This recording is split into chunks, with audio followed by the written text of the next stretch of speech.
The reason this doctor had to accept a volunteer soldier was because on a fine day, the hospital sent a notice for the medical team to go to the front lines to protect the country. Despite the doctor's sincere refusal, somehow his colleague unilaterally filled in his name carelessly. That's why this kind of life-and-death situation is happening now. If I ever get a chance to be reborn, I will crush that colleague's balls into four. But ironically, fate played a cruel joke on him, taking the body of a heavenly hero boy from the Murim world just when he was in a life-or-death situation. Because everyone traveling with the boy had been relentlessly attacked by bandits, when the doctor realized his group was all gone, he was about to leave when suddenly a dying voice called out, making him turn back. Surveying the person in front of him, the doctor boldly used nearby tools like needles, then used his hair as thread to sew up the wound. After temporarily stopping the bleeding of the man, he went to find other survivors to save them. With pride as the best doctor in the area, suddenly a cloud of black smoke appeared.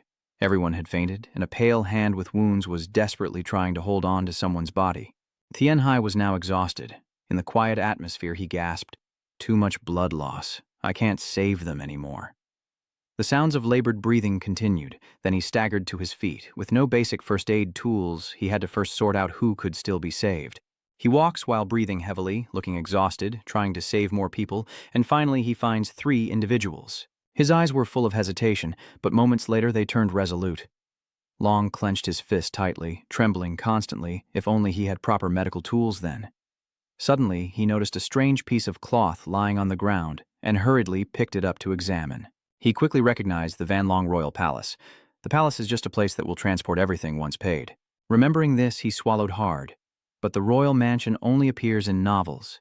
If this really is a martial arts world, then these people are from the royal mansion. So maybe the rescue team will arrive soon.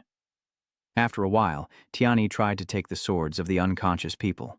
He tried to scrape the sword with a stone, and finally he succeeded.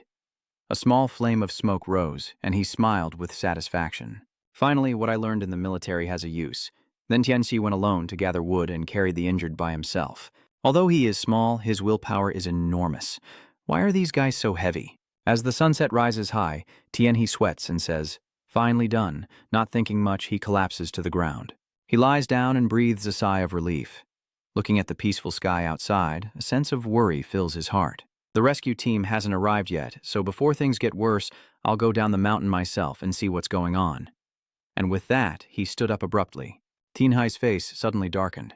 He clenched his teeth in frustration as he looked at the people lying unconscious on the ground. He seemed to collapse, falling to the ground with a heavy heart. But as a doctor, later that night, inside the tent, everything remained incredibly quiet. But Tianhai sat on the ground, sadly lost in thought. At first I thought being a doctor could make me a lot of money. I'm the orphaned child here, who dedicated my whole life, endured bitterness to be recognized as a doctor. Thinking of this, he ruffled his hair in frustration. What the hell am I even doing? Suddenly, after volunteering as a medic, I got caught in a civil war, ended up taking a bullet for the kid who was thought to be dead, but then a sudden noise made me jump. I got goosebumps and turned around. Was that a wolf coming?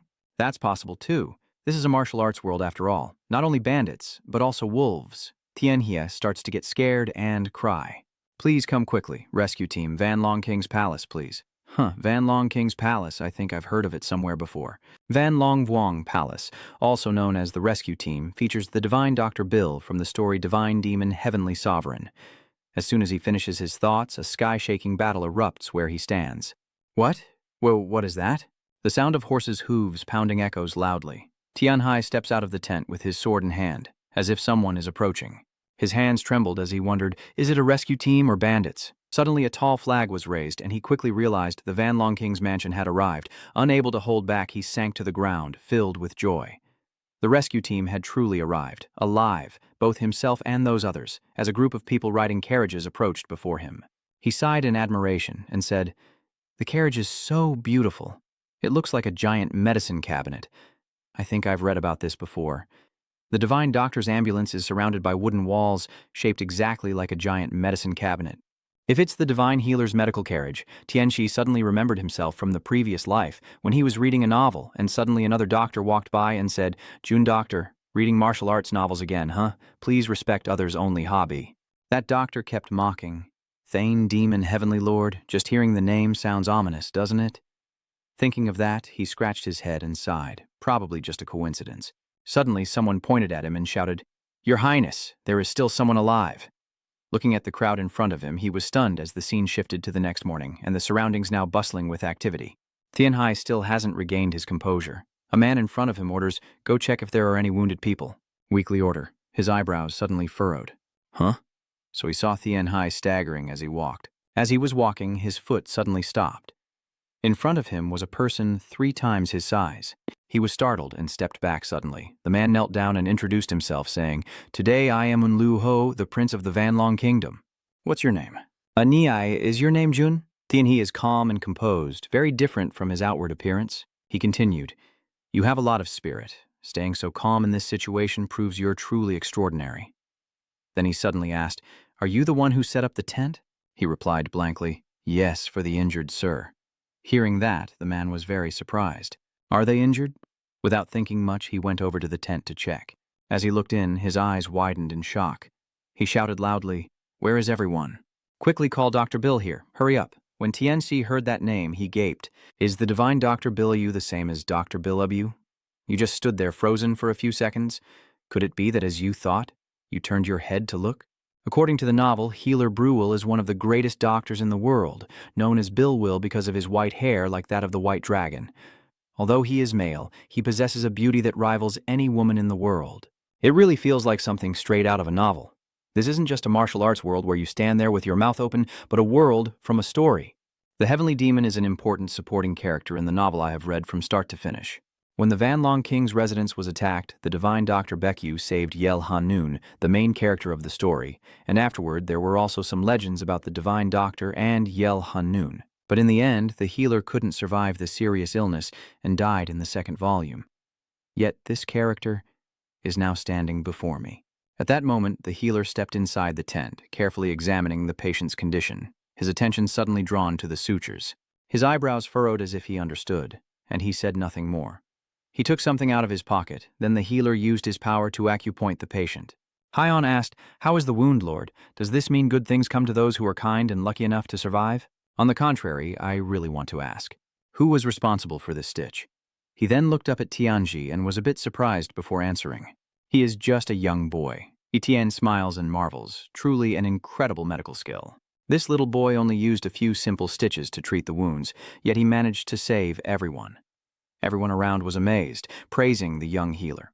Is it really that miraculous? Who is that kid? In such a brutal situation, you can calmly and skillfully use a thread to stitch wounds. Tianxiang shyly denies, saying the little kid just wants to save their lives. Mai Tian is very pleased. It's rare to find someone in such a remote place who considers that to be an obvious thing. After a moment, Haiyan bowed. "Then I will leave half of the aid team here to wait for orders. Please take care." Tianhai watches their figures fade away, unable to hold on and collapsing to the ground. The favor from the Vanlong King's residence makes him remember what Haiyan just said. "Little brother, I will surely repay this kindness." His eyes lowered as the scene shifts to the sunset, rising over a long road where a carriage speeds swiftly, inside which a young man with orange hair speaks, "Master, you are exhausted. Why do you have to go all the way there?" The one lying on the main bed is Wai Tian. "I've done my best, but I really have no other options. The royal residence hid me when I was scolded by my parents. Today, I saved his younger brother's life, so consider it repayment." Lu Ho, seeing this, also felt helpless and said, "You are really stubborn." The immortal replied, "That's true. I feel very sorry when others die, but I can't compare to the pain of seeing my loved ones die." The carriage keeps rolling forward. Lu Ho continues, "So now it's like we've paid our debt to the Vanlong King residence?" He tiredly replies, "Just like that. You really overworked yourself, that's true. You also know that your illness isn't easy to cure. I know. But there's nothing I can do," Bill said despondently. "I don't have much time left. I should have died earlier, but living over 40 years like this is already too long." Hearing that, you were extremely shocked. "What is the person saying?" Etienne reached out his hand and removed the cloth. "I want to take you as my disciple. You got bitten." "Master," he said, "it seems you already know, but I worry it will increase my lifespan." Hearing that, he crossed his arms and pouted. "So that's what a new day looks like." He recalled what just happened and exclaimed, "What a talented child." Lu Hu's face suddenly darkened. He really couldn't delay any longer. Returning to Tianhai's side, he was in a daze. The familiar smell of herbs. I used to smell it when I went to the market as a child. I suddenly woke up, realizing everything I saw was just a nightmare. His whole body feels extremely uncomfortable. The continuous heavy breathing echoes and he slowly opens his eyes, seeing that the sky has already brightened. He looked around at the surroundings. It's different from the hut he stayed in yesterday. He widened his eyes in surprise as suddenly a familiar voice rang out. "Lie down a little more." Tianhai immediately looked up. What catches his eye now is YTN's group, and he slowly scans each person. Looking at those people, he marveled silently, their eyes truly sharp. Suddenly, he turned his attention to the side. Tianhai was very surprised, wondering where the other two people he treated were. Seeing his confusion, Tien spoke up. "This is one of the rooms in King Van Long's mansion. The boy has been sleeping the entire time since he was brought here, and when you look closely, you might think he's an immortal. So he arrived here unconscious." TNC marvels at speaking to a child but remains very respectful, truly a person worthy of admiration. YTN continues, "If you had acted quickly and promptly, perhaps none of them would have survived. Although I am the last to treat him, it's not an exaggeration to say that this boy saved everyone's lives." Hearing that, he silently breathed a sigh of relief. Thank goodness. Etienne suddenly said, "There are no serious after effects. Not only the Van Long King's residence, but also the Kong Tan family will owe this boy a debt." Tianhe asked curiously, "Huh? Kong Tun family head?" He replied, "Yes. Do you still remember the young lady with the mirror at her waist?" "Oh, yes. She is the young lady of the Kong Ton family and also the chief guard escorting the carriage of the Van Long Vong residence." Without that boy, perhaps at this point, he glanced at the person beside him. Tianxi pondered, "I only saved the young lady of the main Son family of the Blood Clan because she was about to die." But then he clenched the bed frame and exclaimed, "I dare not. I only just stood up when my vision suddenly wavered." Lu Ho quickly stepped forward to support him and gently said, "You should be more careful, little one." He then realized that it was Steward Y, Brewell's close attendant, right? It seems that the character who always has a big smile on his face is... Right, no need to think further. He looked up and said, "The little one is just a rescuer." Luckily, little Nai's modest skills could help a little. Everyone present was extremely surprised to hear this. Is this really something a child could say? Aren't the Kong Ton family and the Van Long King residents trying to hide something? I thought that kid would shout out their achievements to demand a reward. Suddenly, a red box was presented before him. The healer said, "This is a medicine for internal injuries." The Gongsun family sent it to thank them for saving their lives. Everyone couldn't help but shout out in surprise. Tianhai also quickly understood what this was. White pine pellet. This pill is made from 100-year-old pine resin that only grows in special places. It embodies the very life force of the 100-year-old pine. Everyone looks shocked. Maybe this is something incredibly precious. But in the end, what is this? Everyone is surprised that the Gongshin family is giving Baitong a complete pill. Ai Tian also has a thought rising in her mind. Without this child, Hak Long's soul of the Kongton family might not have survived. Although they didn't believe the child saved the bloodline of the Kongton family, out of respect for me, they still rewarded this pill. Considering Hak Long's position in the Kongton clan, this reward is quite small. Maybe this child doesn't realize the value of this complete pill. Tianxi remained silent with a calm face. Then he sighed quietly again. So exhausted. What exactly is this? Even though he recognized the name, he still couldn't guess what it was. Ai Tian spoke to dispel his thoughts. This medicine is very effective for internal injuries and also works well for headaches. Your body has suffered a lot of damage. Drinking it now is the most effective. Tianhai silently pondered. If it's good for internal injuries, it must be similar to a divine medicine, right? You should accept it first. The patient must listen to the doctor.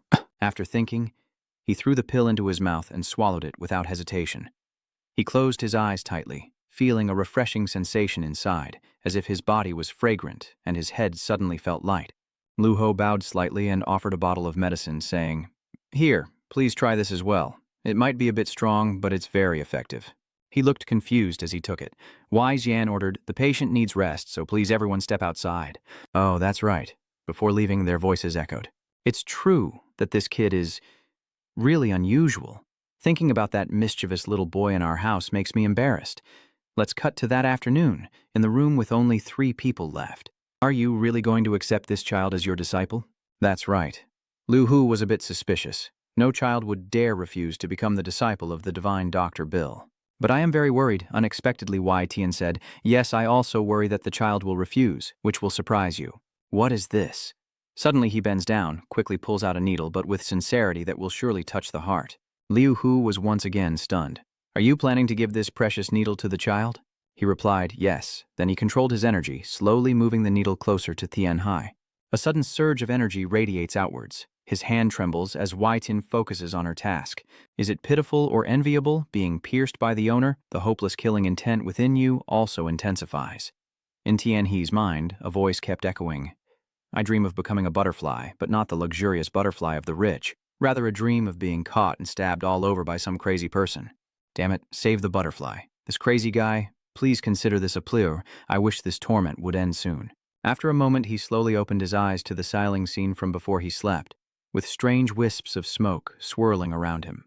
He furrowed his brow and wondered what that foul smell was, then tried to sit up, looking around as if the smell was like something burnt. This is terrible. Tianhai's eyes widened in shock as he realized he was not wearing any clothes, his face showing extreme panic, and he shouted loudly, "What exactly has happened?" Just as Wai Tian approaches, he wakes up. He thinks to himself, shouldn't these things be handled by the servants instead of him staying up all night? Tian calmly said, "Fortunately, there isn't too much toxic gas accumulated in the body." Tianhe opened his mouth in surprise, startled as he turned around to look at something sticky on his back, feeling like a piece of rubber stuck there. Tian checked again, and the boy's health was quite good. Nothing seemed inconvenient, right? He finally realized that this was probably the cause of that terrible smell. After thinking, he finally spoke up. No, actually, he felt very relieved. You don't need to be so respectful. Just being so courteous makes this young one not know what to do. He's handsome and polite, too. Hearing that, the immortal said, "In that case, I won't be so strict anymore." He replied, "Yes, please feel free." Then, the immortal healer reached out and touched Tianhai's back, and he asked curiously, "But isn't that toxic air meant to treat internal injuries?" The immortal said that while healing your wounds, I also replaced your bones and marrow because in the future you'll need to learn martial arts, and if your body stays like this, you won't be able to handle it. Bone replacement is a familiar term in martial arts novels, referring to a medical technique that cleanses impurities from the body through qi therapy. Oh, so my blood vessels have already been purified. Hey, I just heard that this body will have to learn martial arts later. Who dares to be so rude?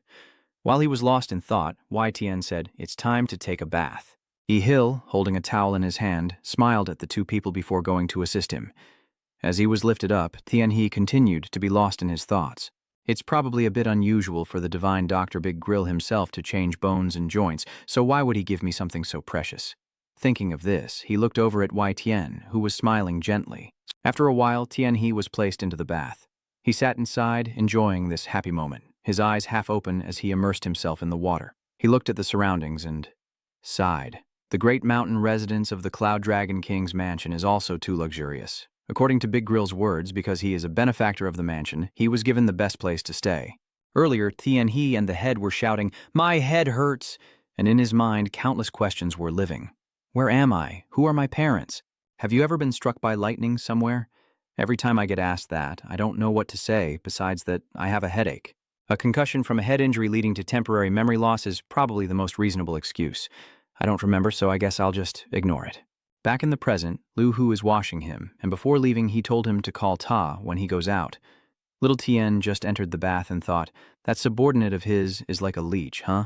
Maybe it's better if I just act like a mischievous kid who wanders around, or maybe it's because I took over the Divine Doctor's Big Crew's bone replacement, so that's why. Now I sit in the water, looking at my reflection, thinking that the body of a child. In my previous life I died saving someone, and now I live because I saved someone. It's not an exaggeration. My luck is truly terrible. But if I had ended up not at the Van Long King's palace but with bandits or wolves, I would already be dead. I don't understand why the events from my previous life are unfolding bit by bit as if it were just yesterday. No family, no relatives, not even a lover. It is indeed a tragic life, but it is the life I chose to live with my heart and dedication. Thinking that, Tianhe raised her face to look at the ceiling and wondered, how am I supposed to live now? Listening to Wai Hio's story, it seems that the people who knew about these bodies had already died when they were surrounded by bandits and are heading west to Chu, where the bunta of the demon sect is hiding. The book mentions it many times, but the main character Iran through Tai Chao joined the demon sect and grew up after countless hardships and challenges there. His eyes closed tightly as he let himself drift into the water. As a supporting character, I don't even have a name and didn't die in the first chapter. An orphan with nothing, but always trying my best to save others' families. His whole body gently floated on the water's surface. Then he continued with her thoughts. So, now do I have the right to have a family? But to have a family, I need money. I have to earn it even if it means risking my life. And I also need strength because there will be many hardships ahead. So I have to protect myself well, or how can I have the right to protect my family? After taking a shower, he stood in front of a mirror looking at himself. I smile with determination. I have neither money nor strength, but I have a future. And one more thing, no matter where I am, I need to be a doctor. After finishing, he approached Lu Ho, who turned around at the sound and saw that he was dressed in new clothes. The boy was quite surprised. Is this the same person as before? Without thinking much, he sighed and said, Tio Hiep, you look truly heroic. The tea has been prepared in the room. Please follow me. During the walk, Lu Ho's entire body exuded a gloomy aura. He was full of suspicion, thinking, I have no inner strength, and no martial talent is evident. Although the owner has taken notice, for me it's still a long way off. If the owner truly considers this child as a disciple, then their lifespan will decrease even more. Living in constant fear and suspicion like this, I can't help but feel like I did during my training days. The scene shifts to a prosperous city, and Tianhai is now seated inside, looking around, clearly sensing there's a reason for the watchful eyes, and he is invited to enjoy some cake and tea while waiting. But in the story, the divine Dr. Big Grill has never performed bone and marrow exchange for anyone. So is it really the bone and marrow exchange? No wonder. According to the novel's plot, just one exchange of bones and marrow for someone else can cause severe internal injury. Suppose I had truly received the bone burning, Big Grill would be severely injured. Internal injuries are unavoidable. Maybe it's because of this that the divine Dr. Big Grill died early on, sacrificing himself to save others. I already knew the whole story, and he's a modern world doctor. Surely there must be a way to cure this? Let's put that aside for now. First, we need to deal with this tea and cake problem. The cake contains poison that causes loss of internal energy. The demonic sect is really clever, planting spies and poisoning everyone in the Van Long King's residence before launching a direct attack. He thought for a moment, then put a piece of cake into his mouth to taste. Not stopping after one bite, he took another. He looks completely absorbed in enjoying this delicious food, but how can I just stand by and watch? There was a sound from outside, and the two of them instinctively looked out. Only Tianhai slightly glanced up and kept eating his cake as a group of people approached from outside, led by Wei Tian, when suddenly a person wearing a hat covering half their face stepped forward, making the boy wonder, who is that? That hat? When this person stepped through the doorway, he already had a suspicion. It seems to be a woman. The other person suddenly bowed in greeting, surprising me a little. Thank you for saving me. I heard that if the young hero hadn't stepped in, I wouldn't have been able to hold on. This life-saving favor, I, Xiaomo of the Kongtan family, will definitely repay it. What gratitude is that? Helping someone already makes me happy. Dong Kongtun still maintained a respectful attitude, and remarked that he was indeed someone the prince and the divine doctor valued. This favor the Kongtan family would surely not forget. He scratched his head, looking confused. Anyone in his position would have helped. He wondered why he felt so shy when praised. Then suddenly Tianhe remembered the suggestion. Yes, or maybe you could let me meet my parents. What do you think? She was a bit surprised, then suddenly bowed her head in a formal greeting. I apologize, but I can't assist with that request. Itian's face suddenly turned pale as he watched her figure, thinking to himself that the Qingtan family only has one daughter, but she has disappointed the family with her weak talent in swordsmanship. However, the heir must not lose the secret swordsmanship of the family, which is different from this girl. From an early age, Dong Songtan was renowned as a descendant with extraordinary swordsmanship. Although not of the same bloodline, this woman regarded Dong Songtan as a younger sister and loved him as if he were her own brother. The images in his mind kept flashing back and forth. Tianhai internally concluded that according to the story, Duong Kongtan had already died here, witnessing his beloved junior sister die, and this woman had become furious. At the same time, realizing the conspiracy within the family to push herself to Jiazhu, she created a destructive device. Thinking of this, her eyes shone brightly with determination. So I have effectively prevented a major disaster in the future. At this moment, someone is approaching, and Tianhe faces them while still lost in his own thoughts. Based on the story, this is the scene where the divine Dr. Bruel is treating Wei Haluan at the beginning of Volume 1, and it is during this scene that disaster strikes, with Wei Tian's gaze now sharp and cold. Lu Ho's face at that moment also concealed something very dangerous. Ding Ning thought that the secret was being carried out, and he had to stop it, or else he would die too. Haiyan suddenly assessed. The young hero looks to be in great spirits. With that expression, he should be able to participate in the grand gathering, right? Suddenly, he keeps coughing, surprising everyone present. One of them anxiously asked, "What's wrong with the young hero?" Liu Hu quickly helped him up, appearing suspicious and suggesting whether he had still not recovered. Tian He excused himself by saying, "The tea made my throat itch so much." Suddenly his gaze met the cold stare of the immortal, and immediately Tian Hai looked away, showing a guilty conscience, thinking that this expression proved that this immortal was indeed a martial arts expert, as if he was dancing around a blade. But he still decided to go through with the act, and somehow, ever since he drank that tea, his neck itched intensely, which someone else refuted, saying that couldn't be the case. Then the immortal stepped forward and suggested, "Let me check his pulse. Thin hing gachen hien thotlen. Ha. Songkong han jong hiuravande. Daptem motieng." Yes. Immediately after, he rolled up his sleeve and began to check the pulse of the young boy. At this moment, he thought to himself, "Oh, it feels a bit itchy." Tian Hai closed his eyes and tried to sense it, even though he still didn't understand what internal energy or qi was, but he had a feeling that something was slowly creeping into his body. At the same time, Wai Tian's eyes were also half closed. After a while, he let go of the boy's hand, and with trembling lips uttered words that were hard to understand. The internal energy is gradually fading away, and someone calmly exclaims, "Huh." Haiyan looks panicked and confirms what? The internal energy is gradually fading, clearly indicating that this young hero shows no signs of being a martial arts prodigy. His eyes also reveal a very confused expression. At this point, Wai Tian explained, "This child has been given the spiritual elixir of the Gongtan family for 100 years and has undergone bone transformation, so he now has some internal energy. It's nothing serious. If that's the case, his body is now completely cleansed and will be very helpful in the future." A voice from inside the house echoes clearly, stammering in disbelief as Huan Huan questions the bone-altering technique with a serious expression. Does it really help a weak child to drink spiritual medicine? His eyebrows furrow tightly, secretly thinking that revealing the truth would be like turning his shirt inside out for others to see his back. But in front of him, I still insist that of course this young hero has made great contributions to the Vanlong King's residence, and soon the sect leader will also learn martial arts. Haiyan laughed loudly in response. "That is thanks to your superb medical skills." Eteen's lips curl into a harmless smile. "Your words make me feel embarrassed." But at that moment, Tian He had his own suspicion. He truly was a divine doctor, even considering the lord of the royal family. The doctors of this era are indeed remarkable. At this moment, his gaze involuntarily fell on the teacup and the half-eaten cake, suspecting they were the cause of his internal energy loss. Wai Tian once again confirmed it must be Lord Duson.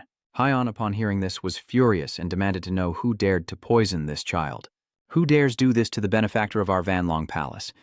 But you say it doesn't matter who did it. The important thing is why that person did it," while the two others kept passing Lu Ho back and forth, remaining silent the whole time. The worried expressions returned to the faces of the couple as Etienne's calm voice continued to echo. "I learned that the tea and cakes this child ate were also given to the great warriors and bodyguards of Lord Yunlong's mansion." After a moment of silence, he snorted coldly in anger. Someone dares to threaten my palace." At this moment, Wai Tian ordered sternly to immediately give me the tea and cakes, and also to quickly prepare weapons and soldiers in case of an attack. Haiyan furrowed his brows and firmly said, "Not only that, they also attacked the goods. And the poison on the goods is definitely part of some scheme." At this point, he took the initiative to leave first, not forgetting to say that I am very sorry for involving the divine doctor in this matter. As he stepped to the threshold, he called out loudly, "Bring the person in charge of the goods here for me." Immediately, a response was heard, obeying the monarch's command. At the same time, the immortal healer asked Tianxi, "You knew there was poison in the cake, didn't you?" The boy flew out looking confused. "Huh? What is Sandong poison?" "Actually, you had already planned that the poison would cause loss of internal energy, colorless and odorless. So you ate all the tea and cake without noticing, which was what I intended to be poisoned." In Tianhe's mind now are chaotic memories of everything he's been through in life. "I've lived too long, dedicating my life to medicine and always bullying others. If I want to find my bloodline, how can I refuse Sundong Dok?" At that moment, the atmosphere grew silent, each person lost in their own thoughts. No one spoke. Etienne's face became serious as she silently assessed. No matter what, poison is still poison. Seeing the innocent look of the boy, he couldn't help but wonder if the child knew but still ate. Unexpectedly, he spoke up to uncover the truth. "Vanlong Royal Mansion, it's not me but you who should investigate." As I said this, Wai Tian secretly blamed herself, thinking perhaps she was too harsh on such a fragile child. "I am very sorry, but outwardly you still speak decisively. But after this is over, the royal palace will definitely thank you." Tianxi hesitated briefly on his face, with unspoken words in his heart. This is the chance to make money. Thinking of that, his face brightened. The more money the better, especially the spiritual herbs. Since I haven't learned martial arts and don't understand what spiritual medicines or money are, I don't know where my fate will lead me. But if there's a chance to make money, I definitely want to earn as much as possible. Suddenly I speak up. Even though I don't remember where my home is or who my parents are, I will use this body to try my best to help. My words leave everyone in the house speechless, unsure of how to respond. Seeing everyone like that, I felt proud. Am I too handsome for them to handle? Suddenly Haiyan patted your head and comforted you. Don't worry with me, the Lord is here. You are a benefactor of my royal family, so I will absolutely not let you down. Suddenly, a hand was placed on his shoulder, and the other person spoke up to stop him. No! Haiyan looked back and firmly confirmed. I knew this was the child exchanged by Lord Huan Shuang, but as he was speaking, the Y fairy cut him off with a harmless smile on her lips, yet her words carried great weight. Still not allowed, he was so furious he shouted loudly, but in the end he got nothing. They quietly endured 7 nights of darkness in the mansion without a single person passing by. Suddenly, a few masked black-clad assassins appeared on the roof, glancing around before swiftly jumping down. These masked assassins just ran past, and another group of masked individuals cautiously moved across the roof, with highly skilled movements, running silently. The surrounding space was so quiet that someone wondered why. It's too quiet. Did they put sleeping pills in the food? From above, a person reports respectfully, Leader, our men have sealed off all positions. Surveying the mansion, the other person smirked, revealing perfectly white teeth. Immediately after, they began to move. Someone quietly confirmed that those without internal energy could not hear this sound. As the assassins began to leap down from above, Haiyan LM's figure appeared. The next second, he shouted loudly, Kill them all for me. One of the assassins looked on in shock. What? Below the large courtyard led by Haiyan, his men are holding torches and swords, surrounding the assassins. A group of people rushes forward with such presence that someone still on the roof is left bewildered, wondering what's happening. Before he can react, he feels a cold, sharp object pressed against his neck. Haiyan's gaze was sharp and hostile as he looked at him. The masked man asked in confusion, How did you find us? He didn't hide anything and answered honestly, Because we have a divine doctor, do you think you can poison him right in front of him? His eyebrows furrowed tightly as he demanded, Tell me where you come from. This sly-eyed man, Bill the healer, I never expected this move. Fine, I'll tell you, we are done here. He paused his speech. Haiyan looked extremely surprised. Meanwhile, taking advantage of his distraction, the enemy escaped and played a dirty trick. The sword in his hand wildly moved forward, shouting loudly as he launched a chaotic attack. The sound of the fleeing assassin echoed continuously through the space. He was determined to chase after him, resolute not to let him escape. Suddenly, the other guy spun around and countered, the tip of his sword stabbing toward him. The blade brushed past his eyes and ears, causing no harm. In the next moment, Haiyan clashes with his opponent, their metal weapons colliding with loud clangs, while the masked man's deadly gaze seemed ready to kill. Suddenly, the space echoed with a loud explosion. Everything shattered and debris flew across the sky. The two still stared at each other with cold eyes. Something flashed past in front of Haiyan, and his face showed extreme anger. He gritted his teeth and asked, Are you demons and monsters, members of the demon sect? He didn't answer, only giving a cold stare in his direction. At that moment, the sword in his hand emitted a deep red aura. Haiyan's eyes widened as he saw the sword rush toward him. Screaming sounds echo in the air as two swords clash, with a sinister red and white aura filling the space. In the wind, a piercing scream echoes. Blood demon sword, heavenly blood pool swirling, support, primordial swordsmanship, invincible under the heavens. The two fighters suddenly unleashed their immense power, causing a loud explosion. Haiyan thought to himself, as expected, these demons and monsters are craving fresh blood. If you are not genuine members of the demon sect but are being used by some other power to tarnish our reputation, I don't care at all, he said with determination on his face. I will protect my estate, you fools. How dare you deceive me? The enemy's sword thrust toward his face, slicing about 3 centimeters from his eye, his gaze cold. Fight me or die.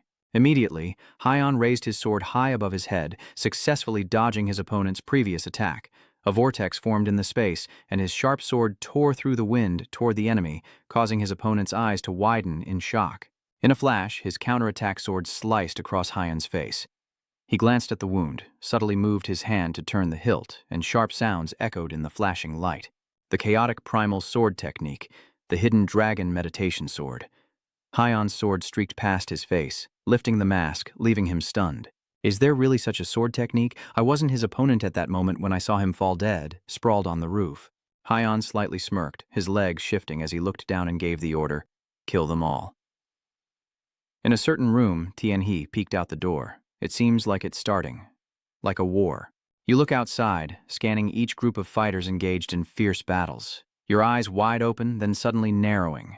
You turn back to the room, looking at the person sleeping soundly beside your bed, guessing he probably hasn't woken up yet. His face showed a grim expression as he silently cursed, still sleeping like a dead ox at this point, not knowing if it was good or bad for his future. Looking at Haluan's sleeping face, Tianhe thought to himself, "It's truly incredible. With all those people outside coming to kill you, yet you still sleep." His lips are slightly pressed together, but he doesn't say it out loud. The chaos in the world is just because they want to kill this person. Looking at the people outside, standing on a pile of fire and sitting on a bed of coals, cheering silently, the Van Long Royal Palace keeps going, and he knows one thing for sure. If it weren't for my warning, the Van Long Royal Palace would still lead, but at the cost of a lot of blood. Bloodshed will be the fatal blow for the royal family to overthrow Van Long King's hold on the Yangtze River. Other royal families are always scheming and plotting, and that is the root cause of the disasters to come. The two people furrowed their brow slightly. Tianhe went to sit beside the bed, looked at the next bed, and commented, "This child still sleeps so peacefully." Haluan, in his drunken sleep, still made snorting sounds, suddenly shouting loudly, which made Tianhe feel confused. What's going on? Suddenly screaming loudly like that. His eyebrows furrowed slightly as he wondered, should I wake him up? Yeah, I woke him earlier and he did wake up. At this moment, Haluan is still shouting loudly, while Tianhe is silently observing, noticing that not only is he yelling but he also seems to be struggling to breathe. His eyes turn sharp as he deduces that the smell of blood outside is strong, and Tianhe begins to check his supplies, still muttering to himself. There is clearly a fragrant herb here. Your hand touches a bag of items, a hint of joy on your face. Seeing that, he immediately used the item he just found to light the candle, and the fragrant smoke began to fill the room as he silently sniffed the scent, hoping it would drive away the stench of blood and not excite his feral instincts. Just as Tianhe predicted, he gradually calmed down, his lips closing tightly, and after a while he slept soundly, as if nothing had happened. Tianhe let out a sigh of relief, finally quiet again. Well done, little brat. My eyes look mischievous as I remind myself that this is the main character, so from now on I have to keep an eye on him. Thinking of this, he sighed in frustration. But with everyone outside fighting each other, how could I sleep peacefully? I guess I'll have to stay awake all night until sunrise. After a while, the surrounding area fell into a strange silence. In the yard, bodies lay scattered, with heavy casualties on both sides. Sitting on the bed, he listened carefully. It's quiet now. Everything's fine. No more smell of blood or screams. Tianhe stood up and looked out the window. Everyone outside was hurriedly running around, looking tense. Hurry, there are still many injured. Call all the servants here quickly. It's over, he said, slightly surprised, mouth open in doubt. It's over. The battle was bound to cause many casualties, but it seems the Van Long Palace remains peaceful. Closing the door tightly, Tianhe wondered to herself, well, what should I do now? With a mischievous look on my face, I feel like I have to choose between helping or just standing by and watching. If I stand by and watch, my internal energy won't be exposed and I will be safe. If I help out using modern medical techniques, I might end up getting overwhelmed. Go back and forth in the room and you can be sure that if I treat him, many people might survive. Tianhe started to count in his mind. But which is more important, safety or doing the right thing? At this moment, your eyes become firm, and you have made your decision. Clearly, my medical skills will surely surprise everyone. Strange or misunderstood as an agent planted here. For now, let's just stay quiet like this. Suddenly, a new thought flashed through Tianhe's mind. Working for Lord Van Long's residence and becoming a healer in this world could save many people. His face darkened as a memory from his days as a doctor in the modern era flashed through his mind, and a question arose within him. Is that child still alive? I look back at Haluan still sleeping soundly on the bed, and I realize that no matter what I've done, the child is probably still alive. My eyes flicker with doubt and inner turmoil, feeling regret and self-blame. I shouldn't have left those people on the mountain. Suddenly, Haluan coughed violently, and he hurried over worriedly. What's wrong? Why can't you breathe? At this moment, Tianhe shouted loudly for him to wake up. Hanrun saw the other person lying still with a very uncomfortable expression, and once again shouted his name loudly. Han shivers, sweat breaking out on his forehead. I guess it's over. He's no longer breathing. Tianhe's eyes widened to the fullest, realizing it had been a minute since he stopped breathing. He frantically shook and yelled at him. Han, wake up, yell Han. When you're exhausted and collapse onto Haluan, he suddenly opens his eyes wide. In a flash, Tianhe's eyes widened with white, showing all around, Haluan's grip on his throat tightening, and he struggled to cough out a few sounds as he saw him sit up abruptly to question him. Who sent you here? Seeing his sharp eyes as if they could kill, I cursed in my heart. Damn it. Tianxi clenched his teeth and wondered, when did this brat wake up? 8 seconds left. Tianhai trembled, struggling to breathe as he cursed the Grim Reaper in his mind. I can't believe this guy has such a taste. I gasp and try to speak. A Haluan grits his teeth. Enough. If you die, I can summon your soul to ask. His hand clenched tighter on Tianhai's face, sweat pouring down like rain. He gritted his teeth, trying to endure, wanting to pull his hand away from his neck. Suddenly, he remembered that one of the reasons Yel Haluan became a demon was because of his beastly bloodline. Basically, the beastly nature is described as an innate instinct to kill. The more he kills, the stronger he becomes. With his body trained in martial arts and innate talent, this nature grew even more powerful than anyone else's. Almost like a divine killer, but of course, the greater the talent, the bigger the weakness. Tianhe knew well that later this guy would be consumed by madness in the fury of his beastly nature. But as the protagonist, he managed to escape the rage and become the strongest in the world. Looking at Haluan's evil face, he reminded himself, hey, now's not the time to think about these things. His eyes narrow slightly as he curses inwardly. What the hell is with that strength? He struggles to break free from his grip. How can he get out of this? That's right, it's that one. Tianhai's eyes fixated on the burning candle. In that moment, the two of them looked into each other's eyes, and you could see a fierce fire burning in his gaze. Perhaps because you struggled, the candle on the headboard was starting to sway and almost fall. In an instant, the candle fell. Tianhe clenched his teeth, feeling relieved, the fire, the flames on the head, now blazing fiercely. At this moment, Haluan showed signs of calming down again, lowering his eyelids and half-closed eyes. In that instant, his gaze gradually returned to normal. Haluan also grew calm, his eyes vacant, while his hand still held tightly onto her wrist. Tianhe wondered, is it because of the fire? His rage has subsided, and he is calming down. Now, observing his expression, I can conclude that Kwang and the no-thu instinct have taken control of him. Haluan's eyes become dreamy. Where is this? It's obviously me. His hand was still gripping Tianxi's neck at that moment, but he seized the opportunity, dazedly pushing his arm away, causing himself to fall to the ground and gasp for breath. He let out a breath, finally escaping, and saw Haluan fiercely rushing toward him again without a word, his pupils slightly narrowed, recognizing that his eyes had turned bloodshot from rage, craving blood, making his fury even more destructive, just like in the stories. He immediately raised his hands in a defensive stance, staring straight ahead to assess his opponent's posture, as if preparing to use some martial arts technique to attack. Looking at Haluan's fierce face, at this moment I remind myself that I must first calm this murderer down. Tianhe leans back, continuously reassuring himself. Calm down, stay calm. I suddenly remembered something certain. Yes, it's that.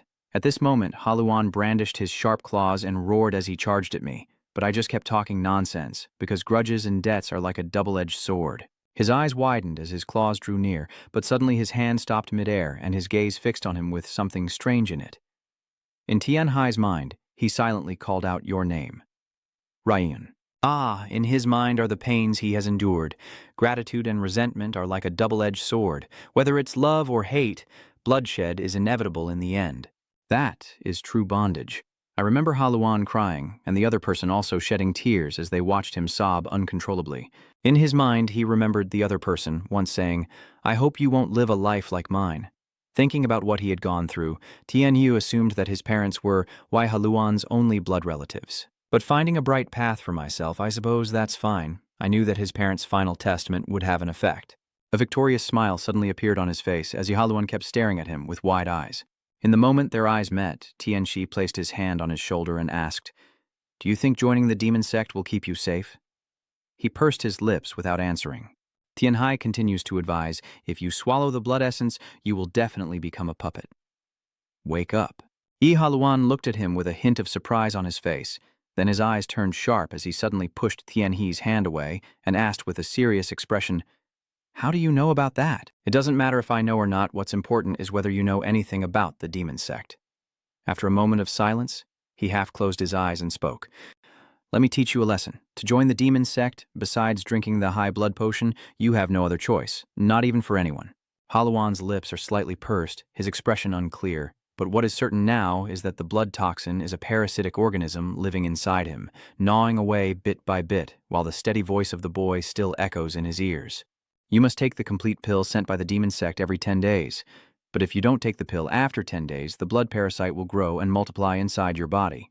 If I knew how to eliminate the blood fever, I might even be able to look Tianchi in the eye and ask who you are and how you know so much." "I am who? How would I know?" "Those things don't matter. What's important here is that I need you." The two children are now standing in a sea of flames, and you remain calm and composed. Your goal is to join the new sect. Suddenly, Halun asked seriously, "Kid, which family do you belong to?" He was a bit stunned before suddenly remembering that this guy thought I was from one of the 8 great demonic sects. No wonder these little brats from the 8 sects often train while also acting as spies. Tianhai's eyes half closed, thinking there's no need to explain the misunderstanding here. Suddenly, he spoke. "The cargo wagon has no adults, and the child is alone. Can't you guess that?" Haluan's eyes widen in surprise as he sees Tianhai use a wooden stick to block the door, quickly securing the exit after a few swift movements. Haluan wanted to raise his hand to stop the words from coming out, but he hesitated. After a long moment, he finally asked, "What are you doing?" He looked at him and replied, "It might help you decide." Then a loud voice was heard outside. "Is there anyone inside?" Haluan's gaze grew colder as he still heard the screams outside, the smoke and flames too intense. Then someone urgently demanded from inside, "There's someone injured. Open the door quickly." "Hold on. The fire inside the room is attracting attention, and the people outside are rushing over here shouting loudly. There is someone injured inside, and someone inside has given an order. Hold my hand and follow me if you don't want to die." On Tianhai's face, a wicked smile appeared as he said, "Beating you and throwing you out is also an option." Haluan just replied casually, "So, then I will have a mark of being beaten." His thin lips curved into a sinister smile as he happily revealed his plan. "Then I will shout that you are from the demon sect. Do you think everyone will believe me? Or you?" Haluan pursed his lips without answering, when suddenly someone shouted loudly, but the voice came from nowhere. "Someone, come here quickly and open the door." A fragment of memory flooded into my mind. Halun shouted, "I remember now, you are the one who treated me when I fainted. But at that time my consciousness was unclear and I thought it was a dream. But it seems to be true, and it looks like the truth doesn't stop there." He waited in silence for his next words, growing a bit impatient. "So, what? Are you thinking that back then I didn't know you were the main divine demon character?" At that moment I just wanted to save the person. There was no more time. The fire was growing bigger and bigger. You urged me. Soon the fire would spread throughout the room. I had to choose to leave. Han Luan hesitated, biting his lips tightly before finally making a decision.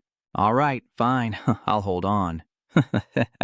With that expression, it's just like him, not a murderer at all. Someone shouted loudly, "It's opening!"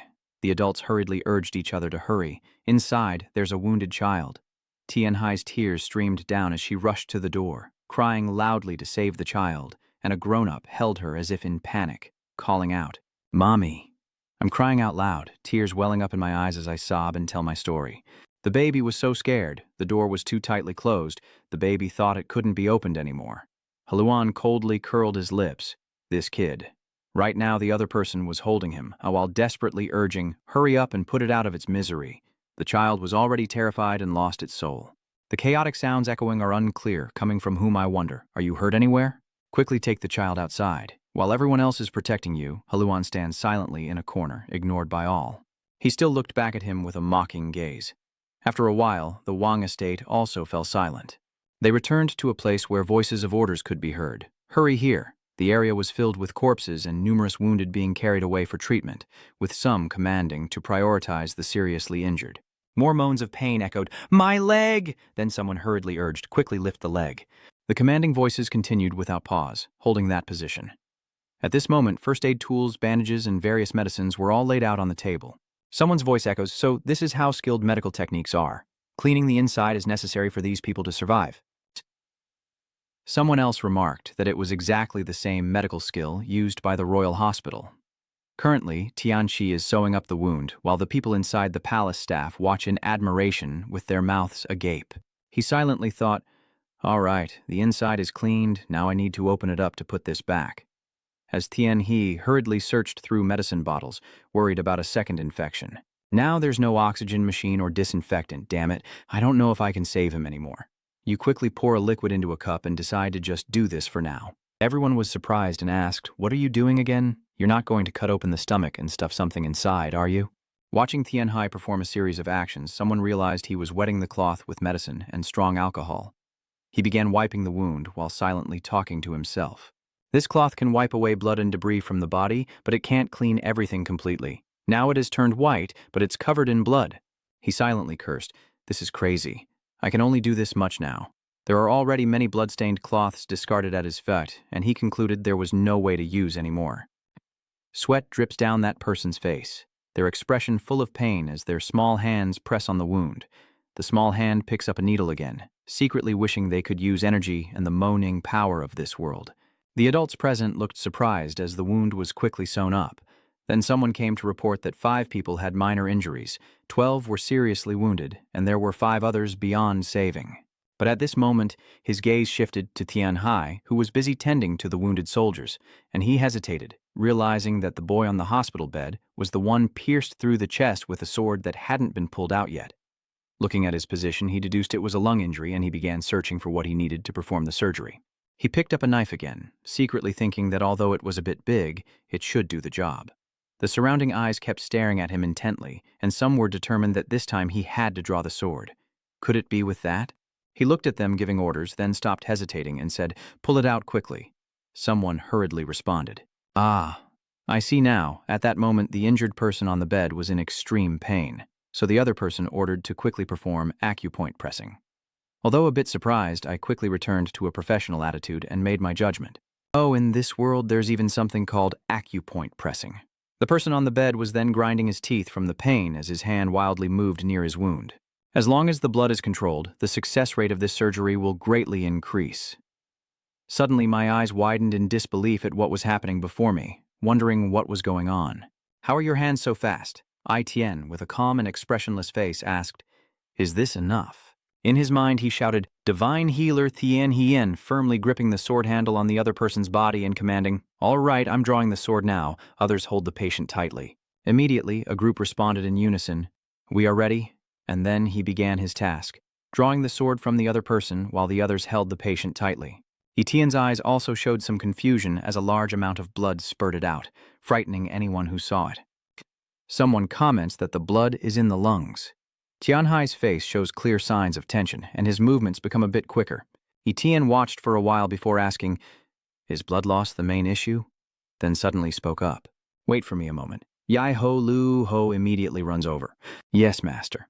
Although my hands and feet are very busy, I am aware of what's happening around me, and I can't help but feel a bit surprised and think, yo, it's him again."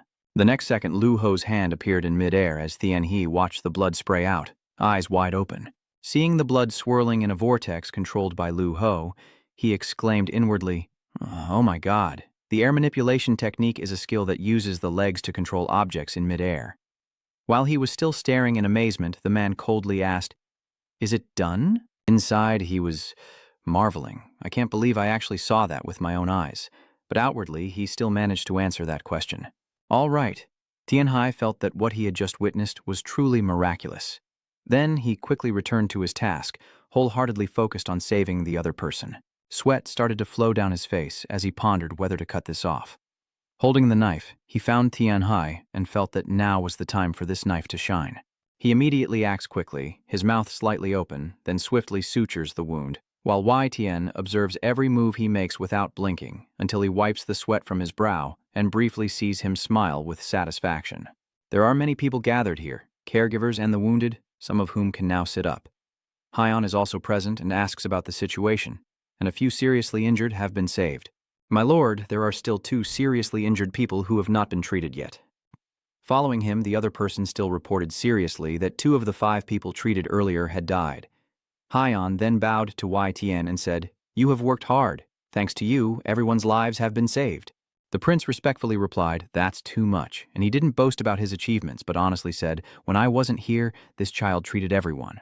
Medical skills are truly astonishing. Hyon also agrees. Yes, I also thought this was just a dream. Waiting for Lord Duong to show surprise, she saw Thien Hai sitting against a bed, asleep as if dead. He's asleep now. Just a moment ago he was still awake. Tien thinks this must be because the child is so exhausted after a whole night like that. At this point he spoke again in a commanding tone. "Yo Hio, take the kid to bed quickly." Lu Ho immediately carried Tianxi away, and throughout the process he remained asleep as if dead, unaware of anything.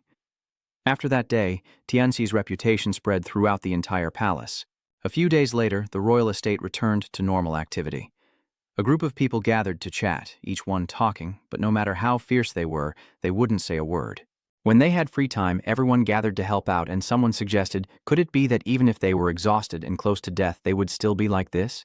At this point, some thought that this time the Tao Master from Hao would just speak up and come, while others speculated that perhaps he came to investigate the young hero Gongtan. Others also agreed, since there's nothing particularly special in the royal palace, such chances are quite high. Meanwhile, in a certain room, someone was quietly thinking, the child is truly quite comfortable. He opened the door to look in, thinking that the place was easy to access and easy to fall asleep. Tianxi took a piece of cake from somewhere and wondered, is Kong Tong Xian visiting? Are you here to see how long your little sister, like a girl, can stay alive? Maybe that's why you came. He looked out at the people gossiping outside and cursed in his heart. They're all lying. In reality, Kong Tong Xian loves his sister more than anyone else. Such prejudice is truly terrifying. Tianxi was eating cake and listening to the conversation outside when someone's voice reached his ears. "Oh, I heard that the child is fine. Are you just asking yourself that?" The other person looked worried and said, "But there are fingerprints on the child's neck. I wonder if he's okay. I heard the child dreams of nightmares when sleeping, and others are outraged. How could they do such a thing to an innocent and fragile child?" Someone else agrees. It has helped our royal family so much. Yet someone still makes assumptions. Maybe because Thien He hugged him too tightly. After all, he's a pure and innocent child. Hearing these words, I sneer coldly in my heart. They're being brainwashed. Outside, the chatter continued steadily in your ears.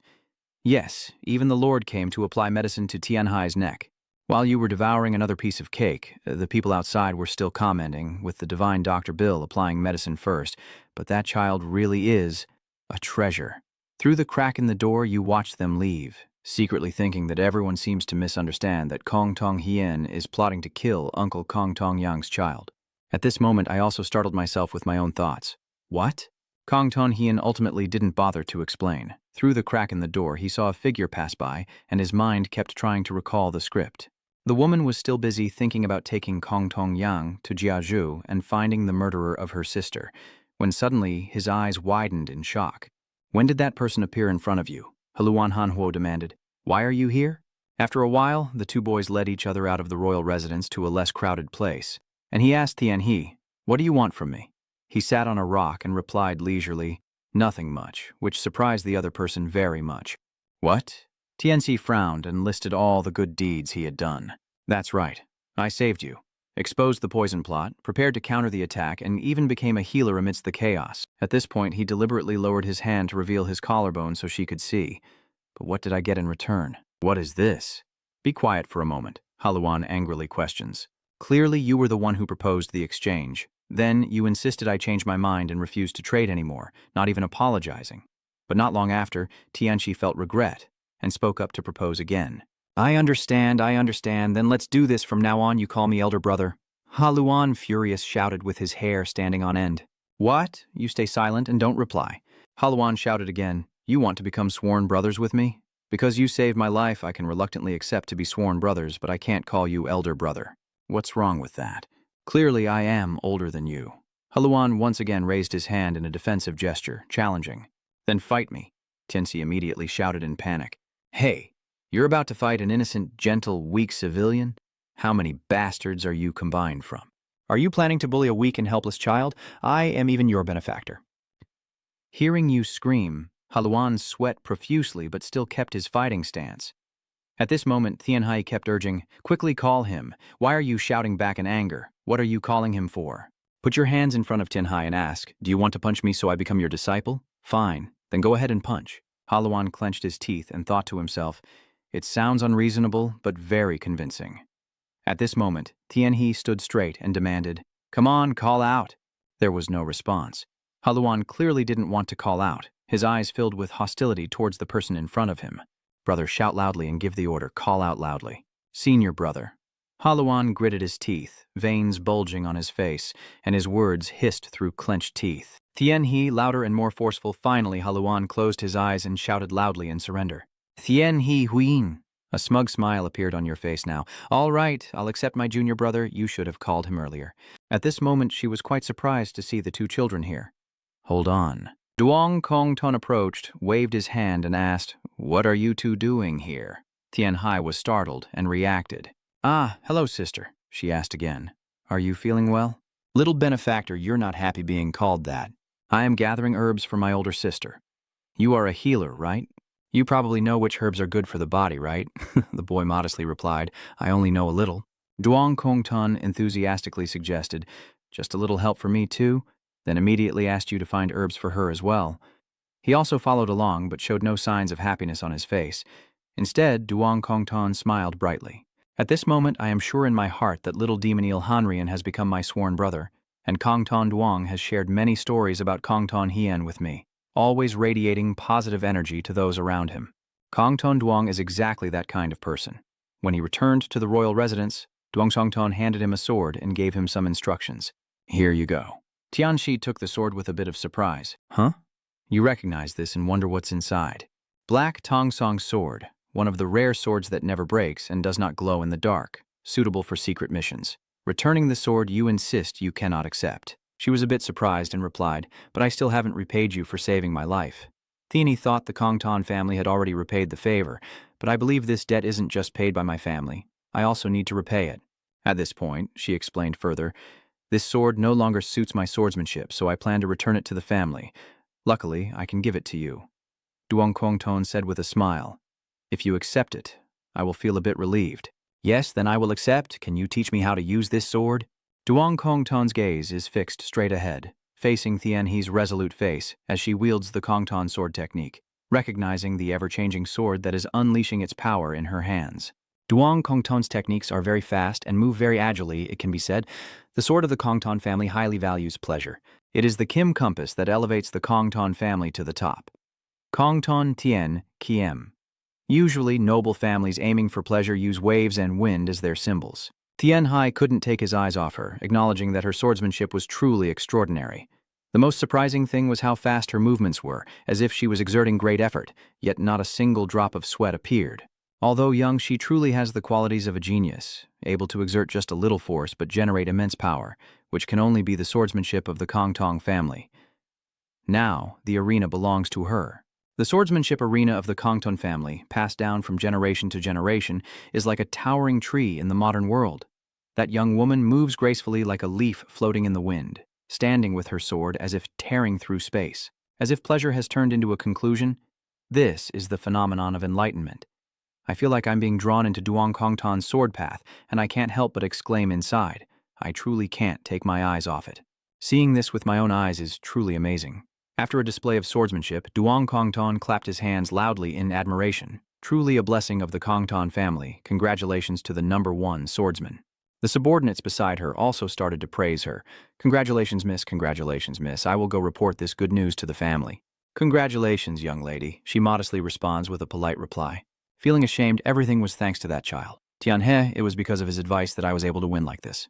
No, it's not me. I should be the one thanking you for giving me the black Tongsan sword. She smiled brightly and thought to herself, oh, this little thing is nothing compared to the #1 swordsmanship. Suddenly, Duong Kongton's sister noticed her strange behavior, but before she could react, Duong Kongton had already fallen.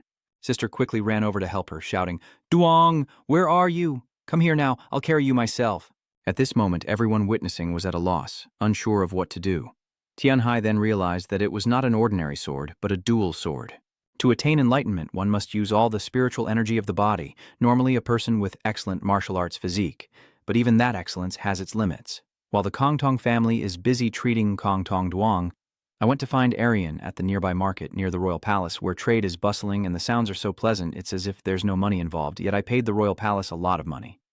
Recently, whenever they see me as someone from the royal palace, it's like they hate not giving me more. Tien He has many sausages and candied haws, and he suggested you already bought some, so I just need to eat. Brother. Tien Hai turned back to remind him. You promised I am your senior brother, so paying is what a senior brother should do. Hanrian still wanted to argue, but his eyes revealed a sinister question. Are you still not convinced? At this moment, Hanrian obediently eats the skewer in his hand without saying anything. Tien Hai then spots another snack and excitedly exclaims, Ah, fruit lollipop. I'll wait here for a bit while I go buy it. But when he went to buy the candy, Hanrian's face showed confusion as he saw a man aggressively grabbing a child's head. Everyone around is noisy and attracting Tien He's attention. His reaction upon seeing this was very surprised. He wondered to himself, what's going on? Is there some kind of trouble? While you were still confused and didn't understand what was happening, someone angrily scolded and caused trouble with a child. These scumbags. At that moment, your eyes widened as you watched the scene unfold, the abusive man attacking Haluan fiercely and cursing loudly. That brat. At that moment, a fierce light burst from Haluan's pupils, and his quick move made it impossible to see his technique clearly. Immediately after, he spat blood and cried out in agony, glaring fiercely at Haluan and shouting, You dare! Suddenly, his allies rushed to Haluan to attack, but he could easily dodge. Haluan's eyes now looked more dangerous than ever. One of his moves sent the unaware guy flying several meters away, unable to call out for help. The other, frightened, fell to the ground and looked at the boy in terror. In an instant, he let out a scream of unbearable pain. Haluan unleashed his power, his fierce gaze blazing as he charged forward, with dirt and rocks flying everywhere. The other person also couldn't escape the scene of vomiting blood red and falling backward onto the ground as if lifeless. Haluan still stands tall in the middle of the fight, while the others have all fallen unconscious on the ground. The witnesses begin to doubt, what kind of child is that? Everyone looked at him in amazement, discussing excitedly each with their own words. That's brutal. He managed to take down those strong guys. Whose young master is this? All these scumbags bullying innocent people, I like that. Hearing those words, Tien He wiped his nose with a proud expression, secretly thinking, My disciple indeed. Trash like them. Then it should be fine. You take the sugar-coated gourd you just bought and offer it to Haluan. Junior brother, eat quickly. But at this moment, he seemed to change completely, with fierce red eyes that even made Tien Hai startled. Haluan seemed to have lost his humanity, fighting wildly and killing indiscriminately, blood splattering everywhere, making him even more excited, his eyes turning fiercer than before. Seeing the blood everywhere, the onlookers momentarily forgot their senses, standing frozen and calling out to the sky. At this moment, Tien He was startled and shouted, What are you doing? Not hearing his words, Haluan continued to fight crazily ahead. His fist was covered in blood, but he remained unmoved, still fighting and panting heavily. Tien Hai quickly ran to Haluan, only then remembering that this child was indeed like this, unable to forget his true nature. He approached to question, What are you doing? Looking directly at Haluan while waiting for an answer, he continued to pursue his own thoughts. It loves killing the most. The savage blood flowing within it is in control. Haluan's face darkened as he held out 2 skewers of candy and demanded, Hurry up and take them. Haluan waved his hand and turned away, resolutely replying, I don't care. I have to go kill those scum-oppressing innocent people. Tien Hai was momentarily speechless, his eyebrows furrowing tightly as he wondered how to stop him. You again brought the skewers of candy in front of him. Tien Hai started to protest, stopping him, saying it's because of you that the fruit candy lollipops all melted. At this moment, he lunged toward the candy stick, took a bite, then snatched all the skewers from Tien He's hand and chewed them fiercely. He concluded, That's right. This is human nature. If you want to escape your animal instincts, you have to show your true nature in front of others. Right now, everyone here is standing still with a confused look. At this moment, the quiet returned and many people breathed a sigh of relief, glad that this kid still liked to eat candy. Leaving the scene of the fight, Haluan became frantic, repeatedly begging, Kill me. Just kill me. Tien He ordered again, Don't stay still. How can you enter the royal palace with a face covered in blood? Seeing Haluan's clueless look, he added, This is what social life looks like, you fool. He remained silent without replying. Tien He began to wash away the bloodstains from his clothes and body, silently sighing. This is still far beyond your understanding, so you don't need to worry about it. Little Tien, without me, might have already beheaded those scum. Thinking about having to witness it firsthand in the future already gives me chills. My wandering thoughts were interrupted when I heard someone exclaim, So, the young master is here. You jump in surprise and look back in confusion. Uncle, Desang's junior brother bows respectfully. I heard about it at the market fair and came to check. Are you both all right? Tianxi stood up and politely responded, Yes, we are all fine. At this moment, his gaze lingers on the child he is carrying on his shoulder, and he exclaims, Ah, this little one? Desang's junior briefly explains while Tianhai reaches out to interact with the child. This is my son. When I was escorting the convoy back, it was already this big. While he was talking, the little baby had already grasped his finger. At this moment, he was still saying that this is not uncommon for those of us who travel with the caravan. Desang's junior brother looked at the child with affection and introduced him, saying, Tianhei, this is the benefactor who saved your father's life. He stared intently at the child to confirm, then explained to Tianhia before your surprised eyes. I have named it after the young master, calling it Jiam Tianhai. Your mouth moves as if you're about to say something. Jiam Tianhai. The chubby little child now clumsily reaches out with both hands to be held by Tianhai. Daisong's junior brother thinks Aigu probably knows the young master is the benefactor. He also hands the child in his arms to you, still asking for your opinion. Want to go with the young master? Do you want to be carried for a bit, young master? Tianhai stretched out his arms to catch the child and replied, Of course. Holding the child in his arms, he smiled and praised, So adorable. Probably will walk soon, right? He also noticed the happy smile on Duisang's junior brother's face and silently evaluated. The healthy baby makes Uncle so happy. Yes, this is the happiness of a doctor. At that moment, he clasped his hands behind his back and revealed that thanks to the young master, my last journey by carriage had gone very smoothly. I will no longer be a person of the Van Long King's residence. You said with surprise. What? Could it be because of the broken leg of the uncle? Only then did he explain in detail. Actually, my senior once wanted to take me to Jiachu of Bun, but I wanted to finish my last task. Tianxi understood and replied briefly. Yes, at that time, Duisang's junior brother continued to express himself. Thanks to your kindness in saving my life, I am able to survive, so I don't want to wander around anymore. Thank you, young master, for helping me return home to care for my loved ones. The innocent child reached out his small hand, wanting to touch. Haluan was suddenly speechless, letting the boy touch his hand, and Tianhai glanced over, slightly surprised to see him stay still for the boy to hold. Huh? This kid not only didn't push the child's hand away, but also stared without blinking. A while later, the brothers carried the child away and left. The two watched until the house disappeared from sight. When the boy saw they were about to leave, Tianxi reached out as if to hold him back. He watched the boy, a smile forming on his lips, secretly pleased inside.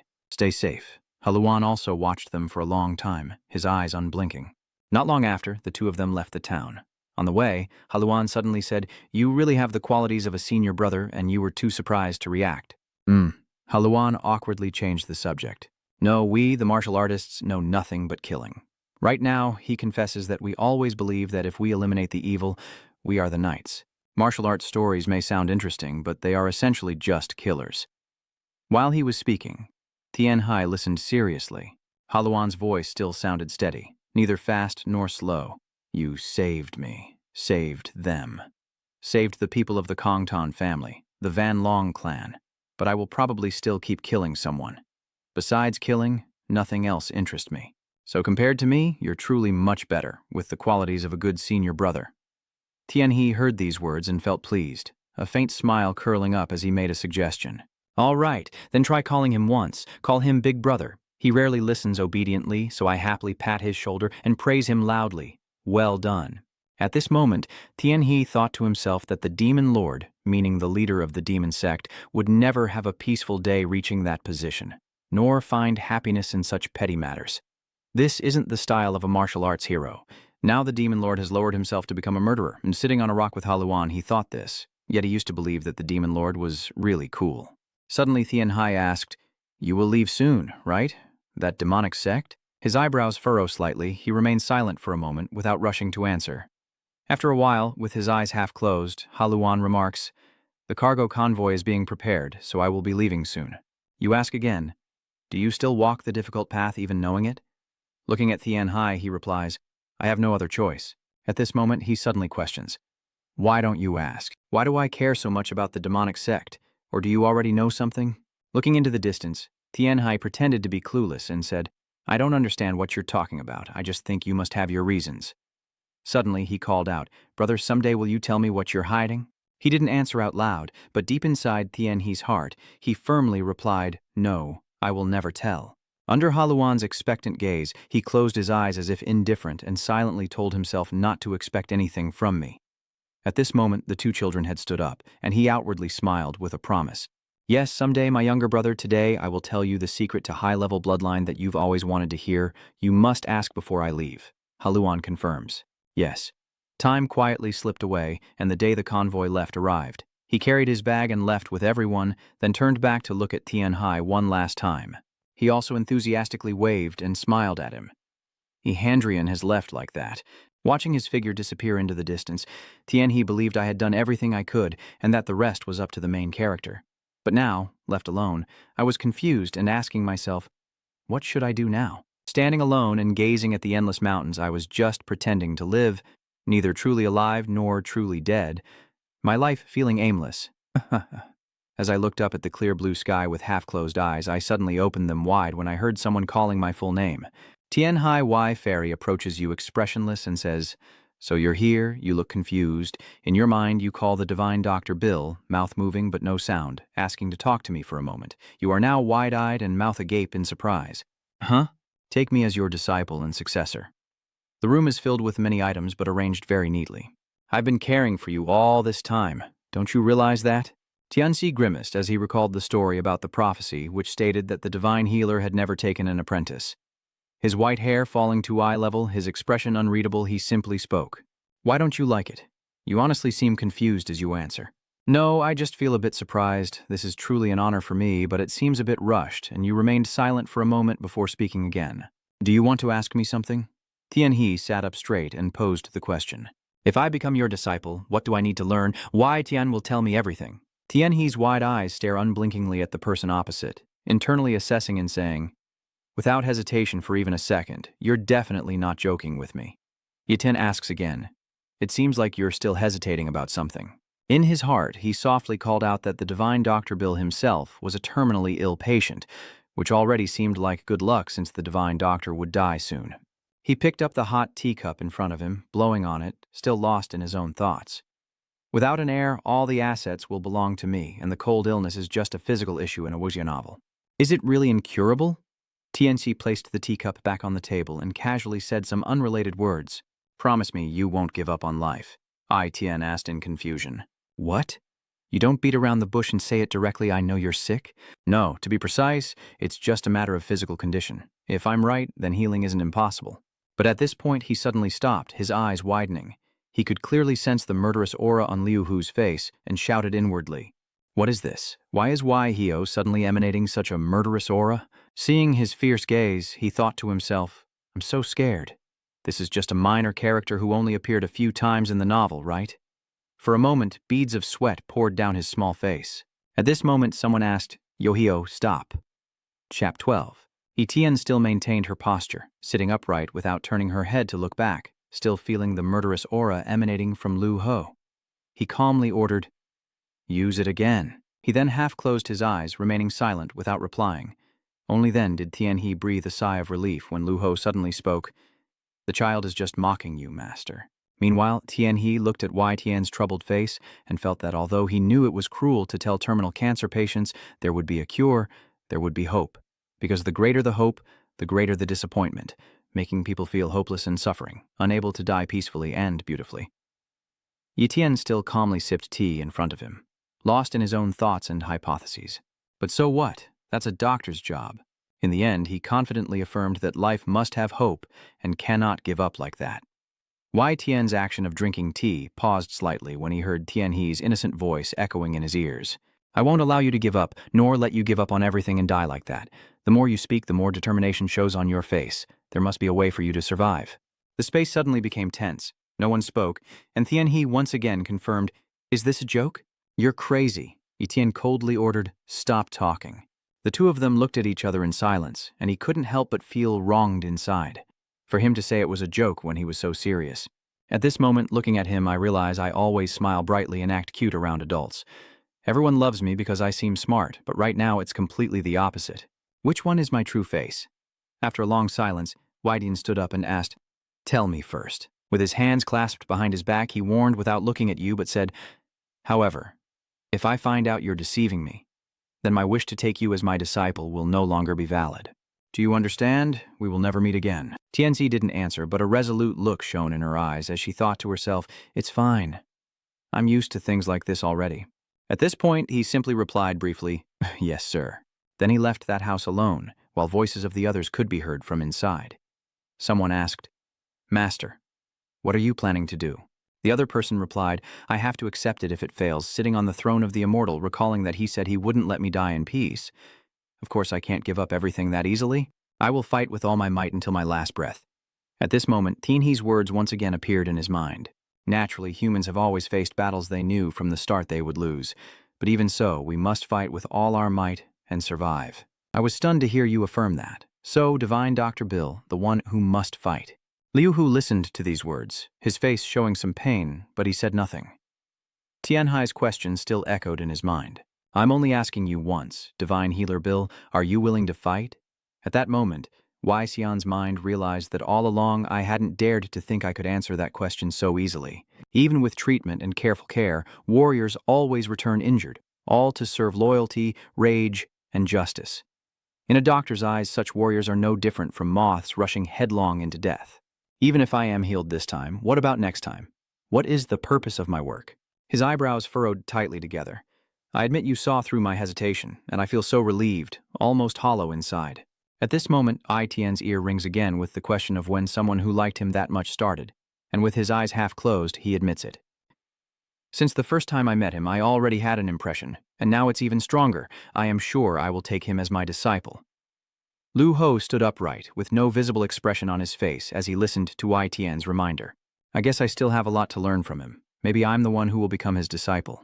Do you really believe there's hope? That medicine falls silent for a moment, a look of contemplation on its face. After a while, Wei Tian finally speaks.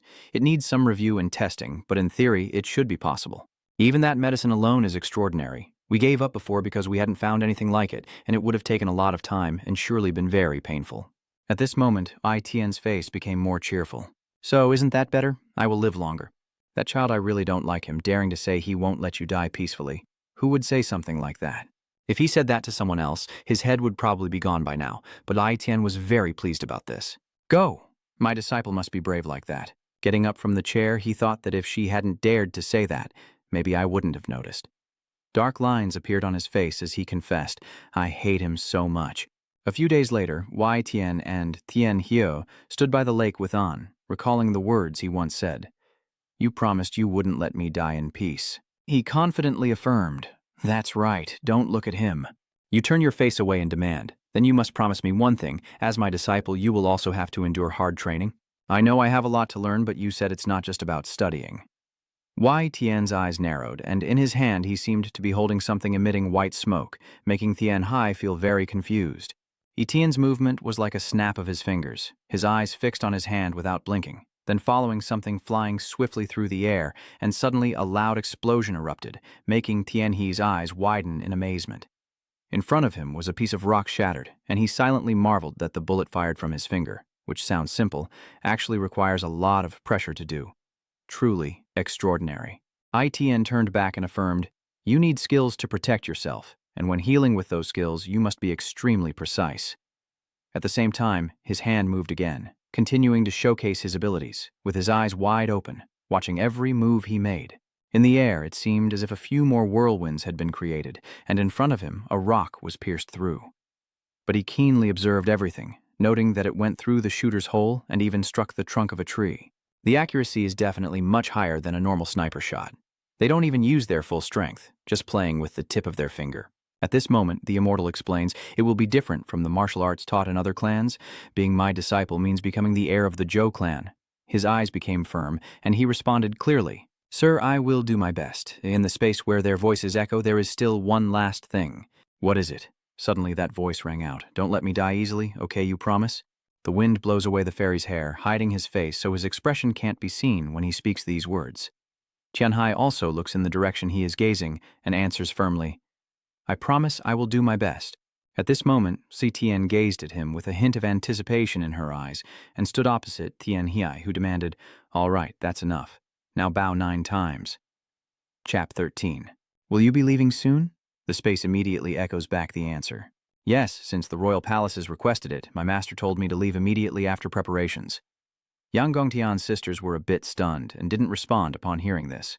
She bowed her head, her eyes filled with deep sadness. It's a pity.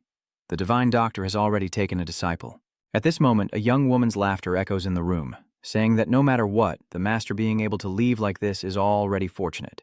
Duong Kongton forced a smile and nodded. That's right. The divine doctor has worked hard for everyone. It's time to rest a bit. Looking at the neatly packed pile of belongings behind you, someone couldn't help but wonder. But what's all that stuff behind you? I scratch my head and laugh a little embarrassedly. This is a gift from the Lord. Someone couldn't hold back and exclaimed, "Oh my God." Duong Kongton adopts a serious expression, pursing his lips and remaining silent as he contemplates. Everyone is searching. Divine Healer Bill, due to a serious illness, will not have much time left to live. All his precious knowledge is now being passed down to Tianxi. Looking at Tianhai's bright smile, she guessed that the child might be the second divine healer, Bruil. She laughed to herself, reminding him, you need to learn and become talented, so why wait until you're grown up to inherit the family? This is a once-in-a-millennium opportunity. You absolutely must not miss it. Suddenly your eyes widen as you hear nearby, "Little hero, we have prepared some things, hope you will accept them." At this moment, in front of him is a large dildo. Tianhai's face shows excitement, but he still hesitates and says, "I goo. Sister also said to help me out." The other person firmly pushed the box back to him, saying who else would do it, and told him to take it. "Even though I took the phallus, it still looks too precious. Is it okay for me to accept this?" Duong Kongtun revealed what was inside, shocking him even more. It was just a 1,000-year-old pine seed capsule. It's nothing. As a modern-day doctor, you know what this is. The 1,000-year spirit tree pill. A pill containing the life force of a 1,000-year-old pine tree. The 1,000-year-old pine seedling descendant of the Gongton family repays the treatment with a precious full-body pill. At this moment, Yang Gongton smiles warmly and advises, "Remember to take it, and before that show it to your master to see the house." Tianxi politely replied, "Thank you so much, sister." She smiled outwardly but secretly scolded herself for not feeling happy. This kid should have refused a bit more. The day their master and disciple leave is also coming. At that moment, the entire noble household saw them off and exchanged polite words. "Safe travels, my benefactor boy," Yu happily responded. "See you again. Sister, remember to thank Sister Haiyan now. I will use the gift you gave me carefully." She bowed and advised, "All right, before drinking you must definitely show it to your master." At that time, she still reminded her to use the black tongs properly. Tianxi confidently replied, "Of course." Duong Kongtun held Yu tightly and kept saying thank you again and again, truly grateful. Letting her hold you politely, Yu spoke, "But I should be the one thanking you. Oh, I forgot to mention earlier. Sister, congratulations on winning the #1 swordsmanship title." Lu Ho stood silently with the servants. Then Haiyan spoke again, thanking him for his help. "Divine healer. Bruil." I respectfully bowed and replied, "It's our good fortune to meet you." Your farewell moment passed quickly, and the royal estate had prepared a large carriage for the teacher and his students. Sitting in the carriage as it departs, he still couldn't bring himself to stick his head out the window and wave goodbye to those left behind. Although reluctant, Haiyan told himself, "That's right. The Phoenix child must grow up under the wings of the Phoenix mother. I will wait until Phoenix is fully grown and capable." Duong Kongton also waved and smiled in response, and the carriage gradually disappeared into the foot of the mountain. A few months later, in the Bill Interior Garden, near Bunta of the Van Long King's residence, Tianxi had to strain himself carrying water up a long corridor. Looking at the water barrel half spilled, he sadly muttered, "I probably won't learn real martial arts." At that moment, sweat was pouring down his face, and it was as if he could hear someone teaching him. Training the body and external skills are the fundamental things you must learn first. Repeating the same movement over and over is a method to train internal energy.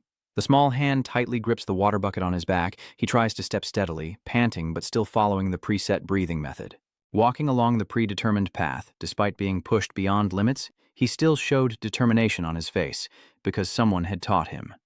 To master martial arts, the body must first be solid and in harmony with the earth. Yixian has admitted in front of his disciple that although my internal energy is strong, my external strength, meaning my physical body, is very weak. I have always been proud that if my internal strength is strong enough, I can overpower external force, but I don't want you to follow in my footsteps.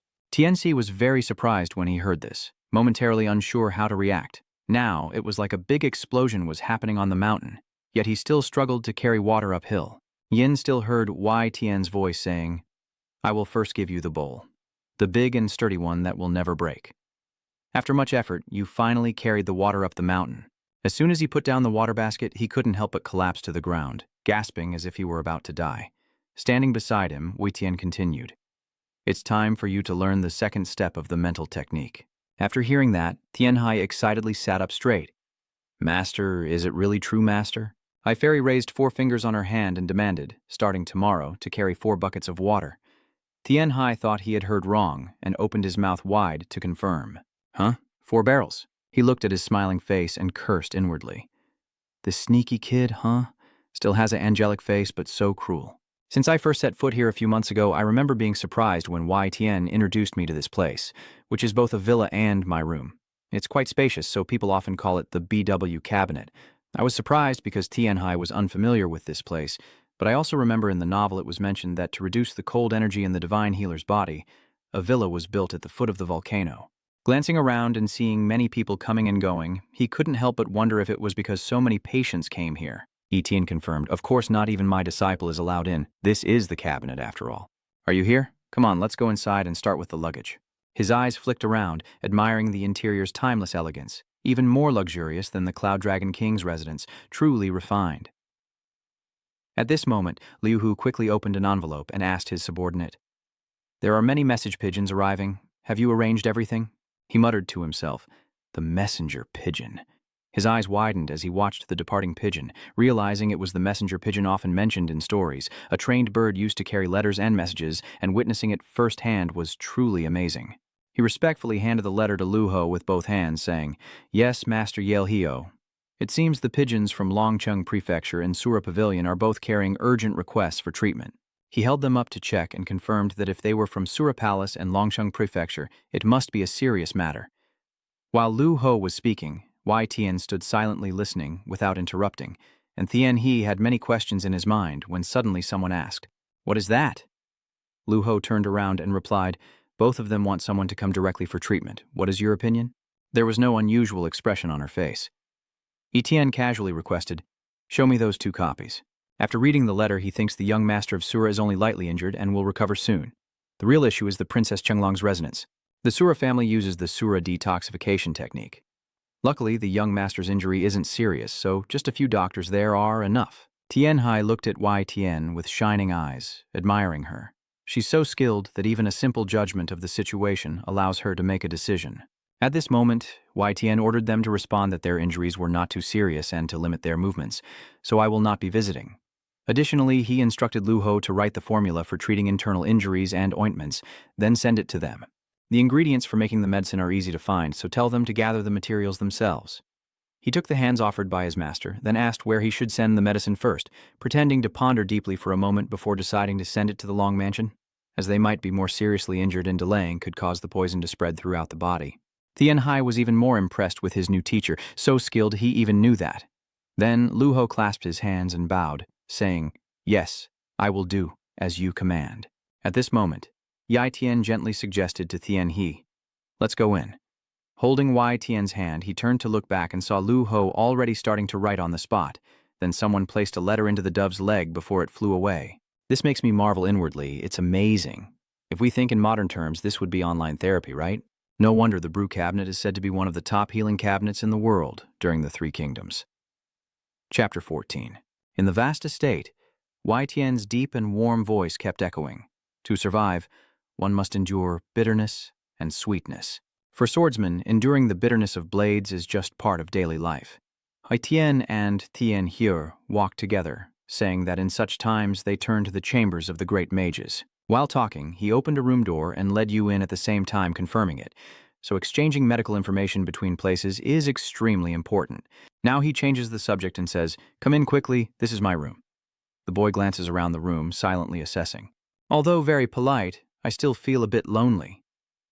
At that moment, the healer's voice rang out again. "Sit down." Following Tianhai's lead, I noticed something in my mind and made a judgment. Is that the heating stove in the middle? It looks a bit like those seen in Chinese dramas, and I also noticed there are no decorative ceramics around. You start to assess a very simple room. Wei Tian slowly pulls out a chair and begins to explain. Each of the doctor's rooms holds many messages and knowledge, but medical art is a secret knowledge. As he spoke, he picked up a cup of tea, just like the impartial words. Medical art is not something everyone can learn. He raised the teacup to his lips to drink, and then said that a long time ago, a medical school like a martial arts sect had appeared, which was the medical academy. His face suddenly darkened, his expression unreadable, and the tea was kept warm by the stove beneath the teapot. Sitting opposite Tianhe, Wei Tian affirmed the medical school of the physicians, and Yu listened attentively in response. Yes, I lift the teacup to take a sip, as Wei Tian recounted. Under the guidance of the sect, many clinics, or what are also called medical halls, have been established. Kang Hio's clinics are actually the main base of your medical school. I can't help but chuckle inwardly when I hear this, but I dare not say it out loud. I've read all of this in novels. The steady voice of the healer still echoed in the room, and if disputes arose between sects, the healers also had the responsibility to support the clinics. Meanwhile, I was secretly thinking that last time I talked with my master, I didn't consider building a heating system for the room. Wei Tian couldn't see my thoughts, and still enthusiastically explained and stayed behind to study medical techniques with the noble families.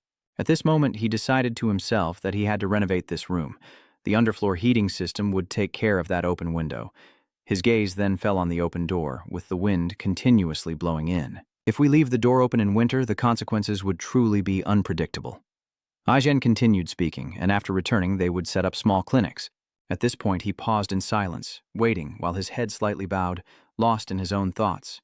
The road ahead is still long, and the underfloor heating system is a major issue, so thinking about it now is pointless.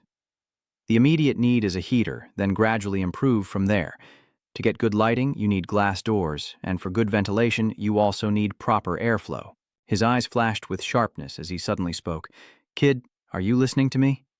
Startled, the boy widened his eyes. Realizing his mistake, Tianhe quickly stood up to apologize. "Sorry, master. I was just thinking about some trivial things. I didn't blame him, just speculating. There must be something that made you so focused." "You're quite surprised when asked. All right, tell me what it is." He wondered to himself, could this work? For a moment he remained silent, then looked at Etienne's smiling face. "You still think you need to speak up, but even the master is a patient. My disciple is thinking of creating a good environment to heal others. Is cold energy caused by the accumulation of too much yin qi leading to blocked blood vessels? Master." Wei Tian slightly parted her lips and confirmed, "Yes, but you oppose yin qi." "It's true, but in reality it's just a state of low body heat leading to the accumulation of cold energy, so simply supplementing warmth to the body can cure the illness. You already explained this last time. I thought about it then, but honestly it's quite a unique idea. What do you think?" Suddenly, Tianxi raised a finger to emphasize, "The first issue is this room.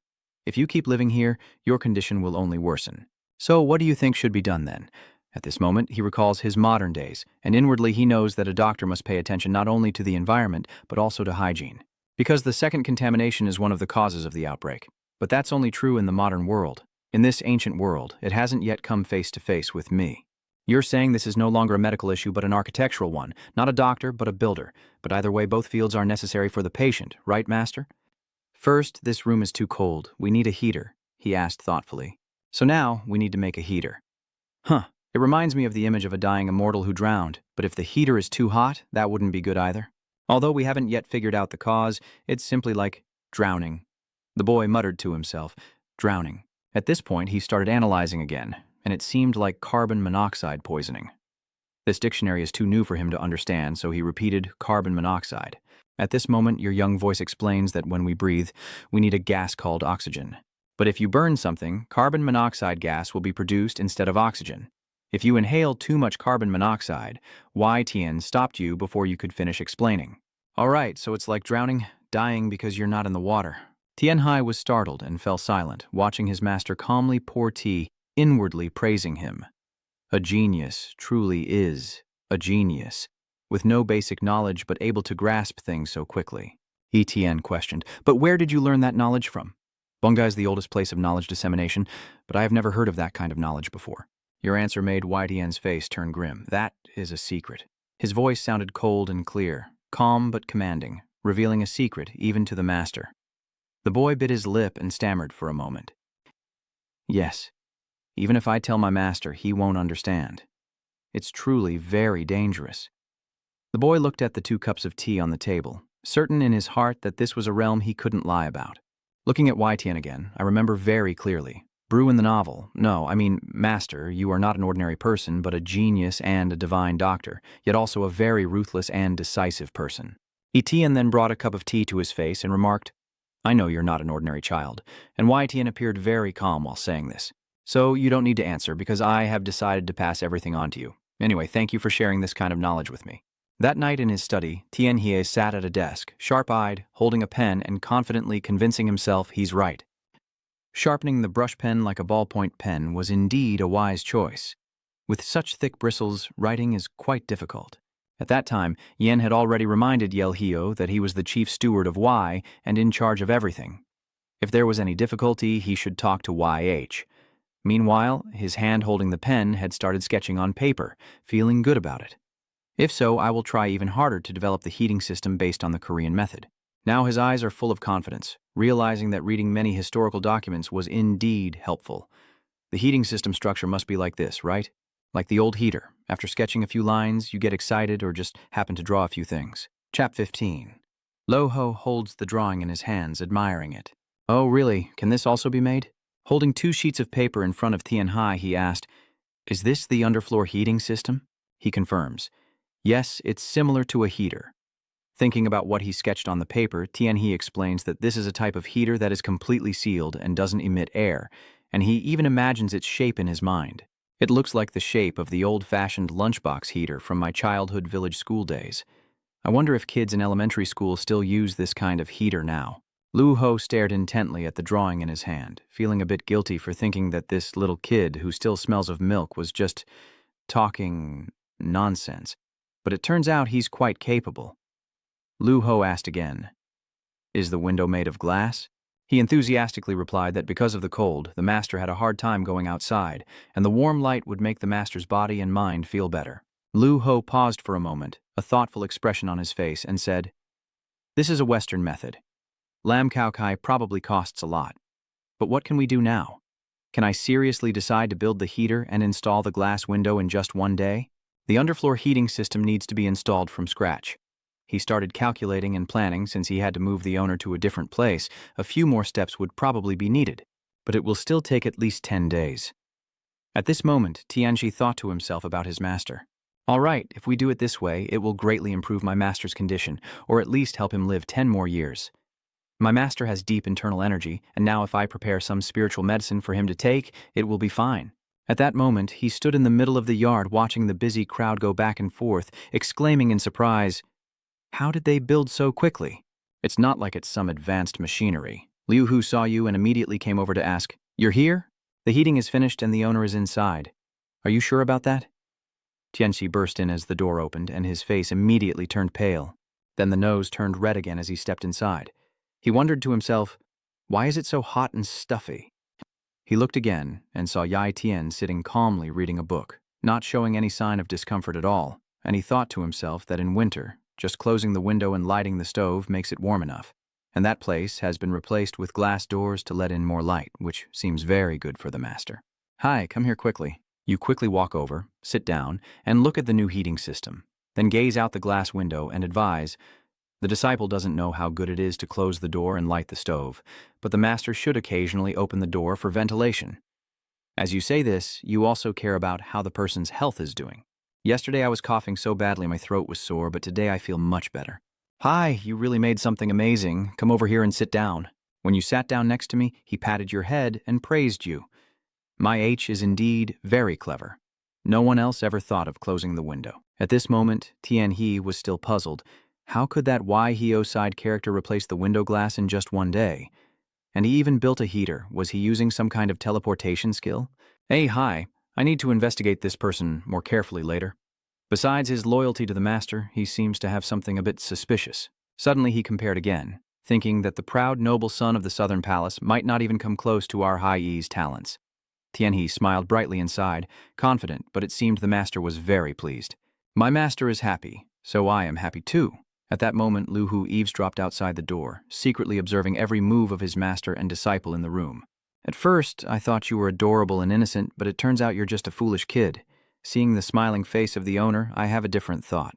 Apart from times when he needs to smile, I've never really seen the master laugh. Yet just yesterday, he was worried about his illness, resting peacefully in the medical pavilion, and now as soon as Tian He arrives, he's grinning from ear to ear, even devising this incredible technique for his health. Thinking of this, he also secretly admits that Tianxi is not an ordinary child.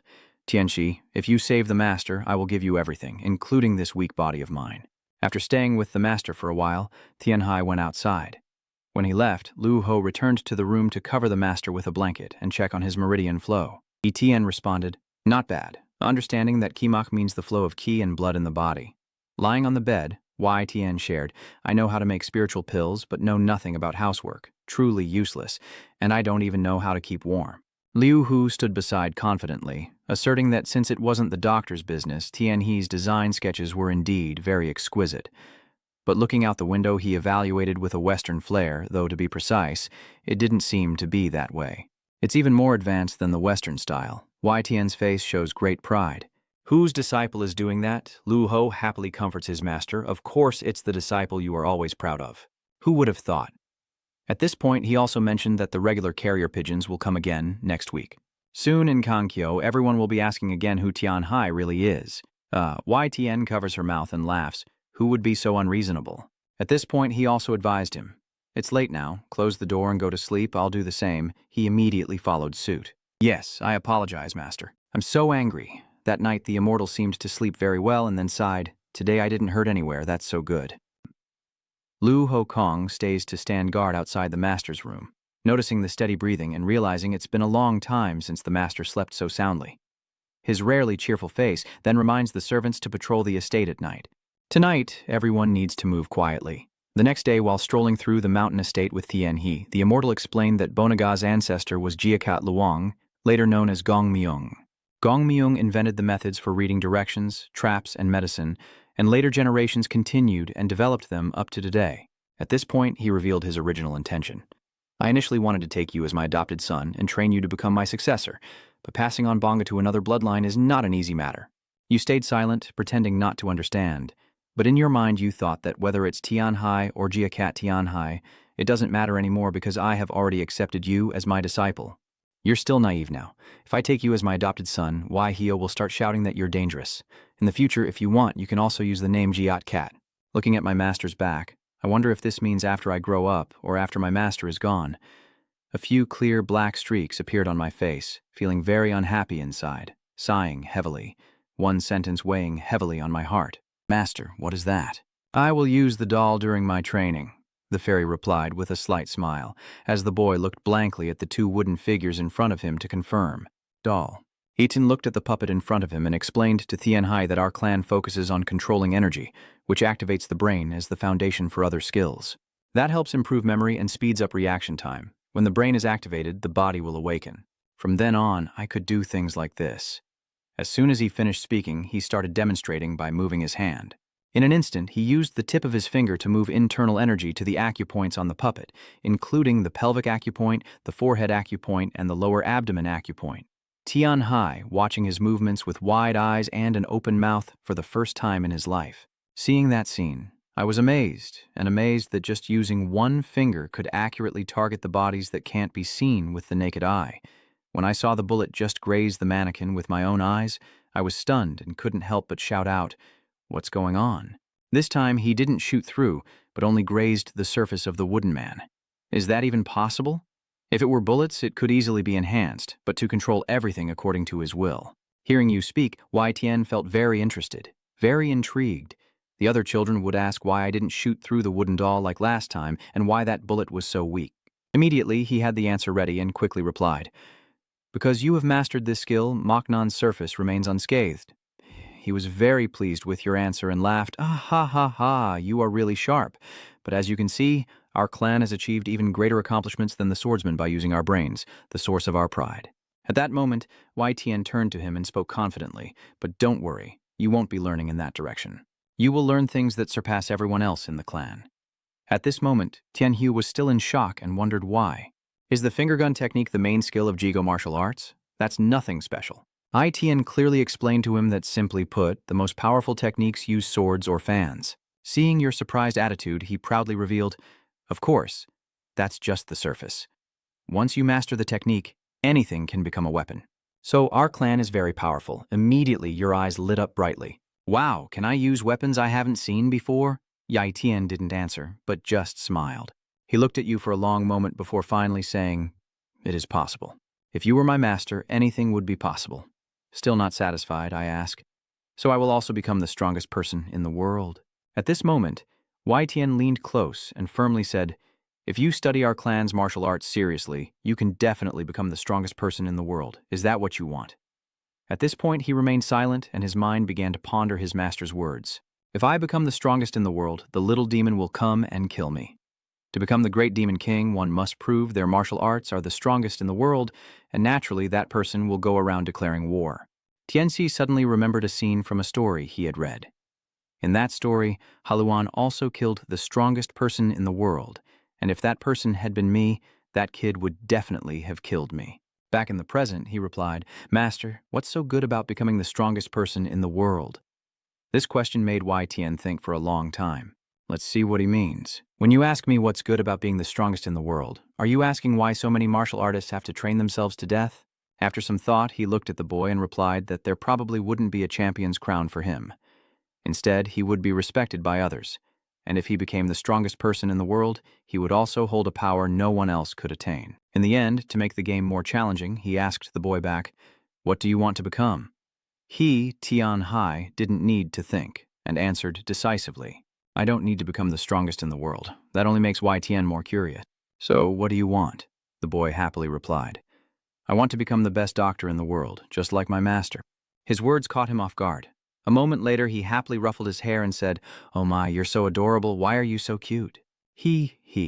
Tianxi is so special that it makes me admit that even within the Joel clan, I've seen many people say they want to become the strongest in the world, but you are the first to say you want to become the best doctor. Really? At this moment, YTN Han Fuch realizes that this child is a doctor sent from heaven, and he completely trusts his wise choice. That's right, if I want to live long, I have to become a doctor. Even though our little demon has become the great demon king, he has never killed a doctor and is still the best doctor in the world. Now, Tianhe is filled with determination, not forgetting to encourage herself. Just thinking about it makes her heart race. All right, keep going, it won't be easy, but this is my second life. He looked at his master standing in front of him. Long here is determined, and as for the master, I am sure I will heal you. The gentle gestures and loving gaze from my master made me feel for the first time the warmth, all genuine, and without any ulterior motives. Who would have thought this day would come? I can't let someone like you die. I must repay you. It's my duty. Tianji shifts to nighttime in his study, the sound of the healer's guidance echoing, first sensing the energy. He places both hands behind the boy's back, not forgetting to instruct, do not speak or move. Understood? Yes. He sat in front of him, legs crossed, hands resting on his knees, eyes closed. Once Tianhai was ready, he focused intensely and then transferred his internal energy through his hand placed behind the boy's back. A powerful stream of energy entered his body, making him startle and open his eyes wide. Chap 17. As the powerful energy from YTN flows into him, Tianhe opens his eyes in shock. This is the energy of his master. Seeing his distraction, he quickly reminds him, focus on my energy. At this moment, a source of energy begins to move from top to bottom. As he transmits the energy, he explains to him that the process of energy flowing through the blood vessels and circulating throughout the body is called the Great Circulation. You feel the energy flowing throughout your body and think that this is internal strength. At this moment, you speculate that it might be due to the 9-cloud pulse being really cold and heavy, while YTN continues to focus on transmitting internal strength to you. After a while, he continued to ask, do you feel the mental energy? Something is becoming stiff. Tianhe emphasizes again that the mental energy is not internal strength from the white tongue complete pill. After finishing the internal energy transfer, YTN is completely satisfied and states that the process of changing bones and replacing the marrow went very smoothly. All the internal energy from the white passage pill has become yours. The awakened energy will be controlled by me and circulate within your body. When that happens, it will solidify like sticky tree resin, filled with vitality. Since you haven't learned anything yet, the initial energy of Bakthong Huandan in your body is very harmonious, so for now, just leave Bakthong Huandan there. We will use Vanthong Huandan for the next step. Using it all at once would not be good. After finishing, YTN removes his hand from your back and proceeds to guide you to the next step. Now open your eyes and prepare to learn the basic techniques. Following his advice, Tianhe slowly opened his eyes, preparing to learn the next part. He explained to him the core principles first. The basic training technique of the Jago clan is based on the 5 elements of metal, wood, water, fire, and earth that create the world. After finishing, he urged Tianhai, all right, let's begin. As I have taught you, I will guide you step by step. Now try to move your internal energy on your own. Water generates wood, wood generates fire, fire generates earth, earth generates metal, and metal generates water.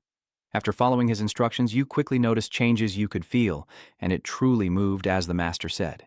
This is really too good to be true. Once you're done, I'll continue with the lesson. That basic order is the foundation. The reason the Jigo clan's 5-element technique is suitable for healing is because it does not conflict with the body's internal energy. Instead, it harmonizes perfectly, with no internal force better suited for treating internal injuries and revitalizing energy. Tianhai listened carefully and looked concerned. So, what if I do the opposite? He patiently explains that chaos will occur with water and fire conflicting, fire and metal clashing, fire overcoming metal, metal overcoming wood, returning to earth. Oh, and it doesn't stop there? You wonder if that's a bad thing? Seeing that you still have doubts, the doctor had to explain further. Sometimes it's actually necessary to do that. For example, when energy overloads and causes loss of control, this method can suppress it. Basic order and chaos are like medicine and poison. Even in modern times, all drugs have side effects. He tries to relate it to reality to make it easier for you to understand. The aphrodisiac is known as a sexual enhancement drug. Originally developed as a heart medication, during the final testing phase it was found to have side effects, and it turned out to be perfect for treating impotence, eventually becoming an aphrodisiac. Sometimes diabetes medication can also cure obesity. That is an example of cases where poisons are usually banned but are used to treat special patients. Nothing is absolute in medicine. Good or bad depends on how it is used. Society is the same, and the 5 elements are the same. At this moment, you can clearly feel the rapid changes happening inside your body. Oh, your spiritual energy is starting to move strongly. Once you understand, you'll grasp even deeper. This child is learning very quickly, and Tianhai's outstanding performance makes him very proud.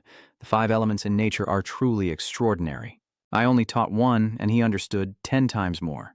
Truly, my disciple. I foresee a bright future ahead for him. A talented person like you will be known by all the doctors, and what could be more important than that? Cutting to Tianhe's room, Lu Ho presents 5 pills and says, I've bought the medicines needed for the upcoming week. Fire pill, water pill, wood pill, earth pill, metal pill, a total of 5 pills. Looking at the pills in front of him, Tianhe immediately sensed something was off. It's strange. Usually the pills have a pleasant scent, but these ones have no smell at all. You look up at them and ask suspiciously, do I have to take them all at once? Then Liu Hu speaks up, no, are you choosing just one from here?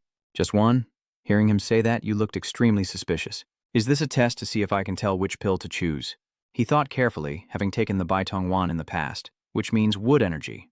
Normal people would choose a pill with the same element, as it's the foundation of inner strength, to pick one and develop it. Just as he was about to fall into a trap, he realized no one would give him such a gift without reason. Wait a moment, if I do that, my knowledge of the 5 elements will become useless. I need to utilize the basic order. After understanding everything, you decisively answer, I choose the fire pill to use wood to generate fire. I already have wood before, now is the time to choose fire. Lu Hu holds the pill you chose in his hand and confirms once more. So that's what you chose. Huh? It has a really strong smell. Strange. Just a moment ago there was no smell at all. Could it be that all 5 pills combined will have an effect? When I take all 5 pills in order, the basic sequence will form a unified circle. Without using too much internal energy, I just need to use the 5 elements as the framework. Tianxi hurriedly turns the car at the last moment. I will take the remaining 4 pills in order. Seeing that you guessed the answer correctly, his voice is unwilling. Everything okay? It has to be everything. Nothing can escape your eyes. You have officially overcome a difficult obstacle. Is this guy trying to play me? Luckily, I noticed. Chapter 18. Tien. Hai recalls his master's teachings to explain that anything born from wood must end with wood, forming a complete cycle. Lu Hu is surprised by his excellent performance, completely changing his view. This child is more thoughtful than I expected. Only then did Liu Huo bring up the matter, believing that you made the right choice. How could you have thought so far ahead about the 5 elements pills? Tianhai quickly revealed that it was thanks to the scent. Lu Ho skeptically recalls the scent of the 5 elements pill and now honestly recounts it in detail. At first I found it strange that I couldn't smell the pill, but after examining more closely, I realized each pill had its own unique scent.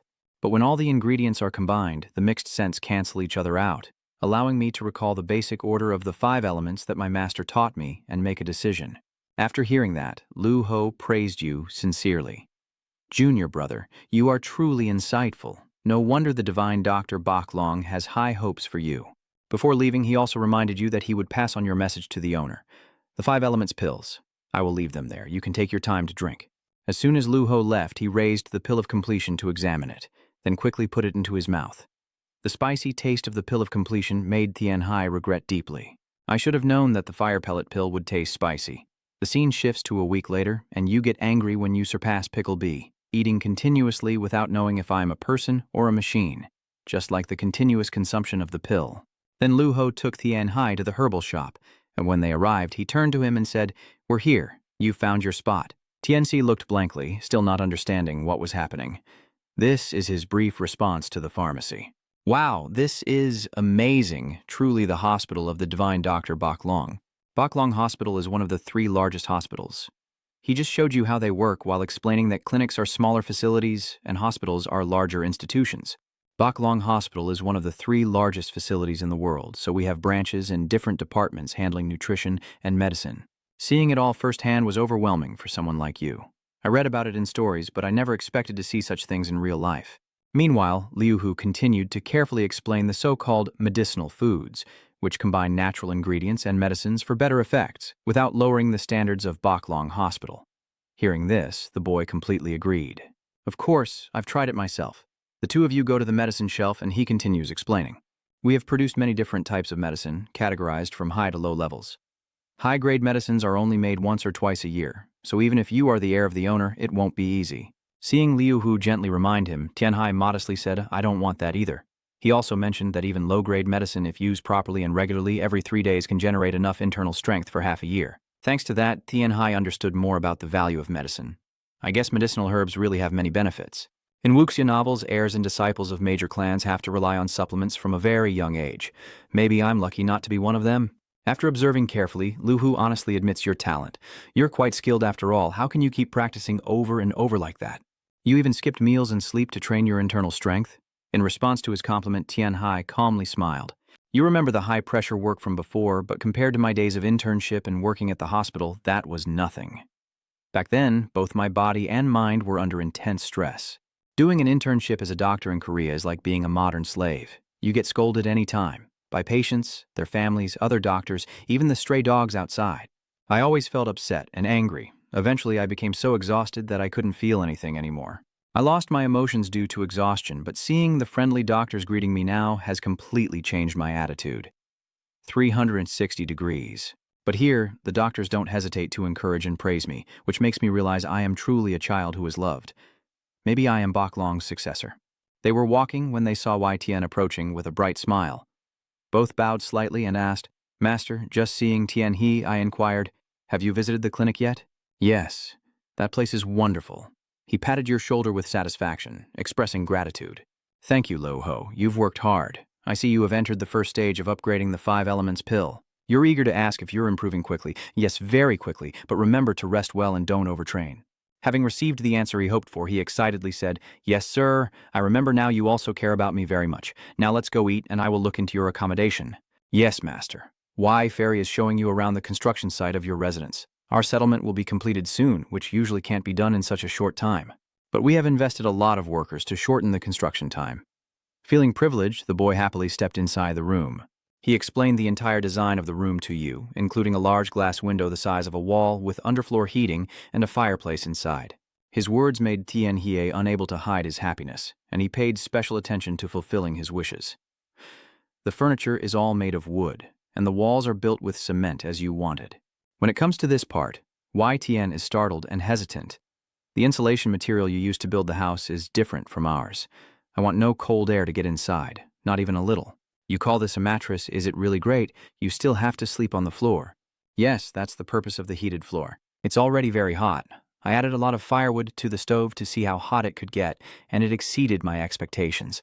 The heater alone is already good enough for me, and this even exceeds that while you're busy with your bed.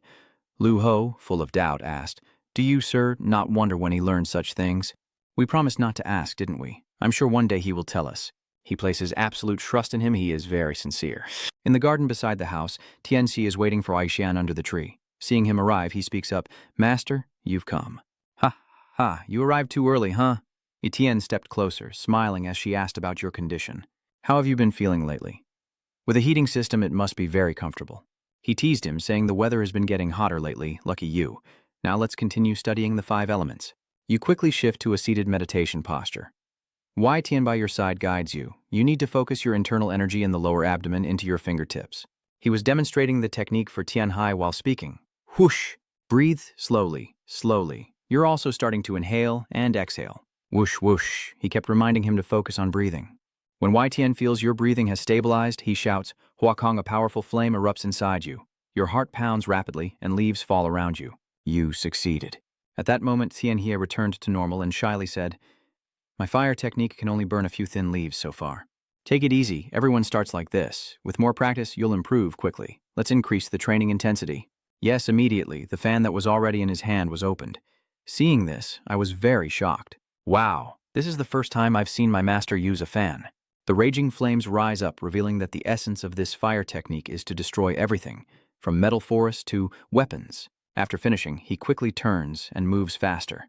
Flames erupting like the fire flame mountain, everything around crashing into each other with loud noises. Suddenly, he decisively swings a sharp, cold fan across the trunk of the tree in front of him, and everything will be toppled. In an instant, the ancient tree was toppled. Tianhai gasped in amazement. Can a tree so big really be knocked down so easily? What kind of power is this exactly? The boy hurried over to observe the tree that had just been cut down. The blade was very clean, and the fire didn't spread around. Even when witnessing it firsthand, I still can't believe this truth. He paused his movement and asked to confirm with you. Have you observed carefully? Now it's the turn of the storm god leader. He keeps surprising you more and more. Master of the wind, what is my master planning to do this time? Not wanting to keep you waiting, Ai Tian quickly moved the fan in her hand, bringing along a powerful gust of wind like a raging storm. Tian. Hai stands beside, stunned like a whirlwind. Where does such a strong wind come from? The true nature of that wind is the movement of all things. In an instant, with no unnecessary movement, the fan blade swiftly strikes the tree again, producing a loud cracking sound. Watching everything unfold firsthand, he is almost speechless. Meanwhile, he calmly folded the fan and said that with the tree having just endured the attack of firepower, and now the wind god's staff added, it would definitely fall. Wai Tian looked at him with anticipation. It's your turn now. Seeing you not move, he continued. Do you just plan to stand and watch? Are you really going to make that tree fall just because your master is urging you? Contrary to Tianhai's guess, he replied, your task is to save that dead tree. As you reach out to touch the cut on the tree to test it, he says, water is what the tree needs to survive. If you can bring the tree back to life, we'll end our first lesson here. My master told me I have to save this tree. Yes, isn't practicing like this supposed to be very good? Ko Lianhai, over in the courtyard, Lu Ho is worried about Tianhai. He complains to him, isn't the master pushing the disciple too hard? That task is too difficult. The master said it was the first exercise, but in reality it's training for the third step, isn't it? None of our Wai physicians can do that. Wai Tian did not deny it. He honestly answers, yes, what you said is not wrong. Hearing that, he quickly interrupted. In that case, you shouldn't explain further, but just remind him. You've been showing a lot of affection for H lately. That's enough words already. No, actually, even though the master interrupted, I still tried my best to advise him. Everyone has to be strict when it comes to education. Master spoke to H gently. But isn't it really that he's being too harsh on him behind that? Reacting to what Lu Ho just said, he honestly opened up. Success isn't always good. It's all just because I want to teach him well. Chap 20. Tianhai. Standing at the tree this morning practicing, suddenly rain started falling. He raised his hand to catch the rain and laughed in sorrow. Ha ha, look at this. Even the weather is not on my side anymore. This place is truly a perfect spot for rain. He sadly looked up at the falling rain, then leaned against the tree in despair, but with his healing ability only at a basic level, how could he save this tree? Tianhai touched the cut on the trunk, feeling utterly hopeless. With my current ability, no matter how I channel my energy, I can't even heal the bark, let alone save the tree. Surely my master knows I can't do this, right? Why do you still make me do it even though you know? The boy ponders aimlessly about his master's intentions. Is the master doing this on purpose? Is he trying to teach me how to control my emotions? If you want to teach me that, then this probably isn't the right way. You look at the cut on the tree trunk, recalling the fire attack from your master, and despairingly tell yourself, this tree really can't be saved anymore. If it was just cut, I might still be able to save it. But this tree has had its vital growth organs cut off by the fire attack, so no matter how much I want to save it, I can't. The situation is tense like a stretched string. Then suddenly I bend down to the root and have an idea. But thinking about it, this tree isn't exactly dead. It's just a living creature with its roots already dead. Tian He's life is as bleak as the future of the Tao dynasty, but suddenly a glimmer of light appears at the end of the tunnel. If I can save it from the roots, maybe I can restore this tree to its original shape. Looking more closely under the rain-soaked roots, I suddenly realize, wait a minute, isn't this tree still drawing water towards itself? Is the water bringing this tree back to life? Following that train of thought and recalling my master's teachings, I gradually found the method.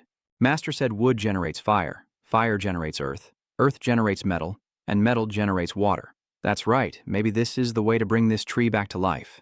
The more I observe closely, the more I realize what my master said.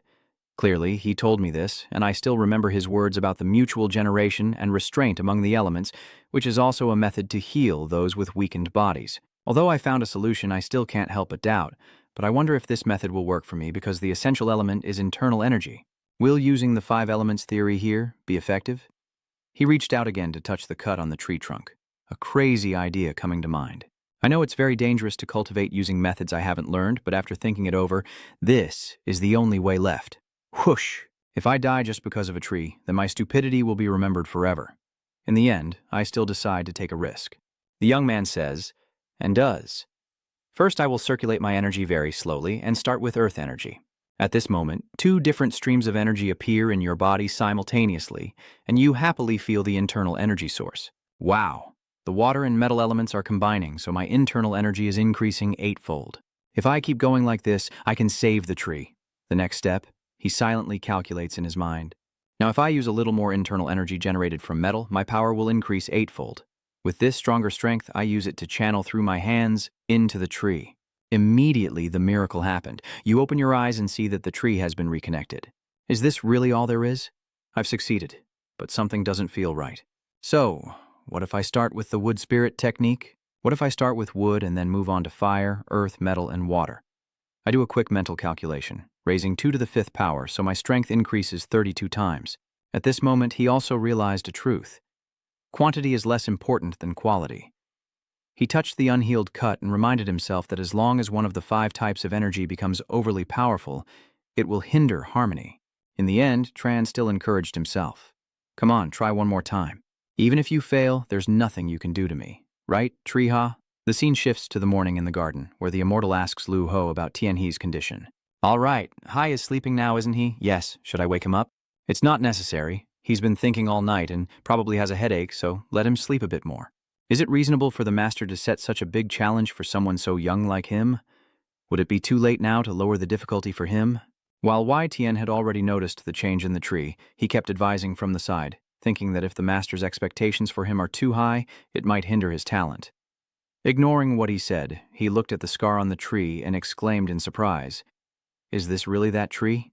Still unable to believe what he saw, he examined carefully before making a judgment. Upon closer inspection, there was a cut mark on the trunk. That's definitely a cut from that tree, and there's also a trace of internal energy. It took my brain a few seconds to process, then I burst out laughing, understanding the problem immediately. That's right, this was all done by Hai. He didn't need anyone's help and did it all by himself. Liu Hu stood there unable to hide his delight. So did he really succeed? It was only half a day, not a full day, right? Before Tianhe's incredible performance, I was so happy I couldn't believe it. Has he already reached the 3rd stage so easily, just after the 1st step? He has mastered the harmonious use of the 5 elements, which can only be achieved when one can control those elements at will. Tian also highly appreciates your extraordinary talent. It's not something a child like Hai could do, but in the end, that kid succeeded. Faced with such a rare talent, I was so proud I wanted to show off immediately. But after all, I am not a child raised by Bok Long Wai, so it's only natural that I can do this, haha. Having a talent like this is not only my blessing, but also a good omen for Bok Long Wai in the future. I must inform the others about this news. Unlike his feelings, Lu Hu standing beside him was extremely confused. It's over. If the master hadn't done that, the doctors at Bok Long Ikash lately have been very angry about his incompetent disciple. Why does the master like to show off to those people like that? At this moment, Wei Tian couldn't hold back anymore and hurriedly planned to spread the news. First, I need to inform everyone about this good news. I've been waiting for this moment for a long time. Lu Ho. In another place, Tianhe is feeling incredibly refreshed in his room. Wow, I only rested for a day, but I feel completely different, not like myself at all. It feels like I'm a superhero. My 5 senses suddenly became incredibly sensitive. I burst out in happiness, full of satisfaction. This is just the beginning. My internal energy has increased. At this rate, I will soon become as talented as my master. Tian Hai feels so happy he wants to jump for joy. His martial arts are truly excellent. If this keeps up, will I become a perfect person? Maybe it's because I was already used to the martial arts passed down by my family, and I also drank the spiritual elixir. If I keep going like this, I will be stronger than that evil guy. Thinking of him, I suddenly feel overwhelmed with despair. That can't be true. I already taught him a few moves earlier, so he's probably stronger than me. If I prepare properly, Wise Side will probably contact me. Anyway, until I defeat all the other sects and master my form, that evil demon will still need me. Suddenly, a powerful gust of wind burst from behind Tian Hai. He turned around, looked around, and couldn't tell what it was, then shouted, "What the hell is that? What is that sound?" He looked around and then realized it was just a loud explosion. What kind of strange sound is that? Someone's causing trouble at the gate. Who dares to be so bold? He feels things are getting serious. Is someone planning to cause trouble here? Standing at the window, he looked outside and felt helpless. Suddenly, Tianxi remembered the novel and pondered it. In the novel, which part is this? Outside, a crowd is gathering, and a man approaches, gripping a bow tightly. That's the demon archer. He rushed over to the crowd and shouted, "Where have all the people from the White Y Pavilion gone? Please help us. We just need to meet once, that's all right." Everyone around froze for a moment, then one of them shouted, "Isn't that—" Everyone tried to calm the demon lord down. Tian He also stepped out to see what was going on. "Calm down first, please put your weapon down. Making all this noise won't help anything." Tian Hai, hiding behind, felt a woman's doubt in her heart. The attacker is here. Tian Hai focuses on the child behind the ghostly figure. Isn't the child behind him the same age as me? It seems like it's sick. He kept begging everyone, "Please help me just this once. Please save my daughter." And at that moment, Tianxi realized, wait, if the archer really wants to save his daughter, then isn't he just a minor character in the novel? Why are you suddenly appearing now? The demon archer then raised his bow and aimed it at them to threaten. He just drew his bow and shouted, "Hurry and summon the doctors." Everyone was panicked and scared. "What are you trying to do? Lower your weapon now." Tian Hai observed his actions and knew it was the key. That's right, at such close range, Yang Gong threatened without taking action. That's right. Zhe quietly observes his expression, unsure if he's evil or righteous, standing in the middle because the fairy demon kills without blinking, but is also skilled at deception. After analyzing for a while, Tian Hai realized that he was the main villain in this world. A member of the Imperial Medical Institute then spoke to him, saying, "We cannot treat someone who is not listed in the letter delivered by the pigeon. Only those whom other clinics cannot treat are allowed here, so if you want to see a doctor, please go back to your clinic and bring the confirmation letter." Hearing this, he was struck with shock. The more he listened, the more furious he became. The ghost archer clenched his teeth tightly, pulling the bow to its fullest, a confirmation letter. But then he let go of the bow and stopped drawing the arrow. The demon bow's voice grew calm as he gently asked the doctors, "Is that necessary?" Seeing Kung Kuai's actions, Tian He also guessed that he seemed to be doing better now. He watched the figure of Kung Kuai, a picture of a father holding his child and crying in sorrow. I just remembered because he couldn't save his daughter, he became filled with hatred and turned to the dark path, and the child he's holding with wounds is actually his own daughter. Is Tian Hai shocked to realize that the child will die right now? Suddenly I had an idea. What if I save that child? The demon lord held his blood-stained child in his arms and gritted his teeth as he spoke to the people in front of him. My daughter was treated at Hua Da Y Clinic before, but it seems that even if I bring the certification, you wouldn't care about my daughter's life anymore. The girl has been treated for over 10 days, and it's been 5 days since I arrived here. Everyone was very surprised. 5 days. I clenched my teeth, sweat pouring down. If this drags on any longer, she'll die, so I had to bring her here. Everyone was surprised when he mentioned Hua Tuo. That name refused to treat those not on the righteous side, so his resentment grew. Tian He involuntarily looked up at the man in front of him, recalling Hua Da. If he is Hua Da, he would only agree to treat those on the righteous side. Maybe that's why things are getting more and more complicated. Without the certification, his daughter can't be treated here. But did he really travel for 5 days straight without rest? How is he still alive until now? From a modern medical perspective, how could this happen? Demon Lord placed his daughter on the white cloth below and knelt down, bowing his head to them. "Please have mercy and treat my daughter. I have spent all my money and possessions. Please save it." Everyone was surprised by his action. Tian Hai watched everything before her grow worse and worse. It seems the situation is more serious than I thought. I have to ask my master to handle this. Suddenly, a man is approaching. I need to check on the child's condition. That person is Yi Tian. Tian Yi cheered happily. "Master, you're here. That person is the troublemaker at the medical clinic." The demon lord was surprised to see that the person appearing before him was a senior expert. Isn't this Bach Long Y, then 2 stars? The ghost general bowed before the immortal. Please save my daughter. She was injured when attacked secretly by a villain. Hoada has helped treat some internal injuries and performed a transplant, but the situation still doesn't look promising. Wai Tian remains calm as he sits beside the girl, while Kung Kuai worries for his child. He gently lifted the girl's small hand, which offered no resistance at all. Tian Hie looked at Yi Tian, feeling nervous and scared. After checking her pulse, Wai Tian was quite surprised and seriously said, "The girl has already been lucky to survive this long." Yi Tian reluctantly told the ghost lord that this child was beyond saving. Hearing that, he clenched his teeth, frowned, and shot a furious look at Wai Tian. He suddenly lunged forward as if to punch Wai Tian. "Oh, how could you say that?" "Try saying that again," Wai Tian said seriously, frowning. "I said that the girl could no longer be saved." The demon lord became even angrier after hearing that. He furrowed his brow as if ready to unleash a fiery blow.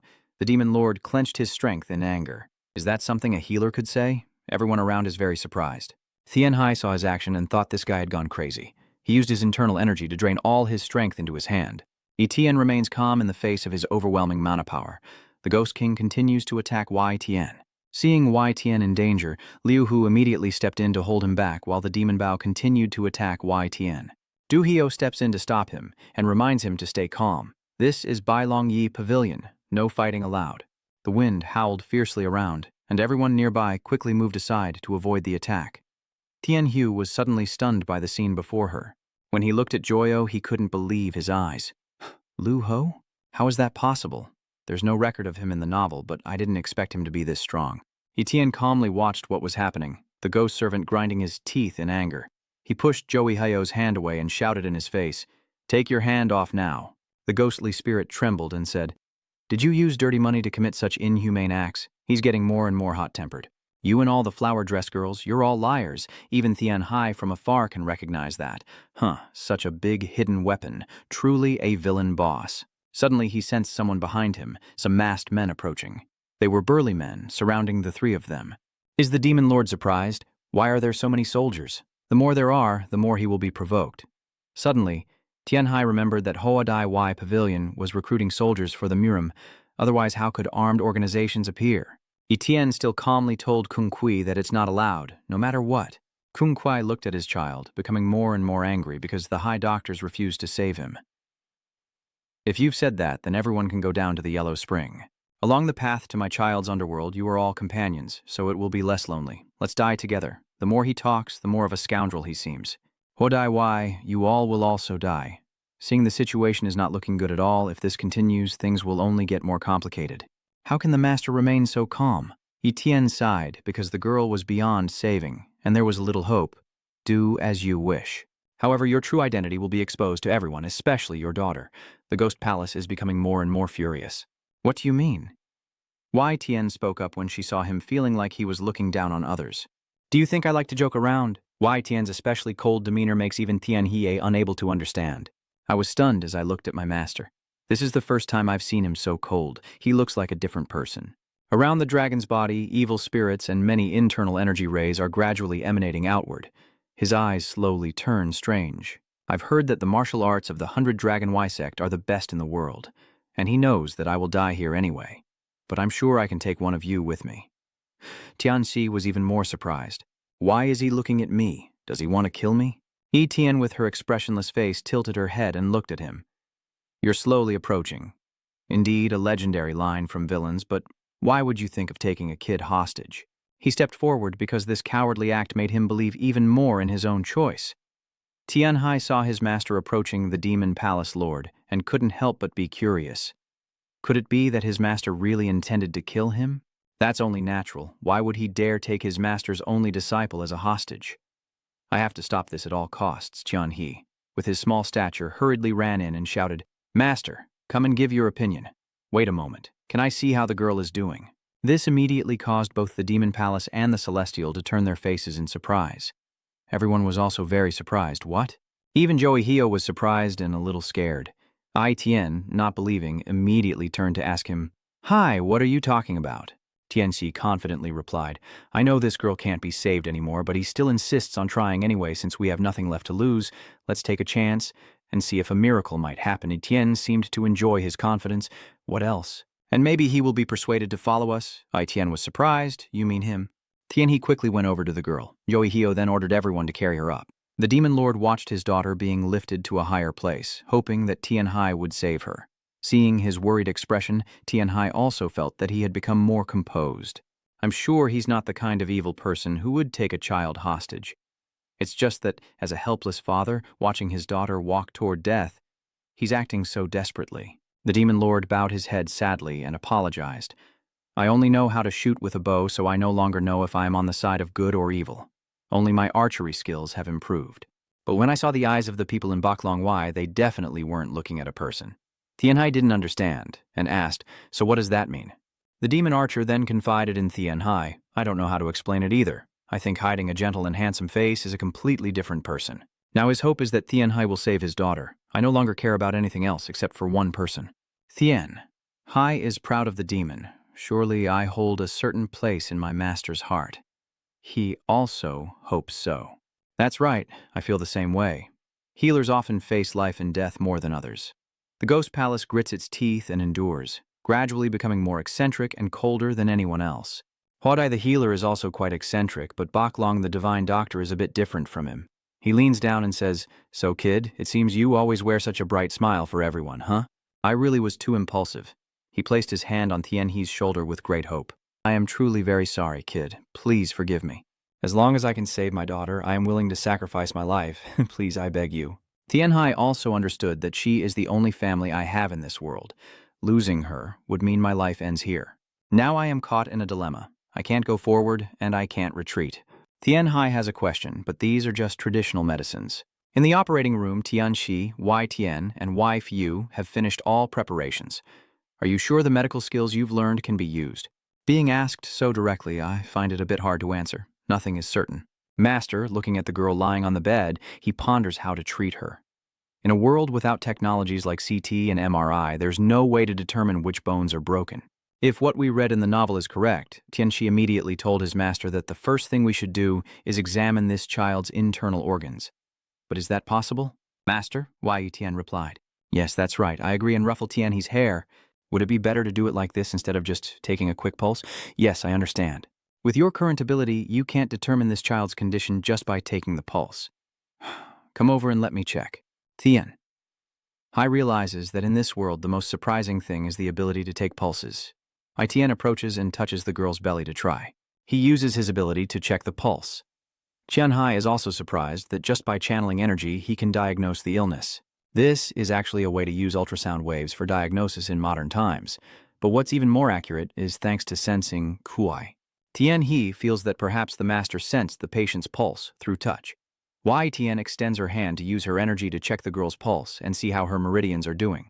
Tianhe couldn't believe his eyes anymore, couldn't believe he was able to witness this technique. It's truly miraculous. If my internal energy is strong enough, can I do what the master does? Tianhe watched intently at the special light from Y Tian. After a moment, after checking the pulse, Y Tian turned to her two disciples and said, from now on, only the three of us will know what I do here. Understand? She revealed. The attacker used many secret techniques from our family clan, and those distinctive traces are still visible on her body. Only those familiar with this kind of secret technique could do that. Tianxi immediately asked, so the culprit is from my sect? Tian affirmatively says, yes, it is the righteous faction, someone from the BCH organization.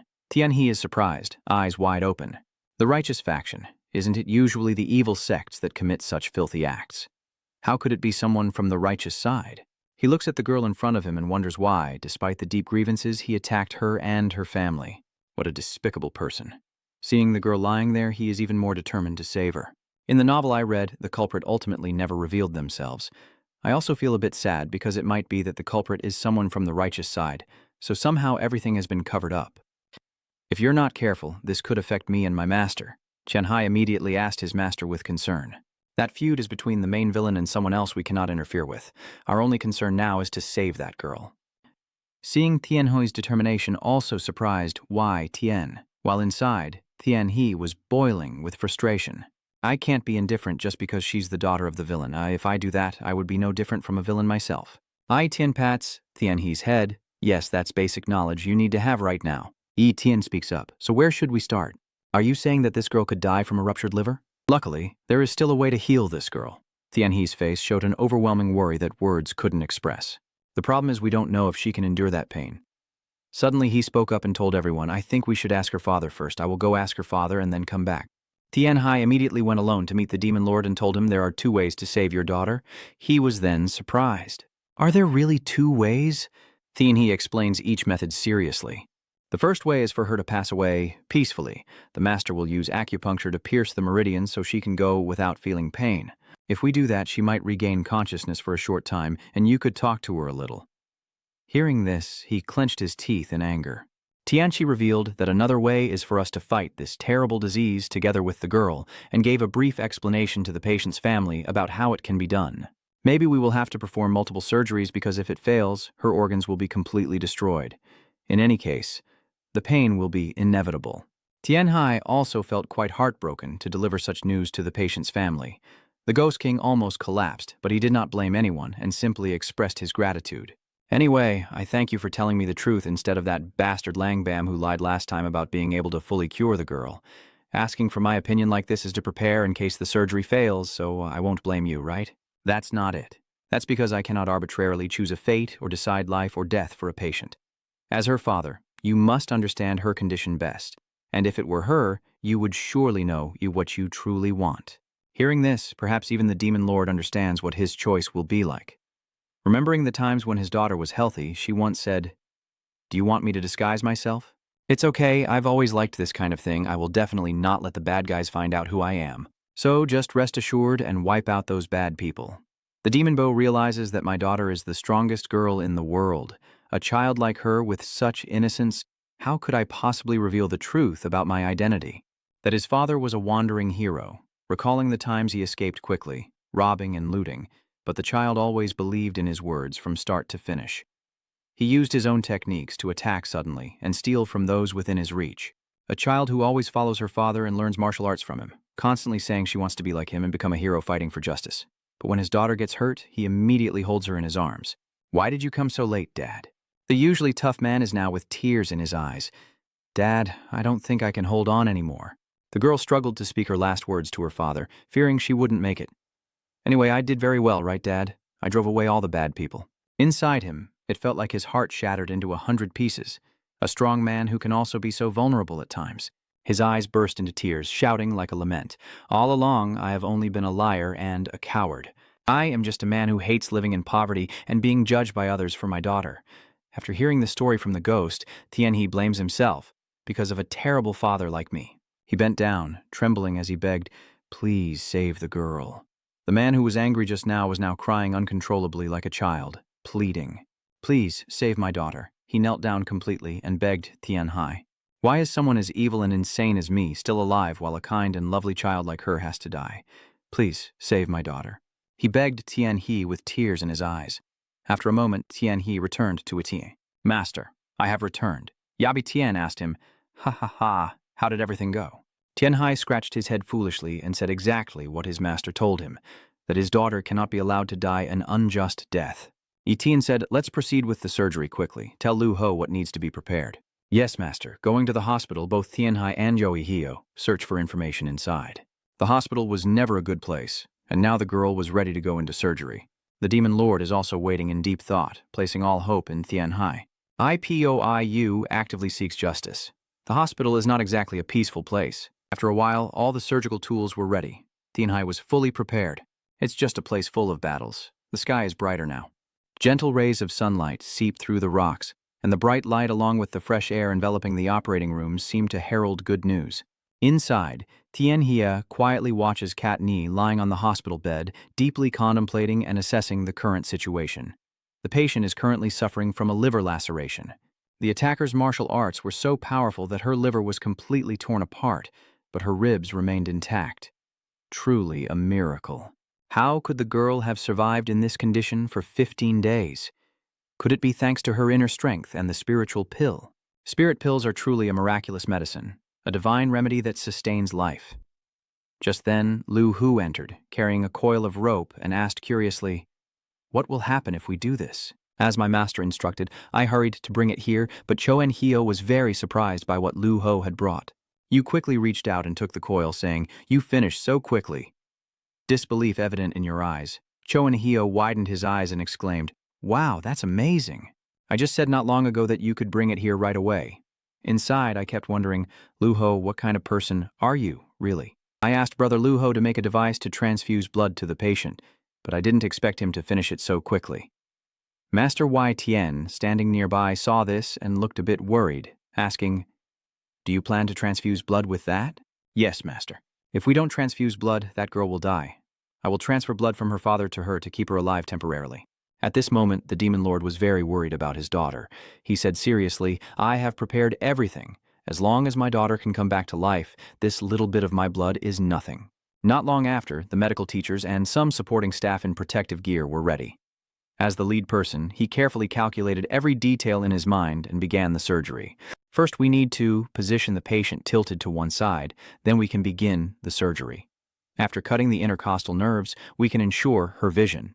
There has never been a precedent before where the connection could be restored after being cut. Anyway, compared to modern medicine, this method is more effective. The Divine Doctor.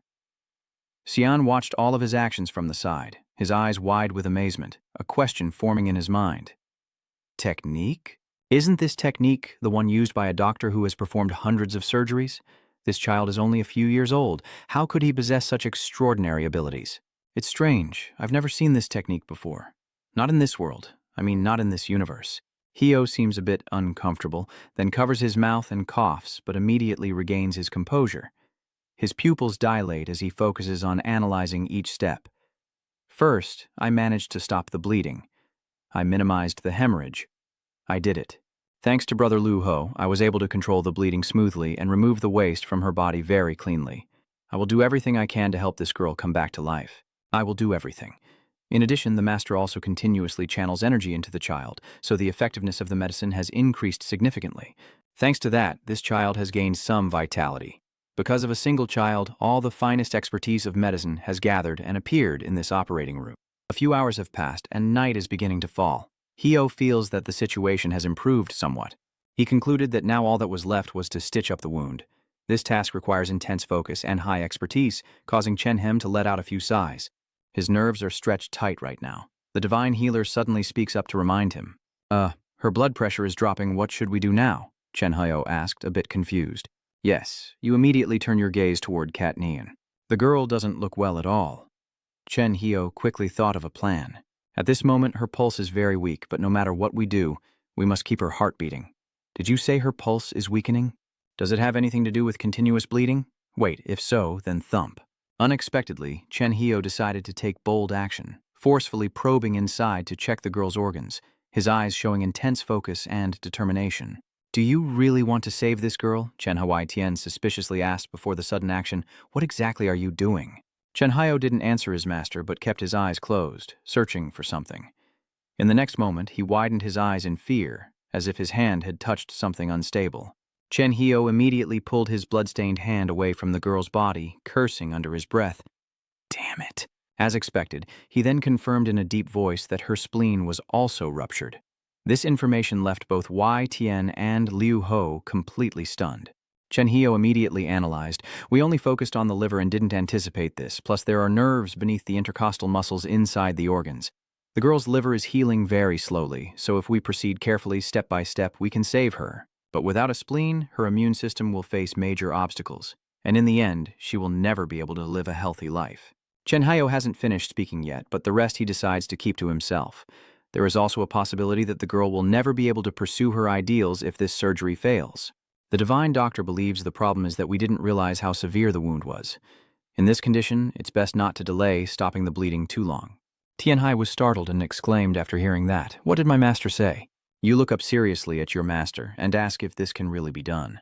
Etienne gently holds a thin bamboo slip in her hand and looks straight into her student's eyes to comfort him. "Don't worry, you don't have to carry everything on your own. Although I am a person full of flaws, as a divine doctor, surely I cannot help you even a little bit. If there's a chance in the future, teach everyone how you saved that tree I mentioned." As he finished speaking, he performed a few movements with the acupuncture needle, instantly sending countless lightning bolts shooting throughout the room.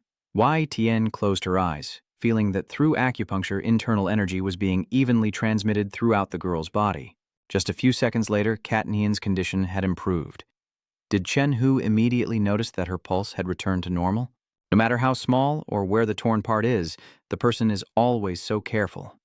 Turns out the legendary doctor in this world isn't called Ha Huyen. That's right, now's not the time to marvel at that. I need to finish this surgery quickly. Thinking quickly, Chen Ho sewed up the incision with a few swift stitches, then cut the thread with scissors. Finally, he pulled sharply, sealing the wound, and the patient was saved. The girl is no longer facing death but is simply sleeping peacefully now, and even the divine doctor after the surgery looks pale and sweaty with worry. Chen Ho happily falls back, exclaiming, "Great, it's finally over." He closes his eyes tightly, thinking to himself, how many hours have really passed? I thought I had already fallen apart. Now Wai Tian steps in front of you and says, "Hi, you've been through a lot. Rescuing a child from death is truly a miracle." Chen Hio quickly replied, "You are the one who should be thankful." Master, after hearing this, he dismissed it. "No, there will come a day when I will need you to heal me." Chen Hio couldn't hide the happiness on his face. Even though it was covered by a mask, you could see him smiling brightly. Suddenly, a scream rang in Chen Hio's ear, because Wai Tian could no longer stand. "Hey, brother, please wake up quickly. The girl has already woken up." But at this moment, Tianhai was still deep in thought. The villain must have also endured a long and painful period. Just to save his daughter, he didn't care about his own life. The whole room was now panicking as they rushed to support Wai Tian, who was gradually collapsing. Someone shouted, "Quick, move them to another room."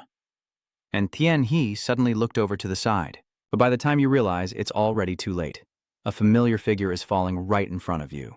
Chen Hai rushed to catch Wai Tian, panic-stricken as he shouted, "Master." Liu Ho also anxiously called out, "Master, Master, please wake up quickly." Fragments of shattered memories engulfed the healer, cold and painful, as if a sharp, icy blade had stabbed into my heart and torn it into 1,000 pieces. My childhood memories flood back. I tried to scream for help, but no one could save me from this pain. I now become too familiar with the feeling of suffering from illness. With this condition, it's hard to save your life, so maybe... The master then said, "Let's try to think of a way to ease the pain." I close my eyes and accept. "Yes, master." Master gives the medicine bag to your parents. You are severely poisoned, so for now, this is the only option. Apart from this, I can't help you anymore. My parents gave me a bag of medicine that should have been for patients who had already been prescribed it beforehand. They probably want me to leave this world a little less painfully. Memories shift to the day Quan Mon burned, the only time in my life I didn't feel that pain. Yixian had already made up her mind when the gate caught fire. All my loved ones perished in the fierce blaze, and I swore to myself, the first person who must die is me. I will definitely survive and be the last one alive. Liu Hu quickly ran forward, carrying Wai Tian on his back. "Get out of the way, quickly, get out of the way." What that child possesses doesn't belong to me, so I can't say I'm jealous. I just had high hopes for that child, so why is my pain so much worse today? The moon rises high in the room, candlelight flickering. Wai Tian lying on the bed with her eyes closed, her eyelids fluttering. Then she opens her eyes and looks up at the ceiling. How long have I been unconscious here? He looks down. Since when has Tianhai been sleeping peacefully by the bed? Hi, even though she's asleep, Tianhe's hand is still holding Wai Tian's hand. This child really has always been by my bedside. Lu Ho stepped forward now. "Master, are you awake?" "Yes, I've been unconscious for quite a while, haven't I?" he asked. "But why is Hai here?" He hesitated for a moment, then explained, "It seems he used the excuse of practicing the 5 elements heart technique to escape here, Master. But Master, everything this time is all because of that leader." Wai Tian smiled softly upon hearing this, then looked at Tian He, this child's stubbornness. "Hai Yi is still deep in sleep. I have transferred 5 parts of spiritual power to him, but I haven't noticed much change. Still, he won't be tormented by that pain anymore. Maybe the continuous pain over the past period has become too familiar to him." Etienne gently placed his hand on Tianhai's head. "This time I used more fire, metal, and wood energy. That is a very gentle and pure type of energy." A blue light appeared, and I could sense a strange flow of energy running through its body. That light radiated from Etienne's hands, spreading throughout the room. Lu Ho saw this and stopped him, saying, "Master, stop quickly if it's too much. Don't worry, it's just a slight change, but for me, it's no big deal. That energy has been passed on to Tianhai Wai thanks to you." Etienne closed her eyes, placing her hopes on H. "It's been a long time since I had the desire to keep living, to grow up and become the protector of this place. It would be so wonderful to see you grow up." After a while, Tianqi woke up and brought food and tea to Wai Xian. "Ha ha, is Master okay?" "Ha, you're awake?" I smiled. Master suddenly fainted. I was so worried. "It's good. It's really good, Master. I was truly worried about you. Etienne sat on the bed, looking at him thoughtfully, just a slight shock. Maybe my soul wandered off somewhere for a moment. Ha ha ha. I have experienced partings and reunions many times, but this is the first time I feel like this. So this is what having parents feels like. When I was young in the orphanage, I was just a child with an empty heart. Is this the feeling that no one could fill, but thanks to my master, I can now feel it? Etienne confides in Tianhai, the human heart is truly strange. I apologize for making you worry, but I am happy to see you care about me like this. Hearing those words, Tianhe silently thought that he seemed to understand why elders often pretend to be sick in front of their children. Now he understood why Lu Ho often grumbled about how he was becoming more stubborn with age. Yi Tian also looked at Tianhai happily, so this is what it feels like to have a good student. At this moment his body suddenly ached, and he started coughing continuously, with blood following each fit. Tianyi shouted, "Master, blood!" The coughing had eased, but Yi Tian's hands were covered in blood. And Tianhai quickly said, "Master, please wait a moment. I will call Brother Lu Ho right away." Amid the dazzling light, the ancient building appeared majestic, with its curved tiled roof soaked in a tense atmosphere. Two figures rushed down the corridor, their hurried footsteps echoing loudly. Lu Hu shouts sharply, his voice hoarse with worry. "Hurry up, Master is very weak now." They didn't stop, heading straight for the main gate, then immediately stopping in front of the door. Their faces full of worry, they hurriedly approached the sickbed. Tianhai shouted loudly, "Master," then run to the bedside. He quickly poured the medicine into his hand, frowning tightly, and said, "Master, please wake up." Tianyi carefully poured water while giving him sips. He opened his eyes wide, waiting as if for a miracle. "Master, the sky outside is clearer and the air feels lighter. How are you feeling now?" Lu Ho nearby responded, "I thought you were okay."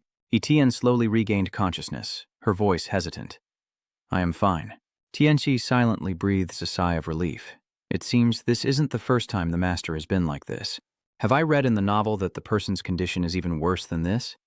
No matter how outstanding the master is, he would still be the first character to disappear in that novel. Neither of them looked worried as they observed his current condition. It seems the master's illness is flaring up again. Lu Ho bowed his head and said, "Master, please rest. We will go outside." Wai Tian reached out her hand gently and said, "By the way, let me check your pulse." Tianxi quickly replied, "Yes, what should I do now?" Yai Yian's faint smile seemed to suggest a subtle reassurance. "Yeah, there's no chance for practice like that. Besides, since we share the same internal energy, if anything goes wrong, it won't affect me too much." Then he sternly ordered, "Come here quickly." "Yes, master." Tianhai listened to the command and began practicing. "You studied the theory last time, so this is your first time practicing, right?" He replied briefly, "Yes, I understand."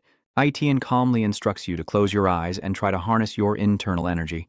You must not speak or open your eyes now. Listen carefully, Tianhe. Close your eyes tightly and stay tense, waiting for what the master is about to teach. Etienne's lips quivered as a gentle aura emanated from his hand, swirling around Tianhe and focusing on the point where his hand rested on the master's pulse. The waves grew stronger, penetrating deeper into the immortal's body, causing Tianhe to shiver slightly. Is this ultrasound wave? My internal energy is flowing along the meridians in the body, so this is the meridian I am sensing. When the energy sensation appears, I will be able to feel the pulse. The condition of my master is too serious. Something's wrong, the voice of the healer softly asks in a lowered tone. You've finished watching everything, right? Tianhai swallowed hard, sweat pouring down his forehead. Now, gather your spiritual energy back. Sweat drips down from your small chin. Tianhe opened his eyes and took a deep, heavy breath. Etienne looked at him softly and asked, "What do you think? The person's condition is worse than you thought." Etienne smiled as if she had expected it. "That's right, you're correct." Hearing that, Tianhe clenched his fists, a fierce determination rising in his heart. "I will definitely cure my master."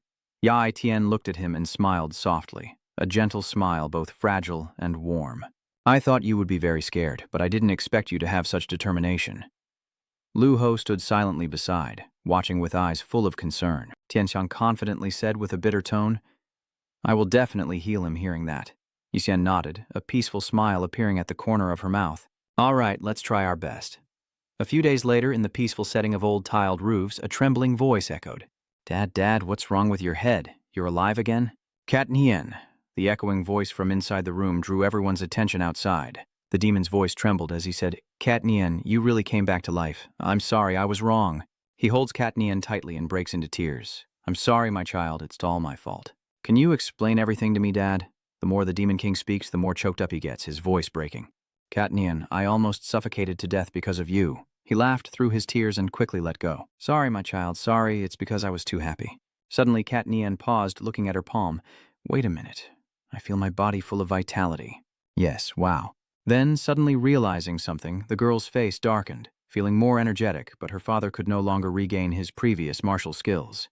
Just then, Wei Tian and Tian Hu entered. She has woken up and is feeling much better. Demon Palace hurriedly stands up and comes forward to welcome them. Please, come in. As soon as he finished speaking, he knelt down and bowed repeatedly, thanking you both for bringing my daughter back to life and making her healthy again. Thank you both. Baklongwai is truly a place of righteousness. Tianhai hurriedly tries to stop her. Come on now, uncle, get up. The ghostly envoy shyly stands up, voice still choked, truly grateful to both of you. Nian, please stop crying, can't you? You're fine, but right now it's your father who should be worried about you. Wei Tian softly inquires. How is he doing? With this situation, his martial arts won't be as good as before. The ghost. Archer paused for a moment, tears still glistening in his eyes, but a satisfied smile appeared on his lips. I just want my daughter to come back to life. That's all I ask for. Tianhai looked up, her eyes deep and contemplative, wondering if he had used too much vital energy. He looked much older than the last time she saw him. Seeing the tender scene of father and daughter together, his heart gently sank. But that's true.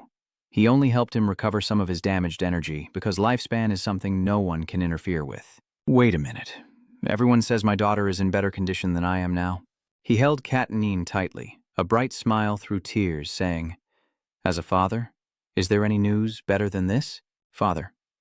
Etienne looked at the scene, nodded gently, and said softly, I will try to check her pulse. He gently places his hand on her wrist and says, Katnian, relax your body.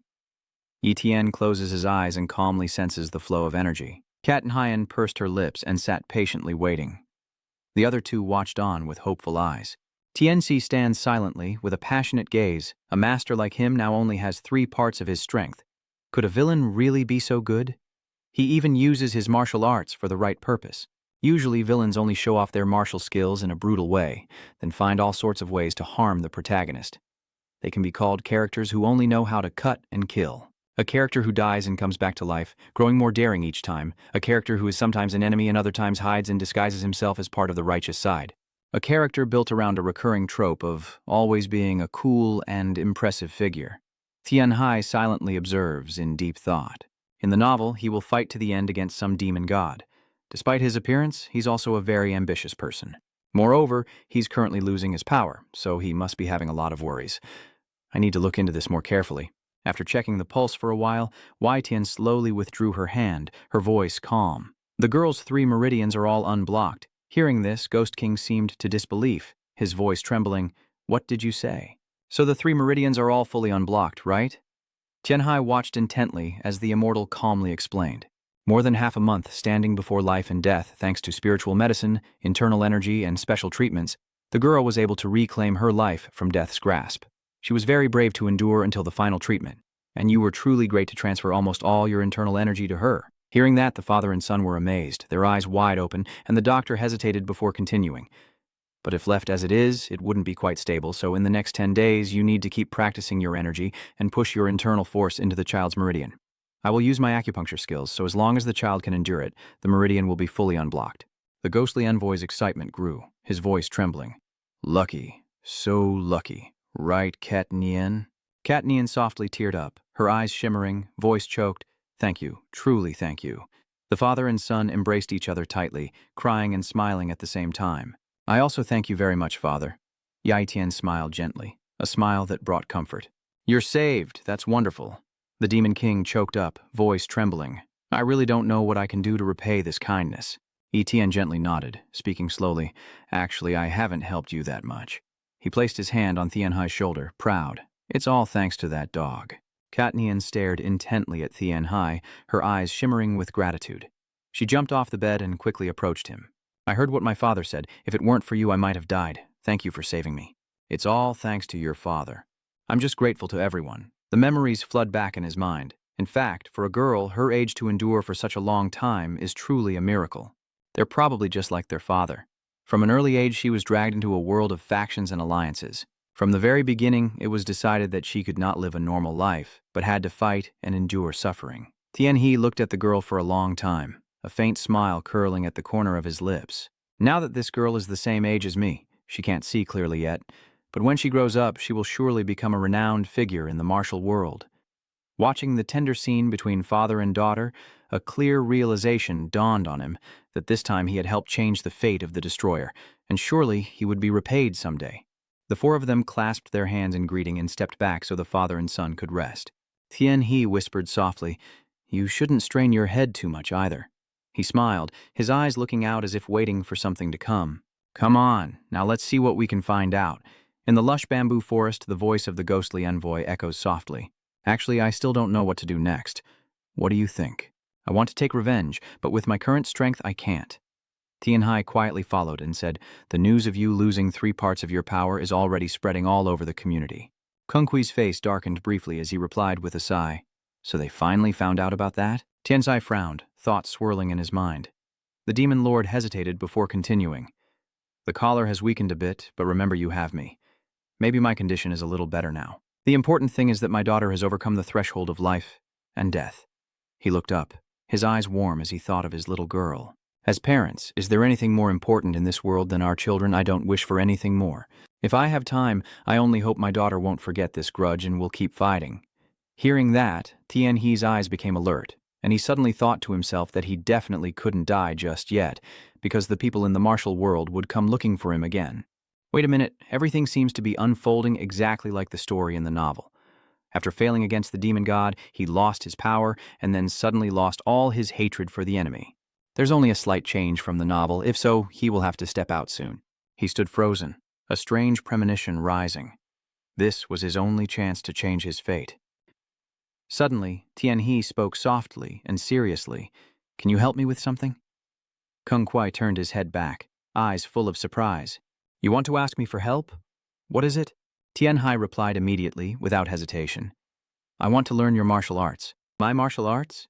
Tianhe tilted his head and asked again. "Is that not allowed?" The Ghost King quickly said, "Of course, but the essence of this kind of martial art is to perform many repetitive movements to circulate energy. My body isn't fully recovered yet, so this might be a bit difficult. I haven't done that before," but then he decided. "All right then, shall we practice together?" Tianhe asked excitedly. "After this, I don't know when I'll be able to see you again," Kung Kui explained. "Just don't criticize me for being clumsy when I channel my energy. After all, I'm just a naive country boy." A strong gust of wind blows, causing the leaves to sway.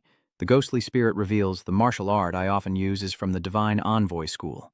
To be precise, this martial art does not originate from the Doga sect, but from Bunga. It is used both for cultivating the mind and for gaining new insights. By repeating the same movements, you can channel your energy and master this technique. The wind grows stronger, swirling all around." Tian. He stands silently, wondering if it's because I exerted too much force. I can't feel any strength in my lower abdomen. The demon bow begins to unleash its martial arts, movements as swift as swirling wind. His hands spinning as if an unseen power rises within him, channeling all remaining internal strength, his deep gaze hiding a secret vow. He continued to use his final resolve to watch the scene. Tianhe pursed his lips, his eyes burning with determination. This was his last attempt at training. The demon bow was completely absorbed in the moment. Each movement, though simple, contained immense power, and a powerful wind-up punch struck directly, hitting the shield with a force that left Tianhe in awe. He keeps attacking, each move from his hand unleashing power like an arrow shooting straight ahead. Tianhe gapes, wondering, is this an illusion? I can feel the power of the bow and arrow, the force impacting the body shield, and I also sense the ghostly bow moving smoothly with the limbs, coordinating seamlessly. He synchronizes his body movements with his breathing, maintaining his stance and steady breath at this stage. He spoke while muttering to himself, facing his hands toward each other, then pulling them forward, continuously spinning and extending his arms, repeating the poses at a dizzying speed. The surrounding air is streaked with red energy, swirling with each movement. Since there are no real bows and arrows now, just observe the techniques. Tianhe was stunned, almost opening his mouth in shock at the scene before him, wondering what exactly he should pay attention to in this move. Suddenly, the silent space was torn apart by an invisible burst of energy. The demon archer performs a series of continuous movements, his silver hair flying with each motion, embodying sorrow. Watching the entire display of power and complexity, Tianhe stands still, eyes wide open, gazing up without blinking. His arm still bears the lingering echo of the fading blue-purple energy. As his move nears its end, the demon lord gently tilts his face, a soft exhale escaping from his dry lips. It is a thought, a movement composed of dozens or hundreds of actions, a plea repeated dozens of times. He closes his eyes as if recalling his past battles. Melancholy is like the wind, a human thought. This martial art has reached the realm of melancholy. The Prince of Divine Martial Arts means to discard, abandon, and push everything aside, focusing all his inner strength, then unleashing it. After many moments of thinking and reconsidering, using his inner power to cast a spell with a bow turned out to be an indescribable feeling. I thought it was something really amazing. The demon bow closed its eyes, thinking this was wonderful, but when it opened them, its gaze was full of determination. He suddenly realized it wasn't like that. He paused, a look of sadness clearly on his face. What he had to give up was himself. Tianhe stood there in silence. Suddenly a beam of light shone down, illuminating his face. A spiral of light encircled the demon horn, so large that it pushed away the surrounding bodies. Tianhe tries to stand firm as the energy grows stronger. That energy is terrifying. He was extremely surprised, wondering if he had succeeded. It was much more intense than what was written in the novel. The demon archer stands still, the aura emanating from him like a halo of enlightenment. He has reached a state of mastery. The swirling aura grows more intense, forming a blazing vortex that shines directly from the demon's body. Tianhe is stunned, as red rays emanate from him like a terrifying force, wrapping around the demon and lifting him into the air, making his body tremble with amazement. Is the demon archer ascending into the sky with that aura blending with heaven and earth? What kind of martial art is this? The bright light was so dazzling that Tianhe had to cover his eyes, but in novels it's never mentioned that when the villain awakens, their power increases threefold. Did I succeed? I think I did it. The demon bow speaks. Kid, take a good look. He merges into the flow of energy, secretly thinking that he will help this boy become the one to replace him in the future. Truly hidden in the shadows. Lu Ho's figure appeared briefly. As he stepped out, Tianhe was startled. We can never understand what the leader of the anti-heroes is thinking. I immediately turned around and said, Lu Ho, he came so close, but I couldn't sense anything. The two of them are observing the demon bow and the surrounding aura. Lu Ho speaks with an eerily calm voice. He has lost all his cultivation and is about to become a cripple, yet he is still recovering himself. Seeing his power has increased threefold, I really don't know what realm he's in now. You suddenly laugh and say, amazing. No wonder you're the heir of the destroyer. Hearing that, Tianhe suddenly felt uneasy. It sounded like a compliment, but why did I feel a chill down my spine? He softly asked, did you not come yesterday to celebrate with their father and them? Yeah, I need more time to observe their actions. What do you think? Lu Ho's face suddenly darkened. I wonder whether I should kill my brother or not. Your cold gaze like a bullet aimed straight at me makes my body suddenly feel suffocated, veins bulging with tension. Really? Kill me? Lu Ho's laughter echoes through the cold and terrifying bed, while Tianhe's body feels frozen. Damn it, I can't move my body. I wonder to myself, why would he want to kill me? This is the moment when Lu Ho's eyes suddenly light up. My true nature, if I continue to stay here, who knows? The master might not be able to endure it anymore. This keeps happening over and over. The master will be in danger. Tianhe remains silent. Damn Chu, I rack my brain. From the very beginning when I accepted you as a disciple, my master had to sacrifice his reputation, or is it because I became someone that he agreed to take in an unannounced patient and almost lost his life? I reply, if you kill me, your master probably won't let you go, right? Liu Hu still kept a cold expression. I know that back then you would have used the most terrifying method in this world to kill me. Tianxi still teased, no way, it's not that serious, I just pressed the blade against your neck. Lu Ho chuckled softly, his tone both serious and teasing. You think too highly of our master? Do you really see him that way? No, our master is someone even gods and demons respect. There's no way someone as gentle as him could be like that. You are mistaken, brother. It's just that you are a bit suspicious of my trust. Lu Ho firmly said, I don't care how I will die, as long as the master can live a long life. Facing Lu Ho, Tianhe's mind involuntarily recalled the memories of the times they had spent together. Lu Ho calmly said in a deep voice, but now I don't know anymore. Tianhe is tense and asks, do you want me to save the master? Lu Ho bows his head softly, like the wind, and says, that's not necessary. Just watching over him is enough. After saying that, he turned his back and took a few steps, but suddenly stopped. His voice revealed the long-hidden emotion. I hate and also thank my master. You made me happy, but also planted many negative feelings in me. After finishing, Liu Hu merged into the wind, his figure disappearing into the shadowed forest. Do you understand? Only Tianxi and the demon Bao remain in the silent void, their hatred lingering. It has been 3 hours since the main villain began to awaken. As the aura settles, the demon lord bows his head and salutes him. Tianhai is stunned. His hair has turned back to black and his complexion has become vibrant again. Not only that, but your skin's lost elasticity from aging has also been restored. You're so amazed you're about to lose your mind. He looks so young now, it's beyond my imagination. Truly miraculous. His divine energy has fully returned. Congratulations, the demon lord replied, his voice full of gratitude. Thanks to you, I was able to regain my former strength. Hearing this, Tianhe was momentarily confused. This is the Fire Realm level that everyone desires, but fewer than 30 people have reached this stage, and he has already achieved it. Just by receiving treatment from me, he couldn't have recovered so quickly. During the hardest moment, thanks to your help, I will never forget. Not only did you save my daughter's life, but you also helped me reach the highest realm. Kung Kui is certain I will repay this favor. Tianxi remained silent, only smiling satisfyingly with a cunning look. The fish is on the hook. In the sunlit bamboo forest, a frantic call echoes out, "Oh, brother, please get up quickly." Tianhai rushed over, looking awkward and embarrassed. You're making things difficult for me. The demon lord still insists firmly. I am your benefactor. If you need anything, just tell me.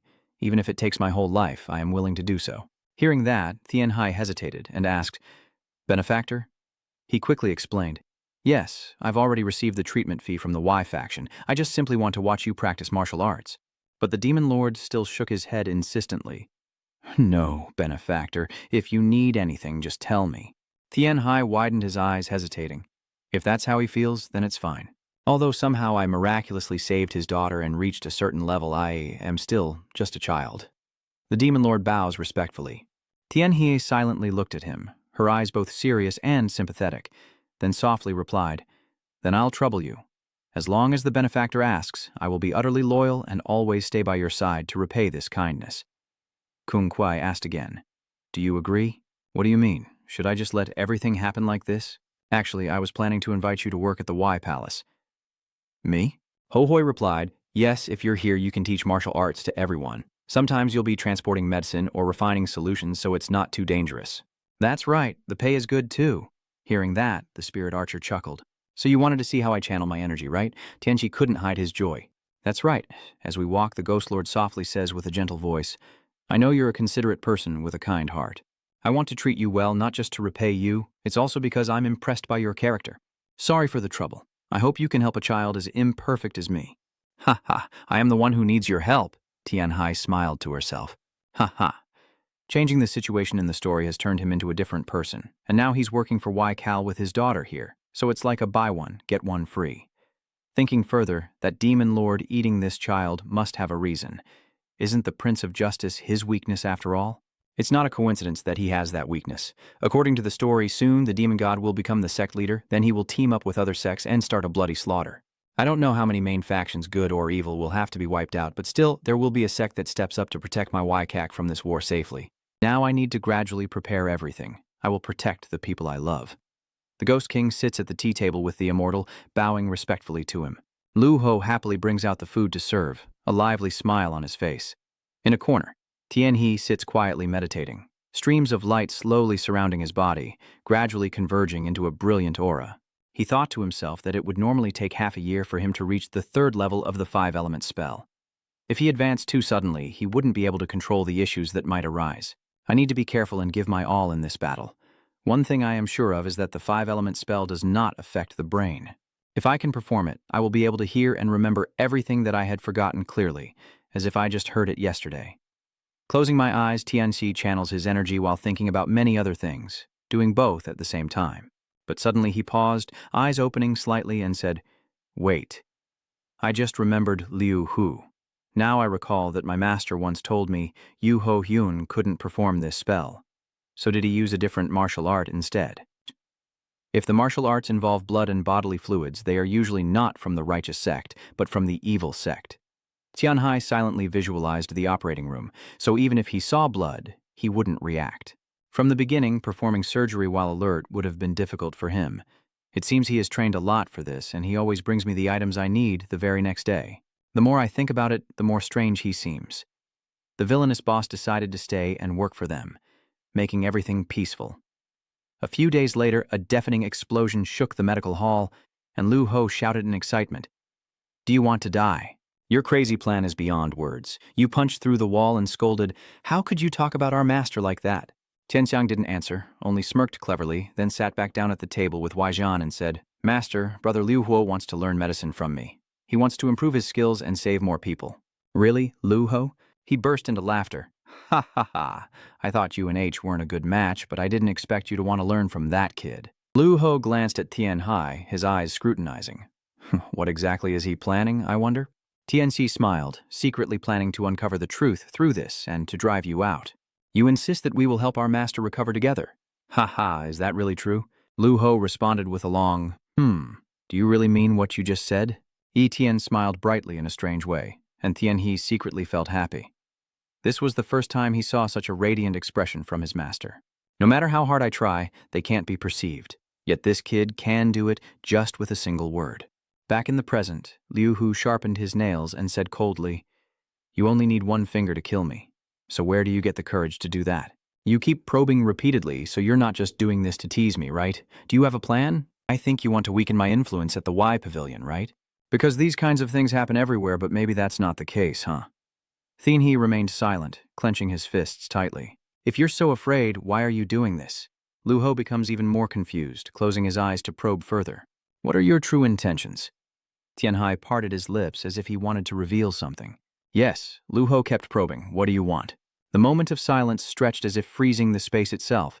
Then his voice rang out clearly, "Mok Lak, you can become her protector instead of your guardian." Someone outside the mansion is rushing over now. What about the bee warrior? After hearing this, Liu Ho froze in confusion, waiting for more information from the other person. Tian He looked straight into his eyes with a very determined attitude. "I need your assistance, your aid." Liu Ho was quite stunned and surprised when he heard this condition. What, a stewardess? Then he silently thought to himself that what this world lacks is an assistant. Usually, disciples receive support from medical personnel. The basic role of an assistant is also like that of medical personnel. Seeing that expression of hesitation, Tian Hu frowned and confirmed seriously. "Later, whenever I hold a surgical instrument to ensure I can do my best, I need someone to support me by my side." But Liu Ho still looked stunned, as if he couldn't believe it. "Girl, what are you saying to me right now?" He pointed at himself and asked cautiously. "I am your enemy, so why would you want to keep your enemy by your side?" Tianxi strongly shook his head in protest. "I don't see anyone more suitable for that position than Chief Steward Liu Huo." After repeatedly trying to find excuses to refuse but failing, Liu Ho felt extremely helpless. Tian He began analyzing and explaining the reasons, starting with the fact that he has incredible physical strength. "You move patients and medical staff every day, and isn't it you who handles all the difficult matters? And you're also very alert and calm. There are many times when you need to have good judgment and adaptability depending on the patient's condition. If it were you, I believe everything will be fine." After hearing such a lengthy explanation, Liu Hu remained silent. Tiani continued to insist, and in the end, of course, medical knowledge was necessary. "He looks at you with complete trust. For him, this is basic and doesn't even need to be said. I truly don't see anyone more suitable than you." After a thorough persuasion, thoughts of his own martial arts, demonic skills, and unique techniques came to mind. Liu Ho hesitated and asked nervously, "Is this really the reason?" Tian Hai frowned deeply and firmly. In the end, it was also to save the master. "Really? No matter what, I can never compare to you." Liu Ho still looked deep in thought, then sighed and said, "I should have killed him first. I still haven't made my decision." Seeing Liu Ho's signs of opposition, Tian Hai's face showed a hint of awkwardness, but then he quickly came up with some reasons and continued to persuade him. "That's right, it's all because of the master, because he had no choice in methods or ways. I am the same, because I haven't figured out a way either, and I am risking my life." Liu Hu still hesitated cautiously, and of course, this made him briefly doubt Tianxi in his mind. This kid completely overwhelms people. After a few seconds of silence, Tian Hai spoke again. "Captain Yu, you must become my bodyguard. From now until I can save my master, if I can do it, let me live. If I can't, then kill me." Hearing this, Liu Hu was stunned for a few seconds. "What are you talking about? What kind of excuse is that?" To make it more dramatic, he even chuckled with added salt and pepper. "That's right, from now on you won't have many chances to kill me either. Thanks to my loyalty, the Demon Palace has reached the transformation stage." The more Liu Ho listened to Tian He speak, the angrier he became. And seeing his frustration uncontrollable, Tianhe couldn't help but smile smugly. As Lu Ho hesitated, Tianhe began to urge him, "Choose now, become my assistant, or kill me right here." His hand trembled slightly and uncontrollably. This is really strange. In the end, it was all just to save a patient, more like madness than obsession. At this moment, Tianxi's face darkened as he gently reached out and grabbed Liu Hu's collar, pulling him into deep thought. The child's true nature is truly terrifying, as if playing with fate itself. After a struggle, Lu Ho sighed softly, helpless, and nodded reluctantly. All right, there's no other choice but to surrender. After receiving Lu Ho's nod, Tianhe was overjoyed as if a floodgate had opened. Will I succeed?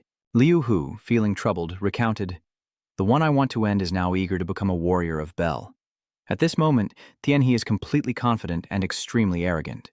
"I don't do this to gain your approval. I do it simply because it's the best way." Lu Ho shook his head and sighed. "That's even more terrifying." He then raised his hand and arrogantly believed he would treat you that way in front of others. As a cute Tianhe, wouldn't that be much more convenient? Didn't you just say you only act that way when there are two people?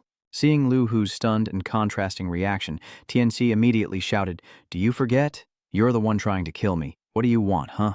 With that, Tianhai arrogantly and angrily walks away. "I will show you how intense the work of an assistant in South Korea can be. I will keep saving others, definitely saving them, and from today on you will have to learn a lot by my side." Lu Ho then glanced after his departing figure. Looking at the current situation, Lu Ho is furious and dissatisfied, unable to accept it. If he's upset, just kill him. I've lived longer than before anyway. Meanwhile, Tianhe walked away with an unintentional smile. Lu Ho kept staring intently at Tianhe's figure, his expression still full of confusion, his face stiff as a statue. Lu Ho watched Tianhe's back with many doubts in his mind. Now I understand why the Demon Palace would be so determined, to be honest. I thought it was just simple temptation, but after today I realize it's not, with a face full of helplessness and a hint of disappointment. He hesitated for a moment, then made up his mind, foolishly moving forward despite his fear. There is a spirit that even enemies must be conquered by. Transition to the next morning, the sun just rising, and the pigeons soaring freely in the sky. Those are carrier pigeons responsible for delivering messages. Soon, news of Giant Tianhe's healing spread widely. Soon, everyone received and read the letters that had been sent, and after finishing, they were all quite stunned and panic-stricken. The new treatment method has been published in the medical department. Although it doesn't detail the specific methods of their opponents, not even if they are people, it still records very thoroughly the general approach to curing patients. After hearing the news, everyone was panicked and discussing among themselves, what is it? Do they also treat even the internal wounds, even if they are severe? Is it true that they have treated organs from the liver and kidneys to the spleen? There are no records of the patient, but look at the daughter of the Demon Palace, a member of the royal family. Isn't it said that the treatment was handled by the Flower Lord's people? They said they treated him for 10 days but saw no improvement, so they abandoned the patient. Hearing this, a man was stunned and exclaimed, "Integrity." Seeing the other person hesitate and look confused, another man explained, "They don't accept Yiji because they are not part of the Orthodox faction." After hearing this, everyone sat down to discuss. "It seems I have figured out why Bianzin Ytian took him as a disciple. That child hasn't even studied at a medical school, yet can treat internal wounds, meaning he can treat the 6 viscera and 5 organs." A woman laughed with an extremely proud expression. "I also want to go directly to Big Jin Etienne and learn that. Just send my petition or request letter." Big Jin Y has been released and is now spreading quickly. The great ministers are still gathering and discussing intensely. Even though the Ghost Palace has done many things for the sect, hasn't he also done a lot for the main sect? The sect leader has already accepted him, so why would they refuse to give him medicine? Isn't it because the medicine fairy leader can't heal that they make such an excuse? These rumors spread quickly from one healer to another. "What did you just say?" Then he slammed the table with great force and anger, causing the man to stand up trembling and say each word. What if the strength of the flower master of the medicine hall is inferior to Big Zin YP? Hearing that voice combined with such a fiery attitude, the great officials all turned pale. Everyone lowered their heads as if avoiding the man's question. That was Ma Jin-chu, the chief steward of the Flower Lord Y. Jin-chu at this moment suddenly shouts at everyone. Even the ghostly assassin is just a ghost. Even if he was working for the righteous faction, isn't it all for money? On the contrary, healing him for 10 days already shows the sincerity of the masters. What else does he want? Kat Nian looked at him with a very cautious expression. "This is exactly what I wanted to say right now," the girl calmly said with an extremely indifferent expression. "Anyway, what's done is done. Keeping a hidden internal injury for 10 days without everyone knowing? Isn't that what a healer should do? Jinchu was so angry after hearing that he couldn't say a word, and after listening to Cat Nian's words, the others also strongly agreed. All patients must quickly learn the truth about what will happen to the Demon Palace if the Flower Master of the Medical Hall hadn't accepted him in the first place. Hearing the noisy gossip, an old man suddenly stood up and shouted loudly, "What are you talking about?" Doing so is actually falling into the trap set by those at Bichzin Medical Hall. Medicine is not a competition, but what is written in the medical hall doesn't seem to be about competing, does it? Jinchu was just standing silently, listening to everyone gossip and talk, his teeth clenched in anger and his face flushed red, even though all the medical reports only contained the basic information about the patient's conditions. Jinju hesitated as he held the letter in his hand. How could such a big rumor have been created? In the midst of his mind racing, he couldn't hold back and shouted loudly, "Stop everything. Now everything people are talking about is aimed at our flower master of the medicine sect." A while later, a high-ranking official came to report to Jinchu that I had secretly confirmed through the opening on her side that the demon princess is indeed of royal blood. After hearing that, he shook his head firmly and said, "Why would they risk everything and do such a thing with a patient who has such a high failure rate?" Hearing this, the young man nodded in obedience. "Yes, I think so too. This incident has caused quite a stir among the alchemy masters, and many sects are paying close attention to Big Jinwai's new treatment. How can I still have the courage to meet the immortal? If this situation continues, oh heavens." Noticing his frustration, the young man beside him offered to speak. "Actually, I also heard that during surgeries, Binwai Clinic sometimes uses a special liquid to treat patients, even when they become weak, which is quite unusual. According to the medical report, although Jian Tianhai's disciple is highly regarded, the method he uses for treatment has not yet been verified." Hearing this, Jinchu's pale eyes flashed, and he immediately pointed and ordered, "You dare to apply an unverified method on patients?" The other person shook his head and immediately objected, saying that's not quite the case. But hearing this, Jinchu felt a bit uneasy inside. That's exactly it.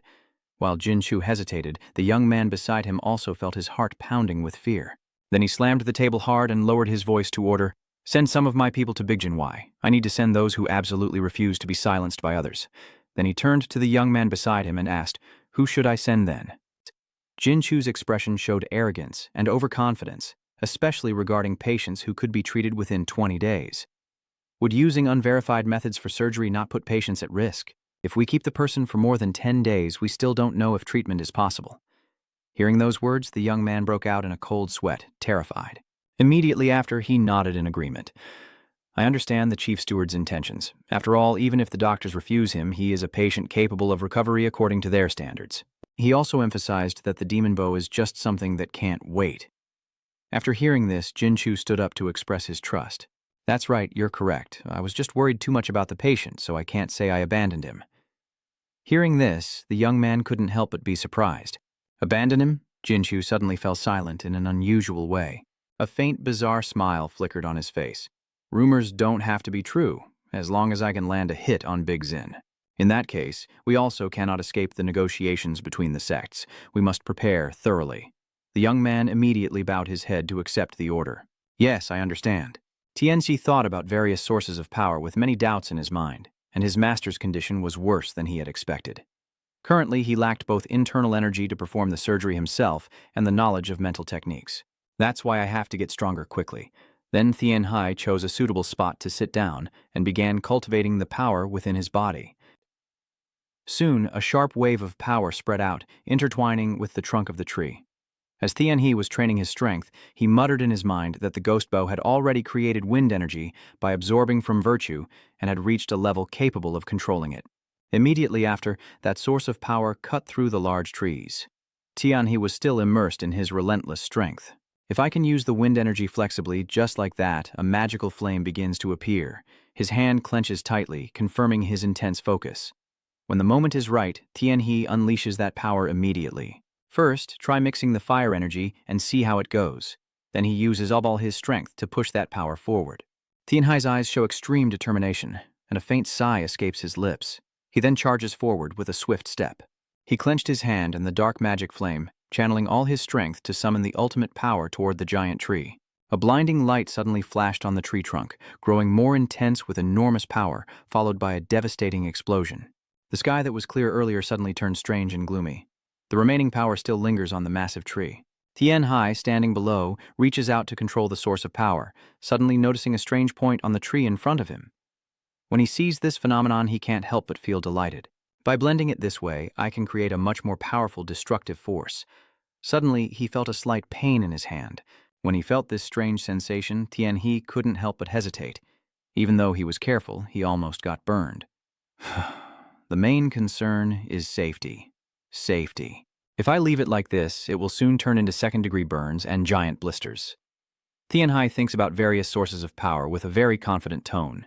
Thanks to the 5 elements mind method, I don't have to worry about infection. It's really great. Water energy will quickly remove heat, and wood energy will help heal the wound. As soon as he saw the wound start to cool down, Tian Hai felt a moment of relief. What is this? Even if it can't be fully healed? He just blew and thought to himself, 2 days would be enough because he had completely mastered the 5 elements mind technique. He looked up at the tree trunk, not knowing who had caused it to break apart so badly. Next time, it will be your turn. Tian Hai then put on a very proud expression. He gently touched the rough surface of the tree, and sensing the power within, Tian He suddenly thought to himself. Basically, training to become an immortal ends with destruction. Now is the beginning of the path to becoming a healer. The scene shifts to the morning inside the palace. Outside the corridor, people are bustling back and forth, and Kwang Kat Nien, the daughter of the palace demon, has spent 15 days receiving treatment at her residence. Kat Nien inside the room is focused on practicing. Even with the added ability of superhuman recovery, external wounds remain just normal injuries. Caution must be taken when using martial arts until full recovery is achieved through proper medical treatment and focused effort. In the past, Kat Nien has faced quite brutal things. Damn it. So who was it that brought me to this point?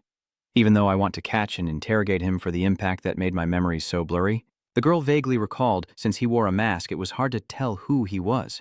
Just as she thought of this, Kat Nien suddenly snapped out of it, her heart still tinged with fear, and she lowered her head to sigh. After that day, my world collapsed once again. The girl sat silently on the floor, her breathing heavy inside from fear. Suddenly a thought flashed through Kat Nien's mind. I see. That's why I fear the grudges and disputes of the martial world. She looked around and sighed. It's so stuffy. My chest feels uncomfortable. Outside, the weather is so clear right now. Kat Nien is enjoying the fresh air with excitement, finally getting to go outside. The weather is beautiful. Since I'm bored, maybe I should take a walk. As Kat Nien walks by, she sees many people working, just standing around chatting, while others are carrying extremely heavy boxes. Over here, a group is focused on preparing medicine. Kat Nien observed that there are so many people working in the medical tent, and some even accidentally bumped into each other, spitting blood. But under strict supervision, they still work diligently, desperately trying to save a severely injured patient. After coughing up blood for a while, a voice suddenly called out, "I've been saved. Stop the bleeding immediately." Seeing the scene before her, Kat Nien couldn't feel any emotion at all. The patient is now screaming in pain. What's going on? This dizzy feeling. The patient suddenly reacts violently, and the medicines are ready to be administered. After a while, the patient's condition also eased up.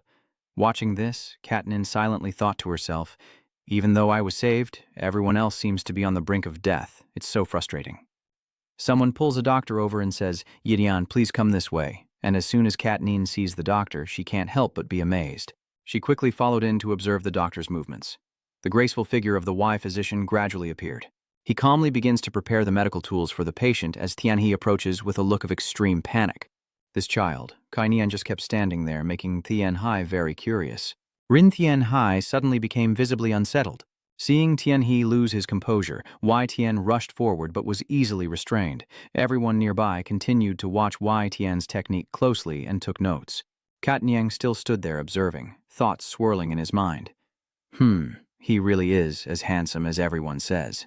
Tian He's annoyed expression remained, while Y Tian looked completely calm. Kat Niang watched intently, noticing every detail. This is the daily routine of a cultivator. Soon, it was already late afternoon. Tian Hai was sitting alone, practicing on the empty ground, feeling a surge of frustration in his heart. Wow, that guy doesn't take any break and keeps training. Kat Nin quietly watches him from behind the tree. Life is so real, how can he go all day without resting? As expected, he's so talented that my father willingly stays by his side as his assistant. He is of the same age as me and has already learned many unusual things. Still, Kat Ning kept standing there, watching Tian He without leaving. The girl's eyes suddenly shift to a distant gaze. Curious, isn't it? How does a child like her make friends? Before I was saved, I never made friends with anyone. Of course, my days started with practicing martial arts and ended with martial arts. I always pretend I have friends, always fool myself into thinking being alone is also interesting. I have lived pretending to be a good child in front of my father. Kat Nian's eyes suddenly darkened, but the truth is she has lived in complete solitude. She stood there alone, lost in deep thoughts, her face showing clear signs of exhaustion and boredom. Meanwhile, Tianhie continues to focus on cultivating her strength. Kat Nian stands behind the orange tree, feeling Tianhie's power radiate, her heart quietly trembling with a hint of doubt. She stood there alone for a long time, then gently turned to look at Tianhai with a tired expression. The scene shifts to the next morning, everyone in the mansion busy with their own tasks. Tianhai is now standing outside the corridor, yawning repeatedly. I worked too hard today, maybe I should go rest for a bit. At that moment, a voice came to his ear saying, "Here, follow this way." When Tianhai turned, he saw that the person entering was the demon palace. Seeing him carrying such a heavy load, I was a bit stunned too. How could he carry so many herbs at once? His body looks like it's about to break. He is working like a servant. Still, he could wait until his daughter recovers, but the master is unmerciful, and the demon lord is happier than anyone else. Father works as a servant for him, while the daughter spends the whole day cultivating energy alone. Tianhai shakes his head with a look of deep admiration. They are truly a pitiful father and son. Just then Kat Nien appeared, looking utterly stunned. The girl immediately rushed down, overwhelmed with surprise. "Master An has arrived. Just speak naturally, Miss Wang, but how can you be Master An?"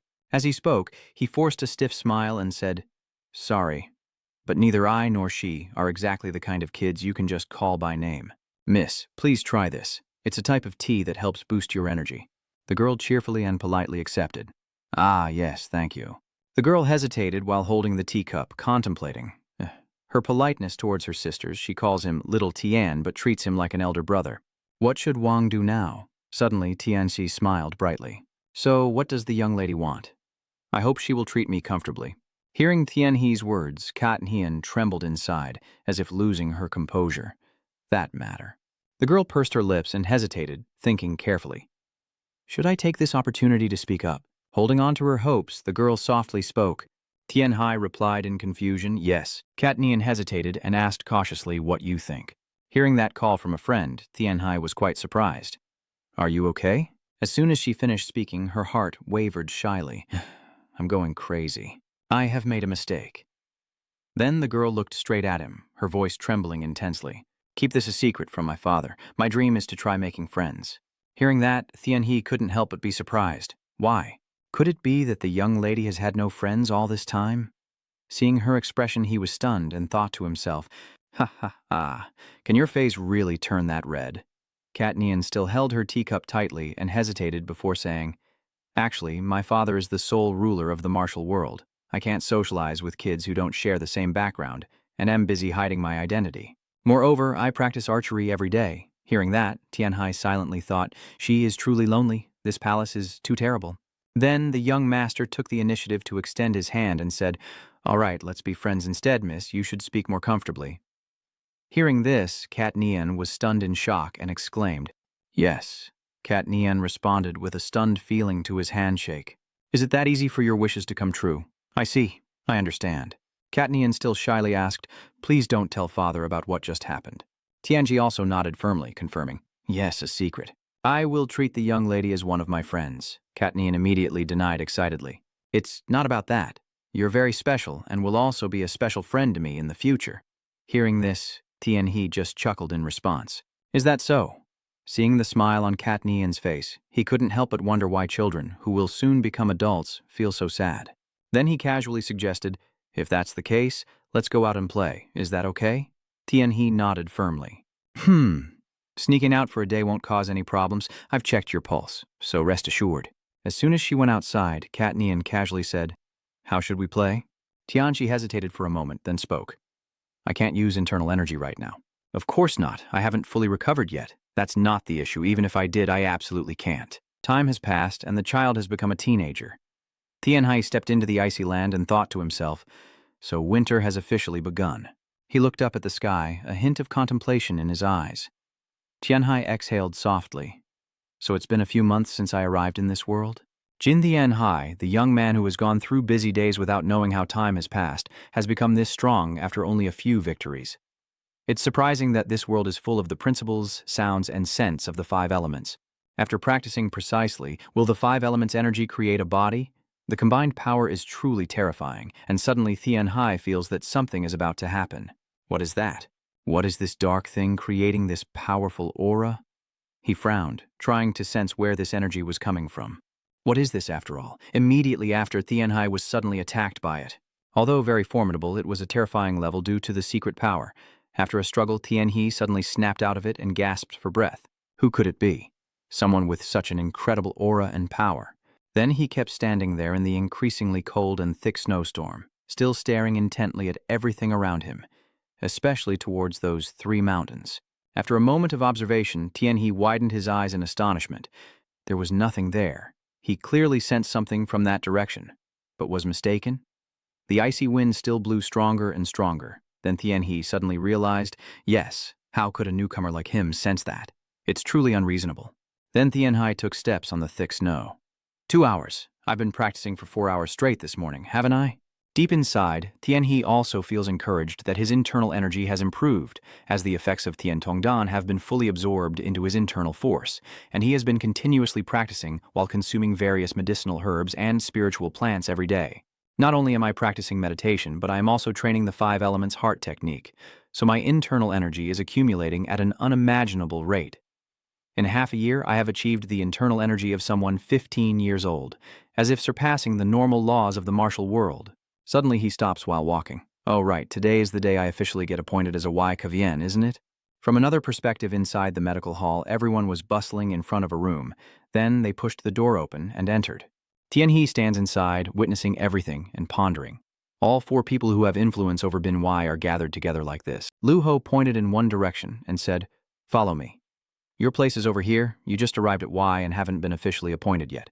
In fact, moving from this side to the other in Y can't be considered a breach of protocol. But you managed to save the patient even the master couldn't, and save the daughter of the ghost palace, right? That's why there was a long discussion about your future." Tianhai calmly walks over and sits down. Liu Ho remains silent, and the atmosphere between them suddenly falls into silence.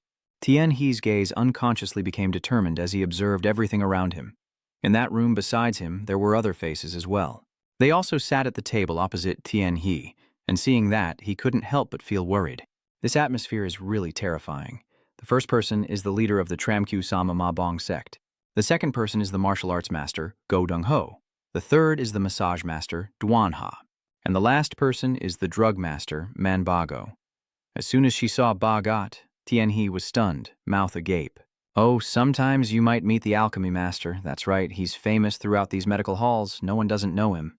Bagost's calm expression remained, and Lu Ho continued explaining that her expertise was in medicinal herbs, so she was quick at calculations, knew the dragons and merchants well, and could easily prepare rare herbs unavailable in other medical halls.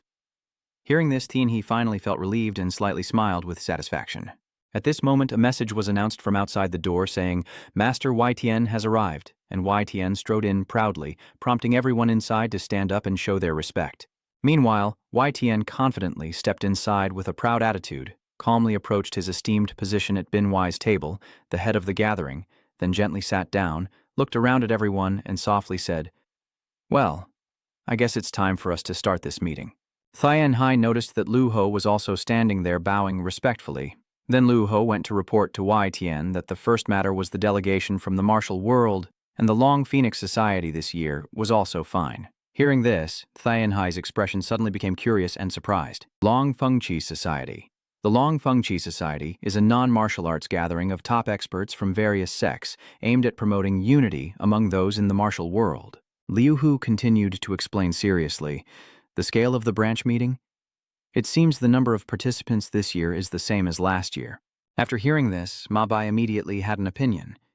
"Would Duok Che Duong lend a hand? Don't I need a lot of help?" Bagat also thought for a while and believed that since the current master's descendants are participating in the Long Phoenix Society this time, I might have a hard time. Ma Bai, after hearing that, hesitated to himself. "Well, what about the Lord who massages?" Then Jianha suggested, "Just send my people, we can handle all the patient transfers too. Is that okay?" Each sect leader took turns giving their opinions, and the meeting proceeded smoothly. Y Tian remained silent, listening to ideas from various sources. Lu Ho continues to report on that issue to Y Tian, and seeing the tense situation, Tian He also anxiously swallows hard. They discussed each issue one by one and reached the final conclusion on which problem was the most important. After a while of discussion, Lu Ho continued to speak. Next is the issue of young Master Jin's future. When they heard the announcement, the four of them immediately looked tense, mixed with a hint of eager anticipation. After a moment, Yi Tian gently stood up and calmly said, "I have something to say first." Hearing this, Tian He was deeply stunned. Master, directly? Yi Tian began to say that everyone here knows that the Y family was started by each individual member, all contributing to reviving the name Jia Cat. Then Tian He saw Yi Tian stand up gently and walk over, as Yi Tian spoke about rebuilding the family bloodline, and how, without the four sect leaders helping from the days of Jia Cat Wikash, Bianzhen Y might not have survived until now. If it weren't for your efforts, Y Kok still wouldn't be able to rise again. Bagu remained silent, listening to Y Tian's perspective. Then Y Tian continued to speak. However, if we suddenly look back, we also need to consider the future of Y Clan. That is why my disciple has come here today. She is a brave child with medical skills different from ours. Therefore, we are holding this meeting to establish a new branch dedicated to the in-depth use of these new medical techniques. I hope to hear honest and frank opinions from everyone here. After saying that, Y Tian turned around and walked back to his seat. Ma Bai at this moment hesitated before speaking up. My master was very careful when choosing disciples, and the disciple is fully committed to my master's choice. And true to that trust, there's no need to wait until we're older. Recently, we all know about saving the daughter of the Desert Demon clan by chance. He looked at Y Tian and hesitated, thinking, isn't this obvious now? Lu Ho, after hearing this, closed his eyes and remained silent. Yi Tian also stayed silent, continuing to listen to Mr. Ma Bai's opinion. This medical technique is astonishing and still unproven. Our rule is not to use unverified medical methods to treat patients in order to preserve their lives. After verifying the medical skills of this young master, how could he create a new branch? Tianxi sat nearby, hearing this, and couldn't help but feel uncertain. If I were in the position of the clan leader performing the treatment, these criticisms would be entirely valid, but on the other hand, it's also quite frustrating. Who knows how long it will take to verify my medical skills, and how can my master's body endure until then? John Ha, after hearing this, also thinks that there haven't been any issues like this before, right? I have never heard of such medical techniques before in the thoughts of the three worlds, not even in the surgeries of black heavenly medicine of the blood-birth demonic sect where such techniques have never appeared. The fact that this is an untestable situation is just like the background of this young master here. Wei Tian remained silent, not saying a word. Tian Hai suddenly noticed Lu Ho standing in front and couldn't help but think that this wasn't the direction he wanted this to go. Oh my, this is a situation everyone would doubt. Then Lu Ho stepped forward and confirmed, I have verified him. Jian Ha was stunned after hearing this. Is Manager Yu a relative? Liu Hu nodded without hesitation and said, That's right, I have verified him through several methods so you can rest assured. He has no motive whatsoever towards the master. Hearing this, Tian He was also stunned, and the inner Lu Ho, along with the sect leaders and others, suddenly fell silent. Ma Bai closed his eyes tightly with an awkward expression, while Deng Ho and the other sect leaders did the same. If Manager Yu has said so, then there are no more questions about the young master's background from the massage side. Why would Supervisor Yu make up a story like that, I wonder? Seeing this tense atmosphere, Tian Hai silently thought, I really don't know what the supervisor's background is anymore. A while later, as Jin Tian He was escorted by guards and the atmosphere eased a bit, the meeting continued for a little longer, though the head of the sect stubbornly stuck to his opposing view. At this point, Ma Bai suddenly huffed in silence, and seeing no one else had anything to say, Wei Tian stepped forward and announced, So, the meeting has concluded with the decision that a new surgical path will be established afterward. And the surgical master Jin Tian Hai will prepare the documents, and we will be instructed in the medical hall. Hearing this, Tian He was startled by the surprise. Wei Tian continued, saying that all the masters agreed silently and added that they would be verified. After the announcement ended, Wei Tian smiled affectionately, and then all the sect leaders present responded in unison, We will obey the master's orders. Shortly after, outside the Y sect, as the meeting concluded, everyone gradually dispersed. Hearing Wei Tian call out to me, Tian Hai turned back, bowing and saying, Yes, master. He tilted his head and asked Tianxi, What will your Y sect be like? Tianxi hesitated and asked, What do you mean? After finishing, he silently wondered why he suddenly asked such a difficult question. Tian smiled at Tian He and said, Even though I don't know how long you'll be with the Y creatures, there must be something you need to prepare for. Yours is what you want. I am truly curious about it. As Tian followed Tian He, his eyes grew heavy with thought about his own Ka. While Tian and Liu Ho remained silent, looking towards Tian Hai, his face darkened as if contemplating something. After shaking off that feeling, Tian He approached Tian and Liu Ho and said, I am thinking that your Ka could be like a canal leading to the river. Tian, confused, turned back and asked, Isn't it a canal of the river instead of a mountain or the sea? If it's a canal, wouldn't there be pirates? Why would you think like that? Hearing this, Liu Ho was surprised by those questions. Hearing such questions, Tian He didn't feel confused, but simply smiled and looked at Yu Tian. Then he replied, Life is like a stream of water. Isn't it born in the mountains and end in the sea? Then the water from the sea turns into rain, returning to the mountains and rivers in the same way. Pirates are just those who cannot stop the flow of the channel. Hearing that, Tian suddenly let out a loud laugh and said, So Ikash will also become a gathering place for those who cannot stop the flow of water. Tian Hai glanced away and continued, If you pay close attention to the pirates, everything we do is guided by our own hearts first, ignoring all disputes and satisfying ourselves, and they also flaunt their wealth and possessions. Yes. If you want your disciples to stay in the channel as a leader, right now you are living like a pirate chief, so surely you will go through difficult times in the future. Tian He responded, Yes, even so, before you finish speaking. Tian suddenly interrupted and continued, During the meeting, just a little choke in the chest makes breathing difficult. That's right, it's the right thing to do. As a healer, we must be responsible for every breath of the patient standing before us here, but for a sect leader, it's different. You will be responsible for all the patients within that sect. That is why all the sect leaders always have to do their best, and no matter how great their pride is, they must not show it outwardly. You must have learned a lot from Supervisor Yu. After hearing Tian's words to Tian Hai, Liu Ho silently glanced at both of them. As he walks, Tian adds, Even in a private space, not only the master, but I myself will also face some difficulties. Hearing these words, Tian He smiles in response. Yes, master.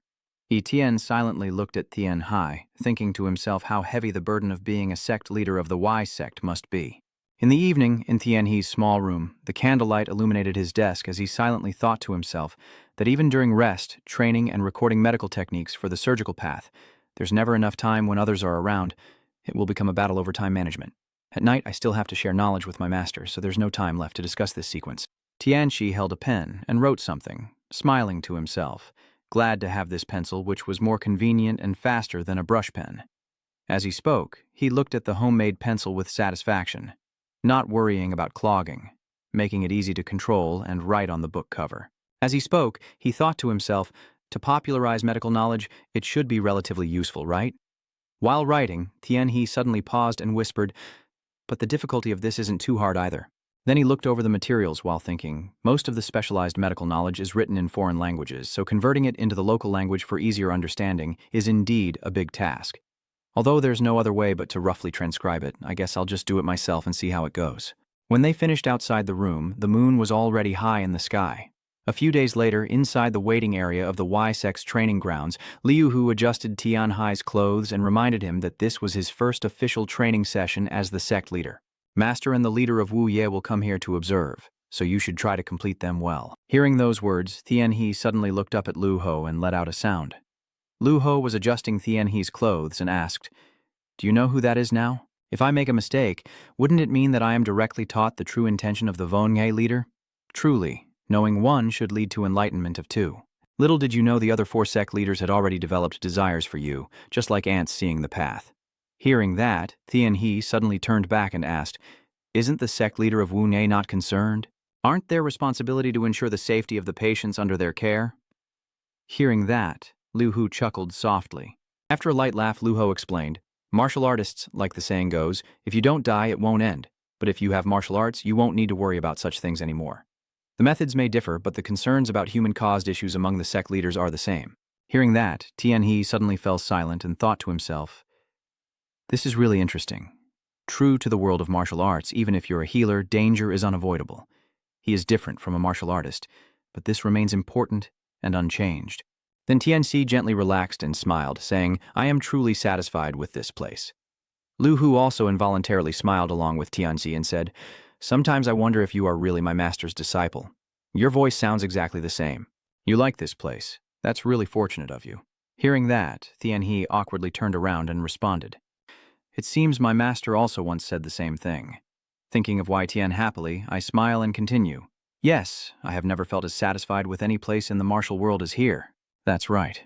Seeing that, Tianhe thought to himself with amusement that he couldn't argue with his master on this point.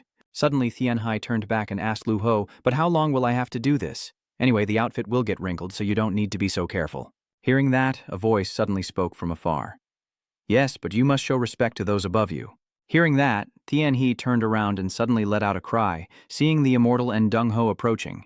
Tianhe shouted loudly, Master! The training camp. There are two people facing each other in the arena. The other two are waiting for the fight. Their expressions are calm yet tense, just observing their opponents. Tianshi stands on the tree branch, slightly swaying, catching his breath as he surveys the area. Liu Hu quietly closes his eyes, sensing the surrounding aura. Tianshi's breathing continues to be audible, suddenly raising his hand to fan himself, a gust of wind swiftly rushing toward him. Inside the wind, a pebble appeared, and Tianhe hurriedly dodged, more and more pebbles flying, nearly hitting his leg. On the other side, Lu Ho clenched the pebble in his hand and quickly threw it away. Tianshi stared in surprise as the stone lowered, quickly dodging and cursing under his breath. That damn blind bastard, he's never thrown like this before. Is that bastard planning to eat me now? The two of them suddenly clapped their hands together as a reward for the child. The immortal Wei smiled brightly and asked, You worked hard. Oh? Deng Ho said in surprise, just as the master said. Tianxi raised his head, a bit proud, then nervously said, I was a little nervous, almost ruined because of that guy. Deng Ho's expression subtly changed. He marveled that even with the 3 discarded techniques, there was no obstacle at all. He dodged the attack so smoothly like flowing water, only a few months of training, and he can do that? Then Deng Ho couldn't help but ask suspiciously, If you don't see it with your own eyes, you really can't believe it. Isn't this the child who is very talented in martial arts? Etienne looks a bit confused, and he casually explains that he has only just learned martial soul. His face shows a hint of surprise. He muttered, But how exactly do I do it? His eyes flickered with thought before he said, Isn't internal energy a major part of martial arts? So overall, if it's a noble family, they would be obsessed with martial arts roots. Hearing that, after a moment, Deng Ho asked curiously, Are you saying that's not correct? Tien quietly shook her head and said softly, The better the martial bone, the better the internal energy accumulation. And since he learned the family's secret technique, it can be considered an advantage. However, in martial arts, martial bones are only part of it. That child has simply trained external skills more diligently than others, especially focusing on training the lower body. Etienne gently touched Tianhai's hair, ruffling it affectionately before smiling and saying, It seems you have become somewhat familiar with the Santan technique. He cheerfully replied, I am very happy to be cared for by you, Master. Why? Tian closed her eyes as if immersed in it and then revealed, all right, I guess it's time to move on to the Mibo stage. This is a stage so brutal that it can't be compared to now. Can you do it? Hearing that, Tianhe didn't understand what he was saying and whispered to himself, What is the Mibo? Although I have read about it, at this moment the important thing is to pretend to know, but actually not. Itien straightened up and explained that it is the next stage of the Tam Tan Bo technique, with the Mi Lui Bo transforming much more than the path of Tam Tan, which can only be avoided by the 3 initial methods, and once all are completed, the next transformation awaits. If you reach level 12 of the Mo, you will attain the heavenly energy of the Mi Bo, a secret martial art that can be called a divine skill learned on your own. It is rare in the world to find 5 people who can approach the heavenly Qi mysterious technique. Hearing that, Tianhe lowered his head and thought, Yes, among the techniques, the heavenly Qi mysterious technique is the best in the world, although the problem is that it's very difficult for the mysterious Lai technique to serve as an intermediary bridge. But then he suggested, Master, can I learn it after further practicing the Tam Tan Bo Thuat? That's strange. Normally, a disciple of a martial artist would be eager to move on to the next step. Yes, sir, the more I learn, the harder it gets. Before learning the mesmerizing technique, it's probably better to master the 3 destruction technique first. If you don't fully understand the method of the 3 destruction technique, your mesmerizing technique will also be poor. Then he placed his hand on Tianxi's shoulder and softly advised him, If you rush, the path will be ruined. When you're ready, then we will begin. Dad, then let's take a rest. In a flash, the first snow of the season appeared on the mountain, and the footprints in the snow were uneven and disorderly. A boy gasping for breath walks in a certain rhythmic pattern. Tianhai quickens his steps gradually, exhausted from thinking. Since the first understanding, it hasn't taken much time to grasp the second. However, understanding the third time takes longer than the first and second combined. In the martial arts novels, it's always like that. A small insight always hides a greater understanding. Even as a demon archer, he still receives understanding from the teachings of the Buddha and transforms into a powerful force. The journey to enlightenment is not important from the beginning. Tianhai's body becomes more agile, and he easily spins around quickly. Under the cold snow, he gently spins and feels. Even if small or insignificant, that's enough. Because with that, perhaps he hasn't yet reached many worlds. That is, enlightenment and understanding. The remnants of the three extinctions are not just three directions. How can the truth of enlightenment be confined to a single plane? How can it have the shape of a Buddha's pulling wheel?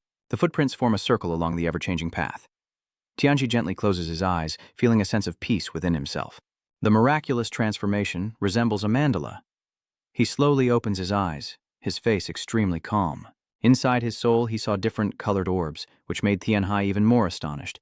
He wondered in surprise, so this is the end of non-self, with metal protecting the body, earth energy nourishing, wood energy absorbing surrounding gases, water energy pushing out impurities, and fire energy burning them away.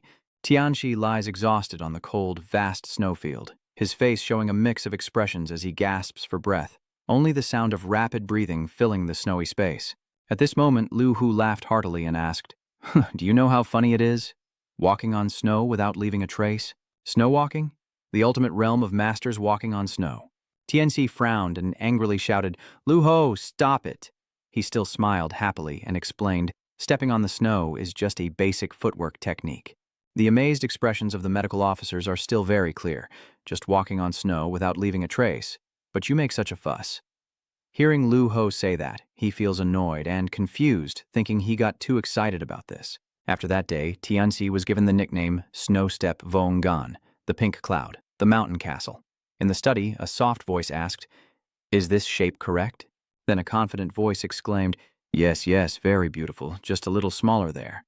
Lu Ho held his brush and asked again while drawing, "Like this?" Tianhai held a stack of papers, imagining himself continuously producing medical books. Although he received a lot of help from his master, he'd looked at it and nodded, saying yes. At this moment, Lu Ho faintly closed his eyes, imagining sketching the drawing with a heart shape on the paper. Then Tianhe continued thinking, realizing he still had to do the rest himself. He examined carefully and couldn't help but marvel at his judgment. Even though he was using a fine brush, why does it look more delicate and clearer than my pencil? Seeing Liu Hu still drawing, he asked curiously, is there anything you absolutely can't do in the overall plan?" Immediately, he shook his head and denied it, saying, "I can't save my master," which made Tianhai stunned. He wondered why it sounded so firm and resolute. After a moment, he whispered, "It seems you always have absolute loyalty to your master. Is there a reason for that?" Liu Hu gently put down his brush and replied indifferently, "That's something you don't need to know anyway.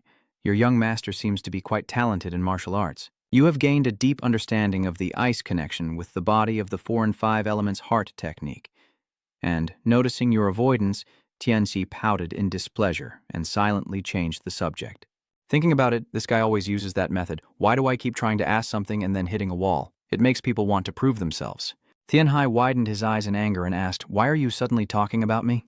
Liu Hu just replied, a little embarrassed, "I am just curious about your story." Tianxi looked at him and sighed, then reasoned, "He is not an important villain like the Demon King who constantly harms the world. A minor character among minor characters, of course there is almost no information about him in the novel." After a while, Lu Ho lazily asked, "Young master, it seems you are very interested in me. It seems that threatening to kill earlier is no longer interesting enough. I hear there are people in this world who enjoy being hurt." Hearing you say that, Tianxi's face changed and he was speechless with annoyance, wondering what he was thinking, looking like a madman. This bastard? I can't help but burst out laughing and say, "What is that? No matter how much you dig into me, I can't work anymore. Do you know that the amount of work you're giving is so overwhelming it could kill 9 people? Tianhai said nervously. "That's it." He looked at Liu Hu's expressionless face, annoyed as he guessed for someone who said such things. Isn't their face supposed to be more lively? Always a mystery. How does this guy manage to do so many things with what strength? As the first nurse in the martial world, a university student, assistant secretary in the medical department, plus illustrating medical books and designing medical devices, As the overall supervisor, I also work as an assistant for myself and my master, but that guy is still far away. I still haven't forgotten the rival during the performance in front of the martial lord, Vu Luke. Tianhai calmly explained, I'm not digging around to make you work more. I'm just curious about how long my master and you have been close as disciple and senior. Is that curiosity as a disciple following your master, or curiosity as a doctor wanting to add something to treat the patient? Taiyan. He raised his voice instinctively, denying, it's just that we've been close for a long time, so I'm just curious. Hearing that, Lu Ho lightly closed his eyes and said, that's how it is. If I fail to treat you and I don't kill the young master, I will stay with you for quite a while. Immediately, Tianhe froze and tensely concluded that this kid was sitting there threatening him as if he were breathing in the context. Then he regained his composure and hesitantly asked, are you really going to kill me? Liao Ho's face remained calm. So, if I get sentenced to forced labor, does that mean I can be saved? Even if you don't want to admit it, I'm a bodhisattva. I'm letting you breathe, right? It seems you're now used to my threats. Let me show you a bit of my deadly aura. Tianhai sneers, thinking that just doing 9 things at once already shows his hostility. He grits his teeth and coldly says, if President Yu doesn't threaten to kill me, I wouldn't have gone this far. Liu Hu's face suddenly showed a faint smile as he calmly stated, that's not it. No matter what, you would do the same because you're someone who doesn't empathize with others' workload. What? Can you say in a nice way that you haven't tried every possible way to treat the patient? You casually reply once more, yes, let's just assume that's true. With that evidence, you've shaped yourself into this, so I have to endure it. Tianhai's face was full of frustration, leaving him speechless and annoyed as he pondered. That bastard working here would cause trouble. Suddenly, Lu Ho returned to the main issue he just mentioned. Are you asking about my relationship with the master? Hearing that, Tianhe felt completely confused by him. Then he sighed mockingly and said, do you feel like talking now? Lu Ho crossed his arms and gave a faint smile, replying, no way. I just thought you were a bit annoying, so I told you to finish eating and go outside. He hesitated before asking, so what is it? Now he casually adjusts his breathing, his face turning sad, and softly says, I will settle the grudges for the tiny creature. Hearing this confusing phrase, Tianhai repeated his question. Small creature? Liu Hu's indifferent voice echoed in the study. To that human, they were just small, ordinary creatures, but for those tiny beings, there were also debts and grudges. I've cleared one of them. Hearing your explanation, Tianhai looked confused and asked, you mean the small creatures aren't animals or plants?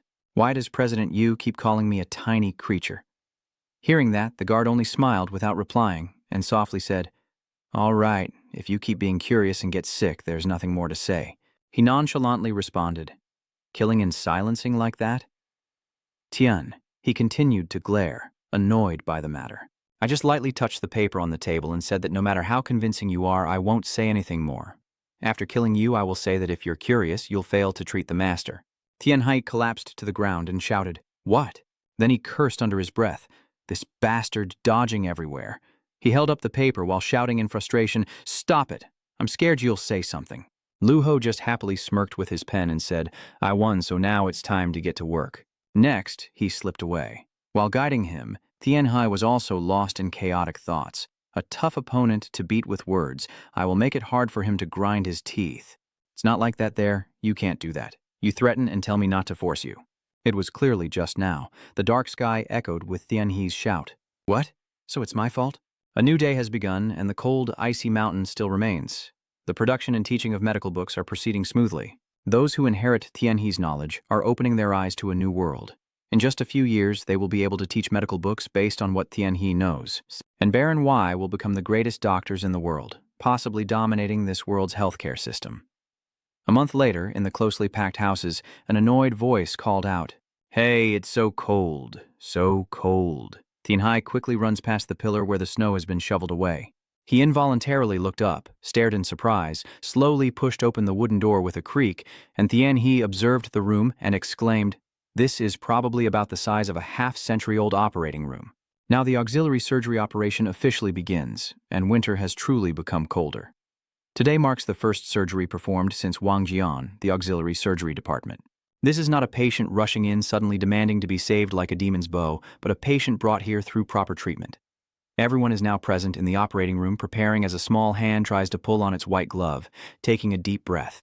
That person is, of course, Tianxi. Like everyone else, he is fully dressed in surgical gear, his eyes steady as he says, "Well, we're ready. So this is truly a miraculous operating room, isn't it? Now we can also learn the techniques of the young master." Tianhai looked a bit pale. Thinking the operating room was quite small, he turned to instruct everyone, "So the surgery will start first since you've all checked the diagnosis and treatment records, right?" They nodded in unison. Yes. He took a deep breath before proceeding as usual. Wei Tian and Lu Ho also started to become more tense. Then NB widened his eyes and decisively shouted, "Master, Lu Ho is counting on both of you. Send a stream of clear blue energy into the patient with your small hands." Tianxi focused on checking and could feel the flow of energy moving inside. After learning from the master, even though I've been practicing continuously, each time I do it feels like new. Suddenly he realized something, eyes wide with shock. Oh my God, it's really a mess. Normally in this state, it would be very difficult to survive without antibiotics. An appendectomy is called acute appendicitis, which means the appendix is blocked and forms an opening. If this continues, the internal digestive organs will spill out, causing contamination and infection. The boy seriously considered it. According to treatment notes, the stomach pain 5 days ago couldn't determine when the hole was created due to appendicitis. Even so, with this amount of strength, he's still very powerful, truly a force to be reckoned with. After thinking, he directly took the knife and cut straight into the swollen area earlier. Blood oozes out gradually. Once a straight cut is made, the blood flows not only red but also dark and thick. Everyone in the room was also a bit surprised. ITN sighed softly, a terrible smell. Tianxi continued to make incisions, creating a hole in the appendix, causing everything inside to spill out, so that's why. Suddenly, he turned to the people behind him and shouted to stop the bleeding and suction, quickly catching the signal and immediately preparing his hand movements. He repeatedly pokes into the patient's body with his index and middle fingers, even around the incision site, while Liu Ho tries to channel his strength into the patient's body as it flows in. But the black blood is now being drawn out. Everyone in the room anxiously watches as that pure black blood is carefully extracted. Tianhai quietly rejoiced. "Good, the bleeding has stopped and all the impurities are out." You shout, "Then take out the organs." A hand precisely grabs the intestine being pulled out. Tian, he nervously holds the intestine, as if in a life and death battle, constantly washing it until all contamination is removed. He places the organ into the water basin and washes it thoroughly. The healer's disbelief grows more amazed. Are his hands really that quick and precise? And look at that focus. Tianhai frowns tightly, concentrating so hard she dares not blink. You carefully stitched up the wound during the surgery, avoiding any arteries and sewing it up. Tianhai's movements were smooth and practiced, finally cutting the excess thread with scissors, while everyone in the room worked together to assist and watched his calm demeanor. That incident quickly spread to others. Now outside, Ma Bai exclaimed, "Indeed, it's really terrifying. Even the elders might not be able to do what she just did." Mr. Mabai still couldn't accept it and said in disbelief, "Can they really open the abdomen, wash the internal organs, and put them back in? Isn't it usually the case that if you cut open the belly and take out the intestines, the patient would die immediately? Whether fast or slow, they are still accompanied by treachery. Only now does he speak, and although internal energy might prolong life to some extent, recovery is impossible without being a top expert. Even for top experts, severe injuries can still lead to death." Mabai also agreed, slightly contemplative, saying, "Yes, usually after a high fever, death occurs. Moreover, having a hole in the internal organs or excretion is practically impossible, so death is only a matter of time." Jiahan asked, "So how did the Pathmaster treat that patient?" "A perfect stitch and minimal bleeding mean it probably won't be like that, but we'll have to monitor the situation over time." Bhagat frowned and said, "Only with basic internal injuries can we not grasp all the fevers. Can the fever issue be resolved or not? The young master has done his duty, so the rest is up to me." After finishing the surgery, Tianxi returned to his room and happily jumped onto the bed. A while later, he said somewhat unhappily that there were still many shortcomings, especially the need for a suction device and antibiotics. Surgical procedures cannot be performed without proper visibility. Since martial artists rarely can use void manipulation, does that mean most patients still can't benefit from it? After the surgery, if there are no antibiotics, he stares at his hands in frustration, unable to fully utilize even half of his strength. Then Tianxi relaxed his body again, sighed deeply, and once more felt worried. Despite the practical issues, the most concerning thing was the condition of his master, and if they weren't prepared in advance, it would be very dangerous. Unexpected incidents could happen during the surgery. Suddenly, a voice outside interrupted his train of thought. "Oh, are you sleeping?" I see Wei Tian entering, and the boy immediately sits up and says, "Master, I am thinking about how to improve today's surgery. Etienne approaches gently and advises, don't push yourself too hard. The four great sect leaders are causing a fuss organizing a festival, but you act as if you've lived your whole life already. He softly pats you, and Tianhe happily accepts, thinking in his heart that his master's life is in danger. Etienne smiled proudly, watching him. Tianhe also looked very happy, any time being petted by these big, cold hands. Suddenly he opened his eyes and looked at the person in front of him, thinking that if these hands could be warm, he could become anything. But it's still not enough. Just this alone is far from enough. Then, as they sat together, he suddenly said, I want to create something with my mother. Master? Tian looked at him confused and said, you don't need to rush. He firmly said, I must heal the master. If it continues like this, it will reach that limit. Tian closed her eyes, looking calm. That's right. Then he asked, what can you do for me? You honestly said, I might have to borrow the Guardian for a long time longer? Qianxi brightened and said, because I need to produce penicillin. At this moment, Lu Ho suddenly felt a strange chill and wondered about the cold aura. Lu Ho still didn't know his fate until then. 2 hot cups of tea are placed on the table. Tian asks about penicillin. He picks up the teacup, puzzled, and asks, what is that again? Tianhe looks at him confused and replies, oh, that's an antibiotic. It has antibacterial effects that inhibit the growth of microorganisms and treats infections that invade the human body. Tian exclaims, that is really useful. He seriously says, so I need a cultivation room. A thought arose in my mind. The first nurse guardian in the martial world will make him become a servant of the culture room. I have realized more clearly through performing many surgeries that although the incredible power of the energy called Qi exists, it clearly has its limits. So I tried to think it over. Then Tian smiled at him with trust in her eyes and asked, I understand if that's your request. I will try my best to fulfill it any time. But is that enough? I immediately replied, of course, Master. The overall guardian is an extremely talented person, and I would be very grateful if he could help me. Tian also agreed and said, I am also very jealous because he can learn a lot of vivid knowledge from being around you. His eyes turned sad. If I am healthy, I can do that too, Tianhe reassures him. No, Master, your staying still is the top priority. You've already seen the appendix surgery. Surgery is an extremely dangerous treatment. If an unexpected situation occurs during the operation on my master, I have no other choice. Tian suddenly seemed to realize something and said, all right, so you mean there is a time limit even during surgery? Tianhe felt a bit tense inside, because a timed bomb during surgery was also an issue, but everyday life was another problem. That thing is almost like a landmine. It could explode after a year or tomorrow, no one can tell. You bow to him, but please take care of your health until then. Master? Etienne relaxed and looked at him with a gentle smile. All right, I promise, my little doctor. Tianhe also smiled softly. Then he went to meet Liu Hu to take on more work, such as building a cultivation room for Liu Hu, and the official development of penicillin began. The increased workload made Joey Hio furious, and he held his head in frustration. Penicillin is an antibiotic in the beta-lactam group extracted from blue mold. The blue mold is sensitive to temperature, light, and humidity. And even if all of this is correct, there are cases where that method is not right and cannot sustain life. Living beings are different from mathematics because no matter how dedicated you are to the culture dish, if they don't grow, they won't grow. It really captures the mood of the mushroom farmer's home.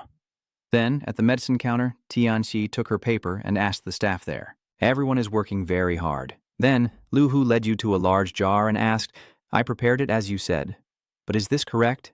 Are you looking at the porcelain jar? This is pretty good. Yes, the stones are placed on the menang below, and you must continuously stir the air at the bottom using the wind from the 5 elements technique. You smile mischievously. Originally, it was the work of machine engines, but in martial history, it was first created by servants, slaves, and cultivators.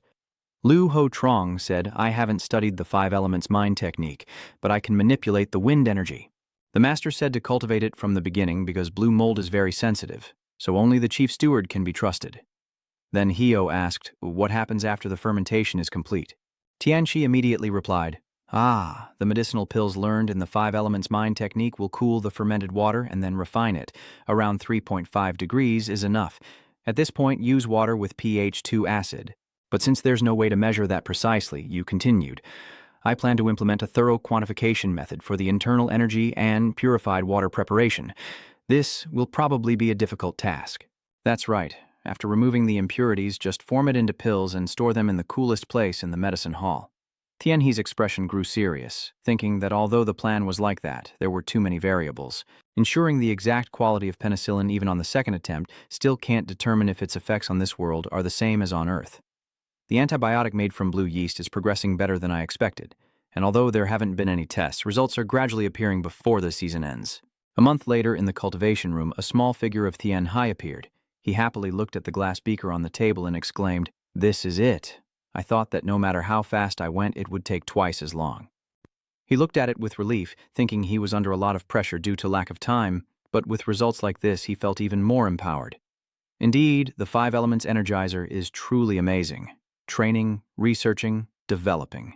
A month has passed, and I can work tirelessly just by opening my eyes, with my mind still sharp. I walk while stretching, and my memory has improved along with better sleep quality. I really didn't expect that living a harder life through training could lead to such achievements. Tianxi sips from the glass, deep in thought. Indeed, being young is great, recovery is quick, and I can think clearly without glasses. If you become a master of internal energy, your aging will slow down. If you can reverse aging according to the will of heaven, you might become young again. Isn't he a typical example of a master? Although I don't know his exact age, there's definitely not a big difference in age compared to the ruler of the Van Longbao nation. An older middle-aged man with a youthful face in his 20s is lost in thought when a figure appears behind him. That person is Liu Hu. He said irritably, "Do you feel satisfied now? I don't know if you're in a good mood, but your expression looks very bright." Tianhe only then realized someone had arrived and asked, "Are they here?" Liu Hu frowned as he looked into the glass containing small cells. "Is this Pimosiki? What kind of medicine is it that requires such extensive work? No matter how I look at it, it just looks like a piece of forging equipment from the western regions." Liu Hu closed his eyes and replied, "Yes. Although almost no one in the Flower Empire knows about it, it is similar to alchemy but completely different. I heard that there is also a secret knowledge called magic and sorcery there." Hearing that, he carefully considered, as in the novel it is called the area where people of color live, and there are almost no other descriptions to identify what region it is. Liu Hu crossed his arms and said, "You don't know about alchemy in the western regions? But I'm very curious about what reason you have for doing similar things." Tianxi again smiled provocatively and asked, "I don't know, I'm just curious why Liu Hu was able to do this in just one day." Liu Hu somewhat reluctantly said, "Well, it's always like this." Then he shrugged. "Fine, I no longer doubt the young master's abilities. So what should I do now?" "It would be better if you explained to me what this medicine is." Tianxi still hesitated while holding the glass. "What is this medicine?" Then he confidently said, "If you look at the standards of this era, it can be called a limited cure-all medicine." Liu Hu was very confused, saying, "A cure-all medicine? Is that even possible?" This time, Tianhe shrugged, though it's hard to believe now. "But once it takes effect, your thoughts will change." He crossed his arms and said mysteriously, slowly, and deliberately, in the evening at the villa where Tianxi was in his room, Tianxi was still awake, and he was still sitting at his desk. "Be careful and look at those papers. It seems like he's researching something. Gonorrhea, Tianhe is deep in thought. Although there are many causes of the disease, the main reason is infection through sexual contact. Originally on Earth, it was a disease in the West Indies. After being infected by the Cambus group, it spread throughout Europe and then worldwide, which is a theory I learned.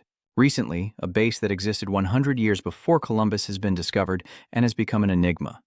It doesn't matter which side it's on to me. The problem is how to cure gonorrhea. Although people at that time used potent drugs containing mercury for treatment, they were ineffective, and many suffered painful deaths from mercury poisoning. This is a terminal illness. Then, the appearance of several people, each with a different color and looking very unfamiliar, is heard from a voice. Are those people from the place called Haomen? Of course, that voice belongs to Tianhe. At this moment, you are standing on the balcony with Liu Hu observing the crowd. Liu Hu replies, "Yes, haven't you heard of it before?" "I'm not sure, but I think I have a rough idea. Where people gather, there will always be a hot spot. No matter who they are, if they get drunk, they'll start gossiping. They sell the information they gather to make money and sometimes even set up spies to expand their influence." Tianxi understood immediately and said, "That's right, I remember now. Most of the members of Haomon come from homeless wanderers with nowhere to go. Because Zafafa has no limits, they can die at any moment, so they live a life apart from the normal world. Still, a good resolution would be a case for high-ranking officials." Liu Hu turned to inform them. "The patients with gonorrhea you're looking for have arrived. Let's go meet the manager," and with that, the two headed over. Someone told them, "We're counting on you." Young Master Tianxi was a bit surprised. As expected, the illness had worsened significantly. The guest politely said, "Oh yes, please sit and chat." The young man quietly observed the two people, a man and a woman, bowing to him. Because of the syphilis, there will be severe damage, so the makeup will become heavier. The girl named Wu Hua said, "Thank you both for coming here personally. I am truly grateful that you, young master, care about people like us." Tian Hai asked, "What is the reason you two came directly here when you planned a treat at the medical clinic below the mountain?" Vo Hoa, slightly annoyed, said, "Nothing is more terrifying than the human eye. Knowing something with a dirty mind and directly seeing something dirty are two different things." Hearing this, Tian He was a bit stunned. Even Haomon wouldn't need to demean himself like that. Vo Hoa sharply said, "Young master, you truly are an eccentric. I hear you have gathered all sorts of filth for your medical practice." Tian He felt a bit uneasy inside, wondering if there was some hidden meaning in the words. Although it was understandable given the circumstances, it still felt very strange. He cleared his throat and confidently said, "Even if the patient doesn't believe in a successful cure, it's okay. I will just do everything I can for them." Both of them were left speechless by his words, not knowing what to say. Suddenly they had a thought. Although they heard that the electronic brain Y was eccentric, it was truly like that, neither empathy nor indifference. Its behavior was very simple, making it hard to understand its inner thoughts. Then she turned to introduce the young man beside her. "We haven't introduced him yet, right? My name is Vo Hoa. Little boss, my younger brother's name is Von Guyet, and we are both managing the flower departments." Tian Hai asked directly, "Do both of you have symptoms of gonorrhea?" Von Guyet swallowed hard and then shared, "Yes, we have differences in severity but contracted at the same time." After hearing that, Tian Hai slightly furrowed his brow and replied, "Yes, I understand." After leaving with Hoon and the others, he instructed, "Then the chief steward should take everyone to the infirmary." In the afternoon, Vu stood in the courtyard with his sister and said a few words. Although living in a brothel, this was the first time I saw a child like that. "Sister, you've gone too far joking with the young master of Brain Y." Vo Hoa smiled. "Really? They are siblings sold from a poor family at a young age, both with striking beauty and raised with all their parents' devotion." Vo Hoa suddenly turned to ask Von Yet's younger brother, "Why don't you just say it directly now? You're still in one piece. You also know what happens to those with gonorrhea in Hamun. If I'm not here, who will take care of you? If we had run away together then, none of us would be in trouble now." Vo Hoa said unhappily, "If we run away, where can we go? Our parents are already talking. Haomon will be our home from now on, so just live there. They will just bring us back if we run away, and they even wave their hands telling us to hurry up and go in." The beautiful sunset before them, white birds soaring in the wind. Vo Hoa suddenly spread her arms, enjoying the fresh breeze, and smiled like a child, saying, "The wind is so cool." Vo Nguyen stood there silently, then suddenly asked, "Do you think that young master is sincere?" At that moment, the two were under the tree, one sitting and one standing. Vo Hoa reminded him, "Don't expect too much, Vo Nguyen. That's just the courtesy of the young master. We just need to go outside and steal the information." Vo Nguyen understood, but didn't reply. Investigate Bakran Y's movements and look into the young lord's background. Even if you can't identify his weaknesses through medical skills and assessment, it's not a problem. He asked another question, just a request. "What do you think about focusing on treatment?" Vo Hoa let out a bitter laugh. "A terminal illness is a terminal illness. Stop taking care of someone like me and do what you want." Vo Nguyen still wants to speak. "But even though I can't be like that, if hypothetically the young master were to be cured, Vo Hoa would hold her body silently without saying a word. Only then did a look of indescribable sadness appear on her face. She suddenly remembered old memories from the past, when she was just a child fighting to survive on her own. It's still so dark. Even though she knew that foolish dreams coming true were impossible, she shook off her negative emotions and smiled, saying, "Still, that look in the young master's eyes is quite comforting." Vu Nguyet also agreed, "I feel the same." Your sister then said, "All right, don't ask too many questions and don't interfere." "We are just subjects for treatment," he agreed, only thinking about what he has to do. Vo Hoa's eyes stare into the void. "Yes, people see with their eyes. I like that indifferent look. Do normal people always look at each other like that?" Suddenly, Vo Hoa hugged her neck and coughs violently. Vo Nguyet, trembling with fear, called out, "I'm tired of her sweating so much." Struggling to speak, "Maybe I talked too much," as her neck pain felt like something was stabbing into it. Vo Nguyet couldn't bear it and shouted, as the pain grew worse, "Hurry and get on my back." He quickly carried his sister on his back and said urgently, "Let's go back to the ward. Hang on a little longer. I'll call the doctor." The cold night wind cuts to the bone, but still there is a figure rushing forward. Vo Hoa lies on her brother's back, silently praying, knowing it's greed, but hoping she can live until next year. When he heard about Vo Hoa's condition, Tianhe was stunned and said, What, collapsed already? She's been exhausted all along, why didn't she rest? He hurriedly rushed outside. This was a headache waiting to happen. Vo Nguyet stands outside the clinic, quietly waiting with a worried expression. Inside, Tianhe is doing a quick check on Vo Hoa and notices some strange marks on her face, immediately recognizing the rash spreading all over her body. This is a pain, as if the limbs are torn apart. Tianhe grits his teeth, sweat cold on his brow, and from the look of it, it's definitely stage 3, possibly having spread to the nerves. Even at stage 3, if it's not neuritis, it can be treated with an injection, but if it spreads to the nerves, the situation will be different. Vo Hoa is struggling to breathe on the hospital bed, trying to hold on to life. You asked if he's feeling a little better now, right? She mustered her strength and replied that the pain had lessened. Doctor, can I be saved now? Tianxi remained silent for a moment before saying again, this is a very difficult matter even for the young master, as incurable diseases are terminal illnesses. You start taking out the surgical tools. First, since your motor skills seem normal, try an intramuscular injection and see how she responds. Stay calm and try your best. I think it will be okay, so let's work together and give it our all. Vo Hoa silently thought that unlike other doctors who only talk, Tianhe is very different. At the surgical department, he is now diligently researching, and from now on it will be a marathon race, monitoring patients' conditions and continuously observing after administering the medicine at the scheduled times to prevent sudden changes. Next is the documentation. I still don't know if the antibiotics produced here work the same as in modern Earth. I have to keep recording the patient's recovery progress and any side effects just in case. To make documentation. Suddenly, there was a knocking at the door, and the visitor was Bhagat. She nodded and said, You're making good progress. Tianhe looked up. You're here now. If you need anything, just let me know. Young master, you always help me a lot. I'm in debt to the pharmacy now. This is just to say I received help. She clasped her hands together, amazed that a patient had already recovered. I think maybe human strength can cure incurable diseases. The boy forced a weak smile and replied, We still need to monitor her a little longer now. Bhagat continued speaking. Although the doctors and pharmacists are very excited, our young master remains very serious. Oh, right, I think after the medicine is finished, don't name it something like Penny, but choose a more understandable name. Why Penny? Anyway, I don't even know what kind of medicine it is that makes things so difficult. The other doctors are the same. Those who remember will write it down, making things easier. Tianhe scratched her head and said, Everyone has worked hard. She cheerfully praised, Where does such virtue come from falling from the sky? The young master is truly adorable. Then please continue with what you're doing. I was passing by, so I just stopped for a moment. You bow to see her off. Yes, you've worked hard. He smiled quietly as he watched her figure disappear, feeling pleased inside.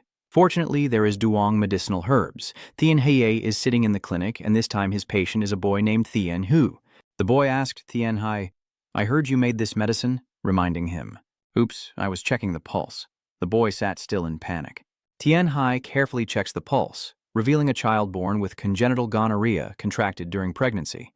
If the disease is detected at birth, there is no other option with current medical knowledge. If the disease is discovered after they are a bit older, there are cases like this where they live and fight against it, with one eye already blind and a scar on half of their face, and one ear also losing its hearing. Tianhe carefully asked, Have you ever learned martial arts? Tianhu replied, No, I'm just curious. Really? There's internal energy flowing in your lower abdomen? The boy wondered. Inner strength? Tianxi carefully considers. It seems the condition improved thanks to penicillin, allowing internal energy to flow within the body. So why hasn't he ever breathed strangely before? The boy seemed to remember something, took a deep breath, and said, That's right. When you have a fever and it's too painful, breathing with your belly can help ease the pain like this. His stomach puffed out like a balloon and then deflated again. Tianhe curiously turned to ask Liu Hu standing nearby. So this internal energy is accumulated this way without needing instruction. If that's true, then this child is a genius. He put his hand on Tianhu's shoulder and began to check. The boy patiently sat still, waiting. Suddenly, Tianhe opens his eyes wide, unable to hide his amazement. Chu Tian. Controlling Chu Tian might be possible if it has the chance to absorb spiritual medicine, but does it even realize that itself? Small Chu Tian means the energy in the body can circulate smoothly again, while great Chu Tian means it will flow freely throughout the entire body. Chu Tian is one of the training practices that take quite a lot of time for martial arts learners to succeed. Tianli asked, You say I don't have a name, right? Tianyu casually replied, Yes, the young ladies Halmun call me this, you can call me that or that, but children call me puppy or bedwetter. After hearing that, Tianhe looked a bit helpless, took out a pen and paper and started to write, saying, Like this, You can't write my name like that, so I will write a rough version here. Liu Hu looked confused, while Tian Hu happily smiled and asked, "What name?" I hope that in the future heaven will help this unfortunate child, taking the first character from Tian Hu Tantro Tian Hu. I point to the paper I just wrote and say, "From now on, you are Tian Hu. Tian means heaven, Hu means help. It means someone blessed by heaven." Tian Hu said excitedly. "That's great," Tian Hai suddenly asked. "And if possible, besides Haomon, does the younger brother have any other place in mind to live?" The boy suddenly asked with wide eyes. "Other places?" Inside, Tian He already had his own judgment. With such talent as a martial artist, this child could do anything. "If it's where you take me, then anywhere is fine." I'm so glad Tian Hai pats the child's head, probably because of a lack of love. Adults don't care, and peers bully them. After discovering the illness, the violence just continued. "First, I need my master's permission, and Hound's." A few days later, a voice echoed in the room. "You want to take the child with you?" The one asking is Wu Hoa. At this moment, Tian He is asking for permission to take Tian Hu with him. He replies, "Yes, after all, at Hao Moon he's just an ordinary child." Wu Hoa just thought for a moment and then agreed. "Fine. Anywhere else would be better than Hao Moon. Thanks to the young master, the symptoms have clearly improved, and I can now hope to return." Her eyes suddenly darkened strangely. Then she cheerfully said, "Please don't worry, I will handle it." He asked to be sure, "Are you really okay?" She replied enthusiastically, "Yes, you don't need to worry about what comes next." Tian Hai then happily laughed and said, "If so, now we just need to persuade the master." Then he added, "Oh right, and now everyone can prepare to return to Hao Moon." After hearing that, the faces of the two Wu Hoa sisters turned pale. Tian Hai, unaware of anything unusual, cheerfully said, "The condition has improved, and luckily it hasn't spread to the nerves, so we're finally at the stage of complete recovery." Wu Hoa opened her eyes wide and repeated, "Yes, the treatment is complete." "Is that really true?" Wu Nuiyet immediately couldn't hold back her tears and said, "I told you. You also couldn't believe it." The two sisters tearfully hugged each other as if they had caught a rainbow in the sky. "Now they are alive. They are alive." Qianqi happily smiles as he watches the two people so happy they are crying. The two of them shouted in unison, "Thank you, really thank you." Tianxi didn't want to disturb this touching scene. It would probably take some time for the two sisters to calm down. After a while, he finally spoke. "Looking back, I heard about the effects of strengthening internal energy. In fact, some patients' conditions have improved." Wu Hoa wiped her tears and said, "Yes, I feel the same. There has been a slight improvement in the lower abdomen." "Are you serious?" Then Wu Hoa said, "I will not forget this favor. If I can sit back in the leader's position, no matter the method, I will become an assistant to the young master." She took out a jade pendant from her shirt pocket and offered it. "And this is my heartfelt gift. Although it's not equal to the favor you have bestowed, I will repay it for the rest of my life." Tian Hai was surprised as she took it. Then she said, "If you need any information, just show this item and I can help any time." She turned to her younger brother and Vo Nguyet. Vo Nguyet immediately understood and knelt before him. He smiled and said, "I was originally a parasite with no loyalty to Hao Moon, but I will repay you." Tian Hai immediately wanted to rush over and help him up. "I don't need it, brother. Please don't do that and just stand up." Vo Nguyet continued, "If you need anything, just call me anytime. Whether it's to find something or anything else, I will do it." He hesitated slightly, but in his heart he thought, "Vo Hoa and Vo Nguyet are like that. They are two loyal brothers to me." Everyone gathered lively and noisy, happily chatting with each other, at Baron Y, where all the discharged patients held a small celebration to congratulate Yan Tian He's success. A group of people cheerfully raised their glasses, respectfully congratulating Tianxia. "Young master, congratulations, you've achieved something great this time." All the patients looked incredulous. He smiled brightly and replied, "It was thanks to everyone's efforts." A person stepped forward and handed him a small box. Everyone cheered for him, praising his success in curing the syphilis. Who would have thought this would happen? Yes, an incredible skill. Tian He takes the box from them, and though he succeeded, his face is not very happy. He feels sad, remembering the patients wrapped in white bandages all over their bodies, but he couldn't save them all. Out of 30 patients, 3 have different illnesses with similar symptoms to the leprosy. The people in this area call it leprosy, the disease of lepers. He felt shocked and helpless that he couldn't cure that disease.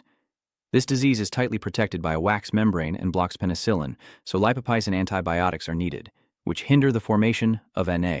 He suddenly felt sad among the lively crowd. Itian noticed his dazed expression and realized he couldn't use the single medicine alone. Treatment required a mixture with other antibiotics to prevent resistance. If it is possible to separate the tuberculosis medication chapter and the culture process smoothly, then lipopysin can be produced. Wai Tian places her hand on Tianhe's shoulder. Tianhai turned around to see him. Hey, why do I feel like you're not happy? Tianhai immediately smiled brightly to hide his thoughts and replied, because the path ahead is still long. Etienne gazed at him with deep eyes and hoped you wouldn't rush too much. Among the bustling crowd, the master and disciple suddenly felt lost. Could it be that the master no longer cared about his own life and death?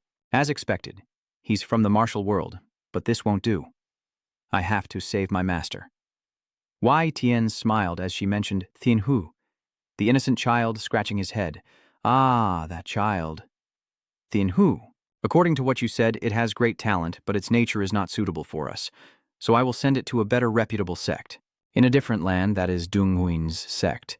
If it is a decent sect, I think if the leader of the Wudong sect were asked, he wouldn't refuse because he owed me in the past. The two master and disciple are talking, and since such a talented child appears at the right time, wouldn't it be impossible to refuse? If it's the Vodong sect, then once joined, they probably won't be able to meet often. Although it may be difficult to meet for a while, after reaching a certain level of training, it will be possible. Suddenly, Tianhe realizes something and wakes up. Wait, isn't the Vodang sect the place where the secret technique is kept behind the primordial Tianda statue? Tianhe's eyes immediately spark with excitement as he urges Ai Tian, surprising his master greatly. Master, please send Tianhu away quickly. What? Isn't it you who wanted to send it from the company? Brother, you must send Vo to play for sure. Definitely. He pats your head and promises. It's not to visit for fun, but to check on your health. I need to see how you're recovering. I will go. Please treat everyone well. He placed his hands on your shoulders and advised you to also memorize how to remove scars every day. Tianhu, even though he's sad, still smiles brightly at him. Yes, I'm okay. Don't worry, brother. Tianhai looked at Tianhu with pride in his eyes. You are the one who saved my life and changed my world. No matter what happens, I will live well. This kid has grown up so much, huh? Suddenly, Tianhu pressed two fingers together and shyly asked him if he could see him as a big brother. In shock, he asked, Are you trying to become sworn brothers with me now? Tianhu confidently stood by his decision, and his actions made him unable to hold back his laughter. Yes, ha ha. Is that a boy holding a heavy star? Tianxi confidently laughs and tries to explain that his decision is correct, despite Tianyu's attitude. You don't know how important it is to form a sworn brotherhood in martial arts, do you? You understand, but you're still not a martial artist yet. He recalls the past and imagines Haluan's angry face, but he is Tianma Haluan, who has already become sworn brothers with that kid, so this is a situation beyond his control. He gently explains to Tianhu that he has another junior brother, so if he says it's okay, he will agree. You wonder, does elder brother have another junior brother? Is that person also someone you owe your life to? He smugly said, I am a doctor. Ah, thinking about the two of them as adults, Tianhai wondered if being sworn brothers was really just luck. Could I decide to set it up? I've never seen in wuxia novels the need to separate time to recruit more sworn brothers. So, I don't know. Tron patted Tianhu's shoulder to comfort him. He felt a bit sad, but still accepted. I am your senior brother, so if I explain everything clearly, Haluan will agree. So, don't worry too much. Even if he doesn't agree, in your heart, Tianhe is still your senior brother, so it's okay. He looked at the smiling boy and thought, although his personality was different from Tianma's, they shared the trait of being grateful for the life-saving favor. The more subordinates, the better. Then be careful on your way. Suddenly Tianhu leaned close and asked, Brother, but do I have a favor to ask? I don't have a family name, so can I say my family name is Zin? Because it was the older brother who named me. He immediately accepted my request, making me very happy. All right, that's not actually the family name our parents passed down to us, so it's basically fine. Wow, really? Heh. Thank you, Huing. Tian had clenched his hand into a small fist, promising to meet Tian Yu again. Come to Wudang and become a great master. Tian Yu also clenched his small fist, touching hands with him and Huatrak Nich, and I will become an indispensable swordsman for you. The sound of a horse whinnying echoed, and immediately the carriage carrying Tian Hu started to roll forward. The convoy sped along the main road, and soon they had left the city gates. Tian Hai still lingered to watch the carriage convoy with pride. The herbal shop owner's words are indeed true. The name is very important. He turns to look at Brian Y and Haquiet Tom. Everyone inside is working diligently. The name of the medicine will be Brian Thandan. If it's in liquid form, can we call it Brain Moi Do? Anyway, since we've already made it, I want to continue refining this place, so the whole world will know about Brain Y. Brain Divine Pill, the so-called elixir that cures all diseases. It is a specially formulated round pill. All vitality returns to Y-CAC thanks to this new medicine. Everyone at B Green Y is focused on researching the new medicine, all busy and dedicated to their work. They are always at the medicine table. Thanks to the covert psychological battle, everyone is focused on training to the point of exhaustion. The skills of the alchemists also improved, and the cultivation process became faster, hitting 2 targets with 1 arrow. Tien He stands between 2 large containers. However, on Earth I don't know, but Penishin in this world is a money-hungry hippo. He sighed tiredly and picked up the medicine bottle. 8 medicinal pills are learned from the 3-star 5-element heart technique, and 2 pills from the 5-star 5-element heart technique. Wow. A total of 10 YDCAVN are needed to produce it. It's an incredibly valuable item, but also extremely expensive. During the pulse diagnosis, Tien Hai suddenly discovered a good thing, a golden thread emanating from the patient. Wow, this not only has healing effects, but also helps increase internal strength. He was so amazed and happy. Ha ha, crazy. No need to worry about drug resistance because of the production cost, right? In Baron Y Chu's office, Liu Hu praised with admiration. As expected of Brian Y Chu's disciple, an outstanding student of Lord Vi, who has never taken on a disciple before. You say there are many stories like that spreading among the doctors now. Y Tian sat in deep thought and said, "We have created an environment capable of producing more of this medicine. But until we can manufacture it into pills, we must control the information so that the outside world must not find out." Lu Ho bowed his head and accepted the order, saying, "Yes, I will do that." Tien He stood silently listening all along. He thought sadly that soon everyone would know. The moment the illegal patients returned home, the news had already spread. Etienne sat opposite, seemingly sensing Tien He's worry. Luckily, the minimal preparations have now been completed. What we need now is to steadily improve our strength. It's not far off anymore. Y Tien gazed firmly at him, accepting the inevitable early death in the novel world, and moving on.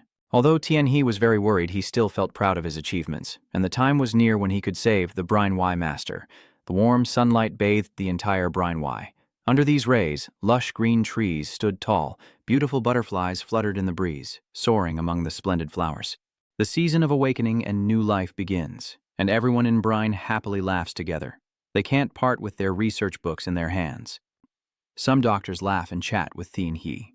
John Tien Hai has escaped the hellish schedule and is living a comfortable life. Tien Yai was able to smile brightly. He continued with his work, checking pulses and treating patients day after day. The patients being treated always smile happily at Tien Hai as he hurriedly moves between the medicine counters. He looked at the list of cheerful patients. So next are the patients who had surgery yesterday. Suddenly he smells a scent that surprises him and turns his head to follow where it's coming from. I see an elderly woman holding a bag in her hand. What is that? This scent belongs to the old woman with gray hair and missing teeth, who is busy searching for something while still clutching her bag. Does she seem to be a relative of a lost patient? Tien Hai quickly ran over to the old lady. "Miss, if you want to come here, you need to send a carrier pigeon through the local post office." "Oh no, I came to see my grandson, but there are many things going on. Please, kindly help the old lady." "Oh, my grandson, if you give me the package, I will check it and send it for you." He reached out to take the cloth bag, but the old lady quickly hid it away. The old lady firmly refused to let him take the cloth bundle. No way. Tien Hai was helpless in front of her actions. He tried to persuade her to accept. Did she agree? "Grandmother, anyway, you are truly lucky to appear before me. If the other doctors see you, the gift can't be brought in and you'll be taken down the mountain too." The look in her eyes suddenly turned worried as she listened carefully to what he said. Also, bringing food from outside is forbidden for the doctors. Tien Hie tries to appear as sincere as possible. Without a referral letter from the local medical office, outsiders cannot enter. How did she manage to get in like that? The old lady still stubbornly shouts loudly, No, I can't go back until I give this to my grandson to eat." As he passionately tries to persuade the old lady, he notices blood on her clothes. If she insists on being so stubborn, then this is the way to handle it. He quickly grabbed the old woman's hand as if afraid she would run away and rolled up her sleeve. His actions make her uncomfortable. She's angry at this ungrateful kid. "Why are you grabbing an adult's wrist and you're so strong too?" Ugh. Let me take a look. Tien Hai is adjusting her wrist. Look, her elbow is broken. Did you fall while climbing the stairs? And then you looked down at your feet, which are also bleeding. Yeah, my knee is also sore and heavy. Who's hunched over? He was surprised to see the old lady's condition. She said she brought food for her grandson but was indifferent and didn't even bother to show her face. And now look at her. As a doctor, when you see a patient injured, you can't ignore it. First, she must treat the wound, so go follow the child. I just need to handle things at Truklam Duong where visitors are received and call her grandson, right? I also have the approval from General Lu Ho and the old lady. Even though she doesn't accept it, she still gives in to him. I understand. I will go, so don't rush me anymore. Tianhai bent down to signal her to get on his back, but she stubbornly refused. She probably can't walk properly, so come up here, my dear. I can walk on my own. He turned back to try to persuade the old lady. You're bleeding a lot already, Grandma. Tianhai smiled as he looked at her. Your words finally convinced the old lady. Since you accepted her stubbornness, please listen to me a little. Your stubbornness is just right. The old woman climbed onto his back and he gently lifted her up. Hey, your bag is still tightly held in front of you, the old woman slowly explains. Dudo Hua is my grandson's name. He is at the acupuncture clinic. Hearing that, he also wanted to quickly open the bundle and said, if it's the acupuncture street, that's a famous busy place, specializing in acupuncture and cupping, so go inside quickly for treatment and I will find your grandson for you. Tianhai immediately ran quickly, causing the old woman to shout loudly, Don't run, you little brat. He just stepped onto the bridge when they encountered Liu Hu facing them. Liu Hu looked at the old woman and asked, The person you're carrying on your back is Tianhai, she replied with a smile. She said she's here to bring food for her grandson. She was slightly injured, so I am taking her to get help. Liu Hu nodded, seeming to understand. The old woman quickly said, My grandson's name is Dudo Hoa. The name she just mentioned made him startle. Dudu Hoa? The old woman on Tianhai's back snapped irritably. Why aren't you moving faster? Yes. Liu Ho still blocks their way and says, Please take good care of her for now. Then he stepped aside to let them pass. His actions made him very suspicious. What's going on? He watches Liu Ho's back with a thoughtful look. If he were the usual bodyguard, he would have checked 2 or 3 times already. Why is he so gentle today?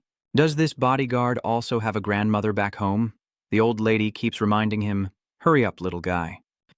Yes, a group of people dressed differently from Brine Y are entering, with one of them looking around with a contemptuous tone. Bin Y is still the same, huh? They boldly march in, and everyone in Bin Ikash looks on in surprise. What are those people from Huadu Ikash doing here in those outfits? At Truklam Duong, Tien He carried the old woman there and told the medic on duty, Please help me inform Dudu Hua from Tramku Duong that her grandmother has come to see her. The doctor nodded respectfully and said, I will report immediately, but Tramku Duong is far from here, so it will take some time.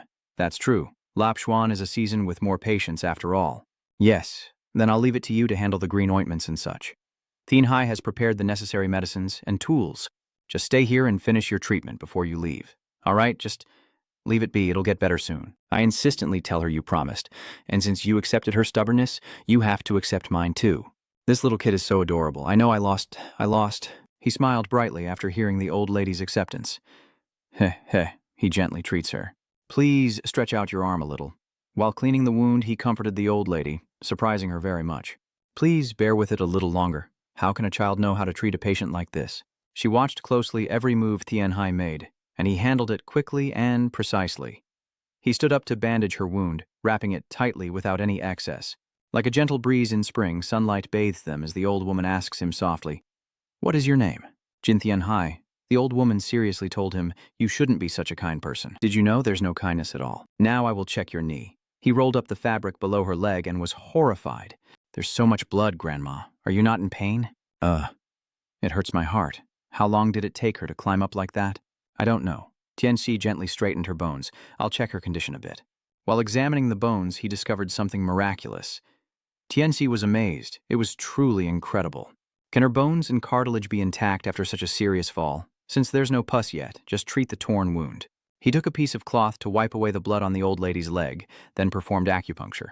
Her face seemed very comfortable. Are they happily chatting with each other, or are they tangled up? I heard that Brain Y is really good at that. Hey, so when she's better, she's going to learn martial arts. How can I do that? Then it's okay for now. In YTN's study, he looked at Liu Ho beside him and said, That person has finally arrived, hasn't he? Tell him to report to you. Yes. Additionally, the people from Hoadu Y have been sent, including Wang Gan's daughter from the Demon Palace. Because they had previously treated the patient and then abandoned him, it seems they have lost a lot of face. ITN sighed tiredly. Why do uninvited guests show up when I can't sleep because I'm anxious? Joe Hio reports seriously. They said that out of concern, they went to see patient Wang Gan, but they couldn't know anything since the treatment was still ongoing. Itin, looking bored, said, So you're here to pick holes. You said that if we refused, they could find flaws with that, so their coming isn't necessarily a bad thing. So I showed them a top team of our doctors taking her pulse for Katnian. Now they are checking the pulse with our doctors. I have also hinted to the demoness. Tiankan praises Joey Hio's way of working. Well done. However, the responsibility of our physicians will be very heavy. You say they intend to find our weaknesses at all costs, and we must stop them. Joey worries that this isn't something the master needs to get involved in. It looks like a simple visit, so the doctors just need to handle it. Etienne angrily slammed his hand on the table and said, "Fine, that's a small matter." He thought to himself, "I am worried about the person we are meeting now." Joey Hio replied, "I didn't expect that person to appear so directly." The sunset cast a red glow over the corner of the room. Etienne said, probably curious about the so-called sub-technique. "I wonder if I should keep pretending I don't know." He thought for a moment and replied, "When will that person be stopped if we intervene? It seems like they want to give up, so let's just leave it like that." The afternoon scene is set in the hospital's living area with shouting sounds coming from there. "Are you really doing something to the patients? Why are you saying such unreasonable things? Treating patients with an unverified medical method? What are you implying now?" Brian said. "If you hand it over to us, we can cure it in just 20 days. Hwadu Medical Institute replied, "What is that supposed to mean?" The doctors from Hwadu with displeased expressions are thinking, ignoring the patients and now claiming they can cure them. The hesitation of Hwadu Y is truly frightening. I think the choice of Brian Y as the patient's guardian might be like this. "Our gratitude is insufficient, so they do not trust us, but how can we justify using unverified medical techniques on patients? The patients are all on the verge of death. Just say it plainly." Hwadu YC asserts that without that surgery, the patients would not have survived. Bin YC argued back, "What is that supposed to be? With our medical skills at Hwadu Y Clinic, it should be enough to save him." Hwadu Y Clinic C responds, "Ha, the patient's guardian told us that Hwadu Y Hospital can't accept. So why are you still sulking?" Bin Y laughed loudly. Not accepting doesn't mean we can't treat, since you've already taken the pulse yourselves and said you're looking for a solution." Kat Nian calmly pondered, speaking so convincingly that her mouth was almost dry from lying. The spiritual energy of Hwadu YC is truly extraordinary. With this situation, it seems the turbulence among the major martial arts sects is greater than expected. Brian shouted fiercely, "If that's the case, then just call them." "Who do you mean?" "This is not a matter that the sect leaders need to appear for. How could someone like me, a disciple, call someone from Baranwai Mountain to come or go?" Hwadu Y officials said that just calling that disciple should be enough. Bin Y officials angrily replied, "What the hell if we plainly say we can't call him? What then?" Suddenly, a loud noise came from outside, causing the quarrel among the officials to abruptly stop. The officials didn't understand what was happening behind the door. What could it be now? Someone suddenly flew into the guard's room and caused chaos among our soldiers. He shouted loudly, "Well said, you bastards of Hwadu Y. Summon the demon envoy to serve tea." Dark and terrifying energy radiated around him as he stormed toward the officials of Hwadu Y, shouting, "Because of these trash, my daughter has gotten into trouble." Hwadu Y was terrified and raised their hands as if begging for mercy. "Please, your majesty, stay calm. Don't you know that killing in the Y Pavilion is forbidden?" His fist grew heavier with resentment and revenge. "What do you mean, stay calm?" he shouted. "If it weren't for my favor, you would have already gone to the underworld. Come on, I haven't killed anyone in a long time, so I have no reason to refuse this opportunity to find one myself." Hwadu Y hesitated and stepped back, begging for mercy. He clenched his eyes tightly as if trying to summon all his strength into his fist. Suddenly a voice came from nowhere and he opened his eyes wide. "Please stay calm." He called him An Kong. Everyone in the room was stunned and amazed to realize that the person who just arrived was An Kong. Tian He said, "This is Y. Go outside to settle the grievances of the martial world." The Ghost King gradually retracted his strength upon hearing Ngong's words and approached the Ghost King, while the Y disciples beside Hwadu rejoiced and said, "We're alive." Tian Hai said, "I heard someone came to see me." Hwadu Y glanced in disbelief, wondering if the person in front of him was that disciple. They gathered around Tian Hai with suspicion. Although they heard he was young, they didn't expect him to be this young. The Ghost King loudly declared, "If you intend to defile the benefactor even a little, then no matter what, I will not stop." "Don't be like that." The Ghost King respectfully said. The healer was very shocked by the Ghost King's sudden 180-degree change in attitude. "What is this all about? The Demon Lord, roaring like a tiger, can he really calm down again just because of a kid's words?" Tian Hai said, "The others came only out of concern for the patient, so please stop like that." And he asked if I could stay until the story is over. "Everything is fine now, right?" Jin thought to himself. The ghostly archers are running so fast. The ghostly envoy pointed directly at the Huaduat doctors and said bluntly, "You should know that today only in Kong's house managed to keep their lives. If you try to harm in Kong's reputation even a little, I will not stand idly by. Just step out of Brain Y and I will break your necks." They were so scared they couldn't even speak. Tianhe thought to himself, "The power of the ghost envoy is greater than I realized." Clearly, Duok's son said you must endure to surpass true energy and use innate energy as well. But in the end, what is really going on here? Tianhe, with a look of true masculinity, spoke up. "So what are you all curious about?" Tianqi explained, "I cannot say more because this matter involves a secret manual inherited from the founder. The founder is someone from a distant continent and is not known." Huaduai sect members shouted loudly, "What? If so, we must know more." He got annoyed with those people and said, "Fine, his name is Hippocrates Huaduai." "What's with Hippo? They're talking about the strange name among themselves." "Hippo? What a strange name." Huaduai disciples said. "Clearly I heard that the young hero lost his memory, but Jin Choan hesitated a bit to answer. So most of the memories are gone, but the memories of the sect master and the sect remain, which is fortunate. The members of Huaduai sect wonder if he is telling the truth." The ghostly envoy exclaimed, "You are really bold. Does that mean Master N lied about the sect and the ancestral teachings?" Ben Envoy hurriedly ran over to call the young master. When Tianxi heard the guards calling for him, he wondered what was going on. The guards from Bailian Yi all told everyone to dress properly and come to see him immediately. He immediately wondered what? If there are patients, just treating them is enough. Why bother dressing properly? Bin said the prince is coming. The Y officials from Hoadu Palace and even Tianhai were both surprised to hear the two words, Vongia. He worried and thought, if it's the Vongia, isn't he talking about those without the right to inherit the throne among the imperial clan?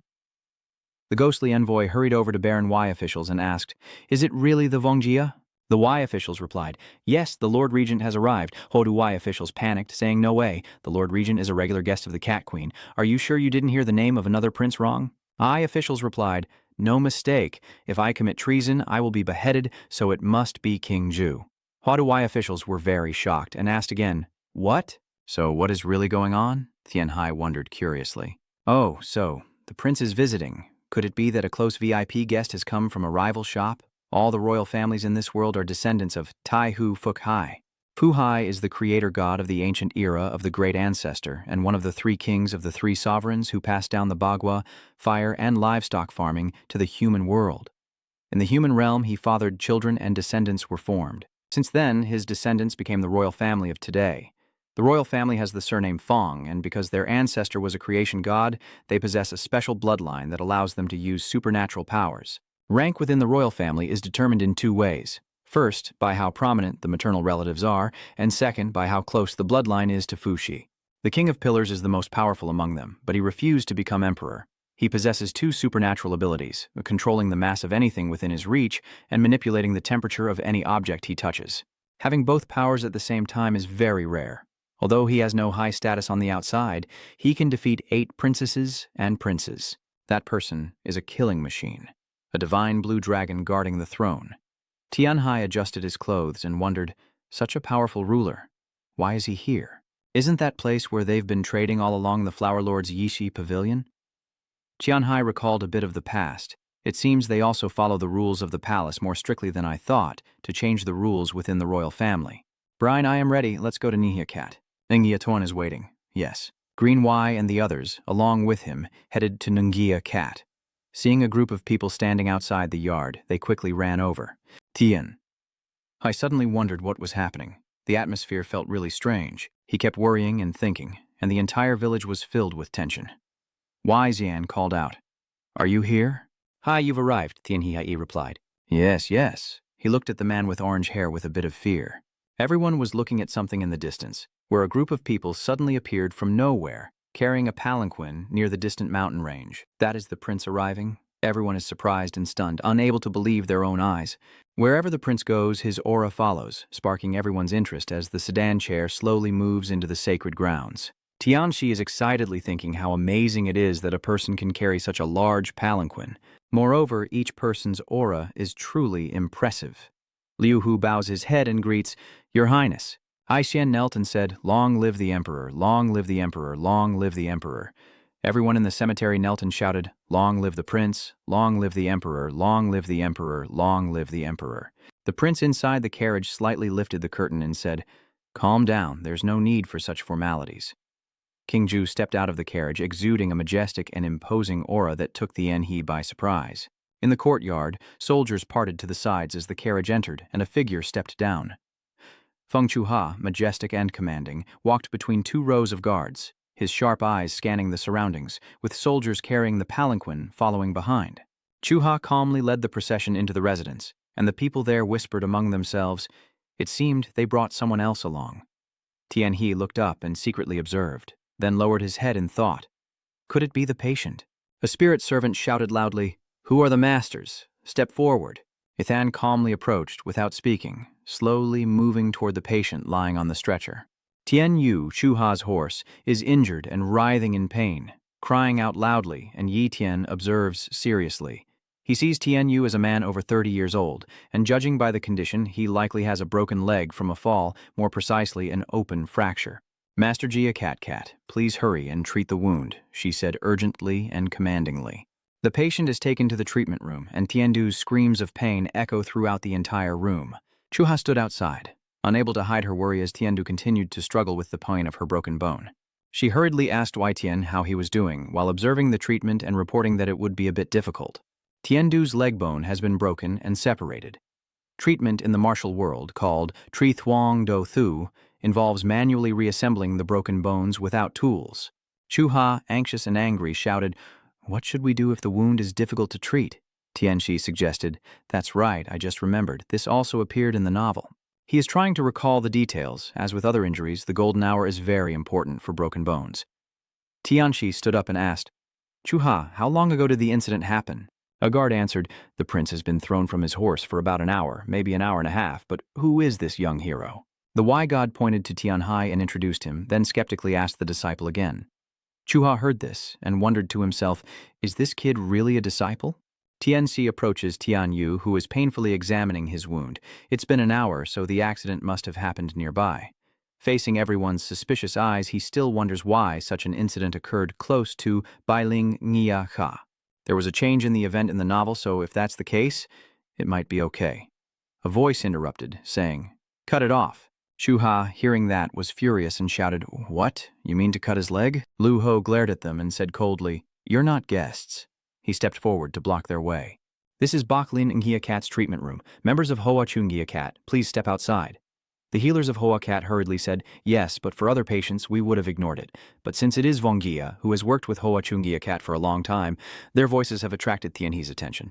We hurried here to see if we could be of any help." It's true. The three people from Hoa Cat entered the ward and told Chuha that according to Hoa Chungia Cat's observation, amputation was necessary. They added that if the bones were broken inside, it could be treated with manual tools, but it would be very dangerous. They spoke very seriously, saying that amputation was absolutely necessary to save the patient's life.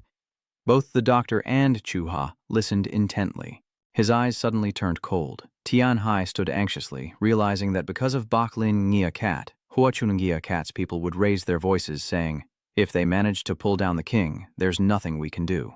Tian Yu weakly reached out and called, "Your Highness." He weakly grasped your arm, and hurriedly bent down beside the sickbed in sorrow. Tian Yu tremblingly said, "All right, Your Highness, stop now." He looked at the reality with bitter pain and said, "I would rather die than live with one leg for the rest of my life." Chuha anxiously shouted, "How can he say such a thing?" Tian Du, using all her strength, tightly grasped her lady's hand and begged, "Please don't cut off my leg," he earnestly pleaded.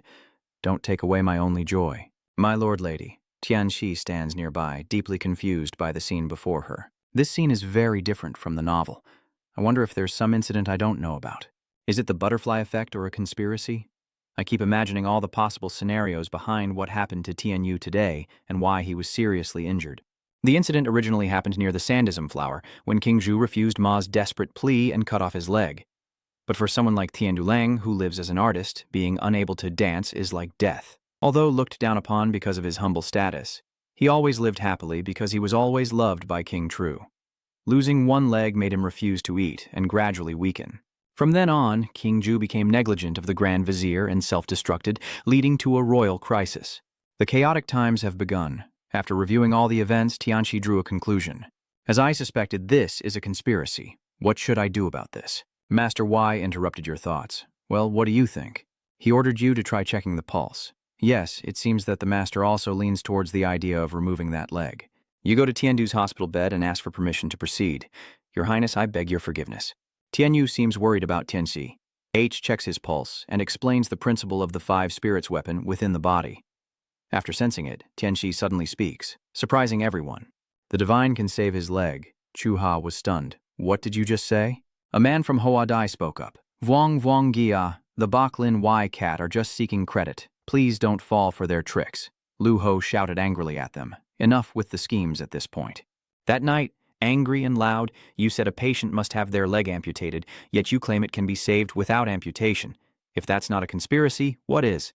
Chu Ha faced Tianxi, her voice steady as she asked him calmly, do you really think you can save his leg? Master also shares the same thought as the deity. I can save him with the medical skills of Bailin Yi Cat, but I cannot give a definite answer. Chua seems a bit hesitant, and the doctor from Hoa Cat shouts loudly, Look, aren't you even sure yourself? You're using your disciple to carry out wicked schemes. Tian Hai, unable to hold back, turned and sternly accused them. You are the ones using dirty tricks. Your master placed a hand on Tian Hai's shoulder, his gentle face looking at him kindly. I believe in you, Haini, my master. The divine physician turned and said loudly, How dare Y Cat have the audacity to plot such cruelty against the crown prince? They silently listened to him and said, Let the prince decide for himself. Divine healer Tian said to Chu Ha, If you cut off the leg, the horse will definitely be saved. He also emphasized how dangerous that treatment method was, but he wouldn't be able to use his legs for the rest of his life. If you want to save Ma's leg, you have to take a risk. Tianyi listened carefully to his master's words. If by any chance it succeeds, Ma can dance again like before, even if it's a bit more difficult. Faced with the urgent request from the horse, the prince finally had to abandon his original plan. The crowd from Hoa Cat still shouted and scolded loudly, ignoring the criticism from the Hoa Chu Y Cat and Tran Thien He, who remained calm and focused on treating the patient without any fear. Outside the mansion, the doctors hurriedly prepared medicines and tools. As they got ready for the urgent surgery, Bailin Y Cat began to busy herself. The surgical tools are arranged on the table. Thien Hai is the one performing this surgery. He reached out to feel and observe Tiandu's leg, first needing to acupoint the specific points such as Qimen, Xuehai, and Liangqiu to induce anesthesia.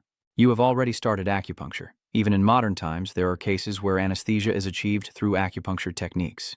Tianxi carefully examined everything, but it was impossible to numb the leg of a patient with an open fracture like this.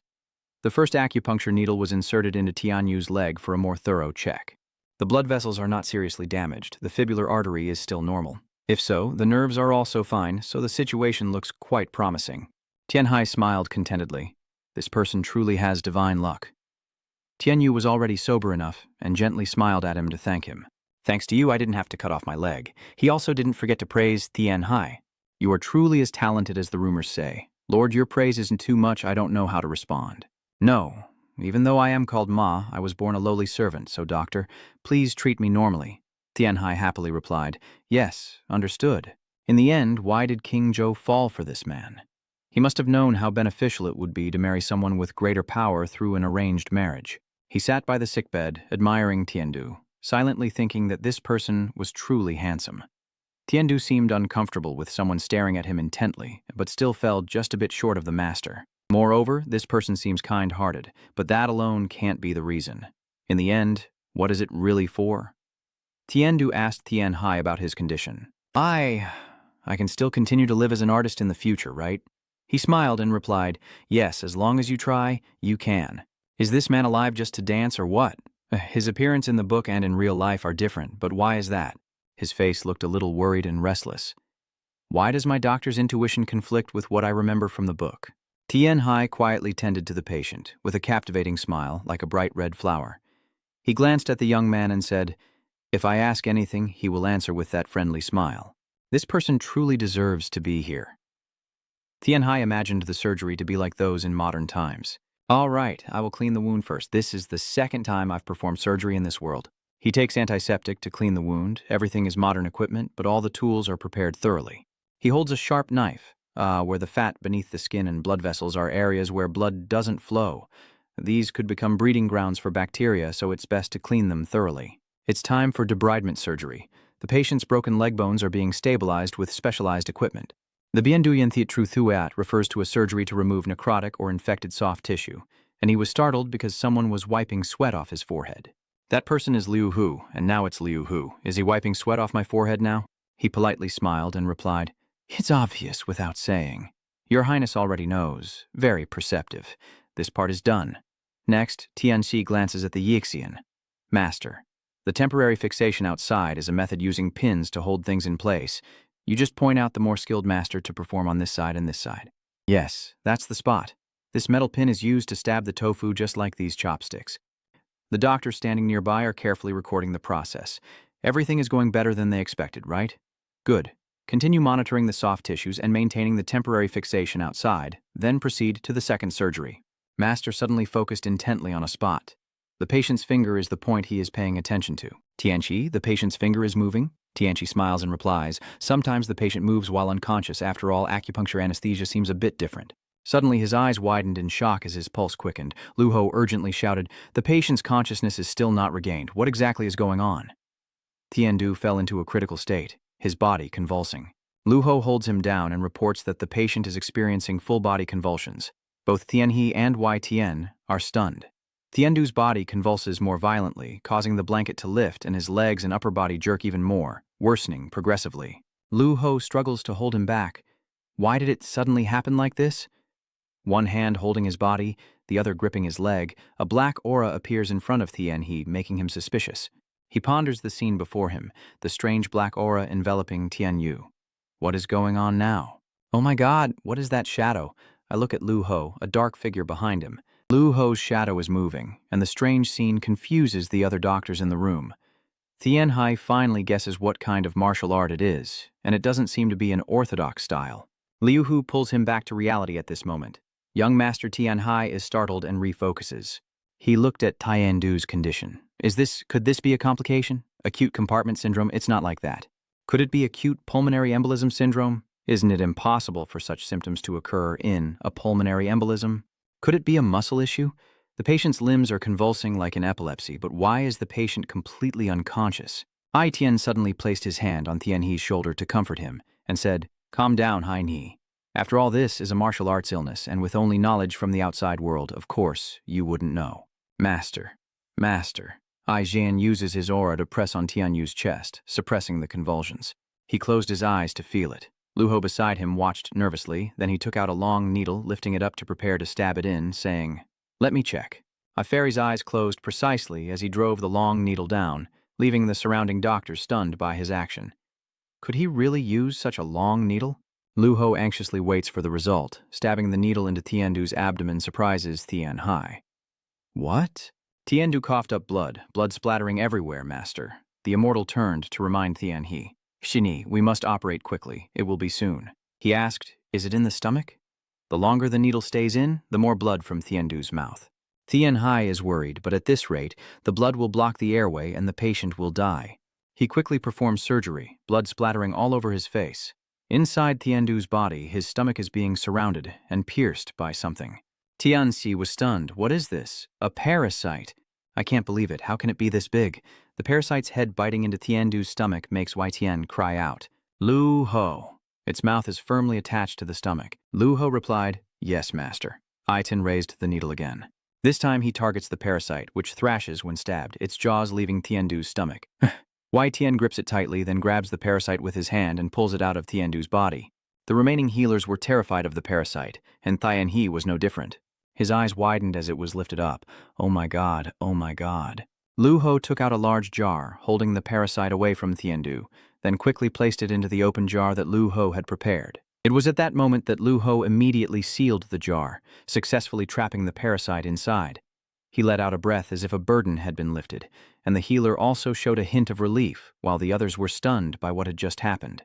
Tianxi looked at the sealed container with the parasite inside, and once the room was calm again, he observed Tiandu's condition. Tiandu had stopped convulsing. Now lying still, the patient's seizure had ceased. "First, we need to stitch up the wound." He quickly sutured the cut on Tiandu's abdomen. Wei Tian watched Tianhai and then explained, "It's called a blood snake. If the patient does not take the antidote, their body will go crazy every 10 or 20 days. Tenzi asked, Is it similar to the blood curse used in the demonic sect, Master? Compared to the demonic sect, it's still milder. This belongs to the Four Sects and is also used to control spies from some of the factions within the lower five gates. Tian Hai was stunned. What? Spy of the lower five gates? The gloved white hand quickly and lightly brushed over the cold equipment, with only a glimpse of the eyes peeking out from the medical attire, gazing at everything before him with a hint of suppressed emotion. I have to tell the prince now. The difficulty of saying it is clearly reflected on Tian Hai's face. Because Wai Tian is nearby, seriously focused on her work, watching others take a break exhaustedly, he silently thought, yes, if I keep this secret, I will be guilty of treason. That's why I shouldn't delve too deeply into the affairs of the royal family. At this moment, Wai Tian suddenly spoke. If I didn't know before, I would leave it be. But now that I do, I can't just ignore this. A brief, tense silence fell between them, and Duong's eyes looked up at the other person. This is the first surgery. The patient will need a second operation after recovery, and another surgery will be required.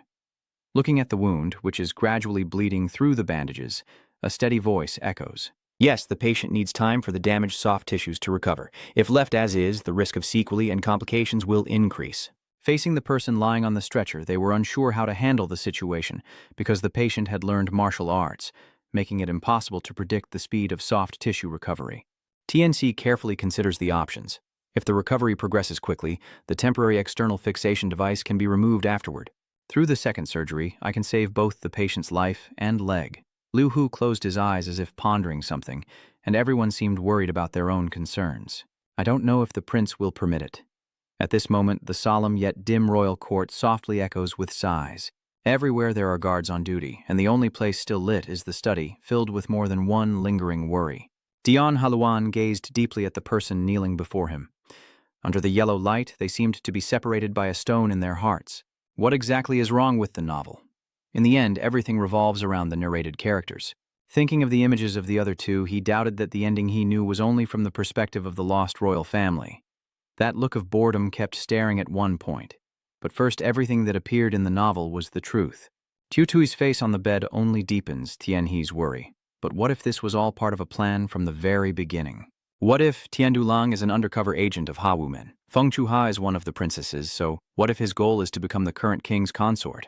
The more he thought, the more suspicious he became and fell silent before what had happened and was happening. That possibility is very high. What kind of sect is Hanyumon?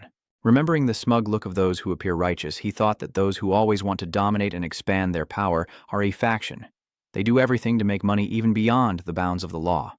Among them, the most valuable thing is information. Faces kept flashing through his memory. The era of King Feng Chuha was the most severe period of royal warfare. That day, the scene where the gold was gradually flowing out clearly shows that if he liked having a wine servant, they would do everything possible to become one, even if it meant serving as a wine attendant to extract information. Staring intently at the person in bed, he felt a bit sad. But this person had refused. The novel says that this person was prepared for death. At this moment, a familiar figure appears outside. But what if this person fears that King Zhu will be furious and behead him? And if he fears that Ha-Wumen will strike him down? What then? Yi Shen remained silent, so he had to speak first. You've arrived? Master, I have something I want to ask you. Looking at the box placed on the wooden table, they let out a deep breath. The ancient parasitic worms in the martial world may differ in function and form, but they all share one thing in common. This statement makes Tianxi wonder. All ancient parasites invade their hosts as larvae, feeding on their internal organs to grow. It develops into a body with strength comparable to the host, making it very difficult to detect the pulse. If you only check the pulse, you cannot detect the ancient parasite at all. Hearing this, he couldn't help but feel scared. But if that's the case, all the spies of the demon sect within the main and branch factions would be eradicated. The tall man gently leaned in to look at the creature, observing its size and color, and it was clear that it had been inside that body for a very long time. The evil's eyes flickered with evaluation. Perhaps it had parasitized since the body was very young. He reached out to his lucky disciple. Fortunately, its damage and pain are lower compared to other things used by the demonic sect. But if the antidote isn't taken on time, the host's body will develop anorexia. The more he explains, the more Thian Hai is left speechless in surprise. Anorexia. His mind softly repeats each word one by one. That's right. In this novel, this person was very sad because he couldn't jump. Starving himself to death, watching the cold, transcendent figure gradually leave through the door crack, I silently thought another piece had fallen into place. At this moment, those eyes gently looked away, and the loud scream from the man who was lying still was heard.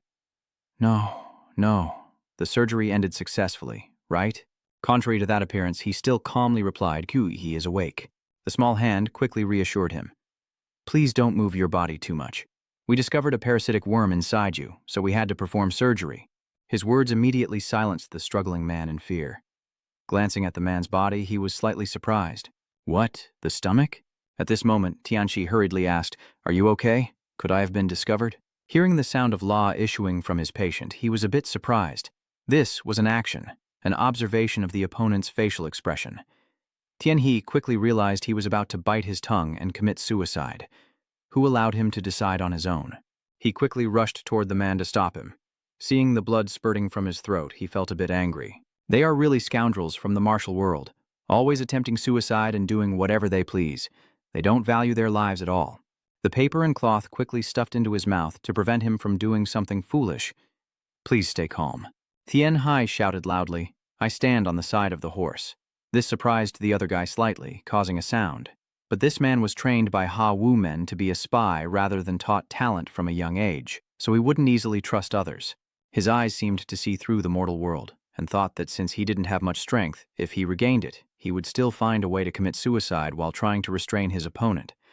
As he hurriedly thought, I had been operating for nearly an hour without eating or drinking to save you. This crazy man's sweat is pouring out like ink, quickly trying to suppress the strength beneath. Fixing your wound is my masterpiece of this era. I have risked my life to save you, yet you want to abandon your own life.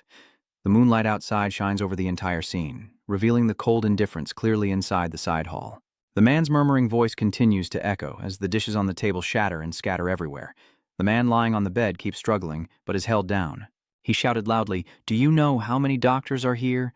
Even if you try to commit suicide, I will find every way to save you. Seeing the corner of his mouth stuffed with paper and unable to answer clearly, Tianxi continued and asked, Moreover, if the Ma person dies, would the Lord be able to stay still? His eyes now showed a hint of calm. Tianyu gently looked at him and asked, What if he cannot bear the sadness and falls ill? But upon hearing this, he immediately closed his eyes, showing some refusal. Seeing that, Tianhe slowly took the cloth out of the man's mouth. At this point, Tiandu said, The prince isn't a weak person, but he immediately responded with pain. Just thinking about the code is enough to make him suffer for a lifetime. This made Tiandu fall into deep thought. As he tended to the wound, he warned the other person never to think like that again. Looking at the bottle on the table, his voice echoed steadily. After all the hardships, I finally have a secret potion that can kill the parasites. Tianyu's eyes were filled with self-blame. I thought I had killed it. I thought I was free. But why did it turn out like this? As I pick up the pieces of cloth to treat my wound, I say, You want to kill her to withdraw from Hanuman, but it's not as easy as you think. Looking at the full-bodied body of the insect, Tianyi was dissatisfied. Yes, it seems you have taken less medicine. A silence enveloped their conversation, and he wondered if he had fallen into a temporary death state. Thanks to the effects of the white spirit elixir, he had awakened, and the image of the white spirit appeared in Tianhe's mind, because it had a special effect on those with internal energy. Did you really get bitten by that beast's fang? If you look at the wound, it does seem to be caused by its fang, but I still don't quite understand. I keep questioning and doubting. You've been trained to ride horses, so there's no reason for the horse to suddenly lose control like that. This caused the other side to fall silent for a strange moment. It seems that Han Go-mon is involved in this matter. Could it be that the true nature of the criminal organization is like this? Thinking of that person, he felt a bit worried. If he confesses to the prince that he is a spy, then Han Yumon will be burned to ashes. That fang attack of Tiandu's echoed in his mind at that moment. In order for Han Gumon to survive, they conspired to silence Tiandu Lang at all costs. But he was only injured in the leg and survived. That bloody scene truly made Tian Hai unable to stay still. Now Tiandu suddenly weakly spoke up. To silence me, you said you would stand with me, right? Will you believe what I say? This makes him unable to help but be surprised and ask softly again. Yes, but the one there remained silent with eyes closed and couldn't answer. So I will let you know because I am a healer. The playing card gradually changed color and the scene became somewhat beautiful, like a sketch from a book, with soldiers still heavily guarding outside, but that didn't make his mood any calmer. I'm secretly calculating in my mind that the situation is very bad. After discovering the ancient parasite, there's no other way out. I convinced Ma to confess everything to the prince and ask for his forgiveness, but somehow it turned into an interrogation of the criminal. Looking at you in front of me, Tianhai was a bit unsure how to respond. Fortunately, he agreed to my request and didn't cause a fuss, but I can't ignore the suffering Ma has endured. He helplessly forced a smile, trying to hide something in front of the other person, but those around him remained strangely calm, a deep voice echoing. Lang Lang, are what Yi Wen said really true? Tianyu propped herself up on the bed, trying to sit up slowly, showing some expression. The prince saw this and immediately smiled. Tusk. I've already stepped in to mediate, so let's make peace. But he quickly continued, it's not that. And this made Tianxi's head look like it had a big question mark on it. What did he just say? The other person gritted his teeth in anger. What? What do you mean it's not? Anger quickly spread throughout the room, causing him to startle. What the hell? Why did it suddenly turn like this? A quick voice rang out. I am a spy informing Han Gu Mon. It's a pity I was exposed like this, but I have no choice. I have sold a lot of information about the prince's residence to Hong Mon. This statement immediately made the person in front of him furious enough to widen his eyes. Those present there couldn't help but tremble in fear. Your Majesty, the patient has lost his mind due to the injury, but that person's hand showed no mercy. Enough. I have already allowed you to interfere once. That's enough. The commanding voice continued to speak. I know you mean well for me, but enough. Be silent. Tian Hai, worried, thought to himself. He's really angry now, looking at the fragile person in the hospital bed with curiosity. Damn it, what is Ma really thinking? The person facing him angrily shouted, Lang Lang, you intended to deceive me from the very beginning. Tiandu calmly replied, Yes, Chu Ha asked. Because I was forced to drink the potion, I had no choice but to accept. But I didn't want to give up this last chance because I am part of the Five Moon sect, so I had no other way. What he just said made everyone here furious and restless. A hesitant voice asked, recalling the grip of those hands back then, and that voice trembled even more. Is he really speaking from his heart? Are they only denying their feelings and the time we spent together in the face of those accusations? Tiendu bowed her head and said, I am sorry, Your Highness. I have deceived you. I have deceived your feelings. Chuha clenched her trembling hand and asked, You have never loved me even once? Lang Lang, not even once? The deep, bitter voice from Tiendu's throat like 1,000 knives stabbing into her heart. Yes, my lord. I hate people like you. Hearing those words from the one I love must be unbearably painful. My heart feels shattered, as if 1,000 thunderclaps are crashing down, and Chu-Ha cannot resist. Tears gradually welled up in the corner of his eyes, ready to spill over his face. Looking at the coldness on Tiendu's face, he clenched his teeth. Damn it! He seemed very determined, destroying her heart. Could it be that he was already prepared for death? Tiendu stood facing Chu-Ha, the wind blowing their hair. He closed his eyes, thinking, I am a sinner. Tianyu sat on the edge of the bed, watching Chu-Ha sleeping, deep in thought. I have to investigate, but not everything I say is a lie. Finally, Tianyu hurriedly walked past the window. He meets a noble lady, his face covered in sweat. He bows his head in discomfort and pain. On days when he didn't receive medicine from Ha Wu Men, the pain would last until death, along with hunger that lasted all night. Tiandu opened his mouth wide in agony. I thought a lot about what I should do, but his trembling hand took the medicine bag from the other person. In the end, I had to sell information to Hangamon to get medicine and survive for 10 more days.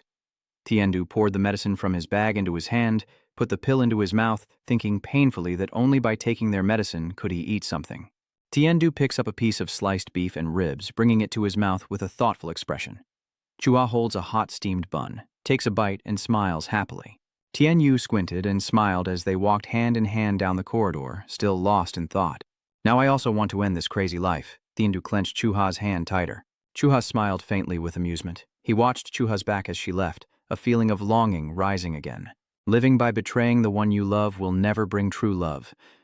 He pursed his lips and smiled, putting on a calm face for the other person.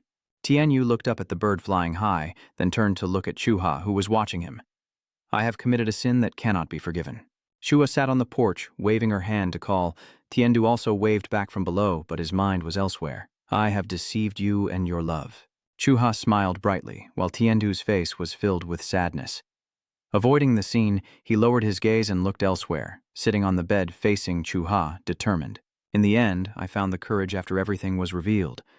Tiendu lowered his head slowly and said, Your Highness, please forget me and find someone better. Chuha weeps, tears streaming down her face as she clutches her chest in sorrow, squinting her eyes at Tiendu, tears still flowing. The two guards grimace in discomfort. Tian and Lu Ho silently watching. It's a child, Tianhai grits his teeth, tense. It's over. I tried to save him, and now you're just going to behead him? His eyes widened in shock as he watched a needle shoot out from Tiandu's sleeve. Tianhai wondered, what is that? That healing item, he calmly continued. It's really a pity it ended like this. Tiandu grit his teeth, his voice full of deadly intent. He raised the needle high and lunged forward. So what if we go together as companions until the very end? She stared wide-eyed at the scene before her as he placed a hand on the bed. Tiandu turned around, leaning on the stone with force, his arm holding the needle stretched out. But he couldn't reach. He muttered angrily, "Damn it. When will he finally pull out the other half of the pin, still stabbing into his leg?" While a nearby soldier raised his sword ready to strike, he shouted in fury. Chuha opened her eyes wide, sensing that something was wrong. The soldier swung his sword down. Tianhai reached out to stop him, but was too late. A stream of bright red blood spurted out. He clenched his teeth in anger and helplessness, blood spraying everywhere, staining Tiandu red all over. Luang Chu-ha covered in blood, coughing up blood, breathing heavily, blood spurting out again, bright red on the cold ground, sweat pouring down her face. Tian Yu still thought to herself, "All right, that's enough." He closed his eyes in satisfaction. Finally, I have paid the price. Tian Yu opened her eyes, tears welling up, luckily not in pain. "Please, Your Highness." Suddenly she spat out more blood than before. Her eyes widened, shimmering with tears that hadn't yet fallen, as the pain struck again, and Chu-ha coughed up blood. She tearfully calls Tiandu, "My lady." A flash of steel, the sword pierces through the air straight down. Another soldier swung his sword down, his eyes blazing with murderous intent. Tian Yu panically called out, "My lord?" He held Chu-ha in his arms, calling out repeatedly, "Your Highness?" While the other soldier was panicked and crying out, she closed her eyes and rested her head on his shoulder, tears streaming down Niendu's face. He blamed himself, wondering why it had to be me, silently lamenting in his heart. Why me? He realized that the needle in his hand had pierced Chu-ha's shoulder, and she whispered, blood trickling from the corner of her mouth. "My lady, are you hurt?" Tiandu Kuang heard Chu-ha continue speaking, her hand already stained with blood. The spirit on the left quickly said, "Ruler." Chu-ha replied that she's fine. "I will not accuse you two." Both Yi Xian and Liu Hu were stunned. This was the will of King Zhu. You will not be spared. Tianhai's eyes widened in shock at the last words. Everyone will become witnesses. Tiandu hugged Chu-ha's waist and shouted, "What are you saying? Why did the prince die? Was it you who had to die?" "No, how can you be called a king if you don't understand my feelings?" "You are free now, my lady," she said softly, tears welling up in her eyes. "I have endured those who hated me during this time." My hand gently leaves Tiandu's face. Now no one can hold you back anymore. Her arm slipped from his shoulder, her hand slackening. Tiandu hurriedly caught Chu-ha. His eyes filled with worry as her head also slid from his shoulder like a lifeless body. Tiandu shouted loudly. He said with utmost regret, "If only I had known earlier, if only I had understood her feelings sooner." Tian Yu held Chu-ha in her arms and shouted, "Prince!" The three of them are staring with wide eyes, standing like huge spotlights. Tianhai quickly reacted, his eyes widening. Tianhai shouted urgently, turning to look at Tiandu and giving a critical order, "Hurry and treat the wound, start emergency surgery." Then he quickly pleaded with the doctor, "Please, doctor, give me some blood." Oh, I was so shocked I lost my senses. Lu Ho also ran off to prepare the operating room. Everyone hurriedly rushed around to save their king. Tianhai also felt anxious and silently made up her mind. I won't let this temple of Brain let him die. In the white-draped room, Tian He and Wai Tian are stopping Chu-ha's bleeding, while the two guards standing there also look tense. Tianhai carefully holds Chu-ha's shirt and observes. On the tray, there are separate needles and scissors. Do you think he pulled out that pin himself? It must have hurt a lot. Tianho took a clean cloth and pressed it to the wound to stop the bleeding, scolding. Are you crazy? How the hell did they stab someone with this? Chu-ha is closing her eyes and not moving. He muttered to himself, "Talk to me, all of you. Speak honestly with your whole heart." He gritted his teeth and frowned. So why was he finally there? He lifted Chu-ha's hand to check her pulse, still puzzled in his mind, even if it was to protect the one he loved. He paused, his eyes momentarily clouded with confusion as his fingertip touched the pulse, the flow within the meridian still steady. Tian He spoke, her voice tinged with doubt. "What is this, master? Is it better now, master?" He tilted his head, his voice tinged with hesitation. Are the blood vessels, internal organs, and arteries all opened? Or is it because that thin pin at one end is too fragile? Finally, the Y-fairy stood by the bed and said solemnly, "Your Highness, we can stand like this." Chu-ha, who was lying with her eyes closed, suddenly opened her eyes and remained silent. Tianxi is startled, her hand reaching down to the bed. Chu-ha sits up, grinning mischievously. As expected, Bai Ling Shun couldn't be fooled. Seeing Chu-ha sit up healthy as if nothing had happened, Tianhai exclaimed in shock and surprise. "What exactly is this?" He frowned slightly, unable to believe his eyes. It's clear that the chest and back are badly injured. Chu opens his mouth wide, complaining and pointing inside his mouth where it hurts. "It's so inconvenient to talk with such a small wound in my mouth. How should I treat it?"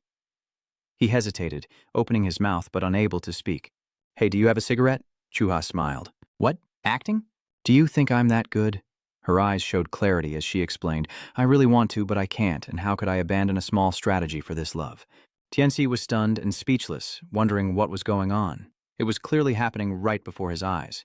Finally, Tianhe's whole body broke out in cold sweat as he slowly asked his master why the Lord was vomiting blood and couldn't stay still. If that's the case, wouldn't there be an eye that could see through this false illness? Tian Kuk M fell silent. He wore a blue shirt, a mask, and surgical gloves as he responded. Great heroes can only be achieved through countless real battles. In the novel, the monarchs are clearly supreme martial arts masters. Chu-ha opens her mouth and Tianhai uses tweezers to place a cotton piece into her sore spot inside her mouth. In the novel, it says, "The king clearly is a peerless martial arts master." As Tianhai treats Chu-ha's mouth injury, he still finds it hard to believe, something that can't be guessed by the naked eye. Only by force can one subdue the opponent. Her eyes closed, but Tianhai still guessed that her love seemed very genuine. Ku'u Sichung also finished filming. He looked around, still marveling at how passionate and intense their way of loving was. He recalled the previous actions that caused heavy bleeding and found it hard to believe. He must have found it difficult to imagine. As Tianhe carried the first aid tray, the healer softly spoke, causing him to turn and listen. "It really is an excellent base. In that situation, this was no easy feat. Our Lady has no intention of attacking seriously." Remembering the act of holding the needle and hesitating to stab, it was impossible because the prince's body was very slow, even when she was bleeding. She explained that she couldn't stab deep into the body and internal organs, just like how Chu-ha's guard turned to block the attack. She added, "The problem here is the treatment room. Even though we said only a small cut, it still feels a bit tense." She crossed her arms and calmly said, "I have a dislocated joint, so the speed of swinging the sword is also a significant issue." Tianhe listened absent-mindedly and said, "All the close people are ready." Chu-ha rubbed his chin and asked, "How about making a reasonable plan and bandaging me? The important thing is that the wound seems too serious." Tianhe also thinks it's right. The situation isn't over yet, right? He stands near the foot of the bed and adjusts himself. "All right, then turn around first." He takes out first aid supplies, including a roll of bandage and a bottle of medicine, and skillfully wraps the bandage around Chu-ha's back wound. As she tightened the bandage, Chu-ha glanced at Tianxi, listening to his mumbling. "Luckily, I didn't throw you away for real." She shot a sidelong look, thinking she almost got tricked, and swallowed it all. Tianhe closed his eyes, pretending to be indifferent, but something more important than appearances mattered. "I am truly very busy." Chu-ha still glanced at Tianhai, but he continued bandaging without saying anything. She closed her eyes and replied, "It's been a long time since I felt this satisfied." She remembered the recent incident at a bureau, where rumors of a genius appearing at the Yunlong Flying Bureau were not just lies. Tianhe clenched her teeth in tense effort to save the person, thinking that this child is still young, and imagining her future, meaning her potential is limitless. "I want to know if she will become the guardian deity of kings and emperors." Yitin suddenly spoke. "No," Chu-ha replied. "I haven't even started talking yet. What do you know to say?" Yitin smiled slightly and replied no. She sighed and said, "I give up." Bailin Kat Tien guessed correctly. She is very perceptive. Tianxi froze when she asked, "If you lose both money and reputation, what will you do?" Chu-ha shot a sharp glance at Wei Tian while he opened his mouth in shock. Tianhe pulled the final knot tight and stepped back, asking, "Do you think that can make me the #1 doctor?" Chu-ha turned to look at Tianhe with sincerity and said, "My dream is to become the #1 doctor so I can cure my master's illness." Wei Tian looked at him in surprise. Chu-ha also closed her eyes and said nothing, caught off guard by this topic before she could bring up the main issue. She lay down on the bed. Oh my God, this is serious, and she's increasingly satisfied. How much virtue did Bai Lin Y Cat accumulate in her previous life to have such a student? Chuha's voice echoes steadily. It would be so great if only the royal doctors had even half of that child's talent. Tian gently touched Tianhai's shoulder, giving a subtle and graceful rejection. You're too kind. I still have many shortcomings. She closed her eyes and whispered, I'm so jealous. I'm so jealous. Tianhai hesitantly asked, Sir, may I ask you something? Chuha, lying down, said, Oh, of course, if you're curious. Tianhai recalled her gaze towards Tiandu and asked, Why does the Duke love Buma so much? And the heartfelt words she shared with Tiandu, even if she tried to avoid it, she couldn't escape the pain. And falling into his arms was the same, he continued. There is also the truth about the kingdom's deception. Why do you love him? That is indeed a bad question. Yes, if someone asked like that, my answer is Chuha in a red dress sitting with her legs crossed on a gold chair, looking down at a few people dancing below. She softly says, It's just fate. Tiandu leans forward, blending her soul into her dance, both cold and powerful. When Tiandu raised her face, her gaze was both sympathetic and tender. Chuha was stunned, her cheeks blushing as she watched intently. She calmly acknowledged the voice of love at first sight. Tianhai pressed his lips together, speechless, but inside he was stirred. He had once fallen for this face. Etienne's expression was also cold and distant. Tianhai sighed, of course, even though I couldn't do better than the master. He smiled. The next morning, outside the palace, a frantic shout rang out. My lord, Tiandu called out in panic again. The prince. Despite Chuha clutching her stomach in pain and panting heavily, he still stood there like a statue, cold and unmoving. She gritted her teeth and struggled to look up, saying, The person has arrived, your ladyship. Tiandu was helped closer by soldiers, his face full of tears, voice choked with emotion. Wangya, are you really okay? Tianxi stood to the side, trying not to laugh from the internal injury, as someone arrived this year while Tianyu's calls kept ringing out. Your Highness, Your Highness. In Chuha's chamber, she clung tightly to Tiandu, panicking. My lady, are you planning to leave me behind? He anxiously responded, I won't abandon you, so take care of your health. The two held each other even tighter. Chuha cried out in despair, Please don't go. Promise me that you will. I swear, I promise, Your Highness. In front of everyone, they kept calling each other's names through tears. Your Majesty, Your Highness.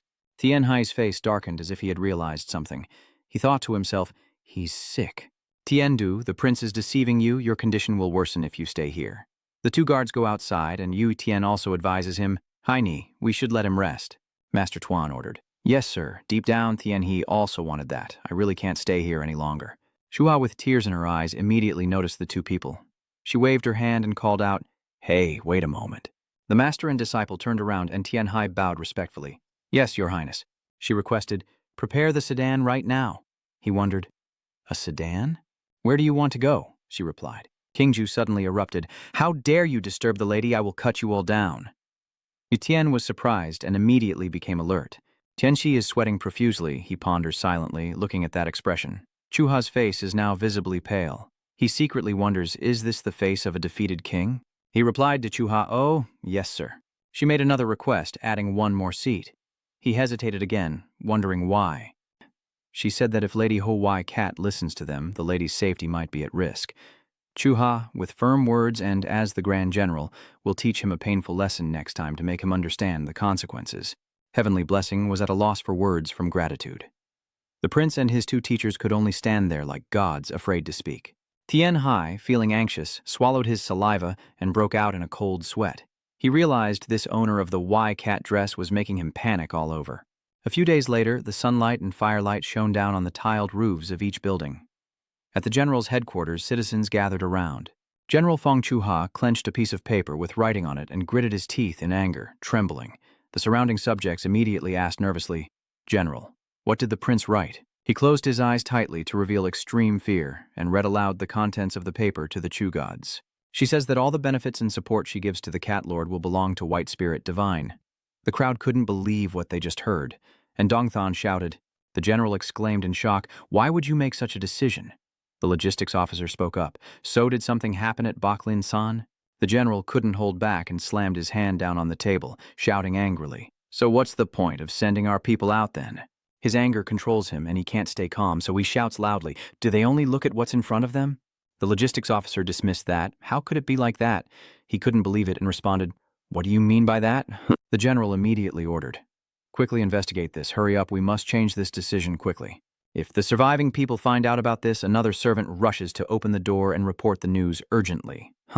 General Yaksong is approaching, and hearing the news hits like a thunderbolt, everyone is stunned into disbelief. The general has no other choice, now completely defeated and crying out in despair. "No, you can't," Quan Kan asked. "General, are you okay?" He presses his face to the table, groaning incomprehensible words and blaming.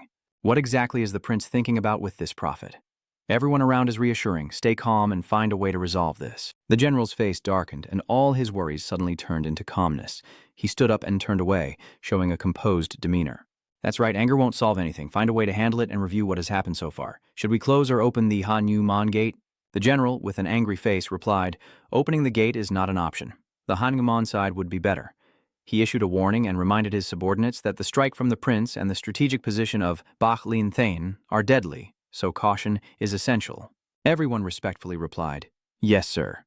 The general went outside as the sky gradually darkened into sunset.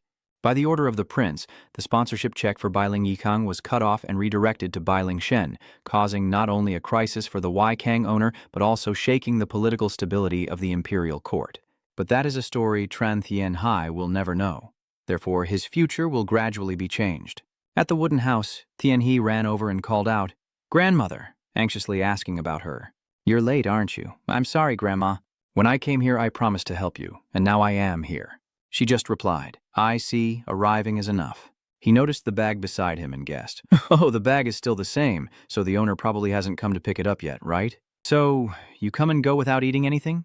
You told him maybe your master is busy?" He quickly asked again. "Yes," he thought to himself. "Master, she's calling your name just like she's calling her dog. Do they know each other?" From afar, a long white hair appears. Etienne said, "Sorry to have kept you waiting, old lady." "Master, that sharp-tongued old woman is mocking us. Oh, who would have thought she's actually a criminal? To be precise, she's a fox." Fairy responds gracefully to her joke. "Stop testing my disciple. You really lack vision." The old woman's face turned cunning as she sneered. Tian Hai, confused about what was happening, asked, "Master, what's going on, Master?" A laugh escaped from the old woman, leaving him stunned and sensing something was off. What is going on? This voice. The old woman begins to distort in front of Tian He, making him panic. He shouted, "Master, what is going on?" A long brown hair fell, and that person's voice sounded. "Yes, Bai Lin Shen, thanks to that I was able to witness this scene. The blood-born old monster appears as a woman." She continued, "Air." Tianxi sat down on the ground in fear, panicking and shouting, "You're talking to me!" "Heine, greet me. I am one of the 3 great generals." The general of the Black Battle Realm is a talented commander with a very unique name, never aging over time, Bloodborne Old Monster. This person is called a monster in the martial world because of their strange actions, as a master of weight manipulation who constantly changes their appearance. The martial world still doesn't know if this person is a man or a woman, but having read the novels, I can tell that this person is a woman. She stands tall and confident in front of Tian He, and he is so surprised he can hardly believe his eyes. He silently wondered if she was obsessed with the surgery and believed it could bring the dead back to life. Could this blood-born old monster be her? She indifferently asks about him. What's so surprising about that? "You've never heard of my blood-born old monster, have you? Kid." He hurriedly replied, "Yes, today is the first time the junior has heard it." Tian Hai secretly thought to himself that meeting him face to face confirmed he was truly a strange person. Fairy reached out to help him up and reminded the blood-born old monster. "Get up, Heine. I've told you so many times it's rude to change your form in front of others." It's no surprise that Fairy is sarcastic and nagging again.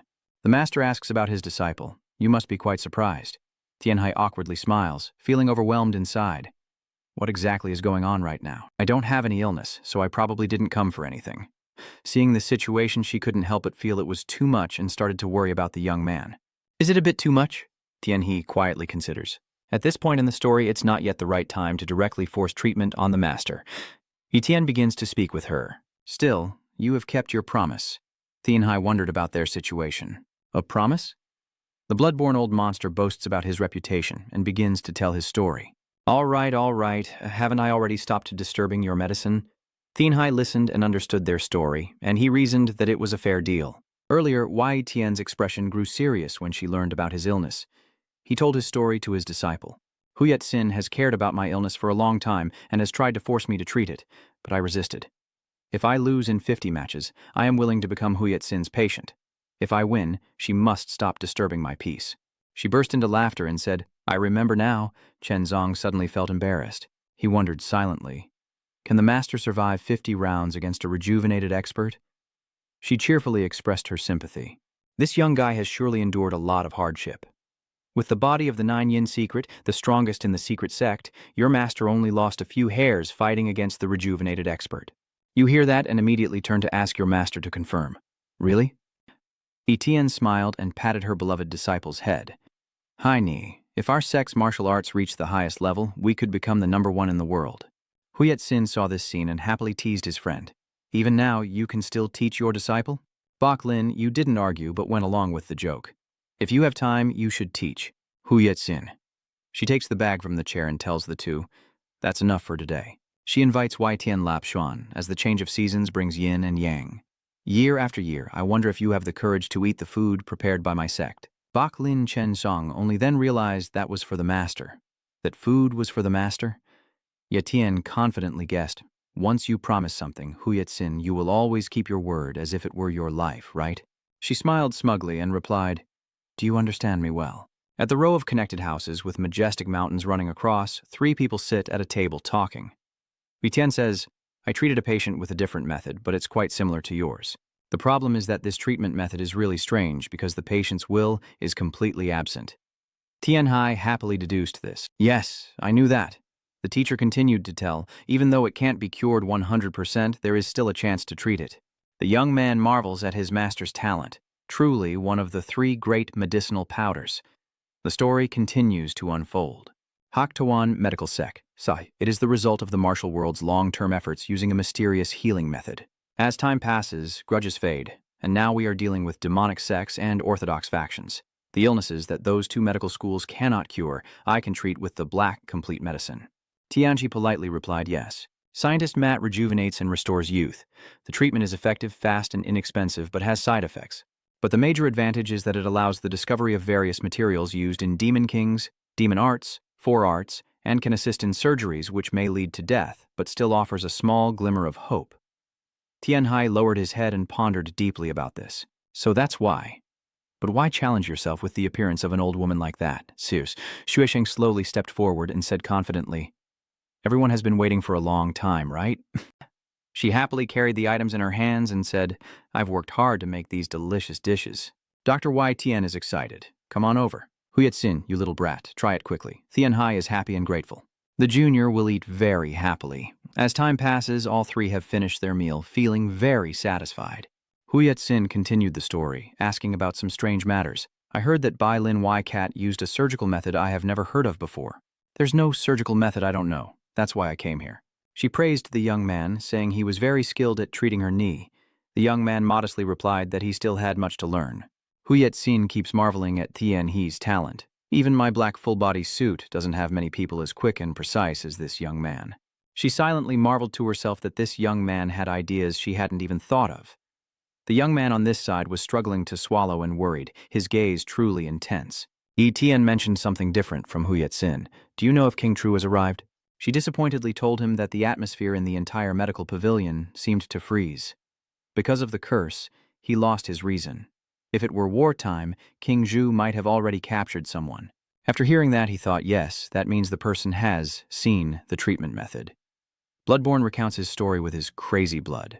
I used a spell to capture someone in the medical facility and borrowed his eyes so I can observe very well.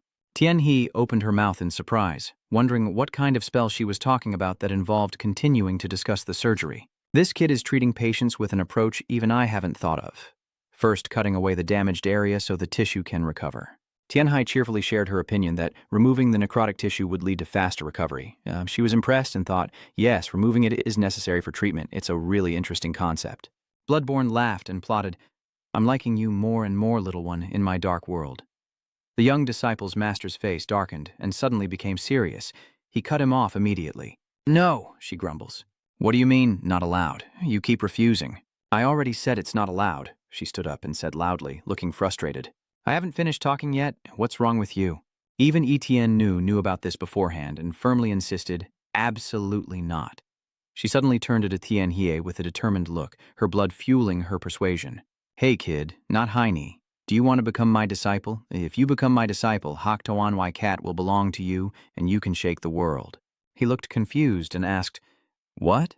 All her will and determination are reflected in her eyes. Master Chuen, feeling overwhelmed, says, Clearly, it's not possible. Ignore the objections of your friend, and I will persuade you to become my disciple. I can make you achieve more than that Bok Lin guy. But little one, you present sharp arguments. Isn't your specialty surgery? Compared to Tram Q, which is the main method of Bok Lin Y Cat, the surgery of Toan Y Cat suits you better. Etin said nothing else, only sitting silently.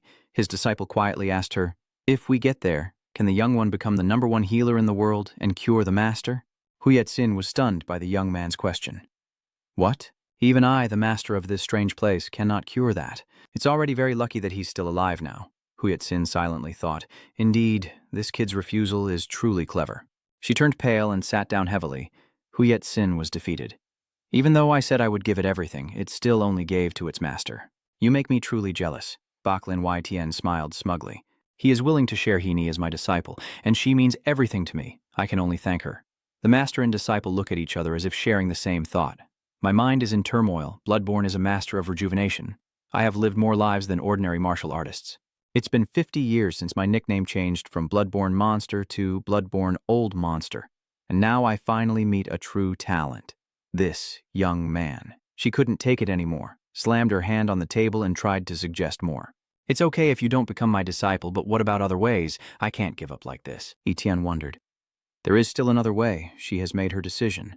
She grants Tianhai a special favor, allowing you to see the secret records of Hak Tuan Y Cat. He is surprised. If it's a secret manual, does that mean this person intends to show me the patient's medical records? Allowing outsiders to see a secret manual is one of the most forbidden things among all taboos. In non-human transmission, medical books are considered secret manuals of the sect, but as long as you know what symptoms the patient has, how to treat them, and what medicine to use. With the treatment records in the secret manual, that is the patient's medical chart, just by examining those records you can know everything about that patient's condition.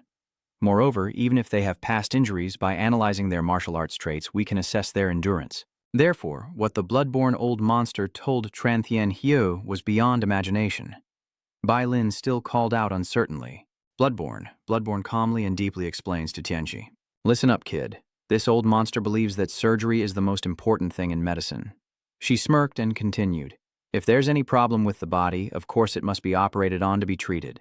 You are the one who will prove that. This statement made Tianhai stunned. You didn't expect this to fall on you.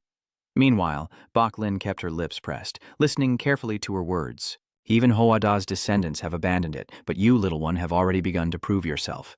Huyet Sin slammed the table and said firmly, So I cannot give you up. Huyet Sin looked at Bai Lin with a determined gaze, pursing his lips as he waited for his answer. On the other side, Tianxi hesitated, rubbing the teacup in his hand, and asked, Is this something the young lad is supposed to do? She shouted, Hey, it's time for you to learn my medical skills. But he paid no attention, closing his eyes and lazily saying, I've already learned my master's medical skills. Huyet Sin hurriedly asked, So what about martial arts? Martial arts? Martial arts. Little one has also learned the world's #1 martial art from my master, so learning other skills wouldn't matter. Well done. You managed to make her angry enough to grind her teeth and get furious. This kid will stay on our side in the end. Bai Lin kept his victorious smile and arrogantly said, It's useless, Bloodborne, because our sect's disciple already has the #1 martial arts in the world, so I know what to do when he refuses you. Vexed and unable to vent his anger, he could only sulk and think that this hateful guy's face was really annoying. At this moment, Tianhe leaned on the table and stood up, breaking the tense atmosphere filled with gunpowder. Then I have a way. Both of the competing people are surprised and turn to look at him. You clearly present your idea. If the junior has surgery, they will share how to treat it and the prescriptions as well. After speaking, Tianhai smiled confidently, her eyes full of determination. Doubt echoed through the room. What? What do you mean by that, little brat? Are you saying that I am the one who should learn your medical skills? I couldn't help but feel amused inside, thinking I don't understand what it's thinking or what it wants, yet I responded calmly. In exchange, just let the young apprentice see those secret manuals and they can learn a lot already. Tianhai offers a trade. You can see this as a personal exchange of medical knowledge. This idea made Bai Lin unable to hide her surprise. He calmly explained that he could receive some medicinal herbs in return. Bloodborne asked about the medicinal herbs. Tianxi explained, because there are restrictions on the types of herbs that can be received from the Orthodox sect, and if necessary, we can also send you a few herbs that Black Tuan Medical Pavilion still lacks. Seemingly frightened by the idea of the young boy in front of him, Bloodborne's face was covered in cold sweat. She frowned as if she couldn't believe this kid was so bold. What? This kid wants to form an alliance, huh? On the other side, Bai Lin remained silent, his mind racing through a series of thoughts. How could Heine come up with such a concept that completely breaks the mold? Right now, this is something no one dares to imagine. So he chuckled softly and gently shattered your illusion. Hi, you're drawing a picture that's too big. Tien Hai's eyes are full of determination as he responds. Actually, I don't even know if it's big or small. I just want to try my best to save as many lives as I can. The Bloodborne widened his eyes, and almost immediately she stood up abruptly, looking at him with a mocking gaze and saying, I only want one more disciple, but you, little brat, want the whole world. This guy makes you a bit flustered. Tien Hai quickly explains, No, little one, it's just that Bloodborne broke your words. No need to pretend to be modest. The development of medical skills is the fastest way to change the world. That is a truth all the owners of medicinal cauldrons know very well, but the martial world still hasn't accepted it. As if accepting the truth, she calmly said, Bak Lin, I really envy you. Tianxi remained silent, waiting for their response. The Bloodborne turned and said, If that's the case, follow the young one's wishes. I will teach you things that you can't learn at the White Spirit Medical Hall, whether it's the balancing technique or the hidden weapon arts. He was a bit surprised by her agreement and blurted out, Yes. But Bai Lin advised, Zhuxkan Kong and An Ki Thu of Bloodborne Old Monster are unmatched in the world. This is a great opportunity, so you should learn. Hi En He. If you suddenly get surprised now, then you will be truly amazed when you hear your master say this. So you comfortably reply, If my master has allowed it, I will learn. Bloodborne is filled with envy at the obedient way you show. Hearing my master's words, I really envy her. She huffs softly, her voice full of jealousy, and the strange aura of yin and yang makes me even more envious. Bak Lin, our greatest fate is with our disciples, and Bak Lin, you have achieved that. Even as a master of rejuvenation, I cannot seize the opportunity. Huyet Sin stepped closer, controlling Tien Hai, and said, Listen, even if your master learns it, he can't rejuvenate due to his body. This old freak, I would be a better master for you. Hearing that, he remained unmoved and said, I will heal the master, making Huyet Sin stunned. Tien Hai continued, I believe that as long as the master is healthy, he can definitely successfully rejuvenate. If you look at your master's martial talent and skills, you'll see that he can do much more than that. Bak Lin listened quietly to the boy's words, a warm feeling rising in his heart. She angrily thought, Ha, little one, you're still so young, but already able to answer so frankly. Tien Hai curled his lips, thinking that with this old monster Huyet Sin, no one in the martial world could touch the black full-body robe. Bak Lin stands up and says, Heine, sooner or later the master will die. I really have no regrets now. He gently pats your head and says, Hearing these words from you is enough to make me happy. All right, I look up at my master's gentle eyes and can't bear to say it, master. Please don't say such things. He knows himself well and calmly ignores what you say, gentle as if soothing a child. All right. You still insist on not giving up. Master, this conversation almost made Bloodborne lose his temper and tear these two apart. Later, she silently watched his relaxed smile and thought heavily, Bak Lin, are you determined now? Tran Tien, he successfully completed the second surgery on the horse, without any complications thanks to his skill. Moreover, the recovery was quite swift. Soon after, a huge amount of funding was sent to Bailin Wai Hung. At the same time, Han Gumon and Huochu Wai Cat were also punished. Huochu Wai Cat not only suffered financial losses but also lost reputation for her medical skills, which were inferior to Bak Lin Wai Cat. An official shift began to focus on the merchants close to the prince's residence. As Bak Lin calmly recounted the events in the study, all the powerful people in the world are in chaos. Ha Wu men suffered the greatest loss. Upon hearing this, Tianxi wondered, Yes, you're asking what happened to Ha Wu men? In the crossbow area, the chief of the Y department of Huochu Wai Cat. This happened because of a difference in expertise, one person explained loudly. When it comes to medicinal herbs, the flower master of Wai Cat is still the best in the world. So why do you still leave so decisively? Someone in the crowd responded impatiently, enduring. I have no other choice. Seeing this, the person in the medicine cloth grabbed their hand and begged, Can you stay here because of the deep friendship we once had? That person also hesitated. In the end, he said, There are many martial artists with external and severe injuries in the upper Dan. If it's a wound similar to Ma's, With the abilities of the Flower Queen of Ycat, the leg would have to be cut off. I cannot betray the martial artists who risked their lives to protect the honor. I'm sorry, the people from Ycat tried their best, but before they could finish, they all left. Someone exclaimed, "This is a big deal," like a sign of a shocking event happening within the Ycat. At the same time, in a certain sex meeting room, someone hurriedly reported, "Master, what should we do about those who transferred to the White Spirit Medical Pavilion?" The sect master, as if he had received the news, remained silent and said, "The subordinates are still in shock and speaking loudly, probably because of the ruler and Ma, and there's no need to cut their legs because they can still be cured, which is very significant for the martial artist." The chief medic gently snorted. Clearly they have the advantage, but recently the internal affairs of our sect have been entrusted to our flower master of the Y clan. In major sects, there are medical halls where doctors can directly prepare medicines, but we have delegated too many tasks to the flower master of the Y clan. Changing this in just one morning will be very difficult. The disciples all shouted together, "Sect leader."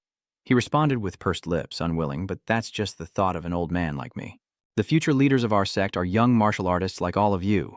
We must work together because even a small ripple now can create a huge wave.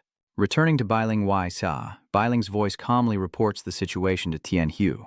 All the powerful figures in the world are in turmoil. Hangumon has been engulfed in flames. He was surprised and nodded. He recounted the situation, and I anxiously asked, "What happened to Hangumon?" Previously, the branch of Ha-Wumen where the mission was assigned was burned to the ground by the flames. The king's anger could not be quelled and only grew stronger.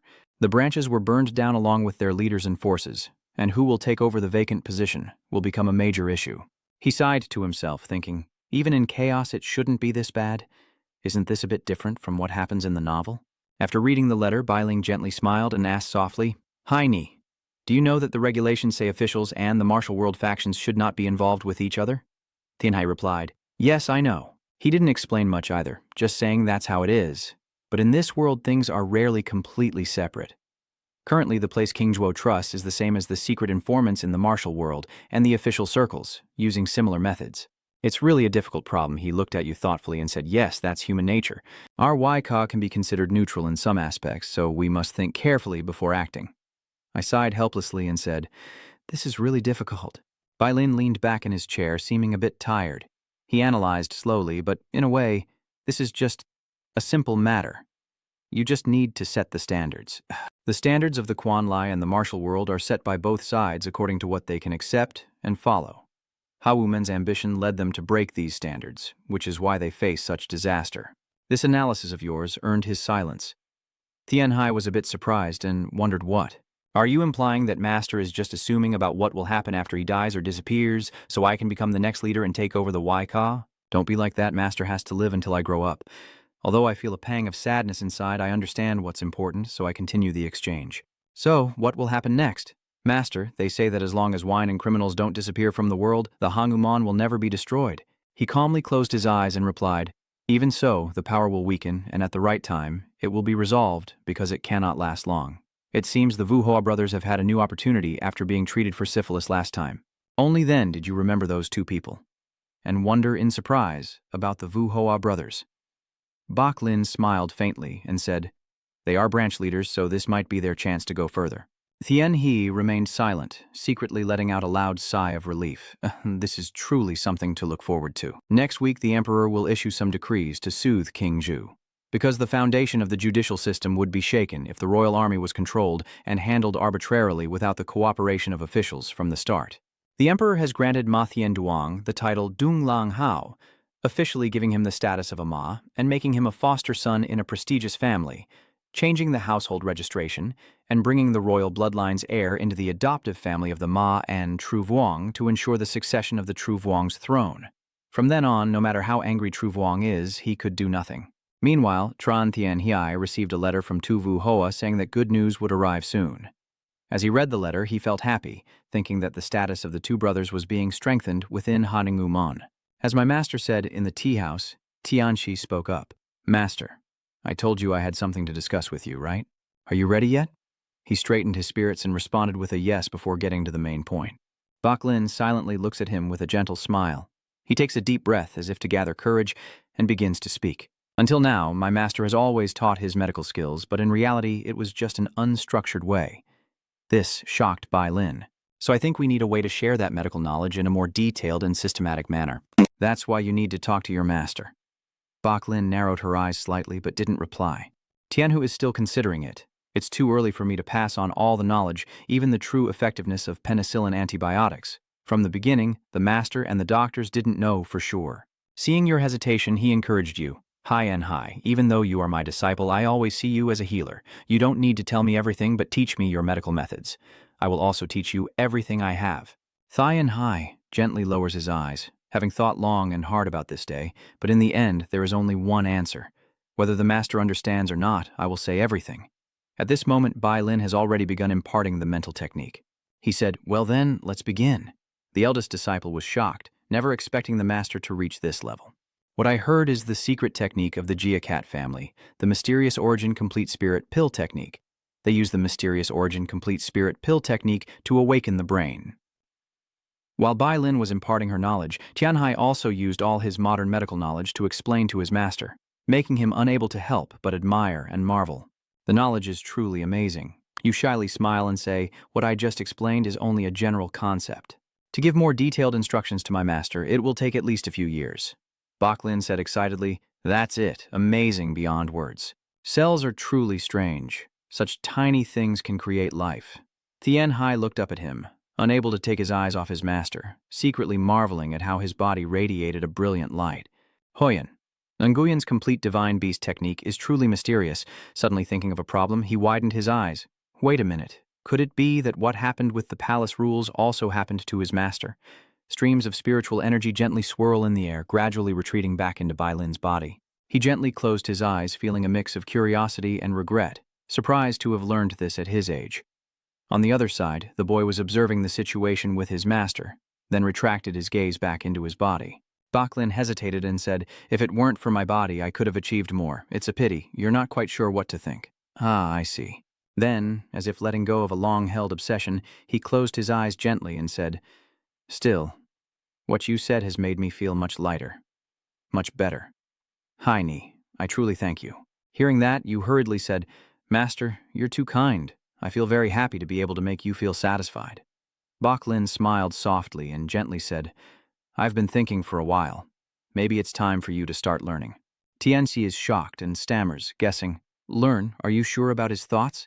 "Yes, I will pass on the Huyan Nguyen Complete Pill Divine Technique to you." In return, Bai Lin only looked at him, his eyes clear as if he had let go, gently blessing him, hoping everything good would come to him. At this moment, he knew that no matter what he did, he couldn't change his master's mind. He had already made his decision. After the master and disciple decided to learn from each other, Tran Thien Hu was determined to persevere, practicing martial arts, studying medicine, and passing on medical knowledge. Without the power of the 5 elements divine skill and the mysterious origin, complete pill, divine technique, they would have failed and been unable to complete the rest. While he was focusing, a hand reached behind his neck. Tianhai opened his eyes cautiously, coldly saying, "Oh, it's Cat Nian." The girl worriedly said, "Why don't you rest for a bit? You'll faint if you keep going like this." You don't have time to talk to her, so you say, "I need to focus for a while, go play in the water." Then, remembering something, you turn back, your gaze full of warning that makes the girl panic. Tianxi raised his voice and said, "If you are lazy in practicing, I will report it to the imperial rules," making the girl angry and shout, "What?" So mean. You don't pay attention to her, focusing on selecting books from the shelf, seriously thinking about making the most of every minute and second because he doesn't want to wait until the master passes away to tell him, "Master, I finally remember all the royal medicinal records." Inside the medicine room, each container of herbs was steaming with smoke. The surrounding pharmacists also exclaimed in admiration, "Oh my, I spent a year memorizing all of this. Normally you'd have to look at the labels on the medicine boxes, right?" He ignored the praise, focusing on what was in his hands, his eyes fixed on the herbs. The pharmacists continued to discuss slowly, emphasizing the importance of memorizing the exact names, properties, and even the combinations of the herbs. No one noticed that Bai Ling had been standing there silently watching for a while.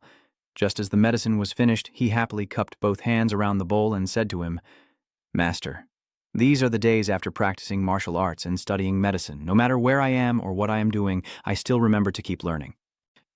In the study room, I am practicing divine skills and can't help but think that Huyan Nguyen is a divine elixir that stimulates the brain and enhances memory quickly, so there's nothing to fear.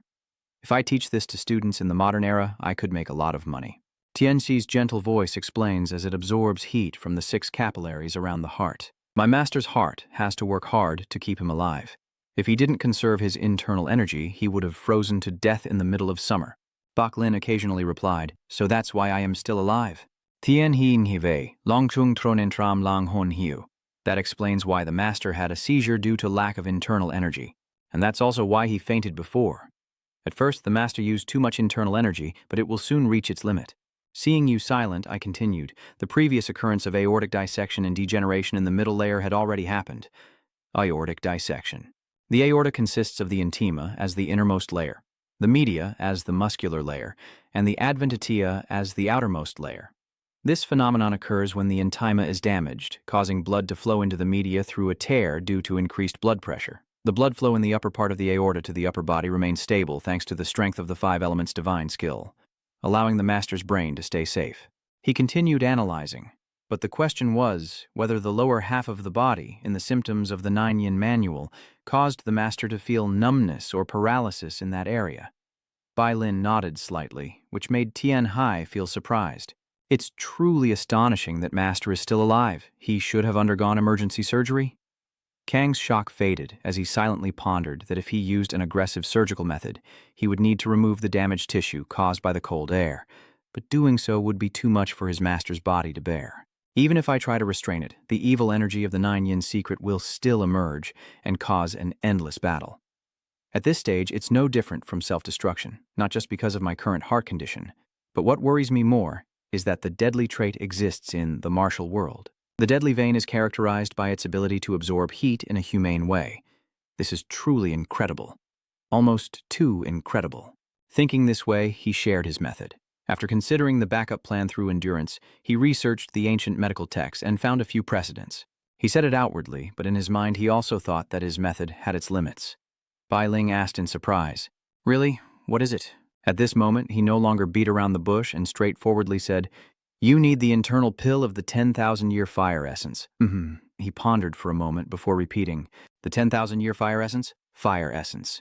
The carp living in the hot spring, the longer the fire energy lives, the easier it is to create an internal pill." Bak Lin continued, leaving your words hanging. "Eating that pill will absorb the internal energy back into the body. Yes, there are many different types. The internal elixir of the fire spirit is energetic, highly elastic and firm. Although its durability isn't mentioned, it contains a great deal of positive energy. It could be very helpful for treating 9 Yin meridians leading to death caused by Yin energy, but since there's no information about where to find eternal fire essence, do you think you can find it?" From his corner, he couldn't see the slight curl of his lips, but when he looked up at him, he returned to being heartless and insincere, pretending to be naive. "Isn't a sincere heart enough to move the heavens? I believe the heavens won't disappoint us." Facing this cheerful smile of yours, I didn't know what to do. Tian Hai looked at him with a big smile, but inside she had already flown to a place with fire energy, a location that appeared in the novel. It will be discovered in at least 10 years, but I just need to find it first. Winter has arrived in the martial world, signaling the start of the Longfeng Gathering. Longfeng Gathering is a major martial arts event gathering young talents from various sects to foster unity in the martial world, so the sects also began to get busy with it. Bak Lin calmly watched the bustling crowd of people and horses outside the city gate, silently hiding his thoughts as Tian He from the medical hall lamented to Lu Ho. "But Master and the division heads of your sect have all arrived at the Martial World Hall. The Y sect is quite deserted." Then he asked, "But Deputy Manager Liu isn't coming with everyone?" Lu Ho honestly replied, "If I go too, then who will take my master's place?"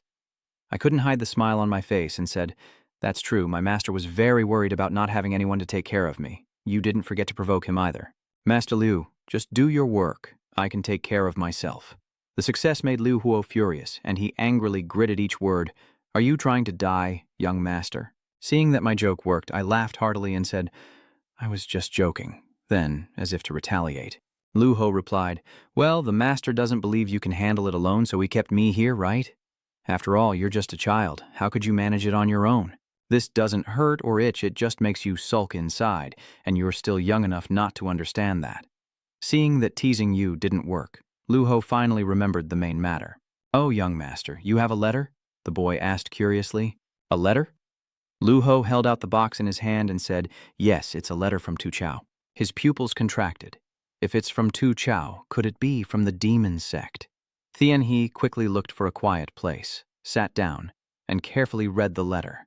The demon sect allows sending letters, but only my senior brother can be the sender, so I have to send it this way. I am very well, and when the time is right, I will come to see you. Reading this, you also breathe a sigh of relief. Luckily, he is still healthy, and you can somewhat guess. It seems he has successfully gained control over the blood sickness. Then he wondered to himself, has he already been promoted? Without an address, the demon sect's people wouldn't have been able to send the letter out, so they would soon become the young sect master. It was originally planned to take about 5 years, but in the end, something changed. Tianhe secretly sighed. All I taught him were just basic ways of dealing with others. In the letter, Haluan also thanked him, saying, "Thank you for your advice to think 3 times before killing someone. You don't need to beg 3 times. I will spare your life. The hatred has lessened." Tianhe carefully observed. It was difficult because it's not easy to suppress the instincts of a killer. Finally, open the silk bag. It's a gift I give to you. You're a bit surprised. What is it? While admiring the bag, he was curious about what gift it was. The person wrapped in bandages all over, looking confused and clueless. The woman also went outside to open the door for someone with a red bandage on their head to come in. Since returning, this will be the first time I take action. Seeing her, he feels a bit confused. The woman calmly said, "Are there family members visiting?" He paid no attention to her polite words. As he brushed past her, he felt something strange in his heart. What's going on with this person? When he glanced at her, he couldn't help but be shocked. What is that? If you look at her face on, this person is probably around 30 years old, but surprisingly, she's actually an old lady. The people in the room also start to wonder and ask, who is this young lady? Is it that? So, this is what Lord Lu Haluan was originally wearing? Is it the black heavenly blood pendant? Could it really be that someone would give me such a precious gift? Suddenly, the bracelet activates, with black threads rushing out wildly. He shouted in panic, "It really works!" The dark heavenly blood rope from the novel is one of the hidden weapons used by the heavenly demon, an invisible thread used to strangle and cut enemies' necks, and in urgent situations, it can create traps to lure hundreds of experts. Dong Nguyen Tak and La Haluan had to break the black earth stone to obtain the dark heavenly blood rope. Finally, the bracelet gradually returned to normal. I wonder what kind of thoughts made you feel so comfortable to give it to me? Could it be that he created a link with the Hakdien stone? Right now, no one can stand against La Haluan, so he can't be forced to leave. He became a disciple? That's amazing. Compared to the original, he obtained this secret manual 4 years earlier. Thinking that, he looked down at the bracelet on his wrist, which was a bit loose now but would fit perfectly when he grew up. But why did he give it to me? Doesn't he wear one too? If I were an ordinary person, I wouldn't know the value of this bracelet, so what if I sell it? Tran Thien Hai, who received the letter and gift from Thien Na, wrote back mainly advising her on eating well and taking care of her health. Suddenly, a voice called out to Thien Hai. "Is that you? What's going on? Why are you breathing so heavily?" Chua Qiu, confused about the situation, was pulled along by Cat Nien, who hurriedly said, "Follow me. Someone needs your care," and he was panic-stricken with a head injury. But the girl hesitated and stammered, "That can't be answered right now. Just come with me." Cat Nien begged earnestly. He seriously thought that she might not be joking. "So you agreed and led the way. Let's go." The two of you then used your martial arts to rush ahead, but something felt off, and Cat Nien wondered, "Why do you know the way and go ahead of me? Are you also quite surprised? My body feels so light, and awakening the 3 talismans footwork has such a great effect. 5 elements. Divine skill, focus all your strength on your legs. Your body, light as a swallow, rushes forward faster than Cat Nien." This made him feel incredibly exhilarated, laughing proudly, and Cat Nien asked curiously, "How long have you been practicing martial arts?" He wasn't quite sure either, and replied, "About half a year." The girl stared at him in horror, as if the person in front of her was no longer human, and screamed, "So what? It's only been half a year and it's already like this." The girl thought it was a monster, ignoring this. The boy asked her, "But we're not there yet?" Catton pointed ahead. "Almost there. Can't you see over there? Are you looking in the direction the girl pointed inside the cave? Is that person alone?" The girl let out a soft yawn and moved to the bright entrance of the cave, just enough to illuminate the jagged walls around them. Tian Hai and Kanien hurriedly moved deeper into the dark cave. Their breath forms thin clouds in the cold air as Tian He's voice rings out anxiously. "How can we find the patient in this darkness?" Cat Nien hesitated, then replied, "Follow Ta." After finishing her sentence, the girl immediately stepped forward to lead the way as the two of them groped along the dark, winding cave path. Suddenly Tian Hai exclaimed, "There's a light." The two of them stopped. Tian Hai marvels at the beauty of that light. How could there be a place like this? That's really beautiful. Who could have done this? These expensive dark pearl stones suddenly remind them of the reason they entered the cave. The boy turns to ask Cat Nian, the patient at the front. Suddenly a growl echoed, and they quickly ran toward the sound. On this side, Tian He guessed, could it be? It's just a dog. You want me to treat this dog? Nian replied with a worried and anxious expression. It's badly injured. Hearing that, Tian He looked helpless. The boy reached out to stop her from getting closer. I will examine its wounds slowly. Move aside a little so I can take a closer look. I'll check it out briefly, little puppy. The boy thought to himself, those 3 straps on the dog's neck. What symbol could that be? Have I seen this somewhere before? Liu Huo's words suddenly echoed in the boy's mind. These are symbols of each sect. Hey, look carefully and remember them. That's right. This is in the security documents they showed me. Clearly this is the symbol of the gang, the boy exclaimed, 3 cords and 5 knots representing the emblem of the gang leader. Cat Nian was surprised. What? The boss of the gang is a dog? Tianzai explains that this dog is a message carrier. The girl blurted out, a message carrier? The boy added that it seemed to be a top-grade messenger dog delivering messages to the gang leader. Cat Nian then asked curiously, do birds not do it faster and more accurately? Tianhai patiently explained that birds only travel to predetermined locations, but it is said that intelligent birds can also be used.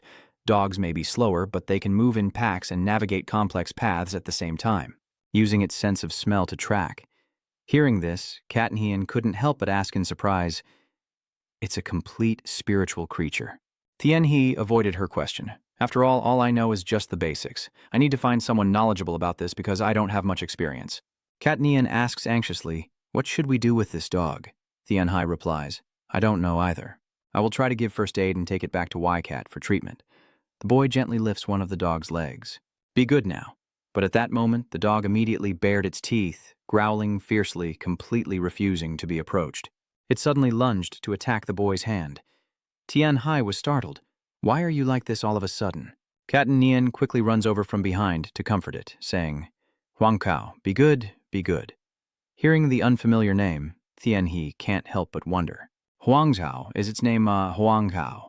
Cat Nian nodded in confirmation while talking about the current state of the dog, as if something was wrong and it didn't want to leave this place. I also don't know anymore. Did you happen to find out about it? Did Cat Nian deny it? I knew about it before. The boy continued to ask, did you know about it before it got hurt? Cat Nian ignored the boy's question and softly reassured him, don't worry, Huang Kao, you'll get better soon. But all she got in response was continuous growling from the dog.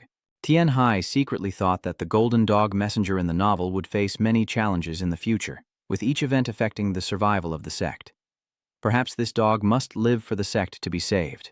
Do you know why it was injured? Cat Nian replied, I don't know either. I often see it in the village. If it hadn't called for help, I wouldn't have known it was injured. Tian He couldn't help but praise. It's really smart. Nian honestly said, I know it belongs to the gang, but I don't know it's the gang leader's messenger dog. The children in the village used to call it the royal dog. That's all I knew, until today when I was hunting in the forest and found it. Then it led me to this cave and collapsed here. Tianhai sighed, luckily you found it. The wound has developed necrosis and severe inflammation. It seems to have dislocated the collarbone, broken its front legs, and torn tendons in both front limbs. It seems it overused its front limbs. It must have been in a lot of pain, but it didn't give up. Kai Nian asked, why was the imperial dog injured like that? Tianhai didn't answer but sank into its own thoughts. It's even better than humans. Truly resilient. What could the message that Huang Xiao had to deliver be that made it push itself that far? Suddenly the boy realized something and exclaimed aloud.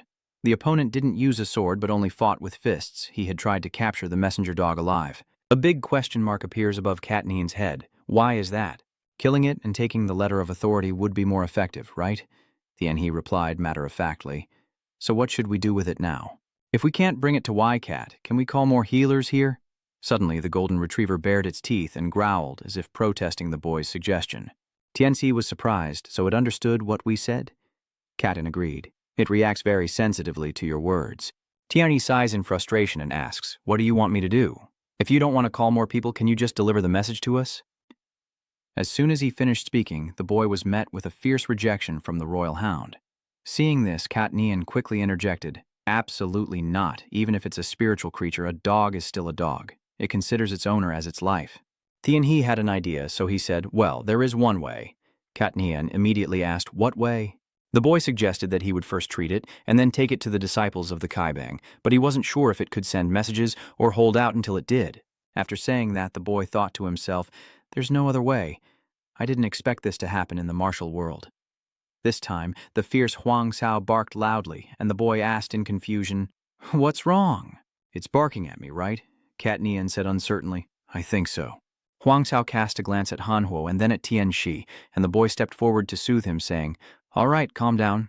Huang Chao, my Y-cat is also one of the important sects of the Kaibang, so it will only take about 3 hours on foot to get back to the branch." The boy was bandaging his wound and giving the royal dog a spiritual pill. "It's about a 6-hour walk from this mountain, but with flying sword technique, you can get there in 2 hours.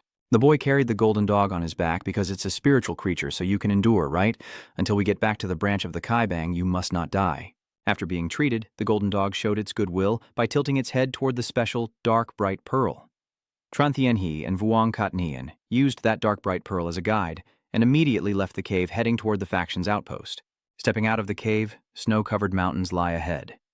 Tianxi says, "There will definitely be someone watching. Support us because your martial arts are stronger, so protect us." Cat Nian nodded in agreement with a determined look. Tianxi asked nervously, "But do you know the way?" Cat Nian's voice is full of confidence. "I could walk through this forest blindfolded." "You don't know, do you?" The boy smiled gently and said, "I'm not as good as you, but if you guide me, I can go." Suddenly, the golden dog lifted its head, ears slightly perked as if sensing something, its gaze directed to one side, and a sound from its throat caught Cat Nian's attention. She frowned and observed, "It seems like the golden dog is guiding us. It's pointing us in the right direction." Tianhe wondered, "Really? Is it more accurate than the two of us?" "All right, King Dog just pointed out correctly. That way, are you ready now?" "Let's go." Cat Nian hesitantly spoke. "I entrust my life to you." Tianhe nodded without hesitation. Of course, a little warmth seeped into her heart. Her eyes softened and a small smile curled at the corner of her lips. Suddenly feeling energized, Cat Nian excitedly said, "All right, you run ahead, I will support you." Tianhe also responded enthusiastically, "Got it, I rely on you from behind." Seeing the beads of sweat on Tianhe's face, Cat Nian became even more determined to protect them as they used lightness skill to dash through the snowy mountain forest. The voice of the archery demon suddenly echoed in Cat Nian's mind, different from the guardian and bodyguard. Protecting others is much harder than protecting oneself. The girl thought to herself, yes, especially on a night like this. Luckily the wind is favorable and the moon is bright. Hopefully the enemies won't notice. Suddenly the girl realizes something is wrong. The mountain birds seem unusual. The birds soaring in the sky suddenly dive crazily toward Tianhe and the imperial hound. Cat Nian immediately opened her quiver. Damn it, they are aiming at the 5 imperial hounds. The girl raises 3 arrows aimed at the mountain birds, first at 3 of them, then continuously firing each arrow one after another.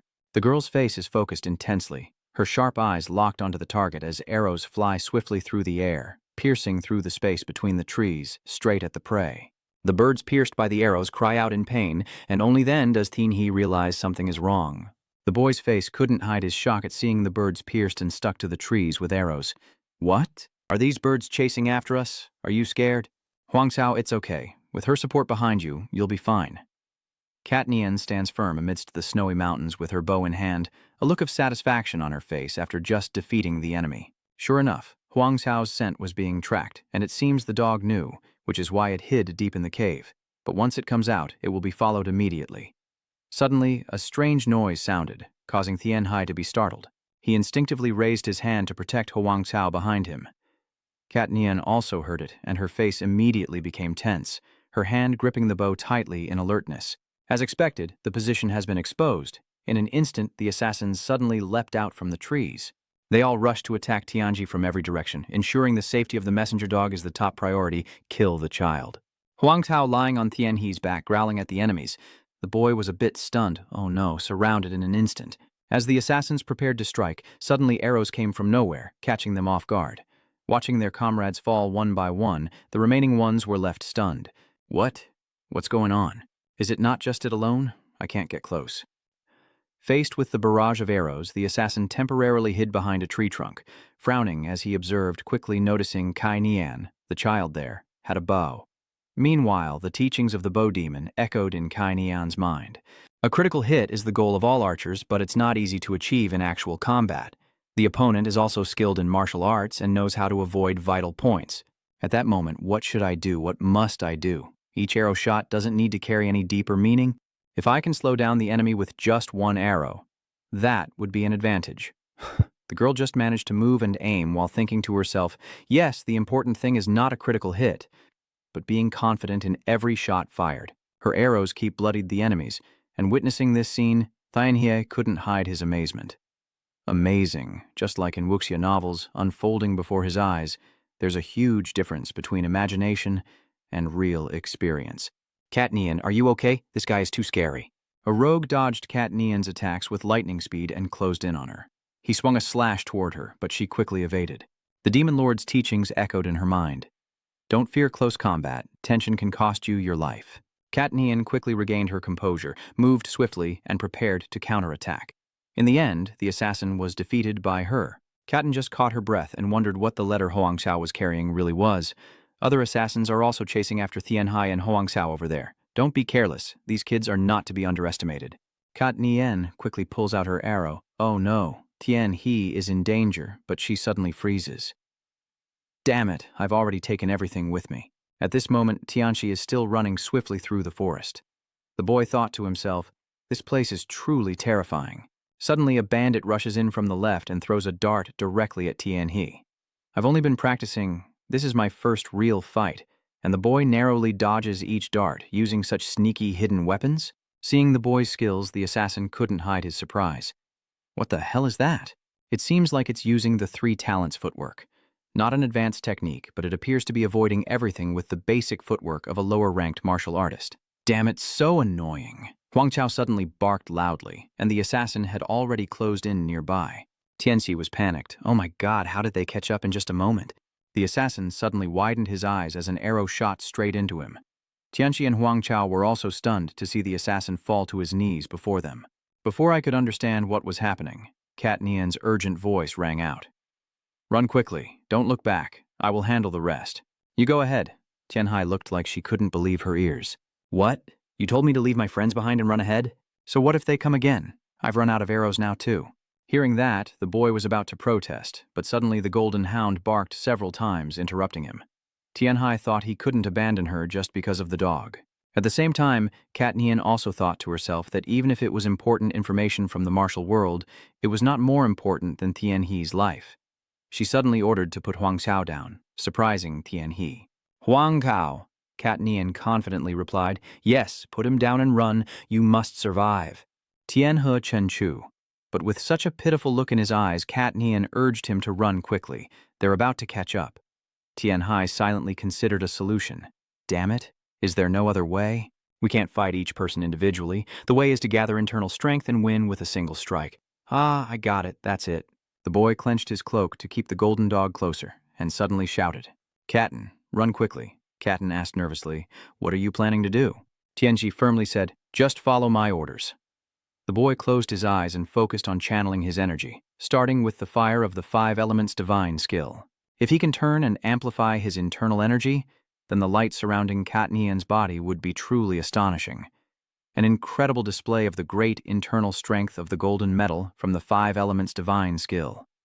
How could he possess such a special internal power? Feeling the enormous power, the assassins froze as blue lightning began to emanate from the boy's body.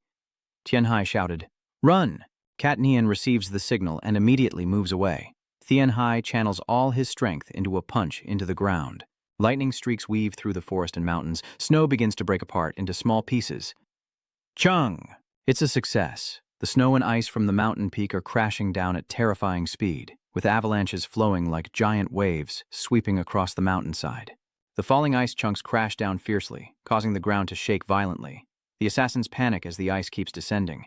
They freeze in place as the avalanche rushes over them, struggling in despair before being completely swallowed by the sea of white snow. At the same time, Cat Nian gasped for breath as she ran wildly with the enormous snowstorm rolling right behind her, and at that moment, the voice of the ghostly archer echoed again. Guy Cat Cox is a master of formations, even more terrifying than a swordmaster. Could it be a method of exploiting terrain and nature to destroy or chase away enemies? The girl pondered. This must be Gia Cat Cox's trap. So different. Could it be a prearranged formation waiting for the enemy? Suddenly, she saw Tianhai riding the wave of snow with great momentum. while Huang Kao behind him barked in fear non-stop.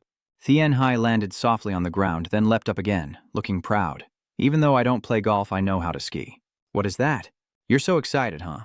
But that's right, could it be snowboarding, skiing, and in the end they finally reached the headquarters of the gang. Seeing the Imperial Hound arrive, everyone in the gang hurried out to see what was happening. Sir Imperial Hound, what has happened?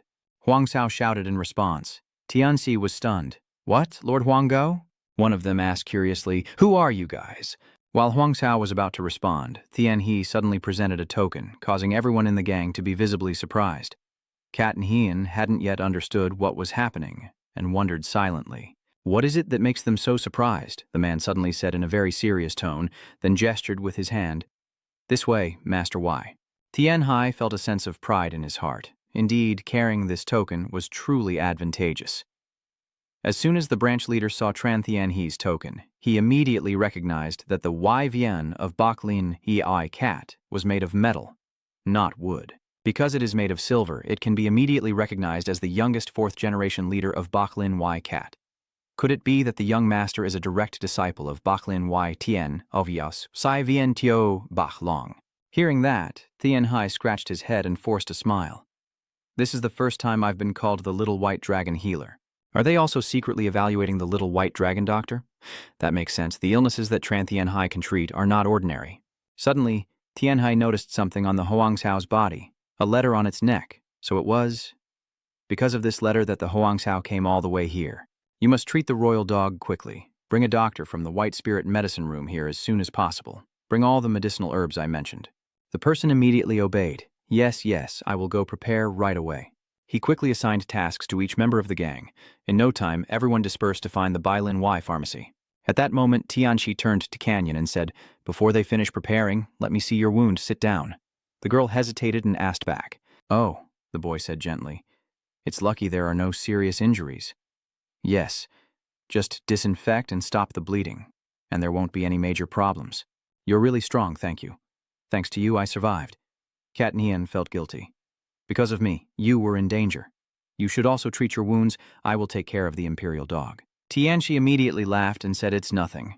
Since I'm an adult, I'm fine. A big question mark instantly appeared above Canyon's head. An adult, Tianxi's face paled as he silently lamented. Oh, I don't know why I said those words.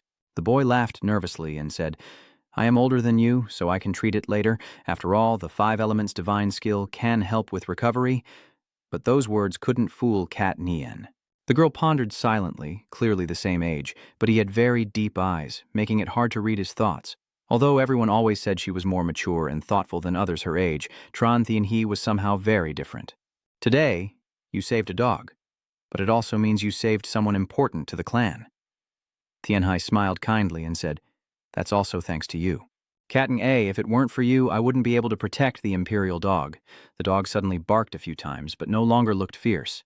Tian Hai guesses that it's probably saying thank you. Cat Nian's eyes soften, and a gentle smile appears on his lips. Tian Hai also smiled innocently, completely unaware of the change on her face. Suddenly, Cat Nian spoke up. I will protect you. Are you saying it's because I saved your life? No, that's not it. Of course you saved my life, but it's not because of that. The best I can do is sell bows, and your greatest skill is saving people. Everyone should do what they are best at. A faint voice escaped from Tian He's mouth, his face full of surprise. Then suddenly a voice echoed in Cat Nian's mind. It must be the voice of the demon girl she imagined herself, a statement that pleases me. As the voice finished, Cat Nian's face suddenly lit up with a gentle smile, as if she was also quite satisfied. Suddenly the person entered and formally said, please come out, the doctors have arrived. Tian Hai quickly responded. All right, I'll go ahead then. Rest well. Here, take this. Cat Nian silently thought that the precious Bak Lin Than Dan, the divine pill, was in her hand. Tian Hai held the Imperial dog in his arms. Imperial dog. This time it's your turn in a tent where Tian Hai is focusing on the surgery in front of him, his eyes now intensely fixed on the subject being operated on. The surrounding supporters also felt nervous non-stop. Luckily, the initial first aid was good, so treating the royal dog didn't take much time, especially with the broken cartilage and bone. In emergency trauma situations, time is especially critical due to the harsh environment, so once a wound is opened, treatment must be completed quickly. Thanks to Tran Thien Hai's ability to move at least 3 times faster than normal using the 5 elements divine technique, and his quick detection of infected areas with fire energy from the same technique used previously to treat the Dulanghao dog. Thanks to that, even with almost no veterinary knowledge, I was still able to treat the imperial dog. After finishing, Tianxi bowed to the helpers and smiled, saying, "You've all worked hard." Then the two others also bowed and replied, "Truly the young master is as wonderful as the rumors say."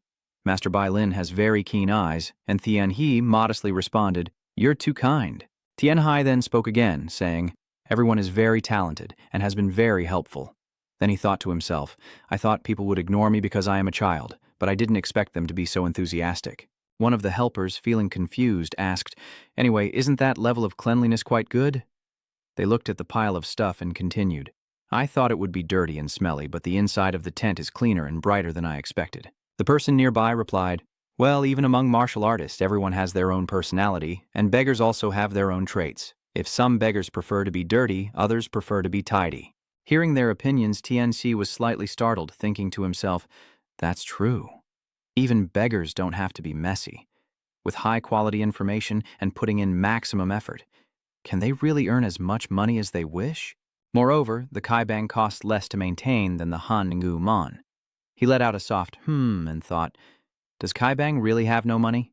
How much is the treatment fee?" Suddenly, a man rushes into the tent, shouting loudly, "Your Excellency, the doctor. The leader of the faction wants to see someone."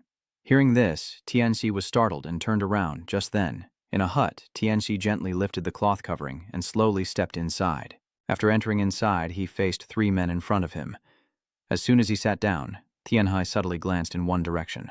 He looked at the man in the yellow shirt, thinking that he had 4 knots on his back, and the man sitting in the middle was quietly observing. At this moment, Tian He continued to think that he was a person of quite high status. The man, after observing, spoke nervously. "Just when all the letters are being translated, the young master must be here, so I called urgently." Hearing that, Tian He looked confused and asked, "Huh? Are you a senior?" Suddenly, Tian He remembered I Tian and thought to himself, "Something complicated is happening now. My master allows me to treat you, but I must not get involved in any trouble." The man continued speaking.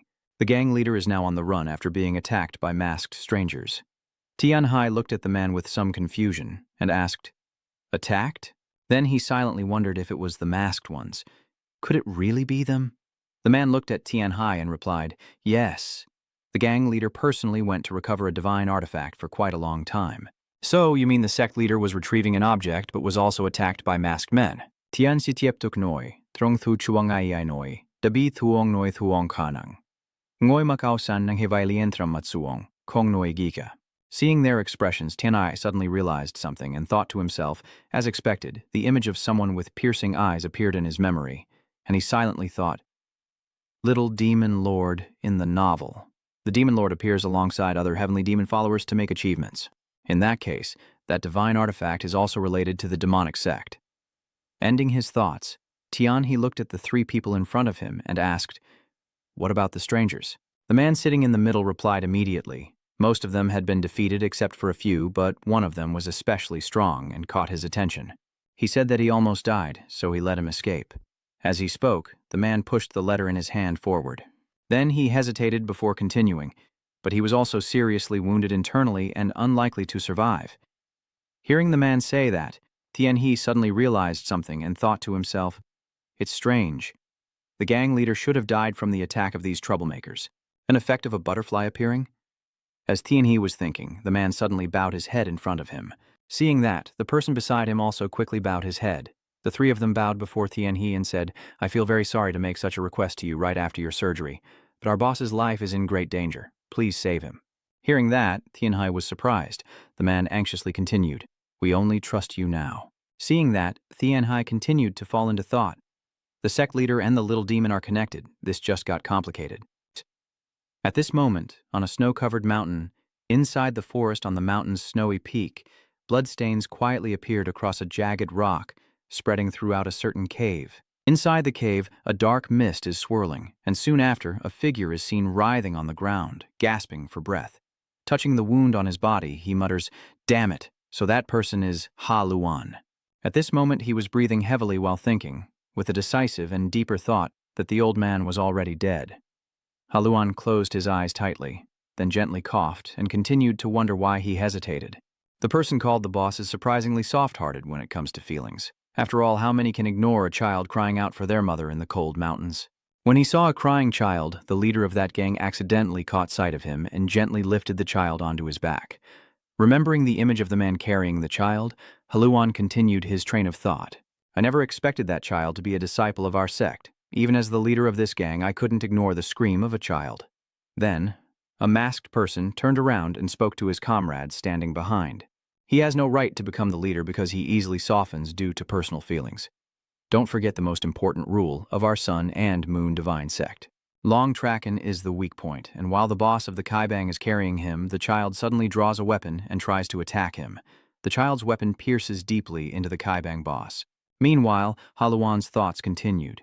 Clearly, everything was going smoothly and success was within reach. Even if they were experts, being hit by the Black Blood Mountain poison would defeat them instantly. As soon as the child fell, a group of masked men attacked the leader of the Kaibang, and he opened his mouth wide as if inhaling something inside. While Haluan thought that the boss of the Kaibang was no less than the intruders, the Kaibang boss turned back and fiercely attacked those masked men. Those people were just knocked away by him. With a single move, the leader of the Kaibang defeated 3 masked men. Haluan looked at that figure's back, secretly thinking that the leader of the Kaibang was quite old. Although his entire body was freezing due to the Black Blood Mountain poison, all the others had been killed. While the child was caught off guard, the leader of the Kaibang looked in the direction of the child. In the end, he still gazed at the child who had stabbed him from behind with eyes full of sorrow. Seeing the scene ahead, Haluan thought this was the opportunity. At that moment, he just needed to channel all his strength into his sword and stab with all his might to succeed. As Haluan thought, he charged straight at the leader of the Kaibang with his sword, accompanied by murderous intent following him forward. The Kaibang leader suddenly froze, then his eyes flashed with a sharp light as he glanced at Haluan. At this moment, Haluan's mission was almost complete, and his spear tip was steadily approaching the waist of the leader of the Kaibang. Haluan's eyes suddenly flashed with a glimmer of realization, but suddenly he was thrown backward and fell to the ground. In that moment, Haluan wondered to himself, why couldn't I act decisively? At this moment, he was forcefully knocked to the ground by the leader of the Kaibang, while the Kaibang leader remained in his stance. Around them, a thick cloud of dust and smoke enveloped the scene. Back in the present, Haluan closed his eyes tightly, wondering why he was holding on to his wounds. He silently thought, Tianzi is still ordering the pursuit, so why is he hesitating amid all that excitement and intensity? In the end, why is that? With quick breaths, Haluan slowly opened his eyes and looked into the distance. Haluan remembered when Tianhe caught him and took care of him. Ending his memories, Haluan took a deep breath and whispered, after all, the divine object he sent has reached his senior brother, right? In the morning, at the medical city under the White Spirit Medical City near the Four Directions gang, people gathered and whispered. Who are they? It seems like the guard team from the faction just arrived. Suddenly, someone asked where the Grand Medic was. He said he needed to go get something. Tianhe turned his back and spoke. They almost have everything now. The table is filled with various herbs. He walks to the shelf and picks up a few books, deep in thought, wondering if Katnian hadn't discovered Huanggu and asked for his help. Huanggu might have already died, and the leader of the Kaibang, who is now in hiding, will also die. Finding him will probably take a long time, and by then the divine artifact will likely have been taken by the demon sect. He sighed and lamented. Who would have thought that both Tian Mala Haluan and the leader of the Kaibang would be injured at the same time? Tian. I sighed again. Who should I save first? If I go to save the demon lord first, I'll be seen as an accomplice of the demon sect. He's the main character here, so he probably won't die that easily, right? The story of the novel has been changed, so I can't say that anymore. I wonder if the original plot can be restored. Damn it. Suddenly, a faint voice called out. Are you ready now? I already told you to go rest. What are you doing here? You're not planning to join the guard team, are you? Of course I do. Besides me, is there anyone else who can protect you? She said with a mischievous look, and he thought to himself. She just acts like going for a walk whenever she goes to fight. Yeah. Well, after all, this is just a hideout, so if it's fate, it could happen. He looked at her making the proposal and said, I have a somewhat difficult request. If you don't want to accept it, you can refuse. She frowned and replied, just say it already. No need to ask again. He smiled with confidence. Tianqiang shouted loudly in the street, Damn it, I knew that old man would get into trouble. What kind of business are you people doing that has led to such a bad situation? He wondered, why is it suddenly so noisy? Who is that?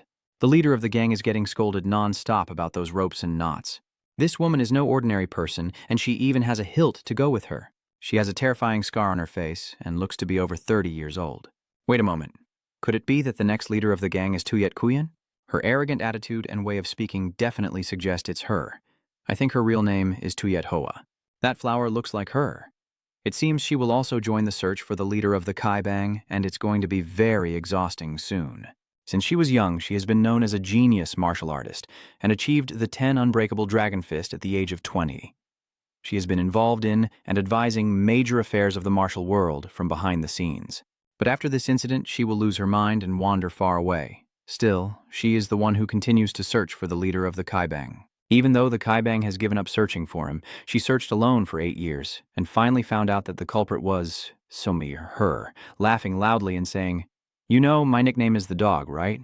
Once I set my sights on something, I never give up." She hid away for 2 years to prepare for her revenge. She is truly terrifying, and that's how she forced Heavenly Demon La Haluan into a corner. Haluan directly confronts the Heavenly Dog, and they clash fiercely with swords, the sound of metal clashing echoing loudly. You stab her in the heart, electricity surging through her body, knocking the Heavenly Dog to the ground. She boldly taunts the supreme Heavenly Demon, having to use only her original energy to defeat a mere dog. The whole world will burst into laughter. He thought about approaching further, but is it really necessary? She softly said, "You must be that kid, the disciple of White Spirit Immortal, the one everyone calls the Little White Dragon of Y Immortal.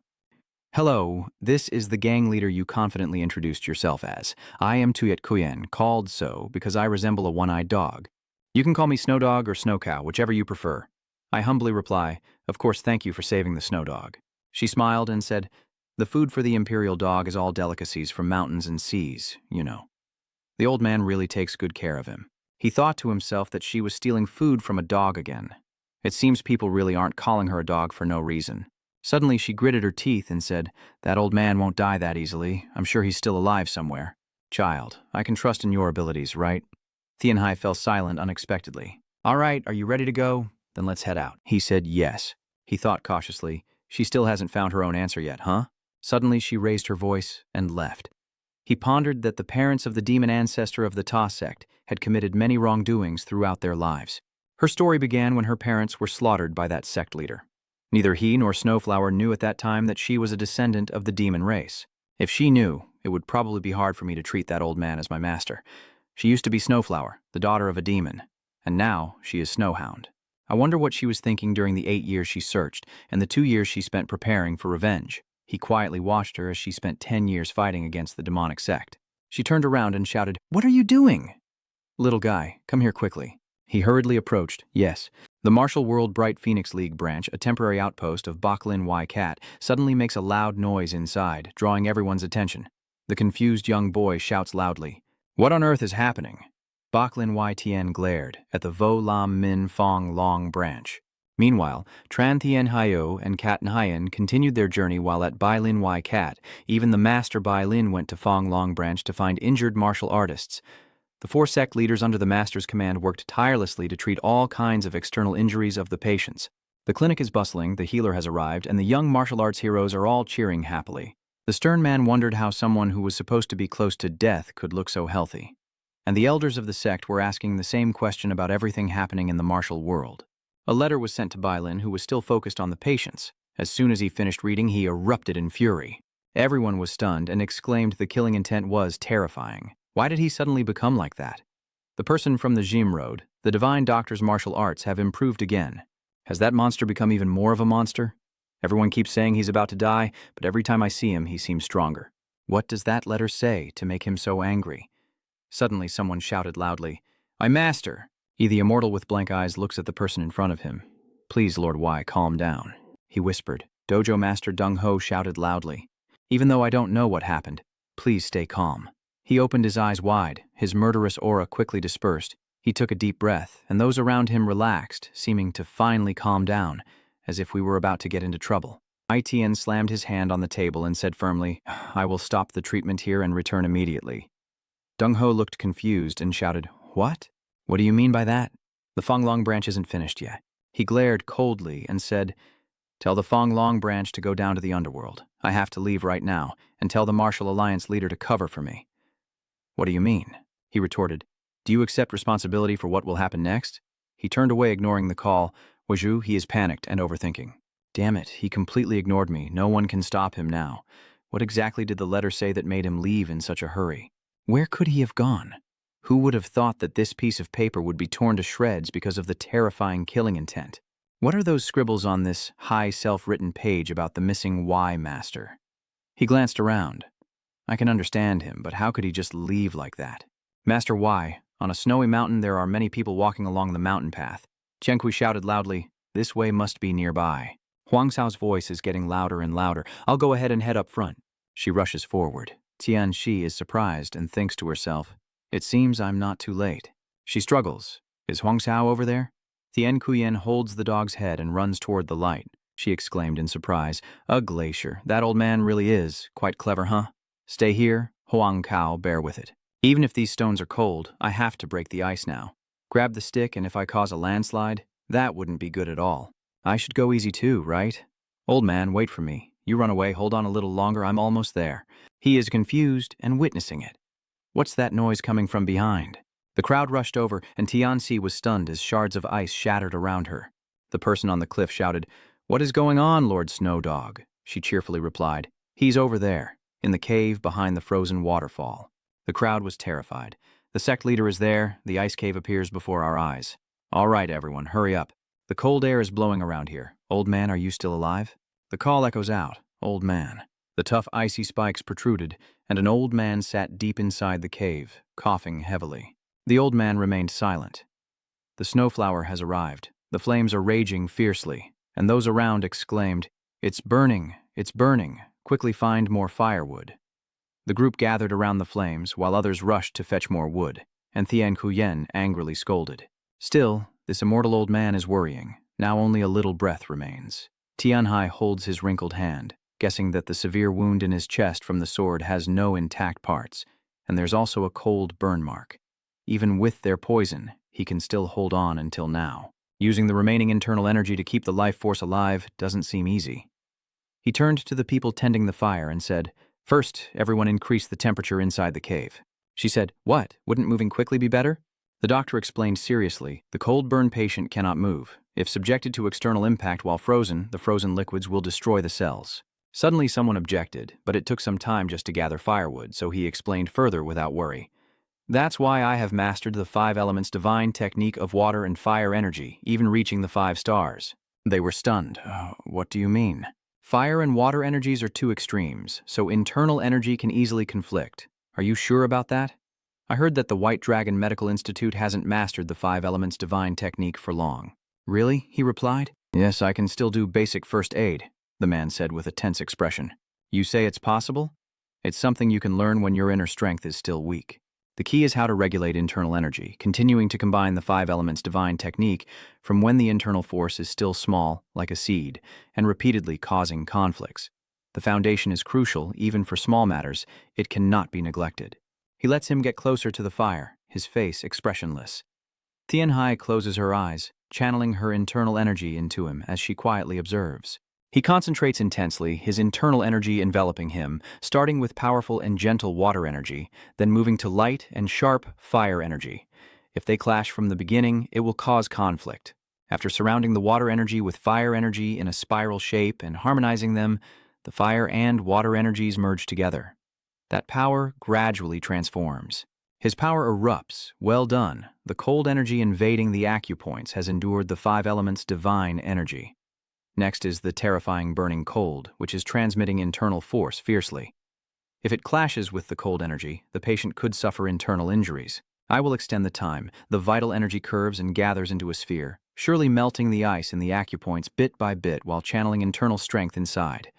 After 2 watch intervals, those around said, "That's impossible." How could it be? "Why aren't you exhausted?" she asked. "What's going on? You're doing well, so why aren't you moving?" The person there replied, "Honestly, we're not quite sure. Usually a cup of tea is the limit, right? He's holding on longer than that?" Tianhai concentrates on channeling his internal energy, deep in thought, and succeeds, feeling that he has eased the constricted blood vessels and restored the blood flow to its normal state. Suddenly, he coughs up blood, each cough spitting out a large amount of blood. Everyone hurriedly rushed over saying, "Old man is bleeding, he's immortal. Hey kid, is this okay?" He calmly replied, "It's nothing. It's just because my body temperature has returned to normal. Quickly stop the bleeding and help him." "Oh my God, it really worked. Aren't we now beyond the brink of death?" He nodded softly.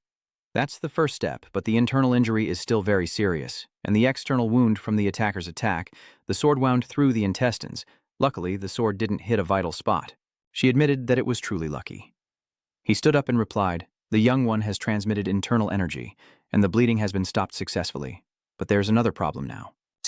"What is the problem?" he asked seriously, looking at the severe frostbite symptoms. "Your 4 limbs will lose all sensation." "What do you mean? What are you talking about?" "You've obviously healed already, haven't you? You've channeled your internal energy." Tiu Boy also only provided first aid in a certain aspect. From now on, the real treatment begins. Cold burns are much more terrifying than sand wounds. The clan leader has endured 4 days of frostbite at 4 degrees. Surviving this is already a miracle. Overexertion has caused the blood flow to stop.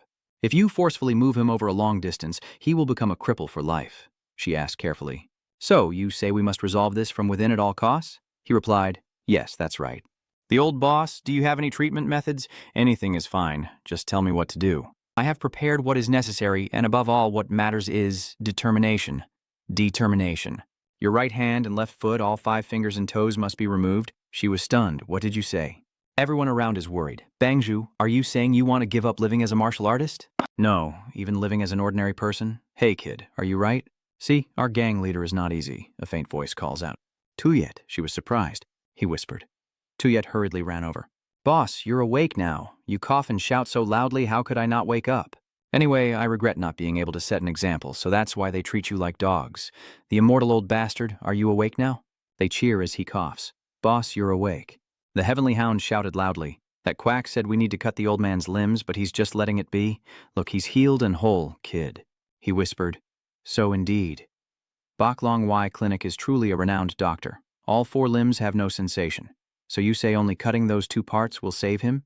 He replied, "Yes, that's the best option now." In the cave, a voice echoes, "Old man, are you really going to follow that kid's words? Calm down, you crazy dog." He then said, "It's not the first time he's lost sensation. For a beggar, freezing to death isn't uncommon. I already gave up on my limbs from the start, but I was surprised that he said he could save 2 of them." She asked, "So are you planning to give up the flying spear?" He replied, "Just giving up the flying sword technique? I might as well give up my position as gang leader too." She is angry. "Don't say such nonsense, old man." Everyone fell silent. He continued, "A child was crying at the foot of the mountain and asked me for help. I knew that boy wasn't you, but the way he cried reminded me of you, so I went to help him. I knew it was a trap, but he looked just like you. At that moment, it was like a smaller version of you. Even though you're a gang leader who knows everything, I still don't understand why you are affected by your heart. But there's only one thing I know. Crazy dog, it's all my fault." Tianquai clenched his teeth. Elder Tianhai silently thought that the boss didn't know how Tuyet Kuin went crazy, unaware of the truth that he had killed Tuyet Kuin's parents, but it seemed he had guessed a little. "The old man decided that I would be the next leader of the sect from today, and I have chosen Tuyet Kuyen as the next sect leader." She shouted loudly, "What did you say?" He then said, "Even though you're still wandering a long way ahead, you're a smart kid. I believe you can do it." She loudly protested, "Don't be ridiculous. I have no right to be the leader. Why are you deciding this on your own?" The shouting continues, "You are worthy. If not a mad dog, then who else?" "Old man," the fire burns fiercely. "Listen carefully. When I became the boss, I foolishly let go of many things. And now that I leave the position of gang leader, I have lost 2 limbs. But I have taken a big step forward. This crazy dog, being a gang leader is like that. You have to and will always give up some things in your life." He pondered, this isn't a conversation between the old man and his disciple, but between the former and the current gang leader. He continued, "Do you have something to give up?" The old man glanced briefly. She clenched her teeth in anger, the waterfall gurgling, while Heavenly Dog knelt down, crying silently. She frowns in anger, clutching the ground tightly. They leave one after another, and he watches silently. "Tian." He gently closed her eyes. She wouldn't give up easily. As she approached the cave entrance and saw her collapsed, "What caused you to fall into a state of obsession?" She clings to a handful of dirt, gently stands up and says, "I can't tell." He observes her, thinking that between someone who is both an enemy of her parents and her master, she chooses to remain silent about that truth. He explained, "So based on your personality, it's clearly not for your benefit, but a secret for my advantage. If I find out the cause of your mental demon, are you afraid I will fall into it again? What's the point of knowing, huh? This crazy dog, even if you go mad, you will never harm others even once. If a person is truly crazy, then their heart is at peace. He pondered, and if he knew, the elder might spend the rest of his life in regret. She softly replied, I will give it up from now on. He asked, Are you speaking from your heart? Tenque closed his eyes and answered with difficulty, Yes, I have given up, I have truly let it go. He showed no emotion. If so, then untie the knot and bow to me. She pursed her lips. He and the others watched as flames burst forth, with an object placed on a piece of paper. He watched intently. Now that she has let go of some of her burdens, are those the things that once defined who she is? She has been chasing her tail for a long time and has decided to let it go. She then stands up and he watches her every move, bowing 12 times to symbolize her surrender of the 12 afflictions she bears. All right, now take my necklace. She called out to the old man Tianhu, startling him. Damn it, I got too absorbed in it. He quickly spoke up. We need to start the surgery now. Everyone get out. They rushed around. She widened her eyes, and his health continued to deteriorate. They wait outside the cave, facing the light, hoping the boy will succeed while the person inside is trying to treat the wound and applying medicine. Is this the best I can do? Losing my martial arts is one thing, but cutting off all 4 limbs too? Is this really the best way? He holds a dagger close to my hand. I have learned martial arts and even some medical techniques. So, this is the best I can do. Losing my martial arts skills is one thing, but cutting off my limbs too? Why not? There must be some other way I can do more. A method? Yes, there will be one. The 5 elements divine skill ignites with raging fury, and immediately the 5 types of energy begin to burn rapidly from within Tranthien High. Either he cannot realize it himself, or the fire energy, being stronger than the others, is awakened by rage and surges powerfully to the brain, forming a bright, glowing sphere. Losing control in such a situation would cause anyone to scream in panic. But his extremely cold rationality, synchronized with the fury, and the intense coldness balanced with the extreme heat of fury, harmonizing with the moving fire and water energies as the 5 elements' true energy began to explode. In an instant, Tran Thien Hui sank deep into his subconscious, and a short moment, less than a second, was enough for the weaker energies of fire and water to naturally gather and create a state of balance. In a moment, the 5 elements' true energy reached perfect balance and erupted. They were stunned. What was that? His whole body is turning completely red. Something unusual is happening. The power surrounds him. He glares. Got it. I have a way now. Fire and water clash. The sense of energy is a completely new feeling different from the 5 senses. I can feel everything about the clan leader in detail through that sensation I experienced in my previous life. It's about a mountaineer with frostbite on his feet. Everyone said they had to cut it off, but the Trian Han Medical Institute saved his foot with acupuncture. He spoke. I will no longer cut. Please prepare the acupuncture needles for me. Back then, I thought it was a miraculous story, but now I can do it too. The nerve cells are almost mysteriously destroyed, but by applying the 5 elements of true energy to stimulate innate energy, it can maximize regenerative ability. Like a divine lizard regrowing its tail, reconstructing body parts, and reconnecting severed blood vessels. Unblocking the blood vessels, they exclaimed that he was cutting away the necrotic tissue and toxic blood, which was spilling out. Tian Hai focused. With his internal energy, he couldn't regenerate the destroyed nerve cells because he lacked enough power. Although the blood is chaotic, using the 5 elements technique can channel the body's internal energy, so this is the only option. He snatched it and asked with a frown, What are you going to do with that long needle? He takes the needle and pierces it into the old man's body. Just a little more. Please hold on and use the long needle to transfer the true 5 elements energy into the gang leader's QI. Originally, it was not unusual for the clash of 2 types of energy to cause someone to go mad. You had to do everything to focus your mind and control the energy. Jim touched the water energy inside. A surge of power erupted, and he silently reflected. Do you have parents? Are you alone with no relatives to rely on? The child replied, yes, so she continued. First, let's find a clinic to see how your injury is, then I will go and try to find your relatives. The child was grateful and thanked him. But who are you, sir? She asked again. Are you asking me, a beggar? The girl spoke. People say that's a dirty profession. You're good at talking about surviving as a beggar too. Even though the girl is injured, she still smiles. He looked at her. That was the time I considered the sky as my roof, the earth as my blanket, and spent my life wandering alone. Don't talk about children, I don't even have a lover. A beggar wants a family and to do nothing, but I keep lingering, I can't move on. It's been 100 days, and I can't find the person you're looking for. I want to be a beggar like you. The old man angrily shouted, Hey kid, what's so good about being a beggar? She clings to his leg, not wanting her child to become a beggar like him. Being a beggar is really good, you know. He softly called, "Kid?" She clung tightly to his leg. Absolutely not allowed. You must never do it until you die. I don't want you to do that. Tuyet Hoa, since then, you haven't been as stubborn as ordinary people, have you? His body twitches. They are stunned.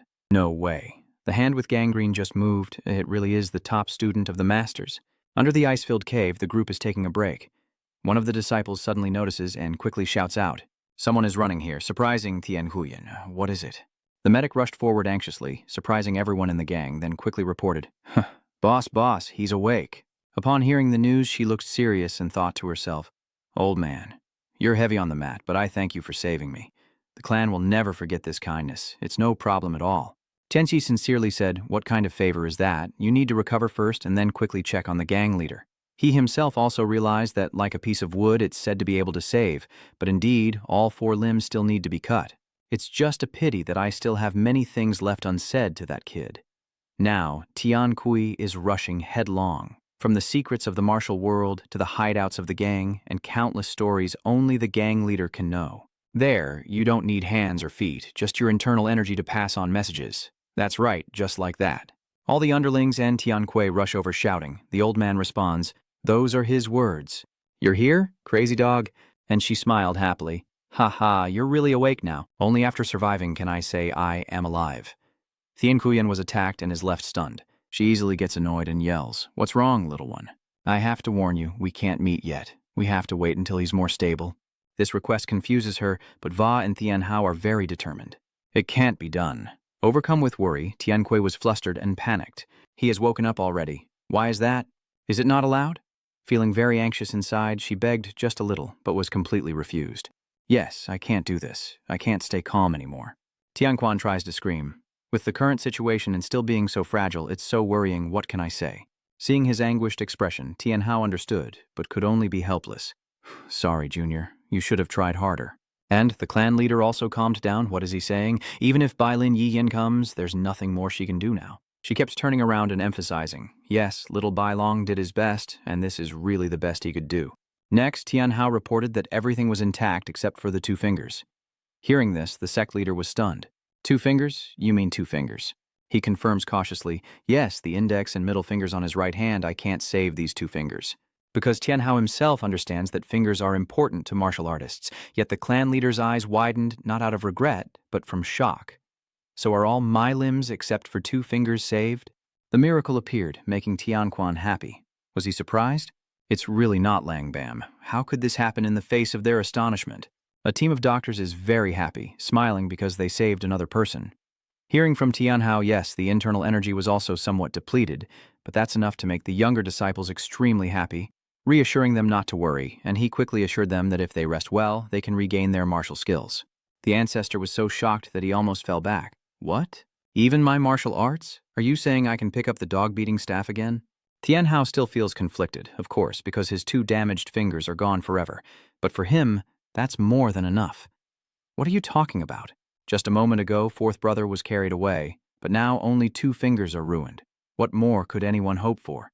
Standing beside, witnessing Tian Kuyen tearful and struggling to hold back tears, the clan leader was overjoyed and crying tears of happiness, unable to believe it. "You saved its life. You saved my leg." After a long effort, he gently wiped the sweat with his shirt and finally let out a sigh of relief. The 2 cut-off fingers wrapped in white cloth and Tian Hao's contemplative silence could not save everything, in the end. Holding the familiar rope, Tian Kuyen urged, "You can still hit the back of my neck in the future. Lift it up front, she will surely call out. Now that the old man is healthy again, I'm handing this over to you once more." Tian Kuiwen still had to loosen his belt and shout, "All right, kid." But the elders don't accept more, so the clan leader quickly turns away. "Sorry to bother you, but I also need to rest." I care, but she enjoys teasing him. After all, I'm the only one who's about to die. Many positive things have happened. Tian Hao smiled softly, the girl's murmuring voice now clear and bright. It seems she has completely overcome her inner demons. The 2 hands, missing 2 fingers, gently raised high. This crazy dog. The gang leader's hand gently touches Tianquan's cheek as he confides, "I have returned to the moment I found you." Tian Kuyen immediately responded. The old man hugged the gang leader's arm and she pressed her cheek as she cried. Tien Kuyen himself feels that he has been born again, and at this moment he is both sorrowful and happy. Don't say that. Tianhao watched from beside her, recalling her gentle breathing, then quietly turned and left, a sense of euphoria rising within him, knowing that today he had finally seen the scene he longed for in his life as a healer. After first aid, the boss's condition has stabilized. Tran Tianhai accompanied him to the branch of Bai Lin Y Cat. Not yet, he carefully instructed his doctors on how to care for him, emphasizing that rest and medication were essential for a complete recovery. A few days later, Tran Tien He accepted the boss's request and went directly to the Bai Lin Y Xia tavern, then hurried to another branch of Tan Tong's Bai Lin Y Xia. As the scene shook and hurried breathing, he rushed with all his might. As I run, I worry that I've just saved the clan leader's life, and with that alone, I know my future will change a lot. Is this okay? The butterfly effect has clearly changed many things, but no matter how many times I think about it, there is only one answer. Although I hesitated a bit, in the end, Tianhao decided he had to do it, and he ended up saving another life right in front of him. Not a single second hesitating. This time it was that boy, Nian, who led him to safety. Running a medical clinic means getting caught up in countless grudges and conflicts. To avoid conflicts among the sects, we built something similar to the Sword Pavilion of the martial arts sect. Human nature is something unpredictable, and how it changes is beyond understanding. To enter the sword clearing, outsiders must leave all weapons here. Since it's rare for them to put down their weapons at the same time, the infirmaries and pathways are also spaced out to the maximum distance. The panting sound approaches a private residence, which, along with its branches, was designed and built by Jia Kangling herself. Tian He is running quickly towards the entrance.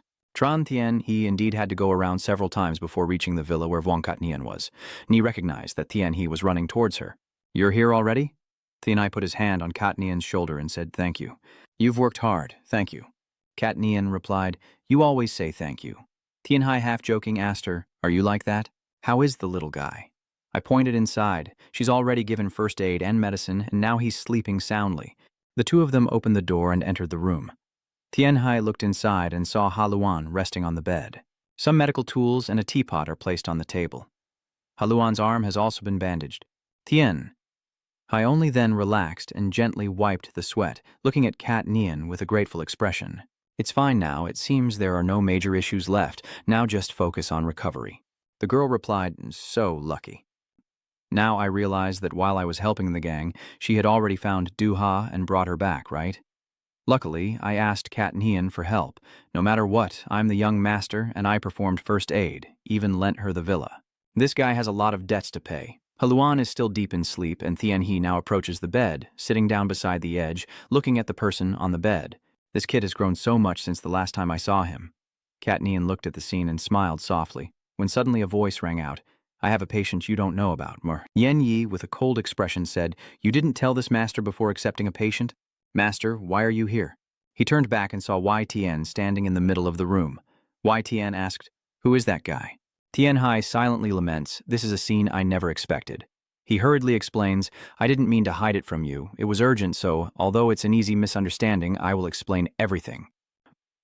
So, in fact, at that moment, Haluan suddenly sat up, and seeing that, Y Tian's eyes widened in alert as he was startled by the scene before him, with swords rushing straight toward him from behind Tian Hai. He shouted, "Master!" as Y Tian activated the fan in his hand, quickly blocking the swords, and he managed to fend them all off with just the fan, while Katanian watched the scene silently.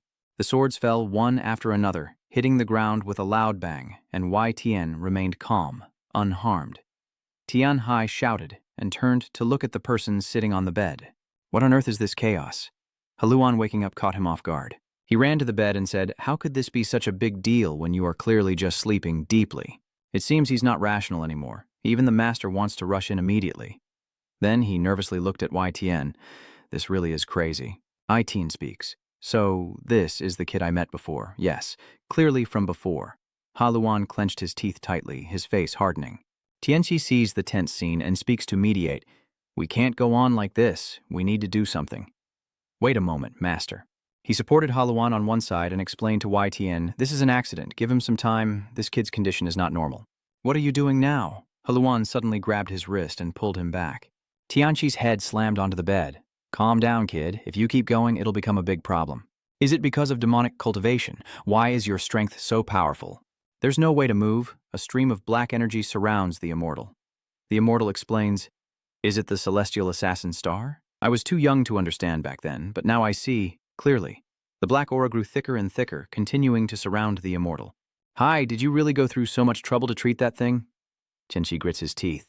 "That thing? Master, don't you see that pathetic person over there?" He spoke up in defense, Master. Even though he bears the Heavenly Slayer star, he is a gentle child. Why Tien dismissed it? Who knows? Calling a wolf a herbivore is not as unreasonable as this. Katnian was also stunned by Wai Tien's words. The Heavenly Slayer star seeks to find meaning and purpose in life through killing.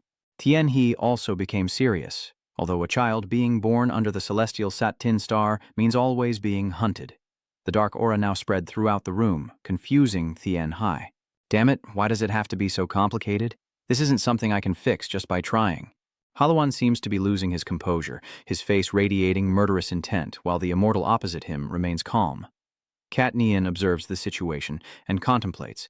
This is a moment of life and death. What should be done? Aishan slaps the fan against her palm and says, "So tell that thing to take that dirty hand off my disciple." Haluan became even angrier upon hearing that. At this moment, Tianhe also realized that it was because of him that the master hesitated to attack. Before losing control, he must stabilize the situation. He told Haluan to let go, but Haluan didn't listen. Why are you passing on his words like that? Etienne's face now hardened slightly. He continued, "I know my master is Baklin Y Tien, but I will not surrender." He pulled Tianhe's hand and said, "Let's go to the demon sect together." "It's okay. You already have a place in the sect, and even without drinking blood, you can still join the demon sect." "What? What do you mean? Joining the demon sect? I wonder what that kid is really up to at the demon sect." As expected, things are not unfolding like in the novel. Aitian begins to emit streams of blue light. I didn't realize it before, but now I do. Haluan's gaze immediately became cautious. "You ask Wai Tian. What is the reason that the Wai Tian of the martial world has eyes even more ruthless than the old monsters of the demonic sect?" At this moment, Tianxi also realizes this, looking at Wai Tian, whose eyes have now become ruthless, and recalling what Kung Kui once said. "From my years of experience as an archer, Wai Tian seems to always wear the same smile with everyone, which has become urgent." Tianhe begins to ponder as he observes the aura of the person in front. "With a master like that, I am the only one, not just a pawn. I know that in the past my master avenged our family clan. Although the novel doesn't detail what Bai Lin Yi Tian specifically did, it is said that the elder lords of the martial world still fear Bai Lin Yi Tian. Could it be that it's not just to repay the blood debt of extermination?" Tian Hai stretched out his hand but was stopped by Haluan. "You're mistaken." Haluan looked at him, really. "For you, his hands are stained with more blood than any other madman." Kat Nien, standing aside, also felt a bit intimidated. The Y fairy side was preparing to attack. "You're very good at bragging about that celestial killer.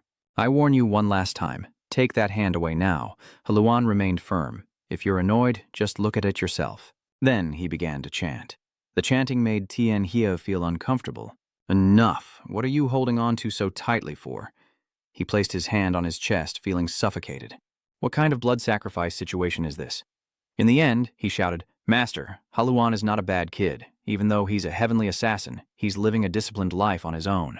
"Well, Tianyi still continues to defend Haluan since you've already sent the medical report directly to the elders. I believe the master has seen it.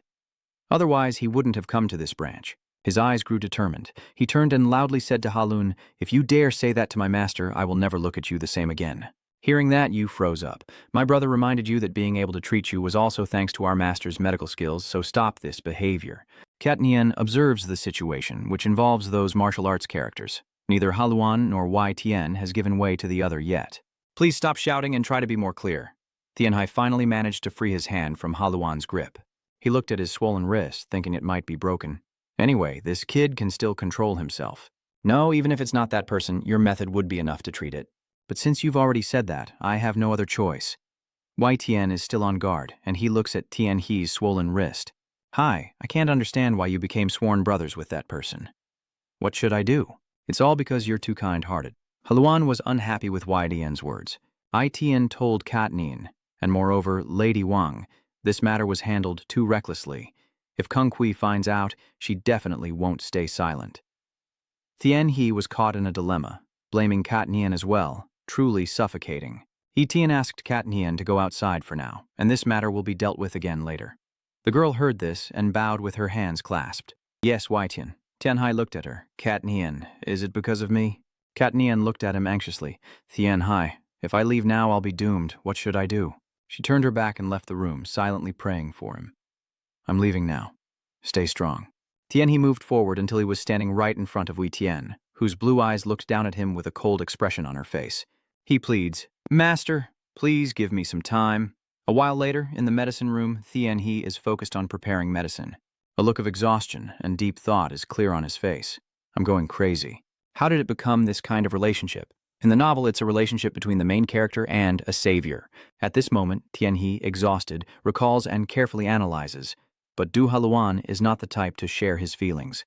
My master also died as a minor character early on, so he wasn't deeply involved in Du Haluan's life. Thinking of this, his face grew tense again. Looking back, their personalities really don't match.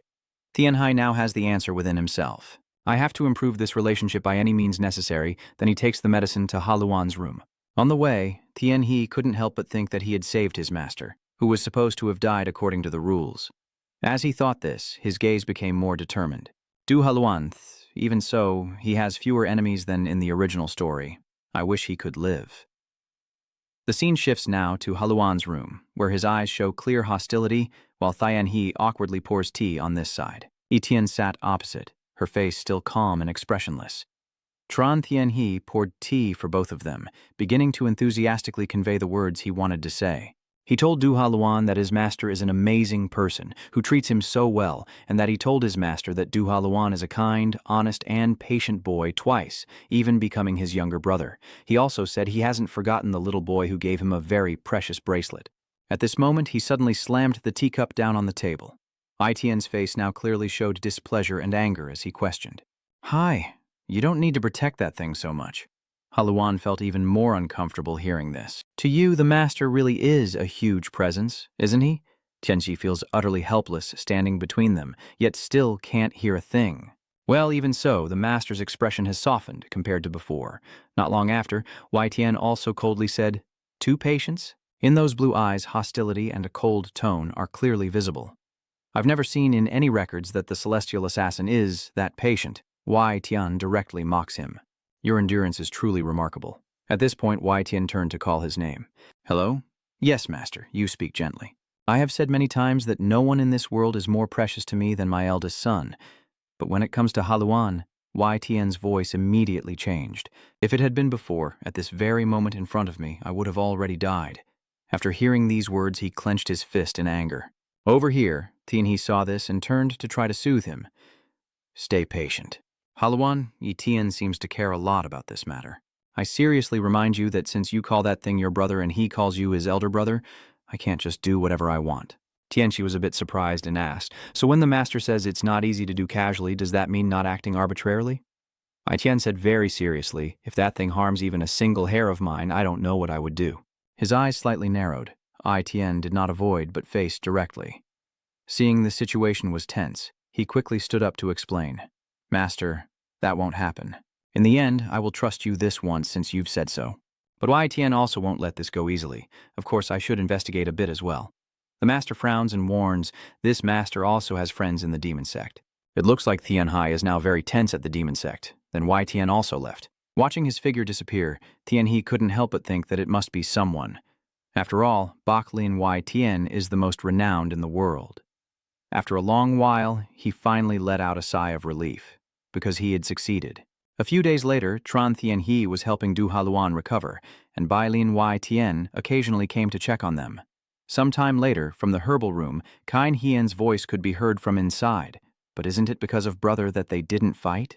Stand up straight, he smiled helplessly and said, you haven't had an easy time either? Have you? It looks like you've been scolded by the palace rules before coming here, right? The girl screamed loudly, remembering that terrifying memory, saying, stop talking, it's really horrible. Tianhai, fanning the stove, replied, if you weren't in the middle, they wouldn't have fought. Hearing this, Cat Hien immediately scolded, what? Do you like to live pessimistically? She angrily explained, I sensed it earlier, but you do everything too perfectly. I have already taken care of my master and saved my friends, and you also saved the gang leader, right? The more I talk, the more helpless I feel. But you still expect it to be even more perfect. At this moment, she suddenly paused, and Kat Nian remembered what had happened. I guess I was like that, huh? Then I explain, even your own parents couldn't do that. Look at your father. Just focus on what's in front of you and let everything else happen naturally. He just listened silently without any protest. Even the Jade Emperor couldn't do that, so just be confident, puff out your chest, and walk proudly. After saying that for a while, Kat Nian patted his shoulder hard, then turned around and left. I'm leaving now. You have to go now, she said, waving her hand as she explained. Your father is punishing you with a demon training session. Even though I hurriedly left, Kat Nian still didn't forget to say the rest. Before the sun sets, I have to finish this. He hesitates before speaking. Sorry for the trouble, little sister.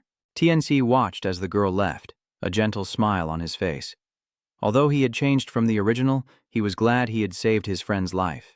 The scene shifts to him now, checking Haluan's pulse, almost fully recovered. Just need to head back now, he asked seriously. And what about Ko? Ko means blood curse. When they first join the demon sect, they are marked with the blood curse, known as the most ruthless in Central Plain. He smiled brightly and replied, everything has been lifted. Haluan hesitated and asked again, really? Tianhai is now very proud, finally rid of it. If others hear, they would say he's crazy. Let me see. He smiled gently to reassure. Yes, everything has disappeared without anyone noticing, so don't worry. That's what they say on the outside, but inside, Tianhai can't help feeling a little scared. If I had said that while you were injured and had your neck removed during surgery, I would have been killed right then. It seems that some of the burden in his heart has been let go. That's right, you promised to heal me when we meet again. He carefully reminded you to keep the secret that your body no longer has a neck, as always asked out of curiosity. With all my comrades as well? Tianhai answered seriously. Yes, and it must not be told to my master, absolutely not.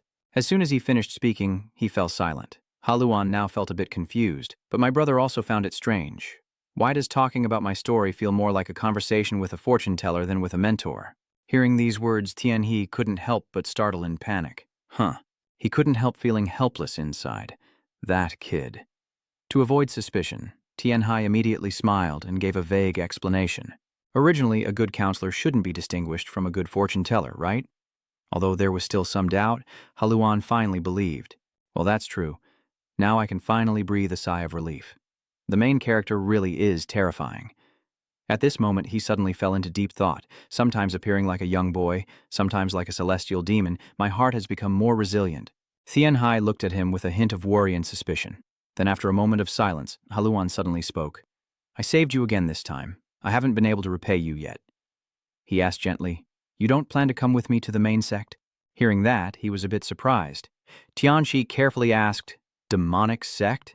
Haluan looked at him with a knowing smile and gently reassured him, don't worry, everything will be fine. Wai Quan has always been one of the best places in the demon sect, and I'm protecting it. What exactly is your position in the demon sect? Are you the one vying for the position of young sect leader before the battle? It's okay. I will become the young master and eventually the leader. What? How would you know about that? I've already decided, he firmly said. I will become the leader. Seeing Haluan's face both confident and calm, you couldn't help but be curious and calmly said, it's just like deciding what to eat tonight. Then you turned around and said, you're not going. Haluan immediately panicked. What? Why? Then he approached Baklin to ask if it was because of him. Tianxi immediately reminded him unhappily not to call him master like that. Seeing his firmness, Halun fell silent, then sighed and said, yeah, it's not easy. Then if Bailin dies, will you follow me? Tianhai remains silent for a few seconds, then tightens his grip on his weapon and calmly says, if the master dies, I will die too. This immediately makes Haluan feel a bit confused. He saw how serious Tianhai looked and accidentally asked a silly question.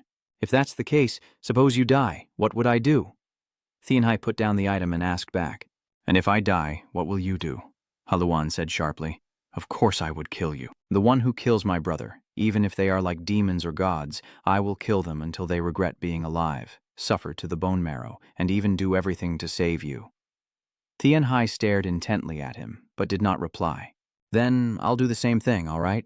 Haluan skeptically asked. What do you mean? At that moment, Tianhe just thought, what's with this dry atmosphere? Haluan, annoyed, sat on the bed and said, anyway, if you die, the main culprit is Baklin. That's all you need to know. What the hell is with this kid? My master is just warning you because you're a heavenly assassin.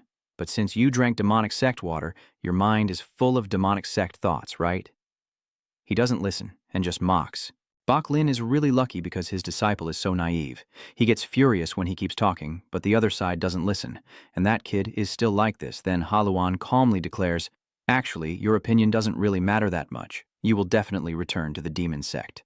TNC wanted to argue more, spouting nonsense, but Halun interrupted and lay down saying, "I've made my decision."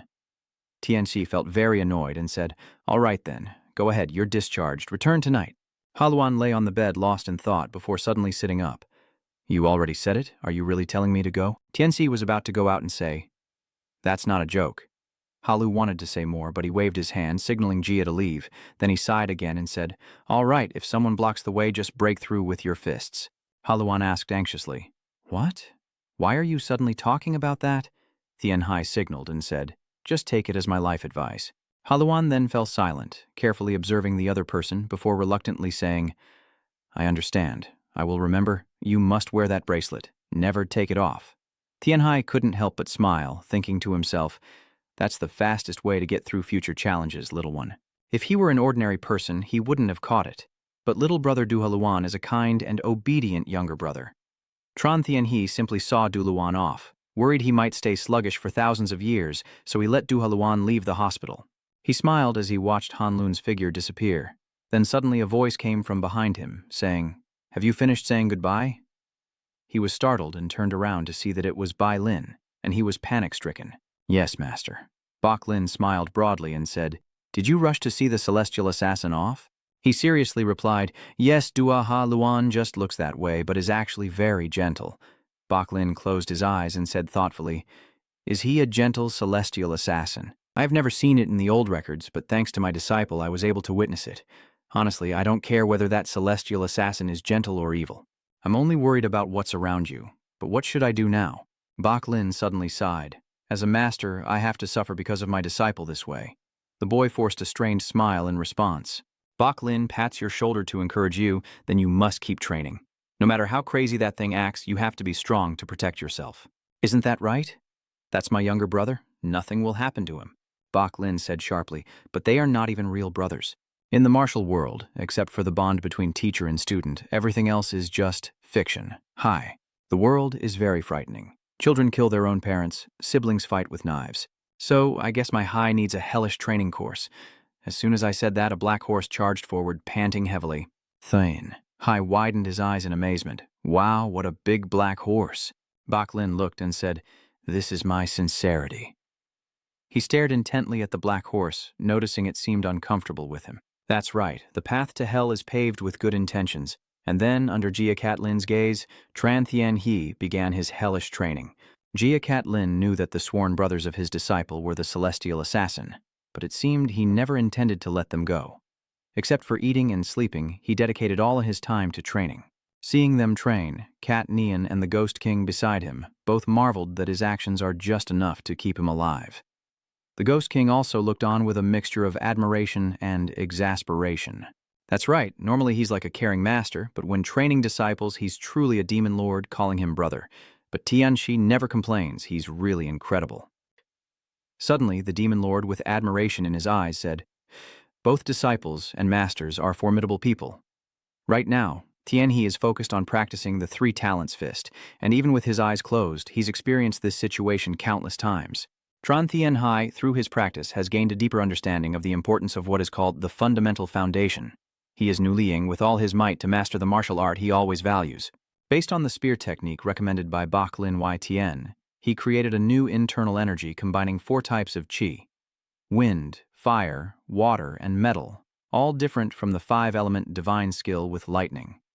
After a while, Tianhe was panting heavily, surrounded by streams of smoke. Bak Lin patiently explained, "This is called the Mi Loi Thuong, which gathers lightning and releases it, but in the martial world it is more famously known as the Thap Bo Then Thuong." Hearing this, Tianhe's expression became extremely curious. "The 10-step divine spear is the legendary weapon you're talking about? It's a spear technique that can reach and deal damage within 10 steps.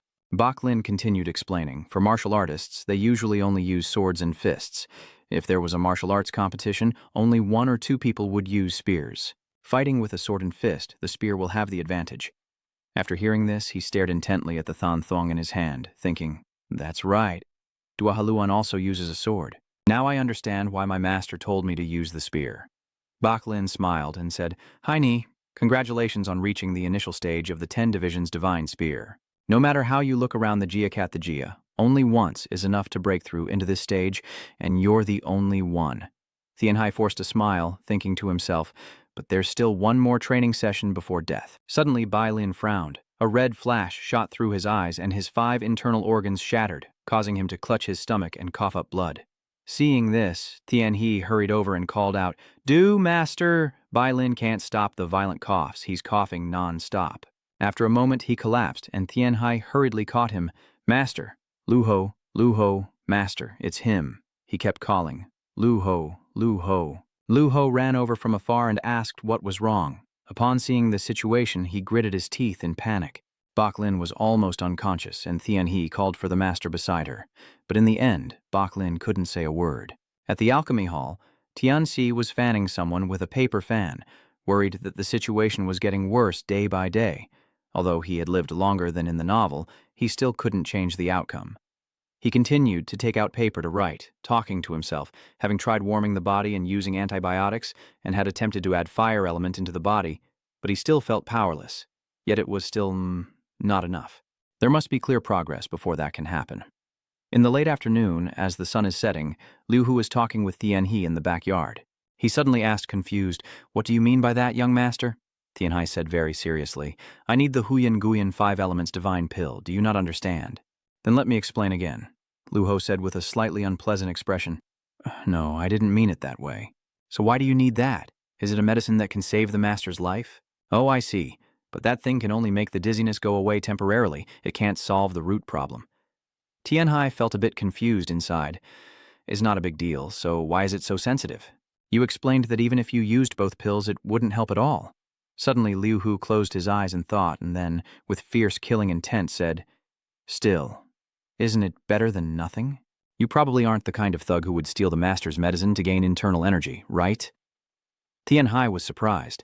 What is this? The killing intent is too strong. Suddenly he noticed something behind Liu Huo. The shadow he saw before, that damn brat, what kind of evil technique has he learned? Faced with that strange aura, Tianhe could only stay alert while Liu Hu maintained his terrifying killing intent. Tianhe calmed himself, knowing that appearing weak now would definitely become a fatal flaw. You also boldly released your own murderous aura. The two of you seemed almost ready to face off, but suddenly both streams of power disappeared without a trace. Liu Hu spoke first. Isn't that a bit too much even so? In urgent times, there's no other way besides that. Huyan Juyan. 5 Elements Divine Pill is not a name to be taken lightly. Tianhai is cautious and thinks it's crazy to think I would go crazy and kill someone. He expressed his thoughts, thinking that maybe my Baklin Thandan could be more useful for the master's illness, so I will go find the medicine right away. Liu Ho was silent for a moment, then said, That's why I was too impulsive. After the owner permits, I will take you there. Do you need anything else? He straightforwardly said, Take me to the library. He wondered, the library? Tianhai confidently said, The library at the very back is where many secret manuals are stored. My master said everything was sorted out beforehand, so there probably won't be any problems. Baklin once said that only the masters could enter the library to retrieve the Dream Thunder Spear and bring it back here. So as the young master, I was already allowed in by her prior instruction. Liu Ho agreed immediately. Yes, I will go right away. Tianhai silently assessed the opponent. Now it seems I need to stay calm. They are dangerous, but still valuable, so I should take advantage of the situation. Suddenly, Liu Ho asked, of course not knowing when he would find the 10,000 Lotus Rejuvenation due. Tianhai didn't want to answer, so he said, I am going into seclusion to cultivate. Of course I must keep it a secret from my master. Liu Ho crossed his arms and asked suspiciously why I told him everything about the plan, instead of hiding it from him as well. After a moment of silence, he explained that there were 2 reasons. First, if I didn't tell you, you definitely wouldn't give me the Huyan Yun 5 Elements Divine Pill. And secondly, compared to my master's life and death, I am very important to you. So even if I have to risk my life, I still want to save him. After hearing this, Liu Ho was momentarily speechless. Then he asked, Do you not need a companion? The archery master, or even Bangzhu Vu Luke, and I can all go together. Tianhai coldly said, I only need someone skilled in the 5 elements. If they don't understand well, they can't catch it without hurting it. So after killing it without injury, to prevent the fire energy from being damaged, earth energy protection is needed. Lu Ho nodded as if he understood and said, I see. Then I will prepare the mysterious origin 5 elements divine pill and bring it here before 9 o'clock tomorrow. You must come back then, he said while waving his hand as he left. Thank you. From the shadows, Tianxi smiled. Everything is gradually being resolved. The Jiat family lineage includes many renowned strategists of the era, and their tactics come from these books. At the library, Lu Ho and Tianhe entered together. This library can be said to be a key place for the Jiat family because it holds many secret techniques. Since it's your first time here, Tianhe said somewhat surprised. Ga is such a place. Lu Ho said with a neutral expression. If you're looking for something, just ask and I will show you around. Then he wandered around and replied, All right, let's take a look first. He studies seriously and observes his surroundings. Although Tran Tianhe has been allowed to enter the most secret part of the library, he chooses to go to the area with the most ordinary books that anyone can access. Why did you come to this ordinary library? Here, the so-called secret manuals are just a bunch of random technical books sold on the market. Tianhe didn't answer immediately, thinking to himself that he probably wouldn't believe he knew the future, so he needed these things. And if he did believe it was real, then that would be a problem. Of course I have useful spots. Everything I need is right here. Lu Ho saw the book in your hand and asked, So you also need the secret technique called Aludakan? Tianhe stared at the book and said, Yes, I need it very much. Aludagu, a martial art performed by rolling on the ground to dodge attacks, resembles a fireball rolling on the ground, which is how it got its name. You keep searching for other books on the shelf. And then, when you stop at one, Tianhe suddenly jumps up in surprise. Seeing you holding it, Lu Ho suddenly looked flustered and said, Young master, only adults are allowed to borrow that. Tianhe disagreed and said, In terms of intelligence, it turns out you are already an adult. At this point, Lu Ho fell silent, realizing that this was not the kind of gaze a child should have. Then he said, Fine. Just consider it that way. I'll let you borrow it. Tianhe is very excited, searching and singing at the same time. Then he finds another brown book and picks it up. Lu Ho watches and evaluates, thinking that if it's about martial arts books, then it's more accurate than just finding random miscellaneous ones. What exactly is he thinking? At the secluded training cave, a voice echoes, Are the necessary items prepared? This is Lu Ho speaking. Are you and Tianhe heading into the cave to train? Yes, this is enough for now. When training, there's no need to bring too many things. Definitely don't open it for me until the right time. Liu Hu said helplessly, Don't worry, even if you ask to come out, I won't open it for you. Then the two of them entered inside. Seeing how dark it was, Tianhe hesitated slightly. The space is dark but spacious, and Tianhe couldn't help but marvel, Wow, is this really the training place people often talk about? Why is it so big? Seeing a few faint glimmers, he curiously approached, and a few glowing blue orbs appeared in the air, leading inside to a weapon storage, training puppets, and a simple bed and dining table, enough to meet basic needs. He thought to himself that life might be easier than he had expected. Then he turned to look at the cave entrance and saw it gradually closing. He called out to the person outside, saying, If so, during my absence, I kindly ask my master to entrust everything to that person. As soon as he finished speaking, the door closed completely, plunging the inside into darkness, and Tianhe felt a bit worried. What if he really didn't open the door for him? What should he do then?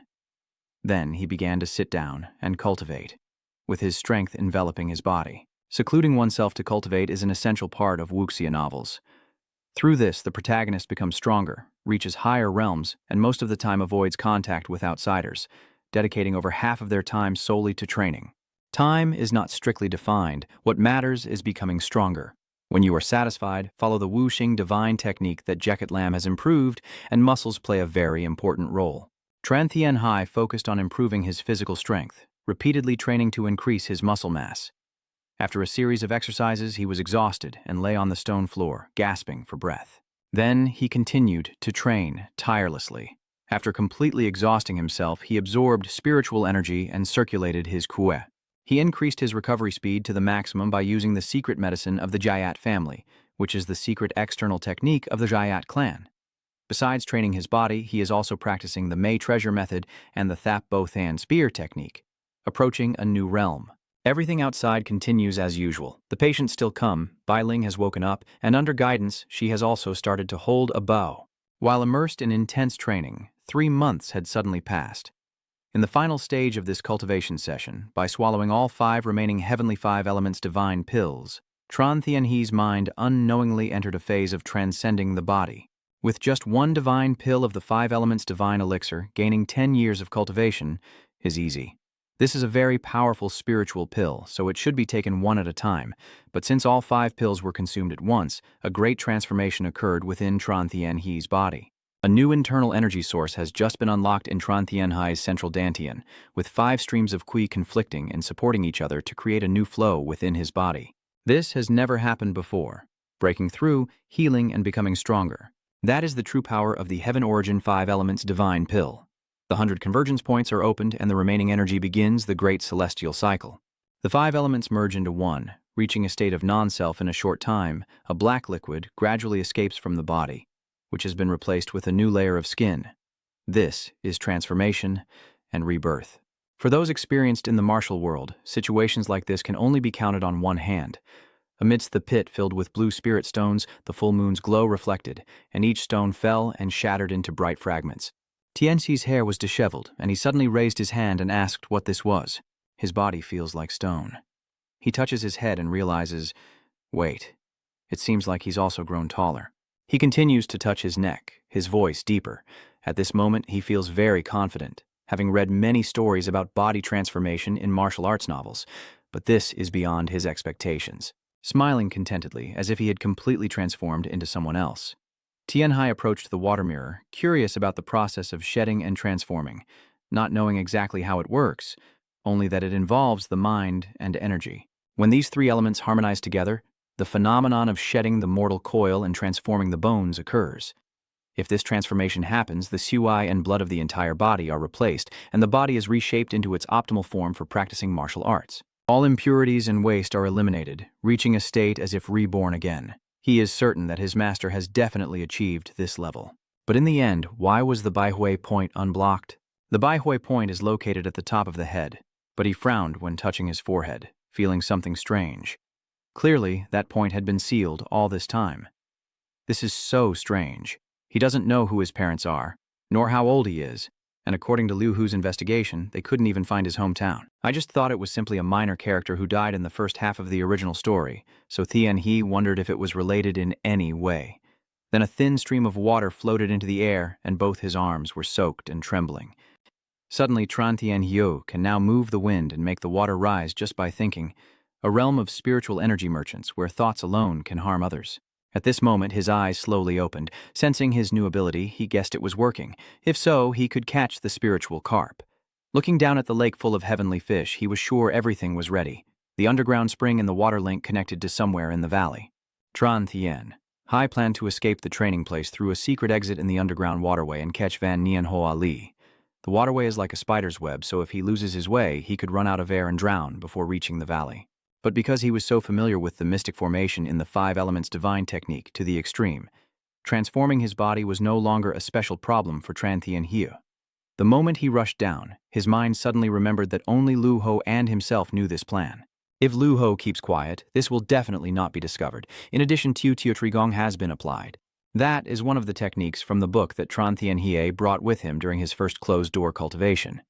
Using internal energy to force the big fish to obey, giving a simple command for them to run away as far as possible.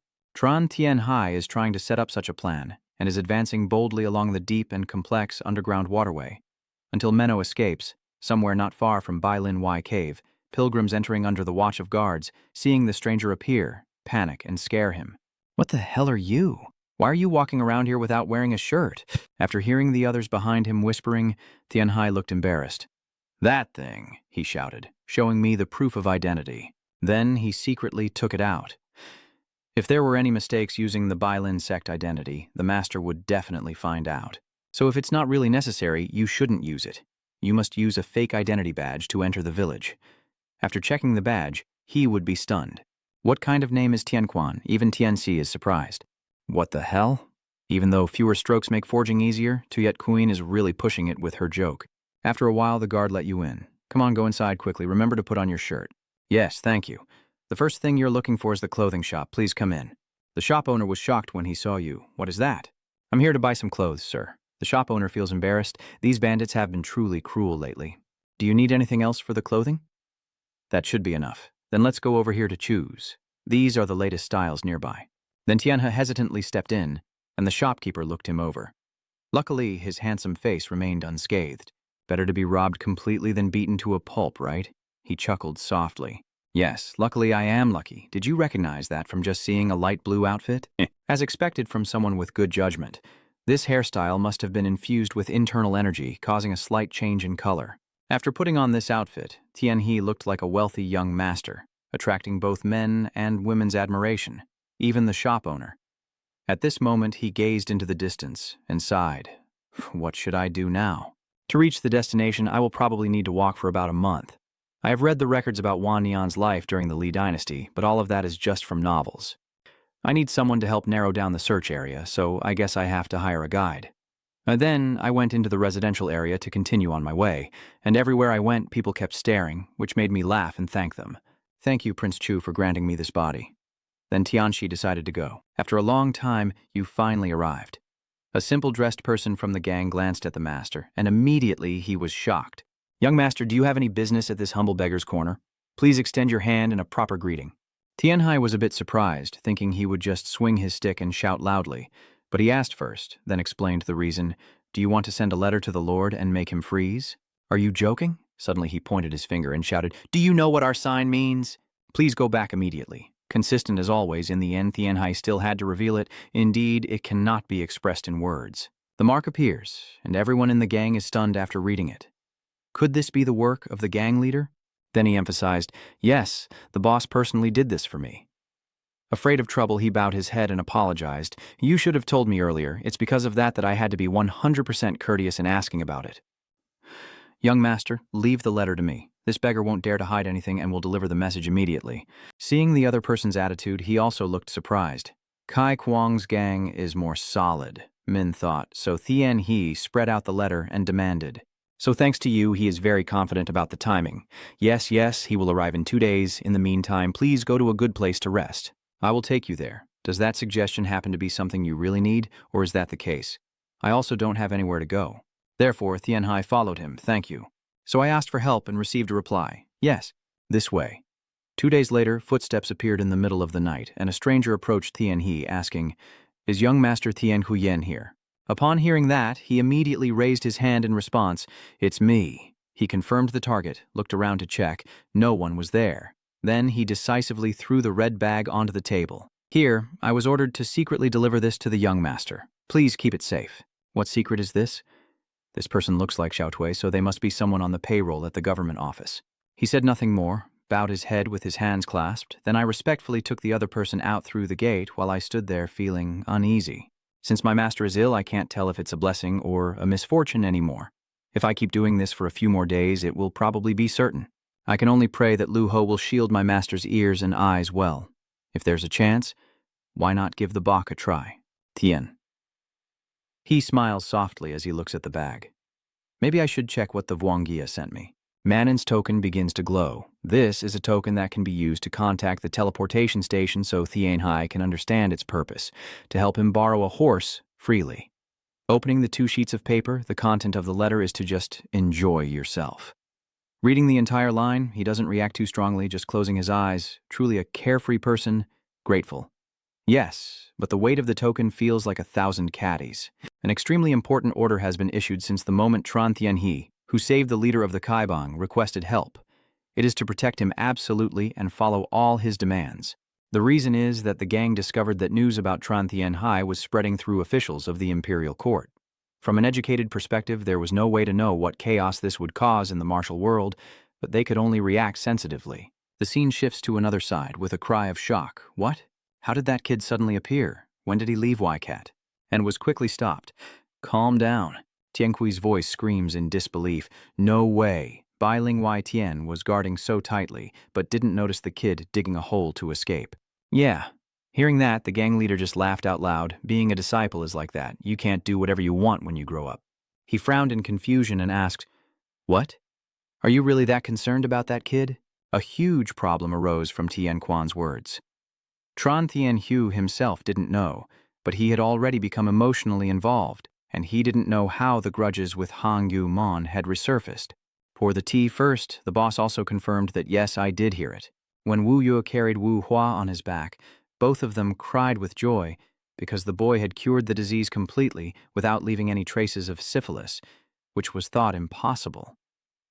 Then they discovered Hanuman's neck, leading to a bloody sword fight among the factions. Based on all of that, the gang leader made a judgment about the situation. Yes, thanks to that, King Joe's anger did not easily subside. During that process, Hanuman suffered a heavy blow because many of the branch leaders and disciples lost their lives. Not tense at all, he jokingly said. Is that so, you crazy dog? Farting and getting caught obviously made him angry. Tianque, seeing the danger for him, clenched his fists and froze. But he knows well that it is the prophet of the demon sect. Here, he pondered and explained. That's right, of course it can't be determined by ordinary worldly knowledge. Receiving information from him, she became quite tense. It's the kid who received the authority to use the teleportation station from the Lord Patriarch, so he will probably be busy moving around. Without knowing the exact destination, it's hard to catch up. So we are the same, and Hangu Mon is the same. Just like that, the boss put down the teacup and added more information. Luckily, the Vu Hoa brothers have provided the news that Hangu Mon has found Tran Thien He's direction. Thinking of their figures, Tian Quiyun judged that they had grown a lot. Once they leave the evil sect's power, it's hard to rise up. The boss guessed that they had to take off with the right breeze blowing at the right moment. But it's not easy. Basically, the personalities of the two kids don't match the demonic sect, and that only keeps them from moving forward. Seeing the boss's cold expression, Tian Quyen grew more anxious and slammed the table hard. Right now, the kids are in a worrying situation. Clearly, Ha Wu Men is targeting Tran Thien Yeo because of the prince's affairs. Although their power is far beyond ours, they are not experts in assassination or covert fighting. If we ignore it, the gang will be accused of being ungrateful. It's a tough situation. Neither reason nor emotion can help. I know our Kaibeng cannot forget loyalty and gratitude. The more we talk, the more confused and overwhelmed she becomes. But what should we do now? Maybe someone has already found the children running nonstop and is chasing after them to deliver messages or escort them. Then we need to know their exact location. Even now, you're still not at ease, so you're still an inexperienced gang leader. Hearing herself criticized, she refuses to accept it. What do you mean by that? And someone familiar just appeared. With a charming and delicate face, when she ran over, Tianque was stunned and exclaimed, Huang Xiaomi, how long are you going to keep doing this? After a gang leader changes targets 180 degrees, if it's my outstanding disciple, then of course it's possible. Now you realize who the neglected one is, she glares in shock. Isn't she the outstanding student? He hears it, but still remains indifferent. Of course not. You, kid, need to follow proper order and hierarchy. Did you forget that the imperial dog has been initiated for years? I hold her tightly and affectionately call out, since you first took your shaky steps, the imperial dog has been with me. Tianquan is furious. Damn that dog. Are you really going to send the imperial hound? A faction that appeared simultaneously was Han Gu Mon. They were involved in prostitution, smuggling, intelligence gathering, and forgery, assassination, and even black market human trafficking. If the gang is a gathering of countless beggars, then Ha Wu Men is a group of criminals. Recently, their internal affairs have become extremely complicated after discovering Tran Thien He's movement. Vohoa quickly sent a courier to the gang leader of Ha Wu Men, entrusting Tran Thien He's safety. Fortunately, that girl reached a position where she could directly write a letter to the leader of Hanungumon, but that was as far as she could go. In the end, the final decision still rested with the sect leader. Von Guyet saw that Vohoa was still awake, so he reminded her, "You should go to sleep now." But instead of replying to his urging, she was preoccupied with something else. "The letter still hasn't arrived, sister." She can't hide her worry. The illness of White Cloud Fairy turning evil is a serious matter. Hearing that, Von Guyet also showed sympathy for her sister. "Yes, with our status, there's no way to know the exact situation, only that movement is not easy." Vohoa sadly spoke about the current situation. That's right, so little Bailong would also risk his life and leave the sands. It's already late today. I was about to advise him when a servant ran in to deliver the news. "The messenger pigeon has arrived, quickly bring it in." With your approval, the servant hurriedly brings the letter in. He took the letter in his hand and was about to speak, but Vohoa beside him couldn't wait any longer, grabbed the letter and opened it, praying that it would be good news. But upon reading the letter, she was extremely shocked. It offered a reward of 1,000 gold taels for the head of Tran Thien He from Bailong Yi Vien, with a time limit of 100 days from today, after which our sect would forget all enmity. After reading, Vu Hoa stood frozen and speechless. Vu Nguyet, seeing this, anxiously asked, "Sister?" Tai's face changed as she asked, "What exactly does it say that has you like this?" Seeing that she couldn't speak, he quickly picked up the letter to read. In the letter, it was written that all actions of the Vu Hoa and Vu Nguyet siblings are forbidden. I will overlook your mistakes because I know he saved your life. After reading, he was stunned with his mouth agape. So the Secmaster already knows we sent messages to the Kaibang. At this point, Wu Hua finally spoke with displeasure. Yes, originally it meant cutting off the 4 limbs and tendons and destroying the Dantian. For Han Yuman, that's considered generous and noble. She angrily shouted about 100 days. Fonyet looked at her earnestly and asked, Sister, are you not planning to rise to a higher position? If it's 100 days, then she can become quite strong. She silently pondered. A moment later, she calmly said, All right. I do have my pride, but I still can't circulate my internal energy with the white spirit divine medicine. Are you telling me to just sit and wait? Worried, Vonuyet asked, So what do you plan to do? She also had her own plans in mind. After a moment, she looked at him with determination and said, I will temporarily retreat for cultivation and ask you to handle the following matters during that time. So, sister, before you could finish speaking, she hurriedly left, while Tran Thien He kept running nonstop using the teleportation station. During those months, I almost skipped meals or dealt with horses. It wasn't until the 4th relay station that Tran Thien Hai decided to take a break. The scene shifts to the night at the relay station, where a steaming cup of tea sits on the table. Below, Tian Hai is soaking in the water, lost in thought about life. In the novel, it is said that the fire spirit has been in the southeast of Nanjing, in the underground lake of Tangshan for 10,000 years. Luckily, I have no enemies in Nanjing. Since it's the old capital and home to the aristocrats, the river has been well renovated. I'm also considering my next move after arriving in Nanjing, maybe finding a guide through the secret society. Although I say I will find it, I wonder if you will actually lead the way from that vast place to the deep cave, because the deeper you go underground, the hotter it gets, and ordinary people would feel so hot that they can hardly breathe. Worried about the difficult path ahead, he stifled a bitter sigh. If the worst-case scenario happens, I will have to find Dongshan alone. While Tianhai was lost in thought, there were barking and shouting outside. Why does this dog keep acting like this? Get away from here, will you? Before I could speak, someone reassured me, Don't worry, I will catch it right away. After saying that, the man continued to chase it away, telling it to get out of here quickly. That thing. Tianhai quickly put on her clothes and stepped outside, asking what was wrong. The man looked at the strange dog helplessly and said, I don't know how this strange dog suddenly appeared. He looked at the dog and suddenly realized, Imperial Hound? He asked back when he heard you call, Do you know it, King Dog? And he didn't hesitate to admit it. Yes, I don't know why it came here anymore. The dog, seeing a familiar face, jumps onto me happily. Wow, you've grown bigger, haven't you? As it happily licks his face, he notices the letter tied around its neck.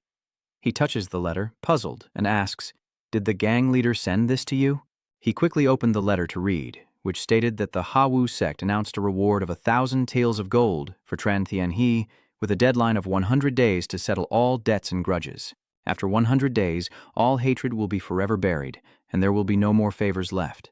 Tian, he read this and felt his heart ache, tears falling. The game begins, survival in 100 days, and it's worth thousands of gold. If you convert it to modern times, it's roughly around 1 billion, huh? I really am valuable. As he continued reading, he suddenly realized, Wait a moment, Huanggu mentioned you, so I turned to talk to it. Can you guide me anywhere I want to go? What, you mean it's possible? You can do better than any other guide in this gang? Hearing that, it looks pleased. He ruffled his head and said, With that look in your eyes, are you saying why ignore me and use someone else? Is that it? He also remembers the old days with it.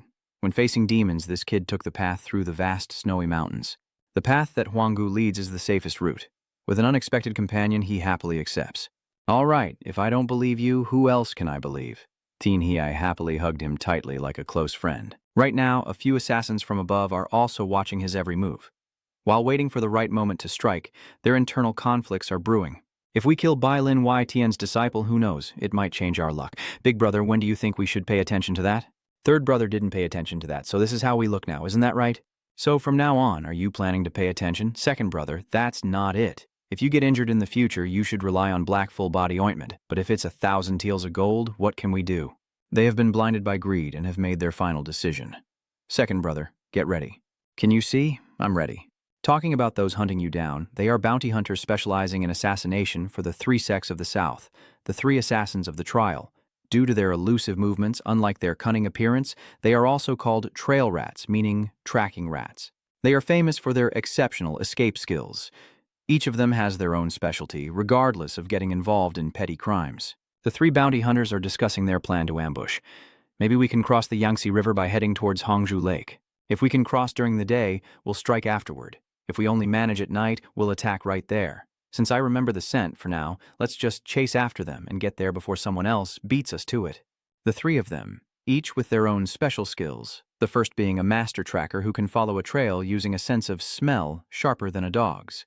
Not bad, big brother. The second one, the master of perceiving the distant sky, is someone who can distinguish objects clearly on the other side of the Sun-Heaven River. That's fine. The third one, a master of stealth and swimming. The three of them are still watching the target below the station, as the scene shifts to Hongji Lake. Now, Huanggu has led Tian He to the lake, and when they arrived he was surprised to realize this place is not the sea, but a lake? Amazing. I haven't seen a lake like this in the real world before. In this case, we probably have to go far away to see many scenic spots. Then he turned to look at the golden retriever and suddenly remembered, right, you probably also see things like this often. As for me, it's my first time, but I keep thinking about my busy life as a doctor before, because I was so exhausted and frustrated. My colleagues at work are friendly, but unfortunately I don't have any close friends to go traveling with. Back in the present, he quietly looked at the pond in front of him and whispered to himself, I must come here often, once my master fully recovers. Huang Xiao barked loudly, and he quickly told it. I know I will leave the horse at the inn before nightfall, and then we will go look for a boat. After saying that, he urged his horse to continue riding. As he and the dog went on, he silently calculated that traveling by boat on the Yangtze River branch would definitely be faster. The two of them sped like the wind toward their target, and the scene shifts to the market corner. By the time Tian He arrives here, it's already night, and the bustling crowd in front of him startles him. It's already late, but it's still so bustling. Huang Xiao is still far away. As soon as he turned away, it sat down suddenly. Surprised, he exclaimed, Oh, it sat down already. Is this the place? Immediately, the golden dog barked as a sign of agreement. The members of the Kaibang quickly spotted them. He stepped forward and said, It's indeed thanks to Huang Xiao. It didn't bark randomly and attract attention from many people of the Kaibang. He clasped his hands in greeting and said, You must be the young master Xiaobai Long. Tran Tian He, right? I am a member of the Kaibang sect. In response, he also clasped his hands and bowed respectfully. I am indeed Tran Tianxi, very honored to meet the hero of the Kaibang. The journey here must have been long. Thank you for your efforts. Hearing that, he turned to pat Huanggu's head and said, It's no trouble at all. Thanks to Huanggu, I don't feel tired at all. For now, you should rest here tonight since the boat only arrives tomorrow. But recently, many troublemakers have been sneaking into the South Gate over the reward money, so you must be careful. Some of the Heaven and Earth Society disciples, including me, have also come here, but the number of people is not many. Given the current dangerous situation, he warned that although smart people wouldn't act recklessly out of respect for our gang, things would be much more dangerous once on the boat. At this point, he began urging them to go to the Huangqiu Inn first, the place we are managing. Guest, seeing that Tian Hai looked confused, he analyzed, Don't go to the inn anymore. Since officials are usually very cautious, whatever information we learn, they also know it. What he said makes sense. That's true, relying too much on books isn't good either. Yes, I will follow the elder's wise advice. Ha, just let us handle the preparations and we'll meet again at the inn after the mission is done. Once he left, Tian Hai cheerfully suggested to Huang Xiao, maybe we should rest and relax at the inn tonight. Seeing its joyful expression, he immediately understood. You already knew, didn't you? All right then, lead the way. Want to grab a quick bite first? The night market corner still retains its usual lively atmosphere, but as it gets darker, the scene becomes eerily quiet. In small alleyways, predators are still lurking, waiting for the right moment. One of them is the sword-wielding Huan Tao Huan. He was watching Tian He with suspicion. Could it be him? The young master of the White Spirit Pavilion doesn't see any other figures, right? So I arrived first?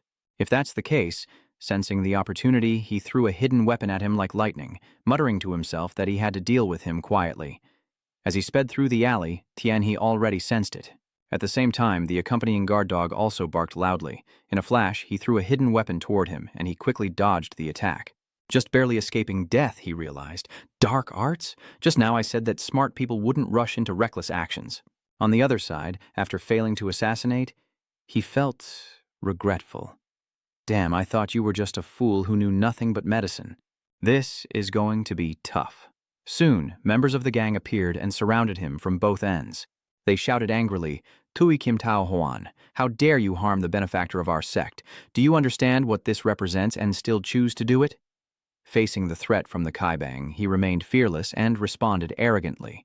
Oh, so you're finally coming out? You nameless riffraff of the Kaibang dare to touch this spear? Do you know that there are still nearly 100 of you here? Shut up. Tien Hai, listening in on their situation, chuckled with pleasure. Ha ha, I see now. This is something only fools would do. Bin Hoa swung his staff down, but Tao Hoan quickly dodged. Bin Hoa continued to attack with his staff, but he still managed to avoid it. He sneers, You beggars fight pretty hard. The disciples of the Kaibang sect around are furious. What are you saying? This guy Tao Hoan is using his weapon to attack the disciples. Don't get in the way and just get out of the way. The cut wounded one disciple's hand, another was injured in the leg, and he continued rushing toward 2 more disciples. 1,000 tolls of gold belong to me. The disciples are quickly injured by his powerful slashes. He grinned after successfully injuring the disciples. Just then, a figure flashed past Tao Huan's eyes. Tien He charged forward from the start, right beside him. When did this guy become like this? He grins mischievously before punching Tai Duong Tao Huan, who seems to be stunned immediately after the strike. He staggered backward. Tien Hai smiled with satisfaction. Even a blow to the ear can cause dizziness. Tao Huan staggered, flailing his limbs wildly until he fell backward, losing consciousness from the strike. The broken pieces of brick he fell into are scattered all over the ground, and the other disciples are stunned by what just happened. Tien Hai looks at Tao Huan unconscious and is satisfied. He won't wake up for a while. The next day, Tao Huan woke up to find 2 disciples forcing him to kneel. What should we do with this person? Since he intends to kill Little White Dragon, just follow the young master's instructions. You just need to say the word, and we will take him back to the gang to deal with him, but Tien He refuses. Ha ha, but I am a healer, so I have no intention of killing anyone. At this moment, Tao Huan suddenly knelt and begged, Young master, as long as you save my life, I will do anything you ask. This action makes Tianchi ponder. What should I do now? Then suddenly he made a move that stunned Tao Huan. Tien Hai slightly knelt and said to him, So I will temporarily seal the Ningdan Dantian, so you will handle the work on the boat. The young master said, Work on the boat? Tien Hai replied, Yes, I need rowers to cross the Yangtze River. You have good strength. Just keep rowing until I say stop. The 2 disciples standing beside him fell silent. The boatman and Tao Huan looked devastated. Is this crazy guy not a miner and isn't hauling the hardest work here, and now he's blocking my dantian and telling me to keep climbing without internal energy? Don't worry too much. Even if you fall, I can heal you, Tien He said with a smile, and Tao Huan looked up at her cheerful face, secretly admiring. Hitch, is this kid Ama? Just kill me. This guy. Tien Hai closed his eyes, thinking. Exactly. Isn't he a healthy young man? This way he can correct his nature and strengthen his muscles, truly killing 2 birds with 1 stone. If you reflect on your mistakes from yesterday, I will then loosen the knot for you. Until then, just keep working as a boatman. This is the duty of a slave, rowing a boat. After settling Tao Huan's matter, Tien He left and lifted the curtain into a tavern. Ah, so this is the place? He looked up at the scene inside, a crowded and lively tavern. Tien Hai thought to himself, even though it's so late for a 24-hour business, it's still so bustling. He observed everyone in the place and noticed they were all just gangsters. Oh, look, there's even a scholar too. This place really gathers all kinds of people. From behind, Huang Gu suddenly bares his teeth and snarls at someone. Tien Hai turns back. Yeah, what's wrong, Huang Kao? He saw 2 figures, a man and a woman who looked very similar to each other. Oh, who are they? Both of them are bowing and saluting you. The man spoke. Is this your first time meeting the young hero Tran Tien He of Baklin Wee Cat? Tien He also clasped his hands and bowed. I am indeed Tran Tien Hai of Bailin Y Cat, but may I ask where you 2 are from? Meeting the disciple of the renowned immortal Y is an honor for me. I am Nam Kung Van of the Nam Kung family, known in the martial world as the Twin Dragon Sword. Tien He realized that it was the Nam Kung family, and silently thought if this was the person later known as the King of the 3 Swords of the world, Shang Long Sword, Nam Kung Van. The woman behind also spoke up to introduce herself, saying, I am Nam Kung Ni of the Nam Kung family, and Tien Hai observed her. Isn't Nam Kung Van and her younger sister, Nam Kung Ni, going to have a bloody battle with Du Haluan? They will meet here. Tien Hai looked at the 2 and asked, But I wonder what brings both of you to see me, Kung Van said with a subtle smile. Kung Van recounts the story to Tien Hai. A luxury car passing through here heard some pretty interesting news, right? What is it? The person involved in the rumor is right in front of us, so I wanted to come and hear the story once. I see. Anyway, young master, please speak freely. Kung Van, you're being too polite, using formal language with me since I'm younger. It's a bit awkward. But it's okay, right? At this point, all 3 of them had already been sitting in a dining room. Tien Hai responded accordingly. Kung Van then happily picked up his cup and said, That younger brother is really cheerful. I'll introduce the specialties on the table.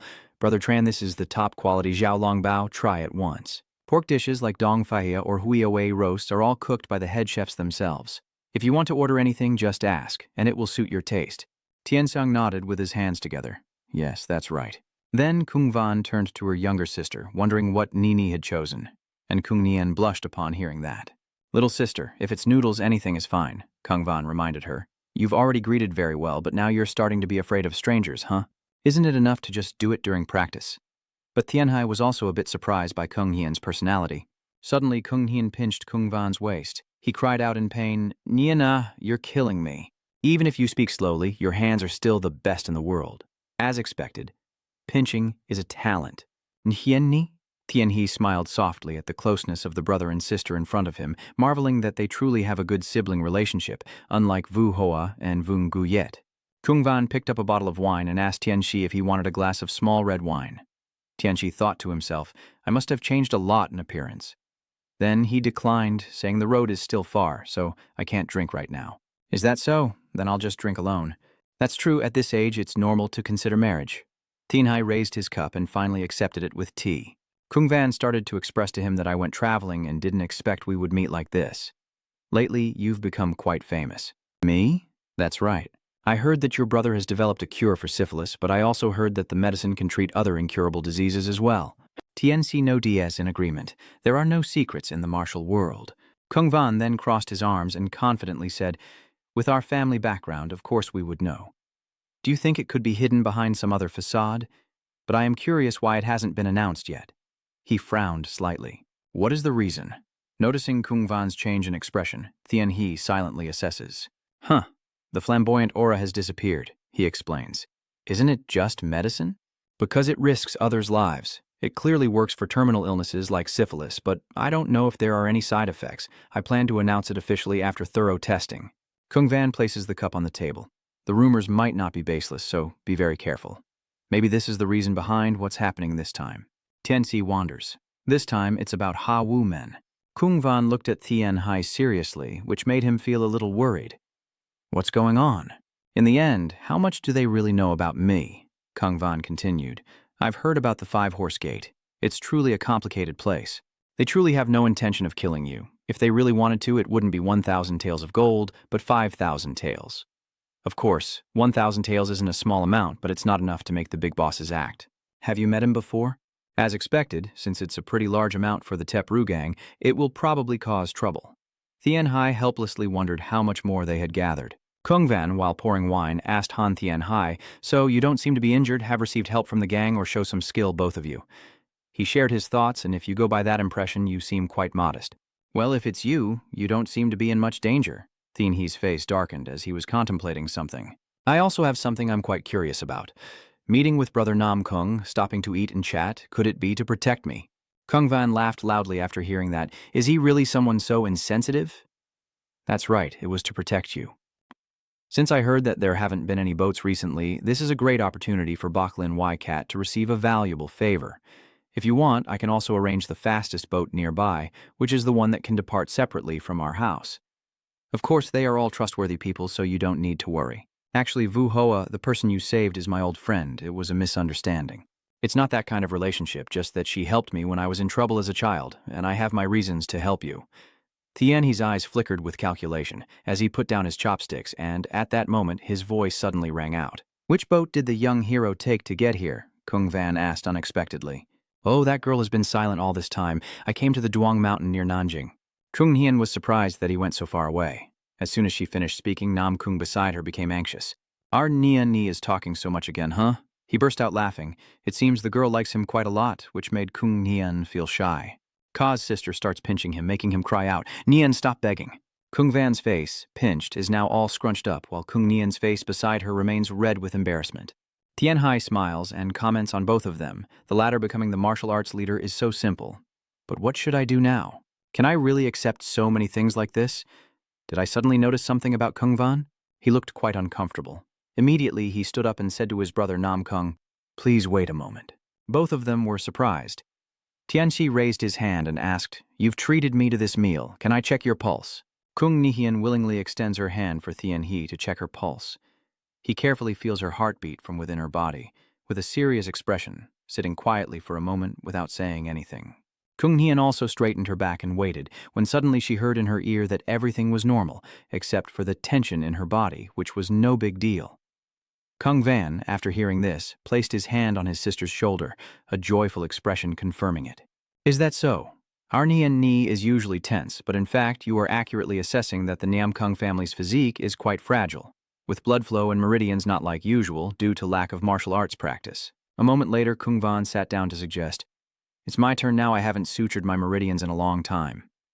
Tianhe took his wrist, closed his eyes seriously to feel the pulse, and he sensed that his pulse was very chaotic, like tangled threads around the body, especially the abnormal pulse in the lower abdomen, and he narrowed his eyes in judgment. As expected, the Nam Kung siblings wait seriously, a hint of worry flickering on Kung Van's face as Tianhe asks, "Are you experiencing any sharp pains in your lower abdomen when you bend down lately?" He replied, "Normally not, but sometimes it is indeed like that.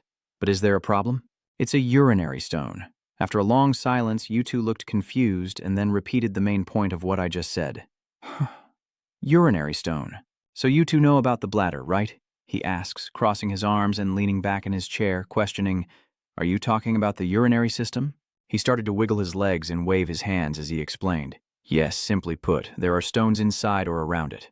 Kung Van asked again, "Stone?" At this point, Tianhe explained in detail to help people imagine that urine is waste excreted from the body in liquid form, sometimes accumulating little by little and hardening like stones, then growing larger, now indifferent on the edge. But if those stones are expelled along with urination, both of them anxiously wait for you to continue, asking impatiently, and you bow your head and answer that it will cause a tearing pain, though it won't immediately threaten your life.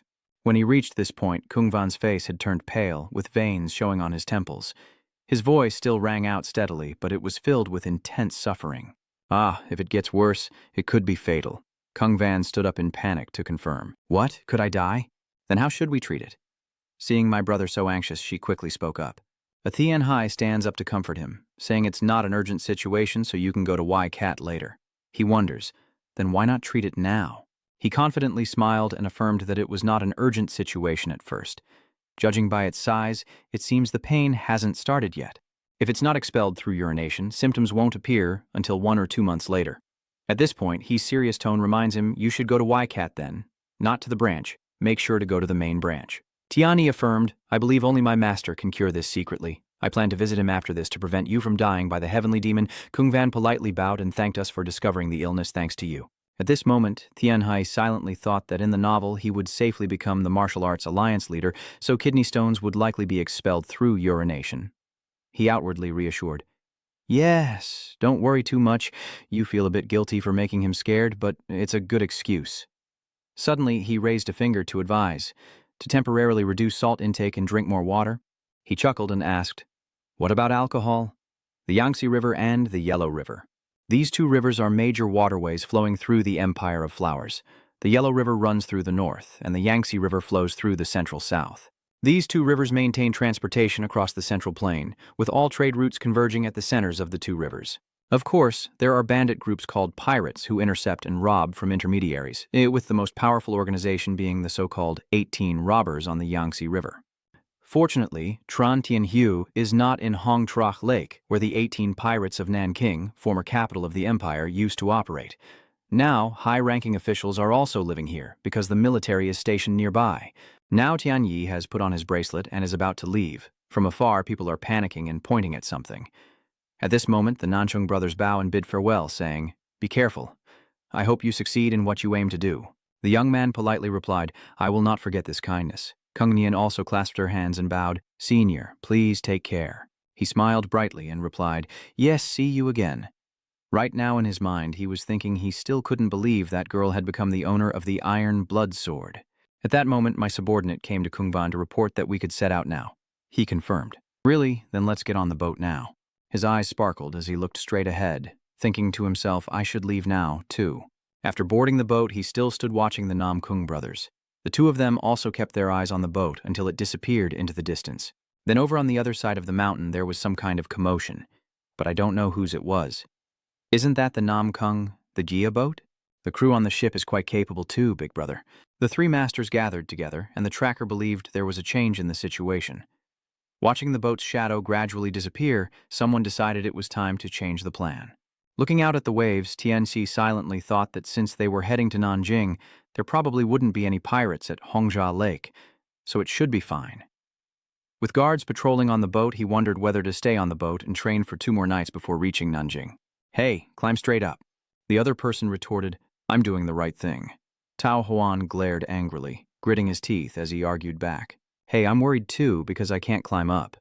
I'm watching quietly from afar, also diligent, and I look down at my little dog, telling the guard dog to watch carefully.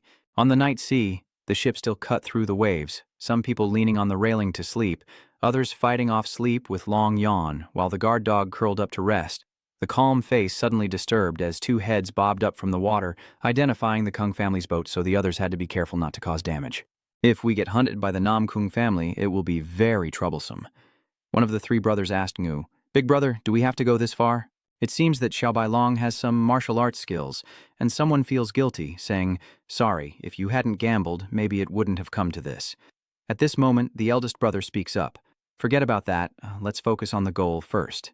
Little one, if we don't pay off the debt to Hawu Men next month, to all of us will lose our lives. The 3 masters are now at the edge of the boat, each showing determination to succeed. On the boat, Tian He was still sleeping soundly, his closed eyelashes suddenly fluttering and his eyes abruptly opening. He then jumped out of bed and ran outside, thinking it was the sound of Huang Xiao barking. What's going on? We clearly said there are no enemies. He is hiding somewhere, observing that there are 3 people, while the 3 masters have already climbed onto the roof. In another corner of the ship, the guards are still gathered, chatting without realizing the danger as the howling of the crows grows more aggressive. Immediately after, a soldier fell to the ground, and some people on the ship suddenly shouted. Master Heavenly Eye and Master Hidden Hand, weapons at the ready, glare fiercely at them. The eldest brother also adopts a serious expression and looks straight ahead. Tian. He, facing the cousin, said, This is called good people do not come, evil people do not go. At that moment, a voice from the ship asked who they were. Facing the brutality of the 3 masters, he calmly asked, What are you doing here? Someone's hand has already started grabbing that assassin. The tracking master rushed towards Tian He and shouted, Do you know what you're doing? His face darkened as he quickly shot a dark arrow at you, affirming you're about to die. He quickly waved his hand to create powerful electric waves, skillfully knocking away the dark arrows, inwardly sneering. It seems they considered dark weapons essential. In a flash, he created a swirling vortex. Successfully repelling the projectiles, he remarked that his technique wasn't as elegant as his master's. The gusts of energy he unleashed collided with the darts, all falling onto the deck. He suddenly shouted, Did he dodge? How did this guy create that stream of air? At this moment, you are still channeling your energy to fight the enemy, feeling that you are still far from winning. If it were the master, even more so than releasing wind-based energy, while you are fighting and thinking, he would draw his sword and strike from behind. At this moment, you are still pursuing your own thoughts, but instead, you used the wind absorption technique to draw in all the energy within your sleeve. And just as he was about to reach Tian Hai, his sharp eyes suddenly widened as he was unexpectedly attacked by the imperial dog and retreated backwards. Oh no, and then his chicken egg was shattered to pieces by that beastly dog. He cried out in agony, utterly miserable. While the golden hound attacked the boss, Tian He rushed to confront the other. The Heavenly Eye Master looked at him in shock, his hand trembling as he held his sword, and exclaimed, You! The guy thrusts his sword, but Tian Hai easily dodges. At the same time, his eyes turn cold as he throws a punch forward. His punches and kicks are agile, targeting the weak points on his opponent's body, quickly causing serious injuries. Seeing him scream in pain, he silently judges, He's really just a small fry. The tracking master saw his younger brother being beaten, grabbed his sword, and shouted, You guys, I won't let you get away with this.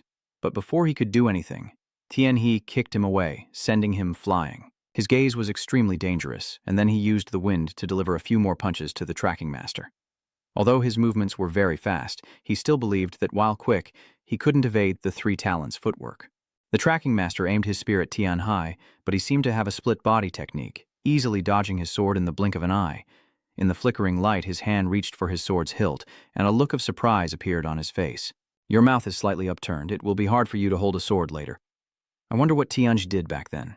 A scream echoes through the air, but no. The sea remains calm as if nothing has happened. The boat continues to drift with the current as the master brothers on board are being tied up and led away by the crew, while they take the opportunity to chat during their mission. See? Little White Dragon has already used that wind technique. I also think so. If that move is not used by a top expert, then it can't be considered the ultimate skill. He paused for a moment, then the person opposite began to speculate again. Could it be that he was already a top expert? At that age? Another person found this very obvious. The young master from the Southern Palace is also a master, after all, and he's a direct disciple of the head of Baklin Y sect, so of course he's at the peak level. Is that person really that reliable? One person whispered into Jianfeng's ear. Young hero, please come outside. We have already tied them up. Tian He stepped out expressionless, saying a few polite words to everyone before heading out with two other soldiers towards the three brothers. He observed the three bound men in front of him, suddenly widened his eyes and looked at one of their feet, silently thinking, this one seems to need first aid. Then he looked at Huang Chao beside him, checked the pulse of one person, and felt that the gang had indeed raised a spiritual creature, even though they were all men, but he was just a kid with no compassion. Tian He checks the pulse on another person's neck, looks at the trace master and the heavenly eye, and judges that although the other two might simply adjust their joints, he then looks towards the hidden master and thinks, but whether that person can save lives or not, he raises his face to the sky and loudly says, the slave carters keep appearing as the second, third, or fourth, but that would be very exhausting. The next day, the two master brothers wake up and go to shake the roof, and someone on the boat comes to question. Who are you? Who gave you the right to take my place? One of the cousins explained, we are boatmen, sent by Little White Dragon. The other one continued to question, still not convinced. What? Where did you suddenly appear from? I have never seen you before leaving the port. The tracker master frowned and explained, we have our own affairs. Wait a moment, if it's the three talismans, are you both staring at the 1,000 tails too? So, you guys are also the kind of people who, when someone on the boat reminds you to be quiet, can't keep your mouth shut? Back then, those guys started to get angry. We're the three assassins, and I am the flying sword. Tao Huan questioned again, aren't they the three people? Where is the other one? One of them replied, the other one is already on the main road as a man. What does that question from the other person mean? Master Tian Li Nun sadly said, don't ask any more. I saw the three of them talking to a soldier leader. This place is assigned to you two, and you go to the back to climb up. All three replied in unison. Yes, yes. Tao Wan happily walked away, secretly thinking that finally I've escaped from the tip of the boat. At this moment, the boat drifting on the sea echoes with someone urging, come on, speed up, how long until we arrive? The mast seems to be shaken faster, splashing waves and water, with voices responding loudly. From the boat, people could already see the closely packed houses and bustling streets by the river. An excited person announced, young hero over there, we have arrived in Nanjing. Tianhai, following the call, runs outside to observe, a look of excitement on his face as he takes in the prosperous scenery. He notes to himself that this is Nanjing, just as he had heard, as the boat gets closer to the shore. Tian Yi stood in front of the boat, looking out with excitement. All right, from here on, there's no more problem. His gaze became firm as he looked ahead. Now, all that remains is to capture the fire spirit for 10,000 years. Nanjing was once the capital of the Hoa Empire, but after moving the capital northward, it became known as the Southern Capital. It is proud to be a grand and magnificent city with a rich history and tradition. At the dock, everyone hurriedly loads goods onto the ship, while a person directs and keeps pointing. Cargo was piled up near the dock in countless amounts. At this moment, Tian He also boarded the boat. Tran Tianhai hands over the boat to the people of the Namkung family and boards the boat with the people of the Kaibang. After completing the mission and needing to return, Tom Thu and Fai Kiem stay on the boat. At this moment, he was gently stroking the fur on Huang Cao's neck. Petting its fur, Tian He asked, Huang Cao, can you find what I'm looking for? It seems like I understand what it's praising. Good. I'll count on you then. Not long after, Huang Cao discovered something that surprised it, leaving him puzzled. Understanding Tian He's intentions, it gathered all its friends living in Nanjing, headed towards Dongsang, and began the search. The scene in front of him made him burst out laughing. Looking at Huang Cao Nutua shining among the moving pack of dogs, he silently thought, perfect. This is what the full loyal dog of the moon boss should be like. He truly is an extraordinary spiritual creature, and now in the quiet, desolate mountain area, Huang Cao leads the way with Tian He following behind. The next day, guided by Huanggu, they arrived at the entrance of a cave. Standing in front of the cave, he was quite surprised and exclaimed, is the entrance really that narrow? He crouched down and looked below, saying, if it's not the imperial dog, then it must be impossible to find. At this moment, he quickly covered his nose with his hand, as the strong sulfur smell from below made him grimace. Huang Cao suddenly barked loudly beside him, making him look back in suspicion. Patting the dog, he warned, not to do that, it's very hot for it. Until I return, keep watch around you. At that moment, his gaze became firm. As Tianhe hurried inside, he thought that he had to move faster before sunset, and as he reached the cave entrance, the hot air billowing out grew even more intense. As soon as he entered the cave, Tran Tianhe immediately resisted by using the Five Elements Divine technique, channeling energy from his dantian to quickly dry his body and relieve his dizziness, all while walking and muttering to himself. All right, just keep channeling your energy until you find the lotus pond. He followed the flow of energy deeper into the cave, walking along the path of air ahead, not knowing how long he had been going. At this moment, a different energy surrounded his body. Tianxi wondered how deep he had already gone. It's getting hotter now. Suddenly he stared intently at what was in front of him, and at this moment he realized with a loud cry that the water was warm spring water. The boiling water sounds become clearer and clearer. Tian, he quickly runs toward the water. As he gets closer to the water, he feels that even with the five elements energy, it's hard to endure this temperature. An ordinary person would be burned all over in less than a moment. At this moment, he kept trying his best to approach the water, constantly telling himself to endure. In his mind, he saw his weak master and thought about the pill he had used, reminding himself that he had already used the mysterious Origin Five Elements Divine pill to get here. He is determined to obtain the pill and believes he must cool it down further and explore every corner. Tran Thien Hiu continues to use ice energy and struggles to dive into the warm spring. The heat of the warm spring water and the ice energy of the Five Elements Divine technique began to clash. To merge them into a harmonious balance, Tran the Yen He adjusted the Five Elements Divine skill. At this point, he could finally dive to the bottom of the lake and muttered to himself, annoyed by the nonsense from the seniors who had disappeared without a trace, clutching a sphere in his hand, believing that moving toward the colder water was the way to go. After a while, Tien He's shirt was also stripped off. Swimming along the current, he deduced this was the direction, as his body was rapidly getting colder. At this moment, the sphere in your hand begins to glow, and your eyes become sharper. In front of you, a swirling vortex lights up at the center, and Tien's eyes widen. A big fish is in front of you, found it. Hua Li Van Nam. As Tian Hai sank deeper into the sorrowful lake, Hua Li Van Nam sensed that the opponent had begun to scan the surroundings to catch him. At that moment, the dark bright pearl on his waist suddenly started to glow. While Tran Tian Hai held the dark bright pearl on his waist, he used the prepared metal rod to form the 10-section divine staff. He keeps his mouth tightly shut to hold his breath, and then silently thinks, let's catch it with this. It seems that Hoa Li has probably already found the target and is swimming in that direction. Then Hoa Li swims straight toward Tien Hai, who is preparing to attack, and continues to play the defensive game by using himself as bait. Hoa Li quickly seizes the opportunity and appears behind Tien Hai. Seeing that, he swung his sword in a circle behind him. Although Tien Hai detected the attack and turned back, he still was hit. He quickly stepped back forcefully. Hoa Li also retreated, beginning to gather energy for a new attack. Seeing that, Tien He thought that even a punch made his internal organs shake as if he had lost consciousness. He quickly swung his sword in an arc, making it clear that Tran Tien He was now facing an inescapable attack from a relatively intelligent and stronger spiritual beast than expected. He continued to swing his sword again and again, with Tien constantly raising and lowering his blade. At this moment, Tien He realizes that the lightning attack is launched by Mei Li Loi Thuong to suppress it, and immediately after, Hoa Li charges fiercely toward Tien Hai. He risked everything to attack Hoa Li, thinking that if he couldn't finish him with one strike, he would take the full brunt.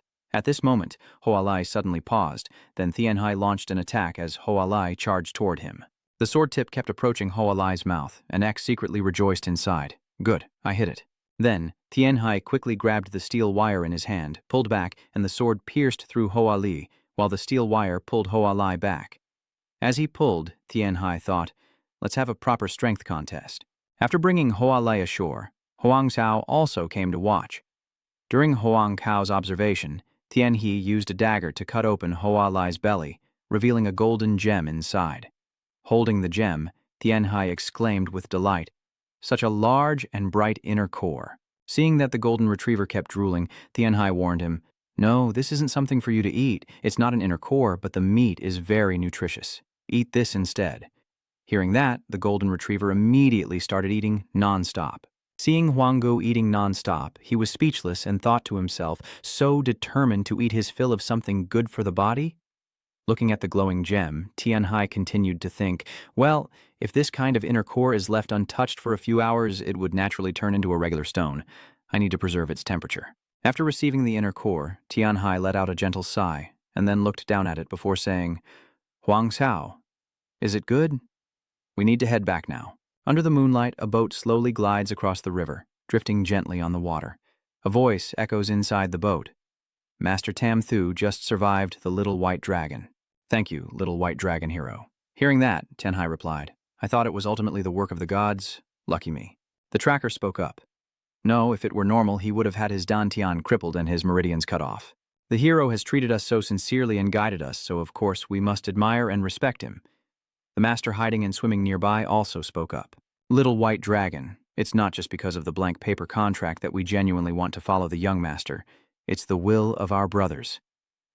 Seeing the three others, Tianhai was a bit surprised, thinking to himself that this was something he hadn't expected.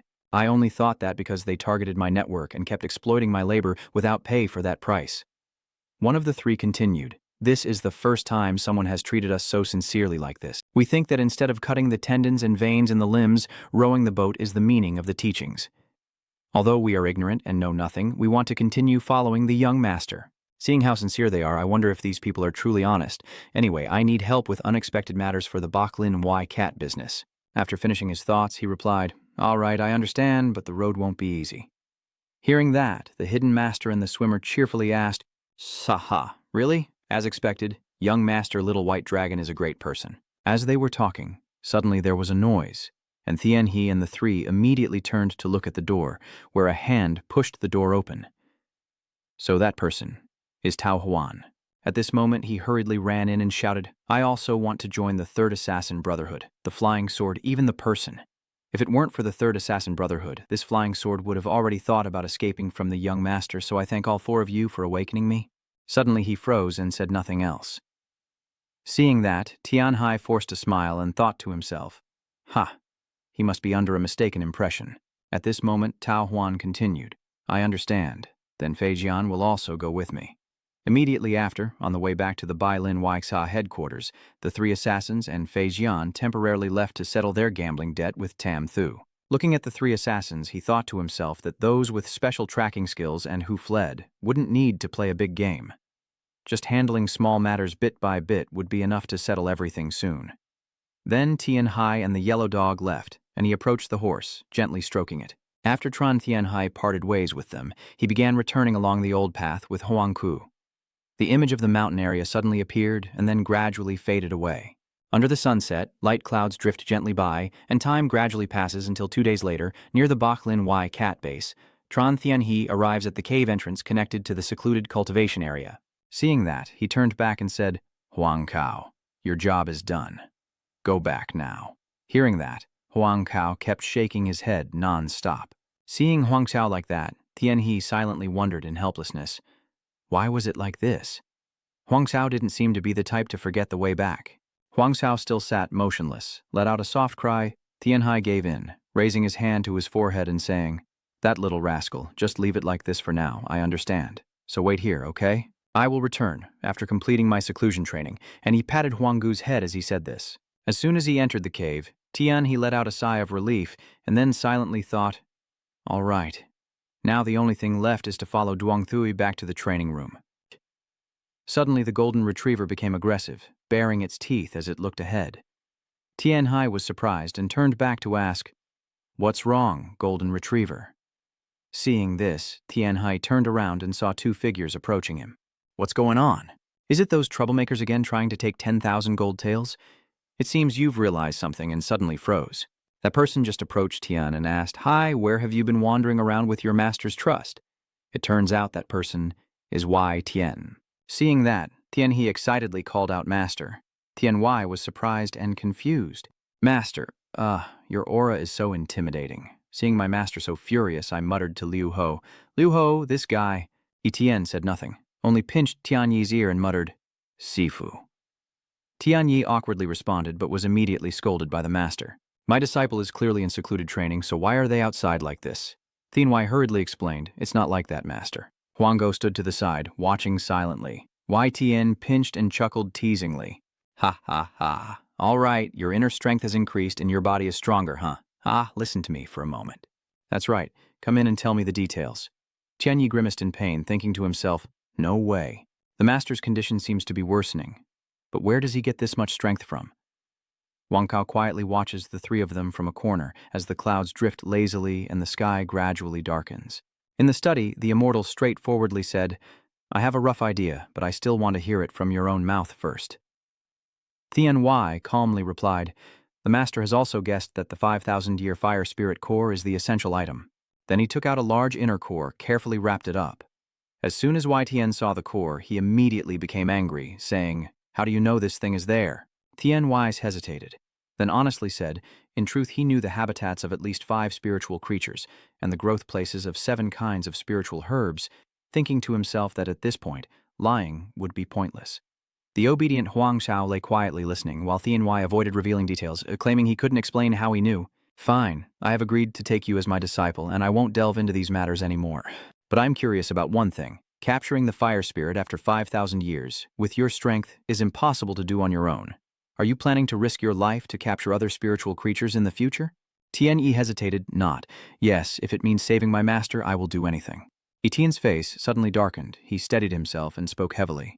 "Well, I have no regrets in this life except for the life of my disciple." Faced with those words, Tian Wai pursed his lips tightly, maintaining a cold expression, but understanding, deep down. He simply replied, "I understand." The shimmering inner core is neatly placed on the table, and he stares intently at it, his eyes full of unhidden contemplation. Tian Yi and Huang Kao quietly leave without looking back. Lu Ho enters with a cup of hot tea, softly asking, "You seem very troubled. Etienne is a bit helpless. It's really frustrating to deal with a disrespectful disciple." "You said more, saying even so you still look very happy." Wai Tian lowered her head and said, "Well, where can I find a disciple who wholeheartedly dedicates herself to her master like this? Maybe I now understand why the old demons of the martial world went crazy. It was almost all because of their disciples." Lu Hokong replied, silently standing by, hiding his compassion. In that moment, Etienne thought of Tianyu again, feeling a strange mix of anger and worry, yet also happiness and pride. On the other side, Tianyu was sitting, stroking the golden dog. Is this the master-disciple relationship that the martial world talks about? In the martial arts circle, spiritual pills and inner cores each have their own properties, being liquids, solids, and gases. They are not just a flower of herbs. Right now, YTN is casting magic with the inner core, an absolute mystery that cannot be unraveled by modern science. Luho appears behind and suggests, "Is there nothing I can do to help?" If I extract all the internal pills to complete the golden TI, help me make the design." Luho looked at the internal pill surrounded by thin golden threads, slightly suspicious. "Is this really meant to be placed inside the body?" Tianyi replied confidently, "It really is surprising. Things made from spiritual and internal elixirs hardly react at all, even when merged into the body. Looks similar to the blood curse, doesn't it? The blood curse is clearly a parasite, but it ignores that and absorbs the host's internal energy to assimilate itself." His fingers deftly manipulated each connecting strand, the light from the inner core gradually weaving into a delicate network. Tianchi turned back, her face tense. "I have exchanged bones and stolen a fetus." Lu Ho seemed to have known about this in advance, and indeed, he was right. Usually, practicing martial arts leads to rapid growth and a taller body, but what the young master did was a bit excessive. Tian Hai advised, "Don't tell my master, I will explain later." Lu Ho pondered. Maybe he will find out anyway. As soon as he met the young master, he also looked angry. When Tian He touched the threads connected to the inner core, a flash of light sparked like a lightning bolt. "All right, so the master already knew from the first meeting, right?" Lu Ho said with a hint of reproach. "You're really heartless, and I dare to ask why it has to be this way. If the master leaves, all of that will belong to you." Tian Hai still does not lift his head, skillfully controlling each string that glimmers with a metallic sheen. "My disciple risking his life to protect his master. Is it natural for you to have taught me martial arts? I know the young master isn't the type to hold grudges over such things." TNC still concentrates, his voice deep but clear, and although their stances are opposite, he is just like him. "Wasn't that the original reason why the other made me their disciple?" He turned his head slightly, lips curling into a faint, bittersweet smile. "That's right. This is enough. The more I think, the more my head hurts." Lu Ho stands silently beside, watching. After a few days, Tran Thien He had successfully prepared the internal graft. The second and third procedures were carried out by Lu Ho and the medical team. Throughout that time, Tran Thien He shared and trained the YCAT Vian on the general procedure for repairing thoracic aortic aneurysm, placing the stent graft and necessary tasks. Thien He worked tirelessly with only one thought echoing in his mind: to succeed, as a week of preparation had passed and the day of surgery had arrived. The instrument table is pushed in, gleaming with cold metal. The medical team is in position, ready for each move, with no major issues in the vital signs or pulse. Tianhai asks seriously, "Are we still monitoring closely?" "Yes, I haven't missed a second all day." YTN lies on the bed, preparing for the important surgery. TNY silently reminds himself that all efforts are for today. You remember the days when YTN was seriously ill, vomiting blood but still resilient. My master has endured so well. Now it's your turn. TNY focused intensely, beginning the procedure with a steady and firm voice. I will keep my explanation brief about the surgery. If there are no mistakes, the after-effects will be minimal, and you can hold the sword like before without your bones and flesh being separated. Lu Ho and the medical staff stand by, every breath and heartbeat synchronized with the tense atmosphere in the room. Master, please trust and endure a little longer. I will definitely succeed. He paused for a moment, looked at YTN, then shouted loudly with a firm and commanding voice. All right, let's start the surgery. TNY carefully monitors each breath, first inserting the catheter into the femoral artery, then guiding the thin needle to become a conduit along the vessel with slow precision. The thin needle, with a diameter of about 6 mm, continues along the aorta, with Tianmi's gaze tense and focused, sweat beading on the doctor's foreheads. Can a surgery be done without communication? According to theory, it's naturally possible, but to actually do it? A medic whispered softly, as a disciple whom Yen cherished. If he trusted his body to this extent, it meant success was assured. Liu Hu still maintained a calm demeanor, despite the sweat streaming down his temples. But after the incident with Bai Lin Shendan, if this surgery also succeeds, what turmoil will the martial world face next? Tian Yi gently pushes the internal needle deeper, his eyes shining brightly, finally reaching Kim Ti at the chest's aorta where the problem occurred. The doctors hold their breath, watching intently, while Lu Ho stands nearby, his brows furrowed with worry and fear. Master, if the bleeding continues from the aorta, another surgery will be needed. Tian carefully works, the faint glow of spiritual energy spreading along the needle, but there are no second chances. The wound opens, the internal thread sinks deep into the vessel, the atmosphere in the medical room heavy with silence, only the sound of rapid breathing and a faint heartbeat on the magic circle. In that moment, memories flood back from their first meeting, to the times he risked everything to save YTN. Tian Yi trembled slightly, opened her eyes wide, and said firmly, "All right, it's here." The fragment of memory from their encounter with YTN appeared to then faded away. What's going on? The heavy pain in my chest was gone. Tian's hand still rested lightly on YTN's, feeling strangely warm. Etienne moved slightly, his voice still tired but softer. What is it? He turned to see Tian dozing beside the bed, breathing steadily but with a face that looked exhausted. Etienne's heart sank. It seems he was observing after the surgery himself. He looked at his disciple for a long time, a deep feeling of compassion rising in his heart. How long has it really been since you've been by my side? All this time you haven't had a good night's sleep for my sake, right? No one understands that better than YTN. The past days must have been exhausting for you. You've been through so much. He gently gets out of bed, walking softly to avoid waking the person beside him, his finger pulling the blanket up to cover Tian, his voice now just a whisper. I have done everything I could do. Tian Yi, exhausted, rests her head on the edge of the bed. Etienne looks at him for a long time, her eyes softening. His hand gently reached out, brushing through that tangled hair, his voice soft as if afraid to wake her. Then he carefully pulled the blanket back over her. Now I will do everything for you, thank you. Hi there. The moonlit night outside the window casts a silver glow over the quiet room. Lu Hu walks in from outside and stops in surprise at the sight. Master, are you awake? You're here already? Etienne smiled and turned her head back. Lu Ho, you've also worked hard. Lu Ho didn't say anything, only quietly looked at Tian Yi's neatly tied hair. Has he tied his hair up? Then she asked worriedly, why are you out here so early in the cold morning? Your body still isn't fully well. Tian stands silently under the moonlight, her voice deep yet gentle. I don't know anymore. It's strange that my chest no longer hurts. It's just that my strength has become so weak it's almost gone. Luckily, it seems the surgery was successful. Yes, my heart is telling me so. Etienne looked up at the night sky, shining brightly with stars, sparkling like never before. For the first time, I realized stars could shine so brilliantly. I didn't realize the air could smell like this. Etienne was a bit moved, his voice trembling slightly, just from the pain there being gone. He looked more radiant, realizing that life is truly beautiful. Lu Ho silently thought behind him. Everything felt as new as being born again. At first I thought it was crazy to create artificial blood vessels using the internal core of the 5,000-year fire spirit, but the result was truly astonishing. The fire energy of the 5,000-year fire spirit kept the heart beating.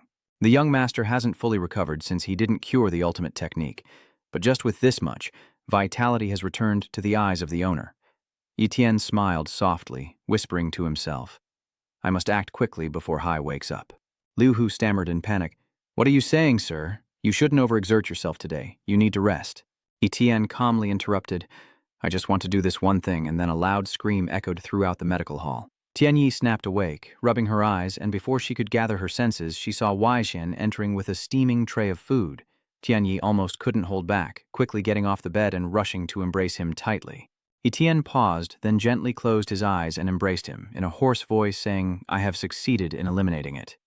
Tianyi smiled contentedly, with dishes neatly arranged on the table, still warm. The Wei fairy gently smiled, in a gentle voice, "The rice and soup will get cold." He reached out and lightly took Tianyi's hand, his eyes kind and deep. "I made breakfast. Eat quickly." "Yes, master." That day the Wei grounds were bustling unlike any other. The atmosphere was filled with celebration for Baklin Wei Tian's recovery. Black fur hangs along the path as the wind carries the sound of music and drums, everyone smiling.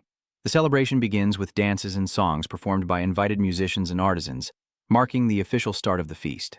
The sound of the dan and drums blended together like pulses spreading through the space, making the joy fill the entire Wei cat. Even the busy chefs couldn't resist joining in the rhythm.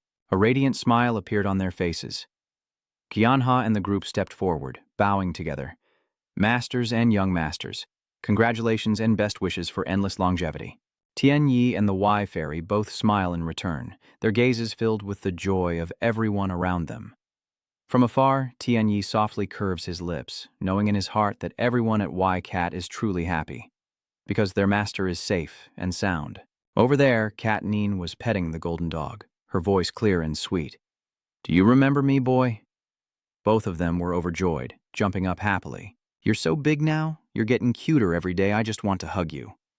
Tianyi looked surprised. It had been a while since they last met, and it seemed like Moi had grown taller, while Kat Nian puffed out her chest, saying, "Yes, she's in her growth period, and if she reaches her full height, she'll be taller than other girls her age." Hearing that, Tianyi briefly remembered the tall figure of the ghostly woman. That's true. The demon lord is tall and strong, with long arms, solid bones, and developed muscles, truly inherited traits. "Everyone, today I have a small token of appreciation. When the Y Sand members come to congratulate me and Little White Dragon, everyone pays attention and turns their gaze toward the immortal." Tianyu muttered, "Master." The space immediately becomes lively. Music echoes everywhere, filling every corner of the Y clan. The music floods the space as Gai Cat Lin gathers the available flying swords in the Y clan for the feast, using the void capturing technique. The immortal fairy swung her sword in rhythm with the music, two blades floating in the air, dancing along with the notes. Everyone was amazed, as if witnessing a divine realm. That realm, the two swords float in the air to the rhythm of the music, blending with the magical melody. The immortal of medicine holds the swords with skillful mastery, closing his eyes to feel it, then opening them wide, moving gracefully, turning with each beat of the music. While everyone was focused, Gai Cat Lin's sword dance began, with magic circles swirling like a tornado, lightning forming sharply at the sword's tip, resembling an invisible needle dispersing light in all directions. Someone couldn't help but exclaim, clearly amazed by the speed. How could they control it so smoothly? Tianchi stood beside, eyes fixed on the master, quietly whispering, "Amazing." Kanyan quietly watches as the other swords follow the movement of their masters. Tianhai is stunned, unable to believe his eyes. Etienne continues to control the sword, her limbs moving non-stop, perfectly synchronized with the music, flowing gracefully to the point that everyone is stunned. She glows with radiant light, becoming breathtakingly beautiful, illuminating the entire area. When the performance ended, applause echoed everywhere. Etienne sighed in relief, then looked up and heard someone shout, "Hey, there's a painting on the floor." Hearing that, Tianyi wondered. A giant dragon appeared on the ground, vivid and majestic on the tiled surface. "It's a dragon appearing on the floor." Wei Tian smiles as if she had expected it.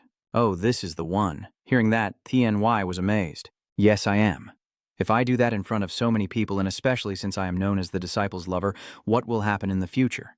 Everyone burst into laughter. Jianha and a few others were excited. A majestic dragon resembling a small white dragon. As expected, the masters drew it perfectly. They raised their hands in salute, congratulating the painting with sword energy. This will become a legend in the martial world. Congratulations to Y Tian for reaching this realm. Etienne smiled happily, her eyes shining. Tianhai frowned anxiously. Next week, everyone in the martial world would know about this. The banquet was held to express love for the disciple of Gaikat Lam, and it continued into the night, with the news spreading even faster than Tran Tianhe had expected in just a moment. The next day, Tianyi was surprised and asked, "Is there a letter from the Lord of the Pillar?" He held the letter in his hand, curious. "What is it about?" He opened the letter and read carefully. "I must see the dragon painting. I will definitely go to the sky." He pursed his lips, his tense expression clearly showing every line. Tianyi smirked, her tone sarcastic, yet playful. Judging by the shaky handwriting, she was definitely laughing as she wrote. No mistake. At this moment, the courtiers are busy tidying up, the atmosphere both hurried and joyful. A few days after the banquet, the countless gifts piled up in Bailinwai Palace unexpectedly surprised everyone with their enormous quantity. Are all of these really just gifts to celebrate the Lord's recovery? There are really a lot, aren't there? Huang Sao, you can't touch it like that. Tianxi grinned and said, "Everything they do is to congratulate the master." Yitian spoke seriously. There's nothing as frightening as a tiger returning to the martial world healthy. Those who have known the limits of human life for Antam have already drawn their swords. Hearing that, he was shocked and said yes. Yitian stood up, her tone cautious, thinking that the god might kill him, but it wasn't like that, so it had to be done with a knife. Of course, some people didn't even believe I was sick. Tianyi still calmly replied, "Everyone in the martial world has known that the master is the Nine Yin secret from when they were young." Tian smiled and looked at Tianhai. "That's true, but there are also people who only believe what they want to believe." Tianhe looked excited, thinking to himself that behind the congratulatory gifts there are some truly frightening things. He and Yi Tian went to the fruit storage area. Yi Tian warned that knowing this Cat Mo could escape the heavenly punishment, many would act accordingly. You must move wisely within that. Tianhai feels a bit flustered. Yes, I will remember carefully. Yi Tian nodded slightly and leaned in to look at the pile of fruits. Let's see. Pick the gift you want. Tianhe was startled and didn't have time to react. Yes, I chose my master's gift. How about it? No one would say anything if the master gave a gift to the disciple. Yi Tian's eyes paused on a sword, flashing with interest. Oh, there's that precious silkworm cocoon and also the ice sword sent from North Sea ice. Tianhe's eyes sparkle, and he can't help but exclaim excitedly about the ice sword. The immortal lord chuckled softly, his voice deep and warm. Does this kid's eyes light up every time he talks about swords? Using magic to gently glide the sword toward Tianhe, he secretly thought, oh, this is the empty space capturing technique. Wei Tian handed the sword to him. Wow. This is a sword made of iron from Beihai, said Tianhai in awe. Ai Fairy explained in a calm yet commanding voice. The sword made of ice-infused iron is surrounded by cold energy, making it quite effective when used with the ice of the 5 elements' true energy. So now you can also learn swordsmanship. Of course you can. I have prepared a healing technique to protect you wherever you go and concluded that swords are the most common weapon. He hands the sword to Tianhai. Try holding it and see. Tianhe's face paled as he picked it up. Wow, it's really heavy and feels very cold to the touch. Master wouldn't be able to use this. That's right, even though the 5,000-year-old fire spirit core still works, staying away from the cold aura is better. Then why did the Ice Palace send this? My eyes, deep and divine, hold both gratitude and resentment. Hearing this, Tianhai froze, eyes wide, voice low. The divine immortal added, I once killed the heir to the North Sea Lord, and also healed those of the North Sea.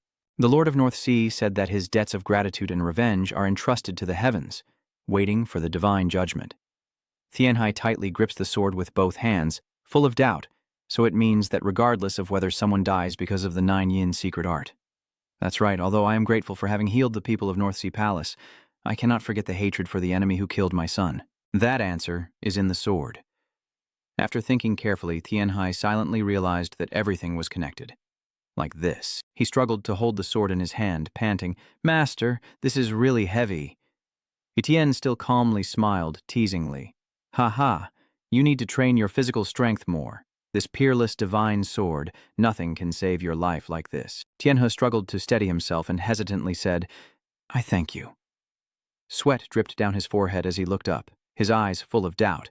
But giving the sword that his son once used, normally isn't that a sign that a killing is coming? I don't know, it's hard to see it as hatred. Back then, the sect leader said to wait until the heavenly image was finished, but didn't say what would happen afterward. Fairy fell silent for a moment before speaking in a deep voice. If you harbor resentment and want me to pay the price, just come at me. The two teachers and students looked at each other. A thought arose in Tianhe's mind, a supreme power. Only a true strongman could say such words. So I also have to become stronger, train harder, because the strong will win, that is Tran Li. No one in the martial world doubts the truth that Baklin Y is carrying the Kuam Tuyat Mag, but the gossipers keep discussing it, and no one questions that fact. Since the death of Baklin Y Tien, recent speculation has been about what will happen to Baklin Y sect. But in truth, Tran Tianhe healed the Kuam Tuyat Mak through a groundbreaking surgical procedure that became legendary. The world has begun to tremble. Is it the Baklin Thandan? The carriage rolls into the town, the sound of wheels blending with voices. As expected, if it's the white spirit divine pill, then the darkness within me can finally rest. Do you really keep talking such strange words? Duong Na smiled cunningly. Hey, you also want to quickly see the power of those famous little white dragon and white spirit medicine, right? Duong Ha, daughter of the Sichuan Duong family. Kongvan covers her face, gritting her teeth and muttering, "Don't the elders of the Duong family say anything to you? How about me? The adults only see me blushing and running away. I heard that among the talented people in the Duong clan, the outstanding children often change their temperaments when they reach adulthood. Adolescence is really exhausting, so I can't watch my niece build towers out of her dark history, so I leave it to myself." Kongvan frowned and muttered to himself, "Are we going to Baklin Y Pavilion soon? Phew, that wound really hurts. Is that place where I can heal my soul wounds, the ones I can't even heal myself?" He covered his ears and shouted, I can't listen anymore." Kung Nian chuckled softly. "Brother, she's not a bad girl after all. The Duong family's medical skills are also quite good, so it's just curiosity." At that moment, Duong Ha was nibbling on a piece of cake in her hand, looking calm. The Duan family from Sichuan is famous for their use of poisons and hidden weapons, representing a martial arts aristocracy from Sichuan. Although not as renowned as the three great clans, they are a powerful sect with a branch called the Poison Sect, operating within the Duan family in Sichuan province. Compared to the Flower Clan's Medicine Sect, which is small to medium-sized, their strength cannot be underestimated. Seeing her enjoy the food, Kungvan smiled and asked, "Is it delicious?" "Still, being with my sister Dong and Nianni's friends is also fun. Once we get there, you'll probably like Little White Dragon too." Duongna frowned and replied coldly, "What kind of affection is that?" "I just went there to see if I could treat my wound," Kungvan quickly suggested, a little worried. "That's right, I understand. Do you want some more mooncake? Let's start a conversation." But the girl didn't bother and continued chewing her cake casually. Kungvan recalled her father's advice. The child from the Tang clan has a spirit, even though he looks like he practices demonic cultivation. Be patient and watch over him. My father told me about his experiences socializing with people from the Tang sect when he was young. The carriage slowly moves deeper into the town. He sighed softly to himself. Patience. As Tianhe's cultivation progressed, streams of dense spiritual energy swirled around him. He slowly opened his eyes, quietly assessing his internal energy. After the bone transformation retreat, his internal energy has increased for 20 years. There are now 5 orbs representing the 5 elements surrounding his spirit stone, and he thinks this is enough to be considered a top master. His strength is spreading throughout the space, growing stronger like a storm. He sweat and encouraged himself. Now is the time to focus on deepening his mastery of various martial arts. After a period of focused meditation and cultivation, Tianhe slowly approached Wei Tian. He briefly assessed her spiritual core before speaking. The 10-armed Divine Commander is a very good martial art, but I can't agree that it is a successful secret technique. Tianhe was momentarily stunned when he heard this, and a surprised exclamation escaped his mind. What a misfortune! Recalling the hardships of his own training in the past, he was still surprised by Wei Tian's assessment. Even the 10-step divine leader can't compare to the successful secret technique of the Jiat family. How much arrogance is there after all? Gently explained to him that the 10 steps divine leader is like a bridge to help him get familiar with that official martial art. After a moment, a powerful and determined shout echoed as Tianhe struck out with a forceful palm. He was seriously training, while contemplating that demonic martial arts also served as a foundation to familiarize himself with the next martial art and to challenge the protagonist. But his lower body moved smoothly forward and backward without shifting steps, and at the same time I silently confirmed in my mind, yes, Perhaps all noble families go through this, and then some time passed. I don't know what YTN said, but Tianhe's reaction seems extremely unbelievable. He asked again, "Is it about the fairy sword technique?" Etienne, holding his sword with commanding grace, lifts it slightly to eye level, his beautiful blue eyes glancing at Tianhe with confusion. But he still replies, "Yes. The meaning of swordsmanship is that the immortals have 24 moves. A series of slashes caused by swords and blades scatter chaotically in the air, and YTN's voice echoes steadily, suggesting that when combined with other techniques, it can transform endlessly." After mastering the new technique, Tianhe began practicing immediately. He swung his sword with determination, sweat soaking his clothes, cutting through the divine star. How proud and arrogant he was. After wandering for a while, Tianhe continued to focus on swordsmanship, each decisive strike unleashed, mastering the 3 skills of speed, illusion, and success, making it a rare divine art that no opponent in the world could match. Tianhe pursed his lips, then leaned forward. "To learn this, you must study diligently and get familiar with it through your body." Meinu's clear eyes sparkled with a determined light as he continued to shout the rhythm of the count, and Tianhe once again lowered his heavy sword straight down. Clearly in the novel, one of the enemies used this move. Even if they are a genius, they still can't master it completely and can only perform half of it. Dozens of ancient books and records are scattered throughout his memories. He clearly realized that even after successfully obtaining the secret technique from the fallen noble families, because it is an incredibly powerful martial art, and its foundation requires extreme complexity. The shout of rhythm still echoed non-stop, and finally, he was exhausted. He recalls that in the novel, enemies can only use 2 types of attacks. The image of Du Halun being defeated painfully is etched deeply in Tianhe's mind. Sweat streamed down his sharp face as he worriedly thought. But just that alone had already troubled the main character, Du Haluan. After resting enough, Tianhe stood up to continue practicing.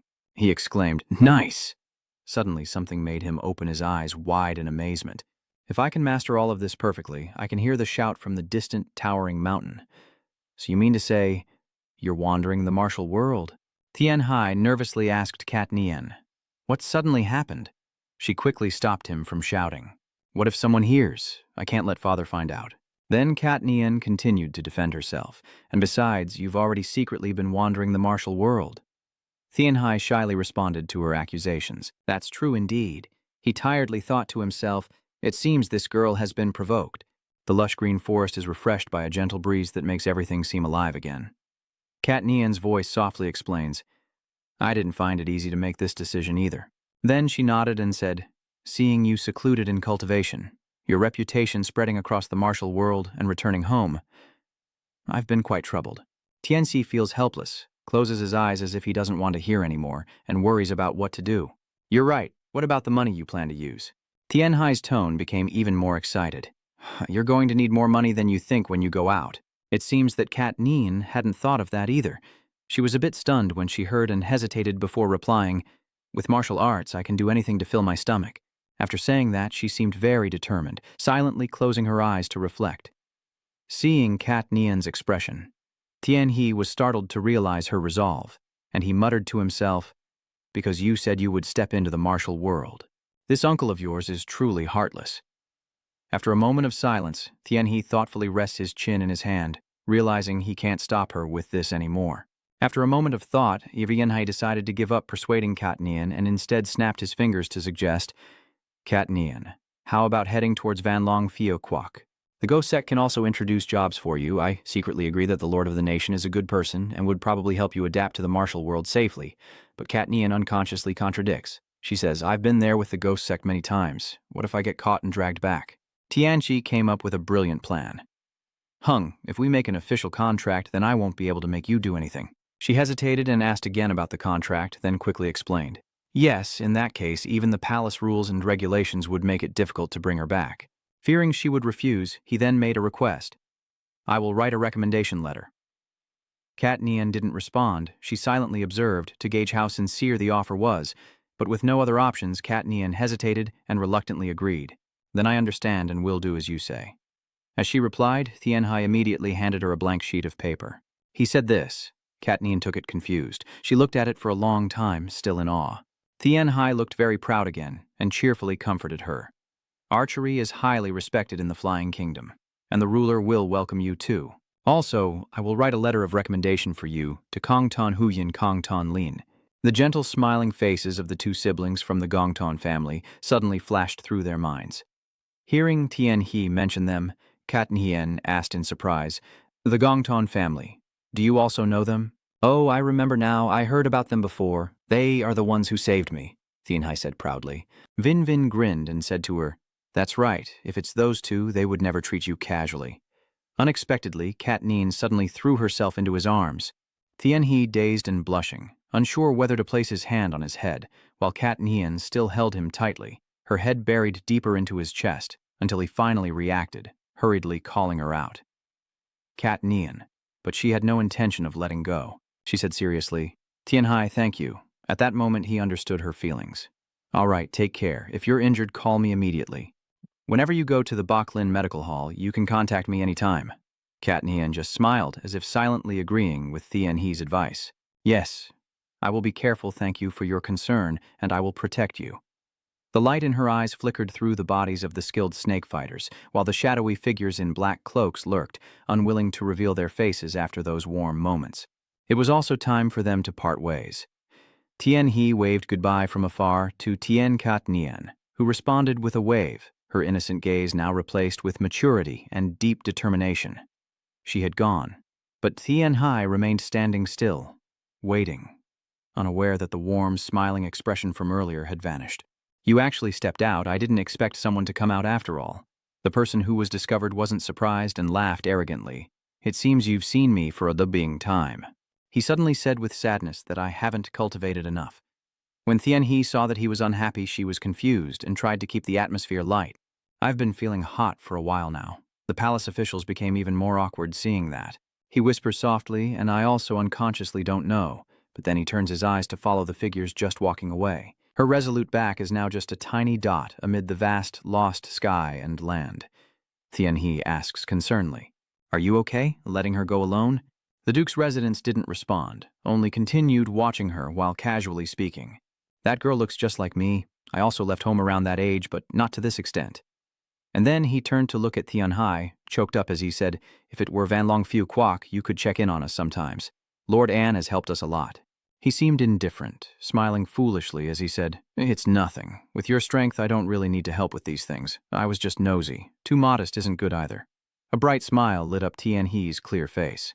The Marquis's estate silently thought that sometimes he seemed like an innocent child beyond doubt, and other times he looked as wise as an old man who had lived a full life. The strong wind blew past the foot of the mountain, making their figures appear blurry and illusory. The noble family continued to evaluate him, though they didn't show it openly, sometimes unable to express their true feelings or see things clearly. Their gazes carried different emotions, but Trung Kui only had one thought: to become stronger. Shang Luobing, after a period of separation, Tian Hai has hurried back home. He recalls Liu Hu's words, "Guests from the Nangong family, I have arranged for them to go to the reception room for distinguished guests. You just need to go there." When mentioning the Niam Kung family, all Tian He could think of was the previous medical checkup. What could it be? Could his kidney stone have relapsed? They are long-time guests after all. For now, this is the grand gate of our home. In front of the luxurious guest room, Tian Xi offers a polite smile and opens the door to enter. Now the room is filled with people from the Nam Kung family. Hearing the door open, Kung Van cheerfully greets. "So you've arrived?" He continued to bow and ask about your well-being. "Little brother, long time no see, are you well?" Tian Hai also bowed again, smiling as he replied that I am still well. "Many seniors, and I have returned safely." Kung Van suddenly commented on the long time apart. "You seem to have grown up." This remark only made Tian Xi force a smile. "So why?" The two of them kept chatting about all sorts of things, looking extremely delighted. Dongjia, feeling a bit noisy, glanced over. She suddenly frowned, thinking to herself at that moment, then slammed the table and stood up, shouting loudly, causing Kung Nian to panic. "Are you little white dragon?" That question froze everyone in the room. Chongvan looked over in confusion. Kung Haiyan nervously called out to her, "Are you giving Duong Na up?" But Duong Na suddenly stood up. Chung Nian was stunned by her, only thinking to herself, what is she planning to do? Not waiting for everyone to guess, she impatiently walked over to Tien He. Duong Na stopped then, shouting, "I am from Sichuan Tang clan. Duong Na, I demand to see Lian." Tien He asked, confused. "What do you mean? Did Dui Lian already find out?" He forced a polite smile, closed his eyes, and let out a soft sigh, finally accepting that this was inevitable. Duangna still refused to change her mind. Kung Van looked confused and tried to mediate, while Thien He awkwardly faced this fiery woman. The scene looks quite chaotic, and Kung Nien here also appears very confused. Thien He chuckles softly, secretly admiring her, truly refreshing. Meeting her for the first time and already asking about Du Lian, he thought again, this little girl is Duan Na, so lively and adorable. In the room, Duan Na's sharp voice rang out, talking about Du Lian and pharmacology. She clenched Hakuiet Tam's hand and loudly told Thien Hai that each person would take the other's poison, and whoever detoxed first would be the winner. Every word she said surprised him, and all he could think about was the scene of him and the little girl in front of him fighting, but it turned out to be about pharmacology, which made him feel unexpectedly embarrassed. Pharmacology, isn't that Duong Lien? Suddenly he proudly said, I don't want to do that. I have never studied poisons. My specialty is not breaking or detoxifying them. Hearing that, Duong Ha hesitated and said, I never thought you would refuse. In a corner no one can see. Thien Hivo chuckled to himself, looking adorable with his confused expression, then remembered he still had things to do. Oh, this isn't a casual moment. The first thing is to check Nangong Van's condition. After some back and forth, TNC politely invited them to sit down. All right, we haven't met in a while. Let me try to check your pulse. Kung Van replied nervously. This kind of thing from you really scares me. His face shows a hint of worry as he sits down in the chair opposite Tien He and offers his hand for a pulse reading. He just touched Nam Kung Van's hand, and she quickly exclaimed, Are you serious? He let a stranger casually take his pulse? Kung Hien didn't have time to stop her. She already continued speaking. Are you saying that Brother Van trusts this kid that much? Thien Hai tried to hold back a laugh while listening to her scold, and Kung Van tiredly reminded him. Nien, shouldn't you let the healer focus? Dong Na suddenly panicked, about to continue scolding, but Kung Nien quickly flew over and covered her mouth while soothing her. Hien, be quiet for a moment. The healer needs to check his condition. Once it's quiet, Thien Hing Kiem Trien begins to sense the spiritual energy within Nam Kung Van. Several sources of spiritual energy are shining together. Tianxi sensed this and thought to himself, it seems to be getting more serious. After the examination, he immediately took his hand off Kung Van and said, Why didn't you follow my advice? I clearly told you to drink more water, avoid salty and dry foods. Kung Van knew he had been caught off guard. He looked away awkwardly and quickly explained, Yes, I tried. Thinking for a moment, he added, That's true lately. Elders and friends keep inviting me out for drinks. I just couldn't refuse. Tianxi, feeling frustrated with this stubbornness, simply told the smaller stone that it was now bigger, so its position didn't matter, but it had already started to grow. Hearing this, both Dang Na and Kong Nian standing nearby were stunned. Kung Van didn't expect his actions to lead to such consequences, and nervously asked, What do you mean, start the game? Tian Hai's expression suddenly turned extremely sinister, and he whispered, The suffering of hell. Kung Van, unexpectedly hearing this answer, widened his eyes in surprise, and a small hand suddenly grabbed Nan Kung Ni's arm. Duong Na, furious, pushed hard into Kung Ni's chest, causing her to fall backward while she herself screamed in disbelief. It's ridiculous. How can someone know it's kidney stones just by feeling the pulse? This time, Kung Ni can't stop her, only able to awkwardly watch Duong Na point at Tien He and scold him. Isn't it usually only after damage to the urinary tract or kidneys caused by large stones that they become known? Being scolded harshly is also just a trivial matter. Well, if you only consider the medical knowledge of this era, it's not wrong to say so. He carefully ponders his response, relying on surgical knowledge, saying that the search becomes easier. Wouldn't that only make them more curious? Tang Na saw him remain silent and shouted again, clearly unable to answer. I've never seen a healer who could predict urinary stones by pulse. It's obviously a scam. Kung Hien nervously said, Tang Na, calm down. At this point, Thien He finally explained, Knowing about urinary stones is very easy given the current situation. Duong Ha immediately asked, What is that? Young Master Nam, can you endure a little pain? I'm fine, Brother Tran, don't worry about it, just focus on treating me. As soon as he finished speaking, Duong Na rushed forward, fists ready to threaten Thien He. If you're a healer, show me now. All right, let's see what you plan to do first. This is my body, after all. Tien Hai slightly squints his eyes and calmly says nothing special. When he channels his internal energy into the kidney stone area of Nam Kung Theo Hiep, he notices movement. As he speaks, he pours profound internal energy into Kung Van's meridians, causing the stones inside to shake continuously. Tianxi continued, Even if the size is small, it will be as sharp as a blade, and just this much will cause pain, so we can tell. Suddenly, everything in front of Kung Van darkened, and he grimaced in pain, thinking to himself that it would be very painful. Duong Ha Nu thought of something, and happily told Nam Kung Van that it was a good method, and if done, he would wake up and only lose money. Chung Van no longer wanted to respond to her and tiredly asked Nam Kung Hien to take Duong Ha Nu outside. Kung Nien quietly tried to stop him. Now the important thing is to confirm whether you have kidney stones in your body, she quickly added. I absolutely am not seeking revenge for your excessive teasing of me. Kung Van gritted his teeth and sighed. Even you, now Tian Hai has stood up. The three of us facing each other seem to pressure Nam Kung Van. On Tan's side, it's a 2-on-1. There's no more avoiding it. He smiled and explained, I have to start the treatment to clear everyone's doubts. Let me see your back. Seeing the two younger siblings standing behind him, Kung Van hesitated to make this decision in front of the kids, feeling truly humiliated. But there was no other way, so he turned around. Then I will rely on you. The two girls stand with different expressions, watching the first treatment process as Tian Hai begins to delve into her own consciousness. He closed his eyes, channeled his energy, and pressed his hand firmly on Kung Van's back, while transferring his own spiritual power into it. A magnificent whirlpool was formed by the perfect combination of spiritual energies in midair, as the flow of time and space seemed to pause, with countless shining streams pouring out endlessly. Tiana suddenly remembered the old days. Kidney stones, patients brought to the emergency room, all said it hurt like being shot. I understand how terrible that pain is. His pure spiritual energy finally reached the place that needed healing, fiercely attacking the stubborn stone. Kung Van could feel every nerve in his body, pain distorting his face as he clenched the wooden chair tightly, sweat pouring down his face, crying out in agony. That's enough, and Duong Ha then looked at him with curiosity. The treatment was finally over. Tian He gently withdrew his hand, pursed his lips as he looked at Kung Van in front of him, and then made his assessment.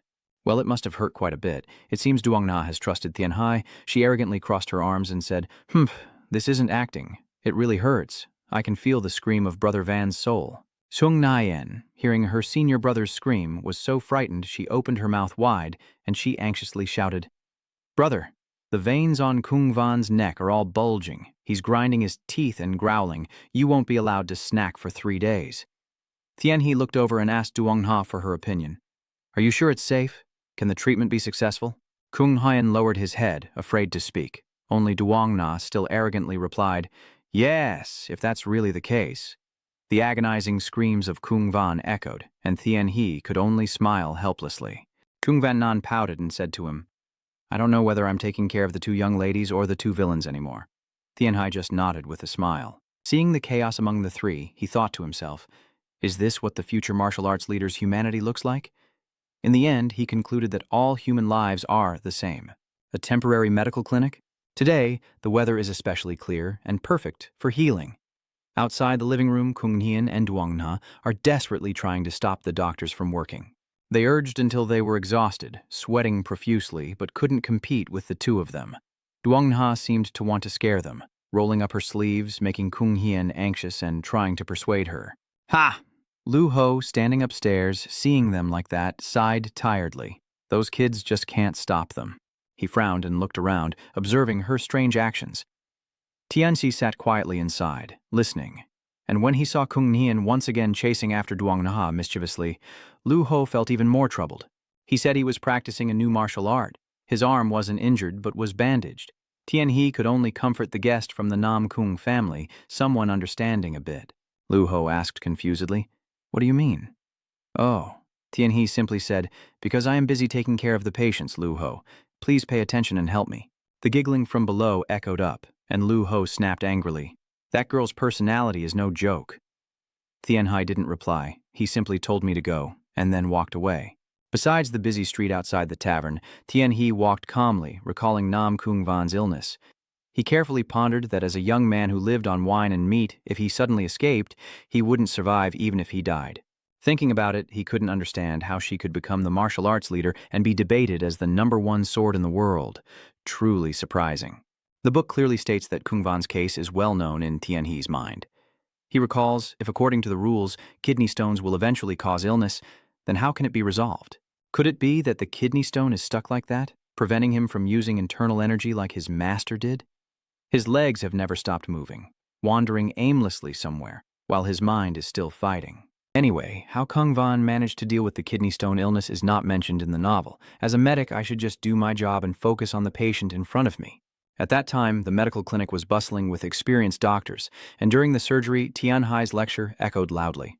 We will perform extracorporeal shockwave lithotripsy to break the stones.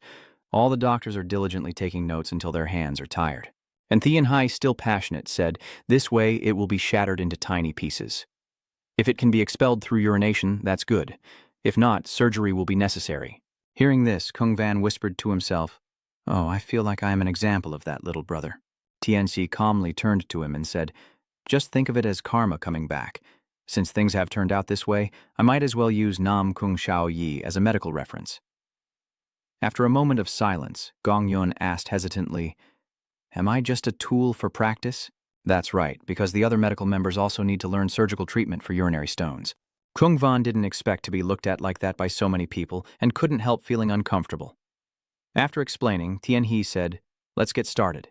He placed one hand on Nam Kung Van's lower abdomen, teaching while explaining. The best way is for Jialian to naturally excrete it, but that is a difficult case. His serious expression while teaching, frowning as he emphasizes that understanding the shape and position of the stone is the top priority. Kung Van was sweating with fear, while Tian He told the medical attendants holding their books, "Come on, everyone try practicing one by one." They didn't expect to practice right away and happily discussed. Tian He's warm hand led as he pressed down on Nam Kung Van's abdomen. The surgery proceeded smoothly with the active participation of the medical staff, and Kung Van, who was in pain, gritted her teeth, then explained about the new stone outside the body using shock waves. Tiani carefully instructed them to coordinate with the 5 elements divine technique and use shock waves, because with the use of the Tongbai power, if struck precisely, the intestines could be cut. He paid no mind and continued demonstrating while explaining, but this method was definitely not correct. Everyone was immersed in the powerful spiritual energy, and the medical staff were all stunned, quickly taking notes. Kung Van watched herself being dissected with wide eyes. He lowered his eyes and advised that gold and earth are mixed and should not be smashed, but cut using the law of flow. When the deep left kidney inside Kung Van's body is affected, it twitches violently, and the medical team gasps in surprise. They gathered closer, amazed and exclaiming, "It's amazing!" performing surgery directly without a knife, causing the medical team to marvel continuously. Tianhai's strength increased slightly. Although in pain, Kung Van had to admit that despite having heard how talented Xiao Bailong was, he didn't realize it was to this extent. The broken stone will be expelled through urination, with spiritual energy gathering like shockwaves to break it apart. A vibrant green spreading from the kidney as the stone shrinks, and the golden light gradually dissolves. Tian Hai silently thought, "Well done." Quite a success. At this moment, Kung Van was able to sit up, still bewildered by the witnesses of the medical staff and Tian He's skill in breaking stones outside the body with shock waves. The moment the new treatment method appears at the medical facility in the following days, the announcement is filled with Tian Helan's unmistakable joy in the air. He excitedly tells Nam Kung Van, "You can be discharged tomorrow." Only Kung Van still couldn't believe it. He looked confused and asked again, "What do you mean?" "Really so fast?" At this moment, Wei Tian and Liu Ho are also in the room. Tianhe carefully advised him, and in return, "Don't drink alcohol anymore. Be careful in the future. You could relapse too." Kung Van replied, "I remember well meeting the young brother. It truly was a stroke of luck." Etienne suddenly placed a hand on Tianhe's shoulder, smiling proudly. "You've worked hard, Hai." He didn't reply, only glancing at Kung Van, who was nodding at him. So, what will happen to this person from now on? In the original story, he would die at the hands of heavenly demon Yu Haluan, but no matter what, he hopes to survive. The door suddenly burst open as Dao Nya and Kung Hien arrived. Du Nya shouted loudly, "Is everyone here?" Then she still remembered the past and immediately suggested, "Little white dragon, link with me now. The treatment is over. Do you have time now?" Kung Hien, standing nearby, could only smile wryly at her stubbornness. Everyone in the room was startled and turned to look when they heard her voice. Tianji was surprised and thought, "She still remembers this?" He calmly replied, "Clearly I already said I knew nothing about the poison." She didn't give up and was determined to fight him no matter what, so she said, "I understand. Then let's settle this with martial arts. So you agree?" Kung Van, tired and bored, let out a long sigh and thought to herself, maybe she should just let it go. Ai Tian stands beside him, showing great interest in Duongna. He smiles and says, "You're quite a daring kid. Just try accepting the challenge." "Master." Etienne glanced at him and explained calmly. The unique martial arts of the Duong family are not easy to face Lien with, but they will be useful for the city. Duchess Tang's triumphant expression grew even more proud as Etienne continued. Miss Tang is both a descendant of the royal family and the most talented solo fighter among her peers. Perhaps quite different from the pursuers of the Hangmon you faced before. Tianhe remained silent without replying. He clearly pondered, knowing that orthodox and evil martial arts are different. In truth, he was also quite curious about how the real fights between Miss Duong and the three assassins differ. So after a moment of reflection, Tianxi turned to the young lady and Miss Chow. Yes, the master has already mentioned it. Very well. Let's settle this with a martial arts contest. Hearing that, Duong Na happily burst into laughter. Finally, success. Nyan? Of course, she could only force a smile and ask back. Are you really going to fight? I didn't expect it to be real. At the martial arts arena, everyone is gathered around the ring. In the center, Tianxi and Duong Na stand facing each other, each holding a wooden sword. Duong Na speaks. The competition of the four families of Sichuan is decided by a sword fight. Tianhai is slightly stunned and asks, a real sword fight? Etienne agreed immediately upon hearing this. All right, Miss Duong, if it threatens the opponent's life, I or another mediator will step in. Is that okay? Dong Na also obediently replied. It's okay. Our senior family members also do the same. In return, I only use numbing poison, and I just gave you the antidote earlier.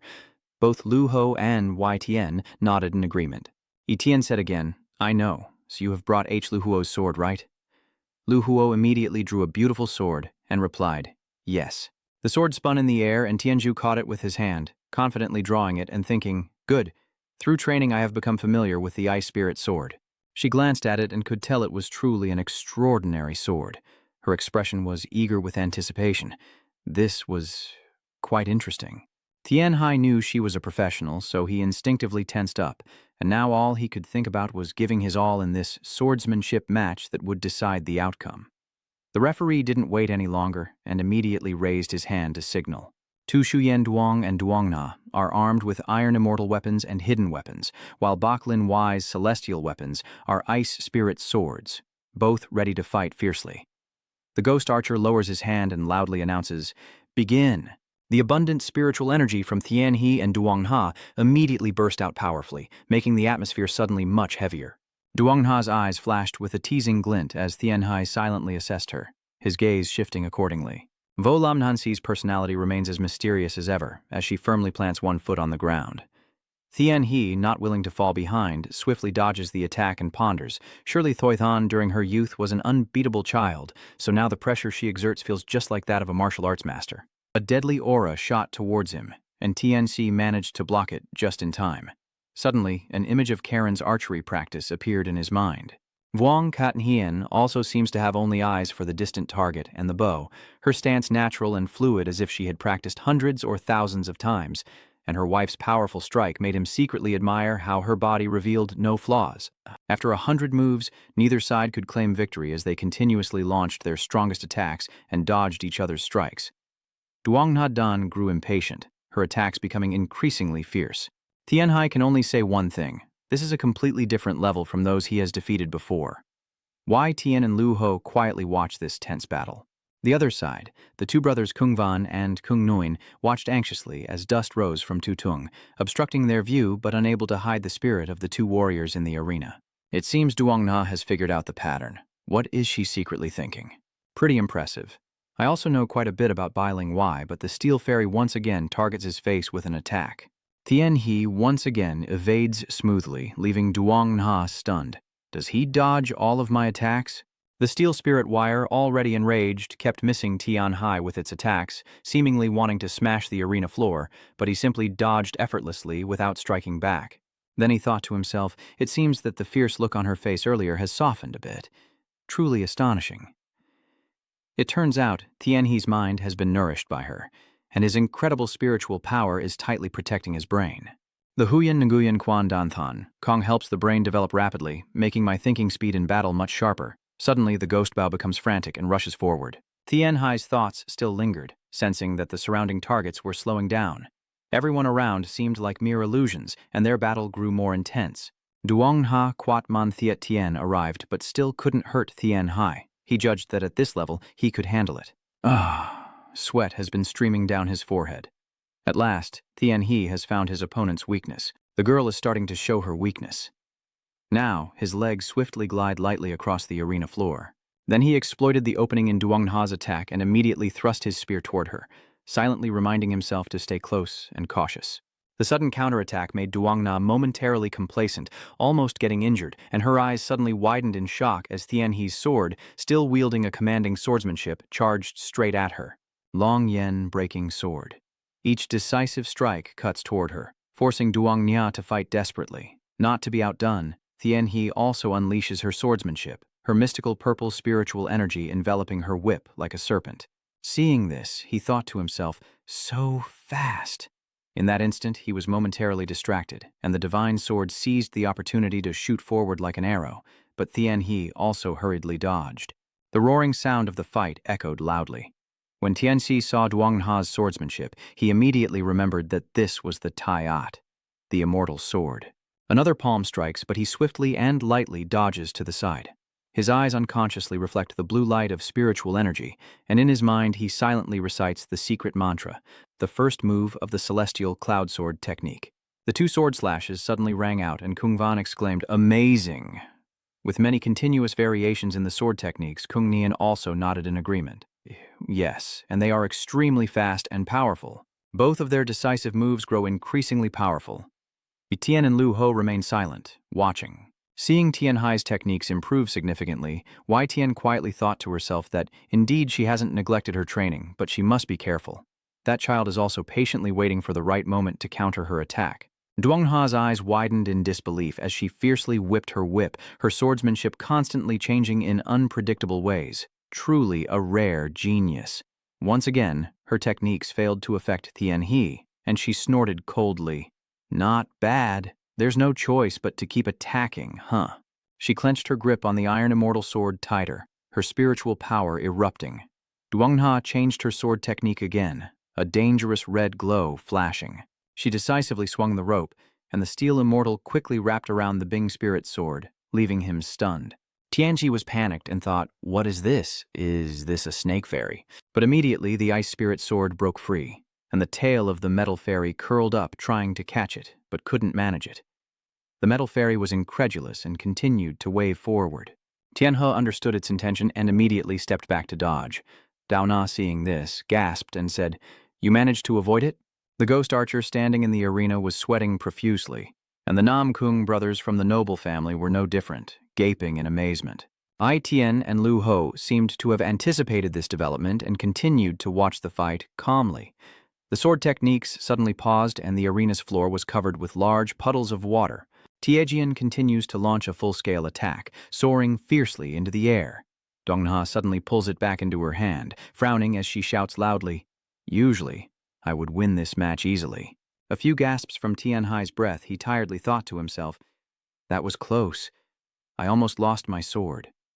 Suddenly recalling her recent moves, he couldn't help but be amazed that her strike could reach so far. Kung Van, seeing the battle pause, teased Dong Na and Dong Tiu too, saying it's a pity she didn't expect to face difficulties in her match with the young brother who has only been practicing martial arts for 2 years. Dong Na was utterly stunned and asked again, "What 2 years? How is that possible?" Kung Van replied, "That's what I heard." "Maybe so. Hey, little brother, is it really 2 years? Tianxi hesitated for a moment but didn't reply, pondering that she truly was a martial arts genius. But now the problem was that his hand had been trembling the entire time, and the ice spirit sword seemed ready to slip away at any moment. He thought to himself, "It's only been a little while since the fight started, and my wrist is already shaking." Duongna refused to give up, swinging her whip while marveling, "I can't believe it's only been 2 years and you've already—" Tianhe remains calm, wondering if she has achieved such results after starting martial arts from the very beginning. As he briefly considers the mighty iron whip in her hand, he realizes he has a good chance to close the distance, because its attack range is so long. Without the Huyan Nguyen Quan Danthan Kong, I wouldn't be able to hold my ground until now, and I can see Tianhe's evaluating expression. Duongna laughs triumphantly. It's her first time seeing whip techniques, so she's a bit stunned, right? You don't answer, but just hold your ground, and she keeps provoking you. How does it feel to be so powerless against me? Suddenly the sky darkened as she frantically demanded to open the black flame dragon seal. "Today I will defeat you. This will be interesting." Kung Van helplessly tried to persuade her. Dauna, after growing up. Do you plan to inherit the family business like this? Her fate will be just like that of the other elders of the Duong family. Yet, her face still carried that triumphant arrogance, and Thien He, feeling pity for her, wondered if she would shave her head in shame when she looked back on today. She seems pretty crazy now, but her mind is currently in a developmental stage, completely controlled by hormones, internal energy, and the unique demonic techniques of the Duong family. She was very excited and immediately swung her weapon at Thien Hai, saying, "Let's end this battle now. I will show you the true strength of the Sichuan Duong family." After a brief rest, both of them charged into the final battle. Thien He drew her sword to defend, secretly assessing that she still hadn't lost her reason despite the demonic arts. Is that a side effect of the Duong family's internal energy? Tai Xian strikes first, repeatedly pounding down, causing the flat stone floor to shake and jump.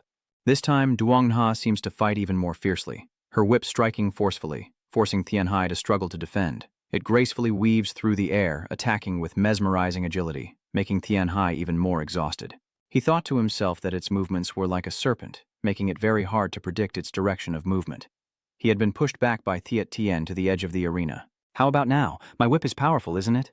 She wildly swings the whip with both hands, and Thien He, exhausted, thinks that he can't get close to her because of that whip. A young girl like her can perform such skillful attacks. Seeing you dodge, she grits her teeth in anger. You're pretty good at dodging too. Thien Hai's thoughts drift even further away. Come to think of it, I don't think there's a character named Duong Ha in the novel. And that's probably just her nickname in the martial world, right? Suddenly, he remembered the original story, which included a scene where a master from the Duong family fought with a whip. Duong Ha's signature smile was unmistakable. Tian Yi immediately remembered that it was Bloodheaven King among the 10 great martial arts masters. Could it be that this is Duong Na, leaving him no chance to continue thinking as the Iron Fairy thread risked rushing toward him? Yet Tian Yi still kept his mind pondering. The whip suddenly changed direction to strike, causing Thien Hai to panic and retreat. He silently admired, but still, this soft snake whip is a difficult weapon to deal with.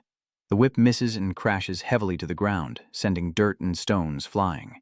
Taking the opportunity, Thien He launched an attack while thinking that Min can only rely on Huyan Nguyen Truyen Dan Than Kong now. He has memorized every move of Duong Ha, understanding her attack style once he has committed it to memory. Thien He doesn't block all of Duong Ha's strikes immediately, but instead decides to adapt and counterattack as the situation unfolds. Duong Ha seems to have regained her composure. She swings her hand to continue attacking, cursing inwardly that her strikes are ineffective. Then she grits her teeth and makes a difficult decision. Then the only option is to use the secret weapon. The fight on the arena is still very intense, and she quietly whispered to her brother, "Amazing, she's blocking all of Duong Ha's attacks." Kung Van looked at her puzzled and asked, "What do you mean by that little girl? Aren't you worried?" Kung Hien looked confused and asked again, using only that to push herself to the limit. Kung Van immediately understood what was happening and anxiously said, "That thing. This match is becoming increasingly dangerous." Etienne over there nervously encourages, "Thien Hai, you are fighting very well, but that is not yet the true strength of the Sichuan Duong family. Tianchi doesn't care about that right now. He only knows he's fighting back against Duong Ha." She boldly presses close to him, making him incredulous and think, what? Why is she getting so close? Is she about to make a move? Suddenly, she puffs out her cheeks, then opens her mouth and spits a stream of thick purple mucus directly at Thien Hai's face, leaving him stunned and unable to react in time. This is Thien Hai's blue pupils shrinking in surprise. "I didn't expect it. I wonder if it's the poison cloud."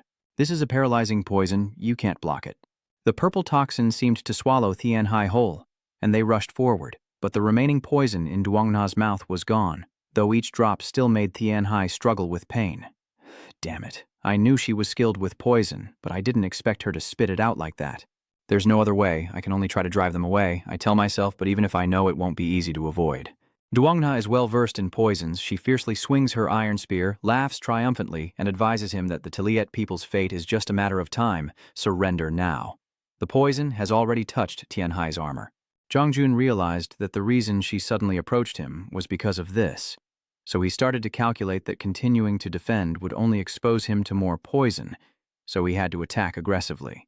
The ghostly archers watched in fear, while Kung Hien and Kung Van worried with their own thoughts. Yitayan assessed the fight, thinking that if they used the 5 elements, they might be able to cure the poison. But the toxin from the Duong family is far more powerful than you think. Tianhai changed tactics. He began to fiercely swing his sword at Duong Na, thinking to himself, yes, switching to attack is better than wasting time on defense. His sharp sword strikes made Duong Na struggle much more. Seeing his determination to strike like that, Duong Na immediately exposed him. Your background. Are you trying to win before being paralyzed by the poison? Tianxi did not respond. He simply remained silent, focusing all his strength on the attack. The 5 elements had appeared around Tianxi, and he thought to himself, the girl is also gradually running out of energy. The longer this lasts, the more disadvantageous it becomes. Now I will use all my remaining strength, and I will do it. The ice crystal sword decisively strikes down without mercy. His legs swiftly and lightly pass by, and he silently tells himself that this is the decisive move. Duong Na counterattacked, leaping into the air to strike back, her iron immortal sword rushing forward with equal force, and the 2 powerful energies clashed, then repelled each other, causing the sword to slip from Duong Na's hand and forcing her to retreat. Duong Na couldn't believe it. She opened her mouth in shock, trying to hold on to the iron fairy. Suddenly, she froze and looked straight ahead. A tiny, sharp sword from Tianhai, like a storm, heading straight for Dong Na. Ha is determined that if he strikes straight on, it will end everything without any doubt. A perfect fatal blow. Tianhai is exhausted, but he still smiles with great satisfaction and thinks, so the master or the righteous will intervene, right? He gently looked over at his master standing silently beside him, but all he saw was Yi Tian silently gazing back, and he found it hard to believe. Master, why are you still standing still? Unexpectedly, he immediately understood. The arm holding the spirit crystal sword suddenly feels drained of strength. He instinctively wonders, My legs, which are holding me steady, also seem to be faltering, and the balance suddenly shifts.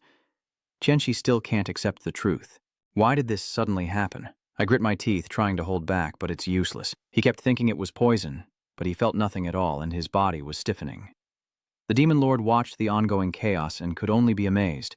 The 2 brothers from Namkung looked at Lu Ho helplessly as he left with a resigned expression, while Wei Tian continued to watch calmly.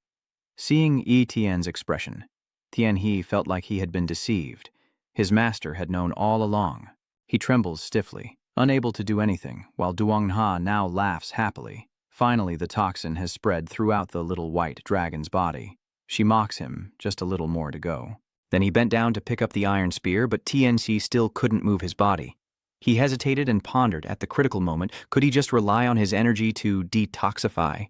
Duong Na clenched the iron sword in her hand, sneering with satisfaction. What a thrilling fight.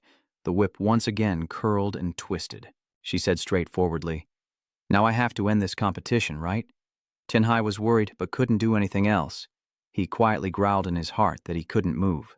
The sound of the whip cracking echoed loudly as Duong Na forcefully threw the whip far away, her cruel laughter ringing out as she charged at the motionless Tian He, shouting the name of the move, Black Fire Dragon. Her expression carried a hint of malice, and he was startled and tried to move. But the long whip had already touched his leg, gently curling as if waiting for a long time. Tianxi opened his mouth to say something, but was there any chance? Duong Na struck the whip powerfully, defeating him with a single blow. Tianhai was in so much pain that his eyes rolled back, his whole body leaping into the air before crashing down onto the ground. He was beaten to a pulp, flying from the center of the arena out onto the fighting floor. Tian He could do nothing but slide along the rocky ground, surrounded by a cloud of white dust as he collapsed in pain. The demon bow can only watch sadly as he looks on. Kung Van and Kung Nian respectfully separate the demons, afraid they can't bear to see his tragic state. The 2 members of the White Spirit Hall seemed to have known this would happen and simply accepted it. Wei Tian closed his eyes to steady himself, then slowly approached Tian He and listened to him confess. I lost. Yi Tian didn't scold but only placed a hand on his shoulder to comfort him. He gently helped Tian He to his feet and softly said, It's okay. This will be a valuable lesson for you. Tian He, luckily you're not hurt. Tianxi seems unwilling to get up, lying on the ground. Rudy responds, You are right, but I still feel very sad. Tian again advises that there is nothing to be sad about. After that, he began analyzing to help Tian He understand that she could withstand more than 100 strikes from a martial genius from the Duong family. And considering she had only trained for 2 years and faced a powerful opponent right away, failure was understandable. Duong Na, standing nearby and hearing Wei Tian say this, exclaimed in shock, What? He has only been practicing for 2 years. If my deadly poison had spread a little slower, I should have been the one lying there? She asked in disbelief. Bok Lin, is it really true that Wei has only been practicing for 2 years? Yi Tian seems very proud of her disciple. Hearing her question, he smiles gently and stands up calmly to reply, "Yes, if you don't count this fight, Tianhai has only been in real combat twice." Dongna blankly repeated that it was only twice, and recalling Tianhai's previous battle, Wei Tian's tone became even more proud. Yes, the first time was against the black-clad assassins with the plot to kill the former sect leader, and the second was with someone from Hangumon when he was wandering the martial world. Is that all? So this was actually his first fight. The entire arena echoes with Dongna's unyielding shouts. "No way, I almost lost to an amateur." Lying still on the ground for a while, Tianhe realized something. He tried to push himself up and was surprised. "Oh, I can move again." The sword-wielding arm had grown tired enough to make him sweat. Tian gently nodded. "Tianhai, I only hear you breathing heavily and sighing in relief. Tian praises you. It seems you have successfully neutralized the poison." Even with that kind of scream from Dongna, the amount of poison was enough to kill an elephant. So how could Wei neutralize it? The master and disciple were still whispering to each other, paying no attention to her words. Tianhai smiled shyly when his master praised him, and Kung Kui let out a gentle sigh of relief upon seeing him safe and sound. Liu Hu advises that the young master needs to practice his external skills more. Kung Van highly values Tianhe, quite interesting. Her internal energy is very strong thanks to the pills, but the way she wields her sword doesn't quite look like someone who just had their first battle. The common folk return home at night, the moonlight shining down on the Grand Inn, which still has lights on in the guest room. Kung Van's deep voice echoes. Today, Duongna Van's internal energy is so overwhelming that she fell asleep as soon as she lay down. He told Tianhai that sometimes the winner is even more exhausted than the loser. Kung Nian also helped her speak. Today, the young lady was so agitated that she must have been shocked to behave like that. Kung Van Thutai poured wine and said, "Tianhe, your name was called." Tianhe looked up at him, and Kung Van immediately got to the point, saying that after only 2 years of training, he was already able to confront the martial genius of the Duong family. Could it be thanks to the Huyan and Guyan Toan Huanthan Kong of your family clans? His face now clearly flushes slightly. After saying that, he quickly drinks the entire glass of wine, leaving Tianhai helplessly watching. Honestly, he just had surgery and is drinking again, but he still responded to Nam Kung Van on the surface. "How do you know, young master? Do you know my master's martial arts?" Kung Nian looked at her brother with concern, while he still smiled and joked casually. Each of the 10 great sects and the 8 major clans at least knew about each other's martial arts. Even if in the past the great families faced a calamity, the customs have always been the same. Tianhe remained silent. He thought to himself, the people of the Nanchong family are indeed arrogant. Then he slightly smiled and carefully pondered. The matter of the annihilation of the noble families is only briefly mentioned in the records. All he could think about was the image of his respected master, happily playing with him, feeling a pang of sadness, but it seemed the master no longer cared. "If you agree to marry and have children, maybe one day you can help revive the family." On the surface, Tianchi still appears calm, but no one knows he's already thinking about Ai Tian's wedding. But the problem is that the master isn't interested in anyone. After a moment of self-reflection, Kang Van spoke up again about that matter. "I heard that they've already mastered 50% of the Huyan Nguyen complete divine technique, which doesn't require internal energy, giving them a significant advantage in battle." He seemed drunk, slamming his cup onto the table before continuing, especially in those tense moments when a sudden move was needed to turn the tide. Kung Hian also noticed this and hesitated to advise him, "You're drunk. Even if you find out about the opponent's martial arts, asking directly like that is a bit..." Kung Van suddenly seemed less like his usual gentlemanly self, and a bit selfish, replying in a lower voice, "He suddenly became so strong, aren't you curious?" Kung Naian disagreed and retorted, leading to a heated exchange between the two siblings. Tianxi feels helpless and closes his eyes, tiredly thinking to himself, "I don't know when the farewell banquet will be held." Suddenly, when Kung Van covers his sister's mouth, causing her to gasp softly, he is determined to continue that sensitive topic. How strong is their martial arts? How long have they been training? If you don't understand those things, it will be very dangerous. All he can think about now is the sinister figures of those who came before. He continued, "That is why no one has stepped forward to help the Gaikat family escape disaster." Hearing the mention of the Gaikat family, Tian He was slightly surprised. Kang Van kept recalling the old stories of the Wai fairy clan because everyone secretly feared the Cat family, the birthplace of countless geniuses. Seeing his elder brother's carefree attitude, Kung Nian was terrified to the point of turning pale, and Tian He couldn't hold back and slammed his cup down. He directly exposed it, and that statement seemed to carry hidden meaning. Can the young master speak frankly? Kung Van took a sip of wine. his expression not much different from his. Tianji evaluates that based on his background, he is indeed a very simple person, but he might still be hiding something. As for me, I remain silent, waiting for an answer, quietly reminding myself that I cannot let my guard down. He casually said, "Just consider it as me trusting you." Tianhe remained silent without saying a word. Tsungvan proudly boasts that a martial artist wouldn't easily entrust their life to others. Kung Nian nods in agreement, saying that's right, just consider it as him trusting you. Hearing that, Tianhe pondered the meaning of trust. It seems like a rare thing indeed. Watching Kung Van happily enjoy the sweet wine, he finally concluded that since Duong Ha wasn't here, he could freely express his feelings. Behind his carefree and gentle demeanor, there is a powerful family. He cannot help but be cautious of right and wrong. Tianhe also understood that, although he always regarded Dung Na as his little sister, the conflicts between them and the two families had always been tense. A moment of silent reflection passed. Tianhe reached for his cup of wine and continued to think, no matter what happens, the Namkung family will always know he is in control. The person opposite doesn't hold back and pours himself another glass of wine. He once again begins to share his thoughts, saying that training is too troublesome, so he prefers to go here and there. Ta la kiem bang hio. Sitting and drinking a cup of wine to share his feelings, he continues to say that he knows his position and duty well. Kung Nian also takes a sip of wine, then glances at her brother, who is now full and begins to open up. So I always try my best to please the elders and not become a disgrace to the family. Tianchi didn't answer. He just silently observed the person in front of him and wondered in confusion, why doesn't Xiao Shuo mention Kung Van's feelings? Then I realized that the man still calmly smiling and joking was truly a strange person. He always behaved casually, but in reality, he was a genius swordsman. Looking at Nam Kung Van's status, who could not be jealous? Tianhe also thought he was different from them, not needing to compete with the world. Since birth, his position has been much higher than others. No wonder he's so proud, recalling the reckless learning and sacrifices of the past, including myself and the demon servant. Tianhe's contemplative tone carries a hint of reproach. While others struggle to soar upward, he already has a breeze lifting him to the top. Lost in thought, he unconsciously let out a cold snort and secretly despised Nam Kung Van.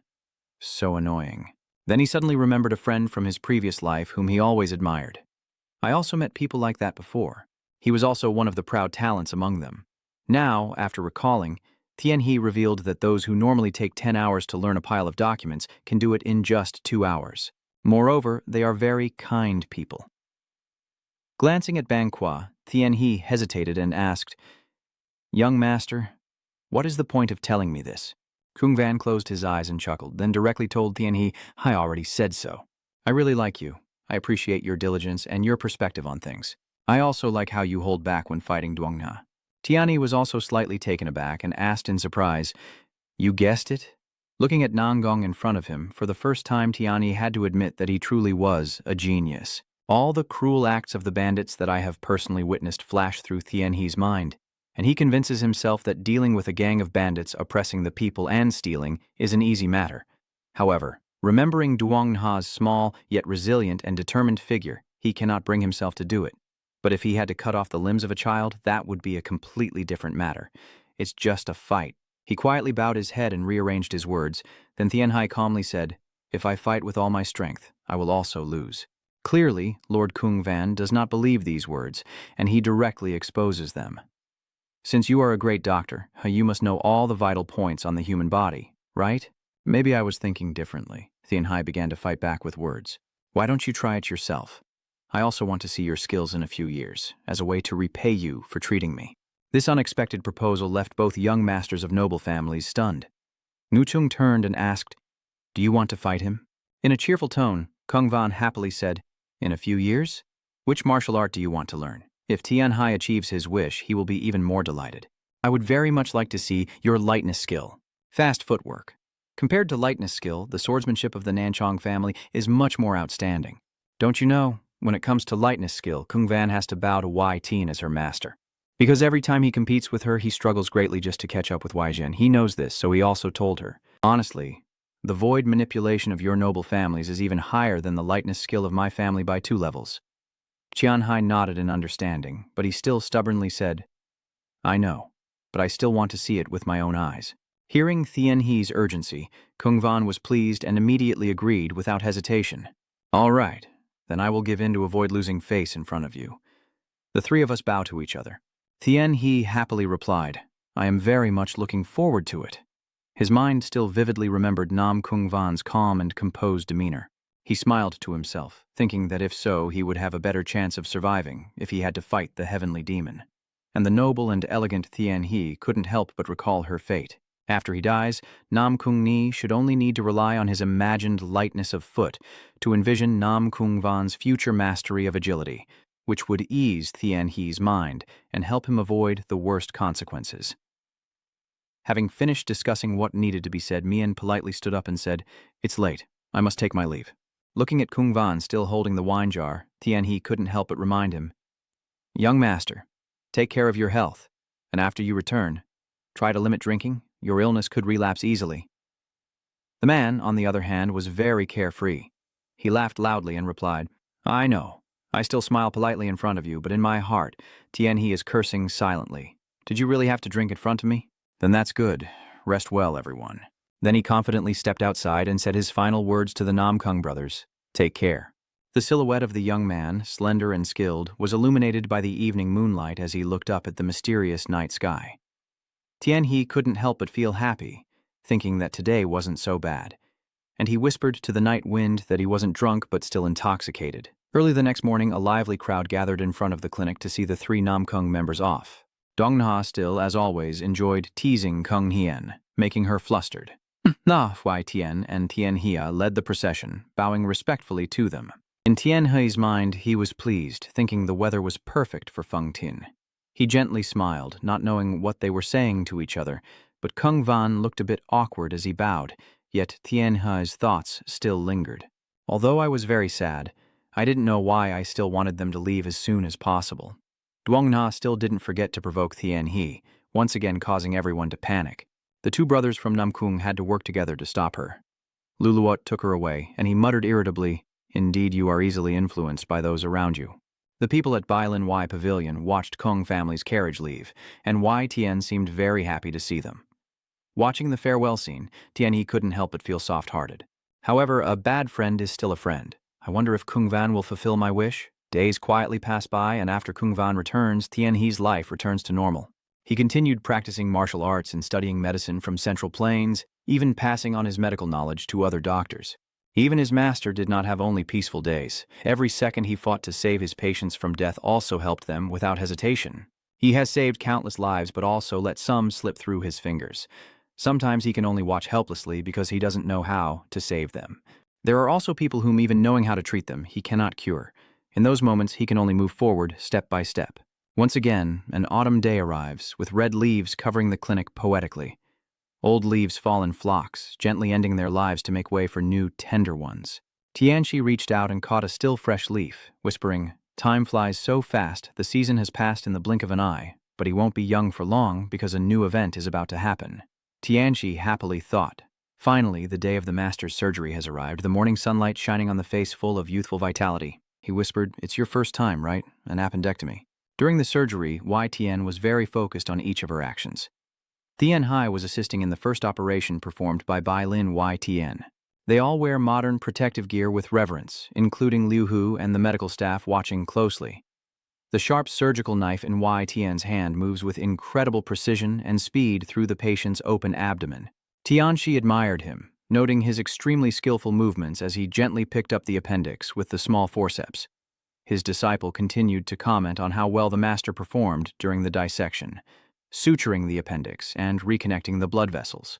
Although Bailin Y Tien's actions are very precise, Tien He still watches attentively. He cuts with the scalpel while sighing inwardly.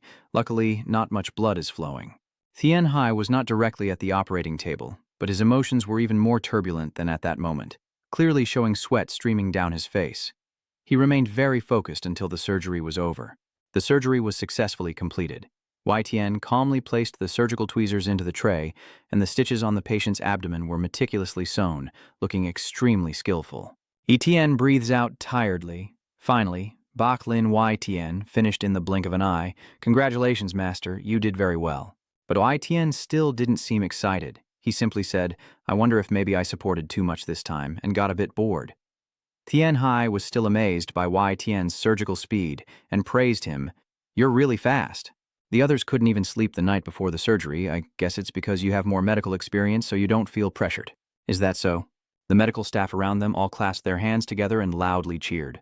Congratulations on the success of Master Bai's first surgery. Congratulations to Bailin Wai Tian, marking a major step forward for traditional Chinese medicine. Lu Ho, who had been silent all along, also cheerfully spoke up. "With this start, surely the other doctors will be able to perform surgeries as well." An attending doctor nearby also happily replied, "Yes, with this medical knowledge, the Baklin Y sect will be able to save more patients." Etienne's eyes still flickered with disappointment, but everyone's initial joy was not yet over. Only Wai Tien remained troubled and restless. "That's right. The current medical knowledge I have still isn't enough. After my master's surgery, the other doctors will also take turns performing their procedures." Tian He seemed to sense something, so he looked at his master, secretly thinking, "I really look forward to this." It's another beautiful day, with the medical staff bustling to the clinic to learn outside a room. I don't know why there are so many doctors here today. Everyone is gathered and looks quite surprised. Everyone both respected and secretly watched the immortal healer as whispers spread around. "Is that the White Lord?"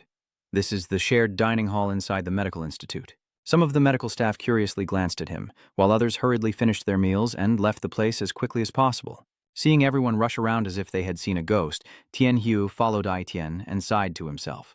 "It must be my fault after all. I can't refuse my master's invitation to eat together. Everyone is gathered here already." That's true.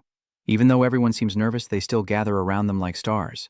Etienne tried to smile kindly and told the healers to sit down, but Tian He saw through it and everyone looked uncomfortable. He himself was restless, quietly remarking that it was like a company president coming to eat in the staff cafeteria, with a table full of beautifully arranged, colorful dishes that made the atmosphere more lively. Ai Tian gracefully picks up the food and speaks first. "It's almost the end of the year, right? Actually, the Martial World Alliance has asked the White Spirit Medicine to help Long Feng Chi, and although it's a bit complicated, we can't refuse." Hearing Wai Tian's reluctant tone, Tian He, who was eating, had to stop and ask, "Isn't this a precious mission that all the other medical institutes are competing for?" Wai Tian hesitated and replied, "Yes." But remembering the fierce looks of the wandering guests in Lam Fengqi, Ai Tian's voice became even more unpleasant. Because all the top medical clinics in the martial world will participate, they are very selective about who will treat them, and the terrifying gaze of the doctors makes anyone recalling it feel startled and afraid. Tian Hai puzzledly wondered what else Master was expecting from such a renowned sect, and explained to Tian Hai that everything from establishing the surgical division to Baklin Wai's miraculous medicine invention was a significant leap forward. "I think that's also why the Martial World Guild leader invited us there again. Even though I had to leave my work midway before, it seems Tian Hai suddenly remembered something. The majestic figure of Wai Tian riding a horse appeared in his mind. Tian Hai worriedly thought, I remember now, if I'm not mistaken, back then my master stole a black horse, right? I wonder if my master has returned it to the Piao Bureau yet. I have another concern about this year's grand meeting. I don't know if that horse is healthy, but I heard Kung Van will ride it this time. Wai Tian has a mind-reading technique. He continued after Tian Hai. At last year's Dragon Phoenix Festival, Kung Van defeated the Wudong faction and took the top spot, so the pride of the martial elders must have been greatly affected. Hearing that, Tian He was moved and thought he was truly a talented individual. Then he immediately became curious. Will that young master also participate this year? Ai Tian also replied, I hear that he probably won't participate, but each of the young lady disciples of that young hero will join. When Tian Hai heard this, he paused his chopsticks and marveled in surprise. Oh, really? Su Fu replied calmly. Yes, I don't know if you know this, but Nam Kung looks quite strong. As long as that girl gains a bit more confidence, she can stand equal to the martial world and the Mount Tai sect. My master is right. I'll pick up a piece of pork and continue with this topic. And what about Duong Na? Etienne chewed his meat slowly, paused for a moment, and then said, I don't know about Duong Na, but I wonder if it's a good idea to let a child with a dark soul grow stronger. I heard that the elders of the Duong family are still contemplating that matter. Tian Hai's eyes briefly closed to savor the delicious feast, and he also thought to himself, she's at that rebellious age, so it's understandable. But when she joins the Long Phoenix Conference, perhaps Duong Na will be different. Duong Na's weapon, Kung Van Go, is not inferior to her. Tiu Tian, with her terrifying power and her refined skills, impressed Tian Hai even more. Considering her strength, she is certainly one of the few who can be regarded as one of the strongest participants. It seems Wai Tian has finished eating. He picks up his glass of water and casually says, Duong Na is insisting on them allowing her to participate. That young lady also ordered the black dragon symbol to be placed on all her secret weapons. For the first time, Tianhe heard about this stubbornness and asked confusedly, "Why would she do that?" Etienne glanced towards him and said, "I think it's because of the bracelet you're wearing." Suddenly called by name, Tianhe instinctively reached for this bracelet. He looked at it carefully, thought it through, and realized that my bracelet and yours also explained the origin of this secret weapon, which comes from the wrath of the heavenly demon. Duongha's insane appearance seems to be molded from the same mold as the male protagonist Duhaluan when he transformed. Tianhai also wonders, does the fake rage that Duongha is experiencing react to the real rage? The rebellion of the Quatre-Provinces Duong family seems to be hiding some secret. Etienne doesn't care, simply replying to Tianhe. But now, upon reflection, it seems the elders of the Duong family are worried that she might follow the same path as the young family head before. I see. My master said that the previous head of the Duong family changed his name, and his parents agreed happily. I wonder if in the future Duongha will truly become the Blood Fairy Queen. Etienne doesn't seem to care much about this. He's just joking with his disciple. If the Duong family can't keep Duongha, you'll see her at the Longqi gathering.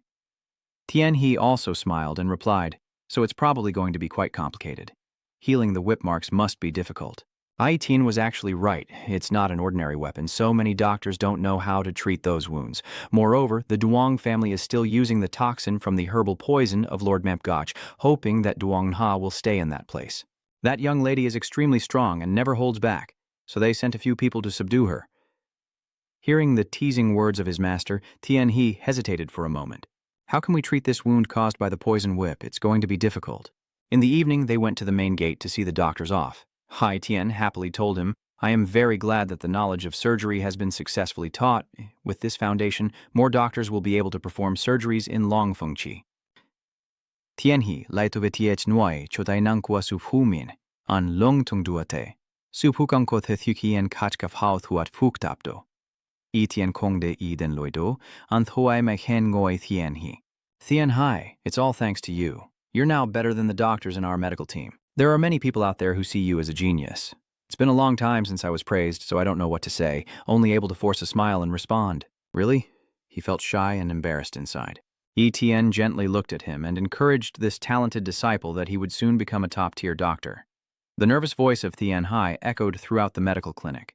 Becoming a chief physician is my happiness. I secretly admit to myself that it's all because I used to be a doctor. But indeed, my knowledge from the previous life, combined with the Huyan Yuan Quandan Shengong, has been very helpful. As the sky gradually darkened into a seductive reed-like wine, autumn leaves gently fell, unconsciously highlighting the ethereal beauty of Wai Tian and Tianhe. They walked back together. Tianhe, while walking, was calculating the details. Everything was prepared. Even without me, Wai Tian could perform the surgery well, so I need to take the next step. With that in mind, he gently called, Etienne. Master. Etienne turned to look at him. A gust of wind made Tianhe's words seem to echo from afar. He hesitated and said, I want to wander the world. Their eyes briefly met, and Etienne seemed to try to understand the child in front of him. An Ngu pondered the words just spoken by Tianhe, while Tianhe, having expressed his feelings, gently smiled with determination. Etienne's faint voice echoes with the question, You want to wander the world? Another new day begins. At this moment, in Bailin Wai Tian's study, Liu Ho quietly brings in a tray with a full set of teacups. Wai Tian sits upright and silent, making Tianhe even more anxious as a steaming cup of tea is poured gently. Etienne finally spoke. I understand now you want to wander the martial world. With your current achievements, surely your goal isn't just to make a name for yourself. Etienne's blue eyes light up as if to see through Tianhe's heart. I don't know what your plan is this time. Could it be that I haven't guessed yet? But every word Tianhe said in the past seemed to interrupt him. Actually, do you know where the 5 divine beasts live? You also know where to find the 7 spirit pills. You seem very confident in your thinking. Is it because of the 5 divine beasts and the 7 spirit pills I mentioned before? Tianhe was stunned to hear him speak so confidently. The master still remembered how Trantru carefully held his hot teacup, arranged Tu Nu, and then spoke frankly with Yu Tian. That's right. Before someone else takes them, you must find and bring them back here. Wei Tian smiled contentedly, a faint heat rising that made his hair sway slightly. He slowly takes a sip of tea, while Tianhe seems to be sitting on a pile of fire with a look of anticipation in his eyes. Lu Ho also remains silent, waiting for the conversation to continue. Until the fragrant tea spread in his mouth, the immortal quietly continued, "But I think it's not over yet." Hearing this, Tien He's heart roared in frustration, knowing immediately that his master had realized he was still hiding something. A pile of original manuscripts is scattered and confusing Chi Tien He, the hero of the supreme heavenly demon. Duhaluan has endured great suffering because of his innate destructive nature, but he has never personally committed any cruel acts. The blood demon sect, dazzling yet shrouded in darkness, also appears in his mind. He thought to himself that when he became a heavenly demon, he changed the way the sect operated in his own way. Thanks to that, the demonic sect changed. Then he drew his own conclusion. So the villain of this novel is actually someone else. Flames burst forth, the sworn enemy of the sacred demon blood immortal sect. These crazy maniacs are truly insane, using any means to do what they want. The real name of this sect is the Demon God Sect, those who worship both gods and demons. They often capture people to serve as living sacrifices for those worshipped by the Blood Templar sect. The captured victims are hung on large stones, becoming prey for those strange creatures to tear apart. Tiani continued to think. There were other enemies as well, but for the future it was best to stop the Blood Immortal sect first. On the surface, he still looked calm and indifferent as he gazed at Wei Xian. He understands enough about Wei Tian to know what she will do, but if he tells his master, he will definitely be grounded. Yi Tian still looked at him with a determined gaze, forcing him to tell the truth. Tian Hai thought more carefully. After all, instead of just wandering the world, the dangers ahead are even greater than fighting the demon sect. No matter what, I must not tell my master. He grits his teeth and makes up his mind. After a long internal struggle, he still chose to lie. That was the only reason. Master, deep down, Tian He also feels very guilty. But even if he can't talk about this, he shouldn't lie to his master. Yi Tian nodded slightly and hummed softly, so that was the main purpose of the child. As for Tian He himself, he was still lost in his thoughts, and it would be very difficult for the master to accept immediately. He secretly looked at his venerable master again, continued to think. You need more time to think, but I don't have much time left now. If I don't act quickly, the Blood Fairy Armor Gang will take 2 of the 5 divine beasts. The 5 divine beasts he mentioned are a bird, a tiger, a snake, a frog, and a centipede, and there are also rare spiritual pills that are extraordinary treasures, hard to find. Tian He rubbed his head in thought, knowing that Du Haluan's enemies would also target the 4 spiritual pills, so he needed to handle this quickly first. His main mission in this world, Tian He has never forgotten. I reflect that I have saved my master's life. Now it's time to eliminate those blocking Du Haluan's path. I must quickly find the 2 divine beasts and 4 spiritual pills. Tian He didn't want to say anything, and Wei Tian didn't ask any more. His hand slightly clenched the cup. Then he calmly said, I have a condition that Tian Hai finds hard to understand. Why ask again about the condition? Wei Tian closed his eyes to steady his mind and replied, Yes, I want you to learn a martial art before setting out. Tian Hai was stunned and wide-eyed in amazement when he learned the condition, his eyes shining brightly, and Wei Tian said, If you meet the condition within the given time, I will allow you to enter the martial world. But if you fail, you must wait until the long Fengqi Grand Assembly takes place. Then Wei Tian turned to Lu Ho and said, Bring them here. Lu Ho obediently responded, Yes, master. Tian Hai nervously waits, anxiously wondering what he has actually hit upon. Lu Ho searched in the cabinet for a while, his face unusually serious, and a few seconds later he brought out a small bundle. As soon as the bundle was opened, a pair of shiny handcuffs was revealed. Tian Hai exclaimed in shock, This is Wei Tian. Explained slowly, This is the shackles made from black iron 10,000 years ago. Tian Hai, you are still hiding something, so I have to be strict with you. Tian Hai still looked surprised, staring blankly at the handcuffs and feeling confused. But why would it be shackles? He pursed his lips and took a deep breath, as if it was something very frightening. In Tian Hai's mind, he recalled the origin of this object. Black iron from 10,000 years ago is a precious treasure, once used to forge the man-long sword, one of the most legendary weapons in the martial world. He couldn't help but be surprised that his master used an item that even gold couldn't buy. And as the fairy suddenly slammed the table and stood up to make the shackles, he smiled sweetly and gently comforted the worried, sweating Tian Hai. No need to be afraid. If you fulfill my conditions, you won't have to wear this anymore. Tian He suddenly shivered in fear, but his master's terrifying gaze was undeniable, yet he couldn't refuse.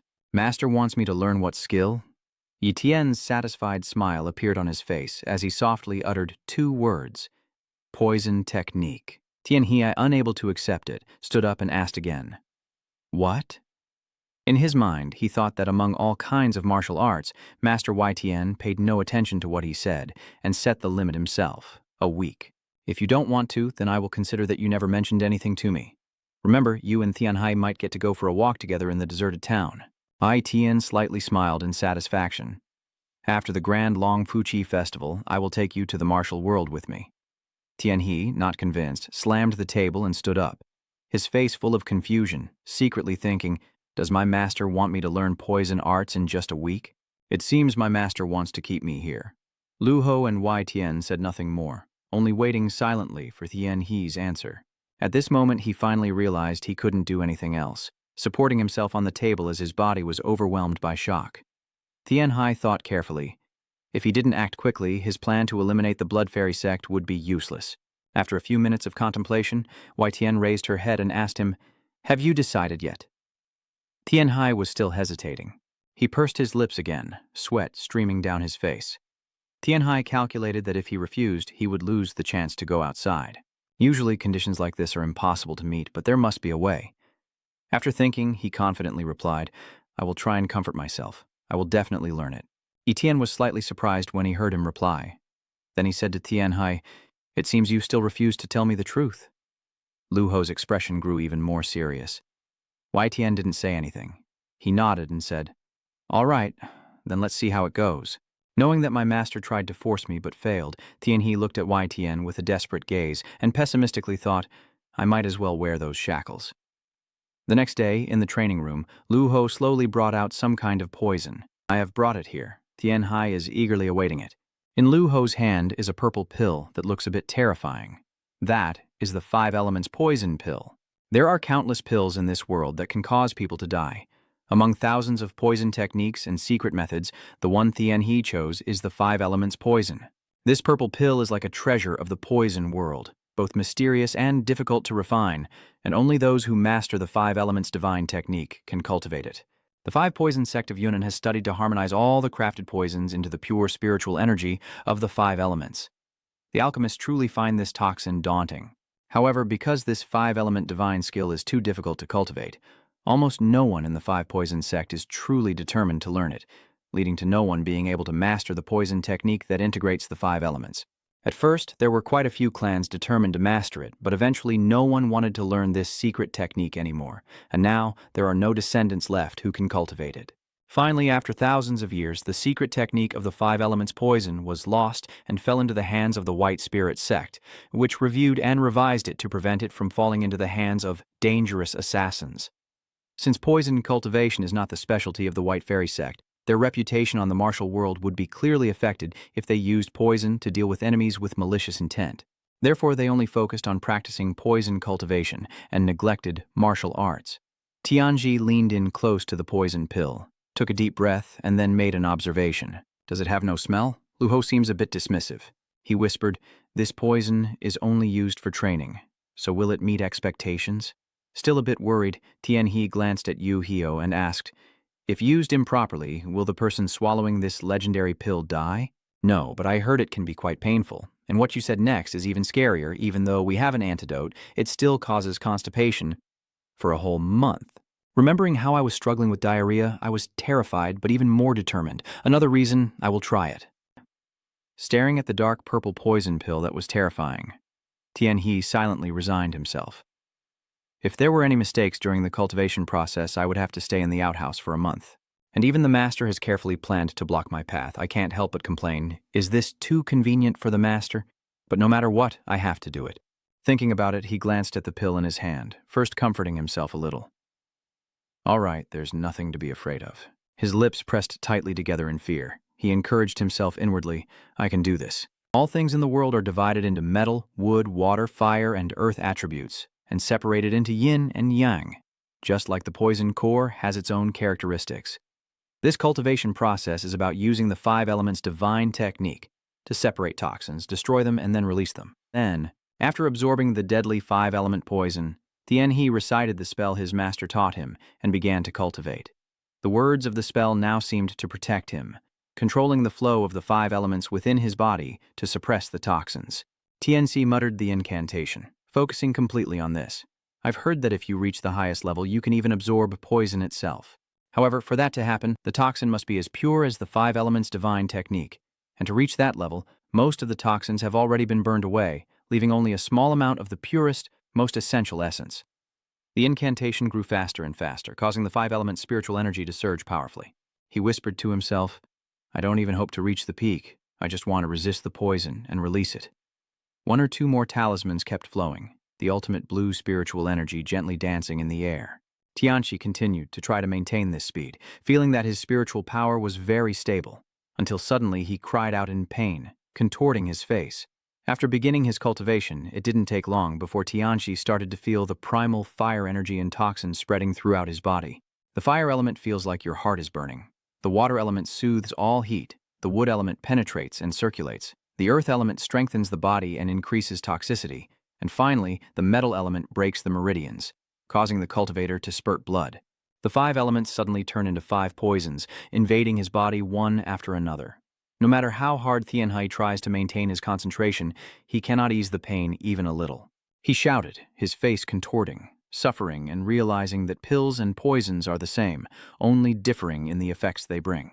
The spiritual energy, still gentle, like water, now strikes Tianhai's heart with the force of a lightning bolt.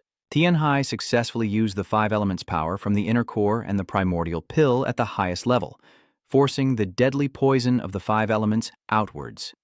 The poison gradually manifests within the mind, like stubborn venomous snakes trying to pierce through the spiritual hub. Master Quiet's chant still echoed faintly in Tianhai's mind. The venomous snakes had begun to penetrate his defenses. Is Tianhai still unable to resist them? Remember to absorb and overcome. Tianhai considers that if he now absorbs the energy, the toxin will only become stronger. He must overcome it. The yin and yang within him are about to merge. He was in so much pain that he had lost his senses. Each incantation he recited seemed to drain all his strength. Tianhai briefly regained clarity, thinking he would use water to separate fire, wood to resist earth, and earth to merge with water. If I can get through this, I will cut off all the power from the deadly five elements. In real life, Huai Tian is standing beside, witnessing his overcoming. Tianxi breathes heavily as if trying to turn his internal organs inside out. Ai Tian only watches and says that the sweat flowing out is green, meaning it contains poison. Then he said to Lu Ho, standing beside him, "It seems to have entered the third stage. Destroy the power of the five elements' deadly poison."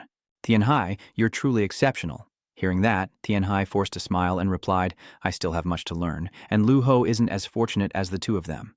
He frowned with worry. Tian. He entered the spiritual realm again, and the separated spiritual energies showed signs of change. He looked better now, no longer bearing that suffering expression. Time passes, and now it's the 6th day of continuous training. Tian.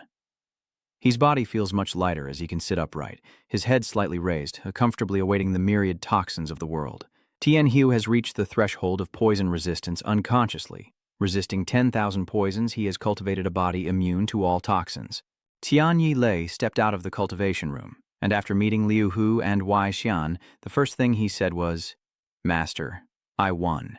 Seeing his exhausted state, Wei Xian was momentarily startled. He asked worriedly, "Han Tianxi Hini, why do you still look like this?" Wei Tian scolded him again, "But winning is good. You need to rest first." Even though he was about to faint, Tianhai still forced a cheerful smile. Lu Ho quickly reached out to pull him back, softly advising, "You may know the primordial complete spirit technique, but overexertion can still be deadly." Finally, Tianhe was so exhausted that he collapsed backward, but luckily a hand caught his body just in time. He cried out in pain and fainted into Lu Ho's arms. Liu Hu clenched his teeth and scolded, "Sir, are you still a person? Do you really have to go this far?" Even though exhausted and barely able to breathe, Tianhe stubbornly bargained with Wei Tian. "Master, since you've acknowledged this as my victory, I can rest now." Then he truly fainted. Lu Ho held him in his arms, looked at Wei Tian with concern, and softly said, "Master, Wei Tian is exhausted. Rest for 2 days and take him back to his room." Tianhai's eyes were so sunken they no longer looked human. Lu Ho gritted his teeth, struggling to support him, while he himself snored loudly and mumbled in his sleep, I won." On that day, under the clear sun, a voice from Bai Lin Pavilion echoed loudly, "I bought some food for you." Lu Ho was a bit surprised and softly called, "Young master." But there's no one left on the bed, only the pillow and the folded blanket. Lu Ho exclaimed in panic, "Where did everyone go?" At dawn, an unexpected encounter took place among the three of them. Tianyi asked his master, surprised that our medical clinic has such an easily portable medicine box. Tianxi happily chatting and joking, usually with a mark on the clothing, a meticulously carved box made through complex processes. But then again, maybe someone wants to go on a martial arts journey for pleasure, so I made all of this. Haha. This medicine box is meant to remind those outside that anyone who touches me is touching the White Dragon Clinic. Wai Tian and his servants smile at Tianhe's words. That medicine box contains many medicines for both internal and external injuries, as well as surgical herbs, scissors, and sutures for treating patients. Tianxi keeps smiling. Thank you, Master. I do have some thoughts about carrying a lot, but I guess I have to accept it. You like that ice spirit sword, right? I put a lot of effort into refurbishing it. The long swords attached to his back. Tianhai looked surprised at the healer's words and gently began to draw the sword from its sheath. The ice spirit sword, Wai Tian, explained clearly to Tianhai that if Beiyong Thanbachai found out you were holding this sword, it would cause a lot of trouble, so I refurbished it to make it look as ordinary as possible. And he replaced the gemstone shell with a fragrant cover. Tianhai expressed his gratitude for the healer's gift. Excellent. Thank you, Master. Using such ordinary materials to hide it, you have to look closely to tell it's a precious sword. You hang it on your waist, and I also have to carry the dagger and the Hak Tungvan sword of Kong Ton Haiyan, so my load is quite heavy. See you later, Huang Kao. Lu Ho sat down, happily stroking Huang Kao. Tian He watched quietly, sensing there was some connection between Huang Kao and Lu Ho, as if the steward understood what Huang Kao was saying. Maybe I'm overthinking it? Tian Hai looked down at Huang Cao, who was excited, and said, I guess that person doesn't plan to return to the gang, right? Tianhai saw that Huang Cao was wearing a high-quality outfit and armor made from the 100-year-old golden serpent skin. 100-year-old golden serpent armor. The 100-year-old silver snake armor can protect a person from sudden arrows or sword strikes. Tianhai lifts the cloth to look. Lu Ho saw the item and asked if it contained medicinal herbs, the white dragon feather for healing, and some dried food for the young master and himself when there's no time. Hearing that, Tianhe hesitated for a moment, thinking that Lu Ho probably prefers dogs over people. Huang Xiao barked a few times, surprising Ai Tian and his close attendants. Do I really have to do this? The golden hound growled, looking annoyed at the panicked Tianhai. What is that? Don't tell me they're talking to each other? It kept barking non-stop, making Lu Ho tired. Lu Ho decided to remove something from his hand. All right, Wai Tian and everyone look at him to see what he's about to do. Lu Ho throws it towards Tianhai, catch this young master. Tianhai quickly grabbed something, his surprised expression as he looked at what he was holding in his hand. Is this a bracelet? A very delicate, meticulously crafted piece made with great effort. Lu Ho saw Tianhe's surprise and explained that it is made from fox fur, which is very effective against spirit beasts. Tianhai was very surprised and checked it. A fox fur? Fox fur is so durable, but how effective is it really? Tianhai put it on his wrist and muttered, So it also has the power of a spirit beast? The guard dog barked at Tianhai, I want to earn my keep. It's like an electric current passing through, and Tianhai surprises him. What is that? Who just said that? The golden retriever kept barking nonstop and more and more. Rations, rations, it feels like the sky is falling. What is going on? Tianhai suddenly leaned back in surprise at what he heard. The golden dog can talk. Liu Hu and Yi Tian watched everything unfold and explained it to Tianhai. That bracelet has a magic that allows the wearer to understand the language of spiritual creatures. It will be very helpful for the young master. Tianhai still couldn't believe the sounds he was hearing. Rations, rations, he instinctively asked. Is that true, master? Ai Tian smiled. Yes, without wisdom I couldn't communicate with them. Humans are the same way. Tianhai still looked in shock at the howling dog, quickly raising his hand as the dog spoke, saying this is unexpected and interesting. Liu Ho looked at Wai Jian and asked, Why does the chief steward have this? What does the young master want to do with it? Etienne looks mysterious and says, You are in trouble now. Lu Ho responds, I don't really like the prince hunting spiritual creatures, but I have no choice but to help him. Tianhai still happily feeds Huang Cao and even has a horse too. All right, I have everything I need. Thank you, master. I will return safely. Everyone bid farewell. Thank you, Commander Liu. I will come back. Take care. Same goes for you, Huang Cao.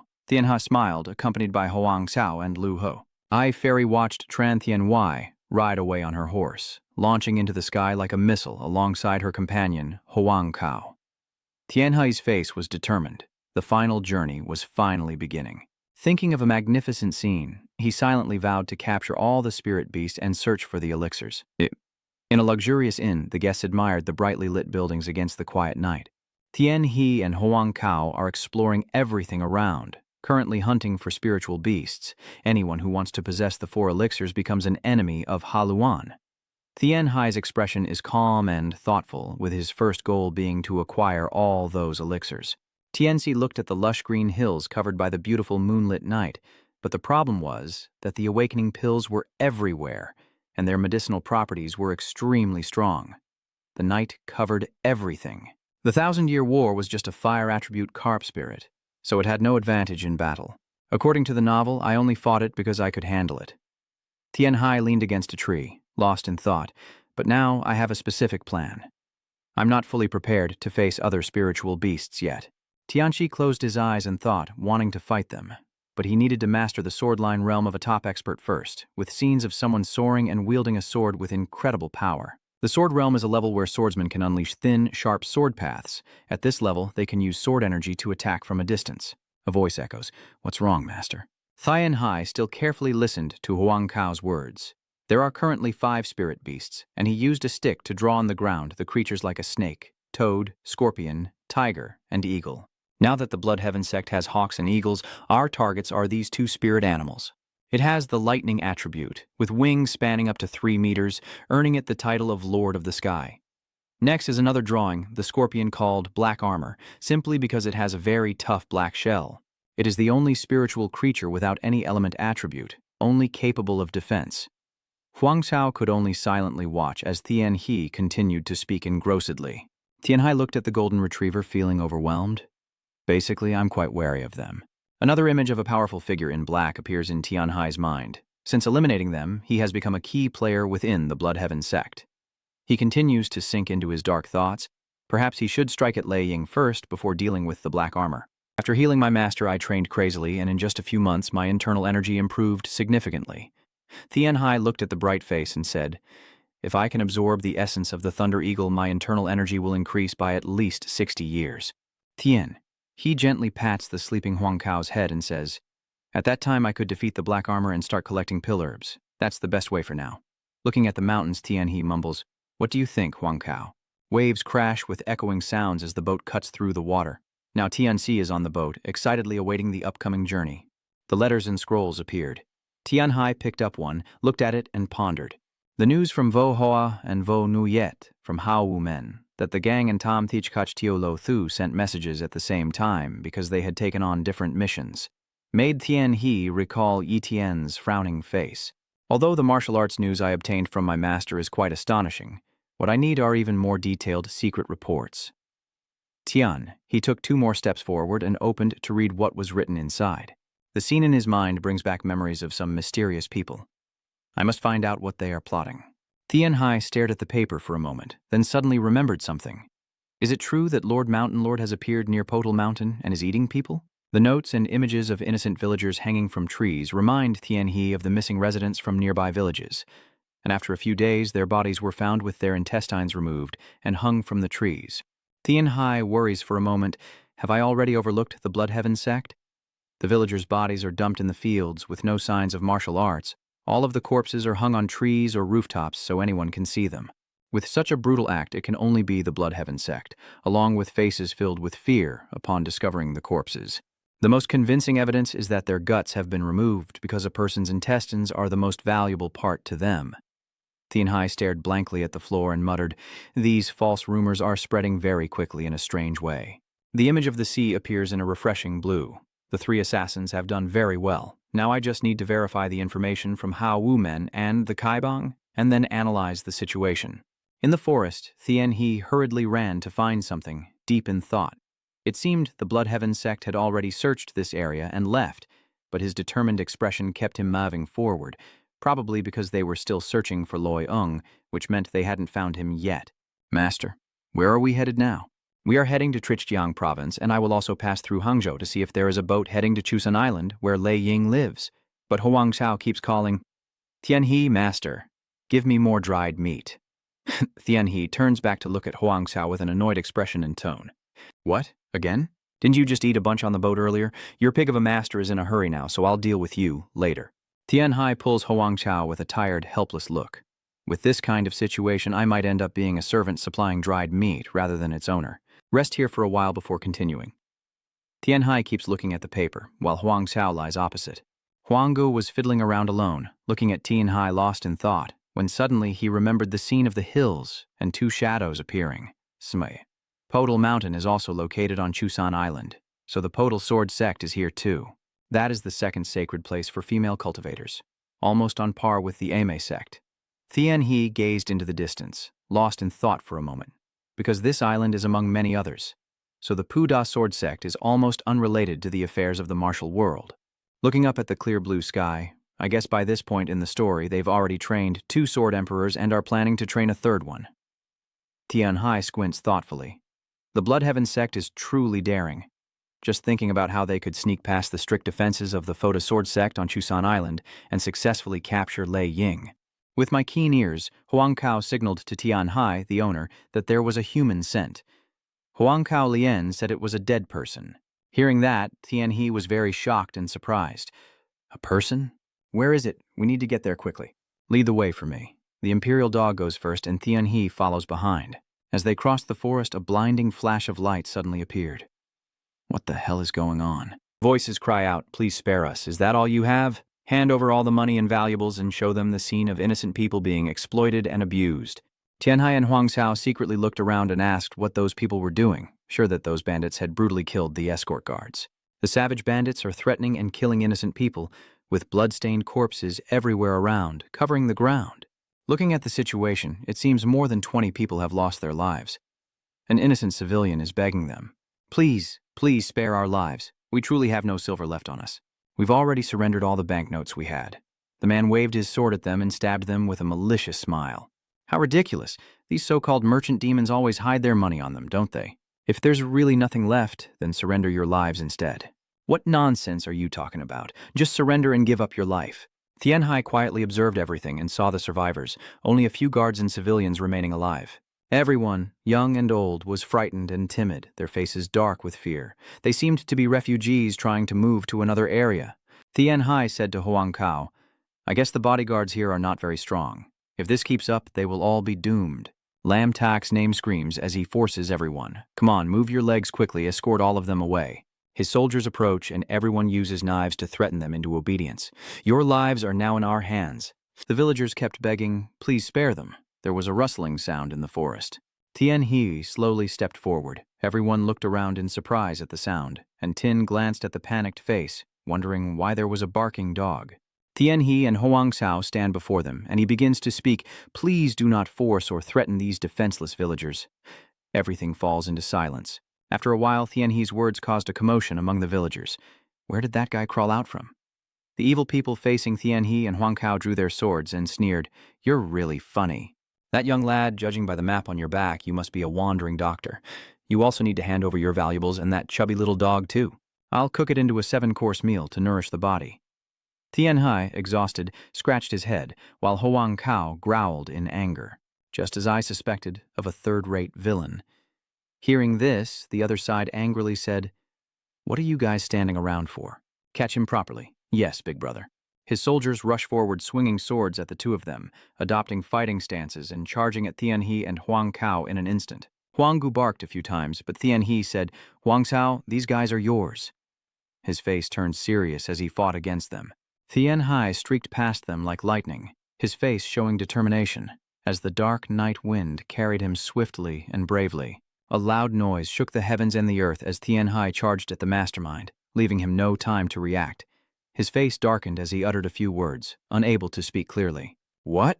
Tian Hai suddenly slapped him across the face.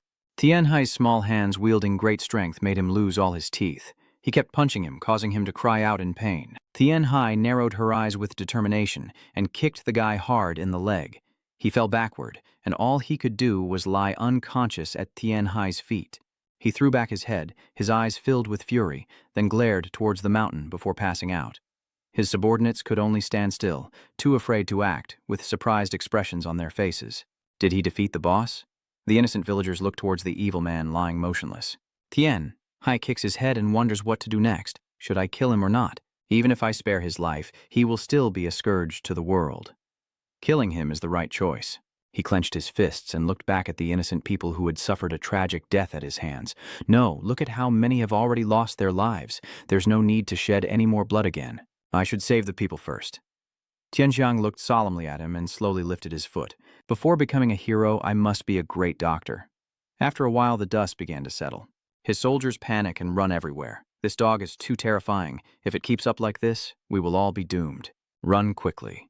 The imperial dog bites fiercely at their legs, its angry expression making them scream. Tianhai looked at everything happening and couldn't help but smile. Suddenly, he remembered something. He must be craving dried meat so much because he's so strong. The surviving villagers are standing in front of Tianhai, expressing their gratitude. Benefactor, thank you very much. Just like the day Tudoan Kong Van and our elite guards were saved, the escort mission is now complete. Everyone, young and old, shows their respect to you, and I truly don't know how to repay you properly. He cheerfully replied, I was just passing through this area by chance. No need to worry too much about it. The injured are frontline spirit masters. Please help treat them. Of course, happily. Everyone started helping each other, and Tianhe also joined in. He laid out his tools and bandaged the man, luckily having plenty of useful first aid supplies prepared in his storage pouch. Tianhai started bandaging each person's wounds. Could all that stuff really fit into such a tiny box? The children are happily playing with the imperial dog when someone suddenly asked Tianji, catching him off guard.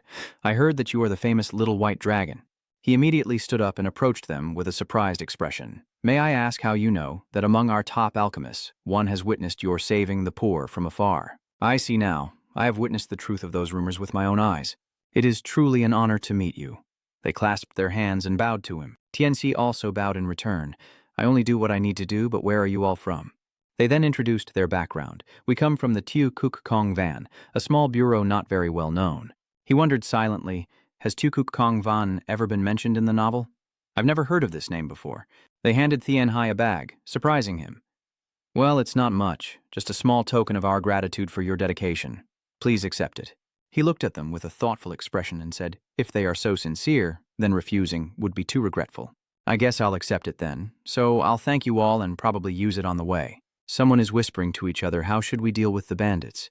Oh right, we still haven't settled that matter properly. Tianhai heard that, and immediately said, if I let them go, they will surely come back for revenge. Just destroy their elixir fields and hand them over to the authorities. I will do the same with the leader so he cannot harm innocent people again. They suddenly asked Tianhai, why don't you kill Quach and the others? And Tianhe replied that because he is a great doctor, their excitement made him silent, truly worthy of being from the White Spirit Pavilion. So, where are you headed? You must be tired after treating so many injured people. Please ride with us for a while. Tianhai thought, well, I am quite tired today. The sun is setting and everyone is still chatting away, so I will ask for a ride to the nearest town. All right, we are ready to set off now. Tianxi smiled and responded, then rushed over to everyone. All right, I'm coming now. Luckily, those mountain bandits aren't skilled fighters. I'm glad everyone is safe. Hangzhou is located downstream of the mighty Yangtze River, by the coast where the waves crash year-round. After the completion of the Grand Canal during the imperial era, this place became a trading hub and gradually prospered. Bustling. On his journey around the world, Marco Polo also mentioned this place. Hangzhou is a city known for commerce, tourism, and entertainment. On a busy street, with people coming and going, Tianhai shone like a bright gem among the crowd. He strolled casually, talking to the dog walking beside him. Huangkao, is this the first time you've been to such a lively place? The dog seemed to understand everything he said, tilting its head as if silently agreeing. Tianhai, seeing this, also cheerfully advised it. It's crowded here and there are many lanterns, you'll get tired from watching.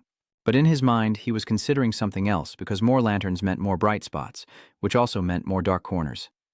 The Hangu Mon has the largest number of people here. The Namkung family in Anhui is also trying to expand their territory and influence across several counties, and the Puda Sword sect on Chusan Island also belongs to this region. Because commerce here is extremely prosperous and the city is very bustling, all the orthodox and heretical sects are trying to establish strong forces in this place. Thanks to her deadly natural beauty, Tenny is surrounded by young ladies wherever she goes. They saw him and immediately blushed with pounding hearts. Even though he had gone far away, the young ladies still gazed at him enchanted, while he himself paid no attention to them. Tianhe continued to reflect that my master told me to learn how various sects operate. So now I have some understanding of this. Moreover, the novel also mentioned that this place plays an important role. The dog went beside the smell of meat, couldn't help but bark repeatedly, Master, meat, meat. When he heard it calling, he smiled and praised. This time you waited longer, didn't you? But Tianhai still coldly stepped forward and comforted it. We will arrive at the Tupoda Bureau soon, so just wait a little longer. The dog's face suddenly looked incredibly sad. After walking for a while, a grand building appeared before them. Tianhe suddenly remembered an important detail and said, "Oh, right. In the novel it says the Haonyumon sect leader is also in Hangzhou, probably about 15 to 50 years later, and the scene of the male protagonist fighting the Haonyumon sect leader is still vivid in Tianhe's memory, when Du Haluan became the Demon King and met the sect leader here. That sect master is probably still just a kid. The novel says he's quite young." Watching the bustling crowd, Tianhe couldn't help but feel uneasy. But the novel never mentioned the background of the Haonyumon sect leader or why he harbored such a deep grudge against Haluan.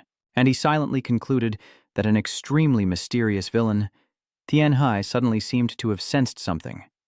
He looked in confusion, only to realize that what was in front of him were the stairs leading to the interior of the dispatch office. He continued to ponder even if he was in Hangzhou or not, there was no way to know. Then he shifted his gaze to what was in front of him, silently realizing that this was the Puda trading post. It's already late, and still so many people here.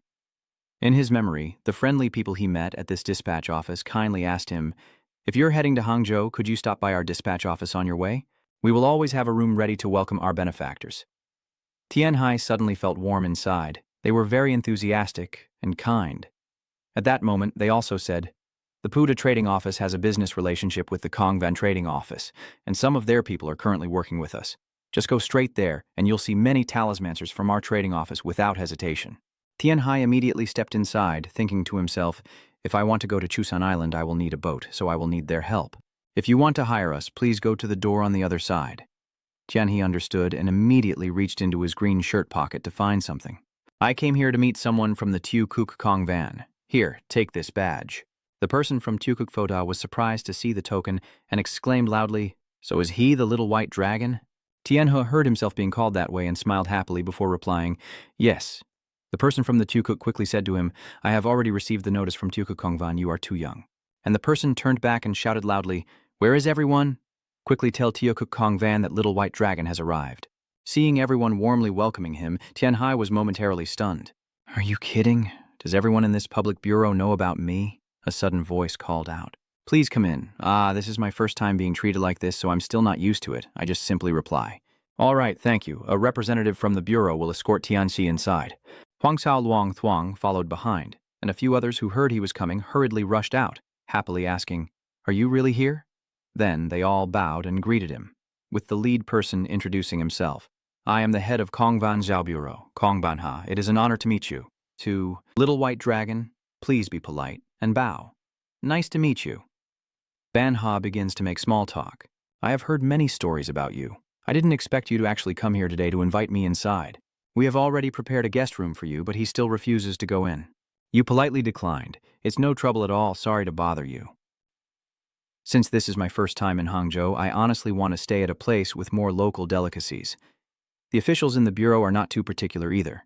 Banha understood and replied, "I see. I apologize for the inconvenience. We will recommend the best inn here for you. Is there anything else we can assist with?" Tianxi immediately praised her. "She's quite perceptive." His eyes were sharp as a blade, silently thinking as expected. "They will keep me here, to learn medicine for free."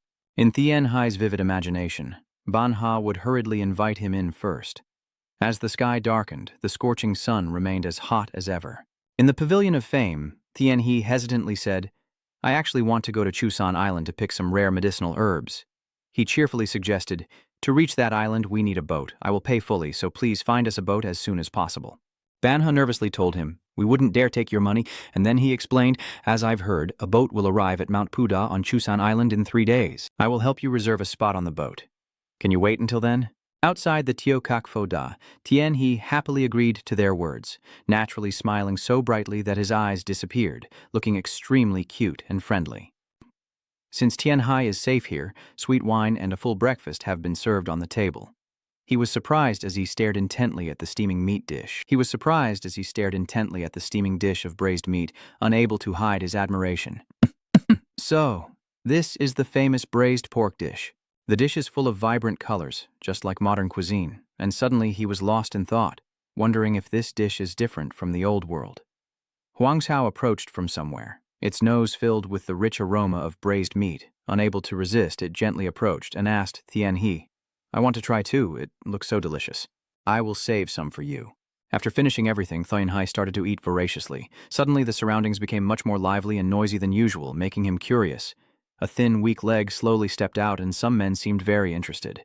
One happily said, "It's finally starting." See, I told you. It's truly wise to come here. There's not much time for guests to enjoy the show and savor the delicious food. The people around also didn't want to fall behind, smirking with a twisted smile. I heard not everyone can learn this act, so it will be quite a show. The little boy up there chuckled softly, then led the group of girls into the main hall, each of them showcasing a different skill with grace. Seeing the kids trying to entertain the guests, Tianxi wondered in confusion, "Children?" The little ones behind also stepped in together. They sit down on a large mat in the center, creating a magical scene, while that little boy stands alone in front, holding a fan. Everyone is eagerly awaiting their performance. Some people are open-mouthed because they are so young but so talented. The boy slightly bows his head, raising one hand to shield his forehead, with a polite smile on his lips. Then he suddenly pushed that arm down forcefully, and a mysterious tiger mask appeared on his face. He leapt high into the air and then landed softly. When did the tiger mask disappear? Everyone was extremely delighted by this performance, applauding and cheering for the boy, who quickly put on a bright red demon mask, his arms swiftly sweeping across his face. At this moment, the boy is holding a beautiful red fan. The devil mask has vanished, revealing his extremely handsome face. He confidently greets everyone. "Hello, distinguished guests." Then he gracefully and politely introduced the master craftsman who has long been with us. Master Nang has passed away, but as the great disciple of the master, I, Manhwa, am here today. I invite all the distinguished guests and Master Zhang Yang to witness what our master has passed down to us. He listened to the elaborate introduction and excitedly wondered, "Oh, there's even a performance? But why are all the kids in the audience?" Huang Xiao still hasn't finished that piece of meat. It looks like there's quite a bit left, and his eyes never leave the stage. He sighs. High-class guests are truly different. The quick plucking of the pipa begins the performance, and that captivating sound comes from a young girl. The little girl holding the large drum also starts playing music. Manhwa gently gazes with a smile, watching everyone. He suddenly takes out the red fan from earlier to hide half of his youthful face, and when he removes the fan, another mask appears on his face. Ma Xuan moves rhythmically to the music, then takes the mask in his hand, his eyes looking very determined. His hands quickly remove the mask, a smile never leaving his face, every movement smooth and flawless, making Tianhe marvel in amazement. Amazing! Changing masks 5 times in just one move? Talk is cheap. Ma Xuan immediately showcases his skill, changing multiple colorful masks in the blink of an eye. Tianxi is still amazed, still in disbelief. He's so young and already capable of this. A new mask was quickly swapped on his face, leaving the guests all stunned. He swiftly moved to the side and changed to another mask. Tian, he thought in disbelief, unable to believe he had already used the mysterious origin-complete divine technique. Yet I still haven't observed his movements clearly. After finishing the dried meat, the guard dog stared blankly at the person in the stands. Tianhe saw this and smiled. Even the guard dog was overwhelmed. He still couldn't believe it, staring intently at Tu Xuan and continuously praising him. That kid is truly amazing. Suddenly Anduk remembered something. That kid up there was performing a stunning aerial somersault. Tianhe wondered, wait a minute. Now I remember, isn't the sect master of Hangwu Mon also a master of transformation? Ma Xuan successfully lands, drawing much attention from everyone. The martial art learned by the sect leader of Hangwu Mon is the 10,000 transformations technique. With thousands of faces he has stolen, appearing like resentment, yet also seeming indifferent. A man as deep as you doesn't wear a mask but instead steals others' faces to change his appearance. That sect leader seems crazy, speaking in the most seductive tone to the one whose face he has peeled off. I really want that face. Can you give it to me? The red blood of the victims has formed a river, haunting the original readers. But his uniqueness doesn't lie there alone. His way of acupuncture differs from traditional methods, with facial muscles unmoving, yet conveying the utmost pain. The music here continues to play non-stop as Ma Xuan keeps dancing to the soothing melody. Everyone looked at him in surprise, while Tianhe had his own thoughts. One reason why there are no details describing his appearance is because he never reveals his true face. Ma Xuan once again switches to the half-golden mask, while Tianhe sweats watching that boy. He was determined in his heart that it couldn't be him. At last the performance came to an end. Ma Xuan and the kids behind bow carefully. The cheers resound loudly from afar. The kids each took a large bowl and took turns to collect donations from the guests. Thank you, thank you, thank you very much. Tianhai looked on with curiosity. Is everyone giving money? Suddenly a kid with a bowl comes up to Tianhai, startling him. Ma Xuan holding the big bowl with both hands, his bright smile like the morning sun, naturally touching others' hearts. Tianhai also feels his heart soften because of him. No need to think about it, it's like forcing someone to give. Then he also reached into his shirt pocket to take out some money. Tianhai generously put in 3 coins and casually praised the other person, saying your performance was excellent. Ma Xuan stared in amazement at the pile of money in his bowl. Coins. He kept bowing his head repeatedly, as if he would kneel down to thank Tianhai if he could. Thank you, young master. Everyone turned their eyes this way. Ma Xuan hesitated before walking away, and Tianhai silently watched the thin figure's back. Seeing the bright smile always on that kid's face, he quietly let out a sigh of relief. I don't know if that boy is the future heir of the Hamon family, but this way is also fine. If he really is the future heir, then what I'm doing now is building a relationship. After eating his fill, the golden retriever lazily lies down, wagging his tail. Tianhai also feels naturally at ease, seeing everyone happily sharing with the little ones, which makes him happy. If not, with the money just spent, the children here could eat well for a whole week. Ma Xuan immediately showed off to the kids after receiving a lot of money, and they all cheered happily. Hangzhou is now nighttime, incredibly quiet and still. Between 3 and 5 a.m. in a large room, the decorations seem a bit strange, with bright lights illuminating everything, a stark contrast to the outside scene. Tianhai is still meditating, the misty smoke swirling as if trying to flirt with him, but he remains calm, sitting there, thinking to himself, I can't miss my daily celestial energy routine. After completing a session, I can gradually expand my sensing radius. Tianhai closes his eyes tightly, feeling the pure spiritual energy surrounding him. It seems to be forming a sensing circle for Tianhai. The gentle spiritual energy flows through every corner of the room. Surely this city has more human aura than the mountain areas, muttered Tianhai to himself. He thought to himself that there are probably many fights happening in cities like this, because usually the more people there are, the more disputes occur. His hair was gently lifted by the spiritual energy, then suddenly many desperate voices cried out in chaos, fighting to reach Tianhai. Senior, please don't.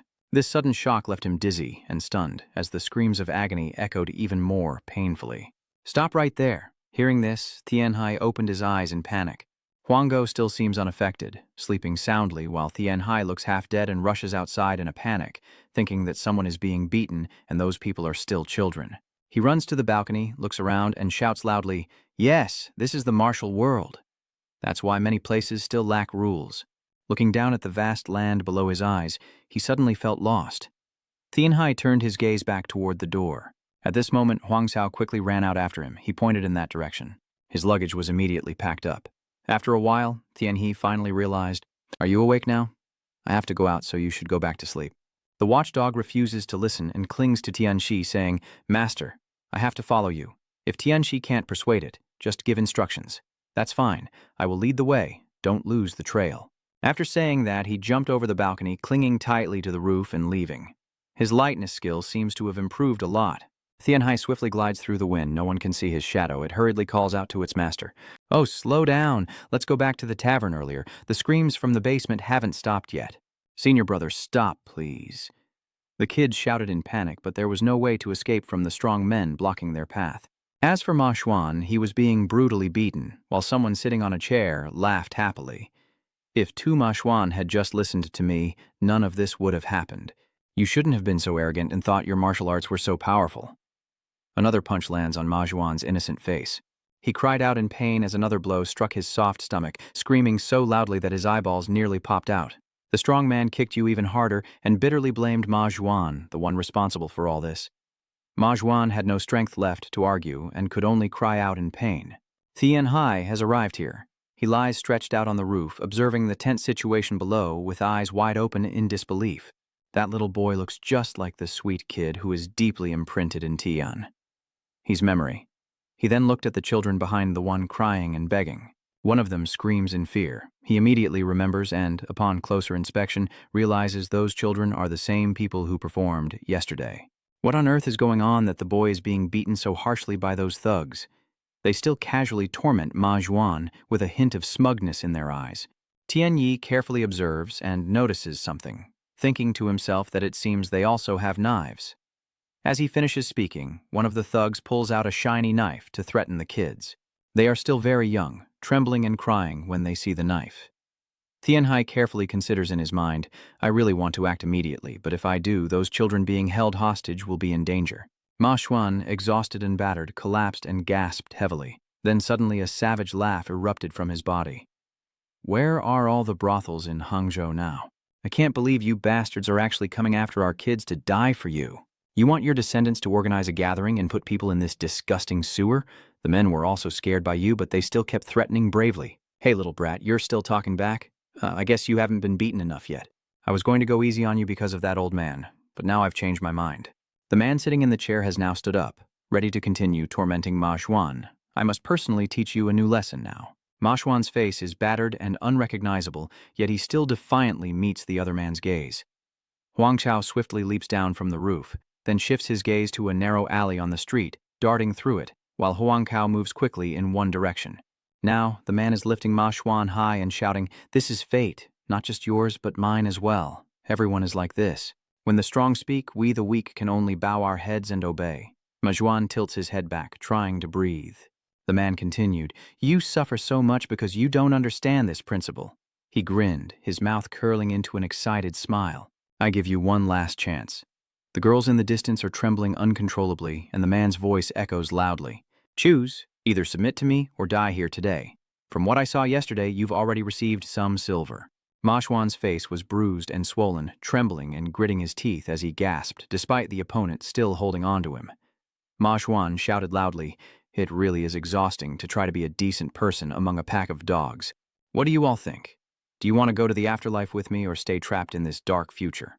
It is still more comfortable. Hearing this, the young women in the distance all sobbed and called out, "Brother, brother." They bowed their heads, tears streaming down as they recalled the past, the big rats crawling on the ground, that filthy sewer. In the small warehouse, the girls huddled together. "Yes, we used to be humble rats at the lowest level, but then I remember a stern-faced man, even after being hired by the old master to teach them how to beg for money. The scene shifted to tall men constantly beating them. Meanwhile, many children had to go out begging for food, but in the end, nothing ever changed. Back in reality, the impatient man forcefully threw Ma Xuan to the ground and shouted, "This damn brat! I can't believe I hear such cursed words from a kid like you." How bitter it is, Ma Xuan was thrown unexpectedly and helplessly rolled along the ground. Seeing that, the man glared and grinned. "I guess I have no choice but to help you fulfill your wish." With that, he kicked Ma Xuan hard, causing him to cry out in pain. Ma Xuan's eyes suddenly widened as if he saw something very surprising. From behind, a lightning-fast figure leapt up, and in time he only caught a glimpse of a golden tail. "What is that? Where did it come from?" The golden dog rushes forward towards the man, opening its mouth to bite straight at his thigh. The man's eyes widened in horror as he stared at the fierce creature before him, shouting out, "Where did this dog come from?" At this moment, Tianhai was also rushing across the rooftops, then jumped down from above into the crowd. Seeing that, someone was startled and looked at Tianhai standing in front, and the other shouted in surprise, "Who are you?" Tianhai slowly turned and pointed at the large dog in front. "I, the owner of that dog." At this moment, the two men suddenly flinched and hurriedly shouted, "Boss, what are you standing there for? Quickly hold him back." Hearing that, someone rushed up from behind Tianhai. He simply bowed his head with a gentle smile, and as he turned around, a flash of sword light appeared. Tianji swung his hand, grabbing the opponent's wrist, then twisted his arm and struck him hard from behind. The man was caught off guard, eyes wide and mouth agape in disbelief. Seconds later, Tianhe kicked him in the stomach. The man stared wide-eyed and bent over, then immediately flew straight toward the other man, with enough force to send both of them flying away. The girls all watched intently, and upon seeing this scene, they couldn't help but look surprised. One quickly turned to look ahead and realized that Tianhai had appeared out of nowhere, defeating the two henchmen before they could react. He glanced to the side, then Ma Xuan jumped up and directly punched one of them in the chest. He spun around, forcefully swung his hand, and clenched the opponent's face. Ma Xuan's eyes widened, a cold glint flashing in his pupils. Then he forcefully peeled the skin off his face, splattering blood everywhere, his small hand still clutching the peeled skin. Ma Xuan clenched his teeth, murderous aura rising around him as he coldly stood in the pool of blood. At this moment, Huang Xiao also turned his head to look. The young women were too frightened to speak, and a few children were tearful on the ground. Now fresh blood keeps flowing down, his face darkening. Ma Xuan silently gasps for breath. Now Tianhai slowly approaches from afar. Ma Xuan gradually regains his composure, his face becoming extremely tired. Seeing him, he hesitantly asks, "Are you the one who betrayed us? Sometimes a ray of light appears even in the deepest pit, huh?" Saying that, Ma Xuan lowered his head and smiled to himself. Tianhe's eyes widened with shock. His grip was truly terrifying. And looking down at the face that had been peeled off, he gaped. Even this little guy had used a strange move to tear apart that guy's face. Seeing Ma Xuan smiling and wiping the corner of his mouth with his thumb, he thought to himself that the sect master of Haowu sect was indeed like this. The sky was gradually brightening, and outside the city walls everything was silent. At this moment, Tianhai hesitated and asked, "Are you okay?" Ma Xuan waved his hand and said, "This little thing means nothing to me," as a young girl kept crying and calling out, "Xuan? I'm fine. Are you all okay?" On the other hand, the fragile children crying and clinging to him said, "Brother Xuan, it's good that you're okay." Xuan's eyes showed confusion as he softly said, "I guess the gang just wants to take a little from our earnings because we make quite a bit and everyone in the troop is good-looking. Even I have a handsome face, so they want to sell us to the brothels." Hearing this, Tianhai couldn't help but be startled, wondering how such a terrible thing could be said so calmly. And looking at the crying children, he wondered what kind of lives these children must have led. Meanwhile, they quickly started to chat and laugh again with Ma Xuan. Then he led the group to move forward slowly. "Tianhai, we are very grateful for the money you provided, but involving people like us will not lead to a good ending." Before he could speak, Ma Xuan quickly added, observing his demeanor and manner of handling the situation, "It seems you come from a noble family, and I don't want the world to gossip about you behind your back just because of us. You don't need to step in for us anymore." After a moment of silence, he added louder, "I hope next time we meet, you'll support the troop again, sisters. Thank you for saving us. He saved our little lives." The children behind then smiled and said, "Thank you, brother." Others around also followed suit. "We are very grateful for your rescue." Then Ma Xuanru remembered something and turned back. She was mute, so she could only express her sincerity through gestures and ask for forgiveness. With that, he led the group and turned to leave. "We're leaving now." From afar, Tianhe still silently watched the group, his eyes thoughtful, reminding me of some details from the novel about the time he met Du Haluan in Hangzhou in the future. The scene shifts to two figures facing each other, one speaking loudly. Do those belonging to the demonic sect also know about morality and righteousness? How admirable. If heaven truly had eyes, then how could the world have fallen into this state? The other person then smirked, their words tinged with sarcasm. Could it be that this world is just a hellish place? Are the common people also demons and devils? Have I been treated unfairly by life since I was born? Why are we now discussing the wisdom of the Holy Spirit on this land where only death can save us? How ironic. The other person bows their head in silence, and the other continues. "Hey, demon lord, can that God bring back my lost loved ones?" And then they quietly clench their fists.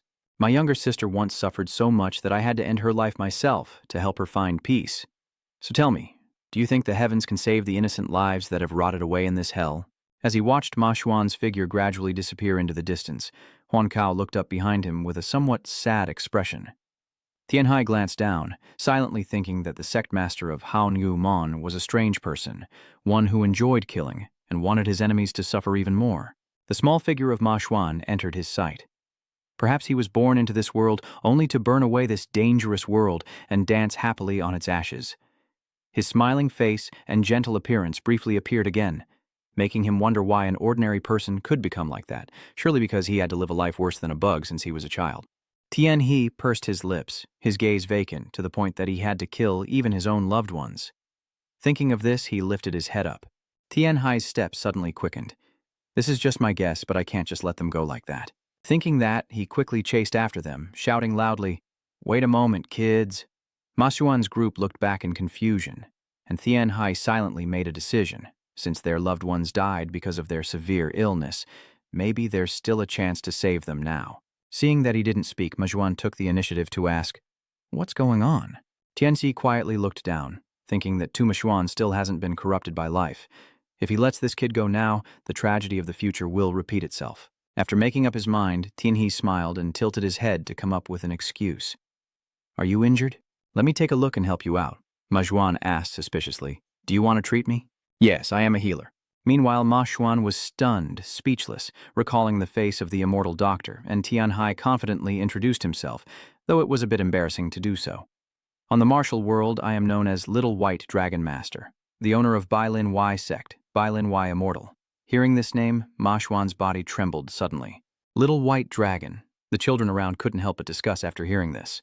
Are someone from Bai Lin Y Clinic really that powerful? Ma Xuan opened his mouth to say something, but hesitated for a long time before finally asking, "Why is someone as proud as you so reckless?" Seeing the medicine box Tianhai carried on his back, he asked, "Do you heal well?" Tianhai slowly moved forward and said, "Your injuries are easy for me to treat." Ma Xuan finally didn't refuse, "So please help check on all the other sisters too. Actually, I don't have any money right now. If you still want to repay me, wait until you grow up to be a good person and then come back to thank me. I don't think I need to encourage you." Seeing that, Ma Xuan couldn't help but laugh out loud and then suggested, "So there are still kind-hearted and strange people in the world. I didn't expect we would get free treatment today. We're not classmates nor relatives, yet you still treat us so well upon first meeting. What do you girls think?" Girls. Can you believe this person? The crowd looked incredibly happy after hearing that. Yes, I think he's a good person. He gave us money and I want to be treated. Ma Xuan remained silent, a slight frown on his lips, then looked up. Ma Xuan turned and walked away. "All right, then please take care of us." Tianli replied immediately, "No problem." Ma Xuan continued, "Please follow us to a place on the road that's not suitable for reading fortunes." With that, he cheerfully declared, "Everyone go home. I'm glad I met him and saved that girl." He stepped forward, still calling Huang Kao to join him, and then Ma Xuan led the group to a small village. Here the thatched roofs are very roughly built. A door opens somewhere. Ma Xuan just entered, and the children hurried out to greet him. "Xuan is here, it's Xuan, everyone is back." Ma Xuan gently patted their heads and cheerfully said, "Everything at home is fine. I brought some food to share with everyone." As soon as they saw the food, the children cheered. "It's real food, I want some too." Hearing the noise, the children all turned to look. Seeing Tianxi and Huang Cao, they all shouted excitedly, "Over there, senior brother, is there anyone over there? Where did that big dog come from?" Hearing that, Ma Xuan held his head high and took a deep breath. "Don't worry. That person just saved our lives. Go say hello to him." As soon as they heard that, the children all widened their eyes and gaped. They quickly ran over to Tianxi and Huanggu to greet them. "Are you a good person? Thank you for saving my life, brother. His clothes look very expensive, and this dog is so cute." Being welcomed like this, Tianxi is also very happy but secretly feeling puzzled. "Why are there so many children here?" Looking at the smiling kids in front of me, then at a nearby child with a slightly swollen face. Tien He was a bit curious because none of the children looked healthy and well. Each of them had some contagious disease, and some even had large lumps. A scent fills the air. Tian. He is startled, and more importantly, there's a strong smell of entouk here. I have to get Huang Chao outside. A few incense sticks emitting smoke are burning in a nearby basin, and at this moment, someone steps out from inside. "Xuan, you're back already?" Ma Xuan's face lit up with joy upon seeing him. "Huo." Looking at the girl in front of her, Ma Xuanjiang spread his arms and said, "I brought the healer to treat your illness." The girl weakly looked up and finally managed to speak. "Healer?" Hugh hesitated again and said, "But we don't have any money." Xuan quickly stepped closer to comfort her, saying, "Don't worry. That healer is my friend."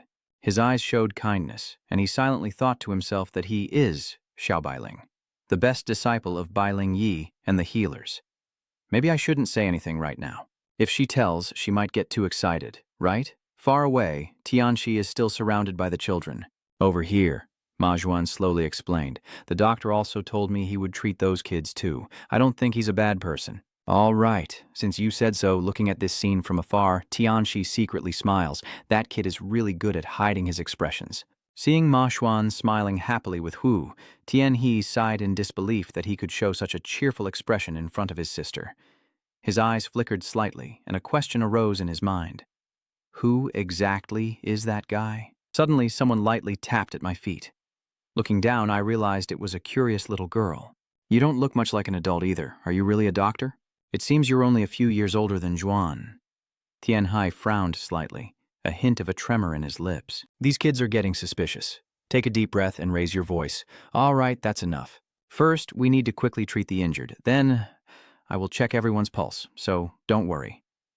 Ma Xuan looked over and saw Tianhai directing the kids. "Line up there. Don't gather together like that." He watched silently without saying a word. Soon, the children started talking and laughing. Some had bandages and were happily holding hands. In the middle, Tianxi carefully examined each person. Luckily, most of the children here are only malnourished and do not have any serious illnesses. He bent down to check a boy's shoulder, but there are still some infected with polio and left with permanent disabilities.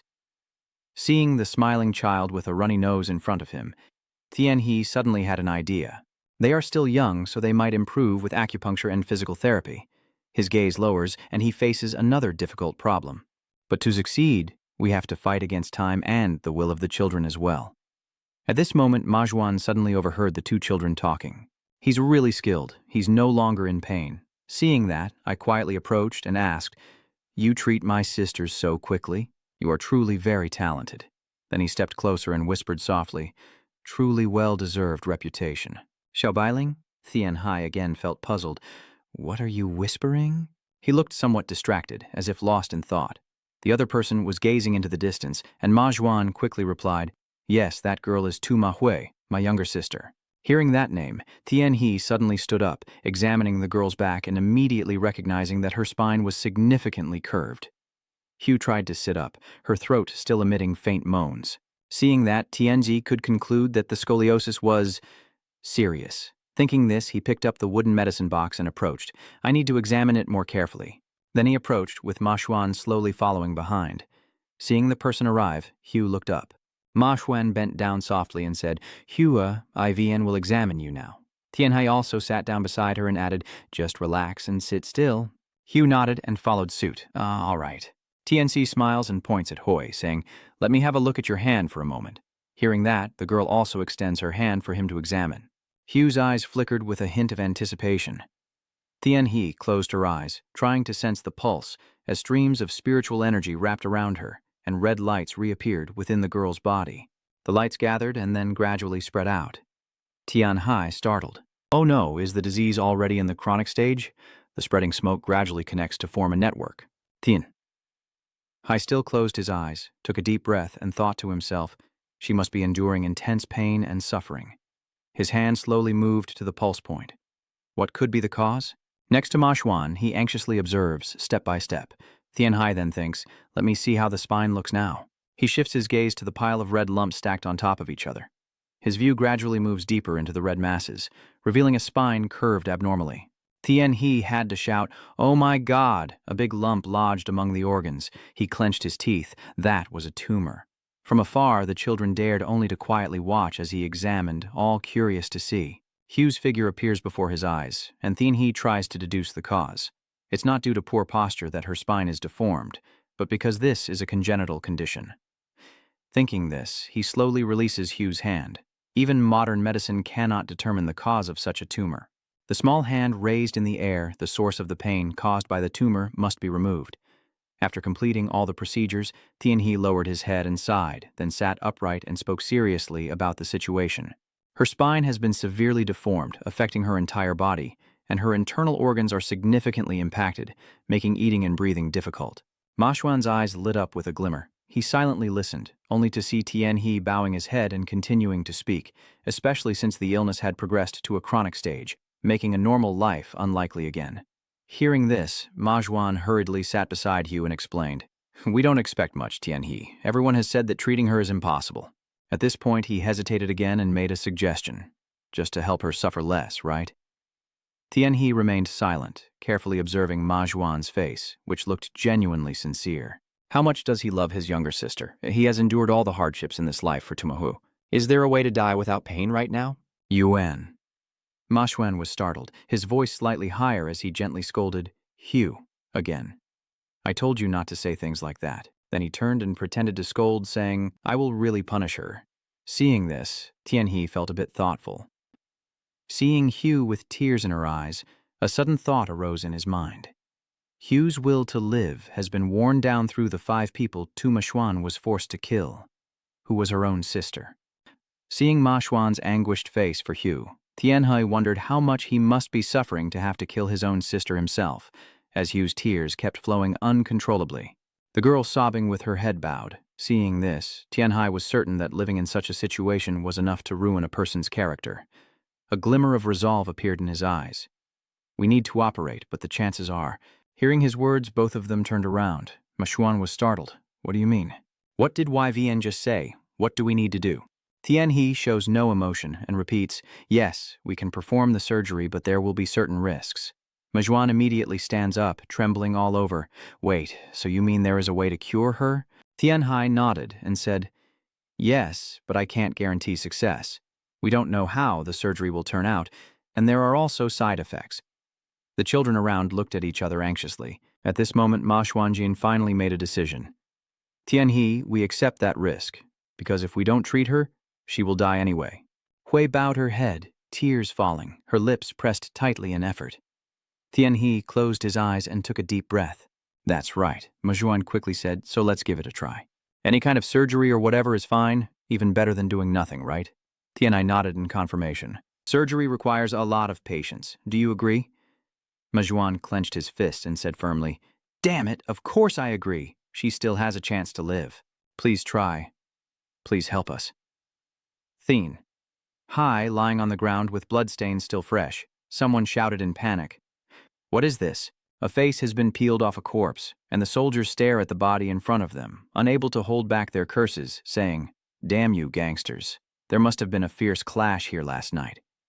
Looking at the faceless corpse, someone sighs. I've seen many types of dead people, but I've never seen one peeled so brutally. Two people stand with their hands on their hips, looking at each other, and someone asks hesitantly, what should we do now, Xiaotu? What else can we do? Those with the token should go to Trinlianquan County, and those whose identities are unknown can only be taken to the cemetery to be buried. We don't really know what else to do. We've faced situations like this many times before. Hearing this, everyone agreed, though some still remained suspicious. That's right, but the person next to him immediately cut in, saying, you should be glad today isn't the day to clean up the bodies of children. Then he waved his hand away and shouted an order. All right, quickly clean up before the villagers gather here. Upon receiving the order, 1 or 2 people go to carry the body away. The body was then placed on a stretcher and covered with a white cloth. Overhead, the clear blue sky shines down as a masked figure in black secretly observes from the alley. This person quietly observes the surroundings and finally finds it. The blinding sunlight shines over the branches of the white spirit medicine branch. In the yard, the children dressed in new clothes are neatly arranged, while some others are taken for a hot bath. In the room, Tianxi said seriously, it's not enough to just have surgery. We still need to do daily physical therapy. Huko, sitting up with effort on the bed, asked, what is physical therapy? Tianhai gives a brief explanation. To put it simply, it is a training process to control the muscles and parts of the body. I hope you understand what I just said. Hearing that, Hugh was determined to reply, yes. Tianhai also nodded, praising her. Your determination is admirable. He thought to himself, even after enduring so much pain, this girl still strives to live. Later, Tianhe and Ma Xuan whispered to each other. Fortunately, although she has a spinal curvature, she is not paralyzed. I will prepare for the surgery immediately. Ma Xuan happily responded, thank you. Thinking about the children being well cared for from sleep to food, Mekong couldn't help but feel a bit guilty, but the scale seemed much larger than I expected. I'm very grateful that you took care of us, but all of this must be very expensive, right? At this point, he suddenly leaned close to your ear, covering your mouth as he whispered, do you think even if you are a little white dragon, this much would be a burden for you? You know we don't have much money, right? It seems like she understood something, and Hugh silently watched. Tianhe patted Ma Xuan on the shoulder. That's right, nothing in this world is free. Then he tilted his head, raised a finger, but Bai Lin Yai's sect has a wonderful rule of caring for lost children. Ma Xuan's eyes flickered with disbelief, and at this moment, the people in the house should bring new clothes for the child. Receiving the clothes, they were all very happy, as one of the 3 great clothing houses in the world, Bach Lin Wai Kash, obviously had no shortage of money. Tianhe clasped his hands behind his back. Hai Long observed this scene, and through treating prominent figures in the martial arts world, Bach Lin became extremely wealthy. To manage that wealth, we have established a useful law for all ages for the benefit of the growing children. Ma Xuan looked at the paper in his hand with a puzzled expression and asked, what is Bach Lin Thiet Keen? Tianhai smiled and replied, it's nothing special, just a certificate listing 3 things you must do after growing up. I secretly thought that after curing Quang Kat Hien when he was young, I created this law, tested it out, gained experience, and now I am here today. At this point, he suddenly raised his voice, saying, there are still many children who can't read, so please read it aloud for them to hear. Ma Huan took the paper and nodded. Yes. Then he clearly read aloud that the children who had been helped would have to do 3 good deeds for the martial world in the future. That is how they repay Bai Ling Yi. After hearing this, some of the children cheered up, realizing they could repay kindness with good deeds instead of money. The other children started to ask each other excitedly, "So what does that mean? We only need to do 3 good deeds?" "Yes, 3 is enough." For example, helping a stray dog on the street also counts as one act. At this point, he changes to a serious face and adds, "I can't say for sure whether you will follow the right or wrong path when you grow up, but we hope you will share the kindness you have received with everyone and everything around you." Hua was stunned and looked up after hearing this. Ma Xuan silently evaluated him, and all the children focused on the paper in his hand even though none of them could read. Later, one of the kids raised his hand confidently and said, "A, Mak Kim Ho." The boy held his head high and declared clearly, "Then I will do 3 good deeds for the martial world." The very next moment, countless small hands also raised, "I want to join, me too." The children in front quickly agreed to the proposal, and seeing that, the workers also smiled happily. "Little White Dragon, you truly are the light of the world." Majuan handed the paper to Hugh and explained, "The workers are responsible for helping the other children." Tiani stands with her arms crossed, thinking to herself, "So Bai Ling's iron skeleton has already started taking off? Let's just call it BLTK. So this is how Bai Ling's iron skeleton recruits children?" Ma Xuan stood outside the door looking confused, pursing his lips and cautiously glancing to one side. Inside, Tian He and a few others had changed into surgical gowns, with some brown spots larger than 5 millimeters in diameter. He carefully examines Hugh's back, thinking that the bone structure here is very abnormal, and a tumor near the armpit can be seen with the naked eye. It has been confirmed that her dwarfism syndrome is caused by a neurofibroma. Small spots are densely scattered across the back. Type 1 neurofibromas are often caused by a hereditary disease that is difficult to predict. Since I don't know the health condition of this child's family and relatives, I can't make a detailed judgment. Looking at the small body before me, Tian He couldn't help but wonder if the dwarfism syndrome was caused by this hereditary disease. Thinking so, he turned to someone and said, "Luckily it's not a malignant tumor, so let's start now." Hearing that, the other person seemed skeptical and asked again, "But can the patient's body withstand this surgery? It seems we need to adjust the pelvic area. The bone shows red lights gradually spreading out. Because the blood vessels around the spine can contract, the patient could suffer a stroke if there is ischemia during the surgery. Indeed, since this girl is still young, the risk is higher." But before they could finish speaking, Tian Hai interrupted, saying, "We can quickly cut around the spine muscles, so don't worry." The person opposite exhaled softly, saying, "That's true." Tianchi continues, "To reduce the patient's burden, we must proceed as quickly and accurately as possible. Do we have enough stored blood?"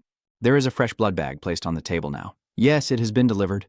Tian Hai closed his eyes and took a deep breath. All preparations were complete, but the issue lay in the size of the tumor. Initially, it could have been reduced through pre-surgical radiation, but at this stage, that was no longer possible. Looking at the medical tools on the table, he thought to himself that in this surgery, the most important thing was to remove the tumor without touching the nerves. The person opposite hesitated and asked, "Is it possible?" Tianhe crossed his arms and didn't answer directly. Surprisingly, there are still martial artists who can do this. Then he looked forward with a determined gaze and said resolutely, "The Bai Lin Sek's sword technique of the Tayat school is the most suitable. Neurofibromas. One of the signs of this disease is coffee-colored brown spots, so it is also called café au lait spots.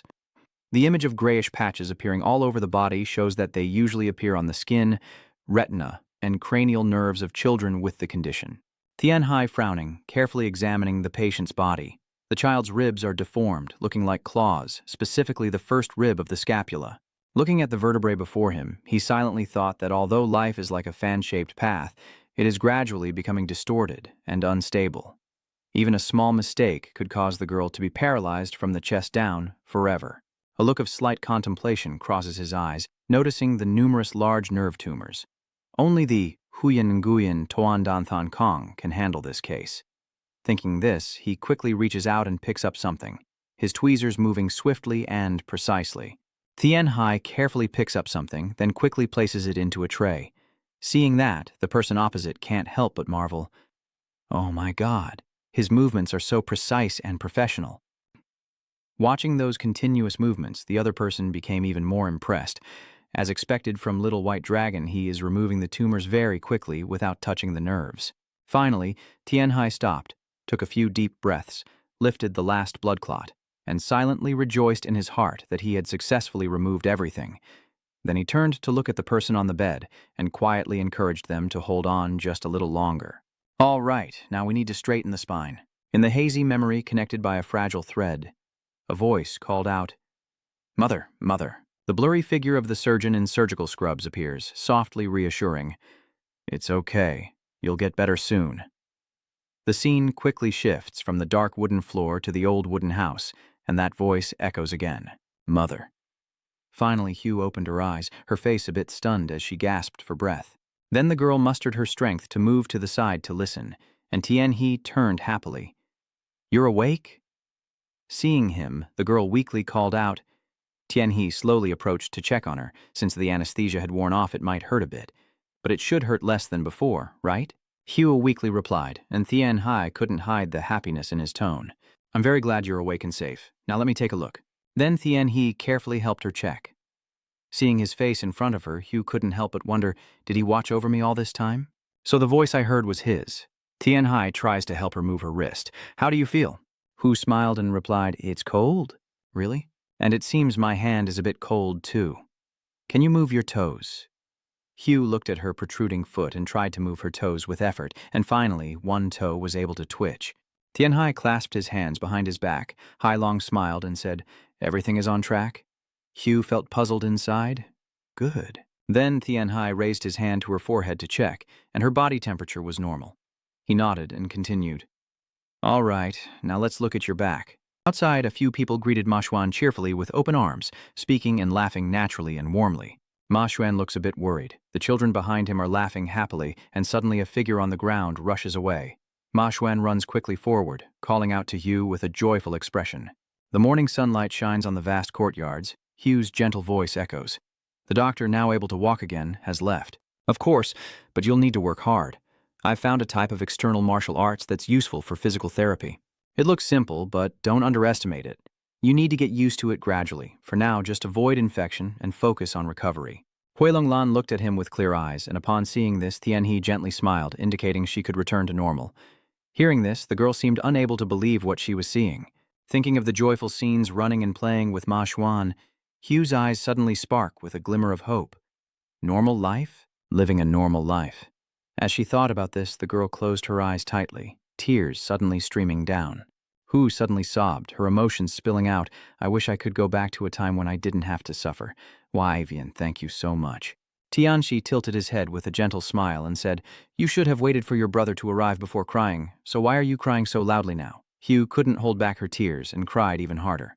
Tian-Yi gently took the girl's hand, silently thinking that even at such a young age, she had already endured a difficult time. Inside the room, Tian-Yi remained quietly standing beside Hugh. I couldn't hold back her tears of overwhelming joy. At the same time, Ma Xuan also rushed into the scene. Although Hugh is crying, her smile is incredibly happy. Tian-Hai bows his head and smiles too. Ma Xuan was so shocked he exclaimed, "Really? I can't believe Hugh can smile like that now," and quickly ran forward. "Tian-Hai, you really did it. I have also done everything I can." At this moment, Hugh also turned and said, "Xuan, you're here." Ma Xuan ran over and called out to Hugh. Then he moved close to the edge of the bed and asked anxiously, "Let me see how you're feeling now. Does it still hurt much?" Hugh quickly replied, "No, this little pain is nothing." Ma Xuan hugged the edge of the blanket and laughed out loud. "I can't believe it. Your hunched back is back to normal. Everyone said I gave up because this illness is too hard to cure." Saying that, he embraced Hugh in his arms and couldn't hold back tears. "I never thought we would have a day like today again. From now on, there will be many more days like this." Hugh smiled playfully and said, Xuan, be gentle, or you'll hurt me." Ma Xuan quickly stepped back and apologized, tears in his eyes, his face unable to hide his happiness. Hu also looked at him and smiled happily. Then Tian-Hai turned and walked outside. "You've gone so far to help people like us, and yet Tian-Hai interrupts. Don't you feel grateful?" Ma Xuan hesitated for a moment, but at this point Tian-Hai lowered his head and suddenly reminded him, "Don't forget your promise." Ma Xuan looked at him and immediately replied, "Yes." Looking at the dark sky ahead, Tianxi softly said, "I don't expect you to be overly kind because in this world that's impossible." Then he turned to smile at Ma Xuan beside him. "I just want you to do 3 good deeds when you feel it's time, and the rest of your life to carry them out. Isn't that hard?" Ma Xuan bowed his head, lips pressed tightly. "I will still kill people. I have already harbored hatred in my heart, and since my life has been trash from the beginning, I might as well live as true trash." Damn, is it still the same as the future scenario in the original plan? Looking at the puddles of rainwater in front of him, Tianhe silently pondered whether the talent of a trash like him, inferior to bugs like the sect leader of the five demons, was inevitably driven by a thirst for blood. Remembering Kan Ma Xuan stripping off his human facade, Tianhe suddenly said, "Yes, I know that martial art is truly very strange." He thought to himself, "I still prefer clean things that are not stained with blood." With a slightly contemplative expression, Ma Xuan turned and asked confusedly, "Why do you still do 3 good deeds? But why do you help trash like us? What do you understand from that?" Seeing that the other person didn't want to talk, he could only remain silent. Next to Tianxi, he still looked up silently at the rain. Looking at the dark sky, his mind was filled with turbulent thoughts, though he didn't know if he would truly think about this in the future. Luckily, he hadn't gone insane yet. "For me, that's all I need." On the bed, there's a plastic outfit, and Hugh asks curiously, "What is this?" Tianxi slowly explained, "It's a belt for you to wear." Hugh repeated, "A belt?" "Yes, this will help keep your spine straight and prevent curvature as you grow up." Holding the belt in his hand, he reminded her, "This is heavy and might make you feel a bit breathless. I even made a special belt for sleeping to prevent it from pressing on your back, so you always wear it." Seeing Hugh looking unsure, I asked if she could do it. Holding the belt, Hugh confidently said, "Of course, after wearing this, I won't get my old illness again, right?" Tianhe stepped closer and happily patted her head. "Yes, let's learn to live with it together."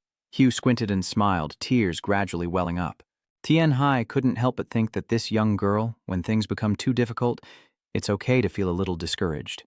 Her gaze softened and she gently smiled, knowing that the girl still practiced healing daily as I had taught, truly a girl with admirable willpower. Then he quickly added, "And you must go to the Hangzhou clinic for the periodic checkups. I've assigned a doctor there to take care of you, and from now on that person will be responsible for any matters." Ma Xuan hesitated upon hearing this. "And what about you?" Tianhe replied calmly. "I will rest at the Xuancheng Inn waiting for the boat. I have done everything I could." Hugh's eyes widened in surprise, and seeing that, Ma Xuan quickly bent down to comfort her. "Well, there's no need to be sad. He still has to help many people like you." Then the girl looked ahead with a determined gaze and asked, "When I grow up, can I become a healer?" Tianhe quickly nodded. "Of course, but you'll need to study very hard." Hui immediately said, "I will try my best." Hearing that, Tianhe was very pleased. "Well done. Anyone who wants to follow my path, I welcome warmly, but don't forget that to achieve that dream, you must recover first." Hugh nodded with a smile, agreeing. Tianhe closed her eyes, silently wishing for her to grow up strong and healthy. The next morning, standing on the cliff, she leaned against a tree and slowly said, "I have informed Xuanthan's guests." Ma Xuan was playing with the golden dog when he looked up, then heard him continue. "From now on, you can come work at the inn every day to earn a living, and they are quite happy because there will be more children." Ma Xuan looked puzzled. "When do you ever talk like this? I heard that you've been stubborn about not wanting to bother them anymore. The people at the inn have already agreed to provide you with food and shelter, so you don't need to live in that shabby house anymore." At this moment, Ma Xuan slowly stood up, remained silent, and walked to a distance before softly saying, "I truly appreciate it, but there's no need to do so much for pests like us." Tianhe turned to see what you were saying. "You are not pests." Seeing Ma Xuan's confused expression, he asked, "Do you know about the hypocrisy in the adult world?" The figures of the two helping each other appear, and Tianxi explains himself, "Humans are creatures that can satisfy themselves simply by tossing a coin to the poor." When he reaches this point, he slowly emphasizes each word, "I am just satisfying myself." After pondering for a long time, Ma Xuan looked up curiously and asked, "Does helping others make you feel better?" Tianhe nodded and smiled. "Yes, both physically and mentally. It's quite a famous saying." Looking towards the sun beyond the distant mountains, Ma Xuan muttered to himself, "Is there really such a thing in this world?" He looked into the distance, murmuring doubtfully, "Does it really help?" Remembering Halam's face, Tianhe briefly pondered whether this kid could change even a little, like Duha Luan. Then he looked out at the distant forest and made up his mind. Forget about convincing it to change. That would be too forced. Just focus on managing your own affairs. Looking up at the sky, Tianhe said coldly, "In the end, you will just have to endure the thorns of life." Thinking about the events Ma Xuan will face in the future, Tianhe knows there will be times when you have no choice but to lie and do things you hate, and because we are in the martial world, there will come a day when you have to stain your hands with blood. Ma Xuan's eyes widened, seeming very confused. "I've already gone through that day, haven't I?" Tianxi turned back to find an alternative reason. Well, basically, we just have to accept it. Because this is how the world operates. So I believe that small acts of kindness like this are what keep me from becoming indifferent and numb to the world. Ma Xuan remained silent this time, and Tianhe, with a serious expression, reminded him, whenever you feel that life has become so cruel that you want to turn away and abandon the world, do a good deed and use it to elevate your own value. This is a kind of hypocrisy of adults, a way to protect oneself. Between the cliffs, after a while of talking, the two silently looked at each other. In the end, Ma Xuan also agreed, I may not understand everything, but I will remember. Tian Hai lowered her eyes without saying anything, recalling the images from her fight with the man, and thought to herself, this has been her way of protecting herself all along, trying not to kill, to avoid becoming numb. His body seems to be split into two opposing parts. If the healer and warrior sides within him keep tearing each other apart, then ultimately splitting his personality into two halves is only a matter of time. Ma Xuan at this moment shrugged boredly and said, Wow, oh, what are you talking about with all that complicated philosophy? You're really eccentric. Tianhe sighed. I've heard that many times. Suddenly, Ma Xuan raised his head and quickly asked, If I want to see you again in the future, where should I look for you? Remembering a tall building, Tianxi found it hard to believe. Why did his tone suddenly become so formal? Now, I am traveling the world, but my home is still Baklin Y Hall. Thinking about reading the letter in my hand, I quickly add, That's right, if you send a letter to the headquarters of Y Hall, it might be delivered directly to me. I will have a chance to receive it at the branches. Ma Xuan hesitated and confirmed uncertainly, but wasn't sure if it was correct, right? Tian Hai nodded and patted his shoulder. Yeah, let's just say that's how it is. I have to go to the inn now because your younger sister has recovered. Get strong and healthy as you grow up, and remember to protect the other children too.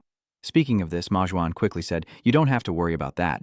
Maybe life is like a wasteland, so I can't be a good person. But I will definitely grow up strong and healthy. As he spoke, he clenched his fist and punched Tian Hai in the stomach.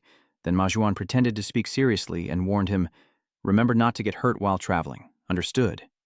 Tian Hai looked at him and smiled. Ma Xuan's eyes also lit up as he smiled back at him. And so Tian He's figure gradually disappeared into the distance, soon behind the mountain ranges, leaving only himself alone. Ma Xuan still watched intently. When he arrived, he slightly raised his eyebrows, looking suspiciously in one direction. A few leaves drifted gently in the wind, and soon after, Ma Xuan also left the cliff. On the dining table, a variety of delicacies filled the air with their fragrant aroma. Tianxi exclaims happily, That's so luxurious, as he picks up a large bowl of soup. He opened his mouth in shock. Is this Buddha jumps over the wall? No wonder it's so expensive. Looking at each ingredient in the bowl, Tianxi couldn't help but marvel at the abalone, shiitake mushrooms, and bird's nest in the clear broth, and he looked up, swallowing hard. Next to the golden retriever, he also looked up. Seeing this, Tian Hai smiled and handed him a bowl. All right, you're craving it, aren't you? This time, there's a portion for you too, so just eat freely. Huang Cao wagged its tail happily as Tian He slowly scooped some broth with a spoon, then brought it to his mouth to taste. After finishing, his eyes suddenly widened, pupils sparkling as he stared at the jumping Buddha bowl in front of him, unable to help himself from opening his mouth in surprise. How can it be so rich in flavor? Is it because the shiitake mushrooms grow in an unpolluted place? The size, texture, and flavor are all completely different. Then Tian Hai scooped another spoonful, continuing to eat as he marveled, This is so delicious. After finishing, he picked up another piece of meat glazed with sauce and put it in his mouth, with many delicious dishes still on the table. At this moment, two figures entered from outside, and Huang Cao's ears twitched as it lifted its head and looked up. In front of him now are Vo Nguyes and Vo Hoa, but Tian He, not paying attention, keeps eating. Suddenly he looks up, just catching their gaze, and upon seeing them, he is momentarily startled. What are you two doing here? Then he stood up, quickly bowed, and said, I really can't believe I could meet you two here in Hangzhou. Vo Hoa also took the initiative to ask, Are you well? It seems like you are using some kind of kindness, huh? Tian Hai nodded sincerely and said, Yes, I heard that this place is famous for its Buddha jumps over the wall. I wonder if they came here after hearing I was in Hangzhou. Wait a moment, then Tian He asked, Are you two looking for me? Vo Hoa smiled softly and said in a gentle voice, We heard you have entered the martial world, so we came to see you privately, and it's also convenient to settle some matters in Hangzhou. Tian Hai was a bit surprised, so that's how it is. Now Vo Hoa continued, According to what I heard, you're heading to Chusan Island. Tian Hai scratched his head, embarrassed, and said, Han Yu Man is really sharp, isn't he? He also has no intention of hiding it. Anyone paying a little attention to him would know. The surroundings fell silent for a moment before Tian He forced a smile and said, "The world says the martial world is full of spies and eyes everywhere, which is indeed true." Then Von Guyet spoke up, "That's why I worry, even though I know you won't be bothered by petty people trying to get close." At this point, Von Guyet suddenly lowered his voice. "But you are a very important figure in the martial world. You must be more cautious." Von Guyet, Manhwa ang kuingoi, lamsaumut bak siko te tran koingoi kachu. Don't worry, that's why I train in martial arts, I have it too. As soon as I finished speaking, the golden coon came over from afar. Seeing it, Von Guyet was a bit surprised. "I have heard about the golden retriever. It is a famous divine beast in that gang, but it seems bigger than the fox we heard about." Tian Hai scratched his head and continued, "Yeah, it grew quickly because it ate the herbs and other divine beasts in the inn." As he finished speaking, he looked up again with a friendly smile and invited them. "If you two young ladies have no other plans, why not join me for a meal? But since we found you, let us pay for it." After a while, half of the food on the table had been eaten, and Vonuyet and Vo both focused on their meal. Looking at this table of food, Tianxi couldn't help but secretly marvel, truly a martial artist eats a lot. After a while, all the food on the table was completely finished. At this moment, Vonuyet suddenly mentioned something. "Recently, we've discovered many suspicious gangs, though it's not a big deal. I hope you'll be more cautious." Tianhe said nothing, only silently thought. "They came here to talk about that. That was quick." Then he seemed to realize and replied, "Thank you." "That's right, I have something to ask of you," Vohua immediately said. "What's going on?" Tianxi looked at the two people with a serious expression and said, "I just operated on a child, and it seems the girl and her family will open a street performance here. Could you take care of them for me?" Vohua's eyes looked somewhat doubtful. "You mean?" In the crowded surroundings, Tianhai chose his words carefully and said, "I think that the more famous they become, the more people will want to exploit them." Hearing that, Vo Huanhu immediately understood and cupped his fists in respect. "Yes, it's simple. I can easily handle those who provoke intentionally." Tianhe also bowed his head and replied, "Thank you, Vohoa was very polite. It's nothing, I am glad I could help you." Then he looked at the other person and smiled softly. At the end of the day, he bid farewell to the two before leaving. "After I cured my younger sister Tuma Xuan, he refused my help, probably because he didn't want me to get involved with them." Tian Hai bowing to say goodbye, "But at least I can quietly eliminate some minor troubles for him. He is the future master of Yuzha sect." On the opposite side, Wu Yue Wuhua also bowed their head. This should be enough. Amidst the busy street, their figures gradually disappeared behind the crowd. As he turned back, Tian Hai muttered, "The boat to Chusan Island will arrive tomorrow. Let's rest first." Then he looked up at the surrounding space and asked, "Am I eating too much?" The late-night sky, the full moon rising high and shining brightly. At night, suddenly a call came from outside the door. "Are you sleeping, sir?" Tianhe hurriedly got off the bed and ran out. "I am still awake." He quickly opened the door. "What's going on?" The person outside looks panicked and hurriedly says, "I have urgent news from Mua. I came to see you because this is an emergency." Tianhai doubts, "Urgent?" It seems that Tuma Xuan, the person you just treated, is facing some trouble. You should read the letter yourself. It also mentions that it involves powerful people from Hangumon, so they might not be able to help. Upon hearing this news, Tianhai's face immediately froze, and he quickly stepped away. "What do you mean? Where are they now?" The other person hesitated. "I don't know." Thinking of a grand palace, Tianxi doubts whether it is the place they just moved into. Then he quickly dismisses the idea. "No. Hound, follow Tuma Xuan's scent for me." Tianhai remembered the ice spirit sword nearby, so he would bring it just in case. After finishing, he and Huang Kao quickly ran to check the situation. Carrying their belongings, Tianhai couldn't shake the uneasy feeling in his heart. Tuma Xuan, hearing this, Tianhe anxiously turned and asked, "What trouble are you involved in now?" Immediately after, two figures shot down from the high balcony and disappeared. The moon rises high in the late-night sky, and outside the row of lodgings everything is quiet. A faint sound echoes in the alley, fresh blood flows across the floor, and in the corner, Majuan is bent over, coughing in fits. You strain to lift your head and sneer. "I know there are many martial artists in the world, but I didn't expect they would send you just to catch a kid like me." A tall, burly figure steps out from the shadows. "Kid, can you just obediently come with me? I'm old now, I don't want to do this anymore." This person's hand is still stained with fresh blood, but if you keep resisting, his eyes flash with a blue light and his low voice emphasizes each word. "I will cut off your limbs and carry you back to me." Blood keeps flowing from the corner of his mouth. Ma Xuan smirked faintly, then forced himself to stand, trembling as he prepared to attack. I don't know if you can do that, but I still have strength left. The man burst out laughing at this action. Your courage is truly remarkable. He gradually stepped closer, his aura completely overwhelming. With that attitude, even if I cut off your limbs, you probably wouldn't listen to me. Fine, what if I cut off your sister's head? Hearing that, Ma Xuan clenched his teeth and looked straight into the man's face with a challenge. I dare you, old man. I will show you what respecting the elderly means. You won't just eat first, you'll also die first. With those words spoken, the man's mouth suddenly curled into a smile. In the next instant, his figure faded away, and in a flash, he rushed in front of Ma Xuan, laughing loudly. You think someone like you can do that? As he finished speaking, he clenched his fist, ready to punch down. Ma Xuan's eyes widened in shock, momentarily unable to react. The man then struck him with a powerful punch, causing Ma Xuan's entire body to fall back, and he kept hitting him repeatedly while shouting non-stop. Even now, you still have the nerve to talk back? You only have enough strength left to stand.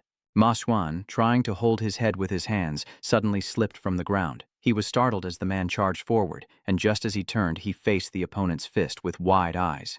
The man grits his teeth in anger, a flash of light crossing his pupils. Ma Xuan looks over in surprise as suddenly a thick cloud of dust erupts from the ground. At this moment, a figure rushes past the rooftops and then heads straight to the lit street, passing by each house in a blur. The flag fluttered gently in the wind, with the royal hound ahead. Behind, Tianhe leapt up, and the royal hound swiftly continued running forward. Tianhe rushes forward against the wind, constantly praying in his heart, I hope I'm not too late and that you are still safe and sound. His eyes flash with fierce determination, and he speeds up, shouting loudly, Crouching cockerel, hurry up! Ahead of them is a long alley, and so Huang Kao and Tianhe rush through the night toward Ma Xuan. On the other side, the man crashes through a large wall and then slowly raises his hand, looking at you, still safe in front of him. The man snapped angrily, You actually dodged that. Ma San gasped for breath, secretly thinking, He's stronger than anyone I've ever met. It's a pity. If I still had inner strength, I could defeat him. After steadying my breath, I turn again to taunt him. Old man, now I see your face is quite handsome. Let me have a look, I tell myself. Since it's like this, before I run away, I must tear half of his face apart. This remark has provoked the man. He frowned, clenched his teeth, and as the bastard's hand moved slightly, he swung again. Surrounding his body, demonic energy surges as the man gradually closes in. I didn't want to use demonic techniques, but since you want to die like this, I have no choice.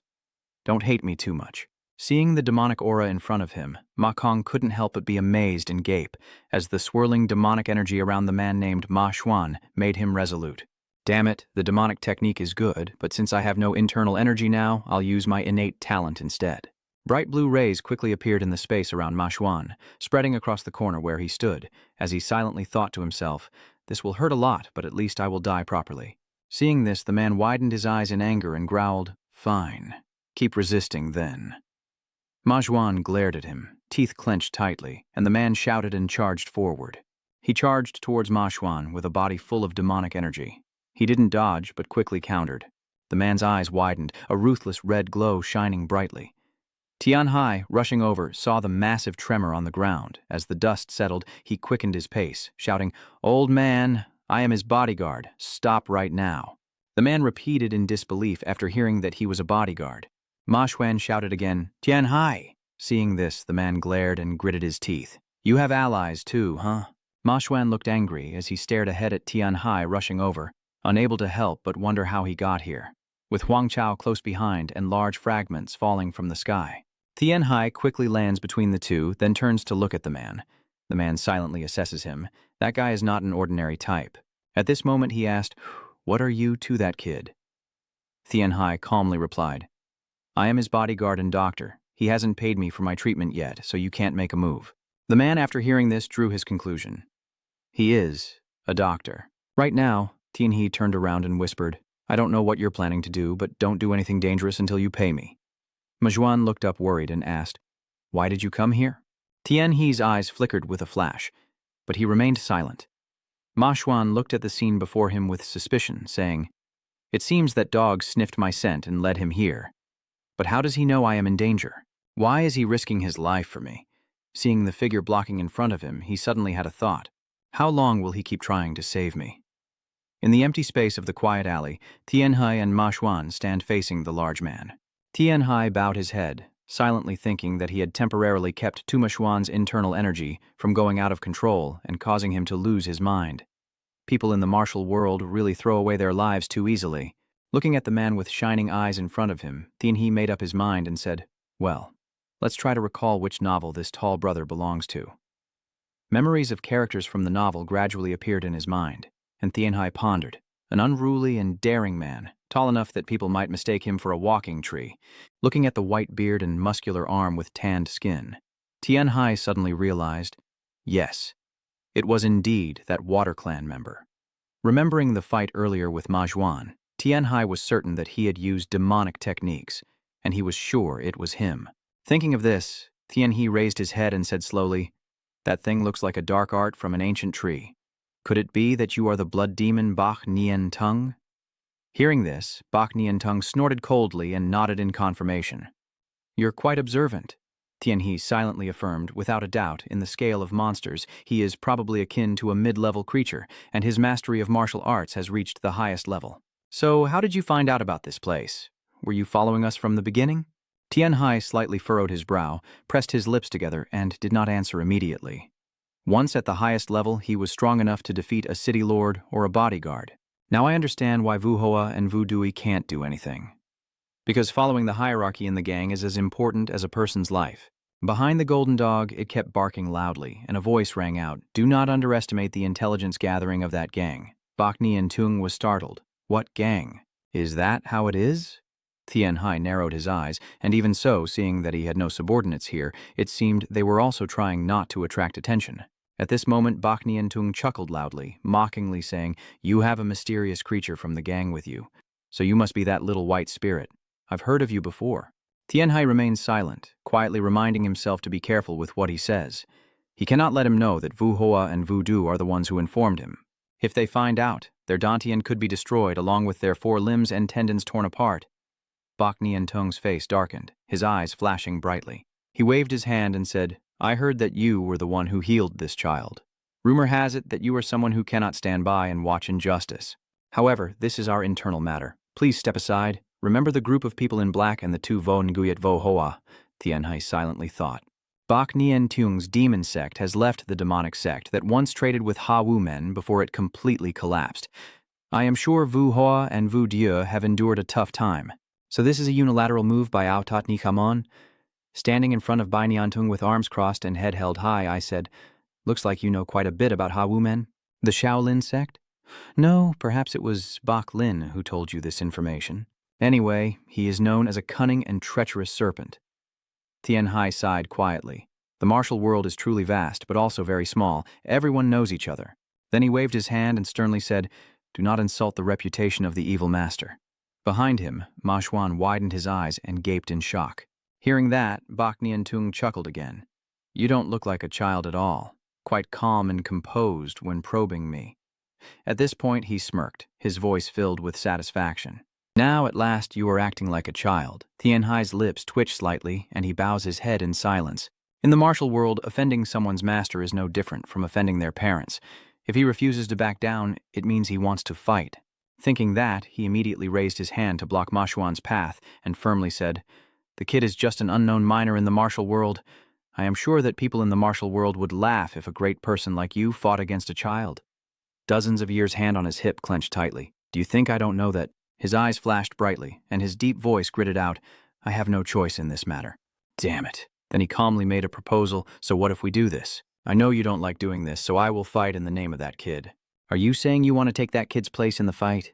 Bach Nien Tung's eyes widened as he stared fiercely at the person in front of him, while Ma Xuan hurriedly stepped in to stop him from behind. "Tianhe, what are you doing? Are you trying to commit suicide?" Tianxi slowly took the medical box from his shoulder and softly reassured him. "Trust me." Ma Xuan widened his eyes in shock, staring at the person beside him.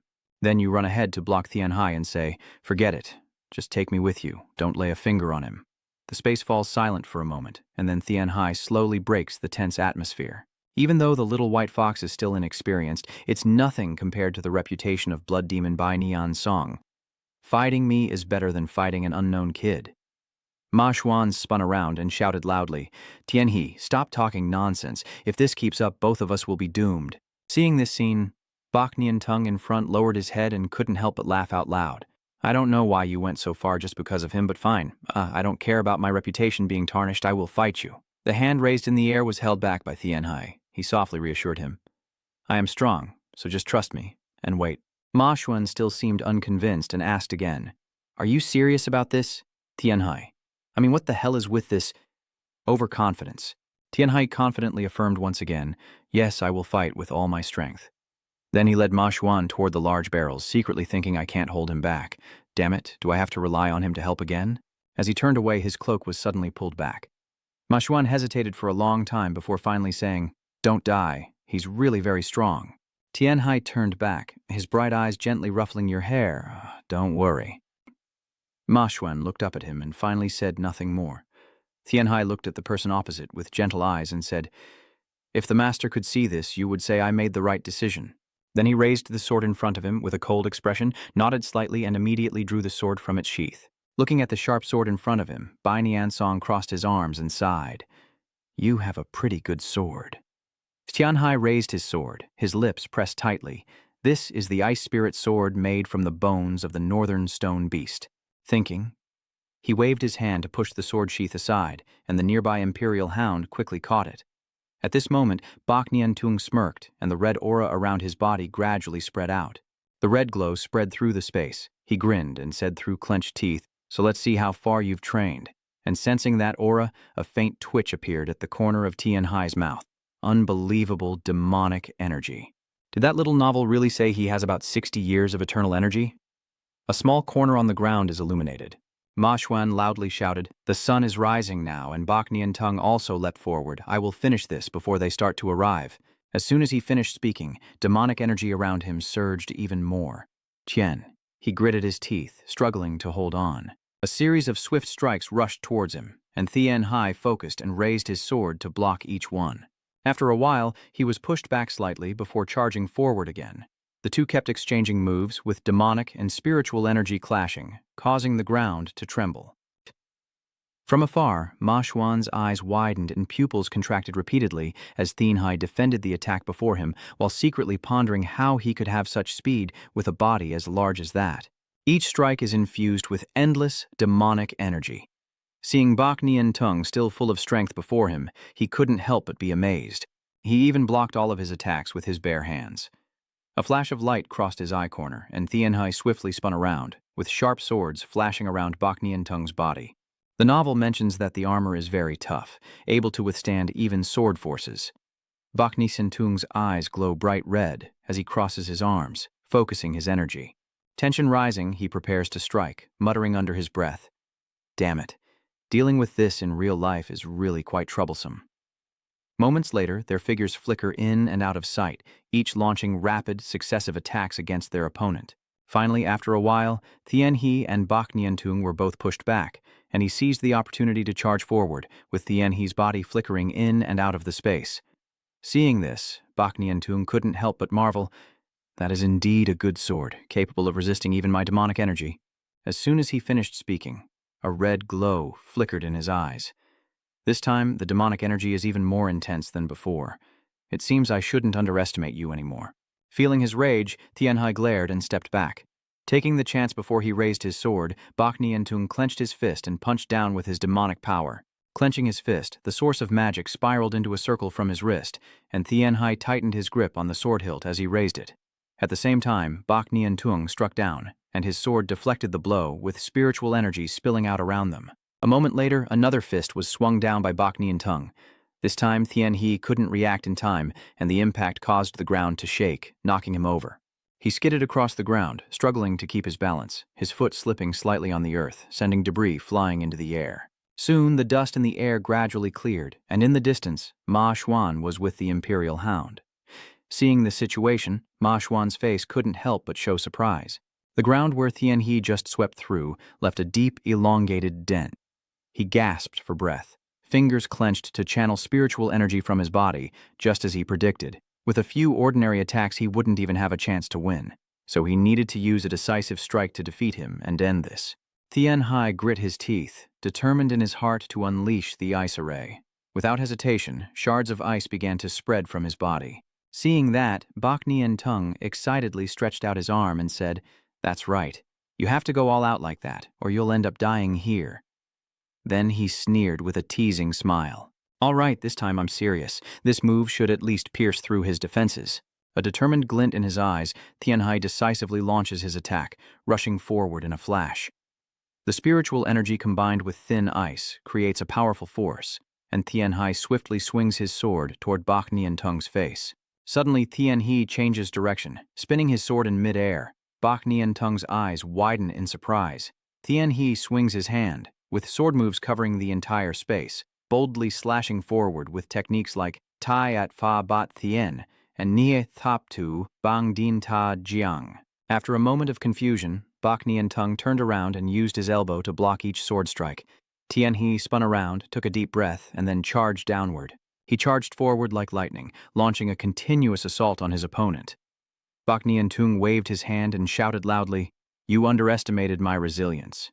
I thought you would unleash a very powerful move." At this moment, the ground in front suddenly disappeared, and Tianhai leapt into the air, flipping behind Bak Nian Tung. After observing his opponent for a moment, Tianhai clenched his teeth and cursed inwardly. "Damn it, that move only scratches but can't pierce through him. Only a few small shards of ice remain." He uses his sword to block Bak Nian Tung's attack, still calculating in his mind that unless he can pierce through the outer layer and tear his muscles, harming him would be impossible. At this moment, a gust of air hits his shoulder as Bak Nian Tung's sarcastic voice echoes. "Master, didn't you say that those cowardly moves wouldn't work?" After saying that, he roared and kept attacking. Tianhai quickly runs forward, uses the nearby wall to somersault through the air, but killing this monster with a single palm strike is impossible. Thinking that, he temporarily retreats. Bak Nian Tung saw that and laughed out loud inwardly, thinking to himself, if that's the case, I have no choice but to keep inflicting injuries on him. From afar, Ma Xuan observes the situation and can't help but be amazed, his eyes wide open, looking stunned. That's incredible. They are truly evenly matched. Who exactly is Tran Tianhai? Suddenly, Hoang Xiao beside him shouted loudly, and in front you could see some ice fragments gradually sticking to Bak Nian Tung's body. Ma Xuanhe suddenly realizes something, her eyes flashing as the ice energy begins to condense on the arm of blood demon Bak Nian Tung, who, while not causing fatal injuries, is now covered in ice. At the same time, Bak Nian Tung punches the nearby wooden barrier and Tianhai leaps into the air, raising his sword high. Seeing this, Bak Nian Tung laughed heartily. The heavenly fate technique of the White Spirit sect is indeed outstanding. Then he swiftly turned around and charged forward, but couldn't stop my fist and kick. His eyes now wide with blazing demonic energy, Bak Nian Tung clenched his fist thick with demonic aura and shouted, "Bak Nian Tung, demonic technique, transformation technique, cudgel of mountain destruction." He raised his hand and clenched it tightly, with demonic energy and lightning bolts creating a powerful force. Seeing that, Tianhai couldn't help but be shocked as he looked at the figure engulfed in demonic energy ahead. He was momentarily startled. If hit, he would die here, and his own strength was not enough to resist. Then, Bai Nian Song roared and swung his fist forward. Tianhai took a deep breath and finally made up his mind. "All right, let's end it here." Then he pursed his lips, channeling spiritual energy through his sword again, quickly circulating internal force in his dantian through his meridians to unleash a fire blast and fight back. Because I have retuned this body's marrow, it should be strong enough to withstand that attack. At this moment, waves of black and demonic energy are surging together, and suddenly a huge beam of light flashes from the center. Golden beams rush forward as Tianhai raises his sword to strike, while Bak Nian Tung also swings his fist, blood splattering from his torn arm, causing him to jerk in shock and let out a silent roar of agony. "My arm." At the same time, Tianhai rushed backward. He took a deep breath, thinking to himself, "Well done. I've broken through that tough skin." With that in mind, Tianhai sped up, leapt into the air, waiting for the cold air to penetrate his skin and solidify before attacking. Indeed, a clever plan. Then he spun around, the spiritual energy from the sword gradually spreading out, and a slash on Bak Nian Tung's arm appeared. Seeing that, Tianhai took the opportunity to charge again, probably unaware of the simple concept of thermal expansion. In front, Bak Nian Tung still stood still, seemingly unable to move. Then he mustered all his strength to turn his head back and shouted, "What have you done? You're using strange martial arts." Tianhai raises his sword, with two fingers pressed in front of the blade in a defensive stance. He seems quite surprised. This is the power of scientific knowledge. Now the sword is gradually engulfed by a small flame, and Thien He's eyes flash with a bright light. Only then does he speak. Now I hold the upper hand. Seeing this scene, Ma Xuan from afar couldn't help but gape in amazement. Bak Nian Tung opened his mouth wide, trying to roar. Tian Hai, filled with spiritual energy, moved even faster and lunged at his opponent, saying, "I will end this with a single strike." The demonic energy surrounding Bak Nian Tung's body surged violently as he used his strength to resist Tian He's sword attacks. A vague force swept through his back, then gradually spread down his arm. Amidst the powerful spiritual energy, Tian He slashed horizontally at Bak Nian Tung's chest with his sword, causing his eyes to bulge and mouth to open in silent scream. Tian He turned and rushed away, landing safely and silently, watching Bak Nian Tung collapse to the ground. As soon as his body hit the ground, the surrounding dust and smoke suddenly dispersed. Bak Nian Tung's eyes darkened, and his whole body momentarily froze. A second later, he opened his eyes wide, feeling unfulfilled and amused as Tian He's cold face and defensive posture appeared before him. Bak Nian Tung thought to himself, "I can't believe I lost despite 90 years of cultivation."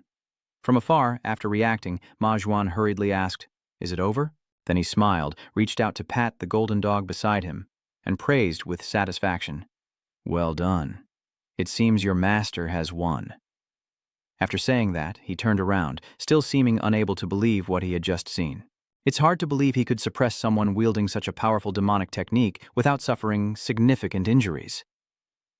After a moment of silence, Tianxi slowly approached Bai Nian Tong. "The winner is clear. What do you think?"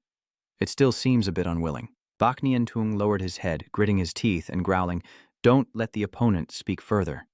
Tian Hai bowed his head and slowly said, "I don't want to fight anymore.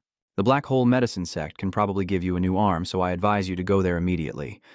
Bloodstains still remain on the ground, and your body trembles slightly." Bak Nian Tung struggled to stand up and said, "I guess you can't fight to the end because you're a healer." "Right. Fine. The promise is still a promise. Now I will retreat, but I will definitely come back." After finishing, the two looked at each other silently. Then Bak Nian Tung slowly walked away, step by step. As the figure of the opponent disappeared into the distance, Tian He quietly swallowed his saliva, a shadow of the Bloodborne flashing in his mind, and a thought arose silently in his heart. The Bloodborne old monster wants him to become the successor of the Black Complete Medicine Sect because of the traces of the 5 Elements divine skill on his wounds, which would easily reveal they were caused by him. Thinking of this, he turned his head to watch Bak Nian Tung's figure leaving. I wonder what the Bloodborne old monster will do when he finds out that his current state was caused by attacking me. A flash of light flickers in his eyes. Tian He opened his mouth as if to say something, but can he survive if he tries to explain to him? Seeing him just stand there blankly, Ma Xuan rushed over and shouted, "Tianxi, are you okay? You look terrible." Suddenly, Tian He collapsed in front of him, and Ma Xuan was so startled he couldn't react in time. "Tian He." Tian Hai bent over and coughed up a large amount of blood. Ma Xuan helped him up, checked the situation, and couldn't help but panic again. The black blood was gone. The more he looked at him, the more worried he became. "I think you've internal injuries."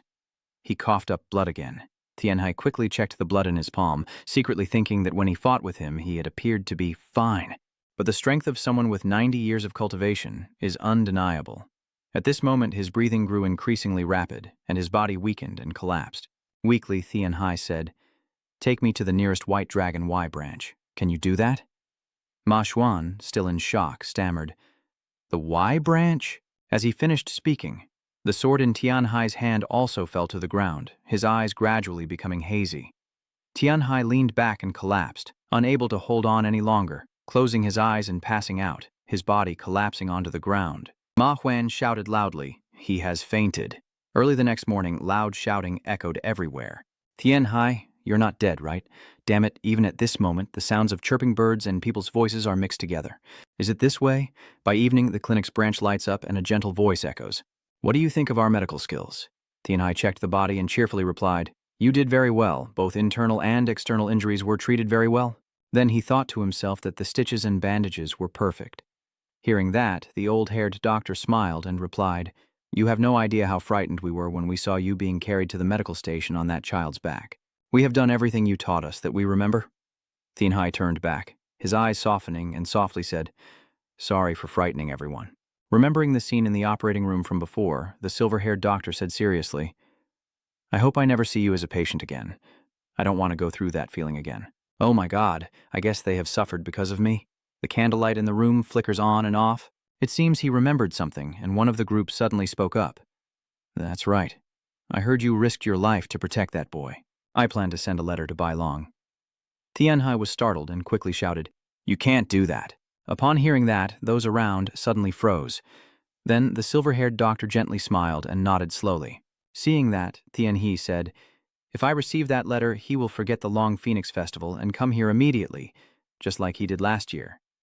Hearing this, the silver-haired healer also nodded confidently, showing agreement. I understand now. I didn't think of it that way. Then everyone turned to chat with each other, sitting on the bed. Tianhai felt relieved and smiled softly, thinking to himself, I wonder if he will bring the 10,000-year chain again tomorrow, as the wooden medicine chest was neatly placed on the bed. Are you leaving now? I've stayed here long enough. As he spoke, he turned back, clasped his fists in greeting, and said, I owe my recovery to all of you. The healer nodded slightly and said, I'm glad to hear that, as there are still distinguished guests waiting outside. Tianhai was momentarily surprised and quickly looked up. Guess there are 3 figures in the yard right now. The healer said, Yes, it seems to be the 2 sisters. They and the boy brought you here saying they wanted to see you. At this moment, the faces of the 3 suddenly appeared in Tianhai's mind. Sisters? Maybe Vo Niet and Vo Hoa, but why are they with Tu Ma Xuan? The mountain ranges bathed in the early morning, a few leaves fluttering in the wind in the distance, carrying Ma Xuan's voice saying, I will try to join Hao Wu sect. Tianhai just smiled and remained silent after hearing it. Seeing that, Ma Xuan asked, Why do you look so unbothered?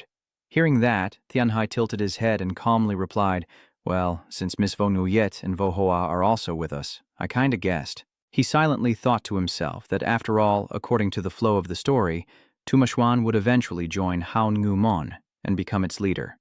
At this moment, Ma Xuan began to recount everything calmly. Obviously, the martial art I learned is the secret technique of the Hao Ngu Mon sect passed down through generations. Old Tish, although I know he has many secrets, I never expected there to be such a major secret as this. The past images flash back to when he met a mysterious man, recalling Bak Nian Tung's ferocity, and Tianhai briefly ponders, so that's why he was hunted.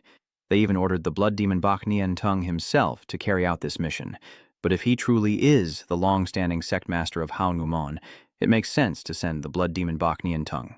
Looking out over the distant courtyard, Ma Xuan hesitated, then scratched his head and chuckled foolishly. If it weren't for you, I would have been forced to reveal everything I knew, and got caught up in their family's internal strife, and been wiped out long ago. Tianhai leapt up helplessly, so that's why I told you to be careful, remember? Ma Xuan firmly affirmed.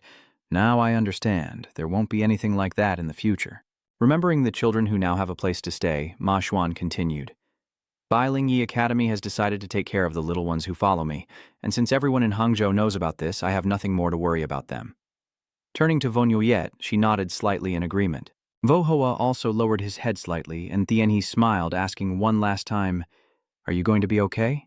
You're trying your best, so you won't owe me anymore, right? Ma Xuan crossed his arms and just smiled without saying a word. After a moment of silence, he finally spoke. It's actually difficult. If I stay here, they'll definitely send someone stronger. Even heaven can't intervene easily. I only have the way to become truly strong now. Tianhai's eyes gleamed with pride. He looked at Ma Xuan for a long time, quietly thinking that the stubborn little boy from before was gradually letting go of the pain in his heart. The kid has truly grown up. Remembering what Hugh told me, Ma Xuan added that Hugh had also decided to stay at Bak Wai Lin Cache. Hearing this, he seemed to gather his spirits, quickly lifting his head. She said she wanted to learn medicine, and when the branch happened to encounter trouble, she also needed occasional checkups, so it would be convenient for both sides. Tianxi feels pleased and softly sighs. She may be small, but she's very strong. I'm sure she'll do very well. A figure of a woman dressed simply, her face obscured, appears. I have a feeling we will meet again one day soon. At this moment, Ma Xuan turned to Hugh and said, I haven't told her yet that I will join Hao Woman. She only knows that I am about to join a trading caravan. I think that's better. Tianhai patted his shoulder gently and said, You made the right choice. Staying at Bak Lin Wai Pavilion now means you won't have to face deadly dangers anymore. But the future is unpredictable, and the hand on the other's shoulder tightens slightly. Tianhai steps closer with a serious expression and advises, Joining Hao Wu men won't be easy. Xuan looked up at him and replied, Yes. I know a smile of determination appeared on his face, and he added, But isn't being allowed to choose one of the 5 great sects already a kind of privilege? Really? Really? The two people in the distance bowed their heads slightly, and Vu Hoa took the initiative to explain, "Yes, that's right. We have already discussed this with the elders of each sect, and Tuma Xuan will have the right to choose which sect he wants to join. Are these the power of negotiation and luck?" Then he couldn't help but wonder, I guess they all received the news about this at the same time.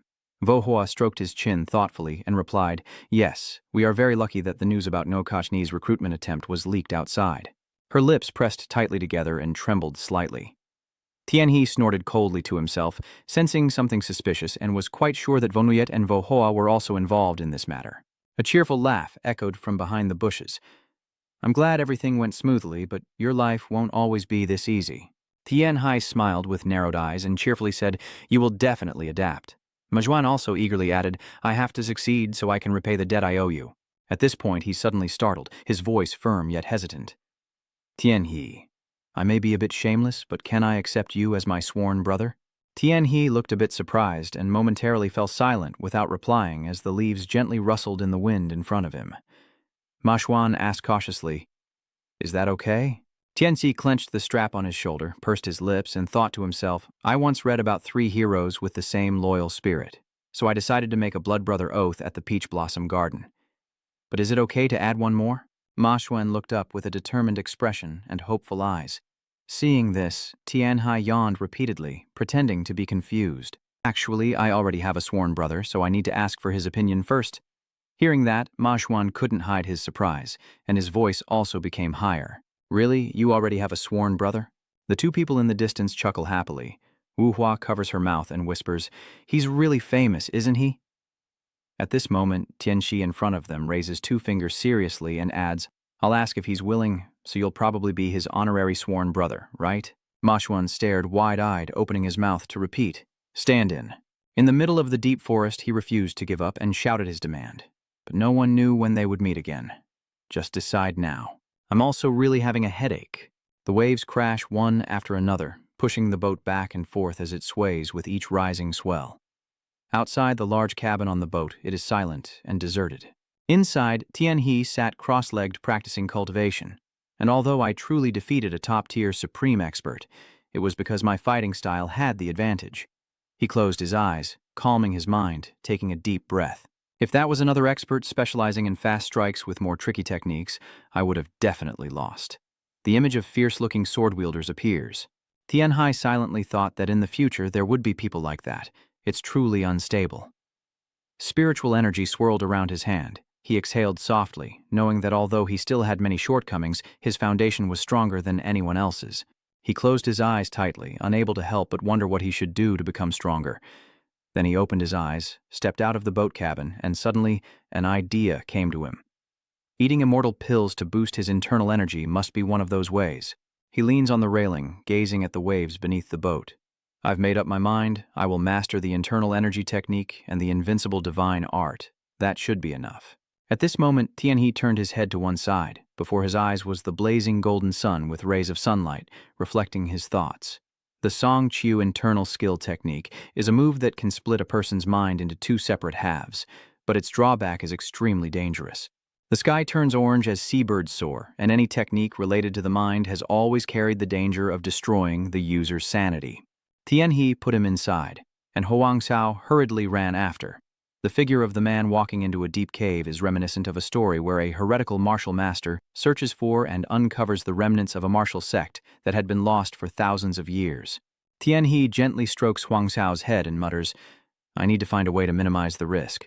With that, he softly smiles. The image of a person channeling energy is briefly depicted, and the Ban Huok Bat Da Tan Thuat is a technique that makes the body stronger than iron and steel, even surpassing the blood demon's Bat Nien Tung. Moreover, it has no side effects. Huang is sure that Shaolin Temple would never teach this secret technique to an outsider. Huang An gazes into the distance, and Tianhe, seemingly troubled, mutters to himself, "Unless he has an excellent reputation in the martial world, is their benefactor, or has some influential connections, it would be very difficult for him to learn." Suddenly, a loud shout was heard. "Sir, do you see that island over there?"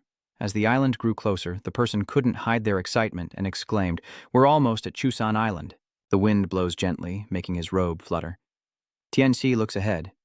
Are we almost there? Thinking of something, he suddenly raised his head and looked at the vast sea filled with countless small islands. Tianhe muttered to himself, "First I must catch the Thunder Eagle. Next will be the internal energy techniques, and other fairy medicines can be taken gradually. First, there are the towering mountain ranges, and this place is Mount Potalaka, one of the islands named after the Chusan archipelago. There are over 1,300 islands here. Next to the mountain cliff is a series of walls surrounding the great Pu Daman Temple, a sacred Buddhist site located here.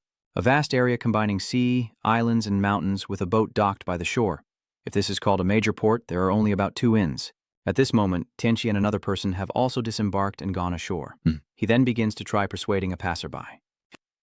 As he was talking with the boatman, Tianhe secretly thought he needed a boat to explore around and find Tian Luoyang. When that didn't work, he shifted his target to another man, but was still refused.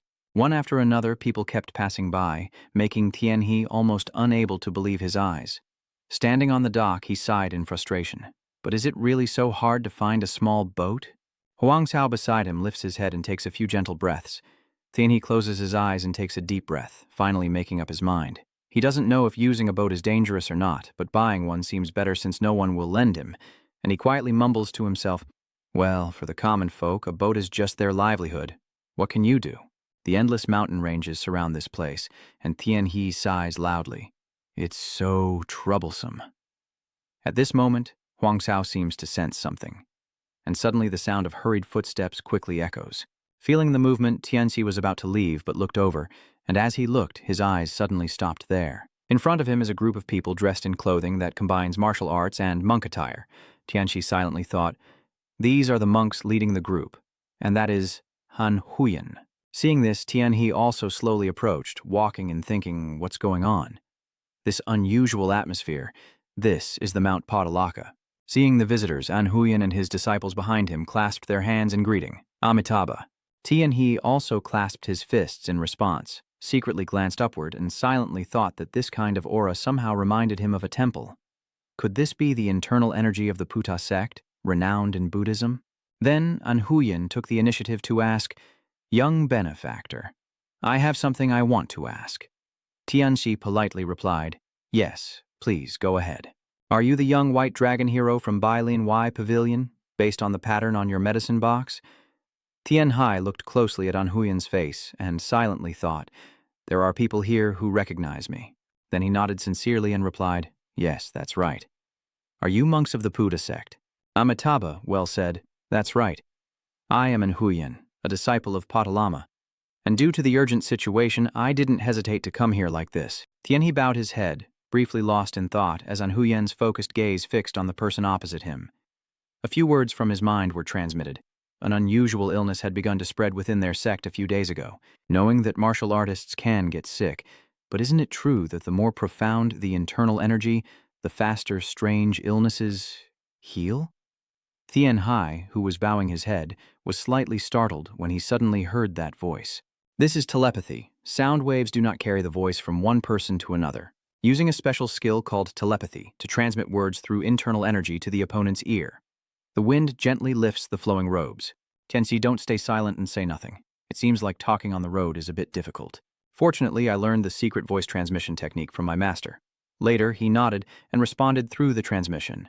Yes, that's usually how it is, but it seems the strange illness originating from our sect is unusual.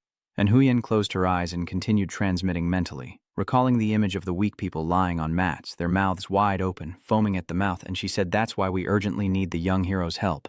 In these turbulent times, the benefactors have arrived, and I believe this is the blessing of the Buddha. Hearing this, Tianhe's lips tightened, and he stroked his chin in thought. Strange. I've never read about infectious diseases on Buddha Mountain in the novels. Could it be that my future has changed because of me? Looking up at the clear blue sky, he softly asked, "What are the symptoms?" Then he quickly corrected himself. "Oh, no need to reply now, let's go." And Huyan was startled and quickly asked, "Will the young hero help?" "Thank you very much. I will lead the way to Buddha sect." Tianhe nodded in agreement and then followed behind the group. If it's an infectious disease, it needs to be dealt with as quickly as possible. Behind Huanggu, the others also quickly followed. Watching An Huyan's group leave ahead, Tianhe silently thought to himself, Thien Loi Ung is important too, but this is a matter involving many lives, so first I need to assess the situation. Thinking of this, he took a deep breath, hoping he could save her. With that, he left the boat dock and his figure gradually disappeared from sight, along with the people of Potalama. I heard that men were originally not allowed to enter Puda Gate. That's right, it was originally forbidden for men to enter, but traditionally only the doctors are an exception, because nothing is more important than healing our sisters. Tianchi nodded slightly and said, I understand. I will also pay attention to my behavior and manners. Hearing that, An Huyuan finally smiled with satisfaction. Very different from other young martial arts heroes of the same age, both wise and not impulsive. At this moment, someone pushes the door open and enters. I heard the doctor has arrived. Yes. We met by chance at the port, and I brought him here. The other person, dressed in a kasaya, slowly stepped forward. How does this noble guest address himself? Seeing that, Tianhai quickly stood up and bowed in greeting. I am Tran Tianhe from Bailin Y Pagoda. The other person also clasped his hands in greeting and said, Please call me a Tai and the hell of a Tai. The image shows a demon keeper using a pestle to grind something in a mortar. A Tai of hell, known as the lowest and most terrifying level of the 8 great hells in Buddhist tradition. Thinking of this, Tianhai couldn't help but ask aloud, Why does your master have such a name? I have forgotten everything about the mortal world. I think to myself, yes, I remember this name. The figure of a Tai standing opposite someone appeared, and when Thien Ma officially appeared, that woman was the former swordswoman of Fodamon. A Tai's image with a cold face stood motionless, as he had not yet reached enlightenment and could not ascend to the Sword King position, but he was probably at a certain level of cultivation. So now the doctor is coming to examine the patients? Thien He agrees. Yes, please lead the way. Then he followed her out of the room. The three of them walk to a dirt road nearby and stand in front of a small house. Thien He turns back and says, Huang Xiao, don't go in. Then covers his face with a cloth and carefully puts on gloves before slowly entering the room where numerous patients lie motionless. Looking around, Tianhai also had to secretly sigh. This is serious. Then he moved on, passing by each person one by one. In one corner, a man tilted to vomit a pool of liquid, while in another, a person with a pale face kept trembling. After observing everything, Tianhai concluded that the symptoms clearly indicated vomiting and diarrhea. Because of dehydration from vomiting, his entire face sunken and full of wrinkles, even his eyelids hard to open. Then he bent down and used his hand to pick up something from the floor to check.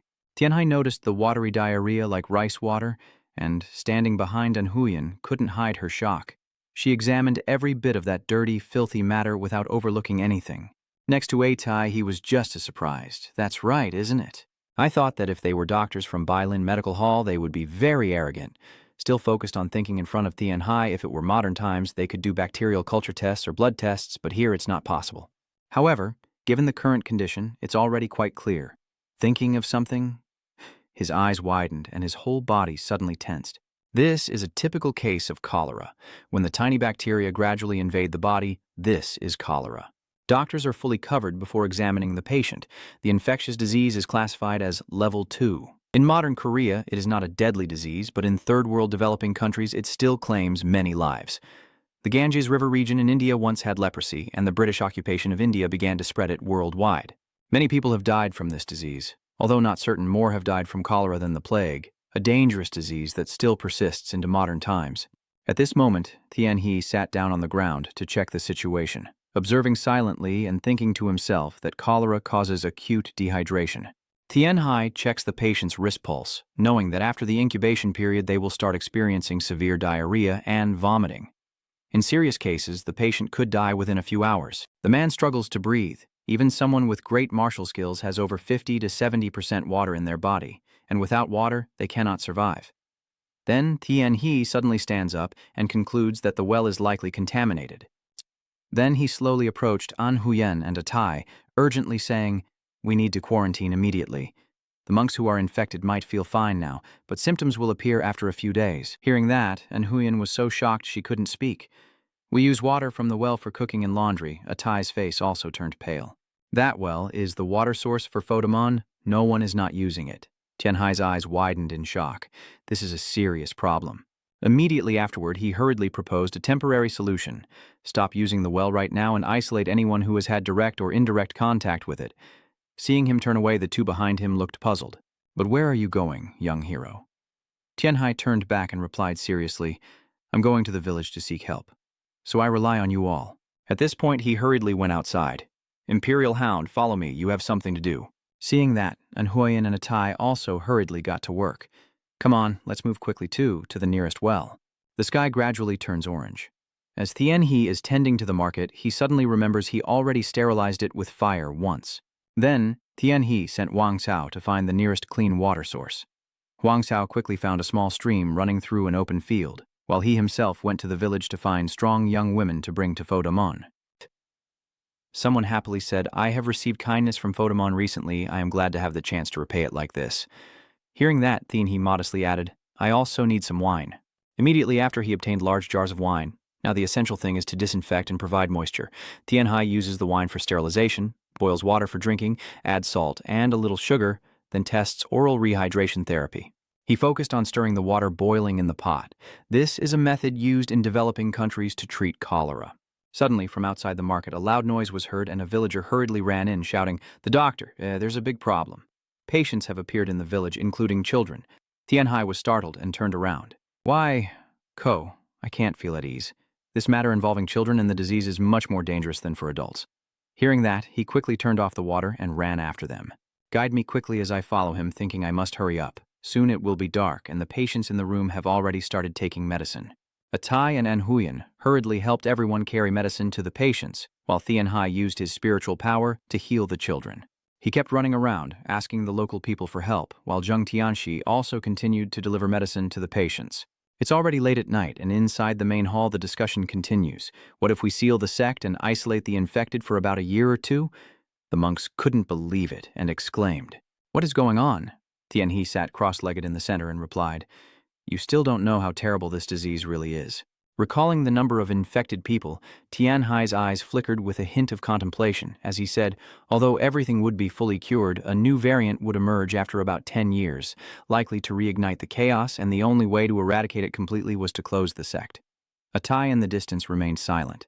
At the central position, the abbot softly muttered about closing the monastery.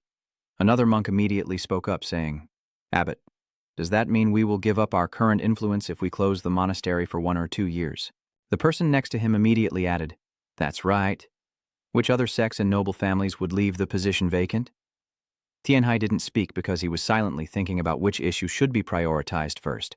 Then he raised his head, meeting the abbot's gaze that concealed everything, questioning whether to continue living like this or to close the gates and wait until this evil disease is eradicated. The abbot had not yet made a decision, gently counting the prayer beads in her hand. In the room, the flickering candlelight still shines, and after a long silence, the abbess finally speaks. When I was young, a storm would take a long time to pass, and under Mount Potalaka, all the rain that ever fell has soaked through everything.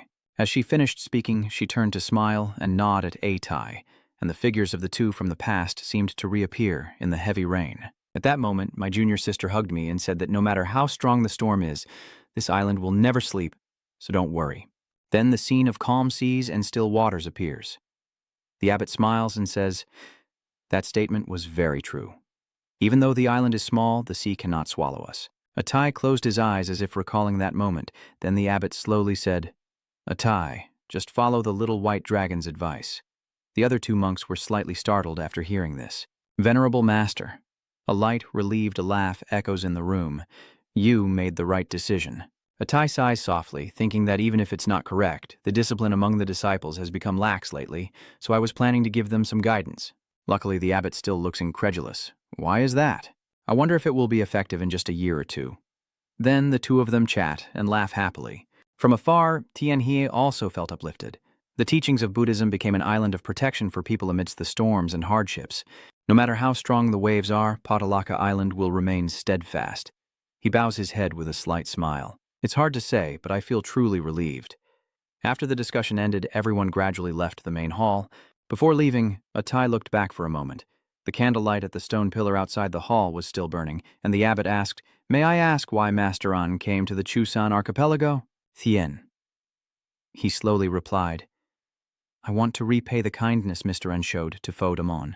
His eyes sparkled, and he thought to himself, She seems to see through me. I don't need to hide anymore. If it's someone from the martial world, no matter who they are, they will come to get what they desire. I heard that there is a divine creature on the Chusan archipelago, so I came to catch it to obtain its internal essence. So you already know about the Thunder Dragon? Yes, that's correct. The abbot's gaze was thoughtful, and she remained silent. Seeing that, Tianhe also said nothing. Is that a bit too much? Talking about killing something in front of a Buddhist follower? Then he saw the abbot close her eyes and nod slightly. The room was silent and still. Tianhe thought to himself that helping would be like aiding in acts of murder, contradicting Buddhist teachings, so he understood that place was a difficult situation for them. Hearing this, he silently swallowed his saliva. All right, no need to make things difficult for them anymore. Tianhe raised his head and added the place he mentioned earlier. However, when I researched St. Thunderbell, I learned how much the villagers liked it. I heard stories of it catching a child falling off a cliff with its claws and bringing him back safely. The interesting thing is that the child was unharmed at all. The abbot's eyes briefly lit up. She asked again, "So what?" Tianhe slightly bowed his head, his indifferent gaze replying, "Yes, it's rare for a legendary creature to reach out and help humans, so I was considering abandoning my plan to kill it." He silently thought that the followers of the Eternal Blood sect would surely start to act, and he couldn't ignore it. At this point, Tianhe's face shifted to relief. He continued, "I want to see it with my own eyes since we've come this far." Outside the main hall, the lights are still on, and the abbot can't help but admire her kind heart. This little monk can help her with that. A wooden box with a few feathers neatly placed in front of him, Tianhe is surprised. This is the abbot, handing it over and warning, "Be careful when touching it. There is still residual energy inside." Spiritual energy surrounds his hand, and Tianhe slowly reaches out. Yes. A faint blue glow appears, his eyes suddenly brightening, and from the feather, countless blue lightning bolts shoot out into the space, Tianhe's face showing undeniable amazement. Even though he's protecting his hand with energy from the earth, it still trembles. The abbot smiles and explains, Tianloi-ung, as its name suggests, is a giant eagle that absorbs lightning from storms, a large island with swirling storms appearing in his mind, and the abbot continues. So that's why it lives on Chusan Island. After all, storms and tornadoes often occur there. Suddenly, there was a noise outside. Tianhe was startled and turned around. "Oh no, it seems Huin Kwok has sensed it." Master Monk continued. "Just as I expected, it reacted immediately." Outside, the Huang Sao was continuously barking at the door, and he added, "I hear that when the legendary creature Huin Kwok smells something, it will never forget. If I were to lie about truly wanting to see its true nature, what would you do, Your Excellency?" The corner of his mouth slightly curled up again. The abbot smiled softly and said, "I know you're not that kind of person, but even if you're lying, I believe there must be a reason, so I hope I can lend you a hand." Her eyes flickered slightly. Tianhe wanted to say something, but hesitated. Suddenly, Huang Truong took out something. "Oh," and she pulled out a wooden talisman and held it up before taking it away. Tianhe was stunned, unable to hold back his voice as he exclaimed, and Huang Truong, seeming to understand the rest, replied, "Yes, a protective talisman made from an apple tree on Baotian Mountain. This is proof that you are Baotian Van's savior. If you need help, you can come to any place under Baotian Van's authority." The silhouettes of the two figures quietly reflected on the floor. "I am not sure if I am worthy." Tianhe bowed his head as if deep in thought, then reached out to take the talisman. "Thank you." The abbot clasped his hands together, closed his eyes, and chanted, "Nam Mo." Looking at the talisman in his hand, Tianhe couldn't help but marvel. Baotian Van is a noble sect, with its territory spanning across many continents, and their main trade route is by sea, bringing them enormous profits.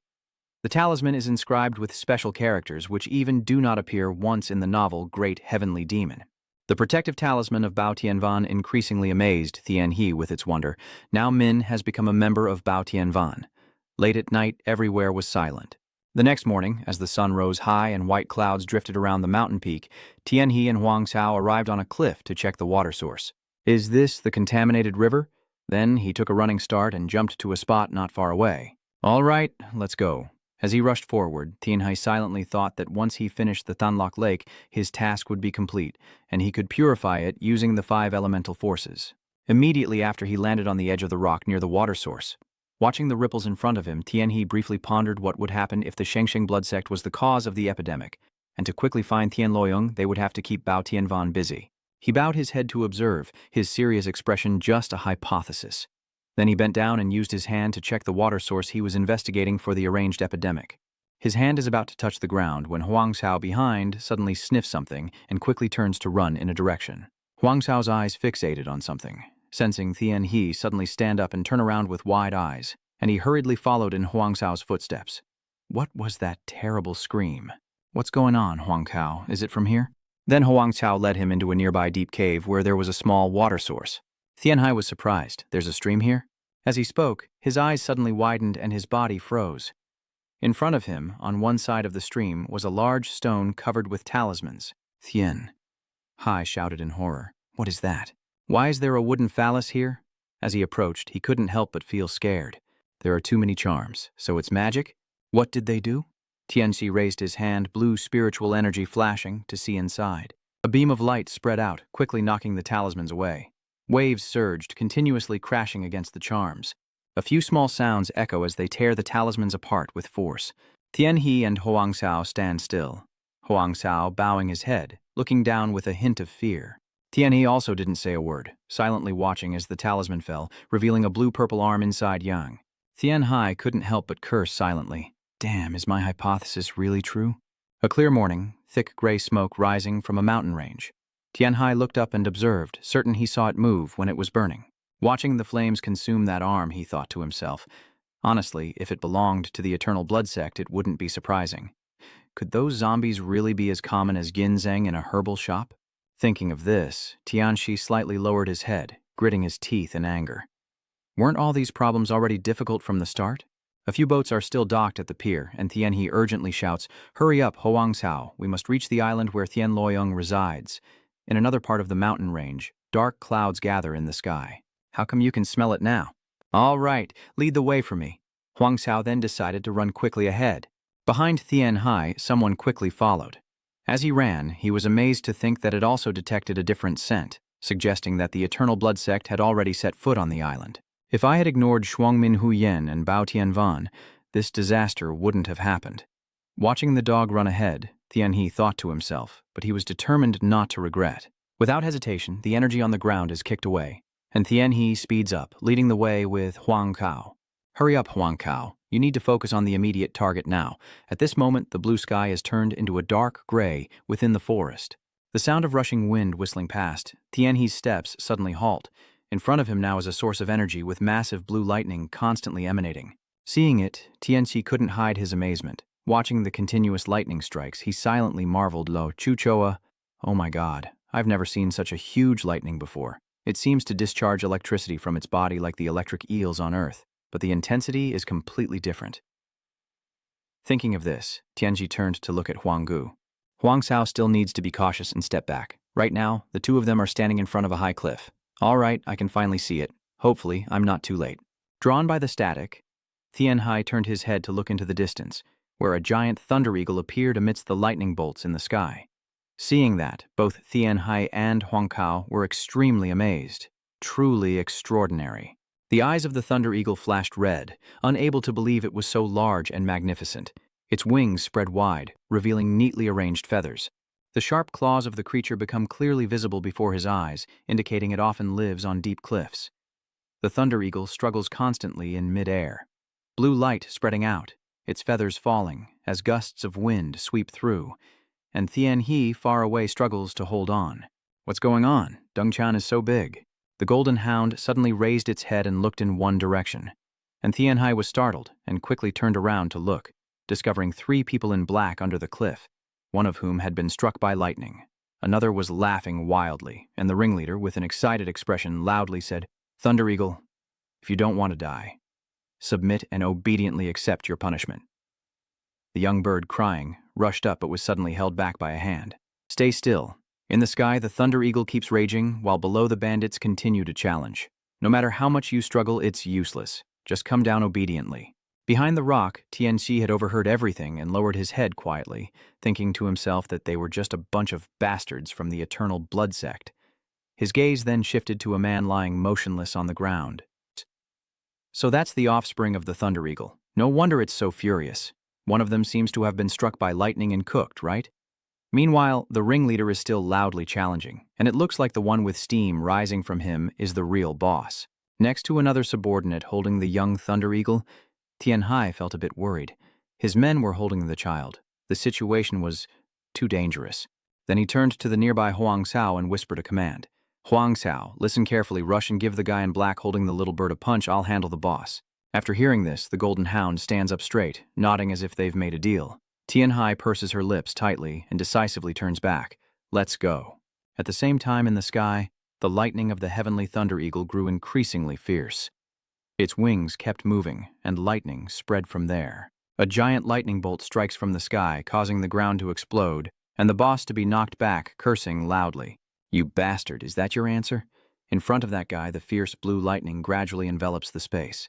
Then he suddenly reached out his hand. The mastermind jumped out, looking extremely excited. He widened his eyes, grinned widely, and said, "Lightning has no effect on me." In the sky, the heavenly thunder eagle suddenly stopped its movement, its eyes focused on one side. Behind the rock, the golden hound now jumped out and approached the bandit holding the chick. It opened its mouth and bit straight into his ankle. Surprised by the attack, his subordinate winced in pain, and the bird was released from his grasp. Immediately after, the guy jumped down, and the chick escaped. Seeing that, the boss was stunned and shouted, "What's going on?" Why did a dog suddenly rush in? Suddenly, a pair of red wings appeared in front, and as the chick flew into the sky, the boss growled, "Damn it, you can't even hold on to a little bird?" Without saying a word, he leapt off the ground and charged forward. "Where do you think you're running to?" Suddenly, a figure appeared in front, and Tianhai drew his sword and jumped out from nowhere, swinging it fiercely at the unaware opponent as the thunder roared and lightning began to crackle again.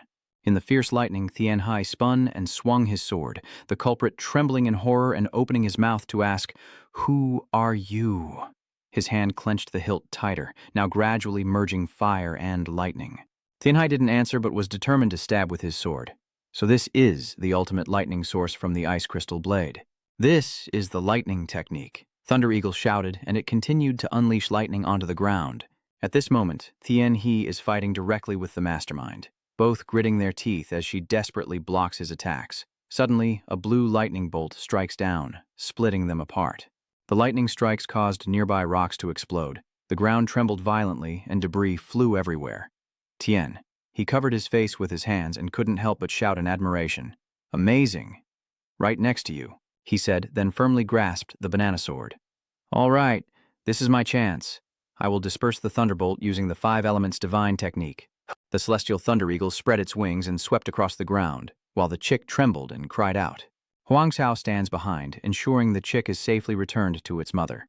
It squints, lifts its head to sniff, and the front boss suddenly laughs out loud, saying, "I didn't expect you to disperse the lightning, kid. You're quite something, huh?" His lips tighten. Tianxi remains silent and does not reply. If he tells him that he came to stop the Bloodheaven sect, he will send an army to kill him. Thinking of a group of mysterious black-clad people, Tianhai shivered slightly, realizing he was still too weak against them. Seeing that the other side remained silent, the leader glared fiercely and said, "I know. You're one of those hunting mythical creatures, right? I see you were looking for the Thunder Dragon first, so your little guy gave up." Tianhai was startled, then suddenly curled his lips. "Fine, then just say you're here to find mythical creatures. Over there, the young Thunder Eagle has met the chick." Seeing that, Tianhai raised his voice and said, "I have permission from Fodamon to search for Tian Loi Ung. What you are doing now is illegal." The Headless One clenched his teeth and said, "I don't know what you're talking about, but it doesn't matter now." Sparks of red lightning radiated from his body as he shouted, "You will regret being born into this world when you meet me, and with that handsome face the spirits will love to take your head." Seeing this, Tianhai widened his eyes and flinched. They have sent someone to use thunder magic to capture the Thunder Eagle. Ah, forget it. He has no intention of giving it to me anyway. In the thick red haze, the villain's voice echoes. "I don't know how long you can hold out." With that, he leapt forward, unleashing his massive lightning magic. Tianhai's eyes darkened as he raised his sword to block in front of him. Then the villain launched a furious attack. Every strike, Tianhai swiftly defended with his sword. "I will not let you catch the Thunder Eagle." The red lightning bolts were cut apart by each sword strike, and the villain stared with wide eyes, terrified as he looked up. This guy uses demonic arts to control thunder and lightning. After a fierce exchange, he couldn't help but marvel at how fast and powerful it was, reminding him of Bai Niantong's face. Suddenly, the mastermind had an idea. If he were at Puda sect, he would be even stronger than the blood demon Bai Niantong. His brows furrowed deeply, and the mastermind opened his mouth to shout, "Kid, it seems your swordsmanship is quite good, but your next move won't be so easy to block." Tianhai widened his eyes, unable to believe what he had just seen. In front of him, the red light and lightning from the boss were emanating fiercely. Damn it, this lightning is even stronger than Thunder Eagle lightning. At this moment, the enormous power is crashing down on Tianhai, with a golden glow emanating from his body, and Tianhai silently thinks the only thing he can do now is the metal element of the five elements technique. Then he spins his sword and loudly says, "I wonder if you know about Kothuloi." A force strikes down from the ground. Then an invisible wave of power shoots out from the sky. Tianhai relentlessly swings his sword forward, his eyes blazing with determination, but his head is infuriated by this attitude. Amidst the space filled with red lightning, a golden gleaming sword suddenly appears, then immediately shifts to a red glow. Seeing the lightning gradually being drawn in, the culprit was momentarily stunned, eyes wide open and mouth agape as he shouted, "Bat Khan, what have you done to my Truong Tu electric? Since when has Tianhai, with his golden spiritual energy, rushed in front of me? I didn't think you had time for a surprise." The boss's hand was floating aimlessly in midair. Since when? Before he could finish speaking, as the red glow faded, an invisible force swept past his feet. Tianhai narrows his eyes, thinking that if you keep covering your body with the thunder power array, it will be useless. Shaking off the thought, Tianhai clenches his fists and keeps punching downward. "Because I have covered the core with metal in the five elements, then the punch with Tianhai's power directly hits the boss's chest." At this moment, the golden light from his palm gradually spread out. The mastermind's eyes widened, gritting his teeth in unwillingness. Then his strength surged, pushing his entire body backward, his legs skimming a long line across the ground. Struggling to stand firm, he roared loudly, "Do you really have the power to break my domain? You bastard, what have you done?" "That's right, the dog in that face. You are a disciple of the White Dragon Divine Doctor, Little White Dragon." The two stand facing each other, and Tianhai can feel it now. Damn, he's figured me out. Fame really is a burden. The Thunder God's power surged again, this time with a strange black aura as the leader's wild eyes clenched his fists and summoned the Thunder God. "Kid, how dare you interfere in our affairs? Have you blocked my thunder with earth in the five elements?" Tianhai frowned slightly, silent and unresponsive, veins bulging on his face, the boss glaring with wide eyes and gritted teeth. "If that's the case, today is your end. Now the boss is covered in lightning." Seeing this situation, Tianhai silently calculated. "All right, now is the time to prove that the person in front of me is one of the leaders of the Blood Heaven sect." The face of the boss shows a crazed expression, and Tianhai suddenly thinks of a person, a cultivator of the Thunder Spirit Divine Technique, wielding the power called Thunder Spirit, True Chi, the Thunder Spirit Elder. Thinking of this, he relaxes slightly, turns his sword in his hand, and a faint smile appears on his lips, with internal energy of lightning attribute capable of generating lightning fists. The two of them charged at each other again, causing the ground to tremble instantly. Tianhai thought to himself, with lightning coursing through his body. It was like a living lightning storm. At this moment, the boss, in a frenzy, swung his hand down while shouting angrily, "Your damn name! So this sword is made from ice love." The clashes between lightning and the sword in midair kept echoing. "Did you take what was once sent to Bailing Yishen at the North Sea Ice Palace?" "My master, I really care for my disciple." Hearing that, the boss suddenly felt annoyed, his hand clenched into a fist as black lightning surged around him again. "You really are a troublemaker." Seeing that, Tianhai stared with a look of shock, as a massive wave swept from the ground, causing everything around to turn upside down. White smoke mixed with fine dust gradually dissipated, revealing an empty space. Tianhai, sword in hand and alert, keeps panting, as the chaos around him still hasn't settled, and he can't help but think this is too dangerous. Looking at the Thunder God before him, Tianhai silently assessed that he uses lightning to enhance his entire body, capable of paralyzing opponents with electric attacks, both offensive and defensive, which is truly troublesome. "Your effort is commendable, but death is unavoidable." Hearing this, Tianhai gritted his teeth in anger. Another use of the five elements divine skill is to recover internal energy even during battle. The attack from the Thunder Spirit Elder only drains his internal energy bit by bit, and the longer it lasts, the more advantageous he becomes. Seeing the opponent remain silent, the mastermind grinned. "You seem to be thinking more now." With that, he leapt forward with swift agility, unleashing his power. No matter what, it's useless. Thunder God, like two sharp thorns, rushes forward with its master, and Tianhai follows to counterattack. As he finished his thoughts, the two sides clashed, causing a significant tremor on the ground. At this moment, Tianhai's body was enveloped in a blue light, signaling that the primordial divine energy was preparing for his upgraded movement. In front of me is a fog of dust, with a few remaining streaks of lightning here and there. Seconds later, the lightning spirals around, blowing away all the white dust. The culprit's eyes were completely covered in crazed red light. Flashes of light flickering in the air and screams of pain echoed from there. For a moment, he couldn't react in time and was thrown back by the power, losing his balance and leaving the ground. He thought to himself that he was going crazy. Even his body was being pushed away, unable to break through the attack, so he had to resort to this move. Before he could react, the leader charged forward and kept attacking, lightning flashing with streaks of purple light. Tianhai suddenly realized that the innate primordial energy hidden within his blood had transformed into power. Blood Rage technique, one of the secret teachings of the Blood Heaven sect. Thinking that, he quickly swung his sword to block, and the mastermind sneered mockingly, preventing the lightning-fast attack almost impossible to evade. His hand swiftly swung out, revealing a wandering healer skilled in swordsmanship. As he finished speaking, the ground suddenly exploded, and the villain's hand in mid-air caught each of Tianhi's strikes. His eyes widened, a faint blue light emanating from his pupils. It's still too early to be surprised. Without hesitation, his foot lands firmly on the ground. Tianxi swings his sword and strikes forward. The Taiyi Duantian sword and the Thiem Kuai.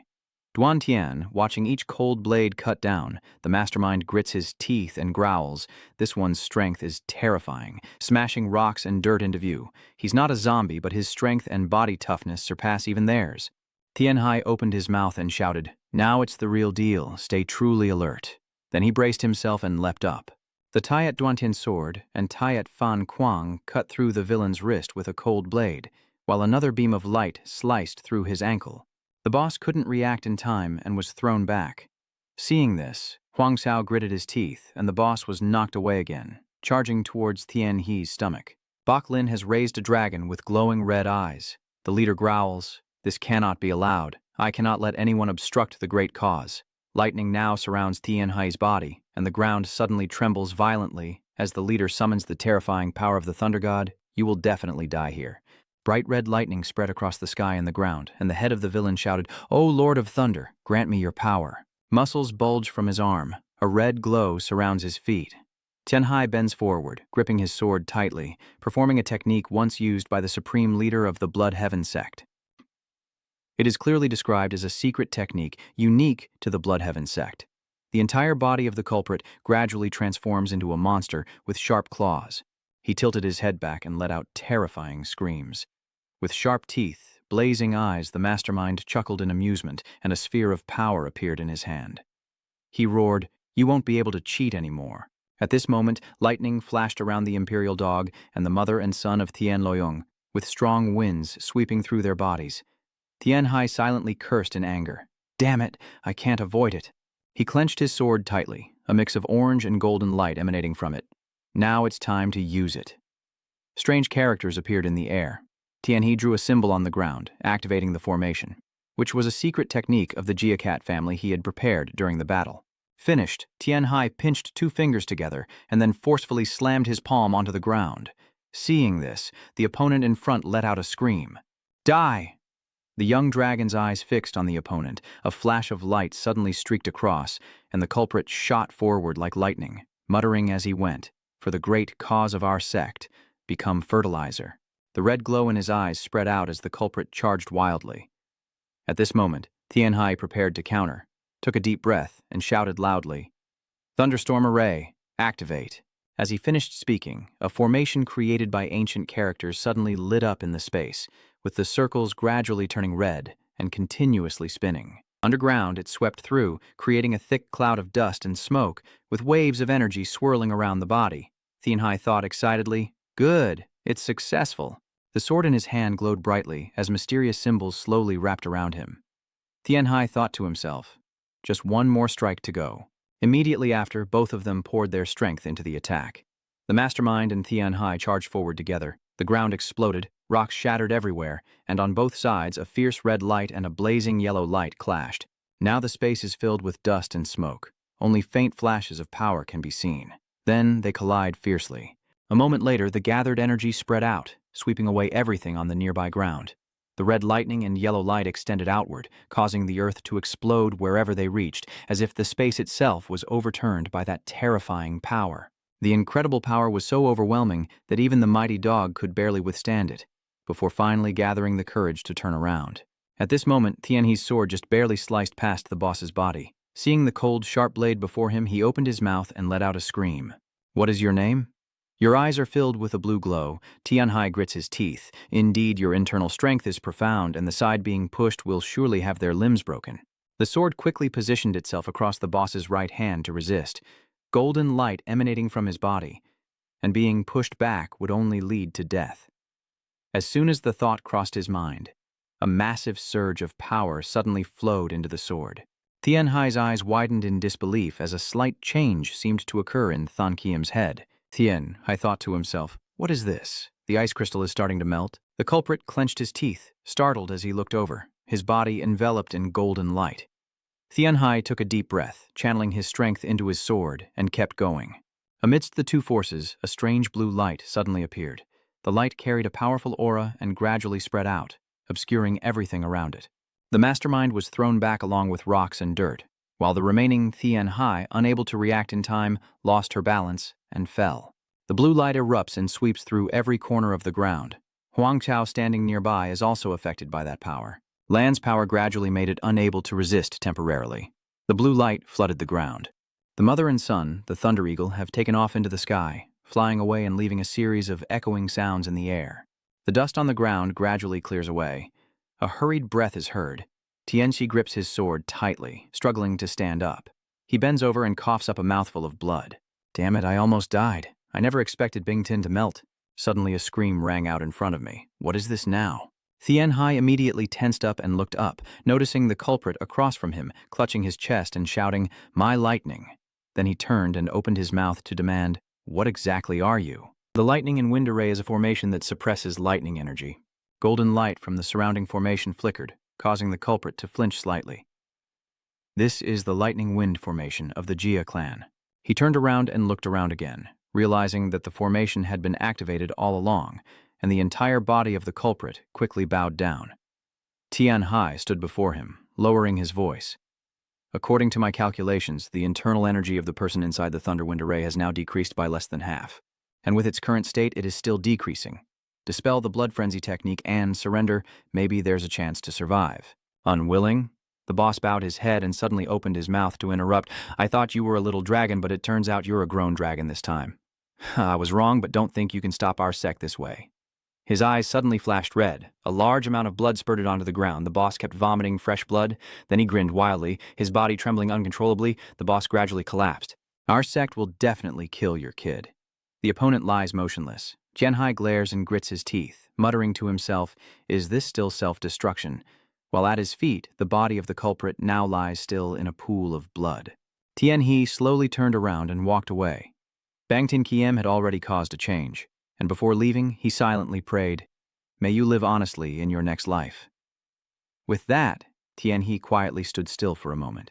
Seeing the golden retriever run over, he happily said, "Good boy, you're safe," then crouched down to pat its head and comfort it. "You must have been scared because of that guy, right? It's okay now. I just remembered something." Tianhai stood up and looked around. "Tianlei Ying, how is it? Is that bird also safe? What is that?" It has disappeared now. At this moment, the heavenly thunder eagle appeared in the sky, carrying something that made Tianhai and Huang Chao look up in shock as the bird soared away, before gradually descending in front of both of them. "Thank you, great heroes of the martial world and the great dog." "Thank you." With that, it moves the object forward. "Thanks to you, my children can survive." With that, the heavenly thunder eagle drops it. "Humans, eat this." Tianhai immediately instinctively reached out and grabbed the item in his hand. "Are you sure? You want me to eat this?" The golden retriever beside him also looks on curiously. Tianhai widened his eyes in surprise as he looked at what was in his hand, clutching the large mushroom tightly, and he said confusedly, "Huh? What is this?" The mushroom seems to be pondering something, and Tianhe's eyes suddenly widen, pupils flashing. Wait a minute.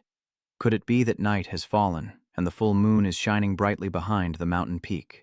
In the forest, Tianhe sat by the fire, observing the mushroom and the celestial earth bacteria, his face covered in dirt as he tentatively took a bite, secretly thinking that it was a spiritual herb believed to only grow where the aura of heaven and earth harmonize and that it takes over 1,000 years to form. But many people don't believe it exists and only hear about it through word of mouth. After finishing, Tianhai looked at what he hadn't eaten yet. Remembering the image of the thunder eagle bringing him the gift, he chewed thoughtfully, appreciating this rare treasure. It's not someone from the martial world, but the generosity of a spiritual creature. I never expected to be rewarded like this. After finishing his meal, TNC sat cross-legged, began to concentrate on cultivation, with a swirl of blue light surrounding and blowing away his hair. The colorful circles of energy connected in succession, forming a continuous loop. It contains the power of earth and wind energy, but luckily, thanks to 5,000 years of fire mastery, both fire and water energies have also grown strong. If he repeats the process of absorbing and balancing his internal energy, Tianhe slowly opens his hand, trying to feel the power, takes a deep breath, and continues cultivating. It won't take long to recover. Next to the campfire, the golden retriever is sleeping soundly, while a faint aura of spiritual energy emanates from the ground nearby. Early the next morning, Tianchi woke up and shouted with joy, his eyes shining brightly, unable to hide the smile on his face as he excitedly said, "This is a real surprise. I've reached a level of internal energy that normally takes 60 years to achieve." A blue sphere of energy hovered and spun in the air, but thinking about it carefully, it wasn't that surprising, was it? I've merged the purest internal energy into my dantian. The more I say it, the happier I get, and then I check my body again and shout with joy. My wounds are completely healed. Then Huang Xiao also seemed to understand and became much more excited. At this moment, Tianhe suddenly turned his head and said, "So Huang Xiao, I'll head back to Hangzhou now." Immediately after, the boat started drifting on the sea again, with Tianhai and Huang Xiao standing outside the cabin. Suddenly, Tianhe noticed something in the distance, and Tian Loi Ung suddenly dashed past, making him exclaim in surprise, "Huh? Tian Loi Ung, why are you here to say goodbye to me?" At this moment, Tian Lei Ying turned towards him and said, "I heard from a dog that if I go with you, I will get to eat many delicious dishes, the best in the world." "Huh? What is that sound? Who is saying what?" Tian Lei Ying suddenly swooped in close and continued, "Because of you martial world folks, I have to go through trouble moving my nest. If you have anything good to eat, give it to me, and I'll pay." Hearing that, Tian Hai was momentarily stunned. "Wait a minute, you haven't let him finish speaking," and the Mother Thunder Eagle cut in, "We will go with this person." "Yes, Mother." Seeing that, Tian Hai clung to the railing and shouted loudly, "Oh my God, you're bringing all 7 of them?" Soon after, a few more Tian Lei Eagles also arrived. Huang Xiao happily plays with them, carrying a box of medicine on his shoulder. Seeing this, Tianhe feels a bit helpless, thinking that the Tian Loi Ung and its 2 children following him are beyond the plan. Watching the figure of the Thunder Eagle gradually fly away, he wondered, I wonder if they would listen if I tried to send them back. At this moment, the golden retriever in front was still chirping happily with the birds, making Tianhai curious. "Huang Xiao, what did you say to them?" "This has completely turned into a vehicle for transporting spiritual creatures." And so, the boat carrying people and the heavenly Thunder Eagles set off into the distance. After a while, Hangzhou, Bailin Y Pavilion, and some people looked up in amazement, while others couldn't help but whisper and discuss. "Is that the Thunder Eagle?" Seeing Tianxi and a few Thunder Eagles return, everyone couldn't help but gasp. Sure enough, the rumor about Sobig Khan and the Thunder Eagle has spread all over Chusan Archipelago. At this moment, someone whispers, "I heard that even after capturing the heavenly Thunder Eagle, he didn't kill it, but let it go." Afterwards, out of gratitude for that kindness, the heavenly Thunder Eagle decided to follow Big Grion. Walking down the street, Tianji listened to those words and couldn't help but marvel. The rumors really do spread far, but it seems I have already fulfilled a plan I never imagined. Thinking so, he looked at a small Thunder Eagle on his back and said, "You really have a reputation." And so his figure gradually blended into the crowd on the street, carrying with him wandering thoughts. "Wait a moment. How about I give you all names instead of just 2, since your names are a bit hard to pronounce?" Thinking of those blue wings with lightning, Tianhe pondered as a small blue lightning bolt emitted from her. After walking for a while, Tianxi suddenly stopped. "Tian Lei Ying, your name is Lei Zhen, and I will name the 2 little birds Tianjian and Lan Man." Hearing that, the Thunder Eagle nodded and replied, "I agree. Do you all agree?" The 2 little birds on his shoulders also happily nodded. Tian Hai happily said, "Yes, lucky us." Suddenly, there was the sound of footsteps scraping against the ground ahead. "Someone has come back already?" The young boy steps forward and bows politely. "You're still safe and sound," Tianai replied. "Yes, I'm still fine." The young man continued, "Your lordship has sent you a letter." Tianhai's eyes widened in surprise. "Really? Maybe it's a reply to the letter I sent to my master earlier." The boy replied, "Yes, that's probably it." After saying that, he pursed his lips tightly, as if he had something difficult to say. "What's wrong? Why do you look so strange?" Under the morning sun, Tianhai temporarily set aside his thoughts and said with a smile, "I will go for a while and then come back. You should rest now. Don't go around causing trouble here and there." Then he turned and walked away. As he walked, Tianxi stroked his chin thoughtfully. "I will send letters to the gang and the 5 Hog 8 to inform them about what happened." Inform the entire martial world about this. Seeing the person in front fussing around, Tianzi also became a bit curious. Immediately after, the young man took out dozens of letters of various sizes. Looking at the number of letters on the table, Tianji couldn't help but wonder, what is going on with so many letters? Could it be the Long Phoenix branch? The person crossed his arms and replied, yes. There are also the Taimon family, the Nangsung clan, the Wudang sect, the Zhongnan sect, and even a letter from the Duong family. He picked up a letter and wondered, what is going on? The person beside him slowly spoke. Bailin Yixian is very worried about her disciple, so she writes many letters asking about his health, at least until all the patients at Longfeng Chihoi are treated, and Tianhai silently reads the letter. A sigh of admiration sounded in his ear. It was truly touching. The letter contained the master's love for his disciple. Looking at the handwriting on the paper, Tianhe felt a bit worried. What exactly happened at Longfeng Chihoi? Next to that young man, the successor of the Four Provinces Tang family appeared at Longfeng Chi Society, and it seems many people were injured while they focused on treating the old swordmaster's wounds, which are said to be very difficult to heal because of the poison in the wounds. So Tianhai finally turned around? She put the letter down on the table and reached for another scroll. I have a rough idea, so I guess my master is really worried. The figure of a white-haired person appears in my mind. Tianhai silently thought that his master wouldn't stop until he knew he was safe and sound. His master cares deeply about the safety of his disciples, and the situation at Longfeng Society is quite troublesome.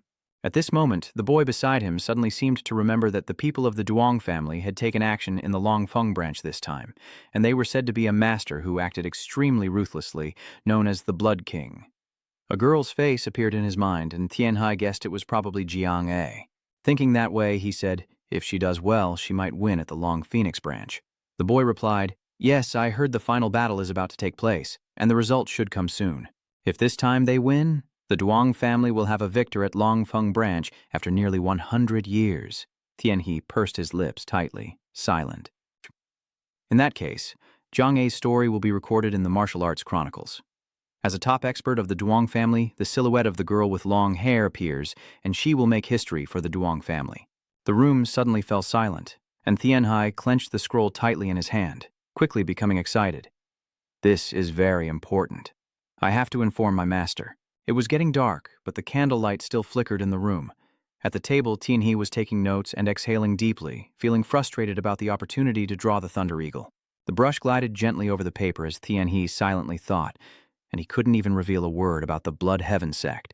He focused on taking notes, but his mind kept wandering. Even the new clan member accompanying him didn't know. As long as he didn't speak, it wouldn't spread. Finished, Tianhai looked at the paper in his hand for a moment, then muttered to himself, the remaining task is to rewrite the fight with Komaku Yetma. Skip the main points, just summarize the rest. After saying that, Tianhe put the paper down on the table and started to compare. Then he suddenly realized, wait a minute, have I written this much? Looks like it's over 30 pages. He then stroked his chin again, wondering if he should act a bit more adorable since he had already roughly organized the major events. Remembering the moment he saw the celestial maiden on the moon, and recalling when Lem returned, Tianhe concluded that he was worried about his master and couldn't sleep all night. Unlike Bailing Wai's comfort, the martial world is truly cold and lonely. Sitting at the table, he carefully reviews each page, adding the content about using the obtained spiritual medicine to advance internal energy to a higher level. Thinking this, Tianhe quickly begins to write more. The brush gently glided over the paper, and Tianhe muttered to himself, finally adding words of gratitude and responsibility to his master for treating the patient while worrying about his disciple. Then, at the same time, the brush lifted off the surface of the paper. Looking at the pile of papers in his hand, Tianzi couldn't help but sigh. This should be enough, right? Then he chuckled to himself, hoping that his master wouldn't see it as nonsense. The next morning, as the sun just rose beyond the mountain peak, Tianhe sat cross-legged in his room practicing cultivation. The missing element in the 5 elements was metal. Luckily, it wasn't uncontrollable. If he reached the core formation stage, everything would be balanced again. Then he closed his eyes. Ningxuan sensed the spiritual energy, initially thinking that the internal power was too intense to control, but unexpectedly, it was easier than he thought. After a while, the blue aura filled the entire room. Tianji wondered why, after only a few years of practicing martial arts as a top genius, the spiritual energy around his body was still so intense. Gradually, it receded and finally disappeared completely. Tian. Hai slowly opened his eyes, sighed tiredly, looked outside and saw the sun high in the sky with morning sunlight shining down. He thought to himself, now I must quickly obtain the dual yin heart technique. Next time I plan to catch some poison goo spirit creatures. Outside the grand hall, an excited voice rang out. Master Anne, I miss you so much. You look healthier now, are you doing okay? Hugh tilted her head with a smile and said, yes, the doctors have helped me a lot. Just observe the girl a bit. Tian Hai smiled to himself, just with a healthier body and a better environment. The child had become so bright now, and at this moment his gaze suddenly stopped on the table in front of him. Are you reading the herbal treasure monitor? The pages on the table are filled with words. Tian He sighed. You are indeed very diligent in studying, Hugh shyly continued. Not really, I just like it because there are a lot of pictures. Hearing that, Tian He also chuckled softly. Lucky indeed. Then I will give you the books I have read before. Hugh happily nodded. Yes, Your Grace. I want to see more. Then Tian Hai reached out and ruffled the girl's hair. All right, very commendable. Seeing Hugh in front of him, a faint smile unconsciously appeared on his lips. Having lived a single life without children, I suppose this is how it feels. Seeing the girl smile, Tian He silently praised that she grows up strong and healthy. Then he and Huang Kao bid farewell to Hui and left. Hui clasped her hands together and bowed deeply in a very respectful manner. Tianji squinted and smiled in response. On the way out, he casually asked, Huang Chao, have you rested well? Understood, let's set off then. The next destination is Bat Kwai Kok, where towering jagged rocks and cliffs form the canyon. The narrow and treacherous path twists like a sharp blade, symbolizing that the valley is a dead end. Mist swirls around the jagged mountain rocks below. A faint breath echoes from afar. Tian Hai temporarily stops at a stone pillar. He gasped for breath, where in this valley of Bat Kwai Cave, a worn-out book lies on the ground containing a copy of the dual yin heart technique left behind by the previous elder of the Yudong sect. The problem is that the novel doesn't specify exactly where the corpse is located. With that in mind, Tianxi regained his strength and quickly set off, so the Wudong sect couldn't collect the body. Thinking of this, he grinned and smiled, but he had the advantage over others. Above are the divine thunder eagles. Below, Tianxi told Huang Chao to rely on smell to find the ancient corpse, then handed something to Huang Chao before assigning the thunder eaglets. As long as Lei Zhen flies there and confirms whether it's the corpse of the martial elder, Tian Yi, just passing through the mountain crevices, he exhales tiredly, knowing that only through hardship can he taste the honey. But he's so exhausted. Something seems to be appearing ahead. Tian Hai opens his eyes wide, watching intently. He carries a glowing object and ventures deeper into the cave, where the lightning from the thunder eagle illuminates the entire space. Seeing that, the golden retriever also looked up curiously as beams of light radiated from the ground. Tian Hai excitedly exclaimed, noticing the light. Seeing Huang Kao running ahead quickly, she asked in disbelief, What? Did you find it? Do you sense something? He happily said, The power of dried beef is truly formidable. Then he stepped forward and quickly ran after Huang Gu. Suddenly he stopped in front of a figure not far away. Tian He's eyes widened in surprise. In front of him was a human skeleton dressed in clothes, sitting cross-legged. Tian Hai muttered, Koduyan. Sunlight shines through the skull, just as I imagined. Then he clasped his hands together and bowed before the skeleton, and Tian He bowed his head in respect. At this moment, Huang Chao seemed to sense something. Tianji also looked up only to see a stack of papers placed beside the skeleton with the Liangyi heart technique in front. Tian He tries to bend down and pick it up. Noticing a sentence on the ground, he examines it while softly muttering, The person who discovers the secret cultivation technique, as for the corpse, please burn it and send it to the Wudong sect. At this point, Tian He's gaze briefly looks up. Seeing the sunlight shining on the skeleton in front of him, he suddenly understood that it was not wanting to return to the body of the deceased. The morning sunlight was cast on the large cliffs. Tian Hai stood up respectfully and said, Even though I have become a lost soul in the end, I promise to bring you back to Wudong immediately. A huge explosion suddenly occurred, and dust kept rising into the sky, making the scene extremely chaotic. Tian Hai bowed his head sadly and smiled. You must rest in a better place. His demeanor became very sincere. Tian Hai slowly raised his head and looked ahead, the small dog still attentively watching his every move. Looking at the scattered documents on the ground, he reminded, I need to move this pile of ashes, so don't run around. The golden dog's light also shone into the dark space at this moment, catching Tian He's attention after he carefully examined these lines of writing. He was so stunned he couldn't believe his eyes. What? Is this another inscription on the stone?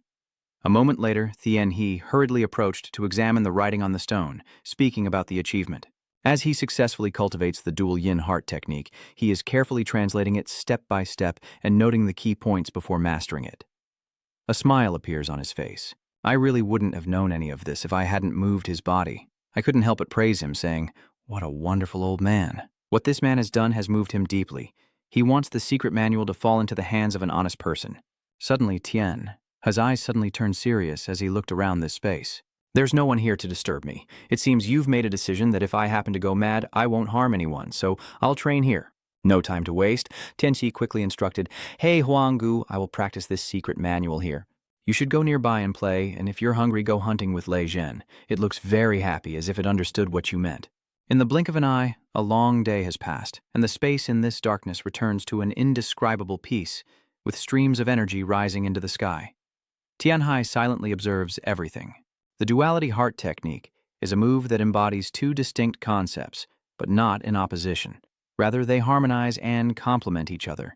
You can see the streams of energy flowing within your body, with yin and yang mutually generating and restraining each other, harmonizing all things in heaven and earth, just like a small universe within your dantian. Tianhai is completely focused, seemingly unaware of his surroundings. The five elements divine technique divides the world according to metal, wood, water, fire, and earth. You are trying to feel everything with your heart, while the duality mind technique sees all things created through the philosophy of yin and yang. All things exist based on the balance between heavy and light, hot and cold, light and darkness, but they do not blend together, heavy and light do not merge. His face hardly shows any emotion, or when hot meets cold, light meets darkness, they do not lose their inherent nature. Tianqi silently pondered, realizing they are two different schools of thought. He spoke to himself, but neither side was wrong, and his eyes remained tightly closed all along. Tianhai's body is gradually undergoing changes, so can the Taiji be explained through the five elements? The clue to the answer lies in the inscription left by the deceased. Ancient characters gradually appeared in the dark space, a moment of enlightenment fleeting by. Tianhe instinctively remembered his past life, and to grasp it, he had to boldly delve into his thoughts. At that moment, there was still a hint of hesitation in his eyes. He tried his best to fulfill his duty. Tianhai dedicates himself to saving patients so he can live a life without regrets. He has helped others race against death. He deeply values everyone's lives, helping others with these hands and bringing life back to them. Thinking of this, Tianhe sighs, balancing his medical duties while saving others. There is never any regret in his eyes. Sometimes you have to think, but I have made the choice I believe is the right one. Back in reality, Tianhai is still passionately training, because he lives this way and cannot be overwhelmed. But a continuous flow of energy runs through his body, and he must absolutely not be lazy. He sat still there, determined not to move no matter what happened, not to let his will be shaken. Tianhai closed his eyes tightly, waiting, and only when he saw everything gradually getting better did he slowly open his eyes, absolutely not allowed to stop. Deep within the soul, a light appears. This light seems to purify everything, the same light that transported Tom Tuyet into a completely different space, causing him to continually drift through an illusionary realm. Until Tianhe suddenly opened his eyes wide, realizing something, he saw himself sitting opposite. Is this the coexistence of two parallel concepts within Luanghe Tam Kong? Tianhai's face suddenly becomes thoughtful. Have I truly achieved enlightenment? Strange changes quickly appeared in this space, but eventually it is gradually returning to normal. Inside the deep cave, a flame is gradually igniting. Tianhe sat quietly there, sighing to himself and saying that thanks to Lei Zhen, gathering firewood became easier. Feeling a bit tired, he immediately yawned repeatedly and reminded himself, let's rest here today. This awakening makes my inner strength feel like it has increased by 10%. Even though I'm resting, my mind is filled with deep thoughts. He looked up at the beautiful sky before him. And moreover, with two different concepts, he could think and use two different types of martial arts. He involuntarily remembered even scarier scenes. Although it has the drawback of easily falling into demonic possession, for me, today's events feel like opening a new world. No matter how difficult it gets, Tianhe will never give up on combining the five elements True Qi and the duality heart technique. He gently stroked the dog with a tired smile, silently thinking that if he could use it properly, facing opponents like the Blood Demon Expert or the Thunder Spirit Master would become much easier. Of course, he still didn't forget his work, and it also helped with the surgery. A hopeful smile appeared on his face as he could observe and analyze multiple parts at once, allowing him to cut the surgery time in half. Tianhe recalled the past, when many patients had to endure pain on the operating table. He reminded himself that many injuries couldn't be treated due to practical issues, but now he could treat them and do so more safely. So many things had happened that Tianhai felt exhausted, truly like a dream, and a happy smile appeared on his face again. In the middle of this space, he suddenly shouted, "I will drink all those spiritual pills now." But quickly, his voice dropped to a lower tone. "Just kidding. I'm going to sleep now." 10 days later, in a certain village, the villagers are still walking on the streets, feeling that something strange is catching their attention. Tianji looked around in surprise. "Is this the village of the Black Dog?" His face lit up with a very expectant smile. "The black armor of Wugong, there are traces of it here." The merchant hands over an item, a piece of the black armor of Niukong, which Tianhe happily accepts. "Thank you. This is the money I am paying." "But what is Xiao Heap planning to do with that?" He looked confused and asked, "Could it be that Xiao Heap is going to find that thing's offspring?" Tianyi nodded without hesitation. "Yes, let's just go with that." "Stop right there. That young hero is a man-eating creature who has killed many martial artists. He feels that your actions are extremely dangerous. It also has the ability to hide itself, so it's almost impossible to find. It seems that Tianhe doesn't pay much attention to this. I'm just wandering around to see how things go. I'll come back later." The shopkeeper let out a sigh of relief. "Oh, I see, I thought so." After finishing the shopping, Tianhai walked away while talking to himself. That monster really has a notorious reputation, but no matter how hard it is to find. "You guys managed to find it too, right?" The little dog immediately turned back to look at the bird soaring in the sky. "That's right. Huang Xiao and Luoyong are the perfect combination to track the target." Remembering something, Tianhe becomes even more determined. "Hide with this piece of evidence and quickly go find the monster that killed it." Then the scene shifts to the vast mountains. Tianhai carefully observes the space around him, his eyes wide with disbelief. Is this its nest? The caves around here catch his attention, and there are so many skeletons. Tianhai took each step forward, silently pondering how many lives in total must have been lost here, gripping his sword tightly before happily rushing ahead. "This time I'll use both blades." A hopeful smile appears on Tianhai's face, including a strike powered by the two yin and yang heart technique he has trained for 10 years. But I am also curious about how powerful that strike will be. Unfortunately, at this moment, his foot accidentally made a noise. This makes Tianhai worry and turn back to warn you. "Huang Xiao is dangerous. Go over there quickly." Sweat keeps pouring down Huang Xiao's face, and its mood seems to be worsening. Tianhai quickly notices this, while the giant Niukong also appears behind him.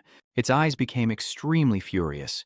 Tianhai was surprised and thought, "So it has appeared. It seems this giant Ngokong is very annoyed by my presence." Seeing the situation getting worse, Tianhai suddenly shouted, "Huang Xiao, run now. This place has become extremely chaotic. Even the poor Huang Xiao has been blown aside."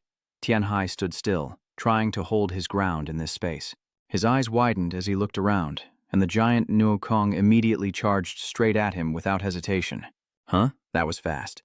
Luckily, my body became incredibly fast. All right, it's worth not joking around now. The continuous thunderous explosions made it hard for him, as Ngokong chased Tian-H from one side to the other. Oh my god, it's terrifying. Still, he clenched his sword tightly and wondered whether he should gently combine lightning energy and harmony energy. His eyes are somewhat contemplative as he stares ahead, realizing Ngokong's plan for him. This monster doesn't know any attack methods besides charging at me with its body. Thinking of this, Tianhai charged forward with his sword, ready to face it head-on. Just stripping it off would end the game. He decisively swung his sword forward, and at that moment, 101's thoughts flashed to using the Tai At Don Tian sword technique. Afterwards, Tianhe and Niukong continued fighting each other, with continuous strikes appearing on Niukong's body. Maybe because it lost too much blood, it gradually collapsed. Tianhai seized the opportunity to keep advancing, creating wounds, but he was a bit startled when he sensed something was wrong. Huh? Is it really that easy? Ngokong's massive body is gradually falling, just after 5 moves, and the ground here is trembling with its power. The surrounding rocks are instantly flying everywhere. With such strength, could it even attack the ancient blood horse? The scene gradually becomes more chaotic than ever, with small rocks continuously flying in all directions, and amidst the thick smoke and dust, figures keep appearing, causing Tianhe to gasp for breath. He wondered to himself, is it really dead? In his mind, he silently thought, is Ngokong in black armor so weak? He looked at the sword in his hand in surprise, or was it because he had become stronger? After understanding the situation, Tianhe burst into laughter. The power of this strike is truly terrifying. At this moment, Huang Xiao is also taking steps toward him. Seeing the children all gathered together, he happily announced, "Everything is safe now. You will be very happy." Is tonight's feast a barbecue? The large body of Niukong probably will help Tianhe accomplish a lot. Preparing this monster will be difficult, so we need to extract its core first. He quickly announced, "Everyone wait a moment." Then Tianshi looked at the pill rolling on the ground. This is the core of the black armor Ngokong. His gaze is a bit contemplative, smaller than I expected. But the important thing is the power inside it. Size doesn't really matter. Suddenly, he realized something important. There must be poison in this. The moonlight illuminates everything around this place. Tianxi gazes at the animals still feasting wildly, a look of confusion and contemplation on his face. These kids eat so much. Is the snake meat really that good? Tianhai sighed, talking to himself.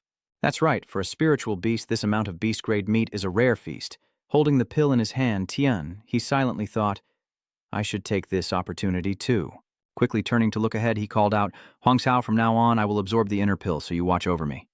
Okay, Tianhai's face showed a gentle smile. Later on, Tianhe slowly brought the pill to his mouth. After tasting it, he silently thought to himself that extracting the poison and then eating it was also an option. Then he slowly swallowed it into his body, but doing so would greatly reduce its effectiveness. Sensing that something had changed, Tianhe clenched his eyes tightly, and a stream of thoughts appeared in his mind. If you want to absorb it best, you need to risk sensing the streams of energy constantly circulating around this medicinal pill, with different colors appearing before your eyes. The 5 elements in the body move according to the mysterious principles of the 5 deadly poisons. At the same time, Tianhe perceives more clearly, and with the addition of the yin-yang heart technique, he can utilize it more subtly. He focused on training while drifting into his own thoughts. In the past, he would have to separate the toxic energy, but now he just divides it into earth, metal, and water, and absorbs it all. A bright white light suddenly appeared before his eyes, and Tianhe's body also began to change. First, he sensed something strange from within his stomach. Sweat keeps dripping down Tianhe's face. This is the first time, so of course it will be the hardest. Next, his arm starts to twitch uncontrollably, unable to bear it anymore. Tianhe keeps crying out in pain as he feels this inner pill destroying his body from within. The internal elixir and the 5 elements' deadly poison have already begun to clash. Tianhe tries to calm himself down, but this pain seems too great for him. Losing control could mean death. Suddenly, Tianhe opened his eyes wide, and the space around him gradually blurred. In the blink of an eye, it was the next day here, with the sun shining on everything. Has the familiar figure of Tianhe been here for 30 years? This normally would take 100 years. He kept walking while lost in thought, and it can be said that almost no martial artist in the entire martial world has ever practiced internal energy at this speed, except for the young demon kid, the main character. Feeling that something was off, Tianhe suddenly stopped and looked ahead in confusion. Wait, but something seemed a bit strange. Realizing that Huang Xiao and the birds looked different, startled him. Have they gained weight? It looks bigger. Tianhe's eyes widened in disbelief.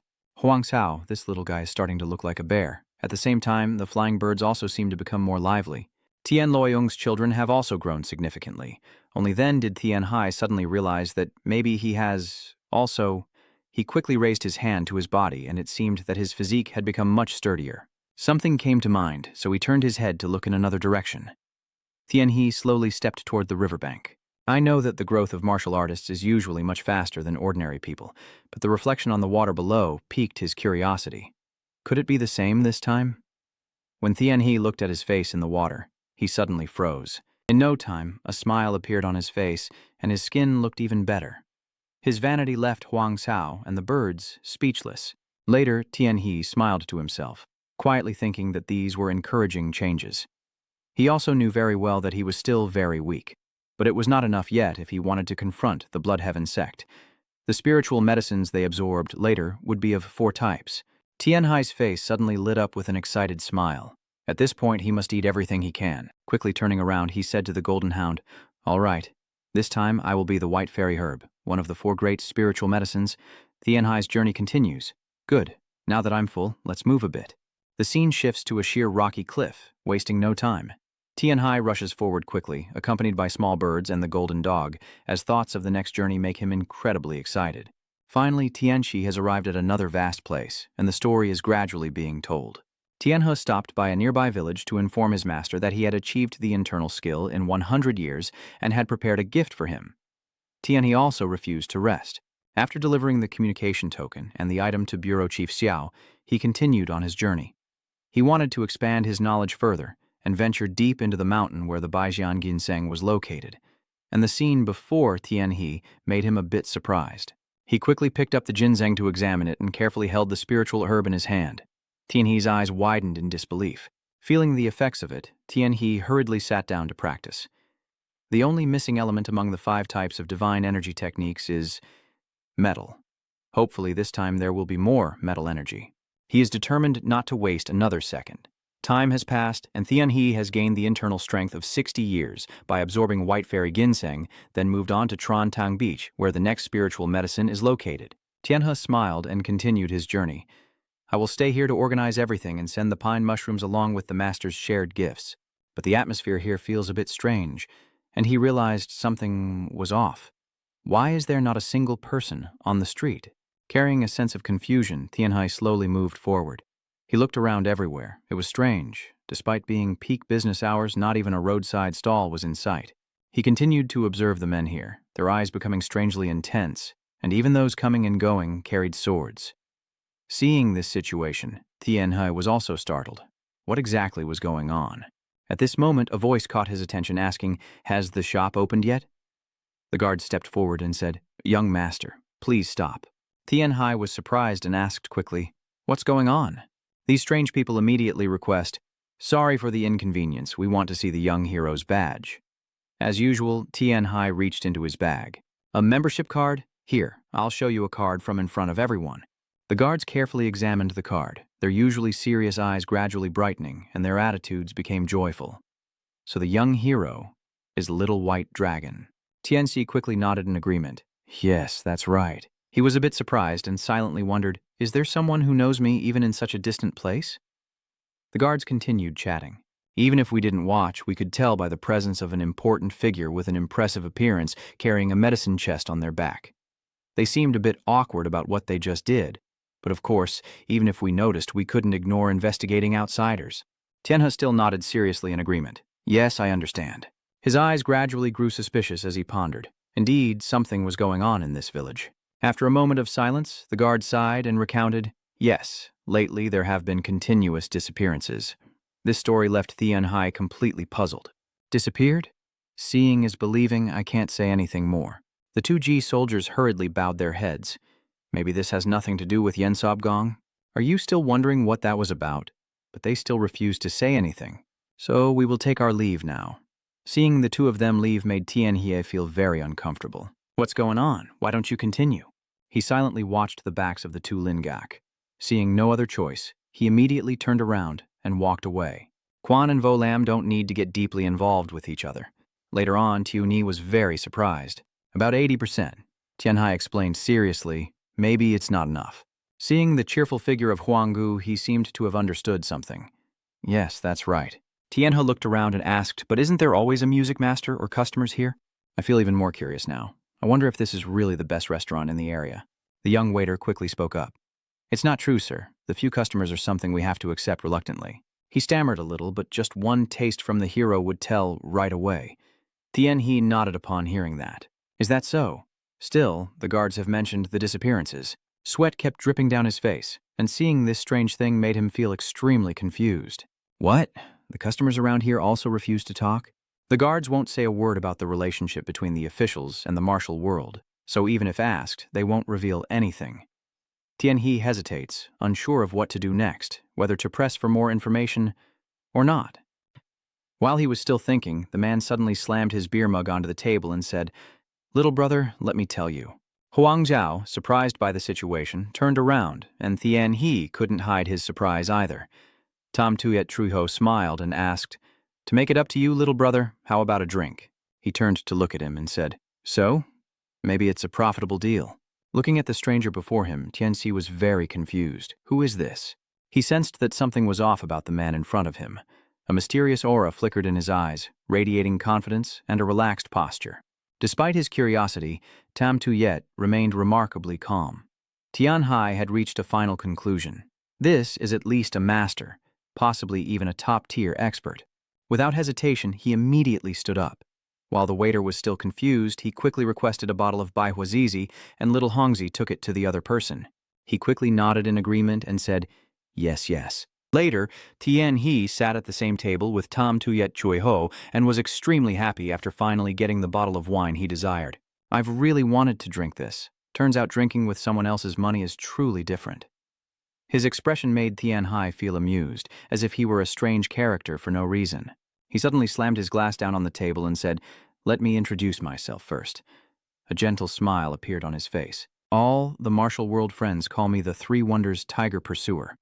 Hearing this name, Tian He was also startled, realizing that the person in front of him was not an ordinary one. If he is the Tam Tuyet Trui Ho, the master hunter known as the Tiger Hunter, with 3 ultimate skills, then Tian Hai wondered in confusion, why did this person suddenly appear here? But he still politely raised his hand to salute. Jia Lat Tam Tuyet, Trui Ho with the Bak Ha sword, a name he had heard for a long time, and he did not forget to introduce himself. "I am Tran Tian Hai from Bailin Y Temple," and Tam Tuyet Trui Ho also quickly saluted. "So you are the famous little white dragon recently. Knowing about this Bak Ha sword, I truly appreciate it." He forced an awkward smile and asked, "Am I really that famous?" He nodded very confidently. "Of course, in Hangzhou you eliminated the henchmen of Hangvu Mengko Mak Huyet Ma, and also ordered Fodamon of the Chu Islands to be sealed off, right?" These words made Tianhai feel extremely embarrassed, and he explained, "No, the Puta sect was affected by the plague and closed on its own before you could finish speaking. Similarly, the rumors about you have already spread widely." He silently thought to himself that this rumor about Lan is spreading faster than he expected. Remembering the original purpose, Tam Tuyet Trui Ho asked, "Are you curious about the disappearances?" Tianhai did not avoid the question. "Yes, everyone I ask just keeps avoiding me." This makes him stifle a sigh. "There's no other choice. In this town, only disappearances happen, with over 100 cases at least. It seems a very strange story has emerged here, and all of them involve both males and females." This news made Tianxi unable to hide his surprise. Are they all just children? Contrary to his attitude, Tam Tuyet Trui Ho remained very calm, especially since the grandson and granddaughter of the current swordsec master, who possess considerable cultivation, were also kidnapped in this town. He nodded in understanding. Indeed, an unusual matter. Tianhai's face gradually became contemplative as he pondered. He had different theories about this story. The fact that the children of the family with their physical strength were kidnapped means we have to do it no matter how dangerous it is. After a moment of silence, Tianxi slowly spoke. "So that's why it's so quiet here now." Tam Tuyet poured wine into the cup, so they chose a capable group and went to the demonic sect. He even keeps chatting. If they weren't a group of ordinary experts, it would be hard to get to those children, so I was also invited. Hearing this reason, Tian Hue understood. Demon sect, so that's why they came here. You quickly asked, so you're just gathering information? He nodded with a smile, confirming. That's right, because chasing after someone isn't something you can do just any way. Tam Tuyet, the tiger hunter, raised his wine cup and took a sip in one gulp, curious to see that Huang Chao and the little bird were still eating without stopping.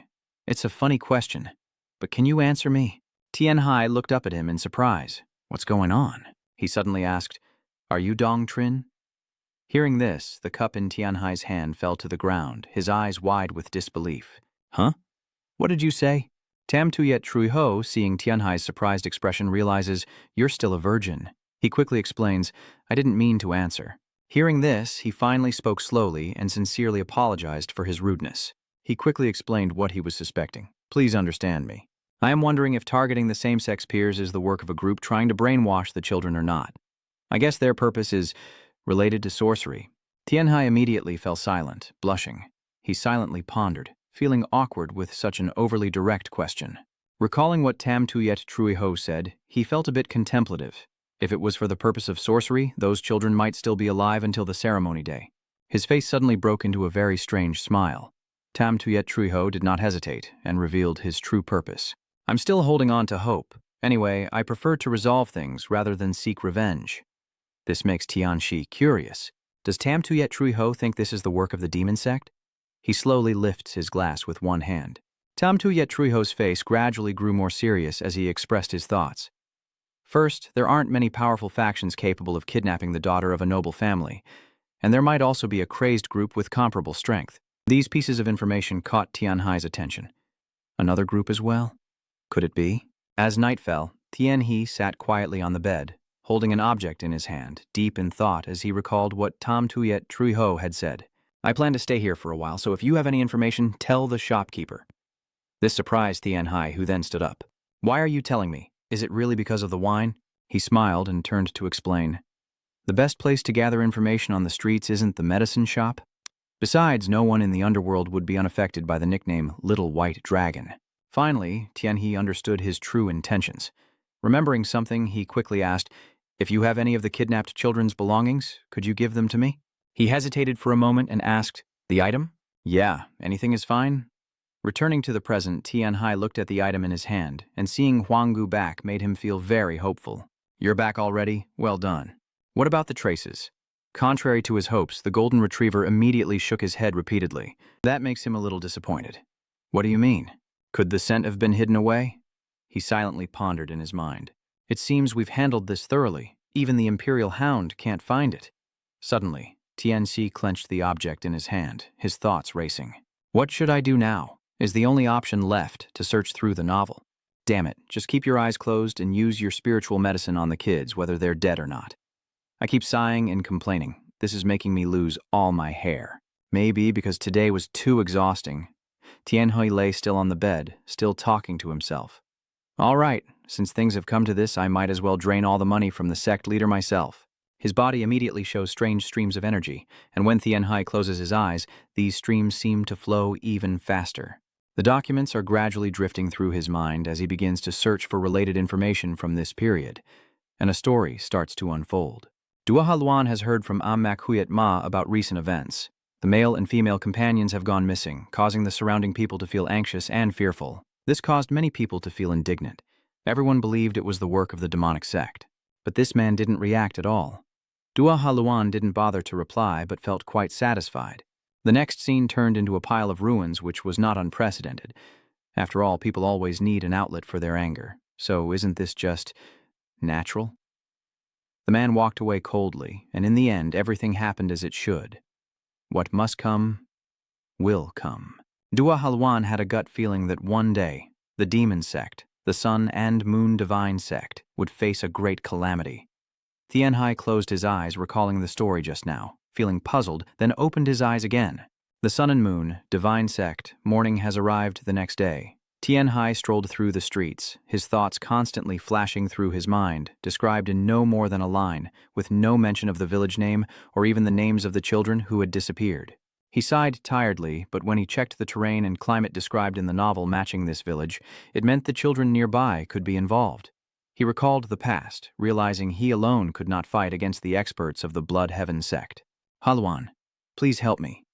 With that thought, Tianhe sighed, realizing that if he wanted to verify his guess, it would be better to find Du Haluan. Without hesitation, he handed the item to the Golden Hound. Come on, Golden Hound, find the owner of this item for me.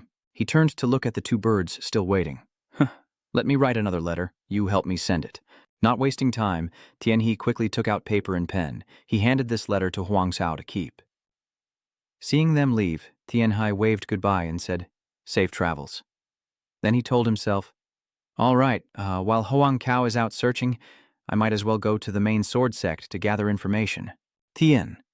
Hai continued to turn and walk away, preparing to do his own work.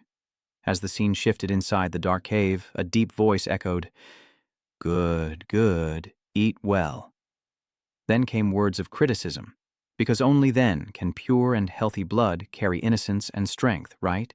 The elder sternly reminded the children to chew thoroughly before swallowing for better digestion, then shook the bell repeatedly as the poor children kept feeding themselves. They eat as if they are hypnotized, which makes the elder very pleased. Kids are so easy to hypnotize. Suddenly, a subordinate appeared. Sir, upon seeing this, he became displeased. What's going on?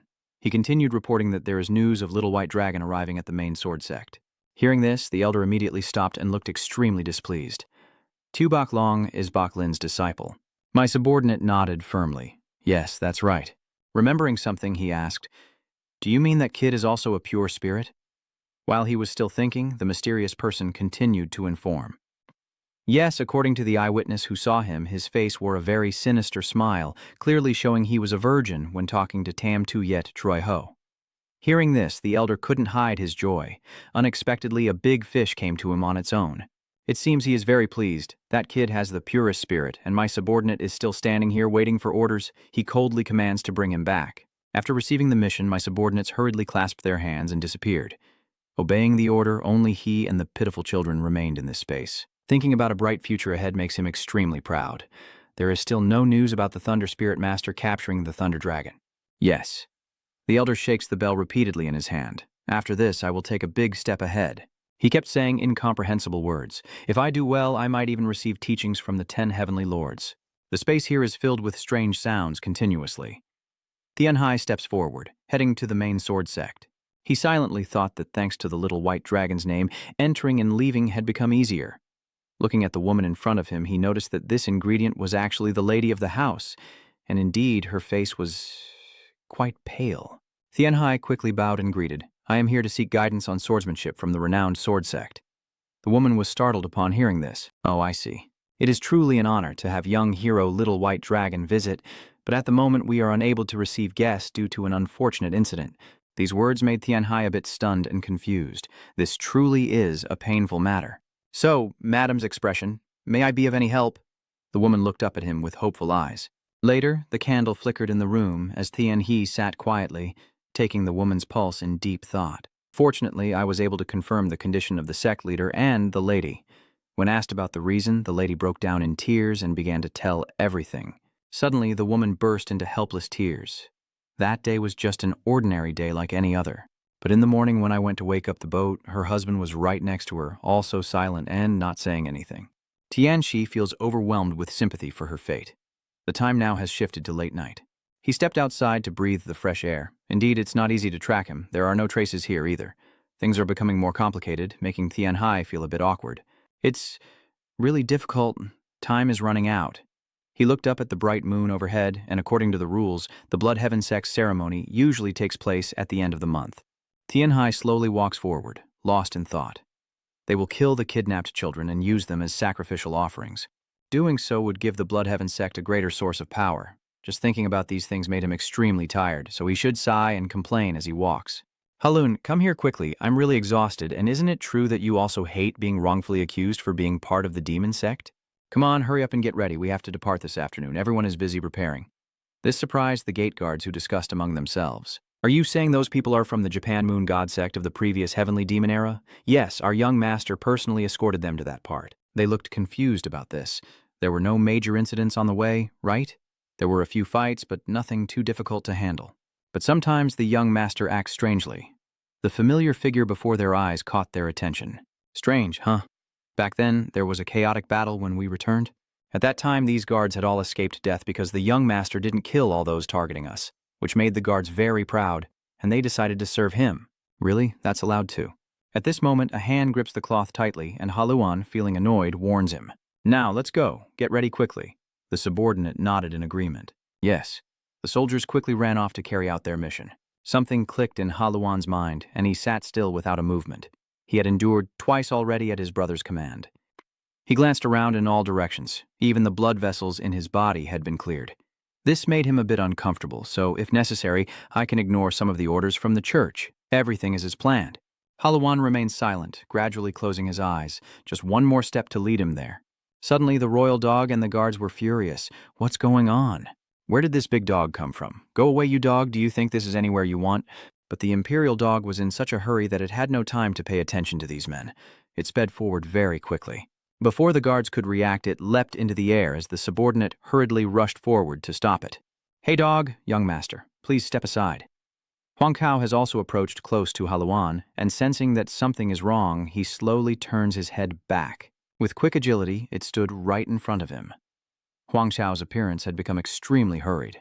This caused Haluan's horse to suddenly cry out in fear, but luckily he remained calm and warned him. Calm down. Looking at the small creature in front of him made him feel a bit uncomfortable. What is this? Why did it stop on its own? Huang Kao's furious gaze fixed intently on Haluan catches his attention. Huh, a spirit creature? Everyone around this place was stunned with fear as they watched the scene before their eyes. They kept glancing at the golden dog and muttered, "This kid is so noisy." After a moment of silence, Halun clenched his sword tightly. I want to cut down any kind of spirit beast, but its recent actions have made him extremely angry. You should consider yourself lucky because I've gotten used to holding back. I've already endured once, and there's only one more time left now.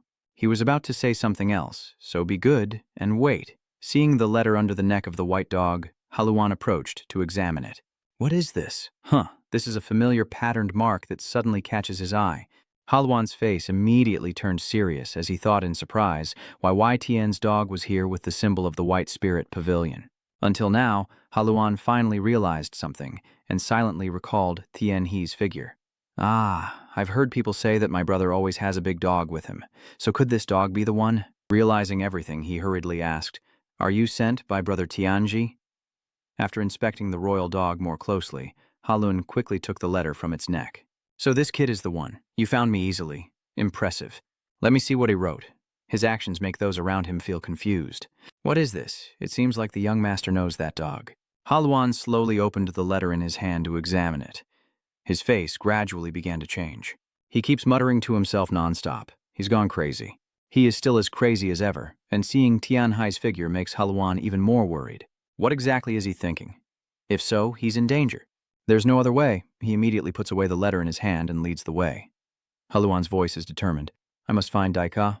Don't waste any more time." Huang Chao quickly runs ahead to lead the way. His subordinate hurriedly asked, "Sir, shall we go too?" Haluan sped forward at full speed. "No, he even reminded us not to forget, so you should prioritize the school affairs." "Yes." Seeing that he had left, everyone immediately fell silent, then reminded each other, "Come on, hurry up, what are you doing?" "Hurry up and move out." After a while, Tam Tuyet Truiho's voice echoed. So he looked at Tianxi with a very suspicious gaze and said, "You want us to predict the next child to be kidnapped and follow him. You can't hesitate any longer and nod in confirmation. Yes, what do you think?" "That is my thought." Hearing Tianhe's opinion, Tam Tuyet Truiho nodded in understanding. "That's a good idea, but I've tried many times, and he still has some worries in his heart. This is difficult. We don't know which child will be taken." Tianhai couldn't hesitate and nodded firmly. "Yes, but if using children as sacrifices is right, wouldn't they just find children born in the same month and year?" He immediately shared his thoughts. If killing is the goal, there's no need to capture a child from the world. Just take a poor or orphaned beggar child. He sensed their original intention clearly. They wanted the special children. After hearing these words, Tam Tuyet Truiho fell into deep thought and suddenly looked up at Tianhe. "Same as Thang for 5 years? Even if I knew, how could I tell?" He chuckled and shook his head in comfort, saying, "It's okay. Learning the true way from the Jiacat family has taught me a few things." Hearing his words, Tam Tuyet Truiho was surprised and set down his teacup. "Is that so? You're quite talented too." "Forget it. Now even if we only have a straw, we must try to catch it." Still, Tiani feels everything is extremely complicated. But the problem is we can't figure out how they knew the child was born in the same year and month. This statement made Tam Tuyet Truiho seem to realize something. Only now does he hurriedly react. "I already know about that. All the information about the children is at the official bureau." Tianhai's eyes suddenly lit up. "Huh? Really?" No time to waste. Tam Tuyet Truiho quickly stood up and said, "Yes, with the help of the sword sect, it might be possible." "Wait a moment." Seeing that the difficulties have been resolved, Tianxi smiled, realizing there was a household registration book. A while later, the two looked at the books in front of them. Are these marked spots where the children were kidnapped? Yes, sharp eyes. Are people from the Jiathi family all so quick-eyed? Tianhai kept smiling happily as he continued to look up information. My master is even more terrifying. Suddenly, there was a hint of contemplation in his eyes. When it comes to Chudish, everyone thinks of divination, but in the Jiatak family they use it for poetry and calibration. Tianhai continues searching for information, and Qiankun Zhenton reminds himself that he must compare the birth dates of the kidnapped children to find the connection. Later, he kept checking a foolish action, while Tam Tuyet Truiho stood nearby watching how Tianhe was working. After careful consideration, he hurriedly reminded, "Not those children." There was a hint of doubt in Sanhui Juhu's voice. "Can you tell me if this child is being kidnapped or not?" That statement confused Tianji. "Huh? Why are you suddenly asking? Are you talking about someone you know?" Tam Tuyet. Tuiho suddenly narrowed his eyes sharply. "Finally, he has told a story. I actually have a junior brother who disappeared in the same way." This information surprised him greatly. "Huh? Little brother? I recall this mysterious man, Tam Tuyet Trui. Ho is a minor character, so there isn't much information, but with the few details I have, I never expected something like this would happen to him." Inside the room, Tam Tuyet Trui Ho recounts his story. What's so strange about the martial world? Suddenly one day his parents were assassinated, his brother disappeared, and he stood there in sadness, becoming a lonely figure. What else could he do? This made Tien. He curious. Wasn't he supposed to be wielding a sword to find the one who took his brother? He immediately burst into laughter and replied, Tam tu yet trui ho? I don't even have a single clue. His words made Tien Hai feel suspicious. Really? He continued asking. When did your younger brother go missing? After a period of silence and reflection, he finally recounted everything. It's been 20 years. Don't tell me he's dead. Even so, I must find my brother's remains. Hearing this, Tien Yu suddenly fell silent. He sighed and pulled the chair forward. After that day, I stopped eating rice. Then I will sit comfortably and leisurely on the chair. Maybe after finding his body, I will just spend my days drinking. This happened so long ago that Tam Tuyat Trui Ho no longer feels much sadness. He was not born with any special physique, nor was he a prodigy of the 5 stars like the Blood King at the Long Phoenix Guild. Instead, he gradually accepted the truth. People like us may be like grains of sand in the world, but we are all equally unfortunate. Hearing this story, Tianxi sighed and nodded. Yes, it is indeed a cruel world. Tam Tuyat Trui Ho's face gradually became sad. It's a pity. It seems he also has many regrets. If I become a swordsman with a higher realm, and the talented children of my age can go far away, maybe this foolish girl here didn't waste 20 years searching for her brother. After saying that, Tam Tuyat Trui Ho silently sighed. Understanding the story behind it, Tianxi silently reflected that she had used alcohol to endure 20 years. As a swordswoman, she must have faced many hardships. You also sensed his deep sadness, but unfortunately, only those who can move forward are able to do so. Later on, Tam Tuyet Trui Ho continued his search for information, using the same method. That's right. Compared to back then, they are much more secretive and meticulous, but I still find them very suspicious. Hearing this, Tian Hai turned back to confirm, Of course I have to trust Tam Tuyet Trui Ho. Can I know your brother's name and year of birth? His words made him extremely happy. Thank you, brother. Tian He took out a pen and slowly wrote the information on the paper. His brother's name is Dao Bakengan, and it's written like this. Tian Hai quietly thought. I have never seen the character Dao Bakengan in novels, and many martial arts stories only feature nicknames instead of real names. He continued to delve into his investigation and also discovered something. The pattern and the events this time were the same. Tam Tuyet Trui Ho quickly stood up upon hearing this. Really? Was it clearly them? He nodded firmly. That's right. Tam Tuyet Trui Ho's eyes widened in disbelief. After a moment of silence, he suddenly said loudly, I was right. It seems he has been given hope once again. Good Bakengan, I will find your brother. Thinking that his sibling is still alive makes Tam Tuyet Trui Ho extremely anxious. All of this was witnessed by Tian Hai, so Tam Tuyet Trui Ho will surely want to find them even more. He continued to inform him, and we can narrow it down to 2 people. He hurried over to examine them. What? Show me. A while later, Tam Tuyet Trui Ho looked at the 2 papers in his hands. He suddenly felt confused. Both of these people hold power. Tianxi shook his head in thought, unsure if either of them had a sick child. Hearing this information, his face suddenly became puzzled. A sick child? It seems Tam Tuyet Trui Ho has just remembered something. Oh, I heard that the child named Qin Wai recently fell ill with a cold. The master has information that makes Tian Hai quickly stand up. Is that so? Then there will be other children. He also had to agree. Oh, right, the child with cold damage couldn't be used for the ceremony, so they kidnapped a healthy child instead. Tian He's face lit up with a joyful smile. Yes, finding that child is the key. Tam Tuyet Trui Ho also felt that everything was truly remarkable, never expecting to solve a difficult problem so easily. You are my benefactor. Quickly make your proposal, then let's swiftly find the children first. Seeing things become easier, Tam Tuyet Ho was very pleased. All right, I will go ahead. Are the surveillance efforts going well? Their movements are unremarkable, so it's quite simple. That's good. Time quickly shifted towards evening. Suddenly, Tam Tuyet Trui Ho's voice rang out. Oh, I was just warning you. During the kidnapping, you must not interfere at all. He expressed what he felt, saying it would be dangerous for the children's lives if he did so. Tian Hai nodded immediately beside him. I remember now. Looking at the scene in front of him, he noticed that Tam Tuyet Trui Ho still carefully wore a hat to cover his face and gave instructions. It's getting late, so I'll hide nearby. I'll use a voice transmission while figuring out how to track them. As long as it's the 5 stars of the little brother, they'll notice right away. Before Tian Hai could react, he had already stepped forward. Let's go. Sensing that something was wrong, Tianxi slowly turned his head to look behind him. Have Huang Cao and Tian Lei Ying found Yu Halun yet? The scene shifts to a huge hall, but strange sounds echo from inside. and suddenly a figure falls from above. Looking closer, that is the subordinate of the elder. His face wears a very sinister smile. It is now late at night, and Tam Tuyet Truiho is still observing the situation. Tianhai suddenly appears beside him, and from inside the house, the window gradually opens as the subordinate of the elder rushes outside. He is holding a very strange bag, and fearing that someone might notice, he tries to move quickly forward, his speed incredibly agile. Recognizing his movements, Tam Tuyet Truiho hurriedly reminded, "Let's go too." TNC also prepared to chase, and the two of them followed the elder's subordinate. Later, as TNC looked into the vast space ahead, he asked, "What's going on?" Tam Tuyet Truiho sighed in disappointment and spoke, "We've lost his trail now. It's the footwork." He set up the footwork nearby. Hearing this, he was a bit startled and thoughtful. The footwork is indeed very meticulous, not missing the opportunity. He then extended both hands forward. "Then I will try to follow it." After that, Tianhai placed his hands on the ground below, and his actions made Tam Tuyet Truiho next to him also nod in admiration.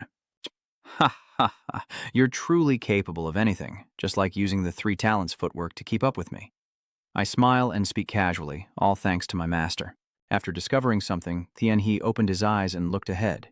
He sensed strange things around this place, just as his brother said, and silently thought to himself that these foot techniques were very different from those used by the Gyet family. Tianhai's hand slowly lowers as he turns to Tam Tuyet and says, "The foot techniques here are interconnected, but destroying the intersections will reveal the way out." It seems he also understands this. Is that so? Then we'd better move quickly and not waste any time. Tianhai smiled and announced, "I will take the lead," and so the two of them immediately charged forward. At this moment, small stones keep flying into the air, but Tianhai continues to rush forward without noticing the strange things around him, and he has already clenched his sword tightly at some point. Before Tam Tuyet could react, he threw his sword forward with force, catching him off guard. "With such a complicated path, you've got it all figured out. You're pretty impressive." Tianhai shook his head and explained, "It's nothing special, just a little skill." Gradually, traces began to appear on the ground, and both of them hurriedly rushed forward. They dashed past like a gust of wind, and in the blink of an eye they had entered the interior of a cave. Looking at the space ahead, Tianhe was a bit surprised and commented that there was even an ancestral hall here. Judging by the shape of the trees and the scent of resin, it seems this place was built for worship less than 3 months ago. He slowly turned around to talk, but more importantly, when his footwork is broken, the enemy will also realize.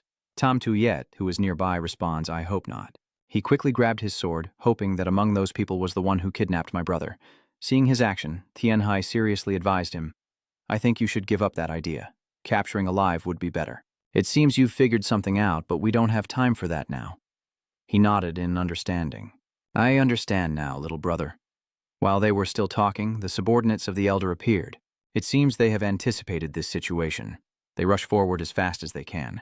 Looking at the door in front of him, TNC continued to move forward and explore.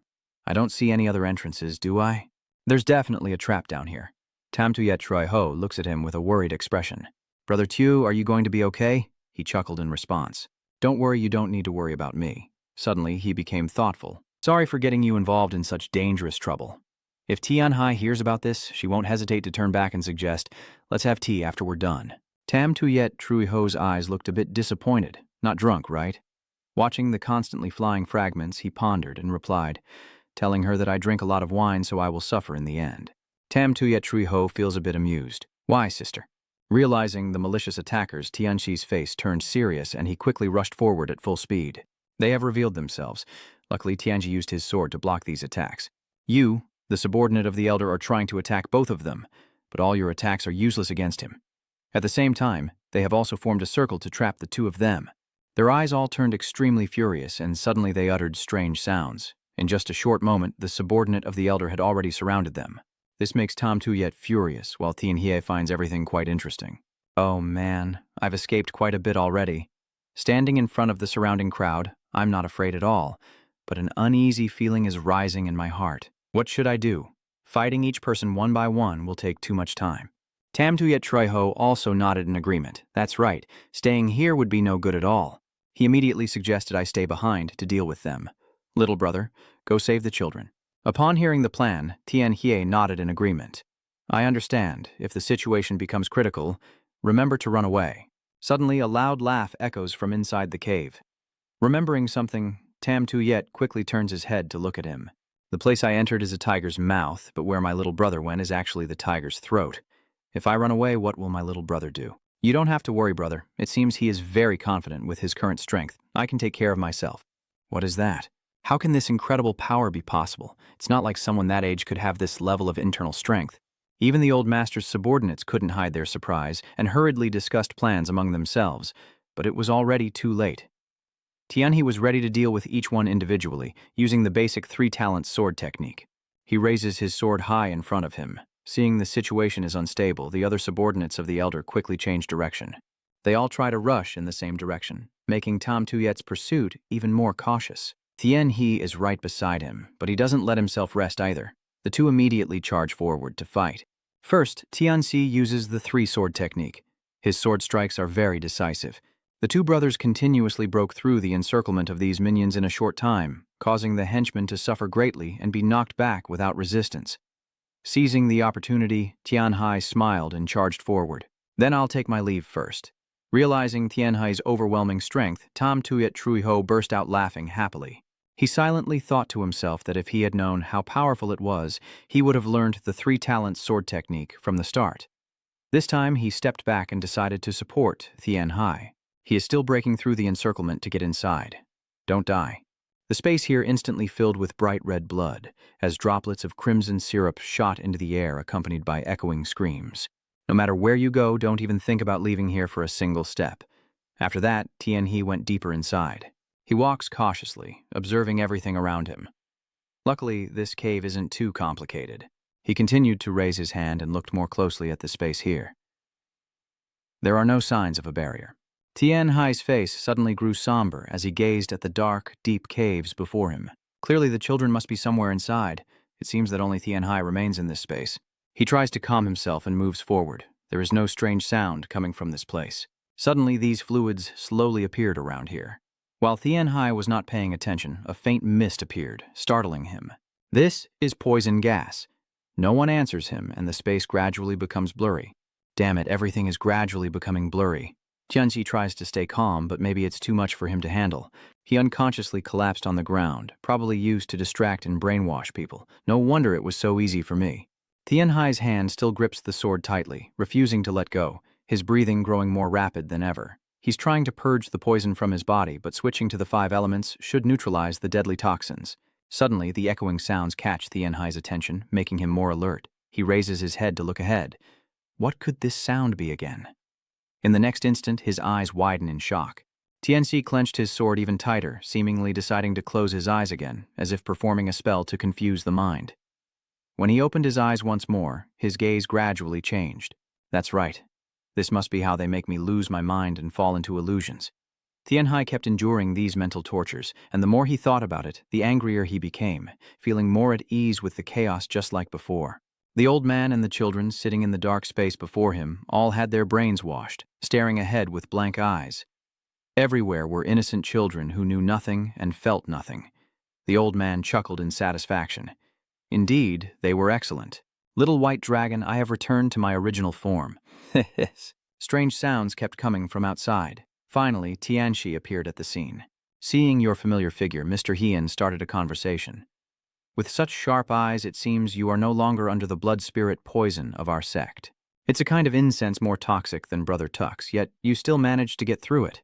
His voice wavered slightly. It's not easy either. Seeing that, Tianhe pondered. Should I ask him if this is the blood precursor sect? It would probably be very troublesome, so it's best to pretend you don't know. After looking around, he suddenly asked, Do you belong to the remnants of the demon sect? You managed to create this place even deep underground like this, huh? Noticing the children standing still here caught his attention. Looking at the children, they still seem fine. The elder was a bit surprised when this story was mentioned. Demon sect, demon master? His face suddenly broke into a very sinister smile. That's true. Thinking that way is also normal. Feel free to believe whatever you want because you're about to become a sacrifice anyway. His strange reaction caught Tianhe's attention. What do you mean? What do you mean by that? The elder keeps saying such strange things. Although slightly disappointed that the person's birth chart isn't ideal, the demon and fairy spirits are very pleased with their appearance. Remembering something, he suddenly asked, You're still a disciple, right? This question made Tianxi suddenly feel stunned and confused. Why does this guy know that I am still a clone? I feel like something's not quite right. Is he eavesdropping on my conversation with Tamtoyet? But I clearly didn't say it directly. Then Tianhai immediately and firmly said loudly, I am not a disciple. Obviously the elder didn't bother to listen to what you said. Don't even try to deceive me. I saw everything with my own eyes. He continued to grab the nearby staff and recite strange spells. Yes, Mo-ha. What is this? This damn spell. After a while he kept reciting the spell non-stop. Feeling that something was wrong, he suddenly opened his eyes wide. The elder could no longer bear it and kept shouting, Why do you carry so much resentment? Obviously, I heard you're just a spoiled brat with a foul mouth. His reaction caught Tianhai's attention, and he clenched his teeth in annoyance as he looked at him. What on earth are you talking about?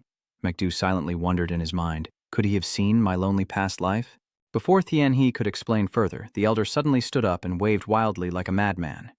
You are not a Taoist, but I don't know why your heart is so pure. But that's even better. The Demon King would definitely like to see you. A series of his words only fueled Tianhai's anger further as he recalled his past life. Damn it, is this really how I want to live alone? Just remembering those days makes me furious. Work is too much, so busy I barely have time to think. I can't take it anymore. Tianhai clenched his sword and shouted, Stop talking nonsense and release the children. In the dark space here, the elder keeps shouting loudly as if he has turned into a madman.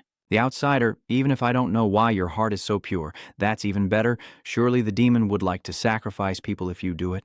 His voice grew more spiteful. It's best if you put down your sword yourself. And all the children here are staring at Tianhai with hollow eyes, or I will kill all the children here. Hearing his words, Tianhai looked a bit disdainful. Do you want the altar to drown in blood without any ritual? In this space, he quickly voiced his thoughts. It seems that he also considers the ritual to be insignificant. Before the scheduled ceremony day, no one can touch the sacrificial object. If it's not the day chosen by the 8 trigrams, no one can do anything. Your words surprised even the elder. Looks like this guy is pretty clever now, huh? Still, I will never give up, but capturing you is still possible. Before he could react, he slammed his staff down on the ground, and suddenly a strong gust of wind swept through the area. The talismans gradually float into the air. Tianhai becomes extremely alert, raising his sword to cover his face. What do you want to do? His eyes widened as he realized something was wrong.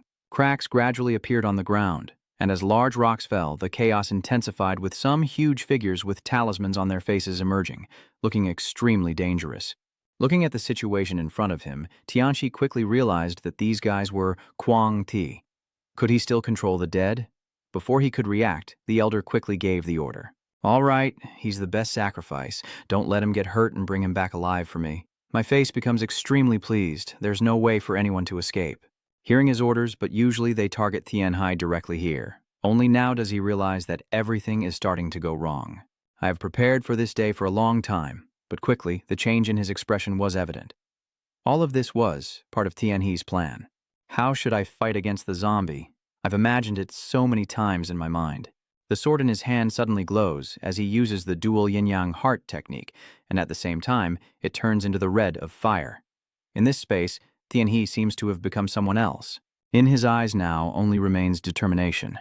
Facing such a formidable opponent, Tianhai is not afraid at all. His spiritual energy gradually rises into the air, blending together.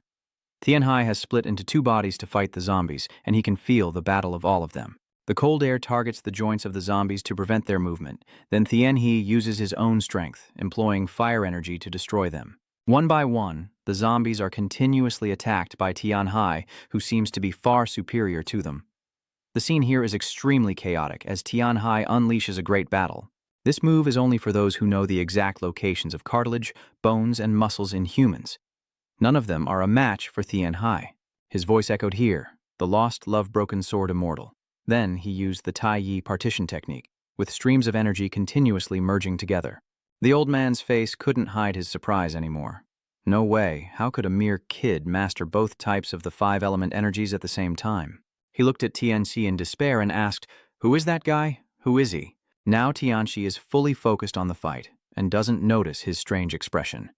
Sensing the situation is unstable, he sighs and declares that it's not easy to defeat him anymore. Reluctantly, the elder decided there was no other choice but to summon the Black Life demon. As soon as he finished speaking, he kept pounding his staff. That's right, before it's too late. The old man's staff kept smashing down hard into the ground, his eyes now completely crazed. He swung his sword at the talismans stuck on the wall, and a strong gust of wind caused them to fly everywhere. At the same time, a sleek, dark body slowly lunged forward, and this zombie was incredibly furious to the point of being terrifying. Seeing the situation ahead, Tianhe was a bit stunned, his eyes wide with disbelief. Only then did he realize things were more complicated than he thought. Damn it. Are those guys retreating over there? Could they be the damn black undead zombie? Is one of them enough to fight against a top-tier expert? As if reading his mind, the old man's face became extremely proud. All right, now we can finally find out who he really is. Tianhe silently observes the situation before him. A spirit monster who uses necromancy to control corpses. Time seems to stand still here, and Tianhe just wants to leave quickly. This is really dangerous. Seeing his attitude, the elder became very proud and wasted no time, quickly giving the order to catch him. The black iron demons immediately charged at him to attack, while on this side, Tam Tuyet Truiho had already defeated the remaining subordinates. Maybe because of the continuous fighting, he has exhausted a lot of his strength. I really am getting old. He tiredly and helplessly looked at the obstacles right in front of him. Just fighting these guys drained him so much, and he still doesn't know if the brothers found the leftover kids easily. Suddenly, a loud sound startled the henchmen. Even Tam Tuyet Truiho turned around in surprise. Haluan's figure finally appeared here, along with Huang Kao. He slowly looked into this space and asked, "Is it here? This is the place where my big brother is." Seeing Haluan's strange figure, Tam Tuyet Truiho was stunned, and the more he thought about it, the more confused he became. That guy's fate doesn't seem like an ordinary person at all. Later on, Tianhe kept attacking with his sword. The strength of these zombies made him somewhat overwhelmed, and they even used their legs to attack him. This caused a lot of trouble for Tianhe, indeed different from normal zombies. Moreover, he had to fight against many different zombies alone, some as hard as diamonds, making it impossible for his sword energy to pierce them. He tiredly watched their every punch, but their bodies moved flexibly like real people. The more he fought, the more exhausted he became. Watching this battle from one side, the elder was extremely pleased, even believing his army was the best. After all, my Kwangdi are stronger, right? This time, I will end it for you. Seeing the situation is unstable, Tianhe reminds himself that prolonging the fight will only put him at a disadvantage. He sighed tiredly and thought to himself, I must first defeat such a spirit monster so he can no longer control the zombie. Nevertheless, Tianhe would never give up. The 5 elements divine technique. Water overcoming fire, his eyes still showing an indescribable determination, yin and yang opening the sky, as the swords gradually manifested frozen ice and compressed water energy, forming the ice-clear sword and the dark pine cloud sword. At the same time, he is trying to sense everything around this place. Tianhe rushes forward to confront the giant zombie. In his eyes now only remains determination as the 2 swords clash. Seeing the unstable situation, the giant zombies are stunned and confused. The 2 currents of air merge into one, and the water, heated by the energy, creates an explosive pressure. The 2 fire and ice swords quickly merge together, and suddenly a huge explosion appears in this space, instantly turning into a burst of steam. The black-winged demon was stunned and couldn't believe what was happening. They all hurriedly retreated to keep a safe distance. Seizing the opportunity, Tianhe continues to charge forward with an attack. The space here becomes more chaotic than ever. The old man watching this terrifying scene is startled, wondering what kind of attack this is. He becomes confused and can't sit still anymore as the toxic fumes gradually spread everywhere. The elder's body is immersed in the toxic smoke he created, his eyes filled with hatred as he speaks. The Lin Kuang is wielded tightly in his hand, the familiar staff, while his eyes glow with irritation and anger, and the haze gradually begins to fill this space. Seeing the situation before him, Tianhe recognized Thi Lin Kuang, the unique martial art of Thi Lin Kuai. He clenched his sword tightly, transforming his body into a form almost like a zombie. With that power, it is often ranked as the ultimate divine skill in many novels. It seems that this battle is evenly matched, and after a few decades, fighting Haluan can also be considered somewhat capable of resisting his aura. Tianhe also has to admit that he is extremely sinister, but he has not yet reached that level. What he notices is the evil smile on the old man's face. His body cannot be as certain as the black undead corpse, which was born as a corpse. Nevertheless, Tianhe would never give up. He clenched the sword tightly in his hand, so he still had a chance to win. The icy currents gradually crystallize. Seizing the opportunity, Tianhe rushes forward at full speed. Old man, wake up. In the blink of an eye, he appeared right in front of the elder Tai Yat and unleashed the ultimate move of the celestial sword technique. His eyes were filled with intense anger as he slowly raised the Chao Than sword. The divine sword reveals itself, and the elder does not fall behind, charging forward to fight back. At this moment, Tianxi also sensed that something was wrong. A massive explosion erupted in this space, and the ground immediately shattered violently. The hypnotized children remain still, not moving, while the two fight each other, making the scene even more chaotic. Tianhe struggles to attack the elder, surprised by his actions. Is it finally blocked? His eyes widened in disbelief, sensing a powerful aura matching his sword energy, yet he was using his hand? Indeed, not an ordinary human body. After a short period of fighting, the elder suddenly burst into loud laughter, now showing even more contempt for Tianhe. A young man like you truly is no ordinary sorcerer.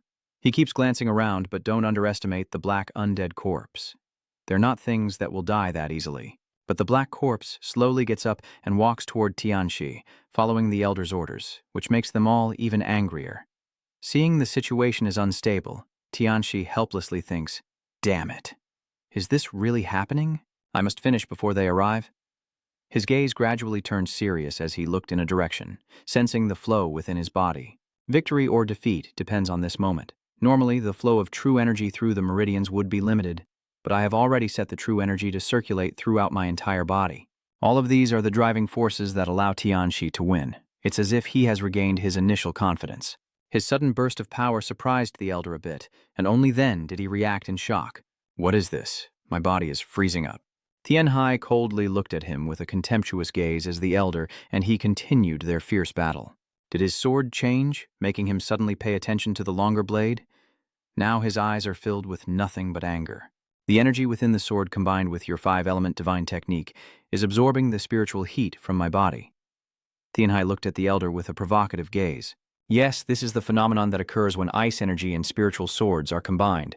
Gripping the sword tightly in your hand, it will allow you to freeze enemies in an instant and shatter them into pieces. Realizing there isn't much time left, Tianhe reminded himself that he was using too much internal energy and had to end the fight within half a minute. Suddenly, one of the zombies on the side rushes forward quickly, seemingly trying to deal with Tianhe. In front of them is the image of him still fighting the elder. Seeing the situation was extremely dire, Tianhe didn't know what to do, but it wouldn't be long before the zombies arrived, and at the same time, 2 zombies charged from behind to attack him. Tianhe reminds himself that he won't give up that easily. He grit his teeth with determination. His hand firmly grips the sword. Even as he endures the harassment from the Huaquang gang, he shouts loudly to regain his strength. I also have to defeat the old man, and my opponent, the elder, won't give up either. An explosive force erupts here, causing even the zombies to startle and react. Instinctively, they all gradually retreat. The booming laughter of the elder echoes out. He is extremely proud, believing he will win this battle. Blood Heavenly Spirit was once a fairy. You are definitely a descendant of half-heavenly spirit. The staff in his hand continuously emits dark energy. Tianhe looked at the staff in front of him with discomfort. The demonic energy from its bell was terrifying. This must be his ultimate technique, the demon's sword strike. Seeing Tianhe's effort, the elder's contempt only deepened. I'll keep my eyes open to see what you do next. The old man's voice echoed relentlessly throughout the area, saying, I will definitely kill you, to offer you as a sacrifice. Then the two of them continued to fight fiercely, but it seemed that Tianhe was gradually growing more exhausted. It looked like the old man was waiting for the right moment to strike. Seeing him struggle like that only made him more pleased. Let's see how long you can hold on. With no other choice, he had to retreat to a safe distance, while the elder continued to attack him relentlessly, making Tianhe feel worried and realize how dangerous it was since there were still children here. He tries to use his strength to hold on here, but maybe he's too cunning for him to fight back. Suddenly, Tianhe remembers something, and now around him appear some black zombie spirits. Actually, I completely forgot about these guys. Seeing the zombie creatures I control attacking him nonstop, the elder was very pleased. Yes, defeat that brat. Before Tianhe could react, the black skeletons lunged straight into his body, taking advantage of his distraction to attack. A series of relentless blows caused Tianhe great pain, making him cry out that his ribs couldn't take it anymore. He gradually collapsed, and a loud sound echoed from the ground as dust and smoke slowly dispersed. The elder remained standing there, waiting for the outcome, while Tianhe had also been overpowered by these 2 massive creatures. Seeing your pathetic state now, the elder burst out laughing with excitement. Finally, you've fallen. Sweat keeps dripping down his face. You are the first one to make me exert so much effort. You're defeated now, little dragon, admit it. It's time for you to shut up and become a sacrificial offering. Even though I really want to fight back, it seems all of this is useless. They're pressing down on me too hard. Tiana desperately turns around and looks back. Actually, I am using the 5 elements divine technique to ease the pain. But it will only work for a moment before he realizes my thoughts and the zombie corpses become even more brutal again. His struggle only pleased the elder greatly. Don't get it wrong. Do you think you can stop me with these zombies? At this moment, the zombies froze, and seizing the opportunity, Tianhai quickly stood up and drew his sword.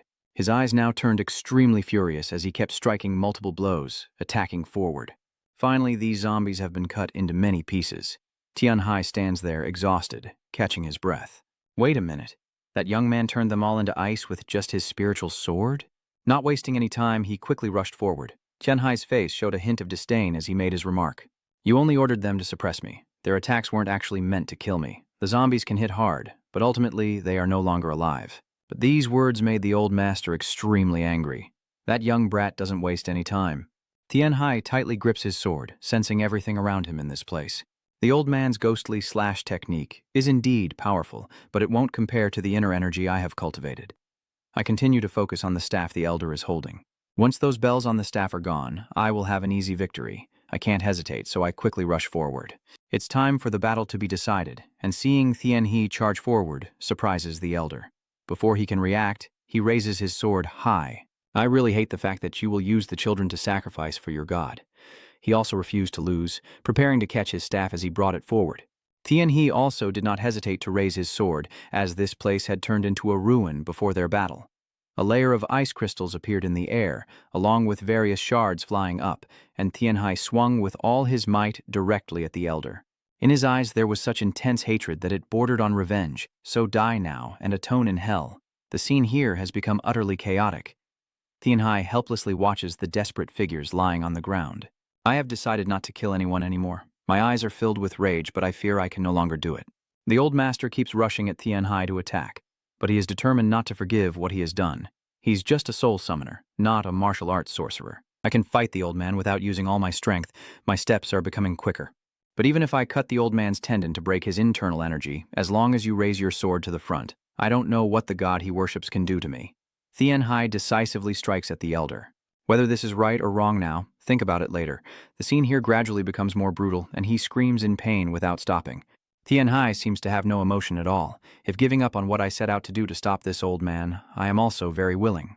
A massive explosion occurs, with dust and smoke gradually spreading around. After that attack, Tianhe is gasping and extremely exhausted.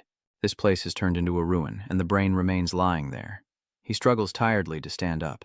I have used all my inner energy. Remembering what's important, Tianxi quickly reminded himself that he must get the children out of here, but now I don't have the strength to take another step.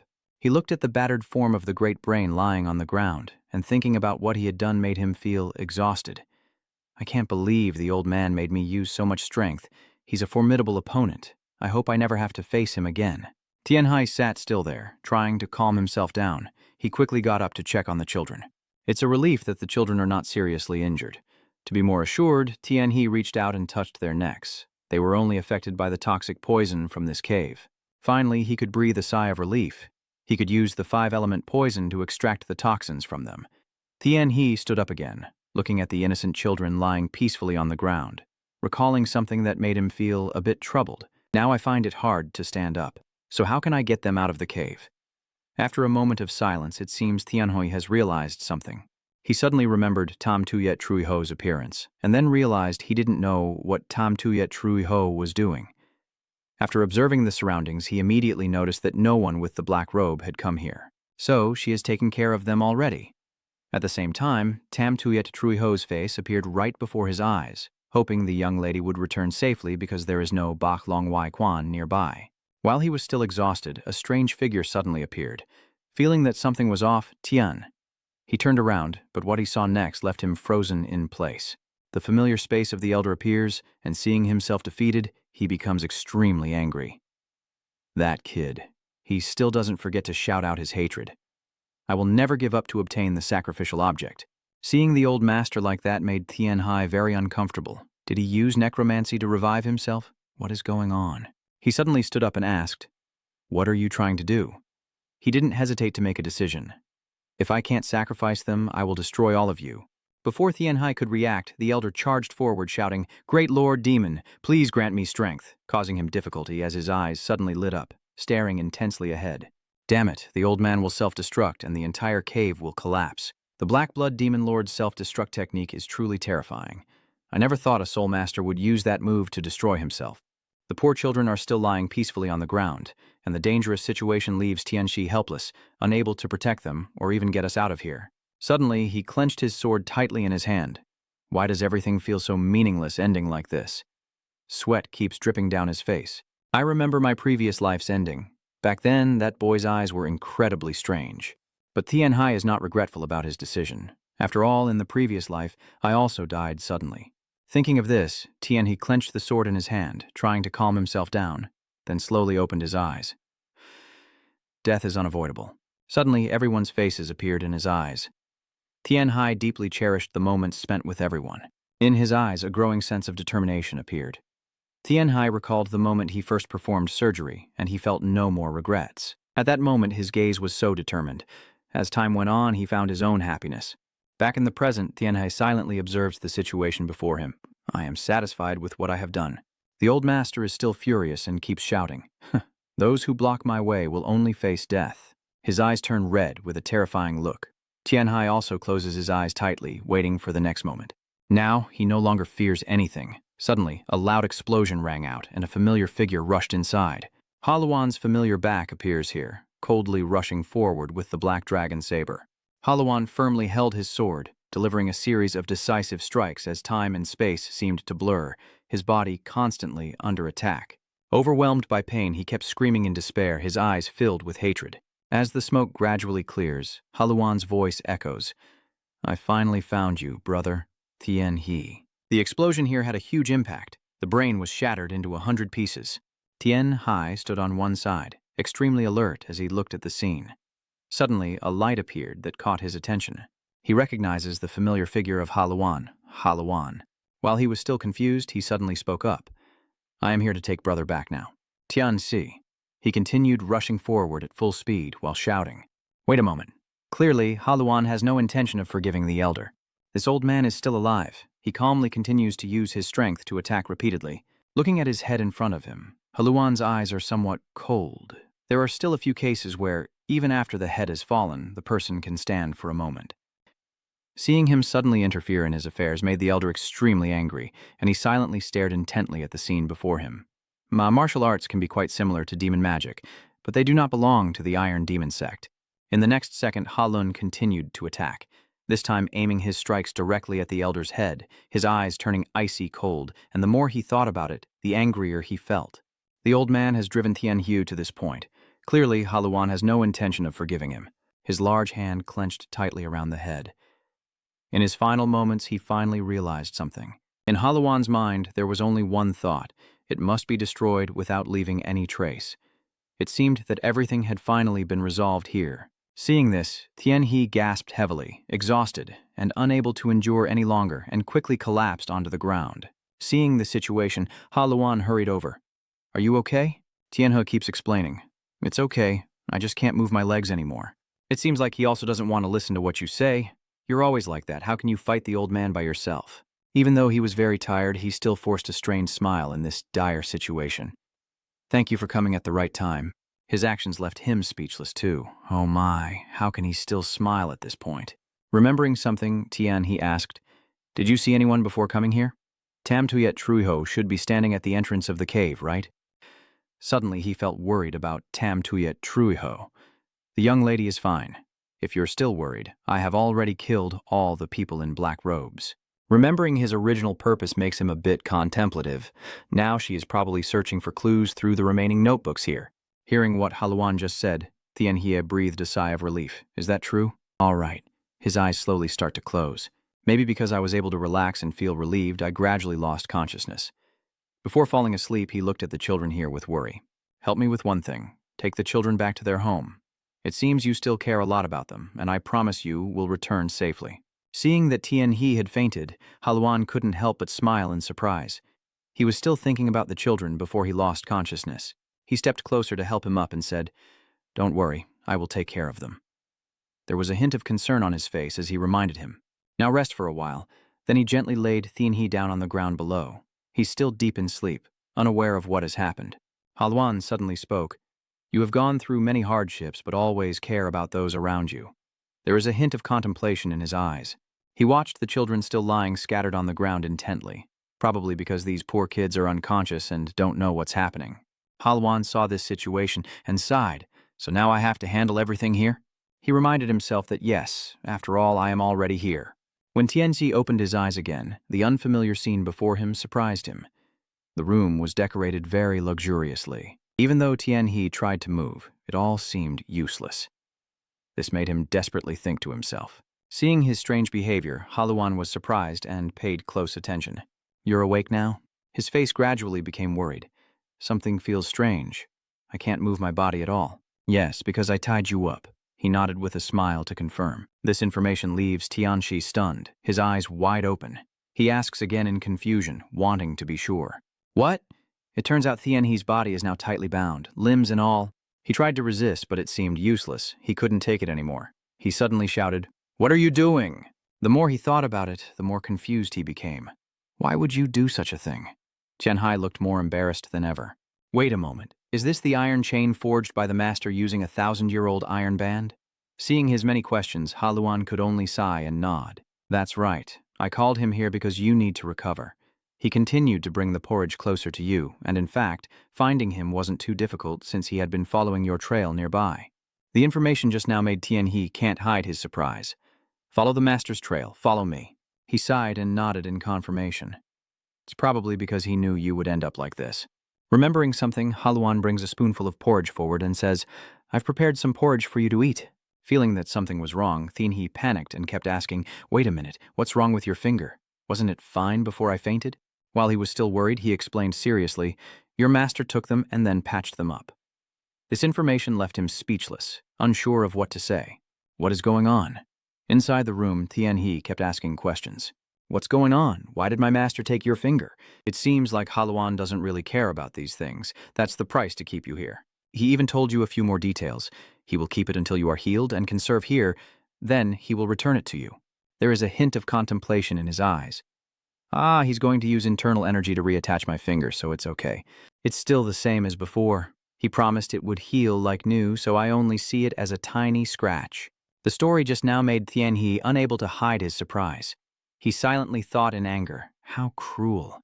Does it really have to be like this, God? Taking advantage of your distraction, Haluan fed you a big spoonful of porridge and, looking very annoyed, reminded you, okay, eat up. Since you just had abdominal surgery, just eat the porridge and rest afterward. You need to recover so I can get my finger back. At the same time, Tianhe also sensed that something was wrong. Why is there a bag of plasma attached to my stomach? I want to know what happened while I was unconscious. He quickly shouted to ask, Stop and tell me what happened. Haluan calmly held the bowl of porridge and said, I will tell you after you finish this bowl of porridge. His words left him speechless, and he shouted loudly, What do you mean you want me to eat this disgusting half-eaten porridge? In the past, Haluan exerted a lot of effort. He looked thoughtfully at the children there. I have taken all the children out of the cave just as you wished. Then he cooperated with Tam Tuyet Triho. Furthermore, I went with Tam Tuyet Triho and Huang Chao to take them back to the village. The two of them, along with a young one, tried to help the children leave this place. In the end, the poor children finally found their families. Fortunately, with the help of the villagers, we were able to safely remove the toxins from the children's bodies. Things gradually started to get better, but Tianhe's condition was still not looking good, which made Haluan very worried. However, you are still seriously injured and there is no Bailong Y clinic around, so you decided to carry him and search for a divine doctor. In your desperation, you made a decision. So I took you to the nearest clinic of the Heavenly Demon Sect. The story shifted to a different development, but then the Golden Dog and White Dragon Y appeared. Etienne gazed thoughtfully at Tianhe's current appearance. It turns out that after finishing his business at the Dragon Phoenix Festival, he immediately came here to see you. Realizing his strange thoughts, Haluan grew more serious. Returning to reality, Haluan was still continuing his story. And thanks to your master, your surgery at this Heavenly Demon Sect's Medical Institute was successful. Although reluctant, he still had to admit that he is truly talented. What he said caught TNC's attention, but Bailong Y and the others are connected to the Heavenly Demon Sect. That night, Haluan and YTN were discussing many things together. If this information got out, he would surely see him as the #1 enemy of everyone else. He tried to operate on you as quickly as possible, and asked me to give him your finger. Your face became extremely calm as you held up the fan for him to keep, serving as proof that you would be treated until you recovered. And that's why Haluan lost 2 fingers. He preserved my finger with energy bandages to prevent it from rotting. Hearing this story, Tianhe could no longer stay still. He was furious and kept shouting. "But how can you be so confident to show it to the master?" He replied calmly. "Because he is the one who saved you." This information made him freeze in place for a moment. As for Haluan, he remained calm and seated there, sweat continuously streaming down his face. Oh my God, these two are really crazy. Do the martial arts masters need to be so ruthless with each other? His voice trembled slightly as he asked, "What if after it's reattached, he can't move his fingers like before?" But Haluan doesn't seem to care much about that. Is that true? Tianhai sighed and explained that human bodies are very complex, then nonchalantly extended his hand, which was missing 2 fingers. "But since my master was the one who intervened, you'll be fine. However, in the worst case, you might have to spend the rest of your life missing 2 finger segments." His face gradually became thoughtful, as if he had understood something. Understanding Tianhai's thoughts, Haluan turned back to comfort him and said, "It's okay. I can give them up for you." This information made him pale with fear. What? Now he looks incredibly grateful. "You have saved me many times." Haluan involuntarily recalled his past when he was just a very pitiful child. Everything he did for Tianxi was completely deserved. Those 2 finger taps are nothing compared to that. These incomprehensible words make Tianyi also ponder. What is wrong with this little brother? His silence caught Haluan's attention. He no longer paid attention to his surroundings and sank into his thoughts. Shouldn't your brother's murderous instinct have erupted right now? He should be craving blood and slaughter, and his 5 senses would go into a frenzy over it. He recalls Haluan's angry look from before. Back then, the 2 of them shared a very happy time together. "Thanks to me, you can live a mortal life, but controlling the instincts within you will be very difficult to achieve." While Tianxi was still lost in thought, Haluan suddenly turned and walked away. "Now is the time to rest. There's no need to worry about anything else. I am the one in charge here." Feeling a bit tired, he sighed quietly and pondered. How burdensome this relationship is to keep me and my brother apart. At this moment, Haluan suddenly stopped, sensing that something was wrong. He slowly turned his head to look behind him, then gradually announced that there was a visitor. This makes Tianxi very confused. "What? A guest?" But he nodded firmly. "Yeah, someone came here to make a deal with us. I still don't understand what he meant." "What do you mean by that?" Then a panicked voice rang out. "Brother, how do you feel now?" Tianyi was startled when he saw the familiar figure. "Oh, it's you, huh?" he thought to himself silently. So it was Tam Tuyet Truiho? He hurriedly ran over, repeatedly asking questions. "Wait a minute, why are you in this state looking at the chains tightly binding your body?" Tam Tuyet Truiho is very dissatisfied. Those heavenly demon sect members, how could they tie up someone who needs to recover from their injuries? Even Tian Shi had to nod in agreement, acknowledging that the heavenly demon sect is still a truly terrifying place. Although I had my own thoughts in my mind, I won't reveal that the one who intended to bind me is actually my master. Seeing that Tian He is still safe makes Tam Tuyet Truiho very happy. Thankful to heaven and Buddha that you are still alive despite suffering some very serious injuries. He smiled and replied, "Thanks to you, I was able to keep my life. Just sit down." After a moment of silence, he suddenly spoke. Haluan is truly terrifying, but also very loyal. Before he could react, Tam Tuyet Truiho continued recounting the story. "That's why I was able to make a deal with him, and that's how I could visit you." Tianhai also acted as if he didn't know anything and responded accordingly. "Oh, I see now. This statement makes me agree as well. Yes, he is a very good friend. Even if I am restrained, I still believe he has his reasons for doing so." Remembering something, Tianxi looked at Tam Tuyet Truiho with a worried expression. "So, how are the children doing? Are they feeling better yet?" Mentioning these children makes him smile with joy. "Yes, they have taken the elixir to counteract the mind control and experienced no side effects at all. Finally, I can breathe a sigh of relief." "That's really great news." Tam Tuyet's eyes filled with gratitude as he looked towards Tian Hu. "Thanks to you. All right, I did find some information while rummaging through the pile of books left in this cave." This statement makes him feel very curious. What information? His face suddenly becomes serious. "First of all, these guys look very similar to the members of the heavenly demon sect on the outside, but they have nothing to do with them." He continued to reveal everything he had investigated. "Even though the name of their sect isn't clearly written, We can tell it starts with the word blood. These details make TNC also start to think deeply. Can the three supreme taming beasts really find out so much information? He hurriedly responded to move on. That's impressive. He even folded his arms to announce it. I also found some important information by gathering details from various notebooks, and He suddenly felt curious. Important information. At this point, Tam Tuyet Truiho suddenly falls silent. It seems he was searching for extremely important information. It looks like our sisters are still alive. Even Tian Hai is taken aback. What? Really? His face grew more determined than ever as Tam Tuyet Truiho continued recounting the time he was searching for the information. Yes, I guarantee it. Although the kidnapped children will be used as sacrifices, the sect leader still gives them a chance to be trained and become part of the sect. The notes recorded in the notebook make him very confident, so I am sure that Bak-un is still alive. Seeing that Tam Tuyet Truiho has a chance to find his sisters, Tian He also feels happy. It's a relief that you can gather so much information. At this point, a hint of sadness appeared in his eyes. But do you know, those who join the evil sect will all be brainwashed, so your sisters might be different from before. Tianxi sighed and pondered. The evil cults are truly powerful forces, and he clearly felt helpless in the face of his own weakness. I know, how could I not know? As long as my sisters are still alive, that's enough. Just knowing that my loved ones are still alive makes Tam Tuyet Truiho feel happy. I can hit my sister's head to make her wake up, but the rest can wait. Understanding his words, Tian He also pondered silently. That's right. In the end, her junior sister finally found a glimmer of hope after searching for her sibling's body for over 20 years, only to realize she was still alive. Seeing that I spoke a bit too much, he suddenly burst into laughter and said, I'm glad my sisters are still alive, but the rest can wait. The real question is whether I have enough strength to persuade my sisters to turn back. Tam Tuyet Truiho gazed thoughtfully ahead. It seems he has made a decision. So I learned the Heavenly Demon's secret technique. The information just now caught Tian He off guard. What did you just say? It seems Tam Tuyet Truiho is very calm, having anticipated your reaction. He sighs, crosses his arms, and continues to speak. Even if you oppose, I don't care anymore. But now I no longer have enough time. Not to mention someone like me isn't capable of becoming a grand master martial artist. No matter how many times I try, I might never be able to do it in the future. Hearing these words, Tian He's face suddenly turned serious. I understand what you're saying, but why do all the martial masters think so recklessly? He quickly reached out his hand toward Tam Tuyet Truiho. Please put your hand out here. After confirming again, his face gradually became calm.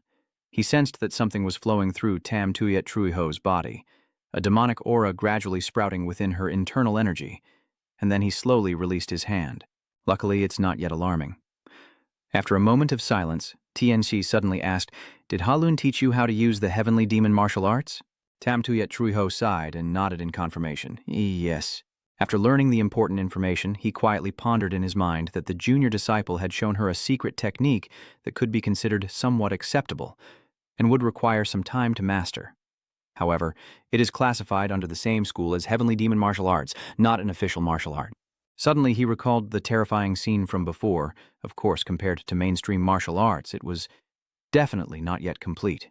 Not to mention that training it would be faster, but on the other hand, the practitioner might be possessed by the Ta Lin and lose their spiritual energy.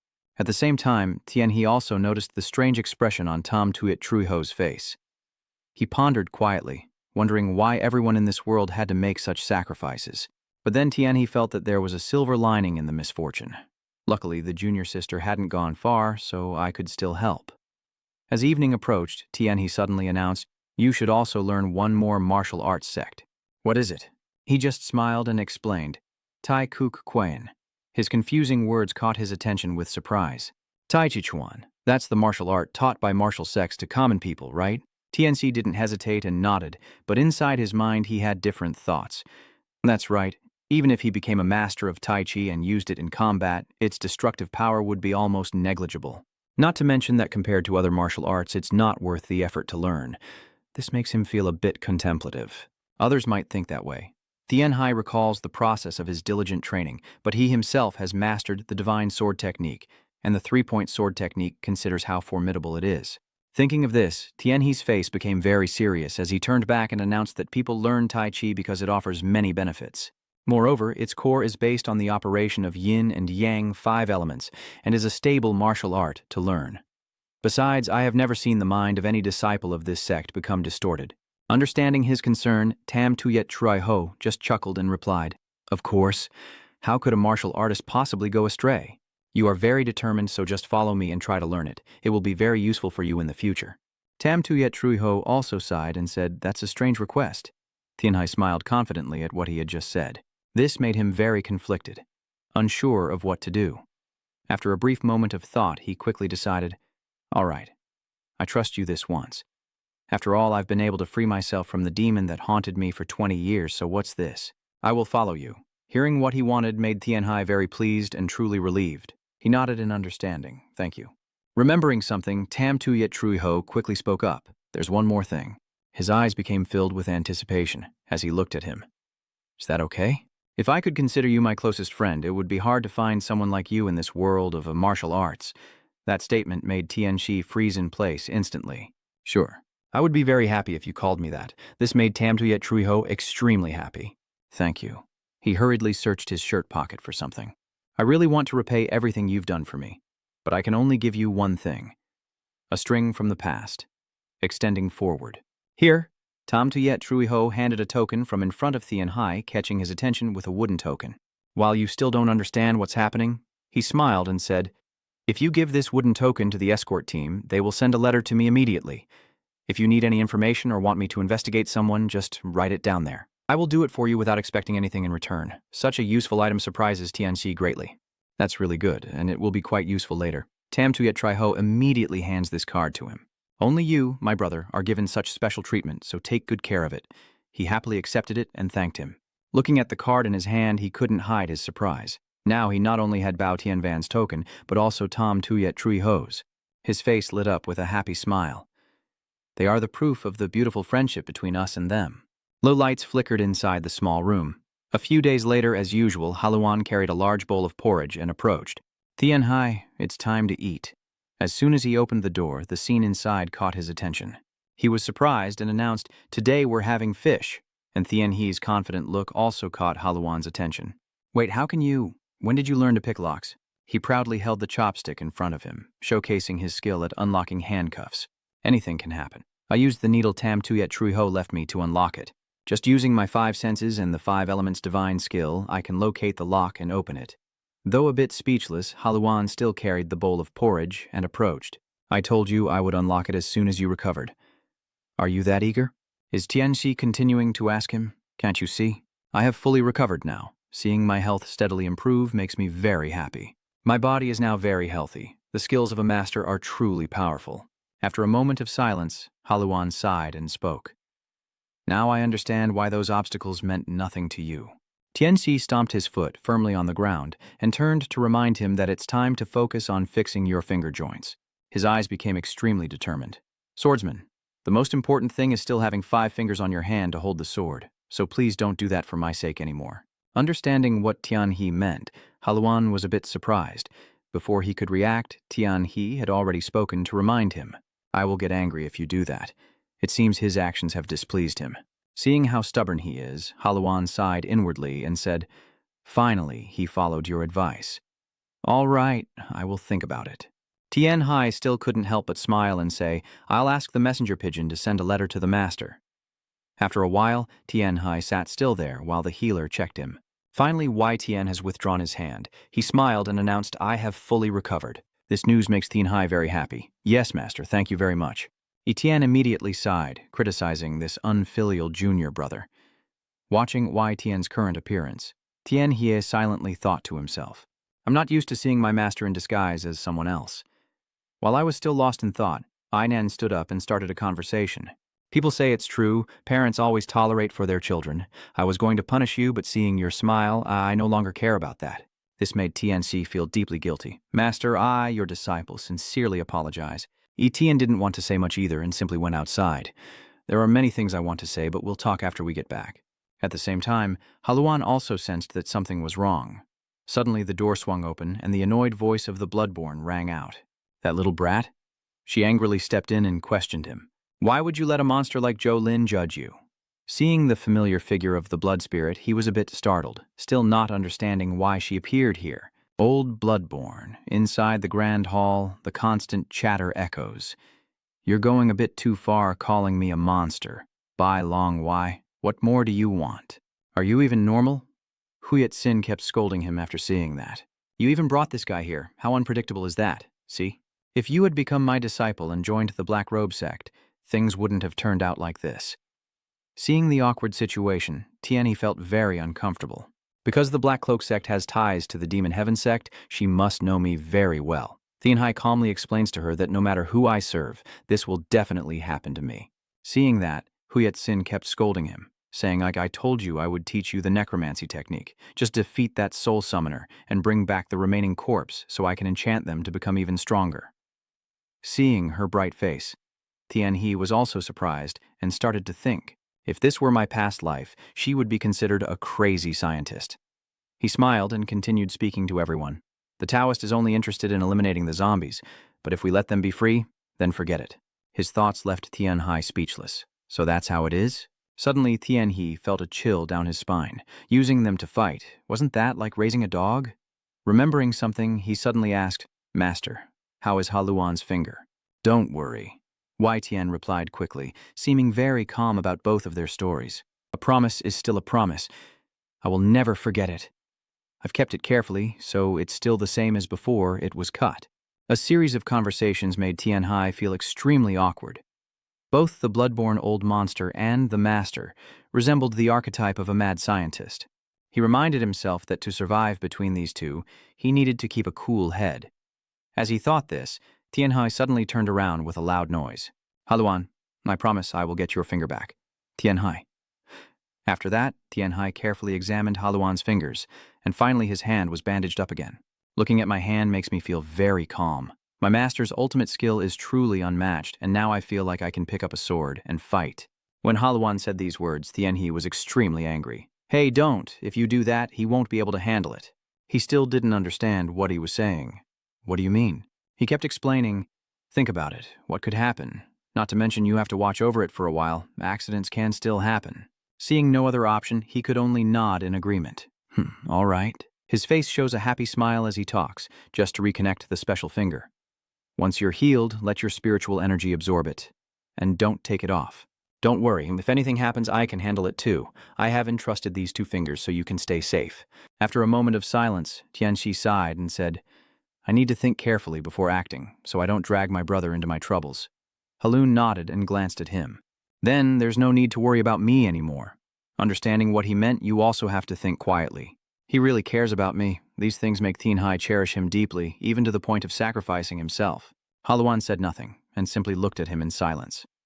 After a moment of quiet, he suddenly spoke and proposed, I will take care of myself. You have to be like that too. He nodded in agreement. Thank you. After finishing the instructions, Tianhe continued packing his belongings. Recalling something, he suddenly fell silent. He couldn't help but remember the weak Haluan from the past. Thinking about it, I also worry about the others and wonder if they are okay. Before Haluan leaves this place, Tianhe suddenly turns around and says, All right, we're almost done here, but there are still a few kids who want to become sworn brothers with me. What you just said is really confusing to him. What do you mean? Tianhe's face now looks very serious. Those two are named Tianhu and Shima Hyun. His eyes immediately turned angry, and as he explained, I suddenly felt startled. Should I have never said anything? I remember the Haluan from before, when he always smiled at me so innocently. Now, time has passed and changed so much. Haluan gradually changed, as if he had become a different person. After hearing Tianhe's story, Haluan seemed to have understood something. So they want you to become their older brother because you saved their lives. You nod in confirmation. That's right. Out of anger, he slammed his hand down on the table below. Don't fall for their tricks. His face turned furious. They're just pretending to learn your medical skills. Tianhe forced a smile. But isn't it also thanks to him that you were saved? He sighed and continued to share his thoughts. Unlike you, who called me brotherhood from the start, they are different. After hearing what he just said, Tianhe suddenly sighed quietly and silently thought to himself, so you think we are just clever kids who will use any tricks. Tianhe continued to look at Tianhe's current appearance, because only the brotherly bond between us is normal. Seeing no other way, he could only sigh and say, All right, if you won't, then forget it. Haluan looked on with confusion. What, are you giving up so easily, brother? Tianhe shook his head and continued to share his thoughts. No, I asked about this because we have a brotherly bond with them. His eyes gradually became hopeful. So, I asked just to get your opinion, but in fact I noticed you cared about Haluan's happy face. Honestly, that brotherhood thing isn't that important. We will still be friends and help each other. After hearing these words, Haluan suddenly fell silent. Then his voice gradually became more confident. I will reconsider if they can sacrifice themselves for you. Tianchi still doesn't understand. What do you mean? Haluan stepped closer and shared his thoughts. I mean, if one day I meet them again and they still hold that intention, then if they are brave enough to protect you, I might allow them to become sworn brothers with you. What? You want to test them using the martial world rules? He nodded firmly. That's right. I don't need them to defeat me. I just need them to leave a few scratches on my clothes. His eyes became extremely determined. I will let them serve as your bodyguards. Hearing this, Tianhai forced a smile. Are you joking? The more I think about it, the more confused I feel. Heavenly Demon, you want to test them to see if they are worthy of becoming my little brother? Do you understand that Haluan is an extremely dangerous person, and you think they are just a mere object? Destroy them to see if they can withstand it. Forget everything I just told you. Your reaction makes Haluan feel extremely confused. What's wrong? You don't like my way? They must have thought it through carefully before proposing that plan to you. While Tianhai was feeling hesitant, he continued to remind them, if that's the case, they will have to pay with their lives. Just try once. Listen to these words, and I don't know what else to say. You're not entirely wrong, but in my mind, my own thoughts keep appearing, and they might not agree. That's right, even if they are people in the underworld, how can they accept such an unreasonable thing? No, we don't agree. Feeling it's been too long, Haluan immediately urged. Tianhe, are you going to decide yes or no? Because the need to decide right away leaves Tianhai unsure what to do. During that period, the story continued as Jin Tianchi monitored Yelharian's condition while also tending to and treating the patients of the Heavenly Demon sect. He uses his abilities to heal those who are truly suffering. Tianhai even shares what he knows without hesitation. The herbs used in corpse demon magic are really effective for inducing sleep, huh? Of course, if used properly, you can make someone faint for a very long time. But the information that Tianhe has makes Huitzin feel very interested. The blood-sucking old monster begins exchanging medical knowledge with Yan Tianhe. Not only common knowledge, but also the secret techniques of those in the field were taught. Her knowledge gradually became much more solid. So you used that method to deal with the Guangthi? Not bad. Bloodborne smiles and chats, but now I know your tricks. I will think of a way to deal with it later. Tianhai's face is very determined, but I believe that method of dealing with it won't be leaked outside. This makes her even more interested, and she laughs while talking. That's right. I understand why Bai Long Yi is interested in you now. After that, Tianhai sighed as she looked at her prepared luggage. He's fully recovered now. I smile, quickly make up my mind, and it's time for me to go back. Seeing the familiar figure of the golden retriever and the little brothers, Tianhe was a bit surprised. How did you know I was back and come out here? He quickly sat down and greeted them. It's been a while, hasn't it? Are you guys doing well? Seeing Huang Kao so happy made Tianhai very pleased. Huang Go is a bit chubbier today. While he was still happily chatting, Haluan stepped in to talk. The Heavenly Demon Eagle led the way so I could reach the Heavenly Demon Sect branch. If you want to send me a letter, just give it to the eagle and it will fly straight to me. This information surprises him greatly. How could they find out about you? His face gradually shows a smug expression. I fed them a lot, so they should be able to find me. Looking at the pack of golden hounds, Tianhe was at a loss for words. So that's how it is? He thought with confusion. Why are spirit creatures so easy to lure? Without wasting time, he immediately announced, All right, it's time to go now, isn't it? Tianhai's face became extremely happy. Thank you, my disciple, I have to go now. Remember to practice the physical training exercises I taught you. Haluan nodded with a smile. All right, you better take care or I might end up losing all my fingers. This threat even made Tianhai startle. This little brother of mine, I suddenly shouted, Don't do that anymore. Before leaving, Tianhai also didn't forget to extend his hand forward. And next time they meet, Haluan's eyes will quickly catch his attention.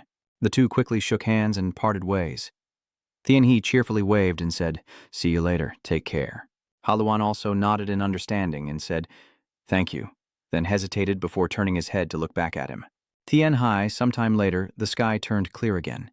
He and his disciples walked forward when suddenly they recognized a familiar figure, which made him a bit startled. His eyes widened in disbelief as he hurriedly called out to Wei Tian beside him. Master! Wei Tian saw this and burst into laughter. I arrived just in time. Tianhai's face became very hopeful. Master, I've been waiting for you. He silently thought to himself, Oh, the one in disguise. He continued to explain, just a little time to say goodbye to Haluan. After a moment of silence, Wei Tian suddenly asked, Do you always have many followers around you? It seems YTN has noticed Huang Chao right beside him, and Tianhe's smile gradually becomes awkward, having accumulated quite a bit from traveling. Hearing this, YTN immediately sighs, saying, "I always have a feeling you'll get into some trouble again." Suddenly, YTN clenched the string in his hand and suddenly turned around and suggested, "I will tell you some stories while we go." Tianhe was stunned to hear this and asked, "Are we going back to the White Dragon Y Inn?" Etienne looked back at Tianhe with a puzzled expression. "Why do you ask that? Where do you need to go?" Seeing YTN's angry expression makes him a little afraid. "Oh no, I was just thinking to myself, I still need to find a few types of pills, but it's best to stay close to the master." Suddenly, YTN's horse turned its head around, causing Tianhe to be stunned. "This horse looks very familiar," Etienne explained to him from right beside. "Oh, the black great horse of the Namgong family, raised since childhood to become an exceptional war horse." This information makes him feel a bit intrigued. "Did the master borrow it from the Namgong family?" Yi Tian nodded without forgetting to add, "Yeah, when the owner of that house heard I was about to go find the horse, he gave me that one." Looking at this powerful horse, Tianxi couldn't hide the smile on his face, and the journey back felt much easier. At the same time, Wei Tian also mounted this fierce horse and raised the reins to signal. "All right, I will lead the way." Tianyi also nodded and agreed with a smile. "Yes, Guanggu, keep going." Afterwards, Etienne walked and talked, truly lucky indeed. Etienne's gaze at Tianhe was very different, not only in your medical skills, but also your innate talent. Hearing these words, Tianhe was a bit stunned and thought to himself, "Wait a minute, is she kind of mocking me? Maybe my master means that I am lucky enough to have survived until now." Still feeling a bit doubtful, Etienne continued speaking. "You should feel lucky to have me always by your side. What if something happens to you? By that time, only luck could save us, my disciple, for you and I share the same fortune." What Obi Tian said made Tianhu feel a bit amused. "Thanks to my master's careful guidance, I've been able to survive until now. Although I always think that my master is smiling, I bet right now he's really proud." Etienne also had to nod in agreement and respond, "Truly it was fate that you could meet me." Etienne's face suddenly became so serious that it was almost strange. "I was truly worried at that moment. Please don't let me be like that again." Listening to those words, Tian, who silently thought, "At that moment, I was standing between life and death, so it's understandable that my master was worried." Yu still continued walking forward, and afterwards, Etienne kept commenting, "But your body has shown clear changes, which caught Tianhe's attention." "What?" Etienne continued to share her observations with him while I was treating you. "At that time I wasn't sure, but now I have enough evidence," which surprised him a little. "Oh my God, has the master already known?" Hearing this, Wei Tian looked stunned. "Luong Ninghe Tam Kong." He nodded with a smile and continued explaining, "Yes, I learned it from the belongings left behind by an elder of the Wudong sect. But this information only made Wei Tian more suspicious. No one else could know, so how did you find out?" Tianhai's gaze suddenly paused beside his teammates. "Are the spiritual creatures different?" His face suddenly became extremely proud. "Oh, I see, so they have helped you a lot." As expected, Tianhe suddenly turned and asked, "Master, would you like to learn the two extremes heart technique with me?" This made Wei Tian a bit startled. "I see." He nodded firmly. "Yes, it can be used not only in medicine, but also to help you circulate energy to improve your health." Tianhe also didn't forget to mention that he combined it with the 5 elements divine technique to stabilize it. Mai Tian's face became thoughtful, and as for the martial arts sect, knowing about this, he smiled and turned back to chat. "We won't tell them." Seeing that Tianxi had grown more mature, Wei Tian was very pleased. Noticing something was off, Huang Chao looked up ahead, and suddenly Wei Tian started a conversation. "I know I've said this before, but you are not like the people in the martial world. You exude more the knowledge of scholars than that of a martial artist." This comment made him even more serious. He suddenly reached out and pulled the cord tightly. The black horse also immediately stopped. In the vast space, Wei Tian continued to comment, "You follow no rules of the martial world. On the contrary, you are a kind-hearted person and someone who would not do anything to achieve your goals. I really like that about you." A series of these expressions left Tianhe quite surprised. Before Tianhe could react, I Tian continued decisively, "All right, I will learn it then." The sun gradually sets from this place, while the golden dog and other spiritual creatures are still playing together, and strange sounds continue to echo inside the cave. Tianhe sat there focusing on cultivation with Yi Tian, quietly thinking, surprised that the master agreed so easily, glad that the master was interested in this technique. His eyes closed tightly as he concentrated. Now, as he channels his energy, Wei Tian seems unaware of what is happening around him. Suddenly, his body begins to change, making Wei Tian extremely uncomfortable. Then his body was enveloped in a blue light, and this space became incredibly surreal. A once-in-a-millennium sight. Even Tianxi couldn't believe his eyes wide with disbelief. He continued to look at Tian sitting quietly there. Has the master reached a state of enlightenment? The space inside the cave seems to be shrouded in darkness. Huanggu and the other spiritual creatures are all asleep. Its face became extremely satisfied. Feeling a bit cold, Tian Hie lit a fire and, noticing something strange about Yi Tian, became very worried. Master, are you okay? He hurriedly approached to check the situation. The body cannot withstand this change. At this moment, Tian reached out her hand to him. My lucky charm is here. Realizing that Tian's eyes looked different, Tian Hie was extremely surprised, as his long eyes could see through the mortal world. He asked confusedly, Master, have you already achieved cultivation? Tian chuckled and shook her head, saying no. Then she looked at him seriously and said, if that's the case, I can now step into the Yuyan realm. It seems Tian has also sensed something, but it might be a bit difficult now. I feel like I am close to reaching that realm. So you're about to succeed then? Excellent, you will become the strongest healer in this world. Contrary to his expectations, Tian appeared very calm. Not necessarily. Tian stands straight there and shares her thoughts. Even reaching this realm, there are still at least 3 people in the martial world who are stronger than me. This information is hard for Tian Hai to believe. What about the other 3 people? Who are they? Tian also did not want to hide it. The 10 elders in the martial world include 3 sovereign emperors, 2 emperors, 2 old monsters, 2 kings, and 1 queen. Have you heard about them? Tian Hai quickly nodded. Yes, I have heard of them before. Yi Tian continued explaining. The 3 sovereign emperors are the strongest, followed by the emperors and then the old monsters. Among them, the 2 kings and the queen are considered the weakest. His face shows incredible calm. Because I am a healer and cursed by heaven, I cannot stand among them. Tian Hai nodded in understanding and said, I see. I Fairy's voice continues to echo through this space, but I am still capable of fighting the 2 old monsters. As for the 3 emperors, it is said they have cultivated to 9 fruits. But they must be stronger than me, right? Hearing that story, a gentle smile appeared on Tian Hai's face. My master can fight against them. You look at the moonlight shining on Tian's face, which means you have strength comparable to them. I trust you because my master is not one to boast.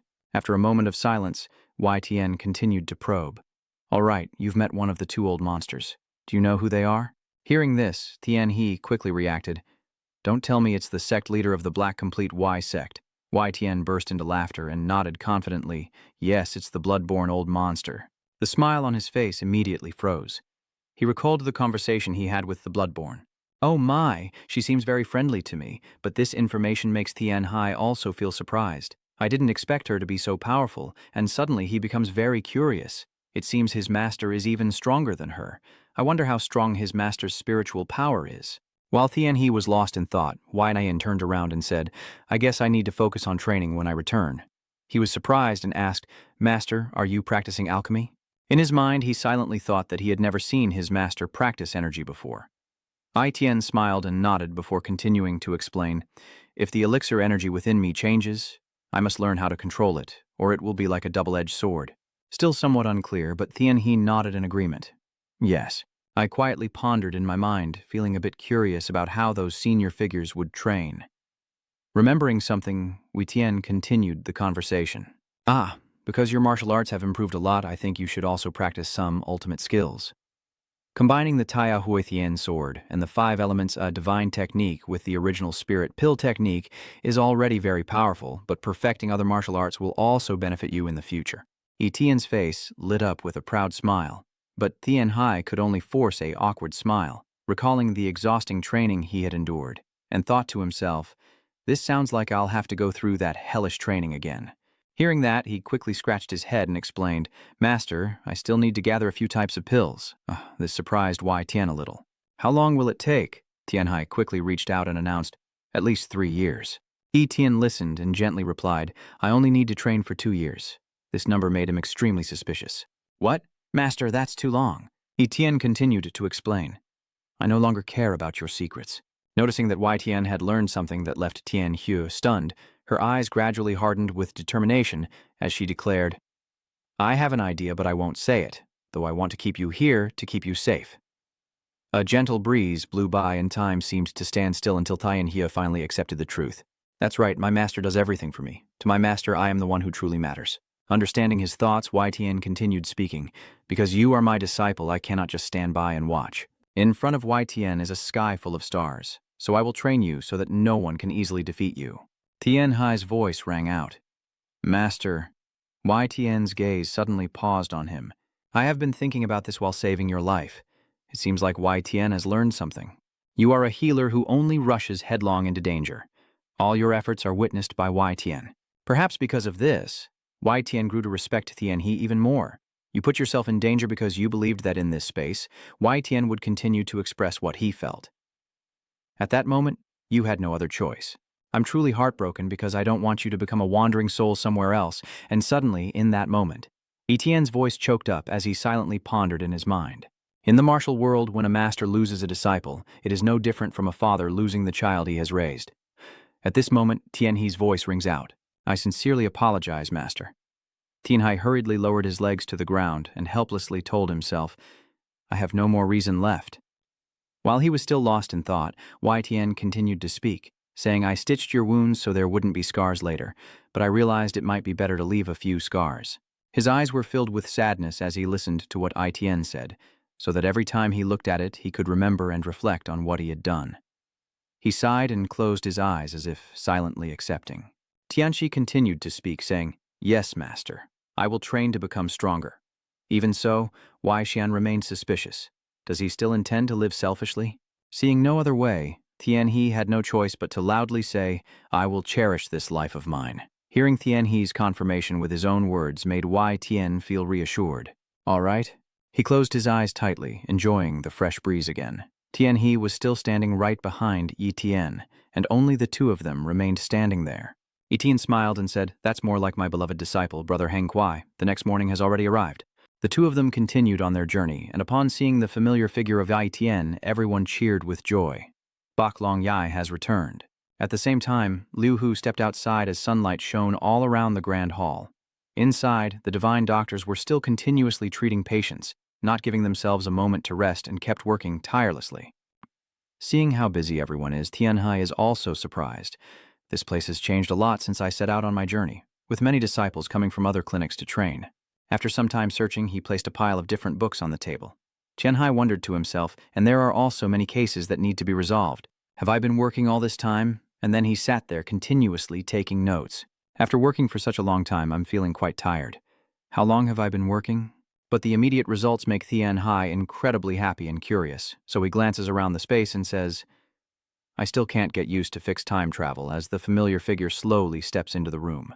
Liu Hu knocks on the door and asks, Are young Master Hai finished yet? Tianhe turns around and replies, I'm almost done. Remembering something, he hurriedly announced, Master wants to see you. Please prepare to go meet him. Hearing this, Tianhe's hand holding the pen suddenly stopped, sweat streaming down his face. Is the training session about to start? Because your internal elixir has been cultivated for over 120 years, from now on you must learn to control it. Tianhe still finds it very hard to understand how to control the inner core. That's right, compared to the other disciples, YTN nodded to confirm this. Indeed, they cannot compare to you. He continued to share his thoughts, not to mention that he could control his internal elixir much better than an ordinary person. But you have reached your limit, and I am sure you have awakened. A harsh truth that made Tianhe pay attention, and unconsciously he remembered his past self. My own efforts have made me admit it. My master was right, I can see it clearly myself. Tianhe sighs and closes his eyes tightly. My limit. His eyes showed an unusual weariness. Tianhe clenched his hands tightly together. He remembers the scars on his body. Even though his past battles have ended, the scars remain. Sitting face to face with the immortal, Tianhe quietly thought to himself, honestly wondering if the power of his medicinal pills to help others would eventually run out, and how far his strength could go if Ihaluan assisted him in controlling the inner beast. Seeing Tianhe deep in thought, the immortal immediately spoke up. So, I have prepared a few things. He sings, Bring it here. Lu Ho nods in understanding. Yes, Master. This made Tianxi look up in surprise. What is this? Later, Lu Ho brought an item from in front of him, which was a set of dice with many different faces. This made Tianhe a bit surprised. Master, Wei Tian nodded and quickly asked, Yes. Do you want to start by rolling the dice with me? His eyes gradually became confused. Master, what do you mean by that? Tian stared intently at him and explained, "The rules are simple. If you can use your mind to roll the dice to the desired face, you will win. But if you can't roll it, you'll lose and be punished." Though a bit surprised, Tian still picked up the dice to examine it. What is the punishment? Seeing the faces on the dice made Tian also pale. The first face that caught his attention was pressed for over 4 hours, followed by another face where he used his left hand to perform the 3 great sword techniques and his other hand to execute the 10 great combined weapons within 4 hours. But this face shows many different pieces of information, requiring climbing a slope with only one hand and without using your pinky finger. Recognizing that this dice is not ordinary leaves Tian speechless. "I'm doomed. Only one face of the dice will give me a gentle treatment, while the rest are training sessions that will push me from the inside out." I can't help but notice Dian's smug face and wonder if I can survive that hellish training if the dice lands on the wrong side. Once again, Tian sank into his own thoughts. It seems that the master really enjoys these gambling games. While he was still lost in thought, Tian suddenly spoke up. "All right, now that you've checked the dice face, let's start. Throw it." Although he really didn't want to, Tian reached out and took it. "Yes, master." He held the dice in his hand, sweat continuously pouring down his body, and Tian could only rely on his current luck. Because the one who allows me to use my mind to change the direction of the dice, I might be able to manage, as long as I can time it right to get the face I want. Without wasting time, Tian looked seriously ahead, and his hand slowly lifted the dice into the air. The dice rolled steadily on the table. Lu Ho was also very curious to see the result, while Tian silently waited for the outcome right on the dice. The increasing speed of the dice stopping drew Tian's attention even more. "Great, now it's time for me to focus completely." Suddenly, he reached out his hand forward and the dice quickly rolled ahead. The different numbers kept appearing one after another. Tian suddenly gestured with his hand, and finally it was about to stop perfectly. The result was also clear: the empty face. Tian's face lit up with joy. "Great, just as I wanted." Clearly, Tian noticed this from Tian's expression as a gentle breeze blew, causing Tian's hair to flutter. Suddenly, the dice face changed instantly, everything happening too fast for Tian to react, and so the final symbol appeared, pressed by Lu Ho in 4 hours. Seeing all of this, Tian was at a loss for words. Oh my God. Lu Ho beside him was already laughing like that, having guessed it all along. "I can't take it anymore," he suddenly shouted. "Master, why is Tian smiling and continuing to explain while you're still angry? Hey, I forgot to tell you not to lose focus once you start rolling the dice. Did you forget? You should also take this seriously and treat it as a real situation." Tian's eyes were very determined as he said this. Only then did Tian realize an important thing. His master had caught him. Not wasting any time, Tian continued urging him on. "Let's go. I specially prepared wooden puppets for this." Seeing Lu Hu's expression, he was left speechless. Lu Hu, this guy, is really excited. Tian kept talking nonstop. "I was a bit curious whether you could stop her in time, but oh well, lying down for me to press your acupoints is also fine." Tianxi responds very decisively. "I won't be easily humiliated." Tian's hands slowly move forward. "All right, disciple, you're still in shock." "What?" Before he could react, Tian quickly struck his back. "Master, why did you suddenly strike my acupoint?" Seeing your reaction, Tian smiled and explained. "I think the training will be quite simple for you, so I plan to increase its difficulty by suppressing your 125-year-old internal energy. Try walking while circulating your internal energy." His face immediately turned pale with disbelief. "What?" At the same time, Tian's steps gradually faltered. He realized his body was no longer obeying his will. "Oh my God, my body feels so heavy." His face gradually shows concern, as if gravity is pulling me down. "There is something that needs to be done," so the medicine master immediately gave instructions. The healer handed over the task to you. He nodded with a smile, understanding. "Yes, master, leave it to me." Tian's voice gradually became hesitant. "Master, is it really necessary like this?" But clearly Fairy didn't want to hear these words. "Stop arguing. This is only the beginning." Enduring on one side made Tian feel helpless. At the same time, Fairy stepped forward to announce, "Let's go, young master. You were about to say something." "Wait a minute, oh my God." After that, the wooden pillars kept spinning. Tianxi kept training with these wooden pillars for hours, his eyes gradually becoming annoyed as he thought, "I have to weigh 9-1. That you guy, this wooden puppet is his creation." While he wasn't paying attention, his body was struck by the wooden pole, and the wounds kept pounding into him. "Damn it, why does my body feel so heavy right now?" Immediately, another side of the dice appears. This time I have to pick up the rice, find the blackened grains, and separate them from the white rice. In this pitch-dark room, Tianhai told himself, I need to learn how to circulate my internal energy so I can wield a sword in the future. This made him tremble all over with effort. Now he just needs to use a little internal energy to separate the rice. The more Tianhai thought about it, the angrier he became. Not to mention he had to use the entire primordial spirit energy to detect the black rice when the light wasn't even enough to see the way. All these punishments are driving Tianhai to the brink of madness. It's too much to bear. The next challenge is already here. Now it's time to sew? Although he really doesn't want to, Tianhai has no choice but to pick up the needle and sew. He is gradually becoming more skilled at this task. I can only sew the stitches in one go to avoid puncturing the fabric. To do that, I need to use sword energy before piercing the needle into the fabric. After that, Tianhai kept sewing in the room. Whatever, if there's nothing I can do, I just have to accept it. As the next day quickly arrived, Lu Hu quickly spoke up. Young master, this is very expensive fabric. If there's any defect in this piece, I will deduct it from your payment. Tiana just nodded and let it go. All right. He happily walked away from the room with the fabrics. I will make a scarf for Haluan and the others from this fabric. If I use the materials properly and sew with 2 layers, it might be more durable. On his way back to his room, Tianhai looked thoughtfully at the fabric in his hands, feeling unusually happy today. Suddenly, Tianhai remembered that something was wrong. That's right, I still have one thing to do first. He silently remembered Ha Lun, the duel to see who could become my brother proposed by Ha Lun. At that time, Haluan had told him an important thing. I need to write a letter titled, Be willing to sacrifice yourself if you want to become my brother.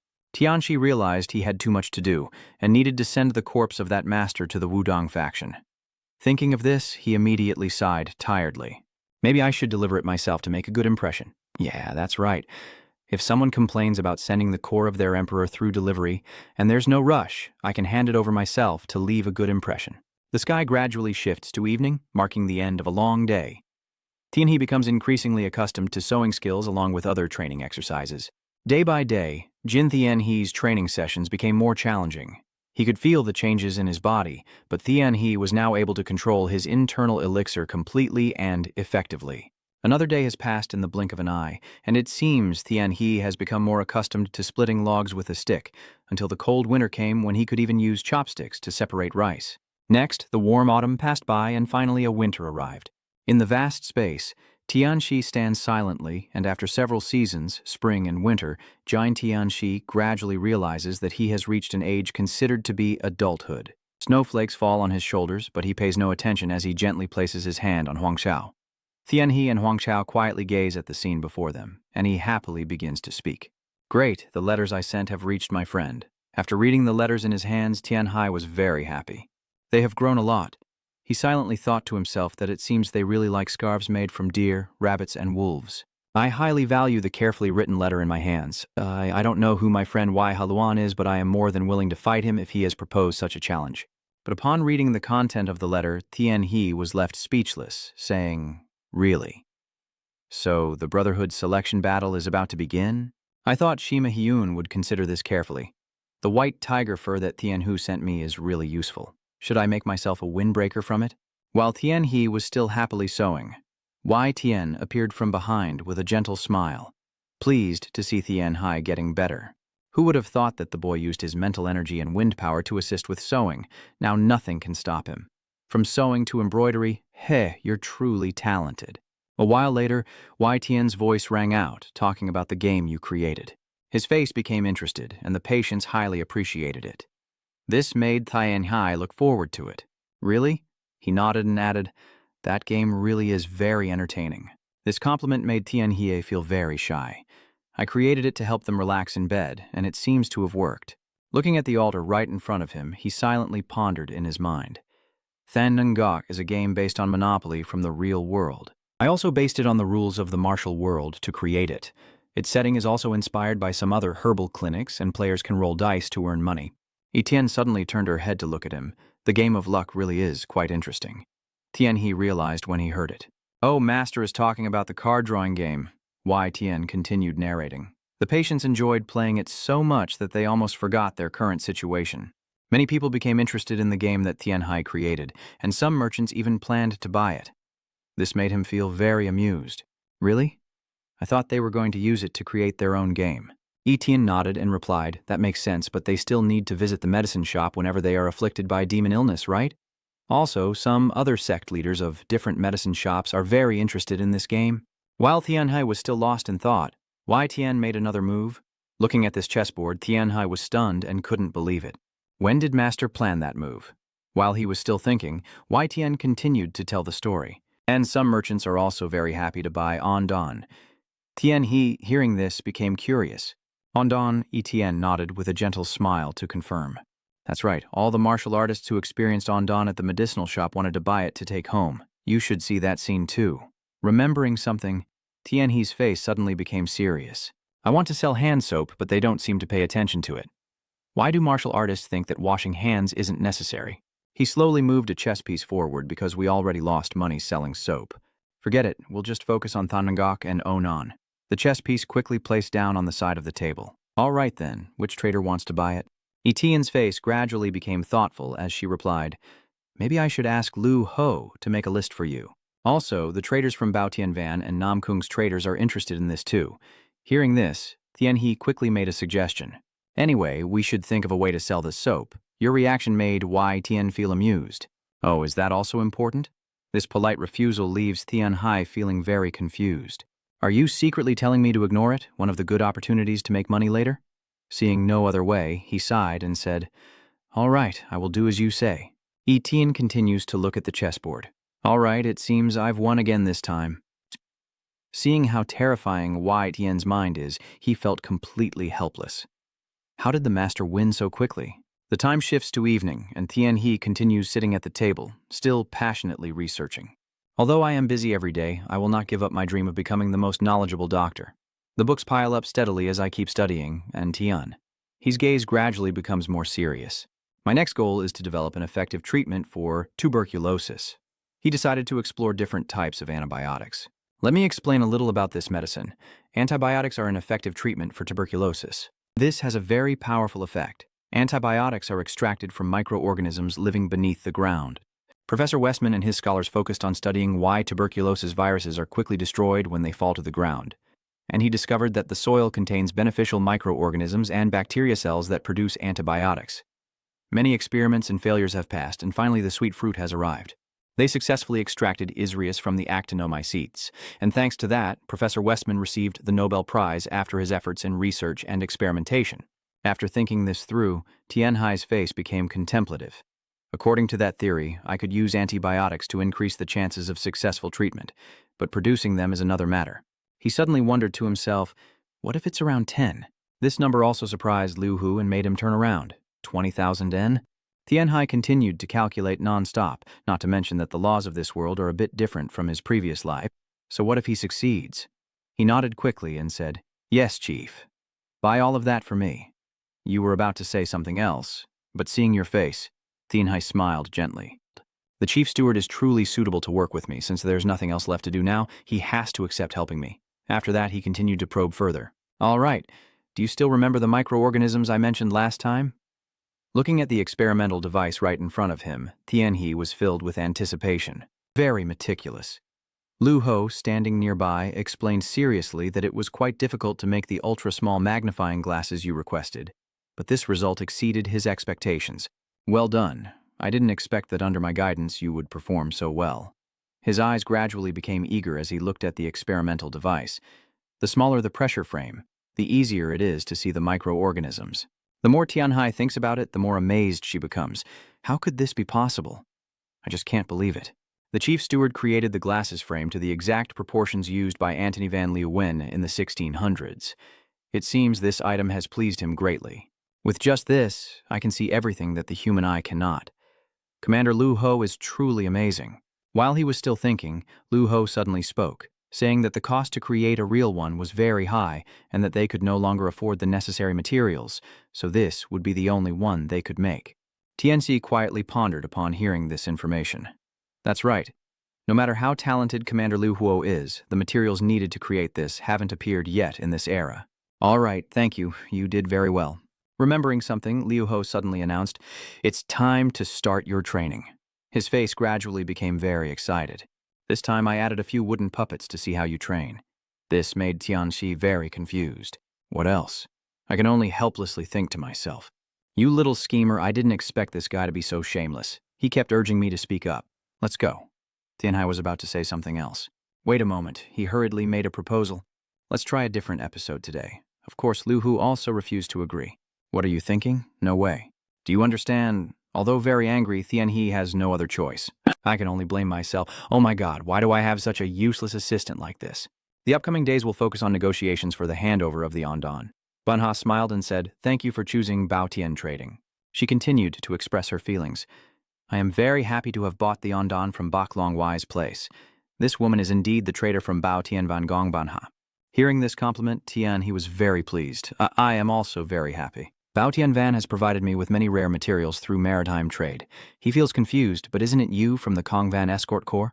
He quietly ponders this place.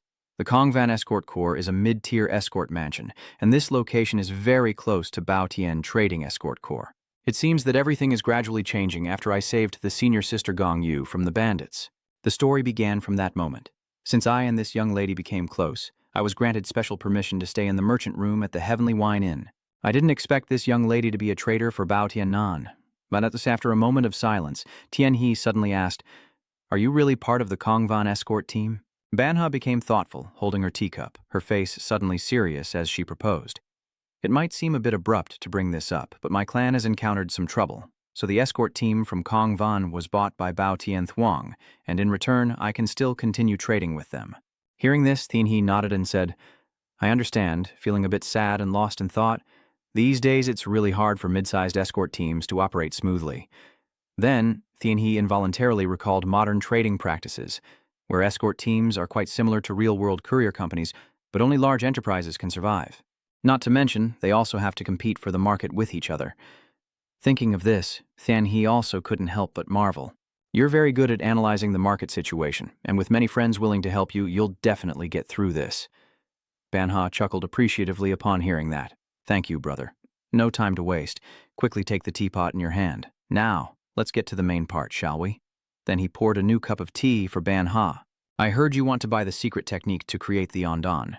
She didn't hide her thoughts and openly shared her opinion. "Yes, so I traveled a long way here. I'm also very glad that you personally invited me." Hearing the sales pitch, sweat kept dripping down Tianhai's face. "I didn't invent it. I just took the idea from somewhere else and improved it to suit user preferences." "What do you mean? Where is it?" He suddenly forced a very awkward smile. "That place is very far away, and it's better I don't tell you about it." Tianhai silently thought to himself, "This is Ondan created by Koreans on Earth?" And sensing his feelings, Banha suddenly spoke out her thoughts. "I understand if that makes you uncomfortable, but those who have tried Onan have contacted other merchants to request secret techniques to replicate it.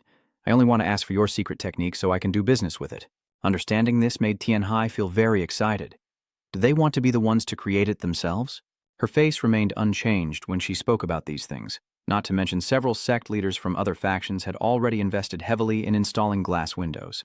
Although their glass is not as good as the one from Bai Long Wai Pavilion, they still want the chance to create a similar type of glass. Tianhai suddenly falls into quiet contemplation, staring at the teacup in his hand, as if deep in thought about something. After a moment of silence, Tianhai quickly proposed, "I want my commission to be 30%. This number made even Banha gasp in surprise. 30%. Tianhai did not hesitate and continued, "Yes, every time you sell Onan, I will take 30% of your profit." He comforted himself, "Yes, that makes perfect sense." But of course, she didn't agree at all. "That's too much, we still have workers and many other things to take care of." Understanding Banha's thoughts, he quickly explained that if Onan is not used properly, it could lead to injuries or worse, so if On is not manufactured correctly, unnecessary accidents might happen. He silently pondered in his mind about the gas leak incidents that had happened before. While some of what he said was correct, it also made Banha hesitate a bit. Nevertheless, Tianji sighed and said, "Fine, I won't interfere with that anymore." There are still many traders eager to buy the secret technique from the White Dragon Y Pavilion. Seeing his firm stance, she became very hesitant. Seeing no other options, Banha sighed and agreed. "You win." "All right, I agree. You also mentioned an additional 30%, but only I, as the exclusive buyer, can purchase this secret technique." This statement caught Tianhai's attention. Exclusive rights. He silently pondered. "That's true. If I sell to someone else, it could also be seen as stabbing this young lady in the back." After a moment of silence, Tianhai made his decision. "Fine, I agree." His face looked completely natural, with no sign of regret at all, which made Manhwa very happy and nodded in understanding. Yes, I will inform the escort team. After the negotiation ends, both of them quickly stand up and bow. Banha also immediately left the place.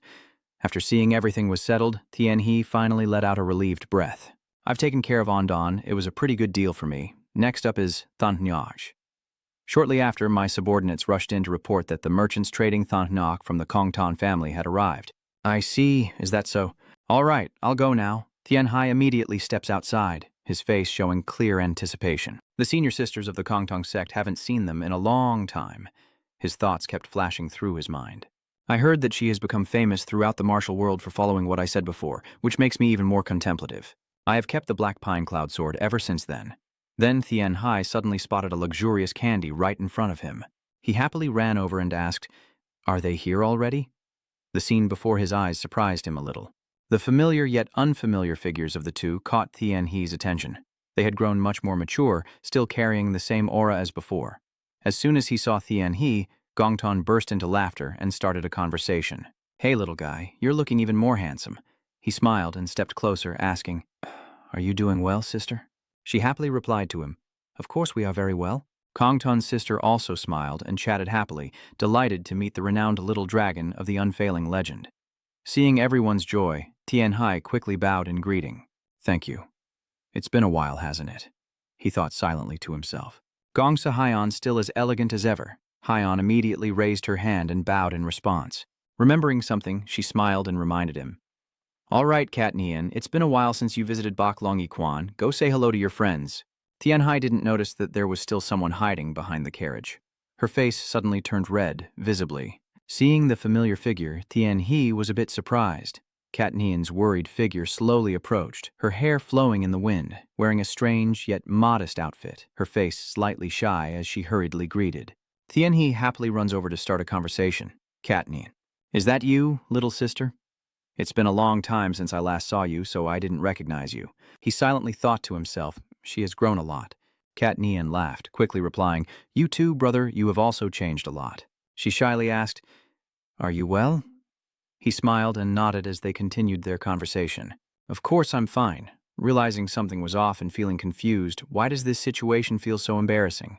Since neither of them are young anymore and she didn't expect to return here, so suddenly seeing them so close makes Haiyan and Kongtan smile and chat. "When we were kids, it was so cute. With cheeks like two steamed buns, thanks to her we could move around freely. Yeah, this little one is quite a formidable bodyguard." Hearing these discussions caught Tianhe's attention. "I see, Henry, she no longer carries any arrows." He feels very proud, probably having reached the level where he can use his mind to create arrows. Tianhe approaches, placing her hand on Cat Nian's shoulder. "Cat Nian, it seems you are different now, compared to before." In her current silhouette, he quickly noticed her old face, which made Tianhe cherish her deeply and suddenly remember something, hurriedly reminding everyone. "Come on, everyone, please come inside now." The three of them nodded in understanding. "Yes, take us on a tour of the clinic." Seeing Tianxi now makes Gongtuan very happy. Who would have thought that Dr. Lei Tho, back in the day, would have grown up so much? He replied softly, "Still not yet." She smiled cautiously.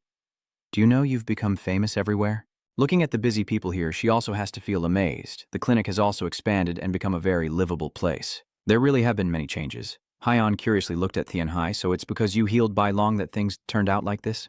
He nodded with a smile, confirming, "Yes, that's right. Everything has changed a lot since the master recovered. Everyone continues to move forward." Suddenly he asked, "So what about the business of the Kongtong family?" Haiyan continued walking and smiling as he talked. "We are caught in a power struggle with our relatives. But if I give up my current position as a head girl to my cousin Yang, maybe I won't have to worry about it anymore." But her face grew increasingly sad, which is why there is a distance between us. But Yang probably doesn't care about that at all, so more and more people are paying attention to us. Tianhe silently thought to himself that Kongtun and Kat Nian were still chatting happily, and he realized that she was gradually coming to terms with the harsh reality. Seeing the two of them laughing happily like that, she felt incredibly happy and a bit shy. "The sister you introduced to me is protected and helped us on our way here. They call her the Little Princess because she can craft her own bow and arrows using her mind." Hearing this, Tianhe also nodded in agreement. "That's right, she's truly very clever, but I don't know why there is this awkwardness between us after such a long time apart. Suddenly remembering something, Hyeon asked Jian why she seemed so hesitant to go back home. Gongchen also nodded in agreement. Yeah, today is a bit strange. Why be embarrassed? You've already come home. Kat Nien looked a bit embarrassed and hurriedly explained, but I still haven't achieved any remarkable feats, nor have I received any elixirs or secret techniques. After hearing these reasons, even Tian He was speechless. I refuse to accept this standard. Hyeon asked nervously. What? Why would you think that? At this moment, a familiar figure quickly approaches, causing Kat Nien to turn around in surprise, her eyes suddenly shining. Father, the demon palace, and she hurriedly rushed towards each other. My daughter, you're finally back. She hurriedly embraced her father, whom she hadn't seen in a long time. Father. Seeing the two of them like that made Gongton and Hyeon a bit surprised. Father, it wasn't until now that Tian Hai remembered something. Oh, right. That is your sister's father. Tuyet Huyan's archery demon continuously speaks. You're grown up now. You've become a proper young lady. Kat Nien looked confused and quickly asked, Father, why are you crying? He kept shaking his head and explaining, No, I wasn't crying about things like this with you. It seems she has understood everything. Well, I see it all now. Seeing her grow up makes him even more emotional. Why are you so thin? You've been through a lot of hardship. Kat Nien kept shaking her head to explain. No, we feed her properly. Gongtuan quickly stepped forward and said, Your Excellency, I want to introduce myself. We are members of the Gongtuan family. The ghostly palace saw this and quickly spoke up. All right, seeing this situation, Tianhai felt a bit amused. A truly interesting reunion. But now let's start discussing trade negotiations. Hyeon quickly reminded from behind. Kat Nien, rest for 2 days with your father. After that, Tian He continues to watch everyone meet. The Tuyet Huyan Sword Saint has become the happiest father in the world, because his daughter has returned safely and soundly. The master has allowed him to rest as well. The Ghost Palace keeps sending food to Kat Nien. All right, try some, dear. She nodded in understanding. Father, you should eat too, Tianhai thought to himself quietly. Thanks to that, my 2 older sisters and I had time to discuss business and some funeral arrangements. The scene shifts inside a spacious room. Tianhe's voice echoes. All right, no more beating around the bush. When will you two finally get to the main point? Hyeon asked, somewhat confused. But are you really okay? Tianhai nodded understandingly. Yes, go ahead. She smiled at that, and I will speak on her behalf as usual. This made Tianhai very eager. Finally, the moment has come, and he quickly goes to investigate. So how do you two feel about this? This question immediately silenced both of them. That matter, Gong Tong finally spoke up. Our first impression was quite memorable. It seems she can never forget that day. She gave us the severed head of a gang leader, salted to keep it from rotting. This statement left Tianhai frozen in place, his eyes wide with disbelief. What? At that moment, Kat Nien's body was covered in blood, holding a human head in her hand, her cold gaze making Tianhai shiver. Kat Nien, why did you have to do this? At this point, Hyeon also had to speak up. For now, this is quite unusual. Her eyes became very serious, as if she was too accustomed to these things. Maybe fake martial artists would do this more often, but they only give such gifts to their sworn enemies. Moreover, only the demonic sect would do something like this. Hearing the story they just told, Tian Hie was speechless, unable to believe that she had brought out a salted human head in front of the sect leader. In your view, this is a gift no one would want to receive. I wonder what Kong Tan thought when he received it. Suddenly he remembered the Ghost Palace when arguing with the immortal Y, and also how she resembled her father, especially since neither of them thought about the consequences. While Tianhai was still lost in thought, Hyeon continued speaking. However, we can see that the girl is very skilled in martial arts and has saved several members of our group more than once. Hearing what was just said, Tianhai suddenly sighed in disbelief that after the marriage alliance between the 3 kingdoms, there was something even more terrifying. Kat Hyen is indeed quite frightening. To avoid wasting time, he quickly reminded them that they should no longer discuss Kat Hyen's matter. What about Than Nagach? The 2 of them nodded in understanding. All right, we came here because of it. Tianhai suddenly spoke. Oh, wait a moment, let me bring it out. While the 2 of them were still stunned, he brought a chessboard right in front of them. Looking at this interesting game, they couldn't hide their surprise. Is this the prototype you designed? Tianhe continued to sit down and asked. But why are you not selling Than Nuch but instead selling Than Nukes? I am a bit suspicious about the future profits. Hyeon nodded and explained, yes, Onan would indeed bring in more profit. She kept elaborating to help Tianhe understand, but considering labor and preparation costs, we probably wouldn't be able to handle it back then. Because Kongton Thuong Lai only focuses on long-term stability, it can be said that we prefer quality over quantity. She has researched this very thoroughly. We have no relations with any escort groups, so the transportation costs could be very expensive. Thien He nodded in agreement. That's right, it really was a wise choice, he thought to himself silently. The eldest daughter of the noble family truly has a very different way of thinking. Mentioning this, Haiyan's face immediately brightened. Fortunately, Bao Tian Thuong's escort only focused on On. I heard that Bao Tian's trading boss also has a lot of experience in the business world, so she can be considered a formidable opponent. Sweat appeared on Tian Hai's face, but Bao Tian Thuong still seemed quite inexperienced since they had only recently separated from Bao Tian Ho Tong Dewan. He listened quietly to Haiyan's story. It's better to let Than Ngoch go than to fight over it, especially since we still have plenty of cover sources. The voices in this space echo, with some renowned sect leaders coming to the version made from crystal or jade, so we could gain a lot of profit from them. Hearing this plan, Tian He was also surprised and praised it as a clever idea. At this point, Haiyan turned to look to the side and said, I've already tried it, and it's quite interesting. Did Tai Tai try it out already? She nodded and reached out to place her hand on the wooden card in front of her. Yes, I tried it when the White Dragon Y Tavern sent a copy to Ta. The game that Tian He created made her very satisfied, and while playing, time flew by quickly. It can be said that this is a quite exciting game, where just one card can change the entire game.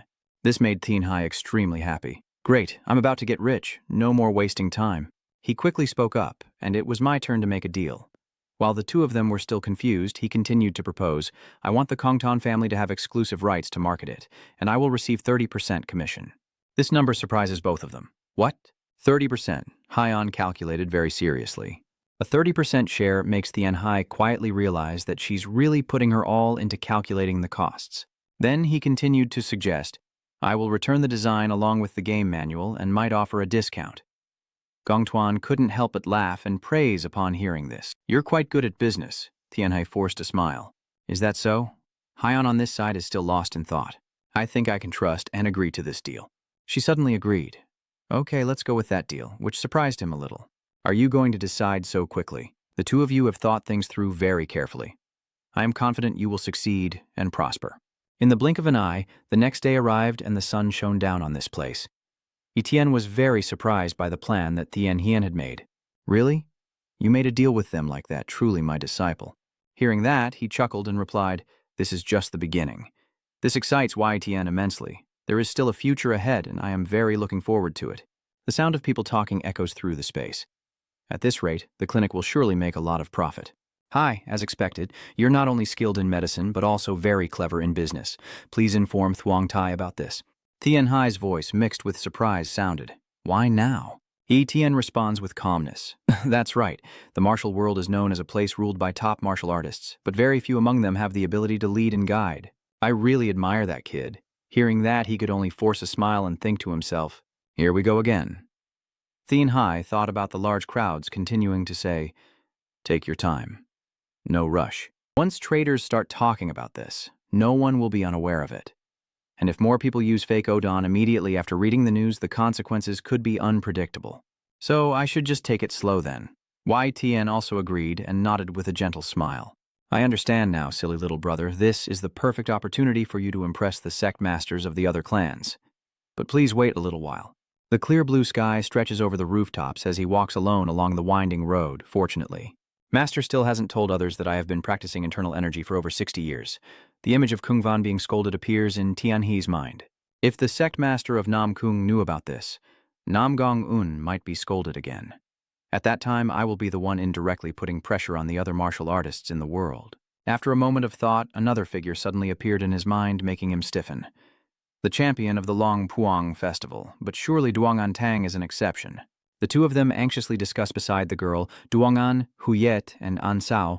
We are one of the main sects. She will die young at just 20 due to practicing dark arts.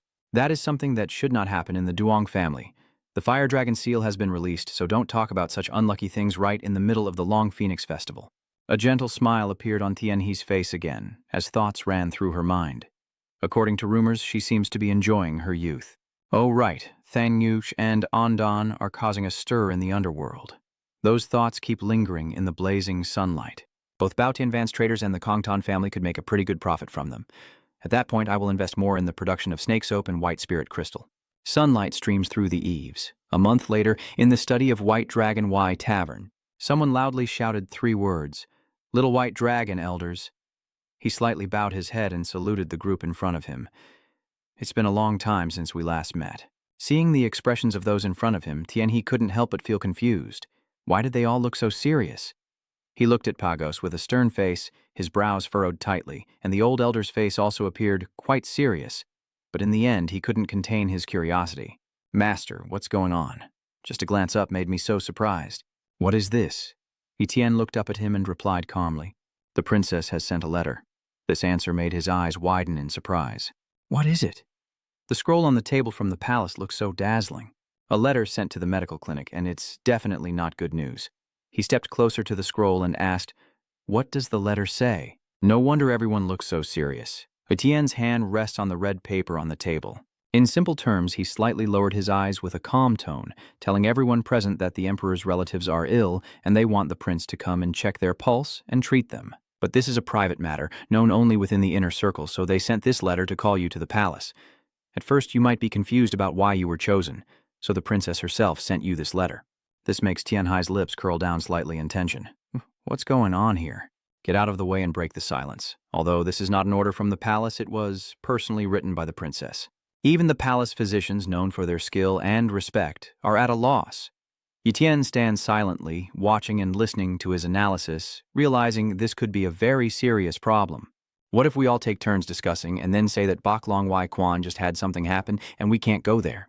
I think we should come up with a plan. Second, do you think the palace will believe your words so easily? If the little white dragon breaks its leg, the palace will send a team to escort it. If we accidentally say your hand is injured, the head of the White Dragon Medical Hall will have to go in person. Deng Ho looked straight ahead, his eyes showing determination. In that case, I have to come up with an even more daring plan. John H., after hearing this idea, couldn't help but glance hesitantly at him. But if that happens, we will become the laughingstock of the world. We are a renowned medical clinic, yet we can't even treat our own people. Tianxi stood silently, listening to everyone's discussion as if lost in thought. Then finally, he decisively spoke. Maybe there's no other choice but to accept it. Deng Ho glanced slightly at Tan Dong. That's right. After this, we might gain a lot of benefits. If we succeed, the clinic will become even more famous, but if we fail... He glanced again at the red and gold letter on the table and silently exhaled. It's not just us. The entire medical hall will be affected, right? Finally, Tianhe turned to Wai Tian and asked, "Master, does the letter mention the symptoms of the illness?"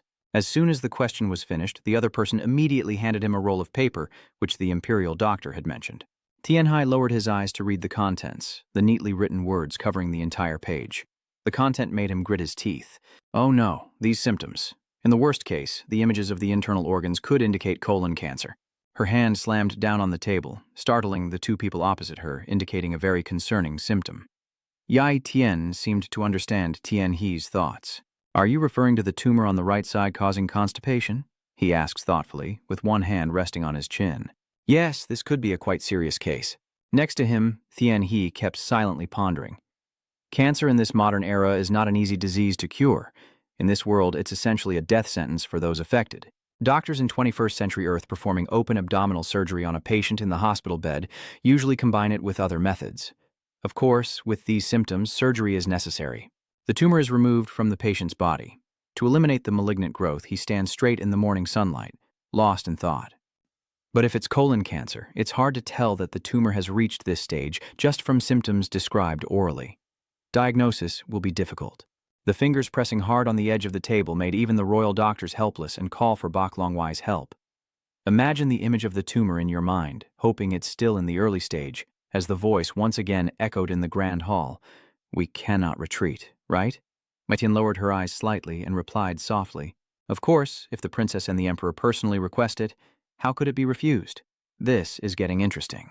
This response makes Tianhe's face tense. Grinding his teeth in calculation, pretending to be sick to seek help is not a good idea. Everyone else is also seriously discussing possible solutions. Of course, Hoa Chao Wai Quan will refuse again. When will they ever pay? Tianhe's thoughts raced quickly. The good news is that colon cancer is the easiest to treat compared to other types, but that's only before it progresses to Stage 2. He imagines that tumor in his head and prays, hoping it is only in stage 1 or just entering stage 2. The red paper letter still lies quietly on the table. Master, will you come with me? Yes, I will. Even though they invited you, I have to go with you. What if you go alone and end up accomplishing nothing? The words had just finished, but the immortal couldn't respond. Tien. He also fell into silence, and immediately after, there was an image of him kneeling on the ground, blinded with what had just been said. Then Tien He thought of another possibility, that his master might run away with him if the worst happened. But the well-trained army of many soldiers surrounding him in his mind, only one of the 3 great divine doctors could come up with this plan. It's another scene of destruction and smoke, and Bak Long Wai Quan might even be attacked. Fresh blood soaks the pages, but if that happens, we can seek refuge and hide in the black complete medicine hall. Tien Hai, exhausted and overwhelmed, ruffles his hair. I can't just run away and abandon this place. A hand gently pats your back to comfort you. Why, don't be afraid. If we fail, we will find a way for the patients at the clinic to survive. The head of the Hoa Jiao clinic has visited me. What did my master say? So that means even he can't cure it? Wai Tian asked calmly and confidently. Yes, he said it was beyond what he understood, so he suggested going to the White Dragon Medicine Hall for surgery.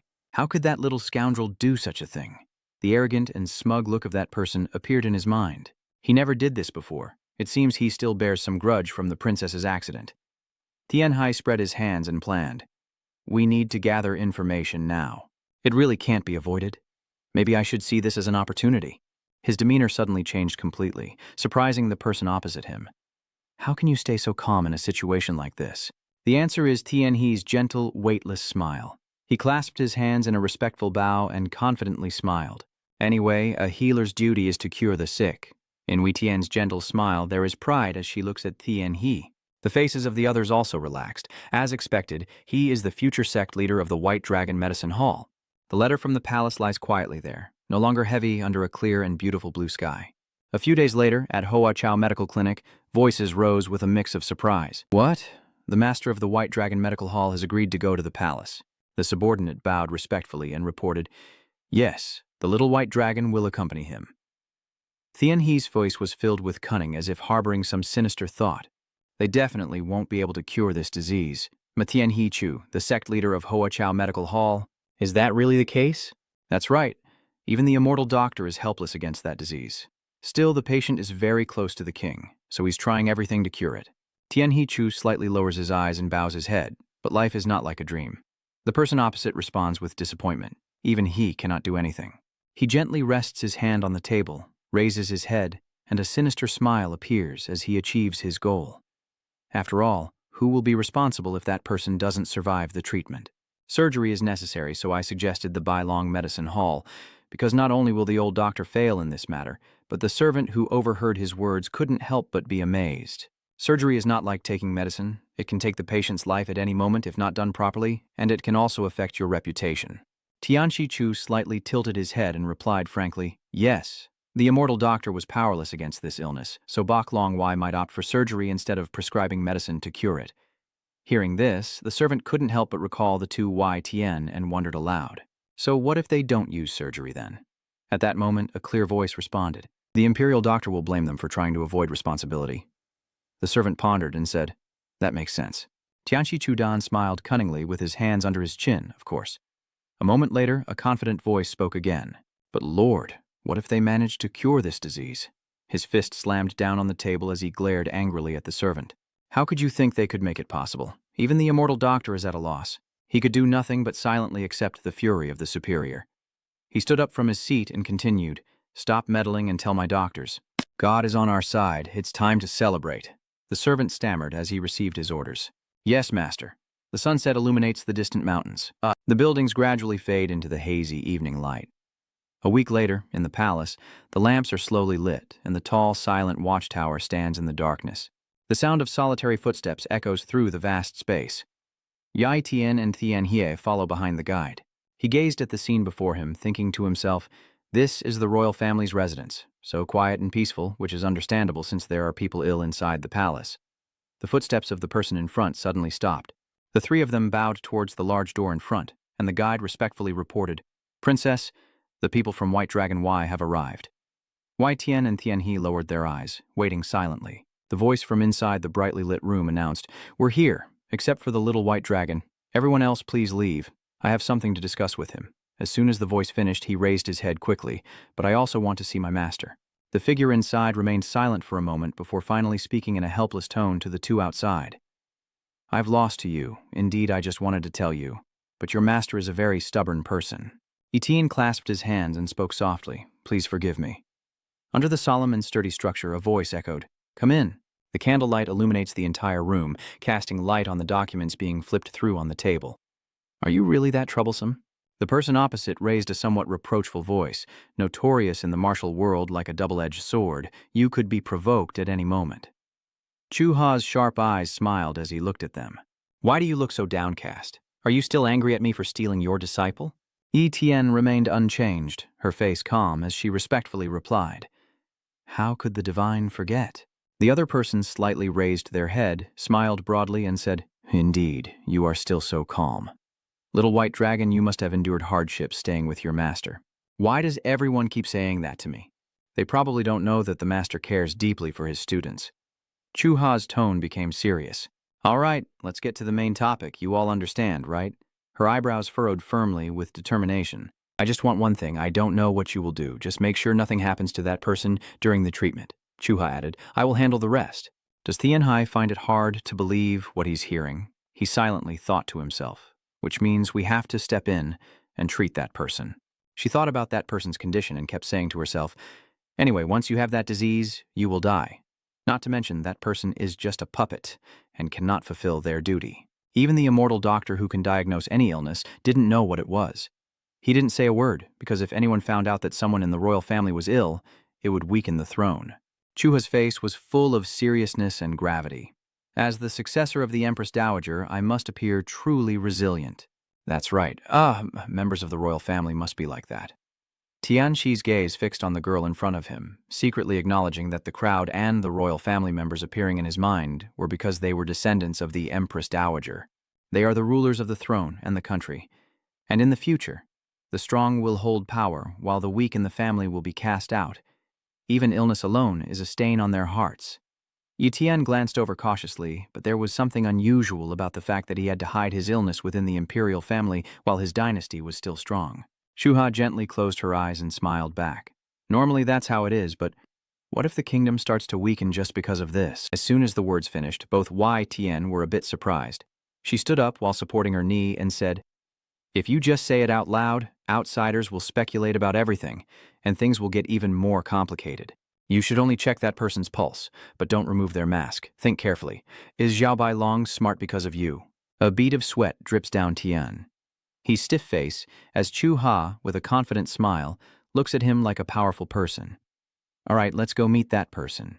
The long, wide staircase is shrouded in dim light.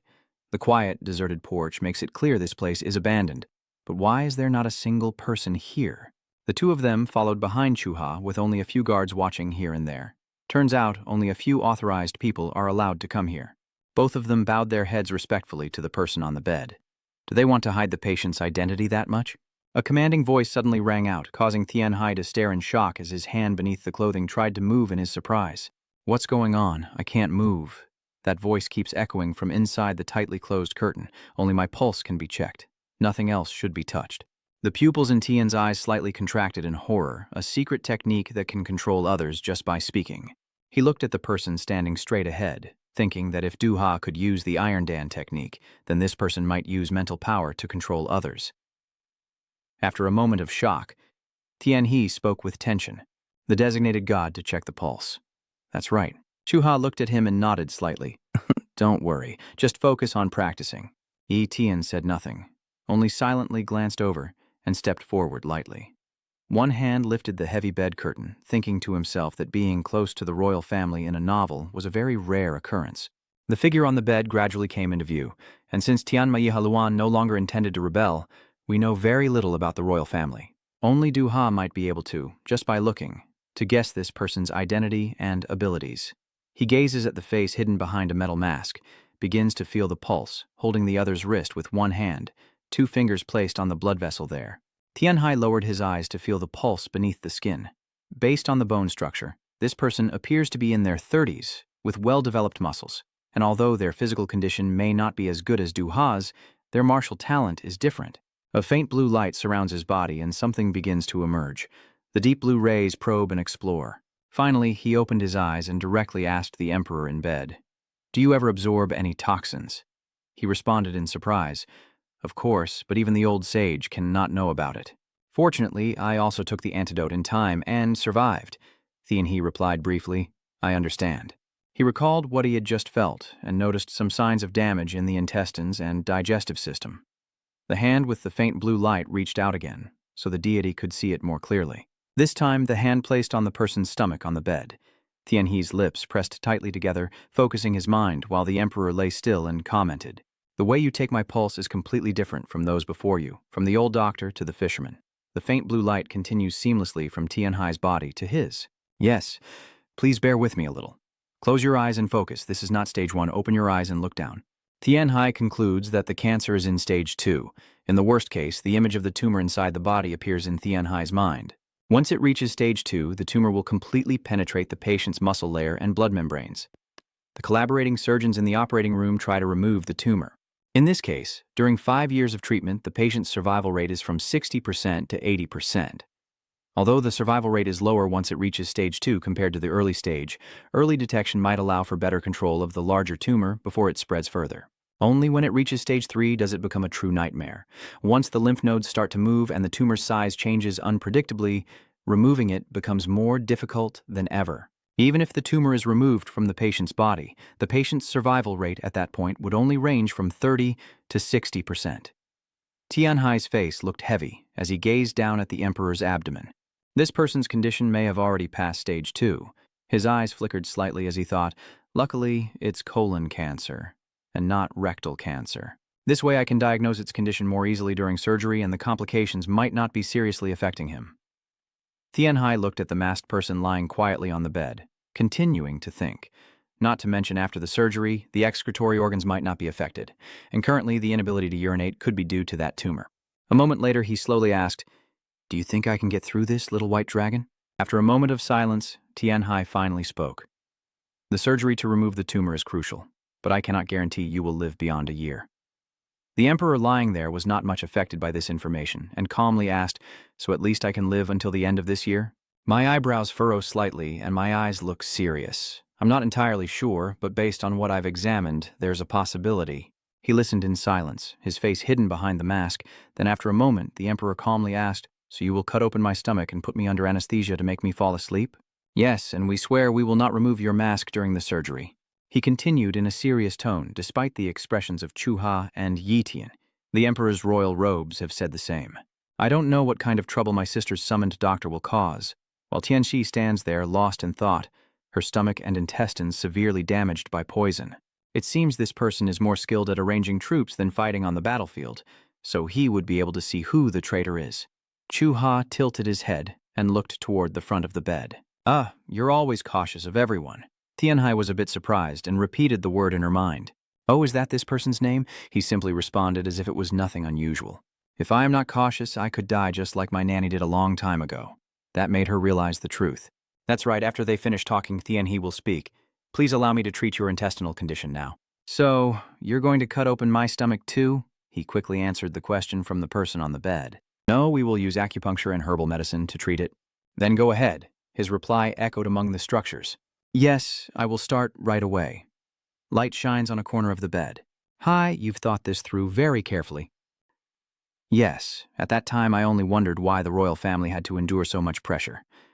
Etienne replied with a gentle smile while dressing. Once on the throne, removing rivals is unavoidable. His appearance surprised Tianhe. "Why are you so calm?" As he tightened his belt, he continued, "I wouldn't risk my life to save that person like you do." After finishing a series of movements, Wei Tian looked at him and smiled softly. "I mean it." Tianhe said nothing, his eyes fixed on the empty space ahead, thinking that life was hanging by a thread. But if fate was on his side, maybe that person was still in the early stage. He recalled that person's condition, even though their intestines showed different signs when checked again. Etienne gently sat down on the bed, seeming to worry about something else. Tianhe was a bit surprised that his master understood his feelings. "Regarding that, I worry whether the crown prince can endure the surgery while he is very weak, and his intestines and colon have been severely damaged." Etienne's eyes are filled with seriousness. Yes, toxins can cause terrible complications. Even if the antidote has been taken, the human body is very complex. It is difficult to understand and hard to cure. Tianhai's lips gently pressed together as he absent-mindedly thought. In the palace, many poisoning incidents have occurred. I think of the masked emperor lying quietly on his sickbed. To survive here, I must keep a cool head and be cautious of dangers. I understand why he was worried about being rendered helpless. Tianhai's voice rose once more in the candlelight. Conversely, Princess Duya seemed to be thoroughly enjoying this life. Tian faced his gaze directly and responded honestly because ultimately power decides everything. Not to mention, the more absolute power one has, the less others pay attention. Chuha's honest and straightforward face appears in my mind, someone who hates palace intrigues and hiding in the back. She faced another girl directly. Maybe then she wouldn't be a thorn in the side of others? His lips pressed together softly. Now I understand why he chose to live a hidden life in the harem. Then Tianhe, curious, asked again whether that crown prince had a strong ambition for power. Don't even finish your words, Tian interrupted quickly. There's no need to bring this up now, and don't even use the secret transmission spell to tell me. Your words made Tianhe suddenly realize that, yes, I forgot I am in the palace. Even though everything around is quiet, I must not let my guard down. It's quite late now. You should go rest. You've probably had a long journey and are tired. Yes, master. Outside in the sunlit garden, people are chatting around the stone table. Master, what do you think will happen from now on? I'm not sure anymore. I guess we have to wait 3 more days for the crown prince to decide. Etienne lowered her eyes silently, and they continued their conversation through telepathy. So what is it? When facing such difficult situations, Huang That Thuong usually considers the worst-case scenario. They continued talking about the person in the hospital bed. Considering the prince's personality, there are probably very few people he trusts, so he might hesitate and not be able to decide immediately, which is why he needs 3 days. Tiana raised his teacup with one hand and replied, I understand. In his mind, if this were on Earth, it could be considered a plan to carry out the surgery. Etienne looked up with tears in her eyes and said, I hope you won't try to persuade him to undergo the surgery. Indeed, in this martial world, only you possess extraordinary skills. Don't worry, master, I won't die as long as my research is not finished. Tianhai smiled happily, accepting the compliment from the other person. Well done. Indeed, you are my disciple. On the other side, the soldiers bowed respectfully to Chuha, who suddenly lifted her face to look intently. Please sit still, Bach Long Wai. May I borrow your disciple for a moment? He smiles gently, lifts his teacup politely, and replies, How could I refuse the princess's request? Please go ahead naturally. Tianchi sat quietly opposite, observing the situation. I'm pretty sure the princess has a lot to say. The blue sky covers the mountain peaks. Are you serious? I can't believe you were able to cure a disease no healer could handle. Do you need anything? Money, fame, or power? I am more than willing to give you everything. The god needs nothing at all. Chuha quickly stopped her and said, Don't be so formal, just tell me. Suddenly, she remembered the common children. You are operating the white spirit construct, right? It must require a lot of funding to run a place where children can be treated and cared for. You already know, huh? As expected, the palace's intelligence network is no joke, but she hesitated before speaking. But the girl in front of her decisively said, All right, let's do that. I will invest in the White Spirit Healing Facility. In exchange, you will send people to the palace regularly to monitor my brother's condition, okay? He asked in disbelief. What do you mean? You want me to send someone here regularly? She replied with a bright and honest smile. If so, everyone will know that you are the doctor I cherish most, and it will also make some people afraid to bother you anymore. This statement made his eyes widen in shock. That's true. It could also be considered quite fair. Chu Hong pondered for a moment before asking, Do you want a position among the officials? In Tianhe's mind, he silently lamented. That's a bit too much. He's trying to speak tactfully, but I think it wouldn't suit me. Really? What a pity. All right then, are you willing to go to the palace regularly in exchange for that capital? Yes, I am very grateful for your offer. Shuha still crossed her arms and smiled. All right, I feel relieved now. I can settle disputes with force, but to protect those I love, I guess I'll have to rely on you. Yi Xian sits quietly in each designated spot, and the gods will discuss with their master. But the White Dragon Y Pavilion is always ready for the demands of the royal court. Tianhai thought to himself, surprised that the royal family possesses so many precious treasures. The treasury could be quite substantial, and forming an alliance with the royal family would make those who stand in my way hesitate. Your Highness, may I kindly ask if it would be possible for me to send one of my disciples here? After a moment of surprise, Chuha immediately agreed comfortably. Is that okay? It's nothing much. I will give that person a stable position. You agreed more easily than Tianhe, right? Really? Chuha exclaimed, surprised that he agreed so easily. Tianxi silently considered in his mind that this was a ticket to recommend for future positions in the palace. I have gained a lot since coming here, but Tianhai still thinks about the people with unpleasant expressions blocking him. However, my assistants in the laboratory still have many shortcomings. Her thoughts continued to shift to others. The chief steward might stay there, but the juniors and truly talented individuals would have their own goals and aspirations in the future. This will be their opportunity, so I have to seize it, so I won't feel guilty about using them as labor. My finger points directly at you, and Chuha's tone becomes serious as he warns Tianhe, but since I will be the one recommending them, they must be truly outstanding. I trust you and everyone at Bailong Yi, so don't let my reputation be ruined. He clasped his hands in a ceremonial bow and assured her, "You don't need to worry about it." His demeanor made her burst into a loud laugh. "Well done, you seem quite confident with them." His lips also curl into a slight smile. The people who have worked with me appear in his mind, the educational foundation at Baklong Y, the upright figures of Y and Yen, and the group of disciples supported by the master, and the 4 elders who will teach the juniors. And I am the one who provides them with practical knowledge to hone their skills. He bowed his head to salute Chuha once more, the image of his master appearing in Tianhe's mind. He wondered, what would my master think? I did a very good job?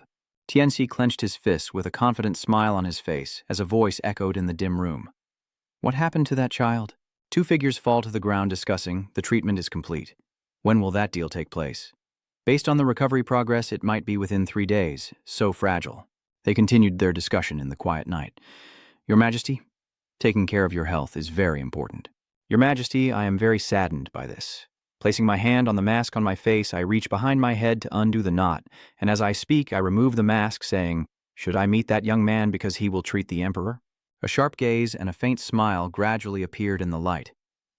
If I remember correctly, his name is Tianxi. Tianhai, little white dragon, right? Under the white snow in the palace, Tianhe said. I initially planned to examine the patients here since I was already here. But then I reconsidered as he walked down the long corridor and said, I examined someone, but the royal doctors here didn't seem to like me doing that, so I changed the subject and left quickly. YTN praised, you're quick. TNC quickly turned his head to explain. I just want to help people, but maybe even if I do, I will still be a thorn in their side. He smirked and said to TNC, the wandering doctors can't compare to the palace physicians. The imperial physicians want to help as many people as possible, while the palace doctors are just afraid of losing their jobs to others. That's why many palace doctors can't stand it and leave the palace to return to their hometowns. Etienne told, he said to that divine doctor, I understand now. Sighing inwardly, some things are indeed quite complicated. There, a group of people appeared in the corridor opposite them. Etienne looked at them and then said to him, see, the more skilled you are, the more you will be valued here. His voice still sounded steady, but no matter how skilled they were, if patients didn't trust their prescriptions and refused to take them, it was all meaningless. In other words, trust is the most important thing, the connection between people. He was panicked, so aren't they just puppets who can't cure the royal family? Lai Tian's face remained calm. That's right, so this place is very complicated, he continued. There are many imperial physicians from the White Dragon Palace, and they are very skilled and able to stay calm. Even among the martial world, it's rare to find people like them. Yet they haven't achieved high positions.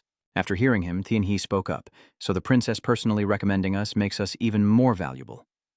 Wai Tian nodded and replied, yes, we must thank the princess for that. His deep voice slowly echoed. Bai Lin Wai Pavilion is lying on the verge of death. I must act very carefully to avoid affecting the other doctors and the lives of the patients resting in their hands. So the master wants you to do your best with this, right? He smiled as he replied. Yes, based on what I have observed, you will be allowed to do anything as long as it is necessary. Etienne recalled an old story, and you also did very well by not getting angry when you were with the old doctor at Hoa Chao Medical School. That's right, if it were someone else, they would have lost their temper, but I kept my calm because I was there for a patient in need. This time, the immortal old man did not look far ahead and gave us this opportunity. Wai Tian's tone grew serious, but with this happening, his disciples might face execution, which would be the greatest pain for him. So does he seek revenge, but nothing can shake you. It doesn't matter, just like in the human body where there are cancer cells. There will be some corrupted individuals in this life. At some point, we must cut out that tumor, and once we pull out the weeds, we must do it thoroughly. So those who follow him must be eliminated, including his descendants and friends. We have to target them all. Etienne's voice now sounded serious under the snow-covered, cold sky. After hearing that, Tianhe nervously asked him, "What is my master going to do to him?"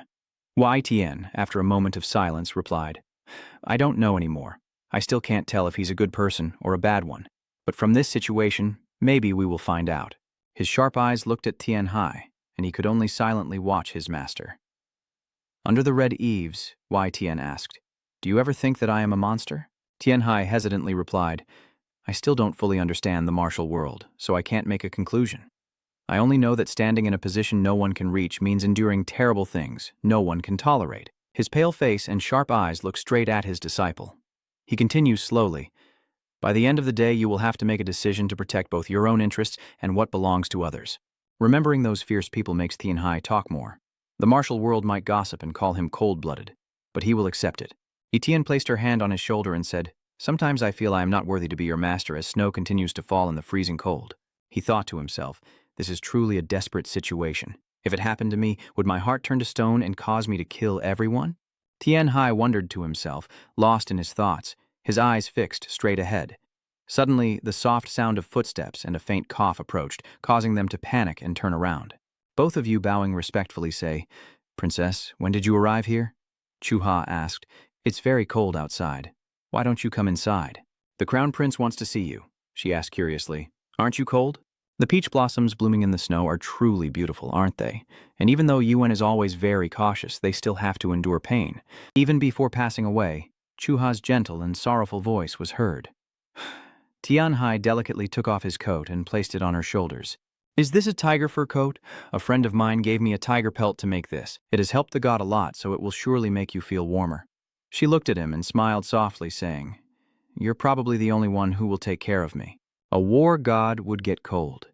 Tianhe gently smiled and said to Chuha, "Everyone gets sick." Her face suddenly stiffened when she heard him speak. Then she softly smiled at Tianhe. "I understand why Bai Longyi likes you so much." Chuha spoke as the white snow continued to fall, making the atmosphere in the palace even colder. A deep, warm voice echoes, "Looks like I've won again this time." The masked man said to him, "Do you intentionally try to lose to me based on your moves?" Tianhe replied skillfully, "No, I just cannot be a worthy opponent for you." The other person quickly spoke up, "I understand. All right, let's play one more game." Inside, he was sighing, "I've been playing chess all day. How many games have I played now?" "Why does he keep making me play all the time?" the other person said as he took the chess piece from the bowl. "This time, bet with me." Tianhe was confused. "What is this, a bet? What then?" The other replied, "If I win, I will remove this mask." "What do you think?" I keep thinking, wait, what is he saying? "Sir, if I win, will it cause you trouble? If I do this, the chance that you intentionally lose this game is very low, or does it seem like you're not interested in my true identity?" The voice of the other person echoed steadily in his ears, and he silently thought, "All right. I really am not interested in those things because they only bring me trouble." Tianhe asked with curiosity, "Why are you doing this?" Even knowing there could be risks, he picked up the chess piece and explained to the person in front of him, "You've probably gathered some information and guessed what's going on, but your indifference to my affairs only makes me more determined to clarify everything." The man placed the piece on the table decisively and said, "If you won't go, I'll start first." Tianhe took a deep breath, thinking to himself, "This person really is. Are you still not accepting my challenge? Quick thinking is also a very useful skill on that battlefield." "All right, if I win, next time we'll play Thangok." The other person was surprised for a moment, then said, "Thangok, I've heard you're very good at that. All right, let's begin." A commanding voice echoed, immersing both in each game of chess. One game after another, it seemed the outcome was already decided. "Are you doing this on purpose? How could the god do such a thing? I only follow my instincts and it will eventually come to an end." He replied calmly. Tianhe closed his eyes and silently thought, "Let's end this game here." I didn't expect the little white dragon to use such tricks, but fine. As they lift the mask, they say, "I now understand your character."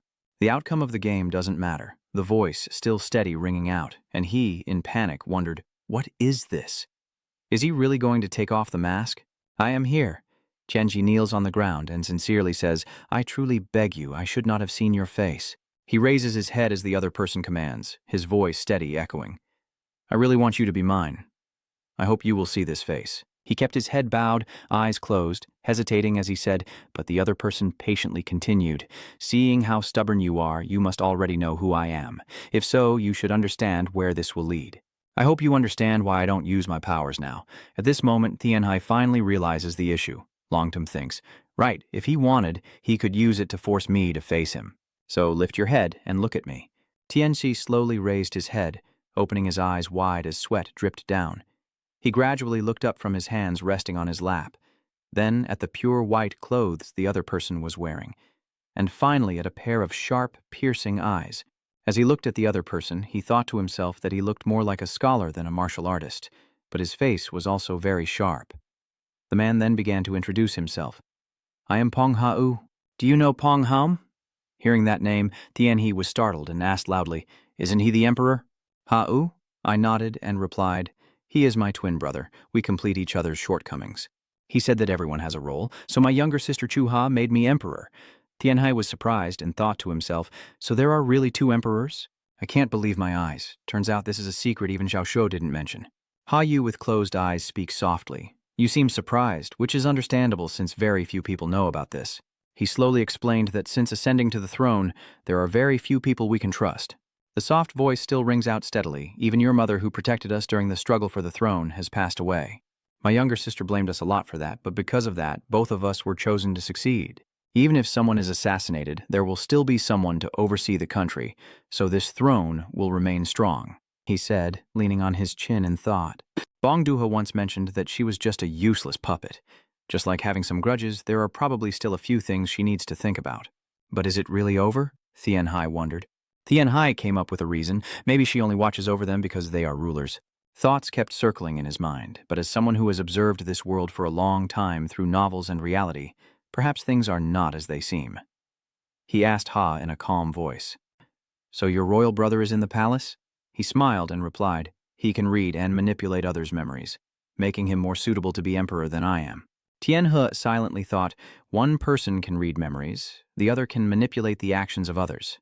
He spoke up, Both of you would achieve a lot if you combined your abilities. Ha Yu nodded in agreement and said, That's right, but our abilities can't be applied to my sister.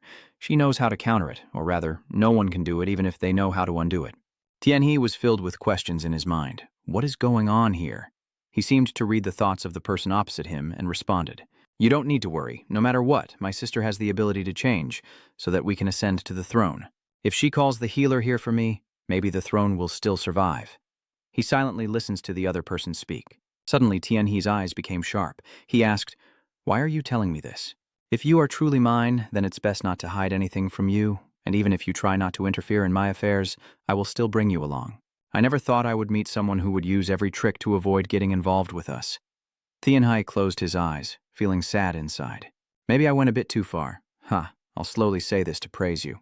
If this is your plan, it also means you are a very clever person. Even if this battle ended by chance, it can still be considered a good point. He praises. At this moment, he also falls into his own thoughts. As expected, this character's personality is just as described in the novel. The novel says that he is a kind-hearted person who doesn't care for fame and always strives his best. Because they had no backing, they had to face countless dangers on their own. Still, the emperors who are still alive today may have done so by remaining vigilant and possessing special abilities. In the end, TNC concluded that they still have the ability to control others' actions and memories. However, this remains a very terrifying position. After a moment of thought, he decided to speak, knowing that the person had to have worked hard to build his empire. Revealing his face to me meant that. Tianhai hesitated and thought to himself, He has accepted me, but I am just a lowly healer and not familiar with court affairs. Tianli bowed and spoke to Ha Ying, thinking to himself that it's not that I can't live here. Tianhai remains firm in refusing the affairs of the palace. If he still needs treatment, I am more than willing to help him. But if you refuse, I will have to leave. The other person frowned, clearly displeased. He laughed loudly and said to Tianhai, You're so bold to speak so plainly and still justify yourself with the excuse of being a doctor. I wonder if he will behead me. Ha'u, slowly lifting the mask, he spoke. All right, I understand now. I put the mask back on to hide my face and then said to Tianhai, It seems I can't persuade you. Hey, you orders. If so, then consider me as the crown prince when in the palace I understand now. So I am just a patient, not an emperor. The man laughed loudly. Tianhai sweat profusely and begged for his forgiveness. He silently breathed a sigh of relief and suddenly stood up, saying, I understand why my younger sister always wants to ask for your help. Huh? I praise you. Among the great masters in the martial world, you are the most talented. I will leave the treatment to you. Yes, your majesty, the cold palace is covered in white snow. "Does Brother Chuha Van Len intend to perform the surgery?" I replied, "Yes, he is really foolish. When it comes to needing treatment, he insists that no one else can perform surgery. That fool keeps making me worry." She scolded him gently. Tianhai smiled and told Chuha that it was also a very difficult decision for him. Suddenly she turned to him and asked, "Do you think he ever takes off his mask in front of you?" He asked in panic. "Sorry, how do you know?" "Because he is my elder brother. Instead of winning others over little by little, he will go straight for it." My foot steps onto the snow-covered ground, and I say to Tianhai, "Yes, just like me. He will eliminate those who stand in his way and keep the best for himself." Chuha slowly asked, "So which side will you choose?" He also turned his head and asked. Her eyes widened as Tianhe replied, "It doesn't matter, you can kill your shadow just because you don't like it. But during surgery, could a mistake happen that might be fatal?" Tianhai also honestly replied to her, "Yes, his current condition is quite stable, but his physical strength is very weak right now, so I cannot guarantee anything." Her eyes suddenly looked sad as she responded to him. "I understand now, I was right. Even if he dies, no one in this world will know that the prince has died. After all, when he was born, it was already decided. I told you I would make sure you wouldn't be blamed if he happened to die." Chuha's steady voice echoed through the thick falling snow. "The gods won't let that happen, I promise," Tianhai said confidently to her. Chuha's eyes full of trust looked at him, and Tianhai also looked at her with determined eyes. Chuha laughed and said to him, "That's what I like about you." She calmly explained that this is where the surgery will begin. The royal physicians have temporarily prepared the royal surgery room, and they will perform the operation. Hearing this, Tianhe softly replied, "Thank you all." He quietly felt relieved inside. Everything is clean now, as expected in the palace. The masked person still lies motionless on the bed, and the crown prince is still fasting. "Yes, that's right. He has been fasting exactly as you instructed." Tianhai thought to himself, "The post-operative phase is now complete, and it's been a long time since I performed abdominal surgery." Then he recalled that scene. Back on Earth, we would use cameras and other medical devices for laparoscopic surgery. Therefore, the patient can recover quickly and with minimal damage to their body.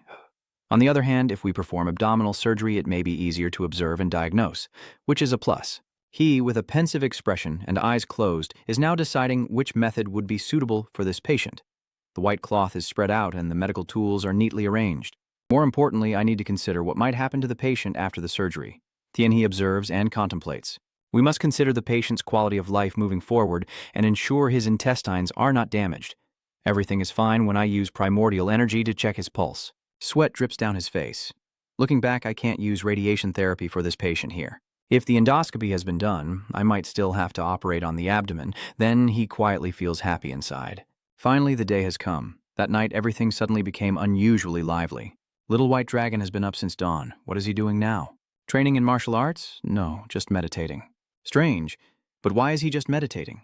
A beam of light appears inside the room as a candle is being lit. Tianhe sits upright, meditating in the early morning.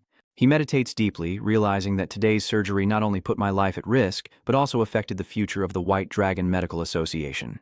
His eyes remain closed, quite strangely. I don't feel worried at all. I'm just following the path that a healer should take, so don't think about anything else. Then he slowly opened his eyes, sunlight streaming into the room through the window. "All right, let's do this." Tianhai hurriedly ran over when he saw everyone gathered. "Master, when did you come out here?" Etin chuckled softly. "I couldn't disturb you while you were meditating."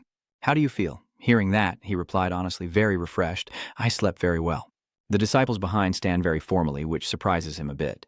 They all look very serious, which is understandable because that person is of royal blood, so even if they don't know, they must be very worried. Tianhai's face slightly lowered because anyone can fall from the head. If I make a mistake, what am I thinking? I need to stay calm. I was able to relax during meditation, but when facing reality, I get goosebumps all over. Right after, an elder raised his voice and said, "You arrived early, Little White Dragon." Instinctively, Tianhe couldn't hide his surprise and wondered, what's going on? Why is the imperial physician of the crown prince here? He then continued, "Is he here already?" "Actually, we came here to observe how you perform the surgery."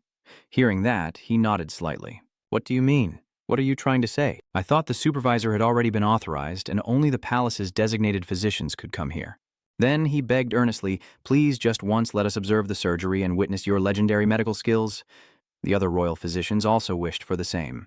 His face flickered with surprise. What's going on? These people are usually very reckless and arrogant, so why are they acting like this now? The wise spirit whispered, "The royal physicians are very proud of their honor. I am surprised they have given it up." You too, if this was just another member of the royal family, there might still be a chance. But in this situation, it will be very difficult to request authority. His eyes turned cold. That's right, he wouldn't like that. Even if this isn't the Forbidden Palace, imperial doctors are still very cautious about their actions. But Tianhai wondered why they did that because they were already desperate. He observed the imperial doctor here and thought to himself that a doctor must know how to negotiate with others to survive in the harem, not just be extremely skilled in medicine. Then he wondered, why are they negotiating with me in this situation? Next, Tianxi began to speak. I am sorry, but I really can't do anything. I am not even allowed to ask the patient about this. However, I might ask Princess Duha for help if she can arrange another surgery to share the knowledge with everyone. The imperial doctor then called out loudly, Xiao Bailong, your calm voice echoes. I don't have much authority in this matter either, so it's best for everyone this way. I have to go now. Then he stood in front of Wei Tian and they began to communicate through sound transmission. If they wanted to negotiate, it would be best for me to keep them on my side. You don't want to use them to improve your skills? Then he chuckled softly and replied, If I can do that to save another life, I might do it. As I suspected, that is my disciple. A voice rang out even before the door was fully opened. You're a bit slow there. The door is slowly opening. Hurry up, the royal physicians are already dressed in protective gear. Tianhai put on his gloves and calmed himself down, saying, Is it starting? Stay calm. As another person stepped forward to explain, You will faint. Once the anesthetic takes effect, we will perform some acupuncture treatments and target specific points on your body. I will disinfect the area prepared for surgery and your hand will be placed on the prince's body. All right, thank you all. Everyone focused intensely and completed their assigned parts excellently. In the past, these people had to stumble from place to place to get the job done. Without thinking further, Tianxi started to move. As you all know, this surgery is not difficult, but there may be some unexpected complications. The prince's six-pack abs are revealed, though the internal organs and intestines of the patient have already been severely damaged. He remained still, looked for a moment, then announced that he would do his best, hoping that heaven would be on their side. Immediately after, Wei Tian spoke up, ready.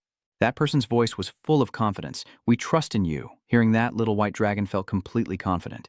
Then, let's get started, he announced.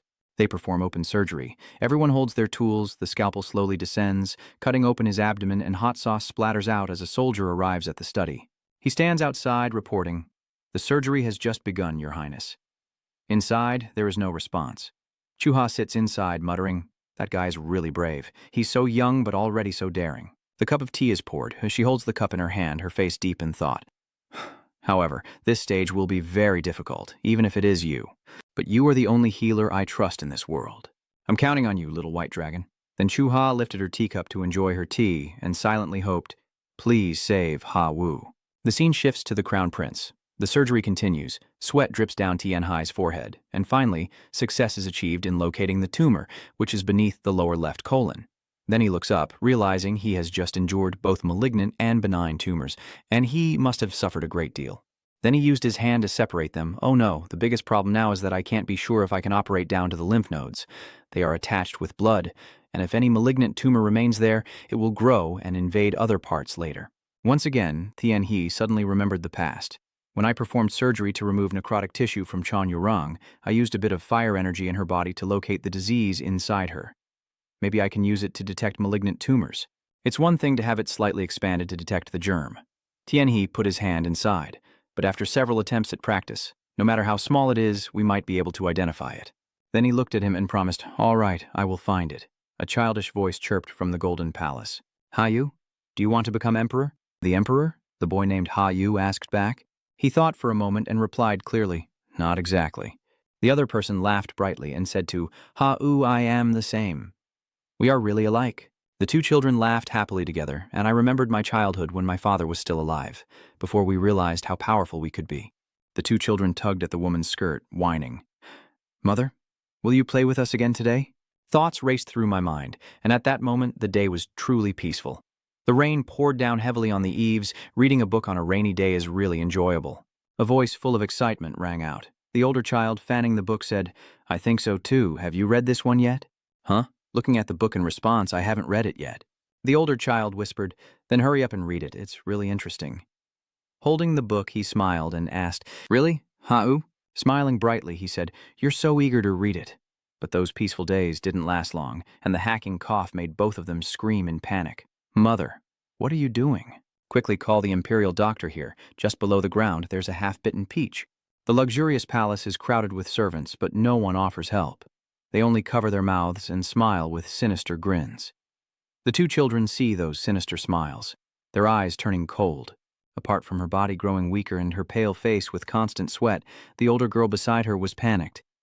"Are you okay? Are you feeling unwell somewhere?"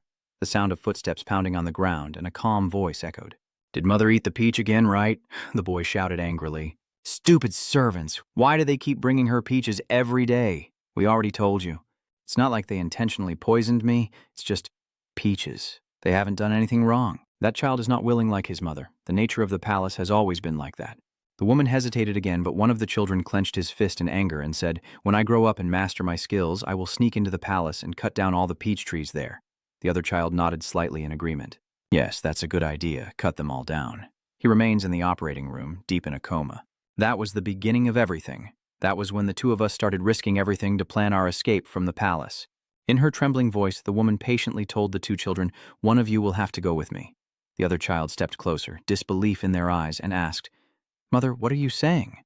The woman snarled, "One of you must drink the poison and die with me, understand?" The child's face immediately filled with fear. After everyone discovered what we had done, everything gradually fell apart. The candle on the wooden table illuminated the dark room when suddenly a furious shout rang out. "I can't believe you kids dared to do this while I was away." The woman is helpless. Her hands reach out, trying to hold on to the child's hand. He turns his head to the whispering woman and says, "Mother, it's no use." She raised her voice in helplessness. The woman then spoke softly again. "We must find a way to survive now. If one of you hides in my coffin, it will be easier to escape from the palace. At least one of you will get away." Their eyes now turned sharp and intense. The memories of childhood flood back, causing Ha-Yu pain. We all knew then. The slender hands suddenly loosened their grip on his, causing panic. Our mother says we no longer have a chance to stay with the family. The woman gradually becomes short of breath, tears streaming down her face as she struggles to speak. "Go now." The woman suddenly raises her hand and knocks over the lamp on the table. The flickering yellow light sways in the wind until it touches the wooden floor, causing the flames to flare up and fill the room with a blinding yellow glow. The children shouted loudly, "Mother!" And his face was filled with panic as he spoke loudly, even though the oil had spilled all over the floor and the flames kept growing bigger. The flames rage fiercely, burning everything in the room, surrounding them with intense heat from the fire. The boy, with a face soaked in tears, calls out, "Mother, wake up." "Huh?" The boy hesitated. "Mother is gone. Han." He stepped closer, placed his hand on the small person's shoulder as a gesture of comfort, calmly saying, "You're doing this for our benefit." Tears streamed down his face, but he still wanted to say, "At least one of us will survive." Ha-Un, lost in memories and pondering who between me and Haji Jum will escape. The answer is already clear, no need to take much time to decide. He thought the fire was burning brighter and brighter as a steady voice rang out. "My mother's coffin will belong to only one of us, so let's come up with a perfect plan." That person is panicking. What? What are you talking about? Although tears welled up in their eyes, their voice was firm as they replied. One would handle the court affairs, and the other would continue the assassination plan. Let's not even talk about only one of us surviving anymore. That voice still echoes steadily. The other child nodded and agreed, saying, "Fine, let's do it that way." A doubtful question was raised. "But can we do it alone?" The child reassures them, "Don't worry, we still have our older sister who can command both of us." Hearing this, the other child, Kain, was delighted. 3 people becoming a tiger. If the 3 of us work together, we can become a fierce tiger. "All right, let's decide on that." He clenched both fists with determination. "Let's get out of here quickly," a child reminds us. The sister entered the palace where her mother was already lying in a beautifully carved wooden coffin, her face darkening as she could only stammer her mother's name. She knelt down on the cold ground and then buried her face in tears. The 2 siblings could only watch in silence. Our older sister is the only one remaining calm in this chaotic palace. Her warm, slender hand gently rests on our shoulders as a sign of encouragement. Suggesting a bold plan to a clear-headed person is not difficult. Both of their eyes shine with determination. We will risk everything, tears streaming down our faces with a voice full of determination. If there comes a day when you are no longer satisfied with what we are doing, kill us and raise the flag yourself. I don't know if it's my mother's final wish or the family bond we share, but it is the oath among the 3 of us. We will leave this deep pit together. Their eyes are filled with tears and a hatred that runs to the bone marrow. I want to keep that promise for a lifetime. Even in my dreams, the promise remains deep in my subconscious. Suddenly he woke up from his trance, reaching out to touch his recently operated abdomen, making him think, "Oh right, I'm still in the middle of surgery." He reached out and asked, "Hey, is anyone there?" as footsteps slowly approached. Tianqi nodded with a smile and said, "You can't stand up right now, but in the near future you'll have to move whether you want to or not." He opened her eyes wide and asked loudly, "Little white dragon, was the surgery successful?" Under the white snow-covered sky, Tianhai's gentle reply echoed, "Yes, Your Highness."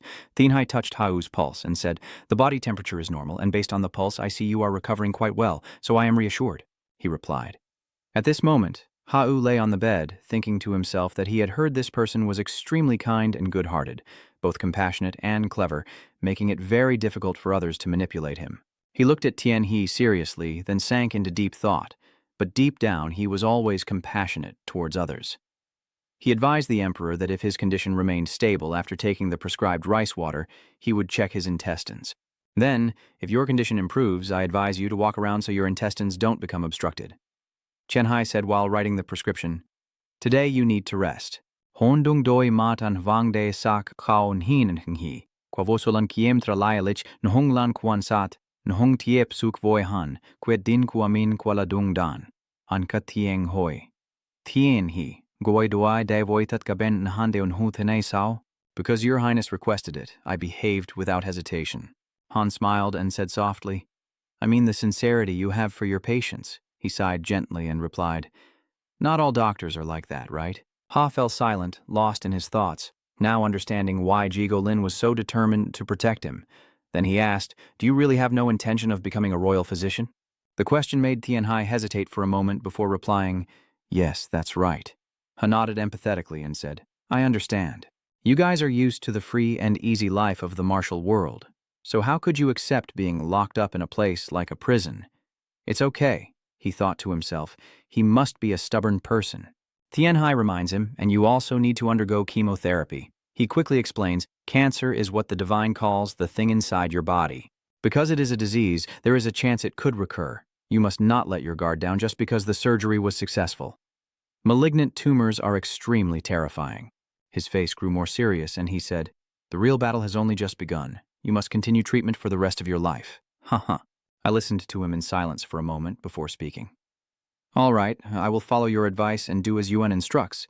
The sound of arguing from the pharmacy inside the palace echoes. "Why? You want us to stop offering the elixirs?"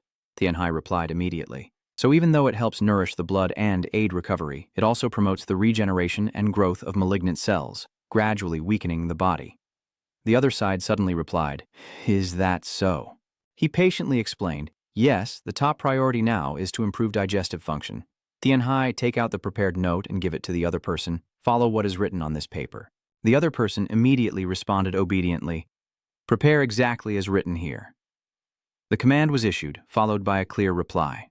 Tianxi rested his chin in his hand, thinking that his task here was done, and the only remaining issue was the course of cancer treatment. His thoughts wandered endlessly. In this era, there were no such things as antibiotics or radiation therapy. Although using innate energy to examine them seems fine, I hesitate as I look at the pills on the table because I haven't tested this on animals yet. Holding a pill in my hand, I wonder if the medicine prescribed by the doctors can really help. A medicinal component that prevents growth and regeneration.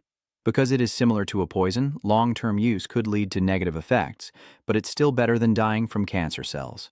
Tianyi analyzed, glancing at the physicians, and thought to himself that these doctors in this era probably understand the principle of tumor separation, when suddenly a deep, warm voice spoke up. "Are you planning to use that medicine?" Tianxi nodded in response to Ixian's voice and said, "Master, yes, they possess extremely rare medicinal components here, even for Bai Long Yi, so I think it will be effective, but I didn't think his intestines could withstand such strong medicine." "Yes, Master, I think detoxifying the body is very necessary. It is known that detoxification is a process of cleansing the body before a martial artist learns a new technique." Tianhai explains to him that it helps burn out impurities, unblock meridians, and allow power to flow freely. Tian, upon hearing this, reminded him, "But that method is only effective when done in youth. I didn't think your highness's strength could still increase at this age. You are aiming to burn out all the impurities in the body. To maximize the effectiveness of the medicine, it requires a lot of medicinal ingredients and manpower. That's only possible if we are inside the palace." Tianhai firmly confirms the opposite. The deity chuckled and said, "That's right, but it also involves a lot of pain, which is very worth noting." He also laughed as he recounted the old days. "My master's previous body cleansing truly caused me great pain, so much that I even had nightmares about it at night." Tianhai quickly began the body cleansing for Hayu. He placed his hand on the body, using his energy while thinking that if cancer cells split during his efforts to boost regeneration and keep his stomach stable, he could detect and eliminate them immediately. A single arrow hits 2 targets, and the other person's body begins to experience pain. Tian. He silently feels grateful, thanks to the Jago clan for redividing the 5 elements of internal energy, which allowed him to use the harmony of his power to help the patient recover. I can maintain balance in the body effectively, without using innate energy as his thoughts blend with the chanting, echoing throughout the room. But because it has no long-term side effects, the caster needs 120 years of cultivation and must be someone at the level of an elder in the clan. He thought to himself as Tianhai gradually grew tired and sweat profusely. After performing it, the caster needs several days to recover, so not everyone can do it. His eyes gradually became dull and tired, but the chant still echoed. Tianhe's body gradually collapsed, causing the chants to stop. He anxiously turned his head and asked, "Tianhe, are you okay?" I sweat profusely. "You are exhausted," but still respond calmly to Lai Hayu. "Yes, please don't worry." Tianhai silently thought that this was more exhausting than he had expected. Even with the 5 elements internal energy, the duality heart technique and the primordial elixir divine technique were still very difficult. Now, Ming understood why not everyone could do this. The emperor sat up, looked at him, and said, "I truly thank you. I am beginning to feel like I am being healed by a martial artist now." "Really?" Surgery is also an incredibly effective healing method from martial artists. At this moment, he tiredly asked Tianhai, "Do you think this looks more like a kind of martial art?" The doctor, panting from exhaustion, secretly guessed that he must really want to enter the martial world. But although he has the ability, he can only learn the skills up to a certain point. Then Tianhe asked, "Can you try to channel your energy?" I nod in response. "All right." He opened his palm, closed his eyes in concentration, and his whole body emitted a mysterious blue glow from his internal energy. I used to have stomach pains, but now they're gone. Feeling a Bachi-Kwai diagram appear within my internal organs, I ask, "Isn't that the residual spiritual energy of the 5 elements?" The doctor replied, "Yes, it will disappear in a few days. It will help your internal organs recover quickly and maintain your body's stable condition." The spiritual energy swirling around gently ruffled Ha's hair as he slowly opened his eyes and said to Tianhai, "I owe you a great debt. It's nothing. I will take my leave now." Before he could finish speaking, Tianhe's eyes closed tightly. As his body went limp and he collapsed, just able to utter 3 words to sleep, he fell to the ground, causing Hayun to panic. He shouted loudly, "Someone, quickly help him up." Little White Dragon goes to the imperial physician. Hearing that, all the servants respond in unison. "Yes, Your Highness." The imperial physicians quickly entered to help Tianhe sit up, and he thought to himself in a dazed state that he should have been able to rest for a while in his room. Tian. I suddenly remembered the children and sighed. The children. I'm so tired. Late at night, the full moon has risen high. Tianhe is still lost in thought in his and why Tian's room. I hope he recovers quickly so he can pay me the big money. He's asleep, while Tianhai still drifts in thought about how she sold the entire underfloor heating system across the kingdom. Naturally, firewood is also selling very well. Suppose I start a business providing caretakers. I could treat the children and help them find a livelihood. His eyes widened with concern. But I need money to start that business. I won't ask him to set labor laws for children or any welfare issues. Just give me the money and I'll handle the rest. Dreams still swirl in Tianhai's mind. Tianhai looks at Hayu lying quietly on the bed, the mask still not removed. He quietly thought that he must be deeply asleep now. It's almost like he's in a coma, having gone through surgery and then detoxification. You must be tired. Tianhai grabs his wrist, closing his eyes to check his pulse through each movement and make a diagnosis. His lungs look healthy and stable. His recovery speed is truly miraculous, and I've also heard he digests food very well. He releases his hand, thinking it's good, and by tomorrow he can let him go. Tianhai chuckles softly, glancing at the other person, and his mind begins to plot. After you leave here, I will start planning to deal with the palace, beheading a few traitors. I hope you stay healthy all your life. Remember to profit, and don't forget to support the White Dragon Medicine Hall. I've done my best to win your favor, so you won't pretend not to know, right? I truly trust in the loyalty within the martial arts world. Suddenly, a series of noises came from outside, startling him and making his face go pale as he shouted, "Our enemy's coming!"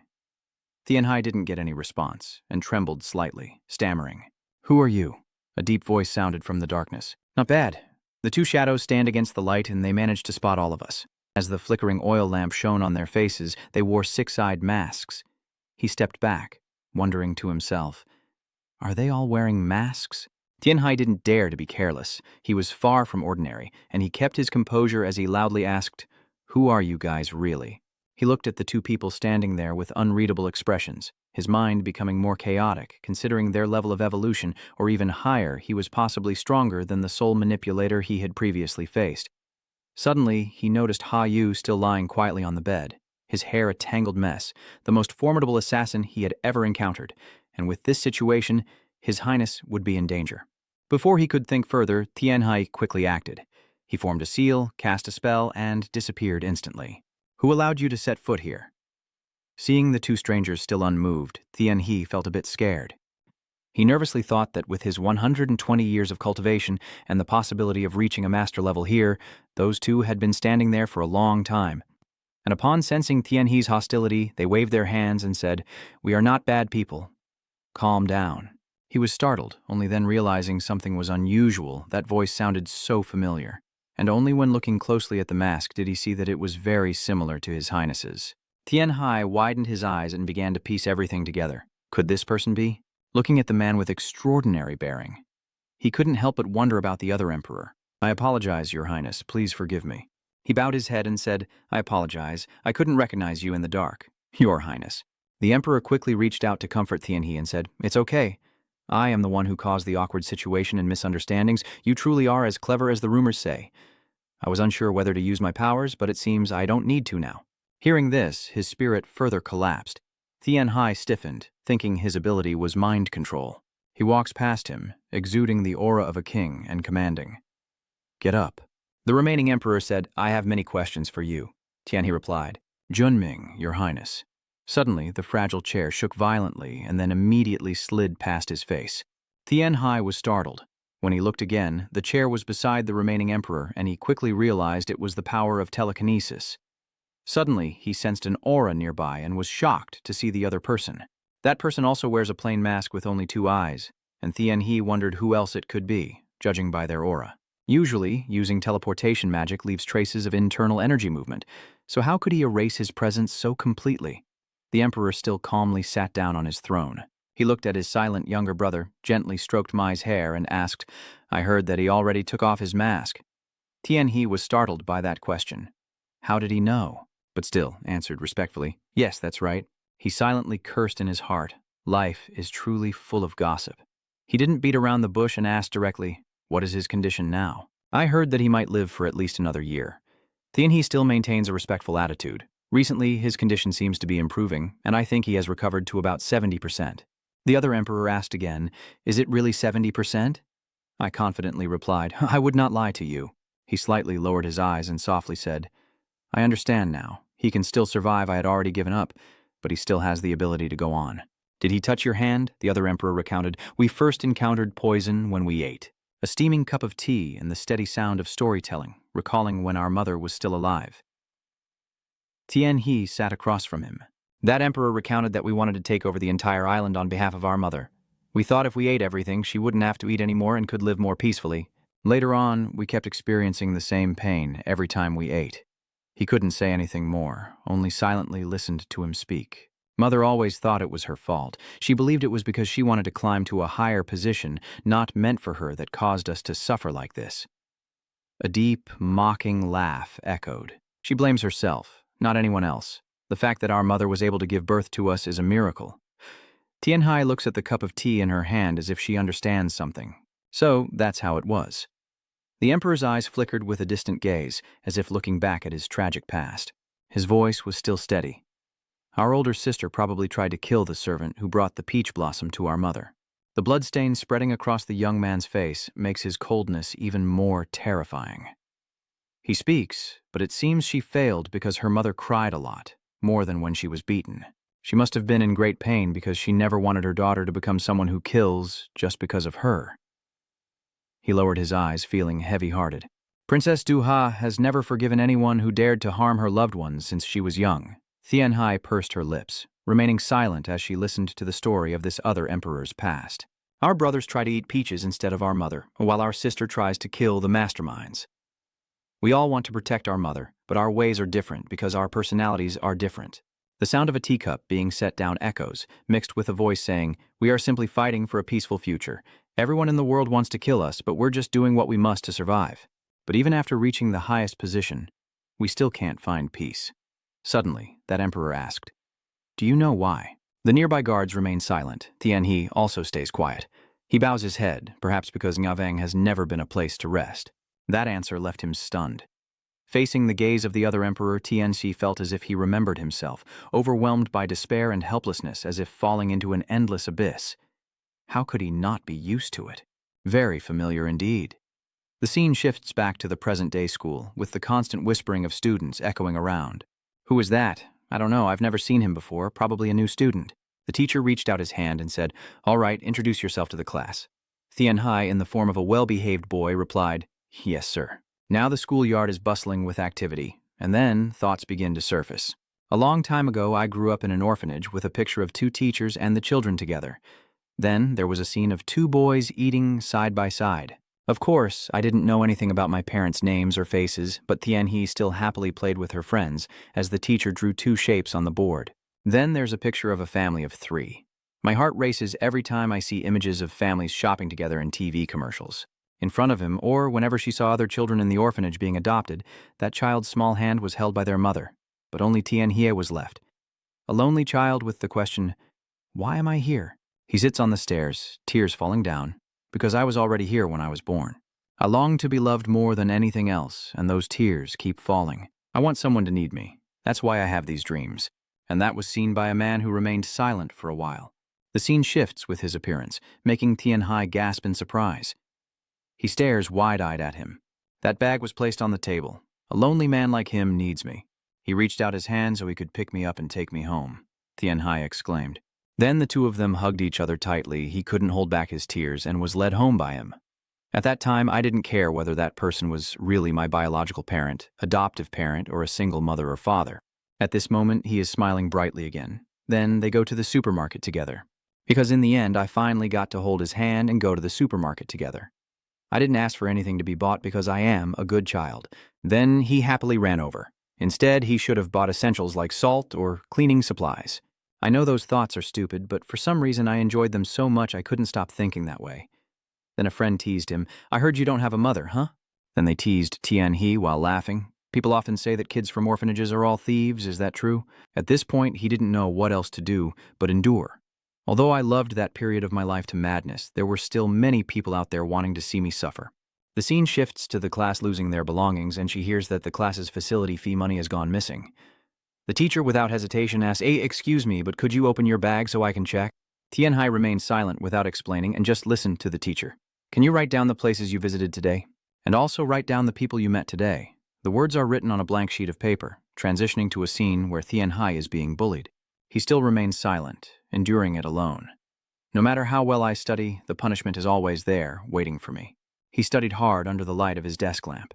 I studied diligently so I wouldn't be underestimated in the group. All the books and notebooks were piled up on the desk.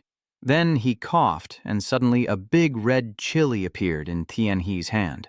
After months of trying my best not to be looked down on by anyone, 20 math exams. The day he graduated has arrived after enduring both mental and physical hardships. Finally, I have secured a job that can be considered excellent, and Tianhe has donned her blue and white uniform. Then he bought himself a car. My salary was enough to buy anything. Inside the hospital, he and his colleagues were in a state of panic. How are the patient's heart and lungs? Are they normal? Tianhai loudly announces that now he will check the patient's consciousness, wounds, and joints clearly. In the operating room, blood pressure normal, breathing normal, pulse normal, but I no longer have time to rest or worry about my family. The glasses are lowered, and all I have is a sudden back pain and blurry vision through my glasses.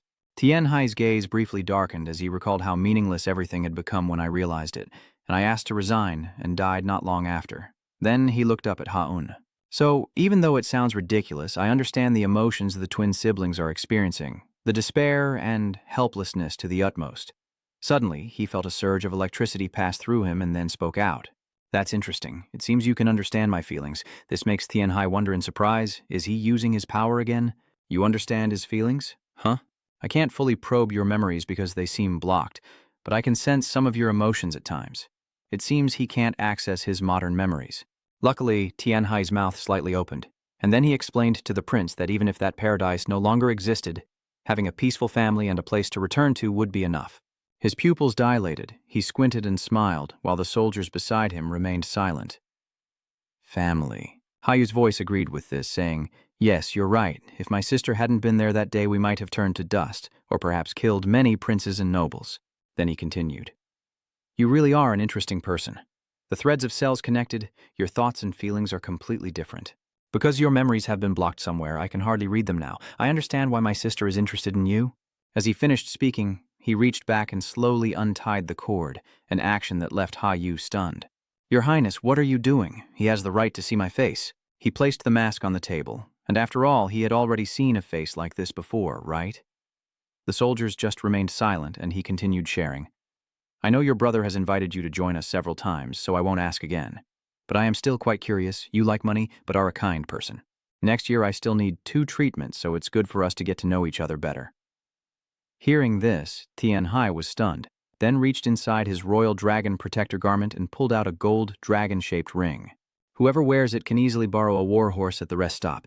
Here, take it." As soon as he saw it, he was immediately shocked. "I cannot accept something as precious as this." But Hayu said that, as Prince Jum, it wasn't that valuable. However, it wasn't a reward usually given for healing the prince. It was simply a gift from the emperor to someone he liked. "We've come up with a good reason to give it to you, so don't worry." He is very tense right now, but I am extremely pleased. That night, he told Tianxi to always keep it on him. "Yes, Your Highness. The prince's idea is divine. Forgive me, Your Highness." At that moment, he let out a relieved sigh outside, as it was too stressful there, making his head ache all over. Chua comes from afar to check in. "Is it done?" Tianhai immediately panics upon seeing her. "What is she doing here?" "It's so late, and you still bother to come here? Don't ask me how I knew you were here and came. I have my ways." "Yes, Your Highness." Immediately afterward, he guessed that she probably also had ears and a heart of stone. Suddenly, Chuha became suspicious. "Wait a minute. Why do you have the token from the Office of Censors?" Tenshi stammered. "Why me?" That was a subtle sarcasm. "Isn't the Imperial Censorate the place where officials report bad news about the government?" In that instant, Tianhe honestly admitted that the divine gift was bestowed. She was surprised to hear the identity of the giver. "What? It was meant to be a gift for you. That token was created to conceal its true identity." He nodded slightly. Yes, he gave it to the deity. Chua kept questioning, "What exactly did you do? Did you just dance and joke around for him, or did you do something else?" "How is that possible?" He quickly replied, "I was just listening to him talk about his feelings. I feel very strange. Your brother gave you a token from the Imperial Court, an agency directly under his authority. Is that really true?" Tianhai thought for a moment. Since he had saved his brother's life, maybe that was his way of repaying. Chua suddenly burst out laughing, saying, "Those young guys always like to steal the talented people I have my eyes on, huh?" He twitched his lips anxiously and wanted to remind her that he belonged to the White Dragon Palace and had no intention of becoming a royal doctor, but she returned to her normal tone and said, "I know." Chuha sighed with relief and said, "I don't think it will do any good. Both of us have very keen eyes for talent, and we all want to recruit you." Ko patted Tianhe on the shoulder and said, "But I am still the best among the 3 of us, right?" Shuha enthusiastically puts her arm around him. "I don't hold it against you. We've worked together countless times." Tianhai guessed that judging by her behavior, she probably attended quite a few parties when she was young. He casually said a few words to change the subject. "Yes, Your Majesty, I have been honored to serve you for some time now, and I have always considered it a privilege. You seem a bit dissatisfied, but you still haven't acknowledged that I am the greatest." Jianhai broke out in a cold sweat. "If I mock the emperor, I will definitely be dead." "Chuha, half joking, half serious, you've become quite skilled at the art of surviving in this world. You look young, but your behavior is just like that of a 100-year-old fox." In the imperial kitchen, the healer calmly spoke, offering assistance. "Hi is good news." Tianxi was excited. "I never thought there would be a day I would have to ask my master for cooking advice." Seeing the boiling pot billowing with smoke, he suddenly felt ashamed of himself but figured the imperial concubines in his palace must have excellent skills. "I don't know if this will suit your taste." Tianhe slowly tilts his head. "My master is also very skilled at cooking. I think he will understand that we are not palace officials." Tiandan regains her composure and says, "We must try our best." I happily squint my eyes, a bit surprised by the sudden request, but since we'll be eating these things too, it's okay. Tianhai recalls Chuha's promise from last night. I heard you're very good at cooking. I will definitely send a generous support through Ngan Luang for you. If you cook a really delicious meal quickly for me, my husband and her cut the beef quickly. I am truly excited about supporting his fund. Tianhai told himself that he also had to work hard today for the Baklong Children's Relief Organization and earn a lot of money. Lost in his thoughts, his meat-cutting skills became much more natural and proficient. Tianhai suddenly paused and kept his gaze steady for a moment, the silhouette of the beautiful woman flickering in his memory. I heard that B is her adopted daughter, but I have never had the chance to meet her. Tianhai pondered but kept busy with his hands. This time he was determined to meet her properly. Etienne scooped a ladle of sweet and sour sauce for him. Try this one. Yes, the sun is setting behind the mountain. Shuha truly enjoyed this meal. It exceeded all expectations. It's so delicious. Laughter rang out brightly outside the door. This sweet and sour grouper dish is truly exquisite. She praised Tianxi's skills to the skies. The fish was perfectly crispy. I really like it. He responds in kind. Thank you for your compliment. Tianxi didn't forget to mention Ixian. Master of the Divine has single-handedly removed all the bones and thorns there. Chuha nodded in agreement. I see now. Your fish dish is really delicious. I should have a little to celebrate. She and Tiendu both pick up their chopsticks, chatting happily, a satisfied look on his face. After being treated by me, he looks better, still as energetic as ever. Tianhai shifted his gaze to the left chair, appearing more still than usual as he observed Bichka more carefully. Bongbi has not spoken a word all along, so Tianhai can only guess. I wonder if she feels awkward since this is their first time meeting. She looks a bit restless, and he unconsciously pays attention to their family matters. Although they seem like an ordinary family, Bong S is actually an adopted child sent by the emperor.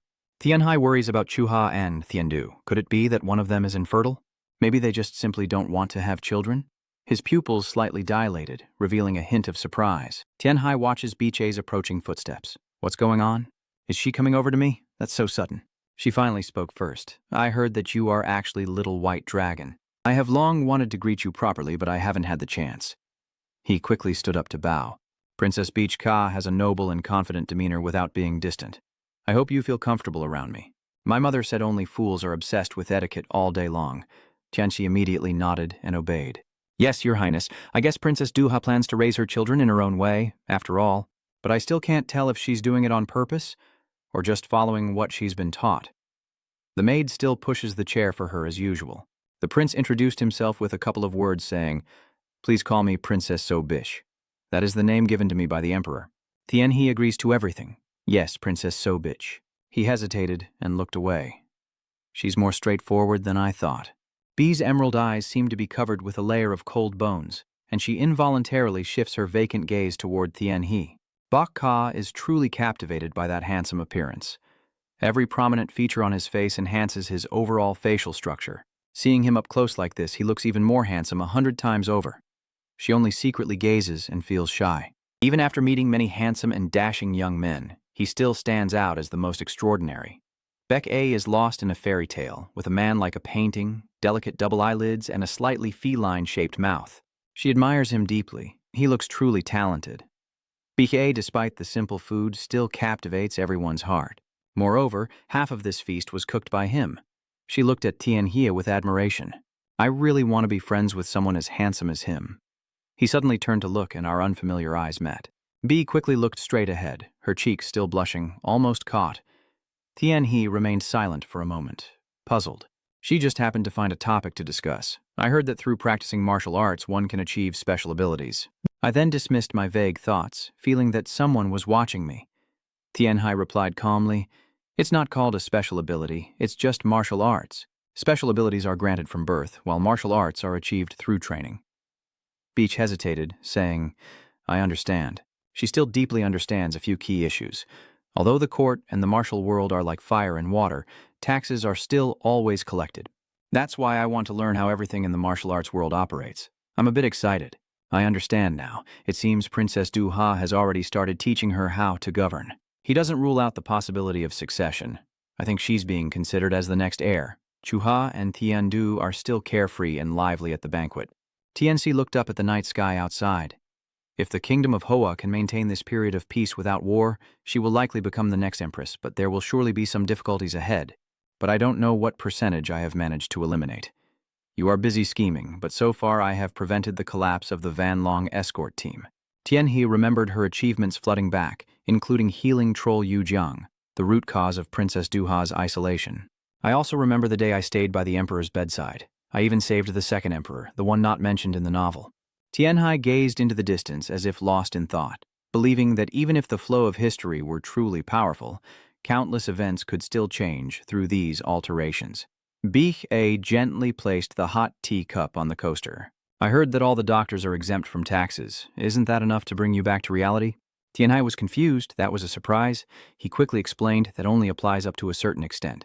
We still pay the basic taxes, Your Highness. Tianhe forced a strained smile and said, Don't tell me she's planning to change the law and make us pay more taxes, right? She directly asked him, Do the reports really show that Bai Longyi earned less than expected? Tianhe Yang looked worried and asked, What do you mean by that? Is she suspecting that the master is evading taxes? Beche crossed his arms sternly, especially with the soap business that's losing money, and at this moment he could stand there, frozen in shock.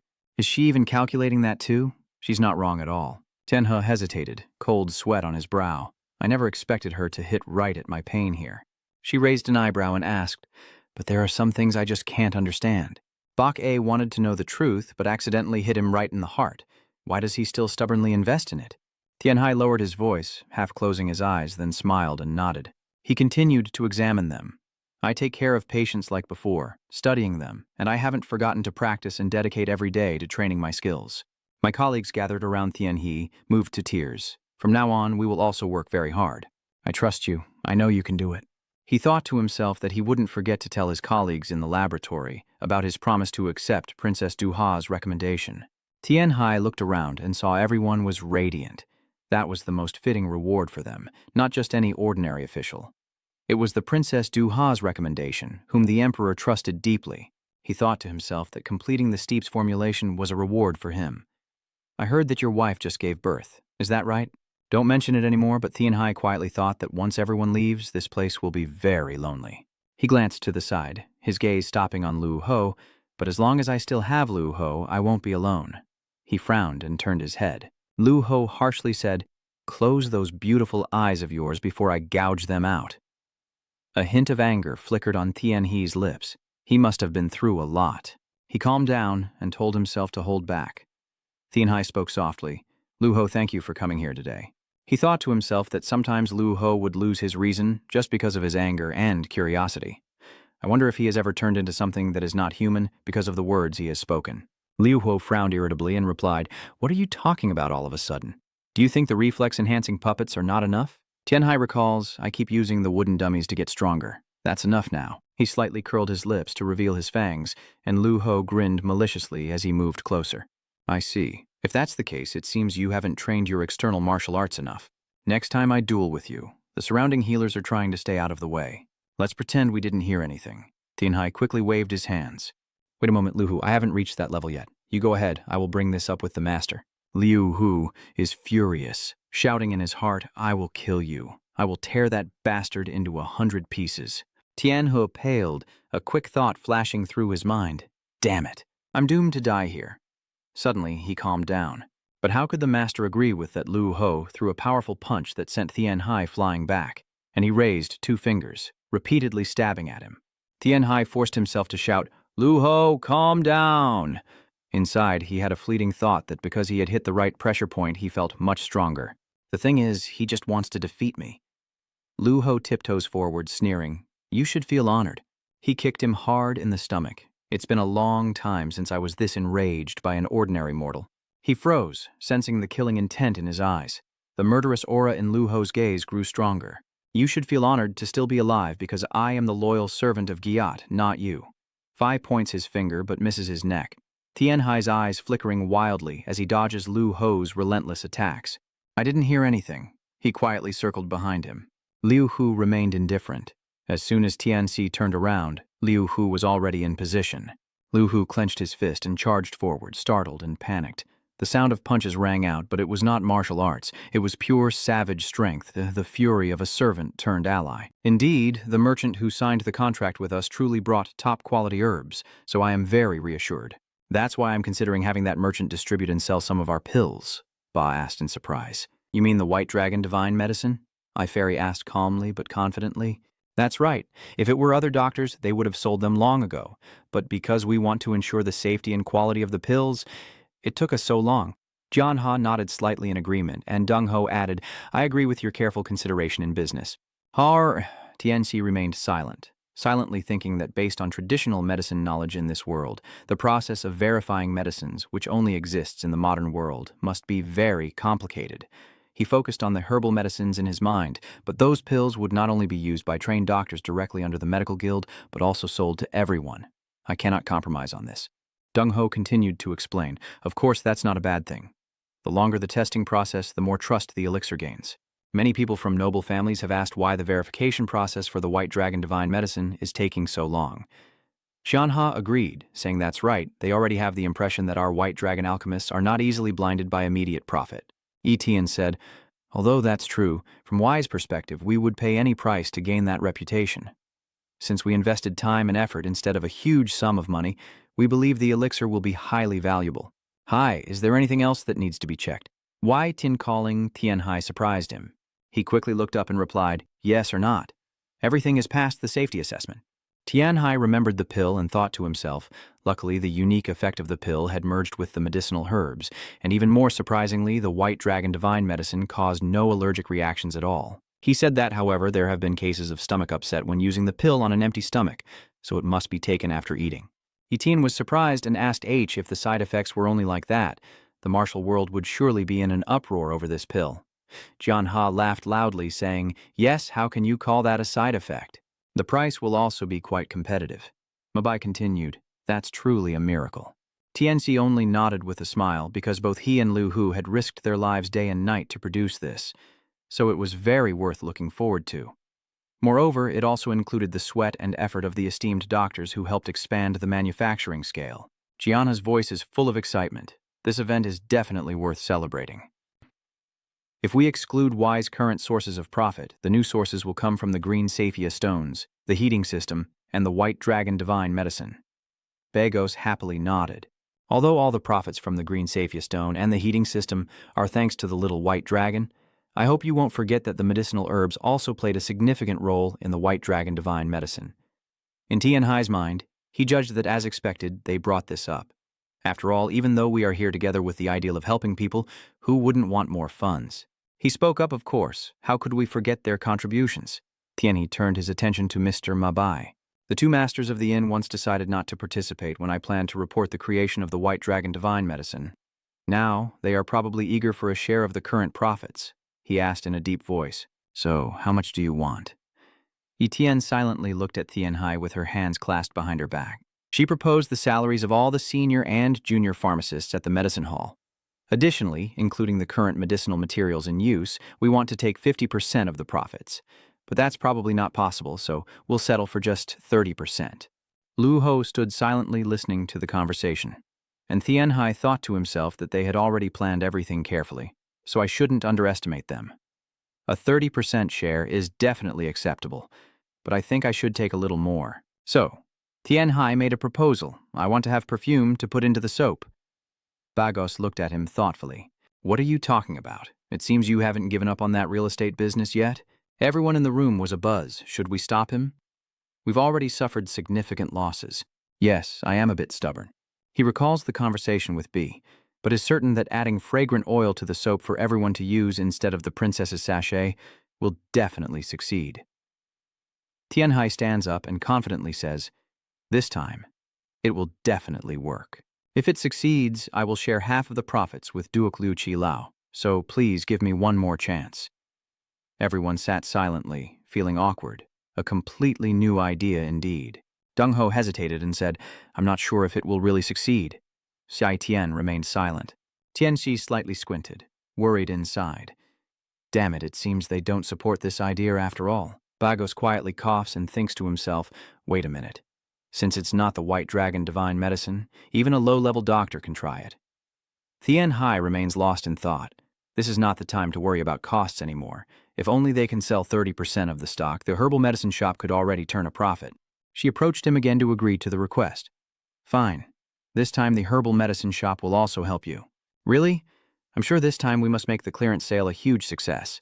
Bagot asked, so what kind of fragrance do you want? Tianhe hesitated for a moment, unsure how to respond, then suddenly remembered what was important. That's right, that's the most important part. But the only fragrance oil I know is fruit scent. Tianhe felt a bit confused inside, never having considered adding any kind of perfume oil to the soap.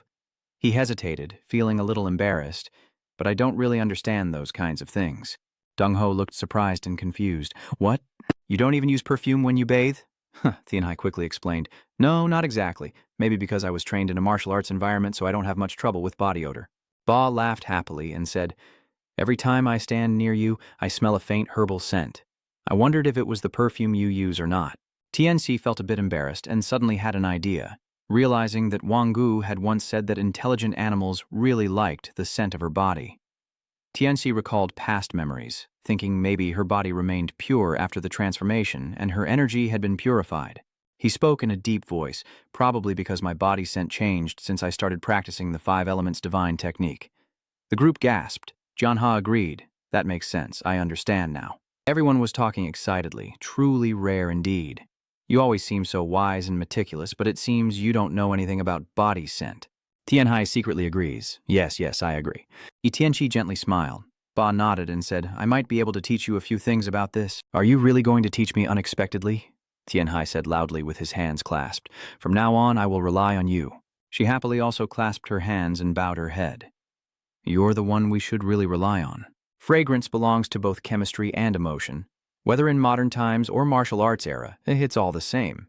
If someone discovers a captivating scent, it will gradually become popular. Ba and Tianhai walk into the market together. She asks about a scent that bears a strong personal mark and is somewhat sensitive. What do you think about starting safely by asking the merchants about the best-selling fragrances and then trying to combine them? I fully agree that's a wonderful idea. Tianhai silently thought to herself that she was right. Even in cooking, people start with existing recipes. If you want to create a unique dish not found in any cookbook, you have to experiment a lot. The shop owner quickly came out to greet them as they entered. Welcome, what are you looking for? My father said, I heard that the shop is selling something very famous. The owner nodded. So you two came for that? Please come in.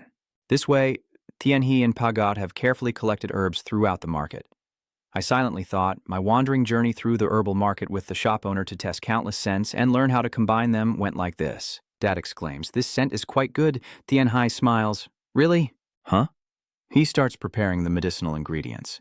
Tianhai focused on stirring the herbs. Let me try to improve it further. He pours the soap into the perfume bottle. A strong determination rises in Tianxi's heart. This time he longs for success with all his might and doesn't want to fail again. I-Teen checked and commented that the scent was a bit headache-inducing. I think you're using too much. Really, Master? IDN replied. Yes. I hope you won't use that type of soap before entering my study. This smell is even stronger than the previous one. Tianxi saw him covering his nose as his master was obsessed with cleanliness and was extremely sensitive to scents. The advice the master occasionally gives is invaluable. A moment later, Tianhe also put on his mask and nodded silently. After hearing the master's words, I agree and take it as valuable experience. Then I respond. I didn't expect to affect others. I will pay close attention. Tianhe returns to his room and starts over.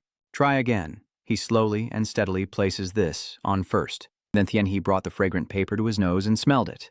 And then, half a month passed, everyone was overjoyed. It was wonderful. A truly elegant scent. I've never smelled anything like this in my life. Etienne also couldn't hold back. He also felt very satisfied, very pleased. Tianhai was moved as he looked at his successful creation, his heart filled with joy. At last he had finally made a fragrance that everyone loved. Mabong and Jana notice Pagat's expression. He asks Han. But it seems the herbal medicine master looks quite tired. She replied in a weary voice. Whether day or night, he always comes to me. I don't want to do research with him anymore. Tianhai wondered if she was too excited. She, as an elder, advised him. So I will give you a piece of advice. If you keep living like that, you'll die young. Someone really did die, Tianhe replied with a smile. Have you understood? I will remember. Everyone gathered around the soap and one person said, with such a wonderful scent, I would buy it right away if I were you. Yaja Tian added, let's sell this together with the White Dragon Divine Medicine. Jian Ha cheerfully exclaimed, let's go with that. I bet the goods will sell out quickly. Tianhai clasped his hands and bowed slightly. Yes, master. Bago smiled, sighing as he said, oh dear, I thought I would finally get some rest, but it seems I'll be busier than ever. I hope our efforts will be rewarded properly. Losing money would be a real shame." Mabi and Jana laughed together. He was excited. "Of course, I promise to help with all my might." Wai Tian and Deng Ho also smile along. Bago happily joins everyone. Tian Hai looks around, a gentle sense of calm rising in her heart. Thanks to this, most of the important goals have been achieved. His eyes rest on the soap bars. "I think from now on the soap business can be stable." Tian Hai is determined to finally resolve the pending matters. Yitin looked outside and said to him, "Bringing the remaining parts to the martial arts sect is an important matter. With your current internal energy, there is no reason for your master to hold you back anymore. This is only natural. Safe travels." Tian Hai smiled and nodded. "If so, please help me with the princess's royal doctor." Yi Tian replied, "Just rest assured." His gaze lingered on Tian He. Yi Tian gently reminded, with a serious yet caring tone, "You must always be cautious of everything around you. Even if a stranger comes asking for help, you should carefully check if there are enemies nearby." "Master, you don't need to worry about that. I have 120 years of internal energy, and my skills are quite profound, but caution is never a bad thing." He chuckled to himself, perhaps the only one worried when a strong disciple is about to set off on a journey. Etienne looked outside and continued to remind him to bring Wang Gu and the 2 eagles. "There are 2 more young eagles." Tian Hai replied, "I will leave them here. Only when the young eagles are safe can the Thunder Eagles rest assured." He nodded in agreement. All right. Everything is according to your wishes and your luggage is all packed, right?" Tian Hai quickly replied. "I have brought the remaining items along with the guidebook for the duality heart technique. I also placed the White Dragon Divine Medicine and White Dragon Display Medicine into the chest." He smiled confidently, thinking to himself that once he arrived, he would treat some people and take the opportunity to promote wise medicine a bit. Wai Tian felt more at ease. "All right, I see you're fully prepared and ready to depart," Tian Hai replied. "Yes, master, the departure day has arrived," and Tian He was surprised to see everyone coming to see him off, including Lu Ho. Tian Hai happily looked at each face. Everyone was full of vitality, and he shyly waved goodbye, saying, "I'm only going from Anhui to Hubei. I can't believe everyone came to see me off. See you all again later." Tian He leads the way, with Hoang Sao and Chimeng following. "All right, let's go." He squinted slightly, his gaze fixed into the distance. Tian Hai, with confidence and determination, begins the journey, finally able to reach the Wudong sect where Tian Hu is. The secret manual is hidden behind the statue of the primordial, heavenly sovereign at Wudong. If an outsider like me wants to get it, I have to be as careful as possible. A fleeting thought crossed his mind. Well, whenever there's a chance, I'll take it. I don't need to force myself into anything. The clear blue sky reflected on the river as Tian He, now on a boat, carefully examined the letter in his hand, which was sent by Tam Tu Yet Trui Ho, indicating that the Blood Heaven sect had been quieter lately. Tian He looked pensive. Although it's good news that civilians won't be used for sacrifices anymore, it also means it will be much harder to find their whereabouts. He nodded thoughtfully and said, "It will take some time to get there, so I should tell her to conserve her strength as much as possible." Tian Hai suddenly remembered something important and thought he should also tell her to practice Tai Chi every day. To save her younger sister, she is willing to learn even the demonic martial arts. I don't want to see her go mad and turn against the world. Suddenly, his gaze fell on the letter, as if the assassin had already paid off all his debts. A sense of calm arose quietly in his heart. Then I can rest assured. Maybe I should try inviting them to Bak Long Wai to work. We're always struggling with a shortage of staff. I think the great Huiyan archer will definitely be able to bring out their talents. Suddenly, an eagle flew over. Tian Hai looked in surprise at the scene ahead. Have we really arrived already? He clenched the strap of his bag tightly, his eyes shining. Then let's go. Hubei Wuhan, Mount Wudong has 72 peaks and 26 ranges. Tian Hai, panting, struggles to climb up the mountain. As he climbed, he wondered to himself, is this the center of the Orthodox sect? Hearing this, Tian He suddenly smiled happily and said, I can feel the aura of majesty emanating from this place. Looking at the vast mountain forest before him, Tian Shi suddenly shouted, Wonderful! Huangchao, do you like this place as much as I do? I have arrived at the Wudong sect. Tian He continued climbing without stopping up the steep slope, exhausted and breathing heavily. As he caught his breath, he silently thought that in the martial arts novel, the Wudong sect was always building its empire on majestic mountain peaks. According to the novel, they must avoid physical relations and follow the principles of Taoism, focusing on vegetarianism and cultivation. Watching the people walking just ahead, Tianxi silently assessed that some of them still harbored malicious intentions to harm other martial arts sects.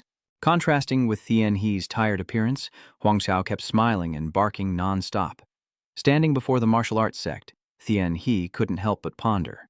Whether they follow the righteous or the evil sects, it is certain that their martial arts school, based on the principles of yin and yang, is truly formidable. Seeing the yin-yang gate before him, he spoke, "That is the Wudang sect." Then he couldn't help but marvel inwardly at how magnificent it looked. Suddenly, someone loudly declared, "Do not bring weapons if you wish to pass here. Please surrender all the weapons you are carrying." "All right." After saying that, he placed the suitcase down. Tianxi casually took out his weapon while humming happily, leaving Huang Xiao confused and bewildered. "I am about to enter, so I must surrender my weapons because this is a sacred place where weapons are not allowed. I am at Wudang Gate, where weapons are forbidden." Thien Hai quickly raises her weapon forward. "Here." The guard immediately replied, "Thank you." But he was filled with suspicion deep down. Something felt off. No martial artist would so easily abandon their sword so early. Could there be some ulterior motive? The gatekeeper, looking bewildered, carefully observed Thien He and the others, and suddenly his gaze fell on Thien Hai's suitcase. "Wait a minute, Bok Long Wai, so that means," I quickly asked. "Sir, this is the little white dragon." "That's right. I was a bit surprised you recognized me." The guards hurriedly said, "It must be me. I will take the lord to meet the guest right now. Is this the little white dragon?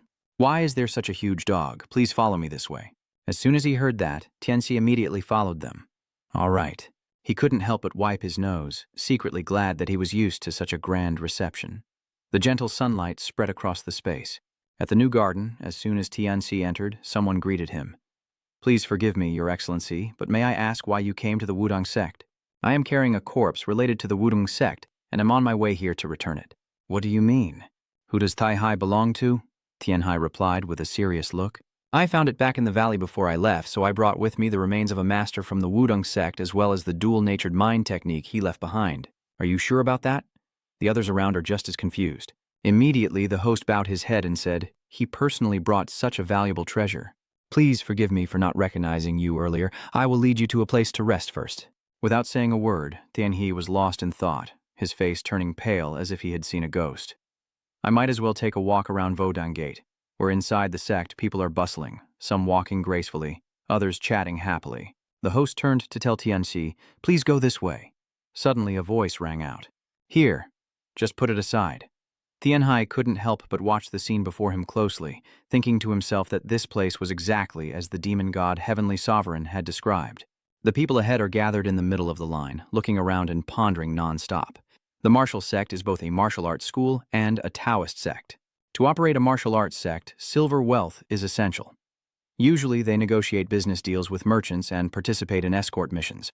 As he walks, he smiles happily. Suddenly, Truk Thien Hai is drawn to something, and perhaps the rumors that the martial arts sect is gradually decaying from within might be true. The people ahead make him think. I hear they act like a righteous sect, but deep inside, conflicts among their disciples happen all the time. Fortunately, the demon god Heavenly Lord is not yet fully involved in this matter, so the situation can be resolved. As he thought of this, Thien Hai suddenly snapped back to reality, bewildered and stunned by the scene before him. They have arrived at the rest cabin, and the attendant said, "Please, rest well here." Looking at the lodge in front of him, Tianxi silently thought, "I can learn Tianyu's martial arts, and this is also the time to show off my strength like a mountain eagle." But the door to the room remained tightly shut. After entering the room, Thien He gazed intently at the bright sunlight outside, and couldn't help but marvel, "They really gave me a very comfortable room, with sunlight too." Thien Hai calmly sipped the hot tea in his hand, and as he took a sip, he immediately recognized it. "You even have Longtin tea? That's delicious." In the next moment, a picture of Thien Hu suddenly appeared in his mind. I wonder how Thien Hu is doing now. We usually exchange letters and gifts, but this is the first time we've met in person after a long time apart. I wonder if he's wearing the scarf and windbreaker I knitted. And surely he has received the gloves, the chain, the jade pendant, and the eye patch already, right? Thinking of this, Thien He whispered to himself, I heard his scar has healed, and the gentle sunlight still shines into the room.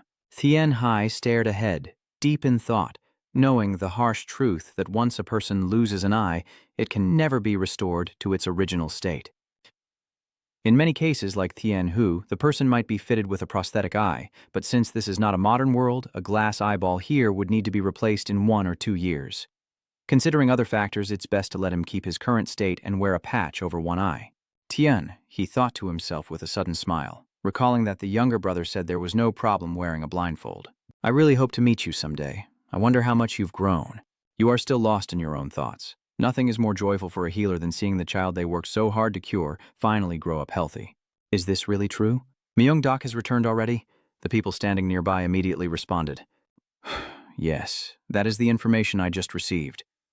Hearing that, Hun trembled as he held his hand and whispered to himself. Finally, he has returned. Headmaster Dong Hyung wept with joy and continued, Myung-dak is back.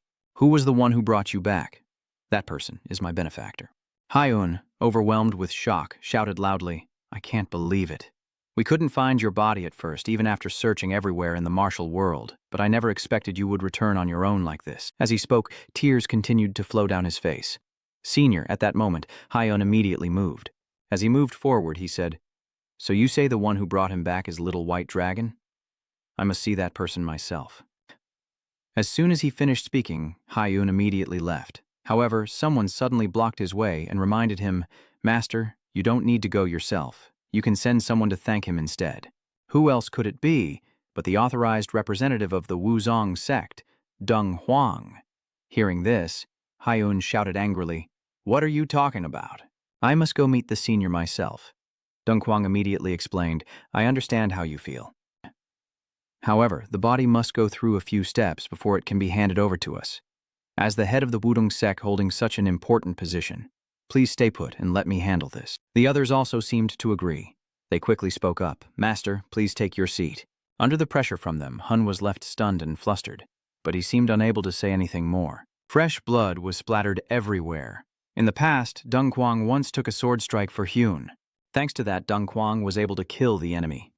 While trying to attack them, he also said, I'm fine. Senior, please leave this place. This is Hun's memory. Because he helped me the most, I followed what Deng Huang arranged. Thanks to that, the Vo Yang branch gradually grew stronger. And what I do is also out of some guilt and sorrow for him. Hun is now deeply contemplating the past. Looking at Deng Chuang in front of him, he silently thought that now was not the time to be weak. The Luong Nunghidan Kong, as remembered by the senior, is a secret technique. Only a few people from the Vo sect are allowed to learn. So, the former head of the sect realized Deng Huang's true intentions, and before passing away, he told me I must not let him find out about it. But his evil intention is to make me learn the secret technique of the duality elixir method. Lost in thought, he suddenly snapped to attention at Deng Huang's words. Headmaster, please entrust it to me. Hyun gritted his teeth but couldn't speak for a moment before finally saying, I cannot give Deng Huang. Upon hearing that, Deng Huang and everyone else were stunned. Can't you let me learn it? Hun calmly said, Yes. The twin yin elixir technique indeed has unmatched power, but you know very well it can be very dangerous if not learned properly. The Supreme Elder had good intentions, so he didn't let you take it before Master Lin Zhong. This left everyone feeling awkward, and Deng Huang also trembled with shock. They were discussing heatedly. Deng Huang, feeling annoyed and frustrated, thought to himself, even though I have worked hard to develop the Wudong sect to this extent, I still cannot enjoy the secret of the Dan technique for myself, as I have dedicated everything to Wudong. He clenched his fists and whispered to himself, I have exploited his mercy to make the elders and juniors follow my side. I have prepared everything so carefully. The more he thought about it, the angrier Deng Huang became, grinding his teeth in frustration, secretly thinking that he only wanted to acquire the ultimate yin-yang Dan technique. Immediately, a wave of confusion and frustration erupted. Grandmaster, don't you trust Elder Deng Huang? Then just stand by and watch as I and others receive it. What are you saying? Do you dare to disobey Master Zhang? The two sides argued fiercely, exchanging blows back and forth, while Hun simply listened in silence. Deng Huang, filled with anger, thought that if he missed this chance, he would have no other opportunity. The Liang Yidan technique would help him heal this arm. He thought to himself while clutching his trembling arm tightly as the endless voices of dispute continued to echo. Headmaster, please trust me. We would never betray you. Please follow the guidance of Headmaster Elder Deng Huang. Elder Deng Huang, listen to what they are saying. Deng Huang helplessly pondered. The head of the sect turned a blind eye to evil because of this matter. And then a debate broke out between the two factions led by Deng Hyung and Deng Shuang. In another place, Tian Hu was talking to someone from the Vo Dang sect. That person suddenly widened their eyes and gaped in shock, then immediately pointed in a direction. Tian Hu couldn't help but smile happily. In Tianhai's room, he's evaluating the snacks from Vodang, which are loaded with cinnamon and quite strong. Not everyone's taste. As Tianhai holds the food in his hand, he can't help but marvel. Even though it's just a sect, it feels a bit too formal, doesn't it? All the ingredients used are very expensive. The master wouldn't like it. Thinking that, he quickly brought it to his mouth. At this moment, Huang Chao suddenly realized something strange, and Lei Ying was no exception. Indeed, the door to the room was opened just a second later. Tian Yu slammed the door open and called out loudly, "John Hai, John Hai." Meanwhile, Tian Hai was still eating cake with his eyes closed. Tian Yu smiled and said, "I heard you were here, so I came running over." As soon as he saw Tian Hu's appearance, Tian He stood up abruptly, then hurriedly approached and asked, "Are you Tran Yu?" Tian Hu replied, "It's me, Tian Hu. It's been a long time since I last saw you, Tian He." The conversation between the two was also witnessed by Lei Ying and Huang Cao. Tian He said, "You're grown so much I didn't recognize you at all." Tian Hu replied, "And you are still the same." At that moment, tears suddenly streamed down his face. "Can I hug you?" Tian Hai smiled and said, "Of course." Just a second later, they approached each other closely, holding each other tightly after so many months apart. Tian Hu spoke up, "I missed you more than you know, and I'm so happy to see you." Tian He also agreed, and so did Yu. As he hugged Tian Hai with a bright smile, Tian Hu was no exception. Looking at how he is now, Tian He silently thought that he had suffered from syphilis since birth and was malnourished, so that tiny life was always hanging by a thread, but now he has grown into a strong young man. Then he spoke up, saying the martial arts of the Vo sect are truly impressive. Tian Hu replied, "I had a very difficult time because my tendons often ached, but one day I suddenly grew taller than usual." Hearing that, Tian He smiled brightly. "That's great, Mengvi knows you're healthy now." Tian Hu smiled proudly. "Yes, I have a new title now." Upon hearing that, Tian He was extremely shocked and quickly asked, "What, really?" Tian Hu explained, "The life of an outer disciple and after leaving the main sect always has a huge difference in reputation." Tian Hai was full of doubt. "So that means you won't be able to get married for your entire life." "Do you think it's okay?" Tian Hu replied calmly. "Yes, I never intended to settle down peacefully from the start." Hearing that, Tian He was a bit surprised, but then immediately reached out to Tian Hu and said, "All right, after all, you've thought carefully before making such an important decision, and dedicating your life to martial arts is also a very meaningful thing." Seeing him standing right in front of me, I couldn't help but evaluate in my heart that he has grown much more. If this were the real world, he could be considered living the life of a monk or a Catholic priest. If you've decided to follow that path even knowing the outcome, you probably see it as your own truth. The more he thought about it, the wider Tian He's smile grew. That is one of the things worth paying attention to in this martial world. For Tian Hu, once a martial artist, always a martial artist for life. Thinking of this, Tian He suddenly smiled playfully and said, "You're so tall now." This remark made Tian Hu burst into laughter. Under the tea table, Tian Xi asked curiously, "What is your spiritual name?"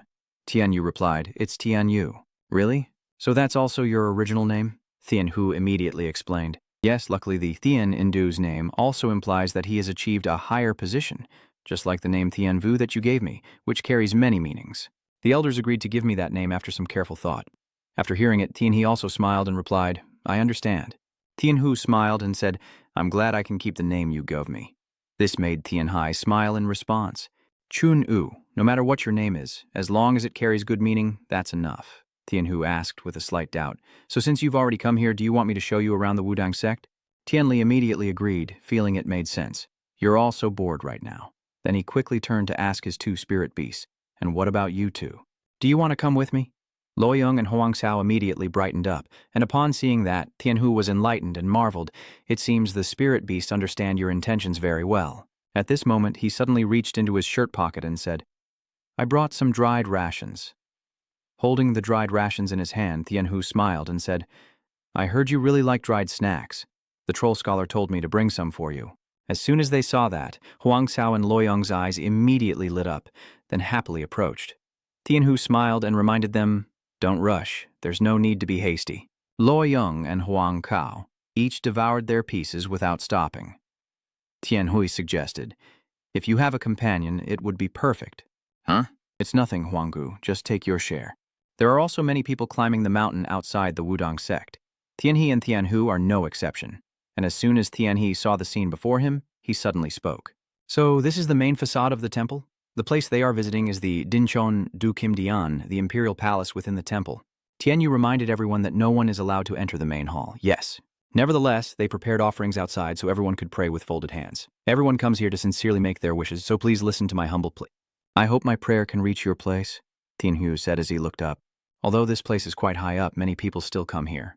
As he finished speaking, he fell back into thought, even without a cable car to escort them here. It is truly miraculous. Everyone places their hands on the ground and closes their eyes in sincere prayer.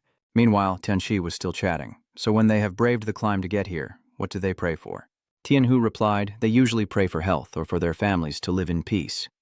Sometimes people even come to beg for the top scholar's prize, which makes Tianhai a bit confused and curious. Even though the Vo sect is a righteous path, isn't it also a martial arts school? Tianhu quickly said, yes, sir, but when he heard that a miracle was happening somewhere, more and more people would come here to pray to fulfill their desires.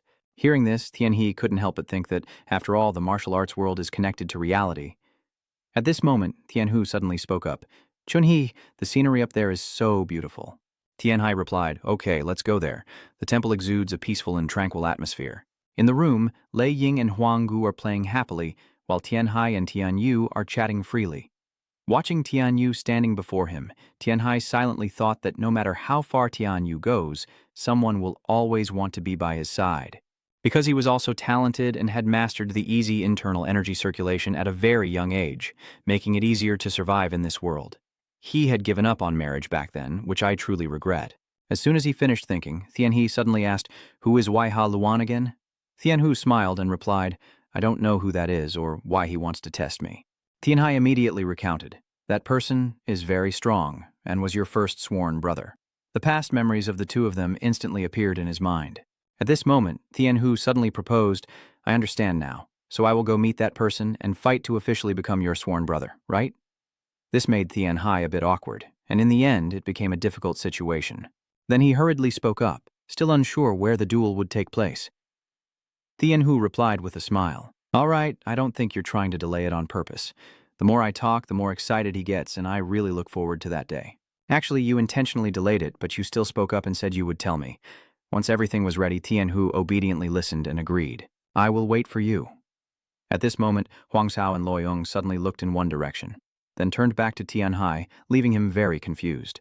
What's wrong, Huang Cao? Immediately, Tianhu showed a cold expression.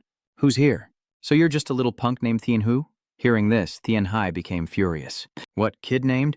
Tianhu, on the other hand, showed no such attitude, and instead approached with a friendly greeting. Hello, senior brothers. What brings you here?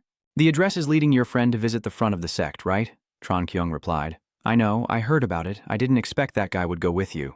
Tianhai behind observed Tianhu's attitude and judged in his mind that this guy was probably very cautious based on how he talked to Chun-U, but seeing how Tianhu ignored it as if he was just pretending. Immediately, Tianhai raised both hands and stepped forward to greet, saying, I am very pleased to meet you. My name is Tianhai.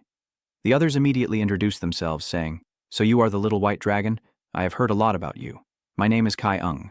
The very next moment, Tianhe carefully observed them, their clothes, even scrutinized their faces closely, and judging by this person's attire, he seemed to be a swordmaster from the Vodang sect, but there was something about him that I didn't like.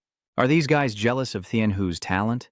Tron Kyung suddenly spoke up, saying, I really want a chance to meet you when I hear you're coming here. That surprised Tianhai a little. What do you mean? What do you want to meet me for? Tron Kyung replied. It's nothing. I just want to see firsthand the martial arts performed by someone from the White Spirit sect. What? My martial arts? The others also looked at him intently with smiles, and Tianhu was stunned, understanding that they had targeted me from the start. That's true. But as a young martial artist like me, I've never seen the techniques of other sects with my own eyes. Not to mention, I'm also talking about the martial arts of the White Spirit sect, which is believed to have been lost, so I especially don't want to miss the chance to admire it. When I heard this, Tianhai immediately realized the intention. This guy claiming it was lost was trying to provoke me. Tianyu quickly reminded him, Tron Kyung, you're being rude to the guest. I'll fight in your place. Are you okay with that? What do you want with me? He gritted his teeth angrily. Why do you keep meddling in our affairs? Tianhe thought to himself as he watched from the side. It seems they don't want to fight Tianhu anymore. And it looks like Tianhu isn't an easy opponent. Elder Tianhu firmly declared, Please let our guest be. If anything happens, however, before he could finish speaking, Tianhe stopped him. Then he smiled and said, No problem, Tianhu. I also want to see firsthand what the martial arts of the Vodong sect are like, so it's very practical for young martial artists to learn from each other. With that, he asked, "Do you all agree with me?" Immediately, Tron Kyung burst out laughing and replied, "You understand my meaning? Indeed, very perceptive, as the rumors say." "You're right," Tian Yu nervously called out, but Tian Hai immediately reassured him, "You don't need to worry, I want to see what these people are up to." He reached out and touched Tian Hu's shoulder before continuing, "I want to learn more about us from you," then calmly moved forward. Tian He asked, "Where are we now? Do you want to stay here forever?" Tron Kyung replied, "Of course not. There's a training ground nearby for the disciples. Please follow me." As soon as he finished speaking, he led Tian Hai and Tian Hu along, a sinister smile spreading across his face. Tian Hu used his telepathic connection, Yuan Kyung, and although he was younger than us, he held an equal rank, so he also earned a full name. Tian Hai nods, which means he is also very talented. He replies, "Yes," as his 4 limbs were previously broken by my sword. He let out a soft snort. No wonder he showed open disdain for Tian Hu. Tian He asked, "What is his position within the Wudong sect?" Tian Hu calmly replied, "He is Deng Hoang's man, authorized representative of the Wudong sect. He is more skilled in politics than in wielding a sword to fight enemies." "I understand now, I understand." Tian Hai suddenly remembered the content of the novel. In the martial arts novel, a disciple's rank in a sect usually depends on age, with about 20 years difference. He secretly thought that after those named Deng, there would be 1 or 2 levels in between these main ranks. Then, the circle. The image of brother and Deng Quang briefly appears in Tian He's mind because those with the name Deng will in the future become the head of the sect, or elders. The responsibility of passing on martial arts to future generations will be held by those in the middle ranks between Deng and Troll. He told Tian Hu, recalling that he is the direct disciple of the White Dragon Y Temple. "Your current position is similar to my sister's. I think they have an ulterior motive, which is why they challenged you to a duel." "I agree as well." Inside Tian He's heart, doubt arose. Could it be because of that corpse? He subtly glanced at Tian He and asked about Deng Quang's condition. "What about Deng Quang's martial rank?" Tian Hu softly says, "I heard he lost one of his arms. It seems he sacrificed that arm to protect the head of the sect. That happened a long time ago, so I don't know the details anymore." He let out a small sigh and said, "I see now. You're beginning to understand how this place operates." Then Tianxi continued, "He must have been seeking a way to heal his arm." I replied, "Even the most renowned families would be helpless. Even the blood-born old monster once considered checking on your condition, but had to shake his head in frustration because he was powerless. Everyone knows about it." Tian Hu suddenly paused as if remembering something, and someone mentioned that his arm could be healed using the dual yin and yang elixir technique. He suddenly spoke, so that's why Tian Hai thought to himself, maybe this is the reason. He seems to understand now. Now I understand Luong He Dang Kong. I understand what the blood-born old monster said before. I quietly consider and look at Tron Kyung. Maybe the problem comes from the nervous system. Then I am not qualified to help. Elder Deng Quang wishes to learn the twin yin pill technique, and Tron Kyung is his disciple. Tian Hai looked down and focused on the city in front of him, thinking to himself, I've pieced everything together to see the full picture. First I need to show these guys what respect really is. What is the rule here when Tian Hai faces Chun Kyung with a deep and steady voice? He answered succinctly. Whoever surrenders will lose, he nodded. So you still want to use weapons? Chung said sarcastically. I hear you're quite knowledgeable about martial arts. Little White Dragon, do you want to use a real sword? He didn't rush to answer. Tianxi secretly thought. Do you want to go this far? Surely there is only one reason behind this. Tian Yu gritted his teeth in anger. These people seemed determined to fight Tian Hai as if he were their sworn enemy. He shares a bond of understanding with his brother. Tron Hai, do you want me to step in instead? Tian Hai refused. No need. Just extend your hand. Even if you want to fight me with a real sword, unfortunately I don't have it with me right now. I left it at the front gate before coming in. Tron Kyung nodded. All right, then I'll lend you one. He smirked, signaling to his accomplices. They below nod in agreement. One of them throws the sword into the air. Tian Hai suddenly watches the spinning sword in the air. What is this? Do they dare to throw a sword at me like that? The sword spun continuously, pointing at him. Tianyi tilted to dodge. The blade grazed his shirt, and the sword lost momentum and fell. He reached out and grabbed it, saying, I guess they don't take me seriously. Qikong crossed his arms and smirked. You look like that sword suits you too. Tian Hu shouted excitedly. You guys are being very disrespectful to the guest. This is just trying to provoke you. Tianxi gently reassures Tian Yu. I know, but let them have their moment of pride. He spoke softly and began to withdraw. Tron Kyung sneered sarcastically, saying it was truly an honor to demonstrate the sword techniques of their martial school for this esteemed guest. He secretly thought, this guy is both a doctor and a martial artist. Probably just good-looking enough to impress Hu with his sword in front of his daughter to get some advantage. I will make him a laughingstock. A brief pause between the two, both entering their stance. Tianhai remained silent, saying nothing. The two below eagerly waited to see how skilled he was. Tianhu looks at him worriedly. Tianhai. Tron Kyung's gaze was as sharp as a knife. He raised his sword. Tron Kyung tiptoes forward, shouting, "The one who attacks first has a better chance of winning." He rushes toward Tianhe, unleashing a flurry of sword strikes with the 18-move rain of swords. Tron Kyung jumps up, then dives down like a hawk swooping on prey. The two men below cheer excitedly, using the 18 rain of swords to start the fight. Tron Kyung's martial arts are truly impressive. He sneers with self-satisfaction. So what? That guy. Tianhe quickly blocks the sword strike, narrowing his eyes slightly to assess. As expected, this attack carries a lot of murderous intent. Tianhai keeps defending against Tron Kyung's sword strikes, but he's still no match for an opponent I've fought before. A loud sound echoes through the air. Suddenly, the sword grazes Tianhai's face, and he swiftly sidesteps to avoid a deadly blow. Tron Kyung was stunned, eyes wide as he dodged everything, while Tianhe clenched his fist and delivered a powerful punch to Tron Kyung's stomach, causing him to gasp and choke. The two accomplices below looked terrified, unable to believe their eyes. Tron Kyung clutching his stomach, coughing violently, trembling with rage and grinding his teeth. Tron Kyung shouted angrily and charged forward with his sword. "You bastard, die." His next sword strikes are continuously deflected by Tianhai. He quietly observes, "This guy is trying to finish me off with every move. The idiot is wide-eyed. Can he dodge them all?" The brown-haired man widened his eyes, but he's just a healer. How could he be so skilled in martial arts? Tron Kyung looked fierce, then laughed loudly. "I really admire you. I can't believe you easily dodged my attacks." He jumps up and swings his sword. Tron Kyung forcefully strikes the ground. He lifts his sword from below, and Tron Kyung repeatedly thrusts his blade at Tianhe with lightning speed.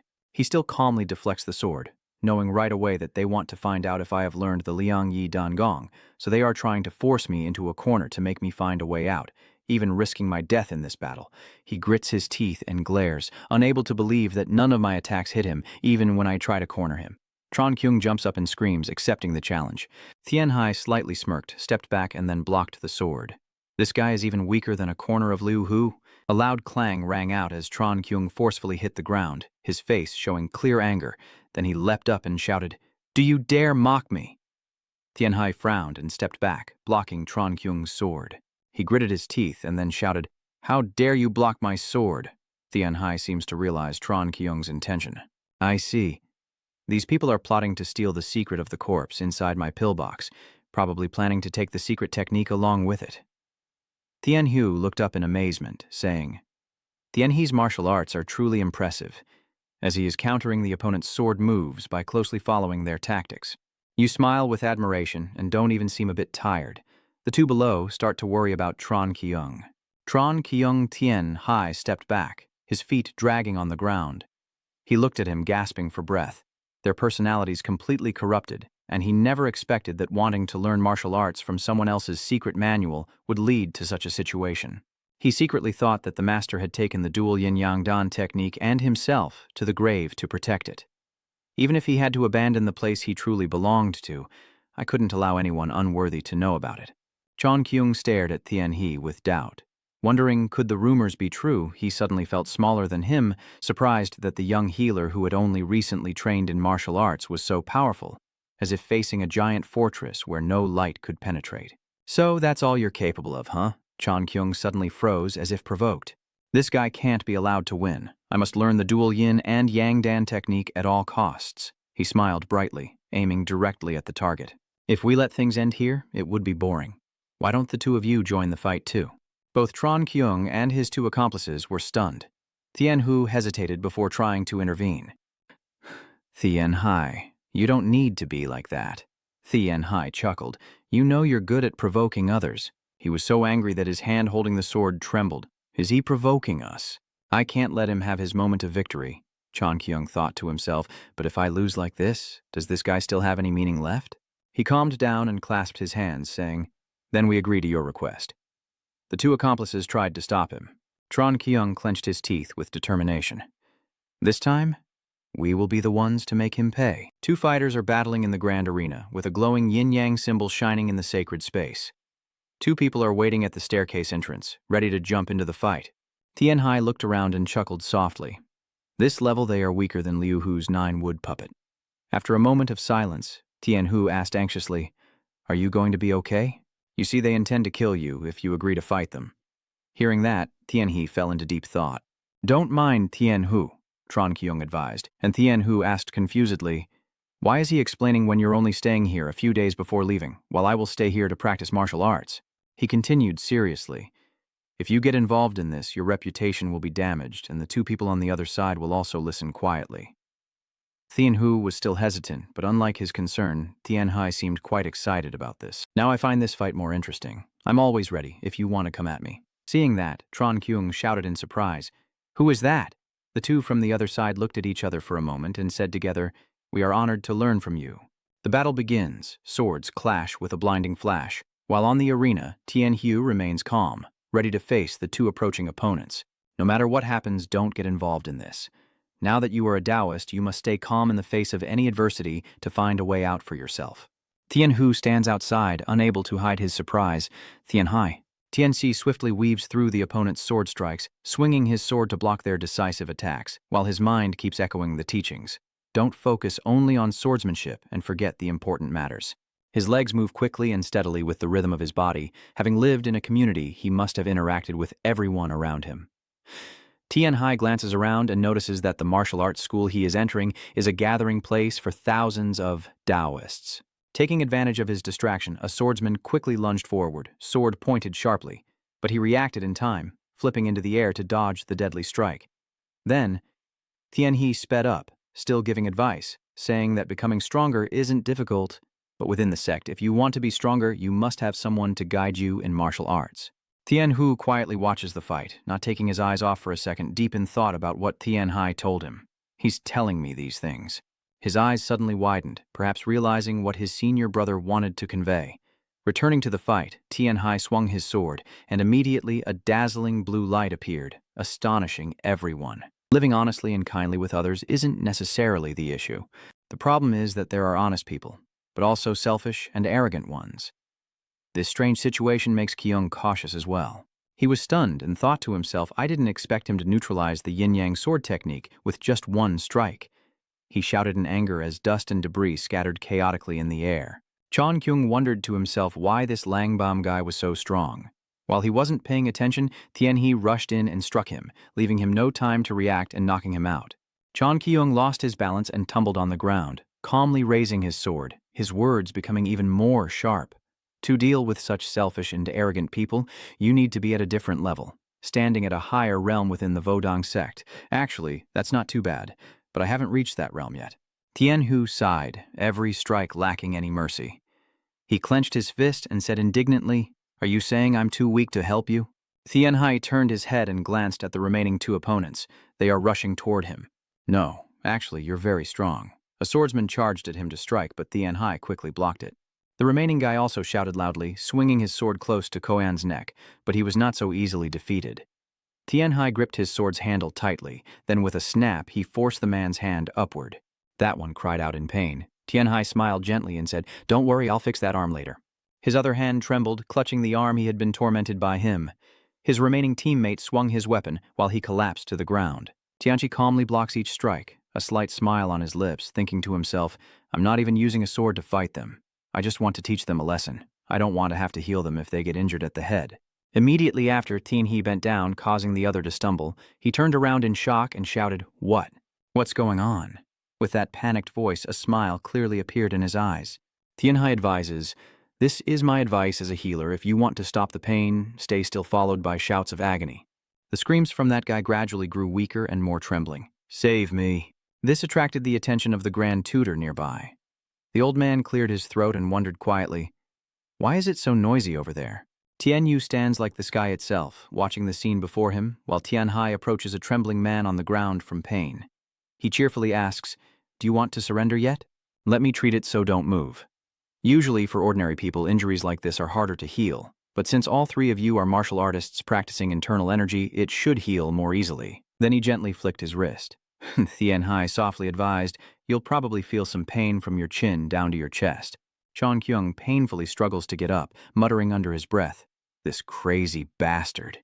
He slowly lifts his head to look at Tian Hai, thinking to himself, "Did he just break my joints and then bend them back into place?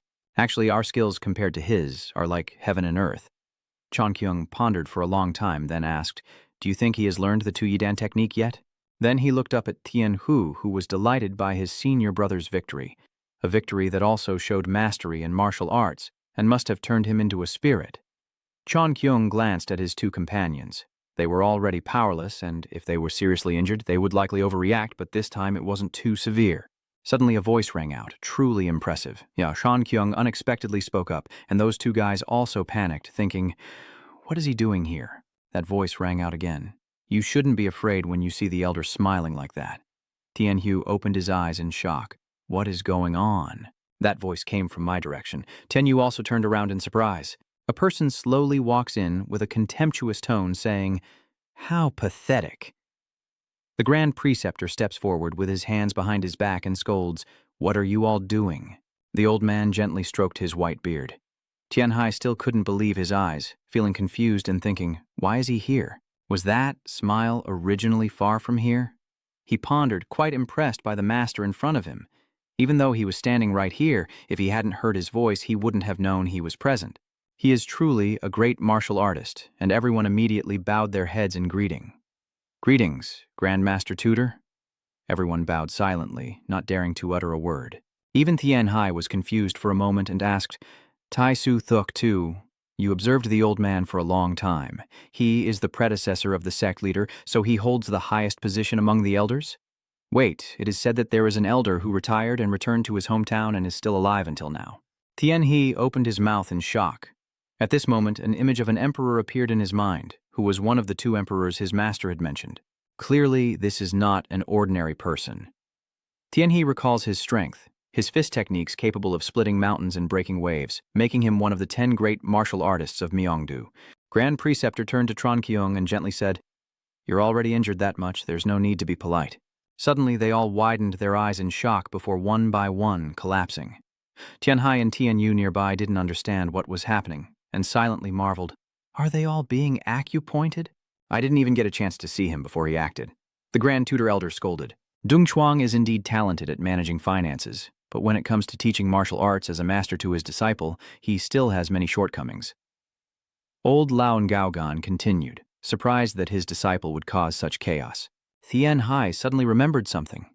That's right, this Taoist priest has never appeared in the novel I read, Divine Demon Heavenly Sovereign. Now he is standing face to face with this Grand Tutor, still surprised by the sudden appearance of the old man. It wasn't until Yai Ha Luan began his journey to wander the martial world from 5 to 8 years later that he made his first appearance. After a moment of silence, the old man slowly said, "That's how it is." The Grand Preceptor turned to Tian Hu and asked, "You say your name is Tian Hu?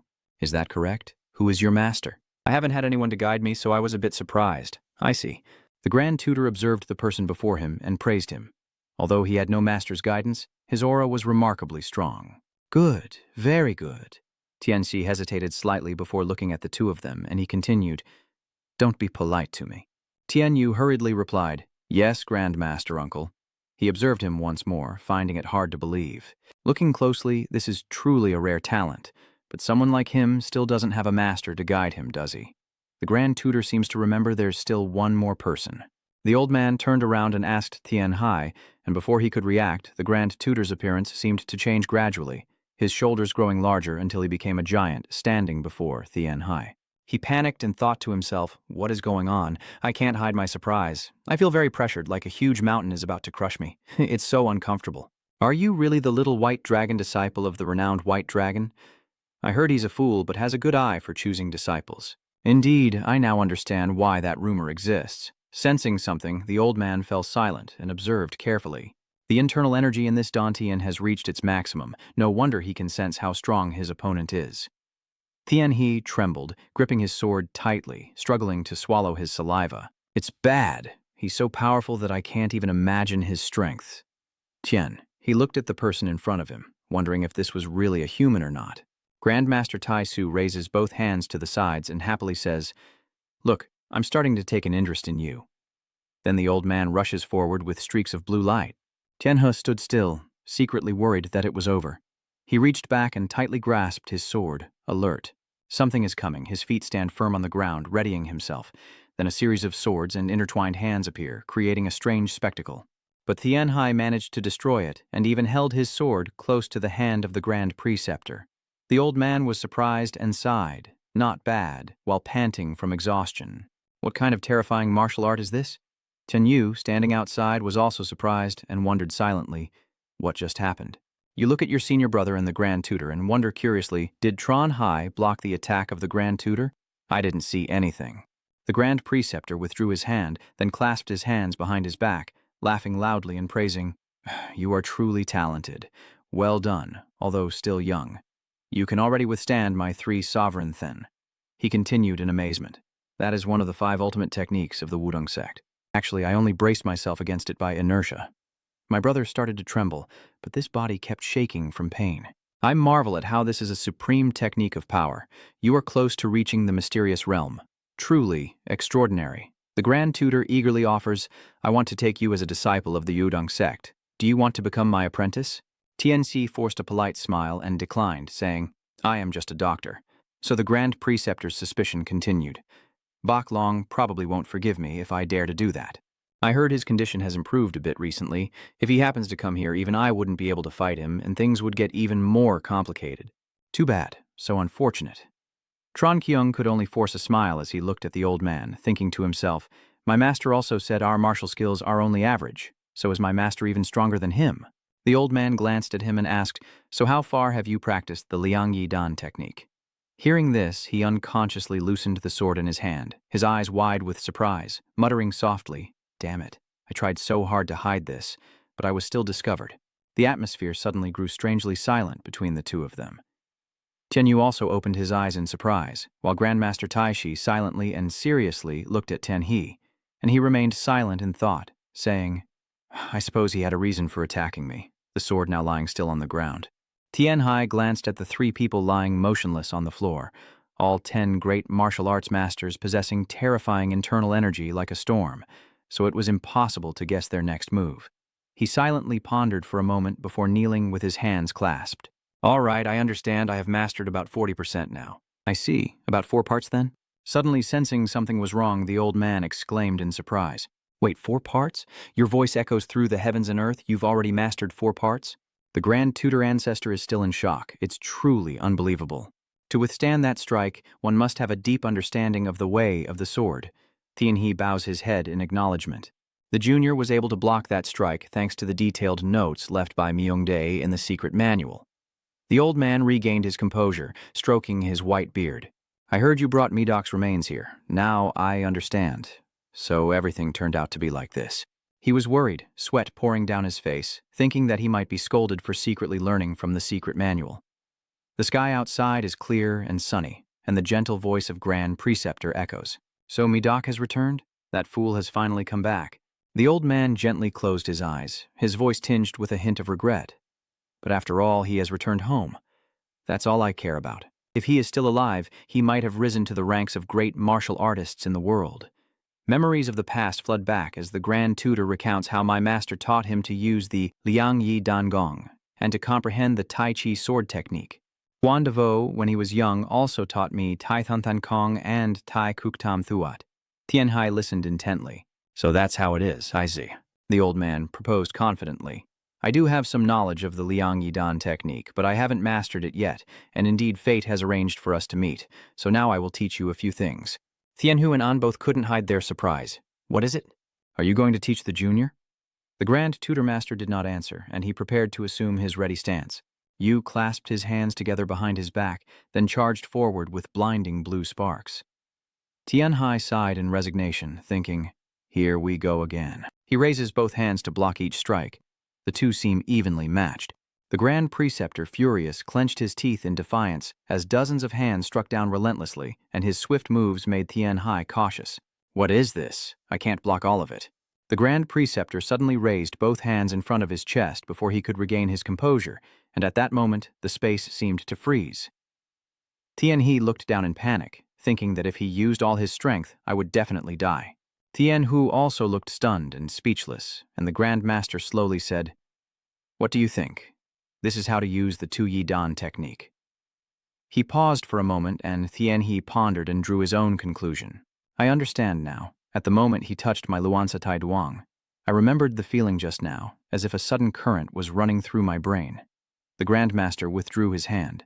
Tianhe's eyes widened as he looked down at his chest, exclaiming softly, feeling delighted and thinking to himself, "This feels like I've been enlightened.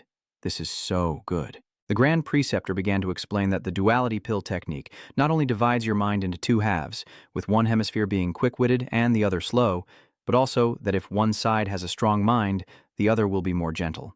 After each of the old man's words, he learned more and more new things. Each side has its own advantages, but there is always a pause. If you combine it with the yin-yang 5 elements, you might get used to it. Do you know what it is? Then the old man fell silent and looked at him seriously. Tianhe couldn't help but say anything, a thought suddenly flashing in his mind. Could it be that Tianhe would reply, "Tai Chi"? The Grand Preceptor nodded with satisfaction and continued, "Yes, Tai Chi is the origin of the dual yin and yang elixir technique. You must remember this well." Tianyu outside couldn't take his eyes off their conversation. He was amazed and thought, the Grand Master is teaching Tianhe. Tianyi remained silent, lost in thought, believing he had understood everything recorded in the secret manual, but it seemed that without a deep understanding of the Tao philosophy of the Wudang sect, he could not fully comprehend the dual yin-yang dan technique. Then he closed his eyes to reflect. The space returned to silence. The Grand Preceptor sighed. "That little brat," I just finished speaking, and he immediately sank into his subconscious in an instant.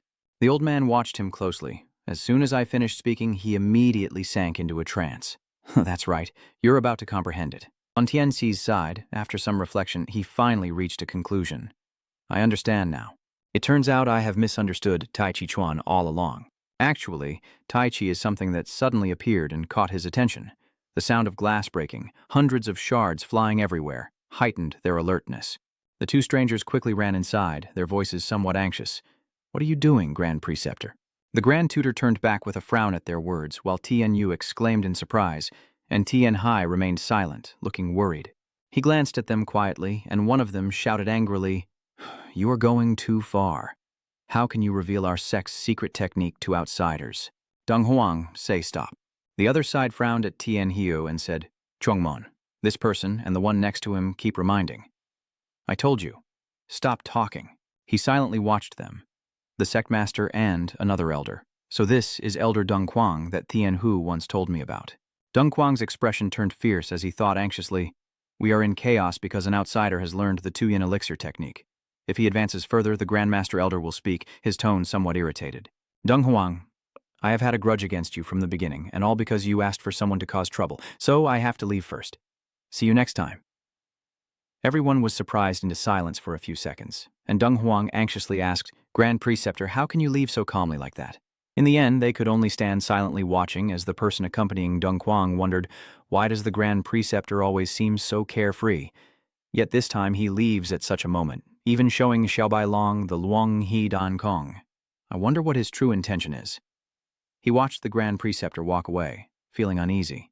"My disciple is here. I'm pretty sure Little White Dragon is leading the way now. If he's guiding him in secret, I might turn a blind eye, but now, with the bright sky and white sun like this, it's hard to deny responsibility." His face darkened as he tried to calm himself down. He will do whatever he wants, but his actions will not affect the Mount Tai sect. I believe he did that with good intentions. "Tu Bak Long, I apologize for the disrespectful actions of my men towards you. I heard they challenged you to a fight. Even though you are my guest and have traveled far to deliver the remains of the deceased here, they still dared to attack you." Tianhe remained calm, speaking softly. "Please don't say that. I am still nothing compared to you. I am the one who asked them to fight me, so please don't misunderstand them." The other person remained silent. He sighed. "Bak Long, no wonder that guy keeps praising this disciple. He doesn't notice the cold eyes sneaking glances at them." Tianhu also carefully observes the two, worried that things are becoming more complicated, hoping Tianhai won't get into too much trouble. "All right, I won't hold back anymore. We should go inside now. It's really inconvenient for both sides to keep talking outside like this. Tianhu's fear was growing. I heard that Emperor Quan's senses are very sharp, and it seems he has sensed something very special about Tianhai. Inside the room, the light from the lantern cast a glow on one corner of the wall because it is very good for the body. Soap has the effect of detoxification, helping the body stay almost perfectly clean, which doesn't sound very appealing. Beck A and Thien Hai sat at the table, chatting happily, and Beck A said, "If it were me, I would try adding perfume oil to the soap," Thien Hai asked in surprise. "Perfume oil?" Beck A nodded slightly. "Little White Dragon. I know you are talented and possess exceptional medical skills, but I think sometimes thinking outside the realm of medicine can be very beneficial. Sometimes a sense of responsibility can cause a person to overlook the full picture." He stared at her blankly, looking extremely confused. What is she talking about? Tianxi immediately asked, "Princess, could you please clarify your intention? I would be very grateful." Beck bowed his head, a look of contemplation flickering in his eyes. "It depends on a person's perception." Tianxi looked at her in surprise with a puzzled expression. "How does she perceive it?" Beck Ka slightly squinted. "That's right."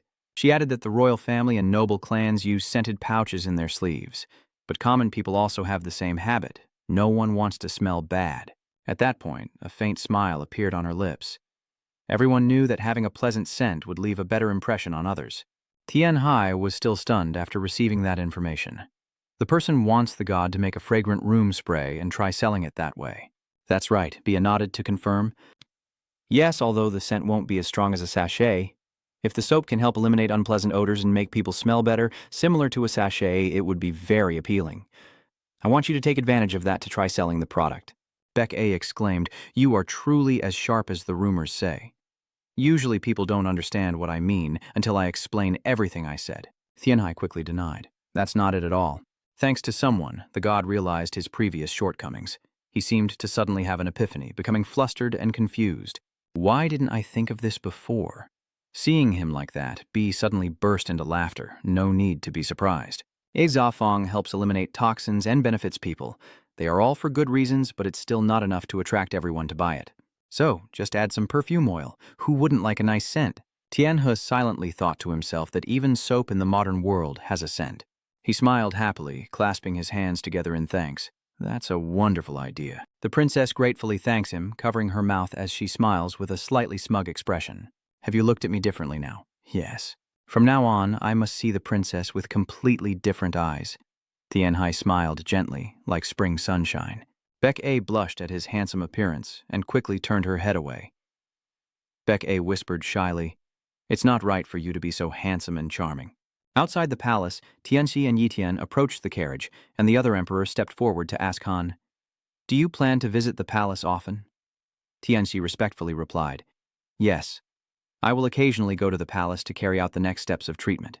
So, whenever you come here, I will come too." Chuha snorted softly, lifting her chin proudly. "That sounds really inconvenient." The other emperor helplessly looked at her and said, "So I can only do it when you permit. It's not my business." Tianhai watched the two of them smile with satisfaction. She complained, but in the end, she would still help her brother. It seems she has let go of the grudge over their mother's death. The prince has no idea about this. Through the mask, you can see the emperor's eyes filled with great joy. I wonder if guilt has prevented him from seeing that. Chuha still pretends to be indifferent, and even Prince Jay, who can read minds, cannot know what Princess Duha is thinking. The day when the twins can understand their older sister's feelings will never come. After a while, Tianhe bowed to take his leave, having nothing more to report. Chuha replied, "Yes, that's right. I have spoken with your master about the funds we will provide." Itin chuckled slyly. "Hi, you'll be very surprised if you hear this." "So, that's how it is?" Tianhai asked happily, thinking about the pile of gold and silver about to be in his hands, feeling incredibly pleased. "Once I receive the funds, I will evenly distribute them into business, soap, and a few other things. Although the Emperor and Princess Duha might get a bit tired handling it, I think the royal family is very generous. Thank you both very much. The bracelet on my wrist is a finely carved gold dragon. That bracelet is a very precious token, so remember to take good care of it." Tianhai nodded. "Yes, Your Highness." The Emperor showed no emotion and simply said, "I trust you." Tianhai's eyes flickered slightly, sweat unconsciously pouring down. Standing before the Emperor, she felt a heavy, oppressive aura, sensing the weight behind his words. After saying that, Tianxi and Yixian also got into the carriage and left. "It seems our farewell has dragged on a bit too long. You should set out early. The horse is also yawning because it has been waiting." Tianhai stepped onto the carriage and sat upright. Chuha and the Emperor still stood there, seeing them off. Remember to come back to the carriage where Yu Tian can finally smile freely. At last, we are returning home. That's right. Tianqi closed her eyes with a look of great anticipation. Behind, Chuha and the Emperor still stood there, watching the carriage disappear. The horse-drawn cart sped quickly along the trail. On the carriage, Tianhe suddenly calls out, "Master?" Wai Tian responds, "Hi, is there a problem?" "Happy birthday." Tianhe immediately took out a wooden box and handed it to Wai Tian. He received it with a big smile. "You remember my birthday, right?" Tianhai smiled casually. "I've been celebrating it whenever I had free time." "I see it." "Thank you, Hai. Master, please open it and take a look." He curiously opened the box in his hand because it was a gift I put a lot of thought into. Tianhai watched with an equally excited expression. Yitian held up the gloves and admired them. "The gloves are so beautiful, I see there's also carved jade. Did you do it all yourself?" I shyly nodded. "Yes, I want to carve it even more beautifully, just don't worry, I've done my best." Itn excitedly put it on her hand. "I really like it. It fits my hand perfectly." Seeing that, Tianhe also relaxed her mood. "I am very happy that my master likes it." Itn kept praising. "Of course, it's a gift from you to me. Does it suit me?" "Yes, it does." He looks down at his hand, his expression full of tenderness, as if from now on it will be his master's most precious treasure. A faint smile flickered in Tianhe's eyes as he watched his master happily with such a small gift. I should have given my master these kinds of things earlier instead of just tirelessly caring for other friends. "Master, I'm sorry." At Hochao Medical School, a scream echoed throughout the estate. "What do you mean? They cured cancer?" Someone stammered in response. "The situation is more accurate. The patient has passed the critical stage and needs intensive resuscitation along with more advanced treatments. He is not fully recovered yet." A tray was thrown forcefully to the ground, and the doctors there were so frightened that no one dared to speak. A man stands up and shouts, "So you're saying he's been cured?" Huachao Medical Hall, Chief Pharmacist Ma Tian Haichu, and I also heard that 2 places have refused our medical supplies. You think that's just a coincidence? There's definitely something unusual going on here. The doctor backed away in fear, but this might not necessarily be connected to the White Dragon Medical Hall. What about the clues left by the 3 merchants who bought large quantities of herbs? They might have even signed long-term contracts. The more angry he became, and besides, can't you see how many connections there are that led that medicine to Baklong Wai? The doctors just kept silent and listened. Tianchi Chu gritted his teeth. "Damn it, I know everything, but I have no proof." He can't accept thinking about the divine doctor. That difficult opponent Baklong makes my head hurt even more. He even struggled between becoming a divine doctor or an evil person. But since he grew older and his health declined, he just screams inside his house and doesn't care about the world around him. Tianhe Chu sat down blankly, as if he wanted to take a step back and observe the world from afar. He clenched his hand tightly on the table, feeling truly strange. The puzzled doctors looked at him, and Tianhe Chu added, "He is absolutely not someone who seeks fame, profit, or money. Our Y sect can take anything from them, from the princess's palace, the royal family, noble families, even well-known merchants. His expression is full of confusion. Even when we do that, he doesn't complain. I'm not sure if he has no desires or if he's just simply stupid anymore." Tianhe Chu frowned, a hint of cruelty flashing in his eyes. But could it be that because he just recovered and took on a new disciple, he's trying to reclaim what's his? He keeps wondering what he's scheming about. After hearing you, it seems like something is about to happen. Tianhe Chu thought of the records and added, "And also, he has been unusually silent. Usually that fool would boast about his disciple in all the medical journals, but now there's nothing at all." A cautious doctor asked. Maybe before he finished speaking, Tianhe Chu interrupted. "Yes, it's possible it's one of the 2 cases." His face looked extremely serious. "Maybe the patient is a prince more noble than we thought, so they must be cautious, or perhaps they are plotting against our doctor. They were all terrified. This is really bad. What should we do now? We must prepare for all possible scenarios." Tianchi Chu leans on his hand, appearing contemplative. "We have only lost 2 sources of medicinal supplies so far. Hoa Chu Wai is not that weak, so we don't need to worry yet." He suddenly slammed his hand down on the table. "But we still need to inform the immortal alchemist about this." Everyone fell silent, not daring to make a sound. Tianji Chu pursed her lips, looking like she was planning something. "I will handle this myself." The morning in the palace is more bustling than usual. A court doctor makes a loud announcement to the patients outside, bringing in those with serious injuries. "Is it my turn yet?" Inside, the other doctors hurriedly called out, "This patient needs urgent treatment." Tianhai thought to himself that after a few months in the palace, he was returning to his original work as a secluded doctor. He softly told the patient, "You can now eat normally again." Is that person really that happy? The discussion inside the house grew louder, summarizing, while you were searching for the spiritual medicine, did you find this? Tianxi says, yes, please review Chapter 3, Section 1, Tianxi's Will. Tianxi. The gossiping voices of the people there echoed loudly and softly. What kind of person is this? All right, if everyone checks this part out, what's going on here? This kid must have a mental issue. I heard he's Bok Longwai's disciple. Maybe that's why he's crazy. He ignored them and continued to introduce. That's right. Here it is. The location is recorded very carefully in this document, but strangely I can easily understand the content presented by him. A loud shout echoed, "How can we trust you? Nothing has been confirmed to prove this is the truth." Yes, then we will have to explore the area ourselves. Is there any senior who wants to personally explore that place? He silently observes the surroundings. A middle-aged man nearby raised his hand, and Tian He happily said, "Ah, someone is here. Someone who's tired of listening to your speech. What kind of explanation is this?" He looked at the notebook in front of him, annoyed and thinking to himself, he never recounted all the discoveries when he found Your Excellency's corpse and the 2 Yuan Dan technique. He even showed no fear, standing before the elders of the righteous sect to prove his innocence, frowning as he wondered if he already knew about the turmoil that the Wudong sect was going through. Tian Hai remembered Lu Ho's angry face and thought, I will kill you if you dare ask me to prepare this pile again. He smiled to himself. The report I asked the chief steward to prepare has already proven its effectiveness. This perfect speech I've prepared so carefully will be hard for them to find any flaws in. Tian Hai looked at Deng Quang and Deng Hun, both with innocent expressions. Because this involves the remains of an elder and the secret of dual doubts, things could turn bloody if a mistake happens. So, to be sure, I need to make them have no more doubts. He begins to speak. It seems the seniors have all understood the junior, so the junior will move on to the next part. If anyone has questions, please don't hesitate to ask the junior. Someone's hand clenched the paper tightly, frustration simmering inside. What is this healer doing? I heard there are many crazy people in White Spirit sect, but I didn't expect him to be this crazy. His cold eyes fixed sharply on Tianxi, wondering what this young kid's real intention was as his voice continued evenly. The remains of the deceased have been cremated using the 5-element internal pill from Bailin sect. He added, the elders can review the deceased's will in Chapter 5, page 1. Everyone was extremely shocked. The will? Is there another case like this? Someone clenched the paper tightly in their hand, grinding their teeth as if unable to believe what they were seeing. The crowd shouted in disbelief. Is this really true? Deng Hun was also a bit curious, took the paper to see what was written, then his eyes widened in surprise. The contents of that paper are, first, my body must be cremated and returned to the Wudong faction. Second, whoever finds my body will have full rights to keep all my remaining belongings. 3.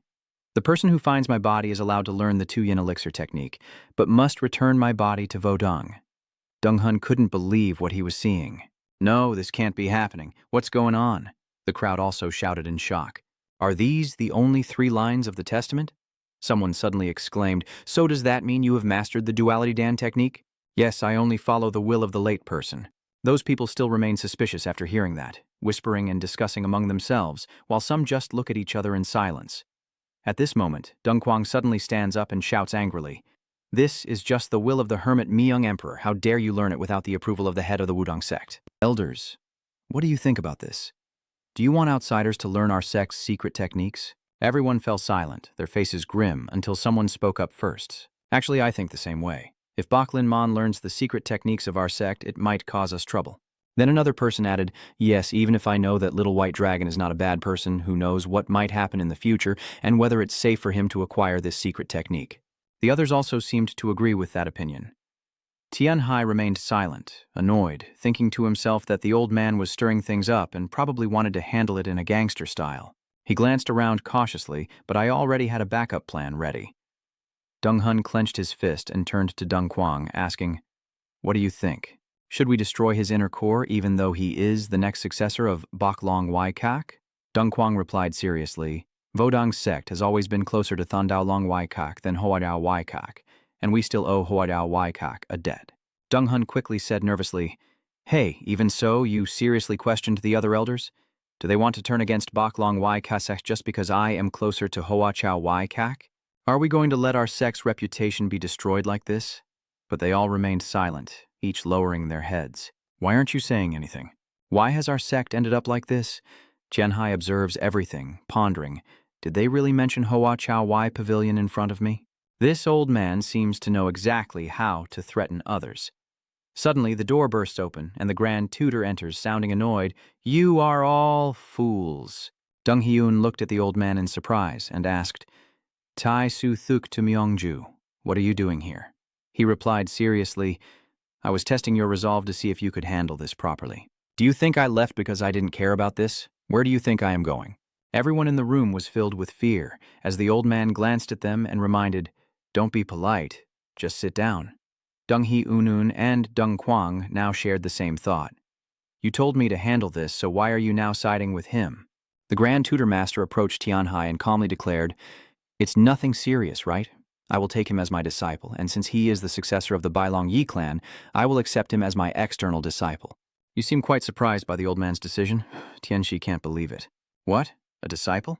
The whole room was stunned. Deng Haiyun stood up quickly and asked, "What are you talking about?" Tianhe also wondered how he could have done this and refused, saying, "I don't think you should do this." Grand Preceptor frowns and strokes his beard as he replies, "This isn't the first time this has happened in the history of Wu. It has occurred 5 times before." He continues firmly, "If Bai Long Wai has any objections, tell him to come here and find me. That young brat owes me a favor, so he wouldn't dare say anything." He's still a bit hesitant. But noticing something, Tianhai asked in surprise, "Does my junior master owe you a favor?" The Grand Tutor looked straight into his eyes and said, "Has that guy not told you?" Then the old man recounted everything. That I was the one who saved his life a few times when he was young, and that I was the one who pressured the martial world to erase the bloodline of Bai Lin sect with Than Long Bang. Tian He listened intently. "Is there something else?" "My master has never mentioned your past, and at the same time I think about the childhood images when I was with my master. I always thought there was a reason for keeping it to oneself, so I never asked." Deng Hai Unan stood to the side, arms crossed, watching. A white-haired man ponders deeply. "Grandmaster Myungju Vo is the emperor, and even though I am the head of the sect, I cannot go against his wishes. I'm sure you have your reasons for this." Deng Hai Unan stood up straight and declared boldly, "In that case, I allow this to continue." Elder Myongju Deng Kwang shouted angrily at the head disciple, but he only bowed his head silently, while the Grand Tutor Elder smiled at Tian He, making him feel a chill down his spine. "You can't believe what's happening right now. I have become your disciple even though I still haven't intended to do so. What is going on here?" The Grand Tutor looks at the two of them and advises, "Even so, he will be considered a common successor, so don't treat him badly." The old man's face was grim, his voice somewhat displeased, "Especially with you, Deng Kwang. I've told you many times, the only reason I let you stay quiet is because Ming asked me to." He turned away. "I've finished what I needed to say, now I take my leave." Deng Huang was angry from behind, but couldn't do anything. Tian Hie sensed something was wrong, and worriedly thought, if they let him leave like this. The Grand Tutor slowly stepped out to the door, and inside the room, people were whispering and murmuring. Is his talent so great that even the throne must take notice? The successor of the clan, what did he see in that kid to make such a bold decision?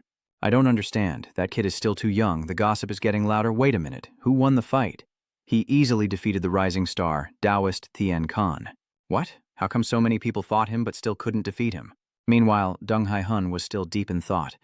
"How can I clear this chaos? Why did the heavenly court make my life miserable by appointing me as the leader of this sect? These tangled thoughts keep circling. I am not even capable enough to be the sect leader. Why would the head of the sect allow such chaos? Why did Vuong Kuyen do this? Does he think the elders are a joke? This is not something we can ignore. First, the outer disciples remain outsiders, but now that you have become the sole heir of the emperor's power, I will grant you the Taithon sacred pill."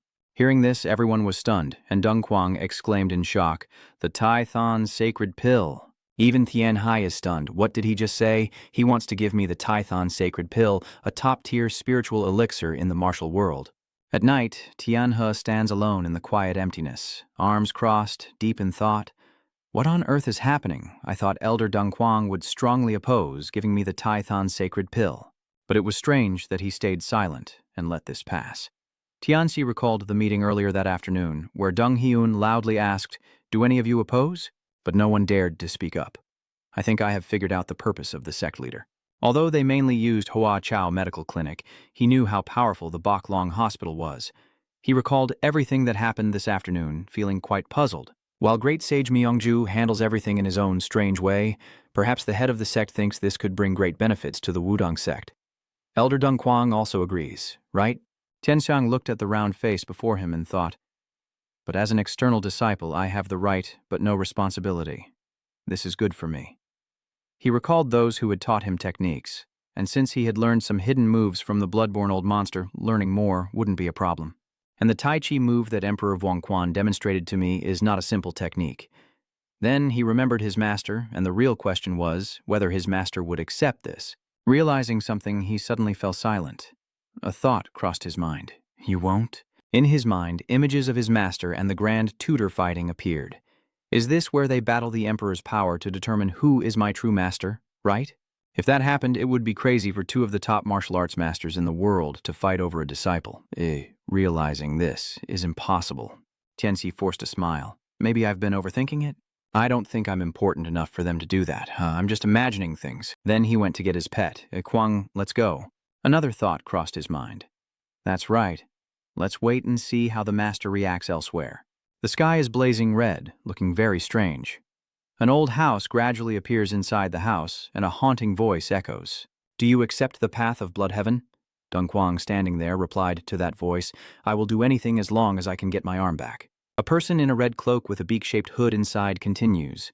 No matter how talented Huyet Tian is, once you accept, there's no turning back. Are you ready to give up? I accept. I hope Huyet Tian's path will be with you. Then only emptiness remained before Dong Quang, and he wondered, he has disappeared.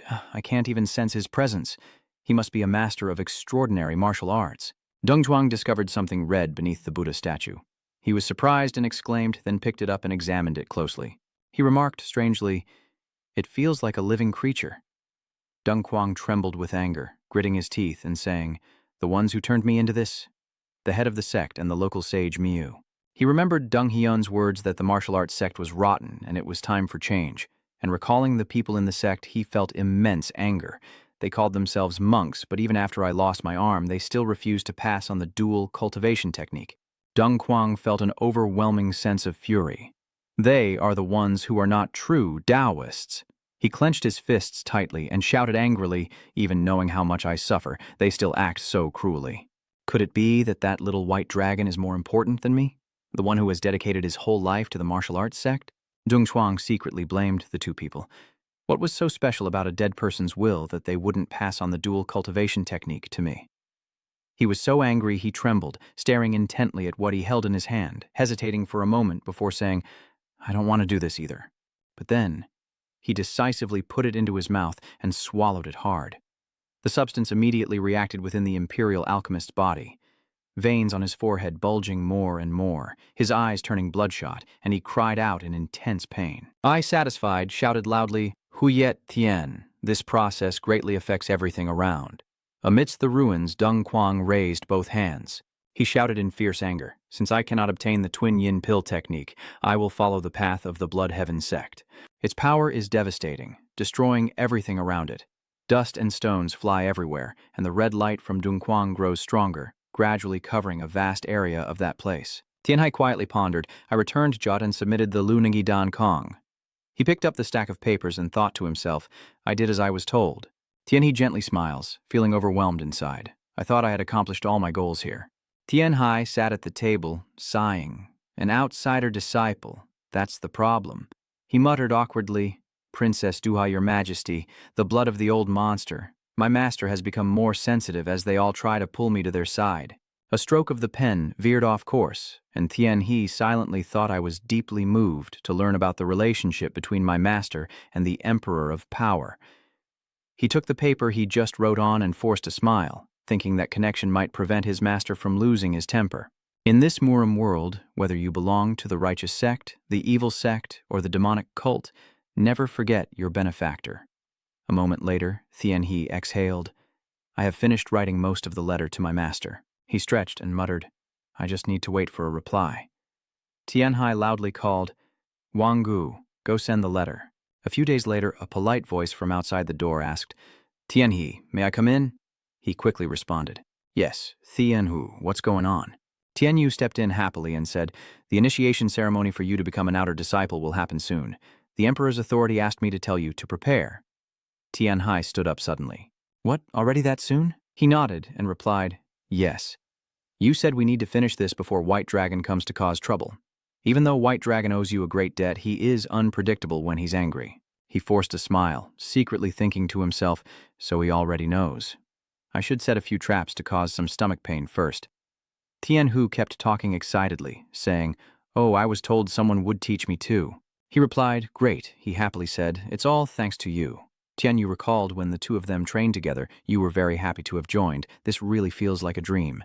Regarding the joint succession, if I return, they won't kick you out of the direct disciple position, right?"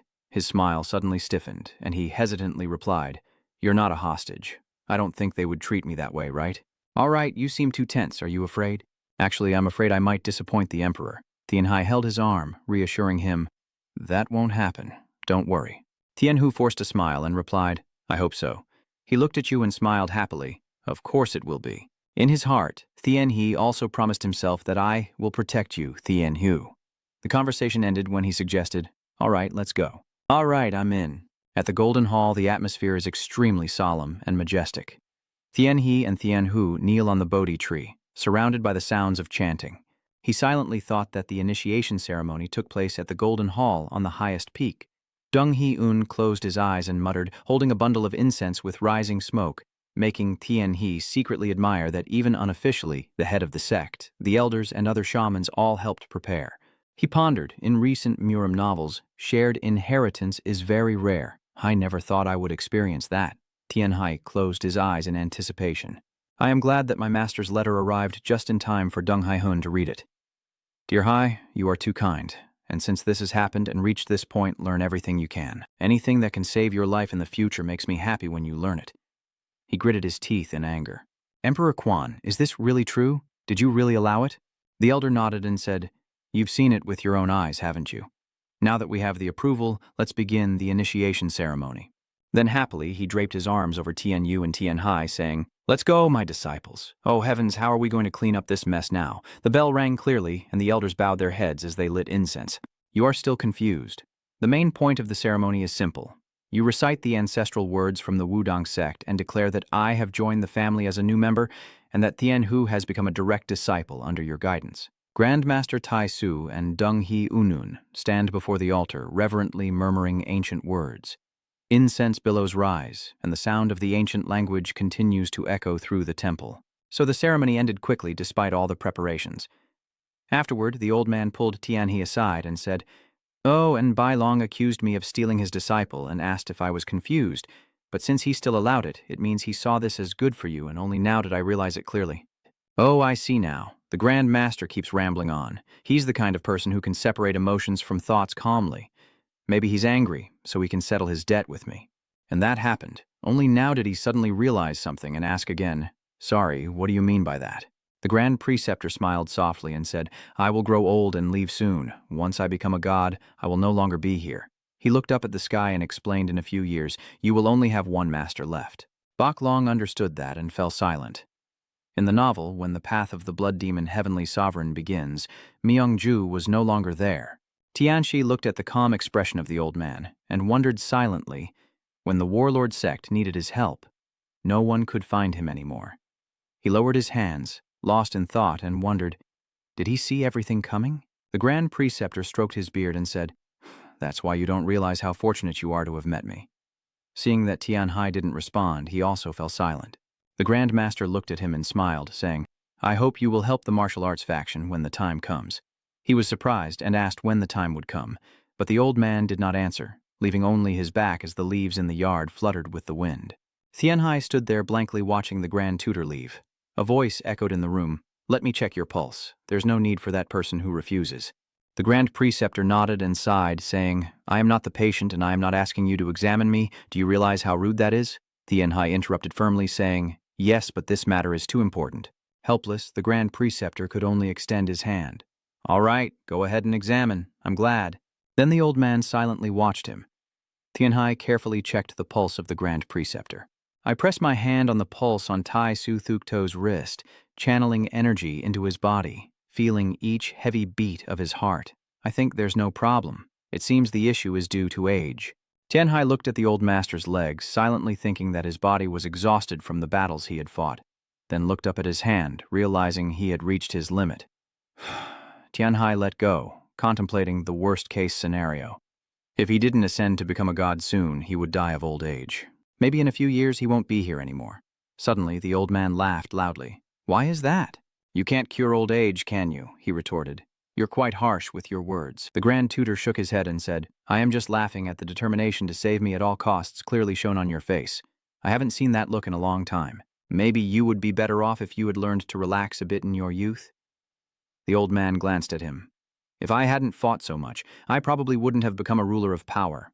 The Grand Master recalls his youth and says, "Martial arts require risking your life to train. If you don't take risks, you can't master it.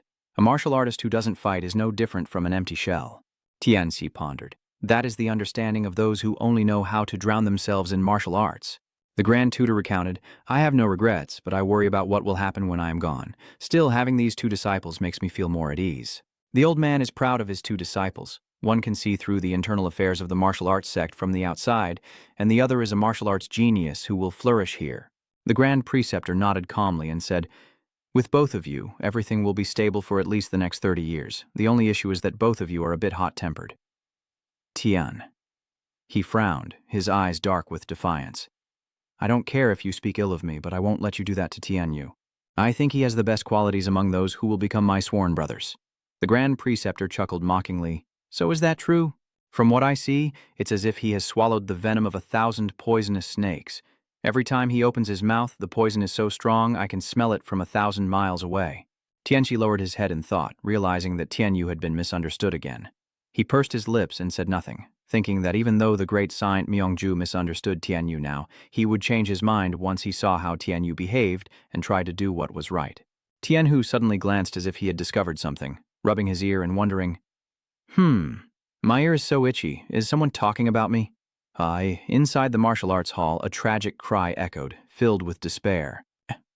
"What is this?" The Grand Preceptor calmly explained. "I will teach you in the way I was taught. How you grasp this lesson is up to you." The training hall returned to silence. Tianhai forced a smile, but then the old voice echoed from behind.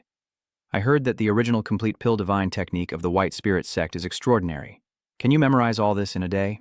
He stiffened and turned around, frowning as he said, "I'm not confident I can do that." The Grand Preceptor laughed heartily and calmly said, "You're not like other promising martial artists your age. That's why I like you." The old man grasped both their shoulders, encouraging them to do their best. Whether they are external disciples or direct disciples, everyone joining the martial sect must learn these things. If you can't memorize it before nightfall, the bell will ring. Taisu Thukto's eyes brightened and became firm. Tian Hu and Tian He could only smile awkwardly. Long Trung thought to himself, "So he's really serious." Both replied, "Yes, master." The old man suddenly interrupted, "Oh, and you don't need to call me master." The Grand Tutor explained, "Although circumstances have made us co-heirs, I do not see you as my disciple, and you do not need to see me as your master." Surprised, he asked again, "Then how should I address you?" The old man pondered for a moment and then said, "I don't like being called the sovereign of power or the sovereign of the Taiji."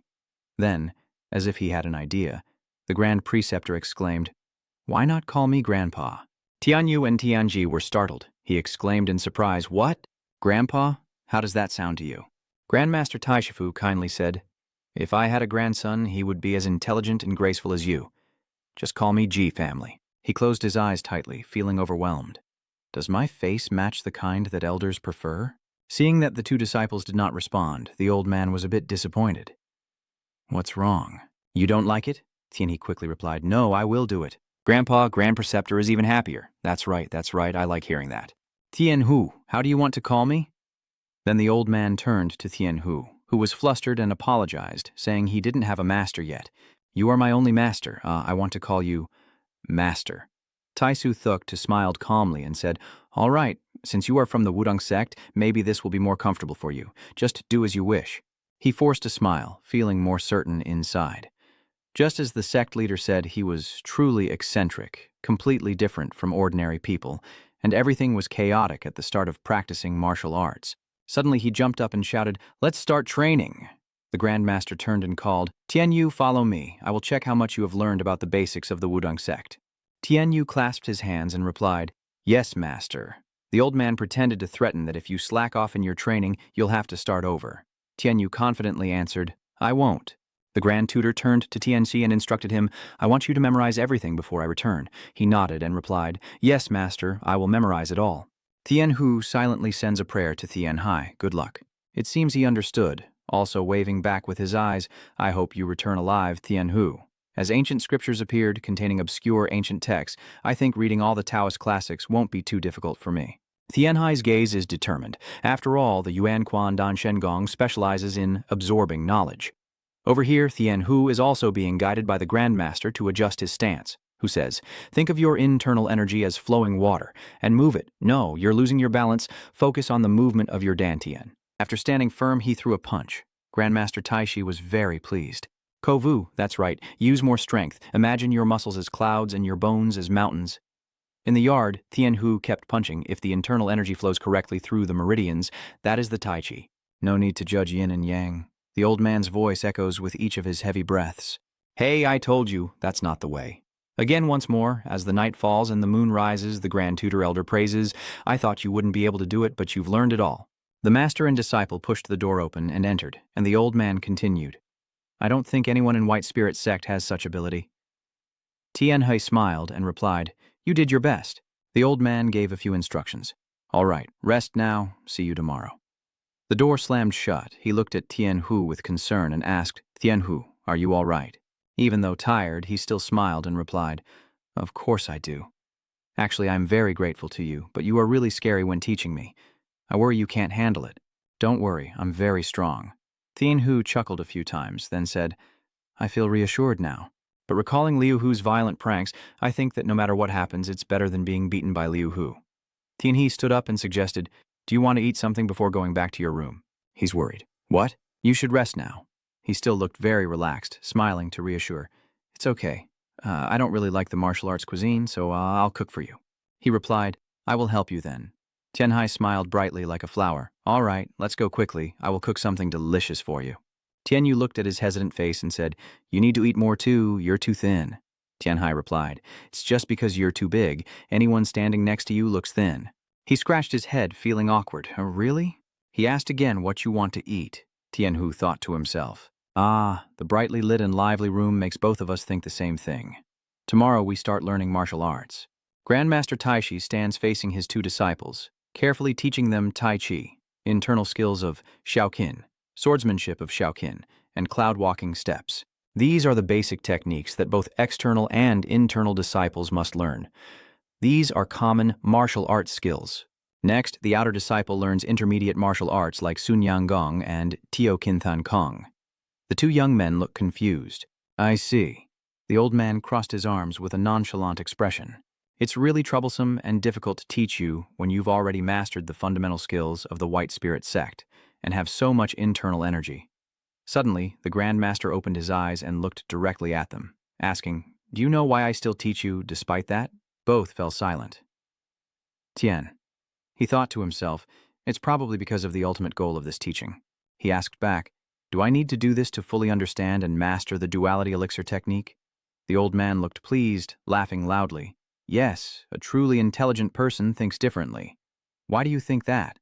It's because if we think of martial arts knowledge as a tree, the Luong Nhi Dan Kong is like its fruit. The tree must be rooted deeply so we can understand what kind of fruit it will bear. Even if you learn what I teach now, it won't significantly improve your martial arts, but it will help you master the duality elixir technique. It's hard to imagine how much Luong He Dan Kong can help in surgery because it allows us to think multiple thoughts at once. The Grand Preceptor casually turned away and said, But you don't seem as happy as martial artists usually are. Tianchi honestly replied, Oh, because I am thinking of how to treat the patient. Hearing this, the old man was stunned. What? I can't believe you're planning to use the duality elixir technique to treat others? You truly were born to be a healer, he said with a shy smile. Grand Preceptor said, I still don't understand how someone like you became the joint heir. Never mind, from now on you'll watch the performance, so pay attention. The old master called Tian Yu. Tian Yu clasped his hands and said, Yes, master. The old master ordered, Start the performance. He clenched his fist and stepped forward. Tian Hu began to perform the moves he had learned. Tianxi stood to the side, eager. I really look forward to seeing Tian Hu's Tai Chi Quan. He closed his eyes, recalling the yin and yang movements like water as Tian Hu's hand rises, Powerful moves are performed one after another, drawing the yin and yang of the Tai Chi and moving forward like the elixir field, creating harmony and balance within the person. The slower it is, the longer it lasts. He couldn't help but marvel inwardly. Wow, that's amazing. Watching Tian Yu's decisive movements, Tian Hai quickly realizes that based on the principle of capturing momentum, Tian Yu's techniques start from there, but are graceful and skillful. Tian Yu's Tai Chi Quan is performing very differently from what we usually see. Due to resistance, he applies the momentum capture technique, combining yin and yang. That is Tai Chi. But he quickly realized that something was not right. But something is strange. These strikes look like they can't tear apart even a leaf. So why is it so mesmerizing? The old ancestor constantly praises Tian Hu. You have improved a lot, the boy happily replied. I'm glad I can remember your advice and reflect on it. He was praised so much that he didn't know how to respond and could only scratch his head. Very impressive. Inside the old master's heart, he kept marveling that indeed Tian Hu had improved a bit. Suddenly he turned around and asked, "Do you think you can keep up?" Tianji was caught off guard and looked very confused, stammering as he pointed to himself. "Do I follow the Tai Chi secret technique?" Elder Uncle nodded and said, "That's right, you can use the entire divine pill technique for every move from start to finish. So why keep sneaking around and avoiding doing it? Pretending to be naive is useless." It turns out the old man already knew that Tian Hai possessed extraordinary strength, and your attempt to hide it was futile in his eyes. Uncle quickly pushed you to practice. All right, take your position and start. Tian Hai still seems worried, so Tran hesitates to ask again for reassurance. "If I do something wrong, will my grandfather scold me?" The old man chuckled and replied, "Of course, that's how you learn. Plus, I am a pretty strict teacher, so you need to be mentally prepared." Tian Yu on the side thought that the master seemed a bit reckless. He was forcing a smile on the outside while sweating profusely inside, silently thinking to himself, "This is bad. I wonder if he can do it after just one look." Tianxi has no choice but to give up and sigh. "Yeah, I'm used to intense training now, and I recall every move that Tian Hu made. After seeing Tian Hu's move, I remembered something." Tian Hai started practicing, running forward quickly. "Yes, I will start right away. Take a deep breath to calm down and then perform the martial stance based on the techniques you remember from what Tian Hu just did. He has accepted me as a disciple. He will learn to endure things like this." Yet this move surprised both of them. Tian Hu was flustered, his stance completely opposite to mine. The old master was also surprised. "What?" So it turns out Tianchi did everything wrong. The old master, helpless, could only patiently instruct, "Watch how I do it first. If you don't do well, I'll scold you." But despite the strange martial moves, you seemed to seamlessly integrate each technique. These are the Tai Chi ultimate skills I have never seen before. He doesn't follow the original Tianyu exactly, but adds his own flexible and creative touches, with some moves missing and new ones added. Still, his footwork and attacks are smooth and flowing like water. This made Tian Hu truly amazed and impressed, thinking about how he could absorb the principles of the Tai Chi ultimate technique and use it in his own style. Tian Hu's hands and feet moved swiftly and gracefully with the wind, without stiffness or awkwardness, and his way of using energy was completely different. Old Master whispered to Tian Hu, "Tian Hu, what do you see there?"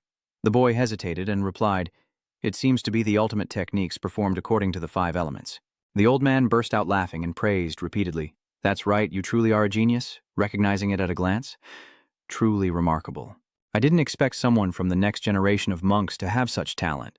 Tian Hu said modestly, "You're too kind." However, the old man kept praising me endlessly, just with a simple gesture that no one else could immediately recognize as a Tai Chi ultimate skill using the 5 elements. Even the sect leader took a long time to figure it out, but you could guess it by intuition. He can only accept those compliments, and I am very grateful for his kind words. Suddenly, the old man shook his head proudly and said, "That's not really what you think, but you're just flattering me. Such things are necessary sometimes." He continued, "To survive in this decaying martial sect, you need to know how to speak like that." The old master's reaction also made Tian Hu feel a bit dizzy.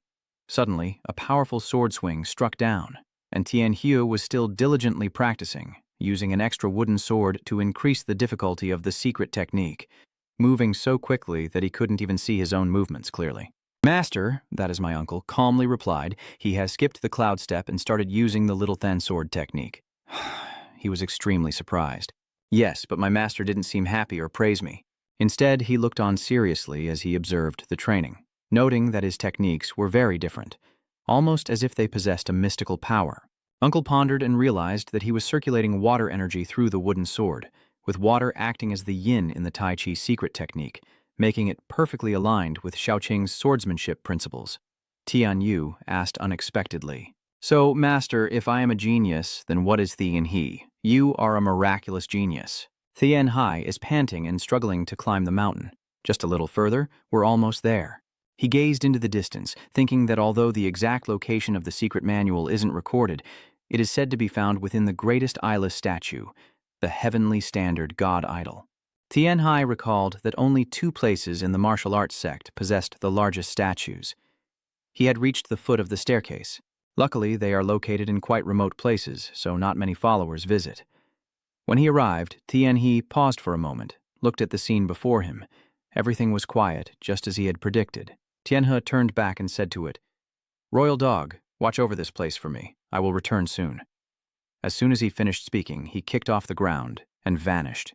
Tian He flew away, thinking that as long as there weren't many people around, he could take it. After a while, he entered a room where Tian Hai couldn't help but marvel, and it was an ancient statue. He quickly bows with his hands clasped in front of him, his eyes tightly closed, and thanks him. As for the secret technique, the eyes of the statue seemed to narrow. He started to step forward and climb onto the statue. There, Tian He was searching for something. He is still struggling to find the novel that says it is behind the statue's head. Tian Hai gropes all over the statue, constantly reaching out but finding nothing. Tian Hai was puzzled because he couldn't feel anything, but it must be in this area. Suddenly, his hand touched something, and I could sense it. Tian He, hanging from the statue's shoulder, finally pulls out something, having found it at last. He clenches it tightly in his hand, takes it out, and examines it carefully. Tian Hai's face now shows a look of surprise. He has climbed down, holding the object and thinking to himself, "Even though I know there's a hidden secret manual here, the novel never mentioned what it is." Tian Hai looked at it in his hand, but unexpectedly it was the enlightenment of the Tai Chi sword path. He pondered deeply, knowing this is one of the strongest sword techniques, and it ranks among the top powerful divine arts. Tian Hai pursed his lips tightly, only remnants remaining after it was burned in the novel. He recalled that the martial arts sect was in its worst decline due to the revelation of the heavenly Tao by Dorn, a mysterious strategist who betrayed the sect and joined the heavenly demon sect. The traitorous strategist who set fire to Mount Wudang also burned countless halls and temples, with flames and screams filling every place. An old man crawled out of the fire, at which point the sect leader discovered the remnants of the secret manual near the head of the primordial heavenly sovereign statue. The sect leader shouted loudly, "This is the final result," and looked at the burning paper, tears streaming down his face. Although the ancient sage had arranged a plan to save the Wudang sect when facing danger, it was too much even for us now. "What should we do now?" he shouted. "How could a Taoist priest burn down Wudang Mountain, which is like our parents? The flames, like monsters, are slowly swallowing the rows of houses." The paper in the headmaster's hand disappears. He sat among the sea of flames, looking up at the sky and crying out, "It's absurd for a Taoist from the Wudang sect to dare to burn down Mount Wudang." Returning to the present, Tian He slowly reads the secret manual. No wonder the burned manual was the enlightened Tai Chi sword path. No wonder he spat blood. He closed his eyes and smiled. "With this, I can prevent bloodshed and death." Tian He glanced at the words inside, then fell silent for a moment. In the end, he said calmly, "Then we will take it." Outside, the sky is clear with warm sunlight. Tian Hai and Huangsu continue on. What should we do now? Should I destroy it by fire? He closed his eyes, frowned, and recalled on all the trouble that arose just because I learned the energy cultivation technique. "All right, let's pretend this secret manual never existed."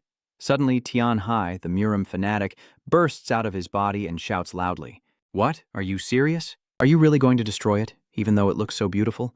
This is the true enlightenment of the Tai Chi sword path." The boy pouts, "If you destroy it, you'll really regret it." Tian Hai looked at the secret manual and thought to himself, "Yes, destroying it would be an overreaction, wouldn't it?" He considered everyone's reactions, noting how luxurious it looked and that the martial arts sect might discover it. Tian Hai smiled softly without saying anything, then he continued on his way. "All right, since it belongs to the martial arts sect, let's return it to them."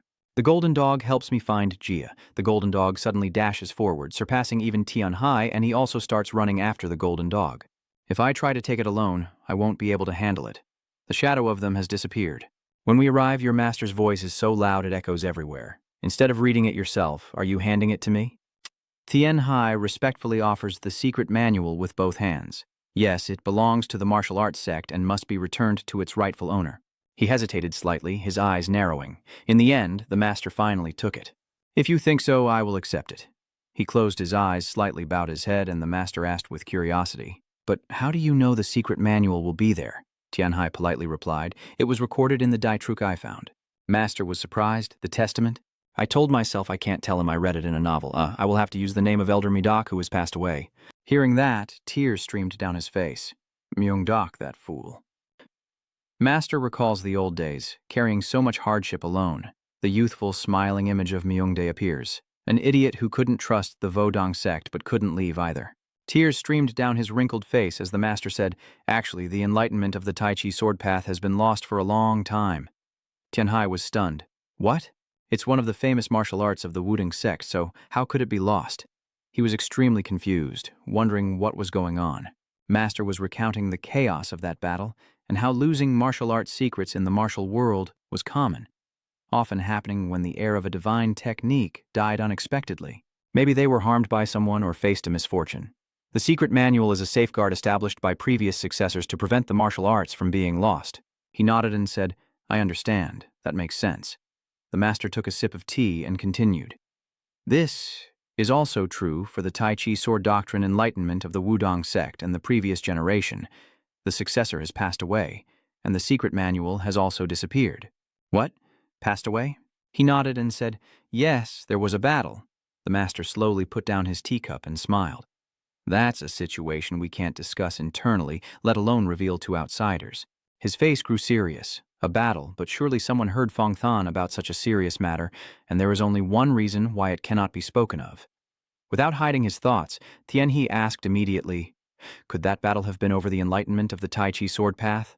My master remained silent, which only made me think that it was definitely an internal conflict within the Wudong sect. In the end, he confirmed that many were willing to do anything to obtain the duality elixir, and the same thing happened with the enlightenment of the Tai Chi sword path. Master reminisced about that time, noting that the nature and characteristics of our sect's martial arts can be very different, making it difficult to teach others, which is bad news for fallen monks. Tian. He listened and silently thought to himself, "I understand now." He continued, saying that the voice seemed to echo throughout their entire city. They had given up wealth and abandoned their previous lives just for martial arts. They have dedicated everything to the Wudong sect. If they were told they could only learn the Tai Chi ultimate skill, do you think they would accept it? Moreover, anyone can learn the Tai Chi secret technique, and it does not risk leading to madness. Below the martial arts hall, the children are practicing martial arts enthusiastically, and the master's voice still echoes. Of course, the martial arts I have taught you are a different matter. If those who lack the talent and character try to force themselves to learn, it will only destroy their body and mind. There is a martial arts teacher standing and observing his students very seriously to protect them. Tien Hai nods and says, "Yes, I understand." Outside the door, the sect leaders are talking among themselves, and inside he responds. However, most people will find it hard to accept that. Because that means even if they give everything to join the Wudong sect, there will still be a limit to what they can achieve here, especially since they cannot do anything to surpass the one who has mastered the dual nature's elixir technique. The steaming cups of tea. The old master was right. Master hesitated, a problem that the Wudong sect has faced for a long time. He fell silent for a moment before continuing. An unresolved issue remains between the Nungi Dan technique and the enlightenment of the Tai Chi sword path. We might not even be able to make them realize that whether it's inner strength or spirit, they will all be hurt the moment they face their own limits. Tien Hai also agrees with that. Yes, that is truly a difficult problem. The master crossed his arms and asked, "Do you think Tai Chi is gentle? Is it as harmonious and peaceful as a parent's embrace?" He hesitates slightly. "I'm not sure anymore," he explained in a deep voice. Tai Chi is fierce and mighty. The images of the two extremes shining brightly appear only when people do not truly understand it, or when they have a body capable of controlling its immense power. Then it can be called gentle. Tien Hai quietly sips his tea. "I understand now." His thoughts kept circling in his mind because he was strong enough to earn the nickname Mu, Emperor of Power. Surely he knew the true form of Tai Chi. Still, he also looked very tired. The master took the secret manual from the table, but the manual had disappeared. He picked it up with a relaxed expression, truly relieved to see it was safe, perhaps to help the martial arts sect in times of crisis. The master closed his eyes, his brow slightly furrowed. He remembers the image of Mu O Si when he was young. Yes, it must be used at the right moment to protect the martial arts sect once again. Myungdok already knew that. The steaming hot cup of tea still emitted gentle wisps of white smoke. The secret manual was lifted into the air, he thought to himself, the final piece fitting into place. The image of the fire that year came to mind, consuming everything. The master's voice echoed. The enlightenment of the Tai Chi sword path only appeared after it was destroyed, leading to the death of the sect's head due to illness. That is because it represents the dark side of the Wudong sect alongside its original nature. Still, he couldn't bear to give up the Wudong sect. He wondered, I've never understood why good people always leave in a hurry. In the end, only useless people like me don't understand our situation and get left behind. Maybe that's why they hurriedly looked at that scene. Tianhe chuckled softly, then cried again. Master, holding the secret manual in his hands, tearfully said, Myungdae, you fool. How long do you plan to keep me alive before returning this to us? He silently looked at him. Returning this to the martial arts faction was the right decision. The master thought to himself, Tianhu, I have done all I could. He remembered that although the emperor's power said that a person's character would be considered to decide if they could learn the enlightened Tai Chi sword path, he was sure Tianhu could be a viable candidate. Elsewhere, amidst the rays of light, if he learned the enlightened Tai Chi sword path, he could become the strongest among the righteous. I will lead you, Tianhu. Let's go. The sunset is gradually descending, dyeing the sky with a fiery red. The two of them still sat inside, their voices echoing, truly surprising how profound its meaning is. The master stood up and read each word on the secret scroll. I know that the king's power can understand it. I can read but cannot comprehend it. Suddenly Tianhu spoke up, I understand. He also spoke immediately afterward. Finally, Tai Chi is me. The master's eyes gradually narrowed. The ancient sages said that humans are a miniature universe. Suddenly a blue light emitted, growing brighter and brighter. Those blue rays are dancing across the lines of the secret manual and suddenly shine more brightly around the master. Tianhai was stunned, opening her mouth in surprise. Huh? Wait a minute, could it be? Master seems to be absorbing that light. It's truly unbelievable. Yin and yang energies swirling around him form a Tai Chi symbol. Suddenly, Tianhai's eyes widen as the image of his venerable master sitting between two Tai Chi lights appears. He has achieved enlightenment. After everything was complete, he said, I have made some progress, thank you. He looked at him seriously and wondered if this time there would be no body transformation, but his grandfather's eyes looked clearer and more mysterious than before. Tian. He asked, do you think you have reached the profound realm yet? My master chuckled and shook his head, saying, I'm not there yet. I still need a bit more training. I can get there after a little more practice. I praise him from the bottom of my heart. That's amazing, Tianhai thought to himself with a smile. My master also said he's very close to reaching the mysterious realm. Maybe he's on par with the Emperor of Power. The image of the two appears, with him still lost in thought, looking at how his master is so strong despite being young. Surely a genius. Suddenly, he places his hand on the table, and the Tai Chi sword Tao enlightenment begins, as the master confidently says, I will teach you. Tianxi replied softly, I understand, let me do it. But suddenly he realized something. Even though you're just an outer disciple, a conversation echoes in the study room. You've already learned the Liang Dan technique, so why pretend to be humble now? Why not try learning the 3 strikes of the Supreme Canon as well? What? But I think the other Taoists of the Wudong sect won't be pleased with that. The Grand Tutor replied, the way that can be spoken of is not the constant way. If they envy you, it means they have strayed from the true path. Tianhai quickly interrupted, so the sages are also human? This can't be avoided, right? Grand Preceptor, do you want me to make you look like a shameless person? The old man shouted loudly. Do you want me to chase away the one who brought the Tuyi Dan technique and the Tai Chi sword Tao here for enlightenment? If I do that, I will never be able to face Mideosi again. Hearing this, Tianhai immediately understood. Oh, I see. He must miss Mideosi a lot. Grandmaster Patriarch continued. Moreover, I already know what kind of person you are, so tell the truth. Have you memorized every step? Facing the determined attitude of the old man, Tianhe could only helplessly think to himself, I know I can't hide my true intentions anymore. Then he quickly explained, I just want to study the basic concepts of martial arts because I am learning the Tai Diet Tien sword technique. The Grandmaster hurriedly placed his hand on his shoulder and continued, Yes, that's why we should follow my advice. Although the Tai Diet Tien sword technique is also a divine skill compared to our Tai Kuk sword enlightenment, it's just child's play. After listening to the old man for a while, Tianhai could only helplessly respond. All right then, I won't teach you, but I will help you understand its concept. How about it? This made Tianhe feel quite surprised. What? Seeing the Grand Preceptor standing beside him, he couldn't help but think to himself, that's also a good idea. But can I apply the concepts of the Tai Chi Sword Path Enlightenment to the Tai A Death Immortal Sword technique? As I think of his sword training, his figure immediately appears. The combination of the dual yin-yang elixir technique and the primordial spirit pill technique has achieved the best results so far. After some thought, Tianqi suddenly sighed and bowed his head to say, I will rely on Grandpa. However, I won't learn the 3 classics of Taikin. I don't think I can bear the consequences if I do. That surprised the Grand Tutor ancestor a bit, and he replied, You're really unusual. Normally everyone would crave to learn more. All right, do that. Instead of studying the 3 classics of Taikin, can I make a request? The Grand Tutor looked a bit suspicious. What is the request? Tian Hai remained silent for a long time before replying, Please take care of Tian Hu. Hearing this, the Grand Tutor was stunned for a moment before quickly speaking up. Are you choosing to take care of your brother instead of studying the 3 classics and the Tai Kich? I truly cherish him. Tian He respectfully bowed and replied, He has gone through many hardships. I hope from now on he only experiences the good things in life. Grand Preceptor, don't worry, there's a reason I took him as my disciple. The old man continued, I plan to teach him everything I know, like the Emperor's power.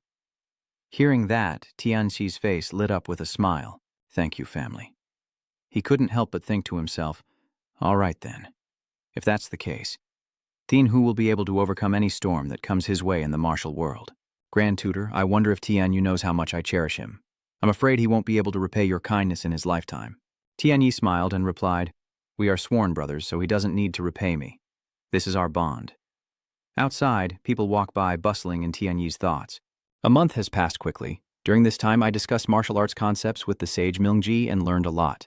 Although I haven't reached the level of evolution, I have been able to refine all my martial arts and harmonize them. During that time, Tian He trained diligently, with powerful currents of energy clashing and colliding. While training, Tian He was thinking that my dual yin-yang dan technique had improved greatly, to the point where I could now control both energies smoothly. Under Tian Hai's powerful strikes, Tian Hu quickly spoke up. Tian Hai, please be gentler. My sword is about to break, and Tian Hai continued attacking while calmly replying. Sorry, I got too excited and didn't realize this. Tian Hu clenched his teeth and firmly said, It's my turn now. Tian Hai was a bit surprised by the situation, but immediately after, Tian Hu quickly launched an attack, leaving him unable to counter. Tianqi excitedly exclaimed, truly powerful, as the 2 swords clashed non-stop while fighting and thinking at the same time. Now I understand why the supreme skill of the Tai Chi sword path is one of the 5 strongest divine techniques. The essence of the Tai Chi sword path enlightenment is ultimate defense, using the concept of leading and redirecting all attacks. The sound of constant clashes echoed as Tian Hai stepped back to defend, then attacked while continuing his thoughts, forming a yin-yang pattern and even redirecting all forces. His strike carried immense power, heading straight ahead. Under this power, Tian Hu was a bit surprised. He couldn't help but be stunned and puzzled, thinking to himself that all his attacks were ineffective. Yet he never expected his brother could execute it so perfectly. He truly is a genius. The Grand Master at this moment is standing nearby watching their sword fight with a focused gaze. Slightly impressed, both of them have learned more than ordinary people. They are indeed my disciples. The sunset falls, painting the sky in fiery red. The Grand Master demonstrates swordsmanship for his 2 disciples. He was fully focused on demonstrating his swordsmanship, glancing at Tian Hai while secretly marveling. Truly astonishing. The skillful strikes are delivered, and watching the swirling energy from the Grand Master, he is filled with doubt. Is this the ultimate essence of the supreme Tai Chi sword path enlightenment? The Grand Master's serious expression and the sword aura he unleashes seem capable of affecting the very space itself. It seems Tian Yu has realized it too and hurriedly asked, Tian Hai, did you see that? It feels like the air is being distorted. Oh my God, how could that possibly happen? Tian Hai quickly replied. Yeah, me too. The entire space was warped by the strike from the Grand Master ancestor. The old man calmly said, when the principles of yin and yang come into contact with the wei, I can use the 3 kills of the Tai Jing to reshape nature. However, even I find it difficult to fully accomplish this. Now I understand why it was lost. Tianxi secretly wondered if Tian Yu, who had become much stronger over the past month, truly knew how skilled he was at reading and sensing energy. Based on what I see, it seems that the enlightenment of the Tai Chi Sword Dao is only for those who have reached the mystical realm. Hearing this, the Grand Tutor was a bit surprised. Bao, keep going. When the air distorts, you can sense the flow of energy. The energy one possesses and the principles that allow control of that energy. If either of these two factors is lacking, you will not be able to control yin and yang and therefore cannot manipulate the Tai Chi. After hearing this, Tai Su Thuk Tu explained, "You are right. My master said that to reach the mysterious realm beyond the evolutionary stage, one must first attain the ultimate martial spirit." Hearing this, Tian He became a bit curious and skeptical. "The ultimate martial mind," the Grand Master replied. "Yes. Core energy is accumulated through breathing and circulated through the meridians, then transmitted to other parts of the body for use. If someone reaches the mystic realm, they can use their mind to break and kill with just their will." Tianxi couldn't help but be amazed when he heard that, secretly thinking that every martial artist has dreamed of achieving that at least once in their life. The Grand Master continued speaking, "But when reaching the mysterious realm, that is something one can attain naturally. There is also a level where one can control core energy with the mind, which is called martial mind, the ultimate martial mind," and Tianhai interrupts. "This means that the ultimate martial mind is an evolved version of the mind sword." Grandmaster Ancestor replied, "Yes, the enlightenment of the Grand Realm Sword. Tao is a martial art that uses the martial mind as its foundation, which is why the air can be distorted." This made Tianhai very interested. Being able to kill with just the mind is already very new to me, yet they use the mind sword as a foundation to create a sword technique. That's why I can't understand it. Even though I have memorized it, I remain deep in my thoughts. In the novel, the only people who use mental martial arts are Wai Haluan, the final boss he defeated, and the strongest among the 10 great masters of the martial world, one of the 3 supreme beings. I never thought I would witness and learn about the ultimate mental martial arts here. I couldn't help but smile with excitement. Damn it, I'm becoming enchanted by the martial arts of this world. A week later, Tianxi and Tianyu were so absorbed in training that they were drenched in sweat lying on the floor. Tianhu asked with curiosity, "You truly are talented, able to bend space like our master. Isn't that an extraordinary peak skill?" Tianhai replied, "It's still early. Compared to our master or the old master, I still have a long way to go." At this point, he silently thought that he could no longer compare to the heavenly demon. Tianyu spoke up, saying that after mastering the Yangyi divine skill and Tai Chi Hui sword, although limited, it seemed they could be achieved. Just faint clues, and understanding that became their own results. Truly an astonishing realm. Usually, if you haven't reached the mysterious realm, you wouldn't even dare to try, right? Tianhai tightly grips his sword and replies, "Yes." His thoughts also arose from that moment. The swordsmanship of Deep Void Realm, even as a sword, is enough to make people embrace it and cry. Tianyu couldn't help but ask curiously, "So why do you seem to have just taken a step forward?" Tianhai explained simply, "The higher you climb, the more you see there's always a higher place," which made Tianyu a bit stunned. Tianhai said nothing more, only smiling at him. Tianhu continued, "You're really terrifying. With internal energy, accelerated thinking, superior skills, in the realm of the super top, I'm afraid no one can match you." Tianhai calmly said, "Killing people is not in my nature. Controlling quickly is the best strategy." "Why do you look more like a righteous cultivator than my brother?" Tianhai quickly explained. "I said I wouldn't kill, not that I would spare." As soon as I finished speaking, his gaze suddenly darkened. The image of an unorthodox person appears in his mind, looking terrifying and dangerous along with his thoughts. Although he doesn't want to stain his hands with blood, sometimes to save thousands, he must kill an unorthodox person. At this moment, Tianhe quickly sat up and said, "By the way, it's almost time." Tianhu, panting from exhaustion, replied, "That's right. The messenger has arrived." Tianhe fell silent for a long time. Then Tianhu spoke again, making the space feel a bit somber. "The day you set out, many people gathered outside the city to see you off. The Grand Preceptor smiled and said farewell. See you again." They were not bothered at all, on the contrary, they smiled happily. Tianxi also smiled gently, while the little dog glanced after the fluttering yellow butterfly. On the way, Tianyu couldn't help but wonder. "Tenyu, are you going to join the Dragon Phoenix Society?" Tenhai replied, having already decided, and with the master's approval, he should be able to participate. Tianhu said, "If you go, I will also sign up." Of course, signing up doesn't guarantee I can go, but maybe I will. Upon hearing that, Tianhe was a bit surprised. "Really?" "Yes, Wu is organizing a martial arts tournament within the sect, and if you reach the top 3, you can participate in the Long Fengchai Society." Hearing this, Tianhe thought to himself that reaching the top 3 was easy, then quickly said, "I also plan to go with my master to the Long Fengchi Hoi, since I'm not afraid of anyone at my age anymore." This surprised Tianhu a bit. You suddenly agreeing like this probably means there will be a lot of troublemakers in the martial world." Tianhai was full of suspicion. wondering why you would pick a doctor to cause trouble. Bak Lin Wai Fairy boasting about her disciples to the point that it hurts. The reputation of the martial world's top figures is no joke. Don't you know? That's right, you don't know. This was something only you didn't know about. Just how much did you boast about? Tianhu reminded him as he walked. Anyway, Bai Ling Yizhen no longer aspires to martial arts. You won't go into battle, so it should end peacefully, Tianhai replied with a smile.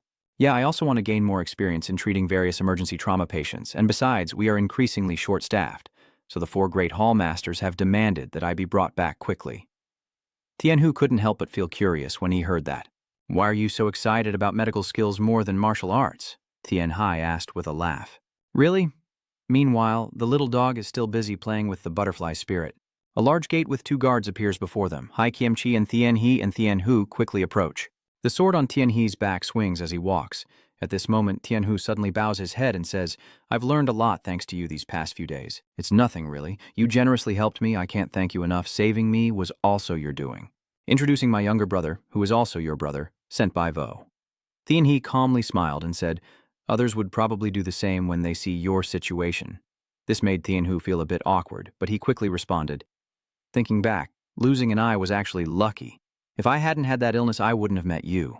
Now my body is almost as big as yours, and the scar from that day has almost disappeared. Yes, you've grown up and become handsome. Tianhu is even more grateful now thanks to you pulling him up back then. Tianhai smiled reassuringly and said, You've just had bad luck these past few years. From now on, everything will go well. He couldn't help but remind him to keep his cheerful appearance like now. Tianhu let him hold him in silence for a moment before smiling and saying, Yes, see you again at the Long Phoenix Society. Tianhai replied, Yes, take care. Next time I will send you a bigger scarf and the letter will come more often. Tianhu also quickly said goodbye and then left. Yes, may you travel safely. Immediately, they each went their separate ways. Tianhu couldn't help but stare intently at Tianhai. Tianhai also turned his head, smiling at him before parting ways. Over in another place, the lively and bustling atmosphere filled the space as they greeted each other enthusiastically. Let's go. It's cheap. So cheap you can take it home. Come and take a look, miss. See this. The voices kept talking non-stop. Hey, I told you not to haggle anymore. Let's go somewhere else. Tenhai smiled to himself while holding the food. Q Luong and Kobo. Tuhat have already bought. We need to buy some goat milk for the broth. As soon as he saw the fiery red sky, he was a bit panicked. Damn, it's almost evening. Then he quickly reminded his dog, Huang Chao, to hurry up. The 2 of them walked together along the main road. They didn't notice the shadow passing by the brightly lit inn. Tianxi lay on the bed, pondering whether he should pick some unharvested medicinal herbs from Yitian Mountain now. It would be good to send them some internal energy training, since Tianhu and Shima Hian are still weak. As he thought about this, he suddenly hoped that Mengvo's current mission wouldn't be compromised. The images of Tianhu and Grandmaster Thuk suddenly appeared in his mind along with his thoughts. This old man has also gained enlightenment and taken on more disciples, so he will be more attached to the mortal world. Luckily, he can delay his time further, and the outcome will clearly be different from the novel. Thinking of this, Tianhai suddenly yawned, feeling very sleepy, time to go to bed. He couldn't help but wish his dog good night. Good boy, Huang Kao. Close your eyes and get ready to sleep. However, before I could even close my eyes, I detected a sound. My eyes immediately widened as a loud shock from the building echoed through. Tianhai quickly got up and shouted, What's wrong, Huang Kao? Strange noises are coming from outside the window, and through the space, Tianhai can sense it, full of doubt. What's going on? It's too noisy outside. He looked outside and saw a group of people shouting in panic. Fire! Fire! Wudong Mountain is burning. This is a big problem. I have a friend who just entered the temple. Wake everyone up quickly and go up the mountain to see. The fire is unusual. Tianhai also focused in one direction with a bewildered expression. His eyes suddenly widened as he saw the blazing flames across the horizon ahead, and Tianhai was more stunned than ever. Damn it, what is happening?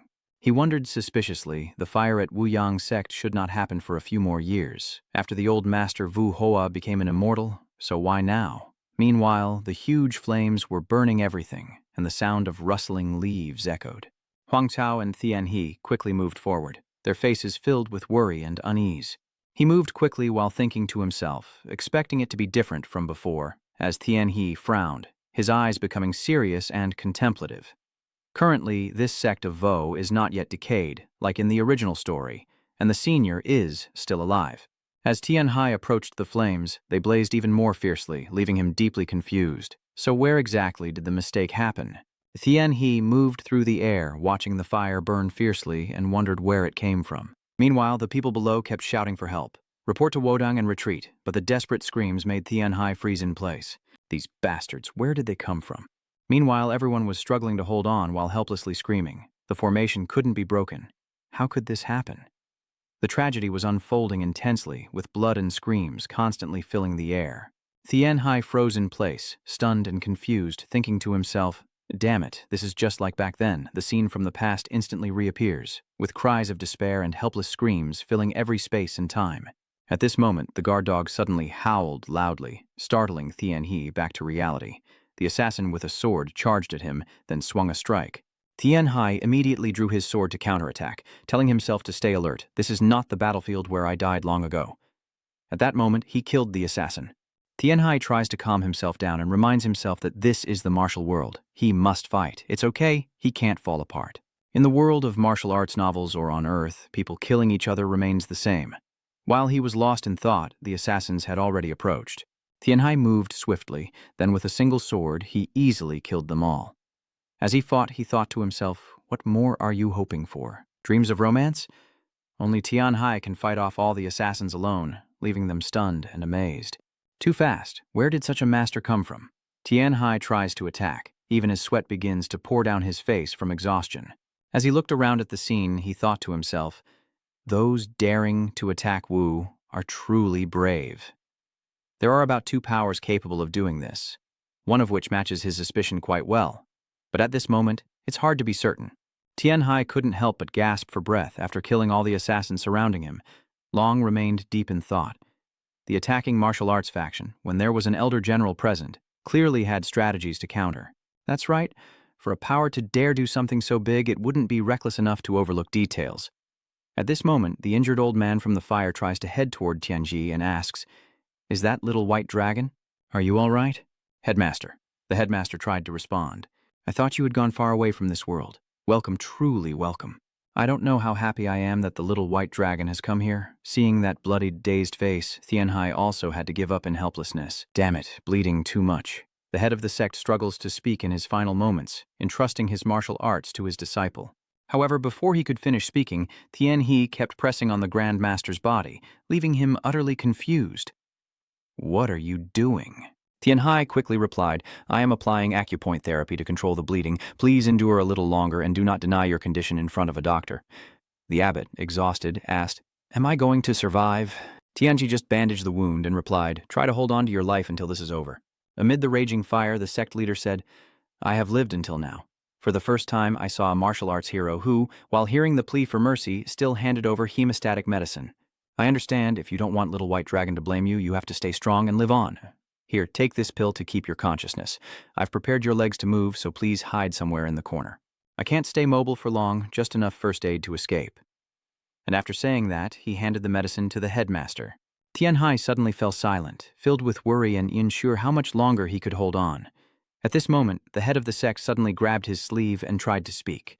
"Thank you. I will definitely survive," the headmaster said with a resolute expression and determined eyes. As soon as he saw that, Tianxi suddenly stood up and, with his sword in hand, silently told himself, "That's right. My duty is to save people. I can't delay even for a moment." Immediately afterward, he gave the order. "Lightning Eagle, observe the approaching enemies from above. Ignore the small fry, and warn me if this one is strong. If you still have strength, shoot a few lightning bolts to support." Lightning Eagle roared loudly to show he understood. Thien Hai continued speaking and said to Huang Kao, "Go with me to find the wounded, and also apply the battle tactics taught by the old senior." Huang Kao also barked a few times to acknowledge the order. Seeing that, Thien Hai slightly praised. "Good, let's go." The flames are still burning fiercely now, spreading everywhere, as the assassins are defeated by lightning's power, crying out in agony. The one delivering the attack is none other than Lei Ying. With him alone, the assassins have been slaughtered like lambs. The fast-moving dog bit the thug's leg, and blood immediately started to flow. The thugs, annoyed and confused, swung their weapons at the dog. Where is that dog? Huang Cao and Thien Hai each took down a name quickly and efficiently. Thien Hai fought with fiery determination, and he couldn't help but remind himself that he wanted to break their limbs. But there was no time. The gang of assassins, helpless in this situation, could only cry out, "This guy, we're no match for him." Meanwhile, Tianhai was fighting while silently thinking. And when the swords clashed, I realized. Thinking of this, he confidently confirmed that you are the Blood Demon sect. With a cold and murderous gaze, Tianxi silently vowed that he could not forgive. The flames continued to burn fiercely, and the assassins were scattered in an instant. They cry out in pain as Tianhe's attacks land, while Tianhai and Huang Kao fiercely tear into the enemies ahead. Blood splatters everywhere. The assassins are thrown back in agony, and wooden pillars explode apart. Alone, Tianhe defeated all the assassins, leaving only the lurching bodies among the raging flames. After a while, Tianhe looked around and spoke. "All right, it seems everything around here has been settled. Huang Kao, go find the survivors." The golden retriever quickly obeyed and hurriedly left immediately. Tianhai's mind was filled with suspicion. And by the way, why would the Blood Demon sect interfere in this matter? Is it because someone is behind this, or is it a major event after all? If it's the Blood Demon sect, then all kinds of miscellaneous enemies must be crawling everywhere. Loi Duong suddenly flew over and shouted, and upon seeing its appearance, Tianhe recognized it immediately. "Loi Ung, have you found any clues?" The very next second, Tianhe found a survivor, bandaged them up while saying, "Please wait a moment," as they cried out in pain. "Chanta." Tianhe couldn't help but gasp anxiously as he carefully bandaged it bit by bit. In his thoughts, according to the report from the Thunder Eagle, the number of fanatics from the Blood Demon sect mobilized to attack the Wu Yang faction was up to several hundred, and that was just what they could see. If you include the hidden pests lurking unseen, there are at least over 1,000. Getting back to reality, the man collapsing into Tianhai's hands made him extremely worried. "Stay alert," Tianhai, overwhelmed with confusion and anxiety, had a face covered in sweat. As Tianhe witnesses the tragic scene before him and contemplates, there are about 1,000 martial artists at Wudong Mountain, likely gathered elite troops to kill us. The victims, wide-mouthed in pain, make Tianhe even more suspicious. Do they have to wipe out the entire martial arts sect? Just as he was lost in thought, Tianhai was pulled back to reality by a shout behind him. "That disciple. Save the young disciple first." Damn it. His ribs are badly fractured. It's unlikely he'll survive. Did he really struggle to get up just for his disciple? As soon as he finished speaking, Tianhe quickly moved and replied, "Yes, let me go check." He crossed the fire and headed forward, a figure gradually emerging from the thick smoke. Tianhai glanced, but unfortunately that person had already been pierced through by spears, soaked in fresh blood, and dead long ago. He suddenly fell silent for a long time, then turned back to the man he had just saved in front of him, who spoke up. "Have you found him yet?" "I have seen it already." Hearing that, he couldn't help but beg, "Thank you, truly thank you. I beg you, little white dragon, please save it." As he spoke, he gasped for breath, begging tirelessly. "Please, sir, that child, I beg you, please save him." As he spoke, his eyes suddenly grew dim. Then he cried out in helpless pain and closed his eyes. Tianhe remained silent, his face darkening, tears streaming down his aged face, his hand lifeless. Looking at the person who had just died before him amidst the flames, Tianxi couldn't help but think that he had exhausted all his strength to cry out in hope of saving his disciple. Perhaps begging was all he could do. This made Tianxi seem a bit sad, and he muttered to himself that these genuine people would surely pay the price for pushing them into death. Blood is splattered everywhere, smoke and dust fill the sky, and suddenly the Imperial Hound barks loudly. Hearing that, Tianhe was a bit surprised. What's wrong with the Imperial Hound? As soon as he turned to look at him, he suddenly froze as a group of green-skinned, muscular zombies approached, their faces covered with talismans, constantly howling. Tianhai suddenly released a surge of energy, and as he looked at the horde of zombies, he quietly thought to himself, "These are just zombies. No wonder I can't easily sense their aura." The enormous number made him a bit cautious, and he muttered to himself, "They're coming in a huge crowd." As he finished speaking, Tianhe drew his sword steadily, standing tall amidst the smoke and flames, thinking to himself that with His Majesty, the Emperor present, along with the senior martial elders sent here, all were top-tier experts from transcendent to transformed stages. So, at this moment, Tianhai suddenly closed his eyes, and a surge of energy burst out. Immediately, the zombies were halted and then began to scream uncontrollably. He immediately gave the order, and Hoang Sao kept causing chaos freely. He said with a cold gaze, "Wipe out all of them." Huang Sao looked at the zombies with an angry expression. They are surrounded on all sides by the zombie wolves, but under the pressure from Tianhai, the zombies cannot move closer and only howl fiercely. Then suddenly a powerful burst of energy erupts, a flash of light streaks across the dark space. In a distant part of the forest not far from the fire, a huge crimson barrier appeared, enclosing a massive energy tower where the evil sect members were gathered performing a ritual. The mid-level blood demonic sect martial artist in white robes confidently declares that their formation is about to be broken. At this moment, a rogue assassin suddenly approaches from behind to report, and immediately after, the white robe immortal is startled into a loud cry. What? Are the Dukwangthi being crushed? As soon as he finished speaking, the old man clenched his fist in anger and shouted, "Hurry up!" causing those practicing dark magic to be momentarily confused and bewildered. The white-robed immortal just unleashed his power and fiercely ordered us to stop anyone who was blocking our way. The group of zombies was burned to ashes by the large flames, and seeing Hoang Sao and Loyang, Thien He couldn't help but praise them. "Well done, Hoang Sao, Loyang, thanks to you we finished so quickly." Loyang and Hoang Sao cheerfully shout something. Thien He responds, "I know." The very next second, he took out some dried meat and said, "Here, have some, eat up." Loyang and Hoang Sao quickly took it, their faces full of happiness, and Thien He suddenly glanced to the side. Seeing the endless advance of the zombies, Tian Hai silently pondered that the zombies kept coming, and he couldn't remain passive like this. The three things that could change the outcome of the battle are terrain, timing, and people.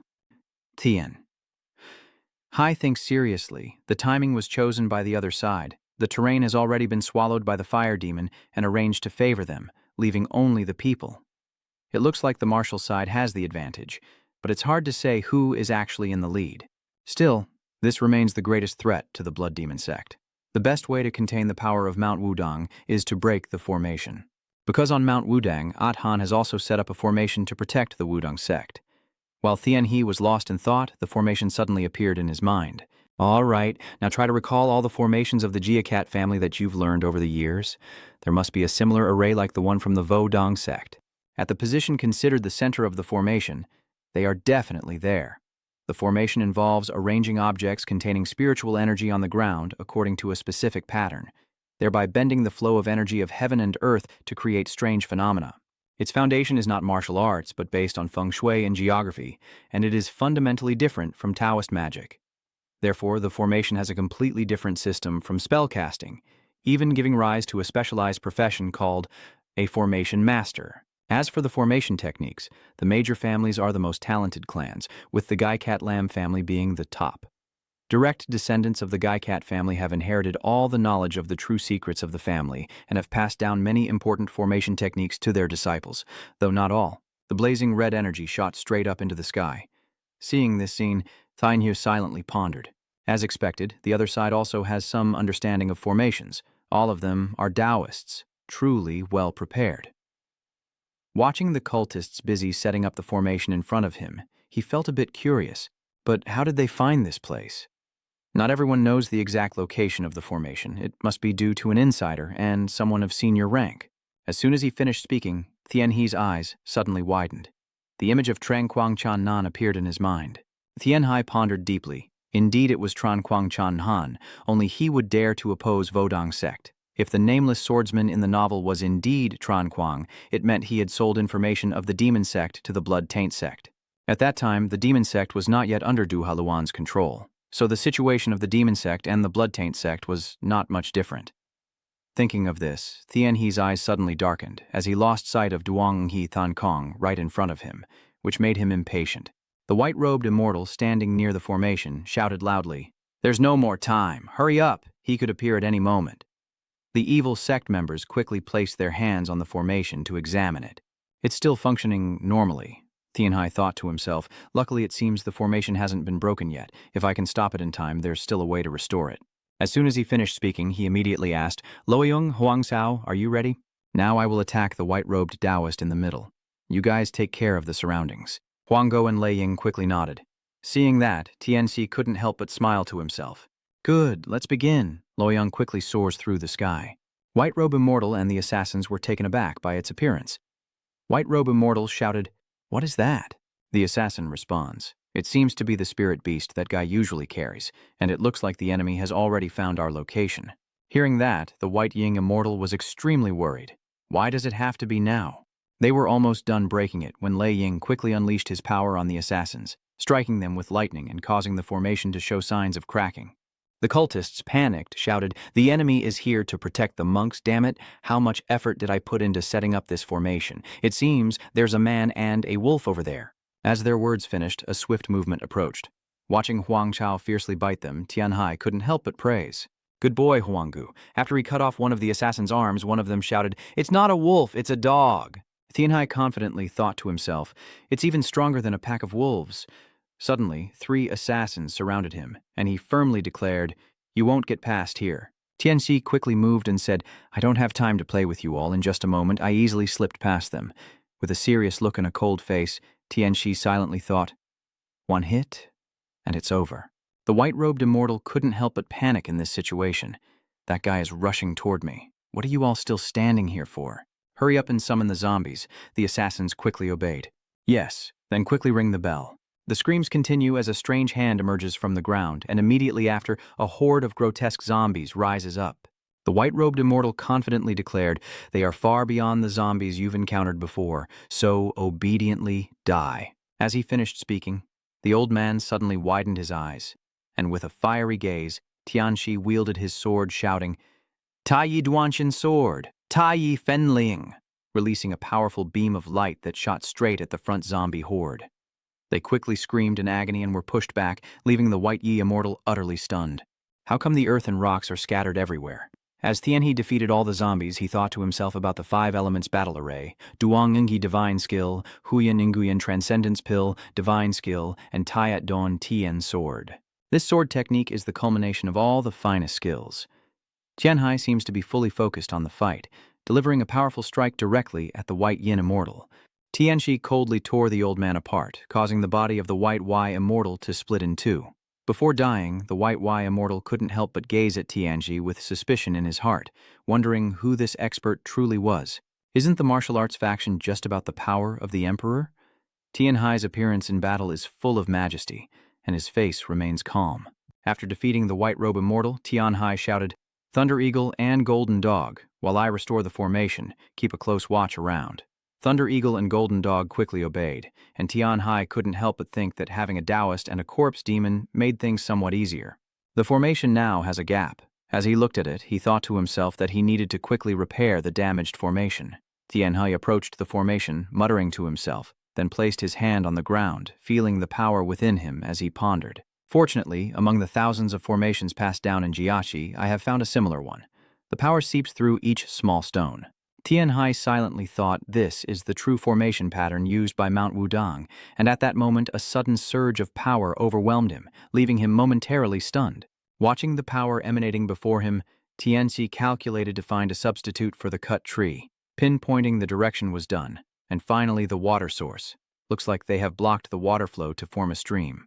Tianhai carefully examined a red spirit stone in his hand, thinking to himself that luckily the stone vein and the mood of the corpse demon had transformed yin energy into yang energy, spreading everywhere, with the red spirit stone glowing like blood. Watching Lei Ying and Huang Xiao working, he couldn't help but remind them. "Yes, put everything down there, Huang Xiao, you move over there. It's not an actual water vein, so it won't last long."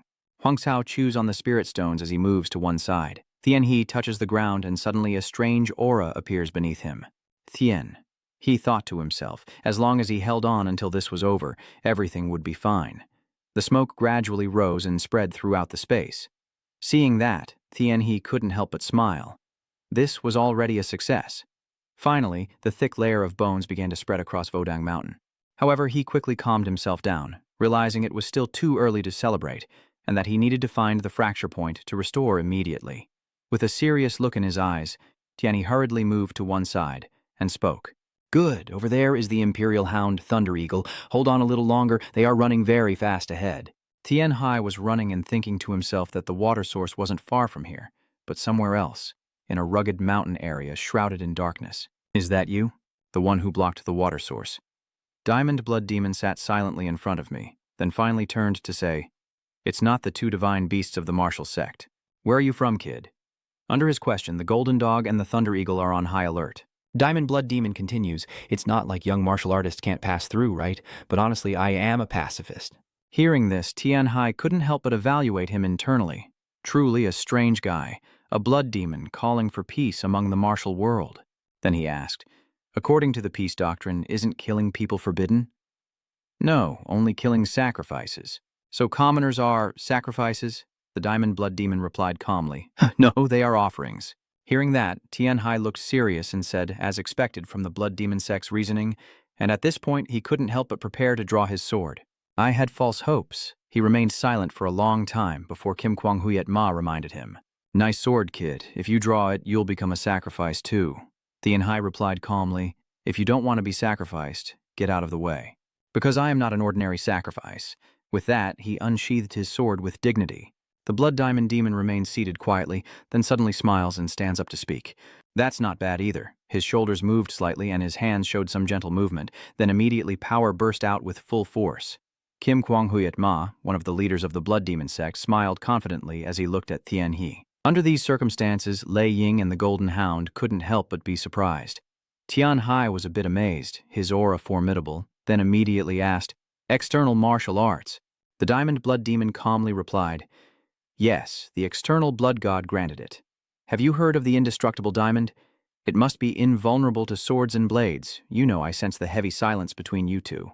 TNC did not reply, only pondering silently, fully aware that the Diamond Blood Demon, one of the toughest in the Blood Demon sect, possessed flesh and sword aura that could not be pierced, the strongest and hardest among all blood demons he had encountered, and also the fastest. Huangdog and Thunder Eagle suddenly moved, running together in the same direction. Seeing that, the Diamond Blood Demon looked puzzled.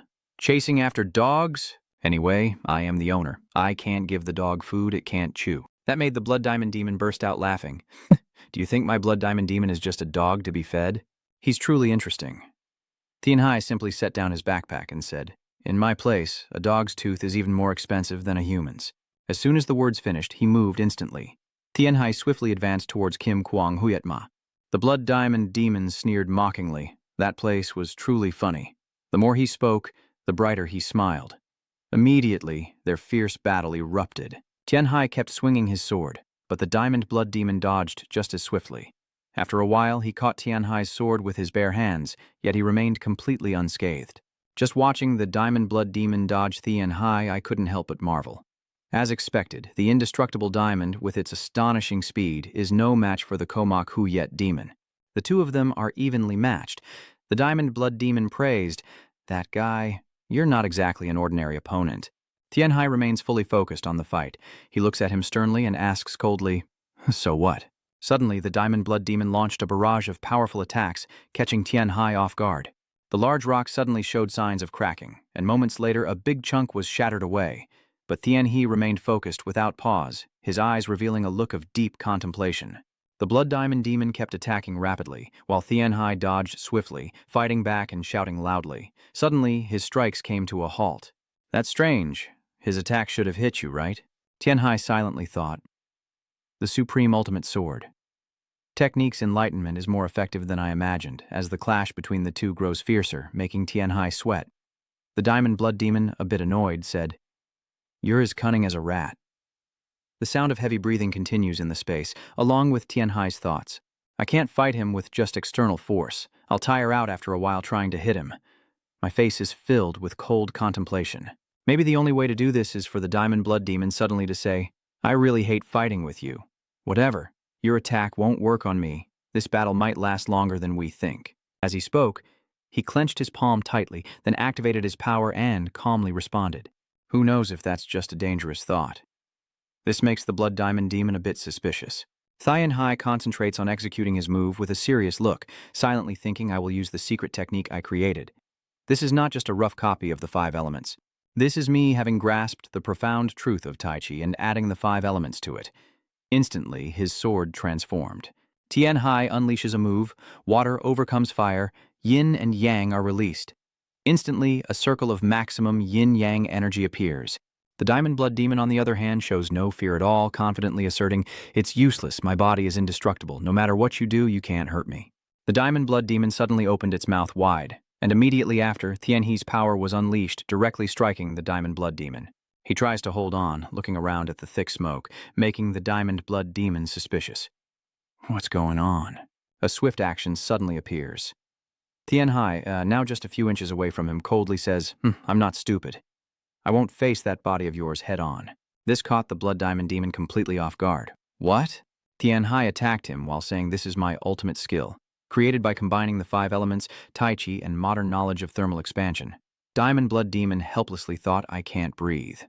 Tian Hai's sword slashed into the ground, then immediately charged straight at Diamond Blood Demon's stomach. He was so injured that he spat blood, attacking Tian Hai while thinking that the intense heat could cause steam to explode in his lungs and cook him from the inside out, as the Diamond Blood Demon kept falling backward, unable to stop the relentless assault from Tian Hai. Tian Hai calculated while fighting, planning to use the principle of the follow-up punch to continuously strike his opponent's internal organs. Meanwhile, the Blood Diamond Demon's muscles kept twitching with pain, screams of agony echoing, but Tian Hai seized the opportunity to attack fiercely. The Blood Diamond Demon, frustrated and uncomfortable, shouted loudly, "You damn bastard!" then immediately threw a punch, both of them attacking each other, and the space suddenly fell silent. Tian Hai calmly said, "The fight is over." Moments later, Kim Kwang Huyet Ma's eyes widened in shock.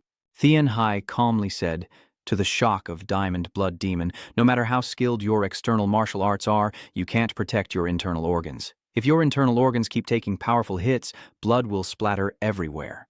Tian Hai delivered a finishing blow as the Diamond Blood Demon fell in pain and said, "My immortal body means nothing to me." With his sword in hand, he silently thought that the most terrifying swordsmanship is the principle of borrowing strength through leverage.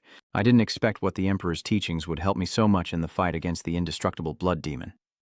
Seeing this scene, Tian Hai couldn't help but think to himself that the power of the curse surrounding the large nail had disappeared, and the water source had probably returned to its original state.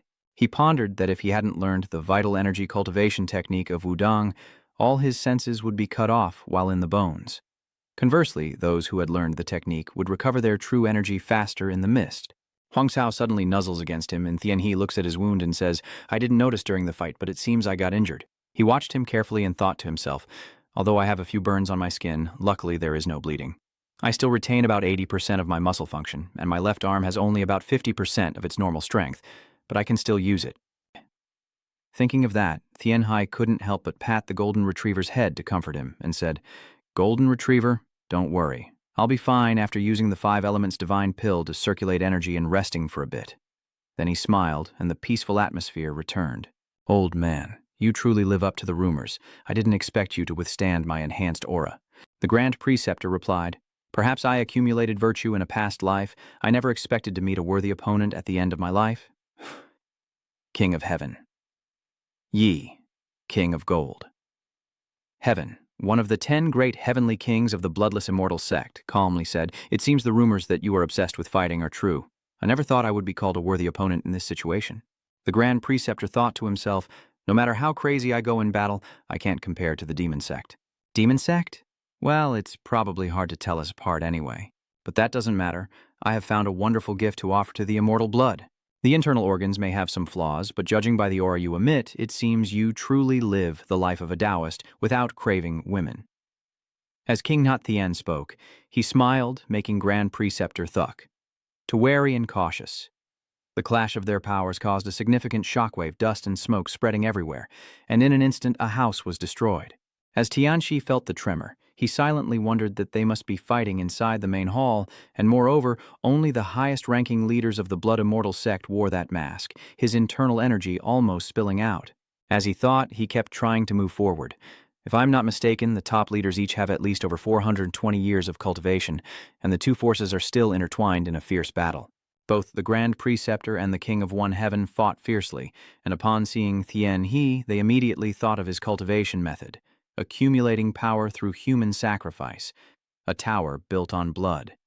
The King of One Heaven suddenly burst into an excited laugh, then grew even more obsessed with the brutal strength. That made Tianxi unable to help, but judged that they must have shed blood and sacrificed others to gain wealth and power.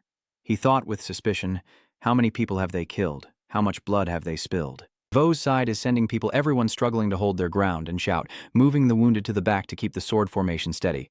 "All right, move quickly." Haiyan kept reminding everyone to reorganize the formation, with Xiao Bailong taking care of the critical injuries and moving them to the other side. Tianhai tried to help everyone treat their wounds. Amidst the excruciating pain, he tried to reassure her, "I will realign the joint. Please, bear with it."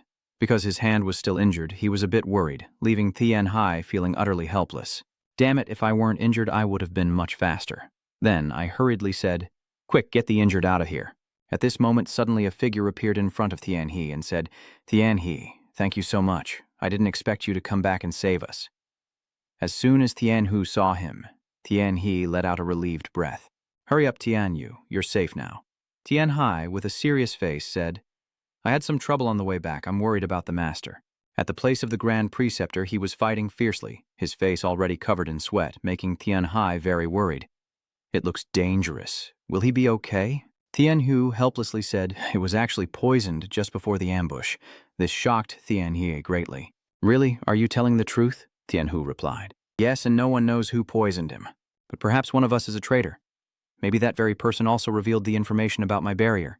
As soon as he heard this, Tianhai was a bit suspicious and wondered is it really as he thought. Tian. You continued speaking.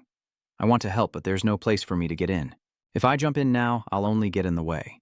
Meanwhile, the two streams of spiritual energy are still fiercely opposing each other, fighting desperately. Tianhai couldn't help but ponder. I understand what he's saying. I read in wuxia novels about the weak watching the masters fight, but I never thought I would be in that situation. Somewhere else, the evil cult members are gathered in a large crowd, talking hurriedly, as if there's a healer among the martial artists. What's going on? Where did he come from? There should have been a bunch of zombies blocking his way here. How did he get through? Should we stop him? If we do, another one will quickly cut in. What are you saying? Moving now will only drag you into the battle. As he finished speaking, they all focused their attention on the protective barrier where the Grand Tutor was dueling with the One Sky King. One day, the old man, you are really stubborn, but how long do you think you can block my attack? Suddenly, a voice rang out. King of Metal, please look towards the Wudong sect. This causes the sword of the One Heavenly King to suddenly halt. He listens carefully, a new figure has appeared and is helping them, and he can sense that person's impressive energy to locate him.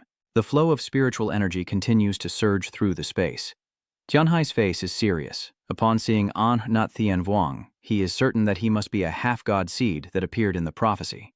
Hearing this, the Grand Preceptor instinctively flinched, unleashing a powerful move.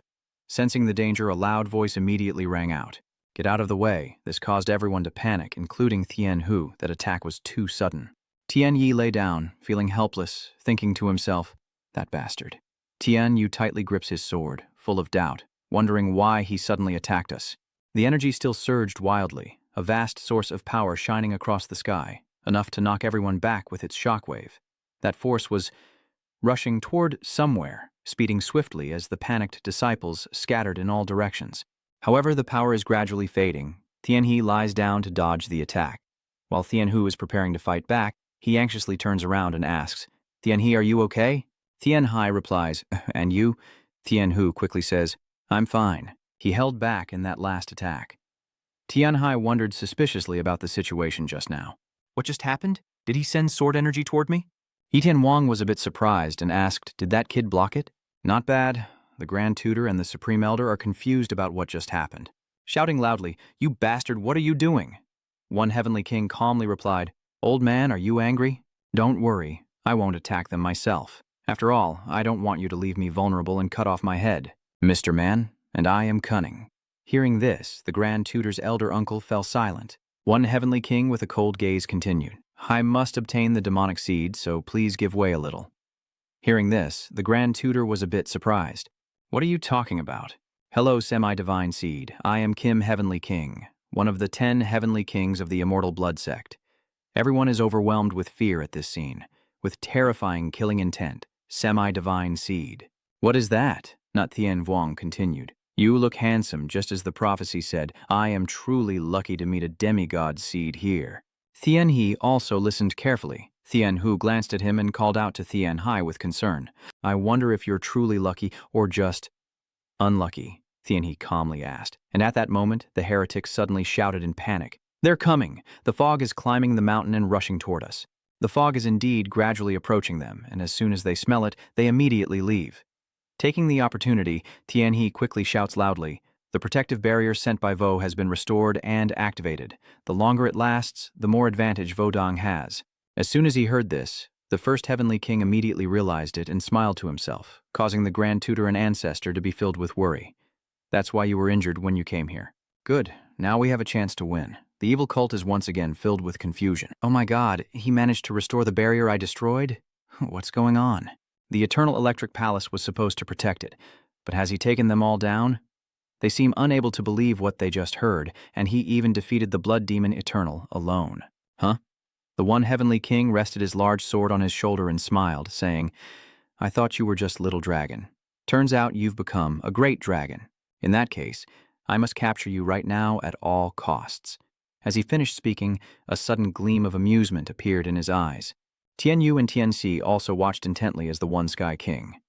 Meanwhile, countless voices echoed through the chaotic space. Don't be afraid of getting caught up in the battle. I will lead the way. Go catch the demonic seed, and the devilish blood pill will be given to whoever catches him.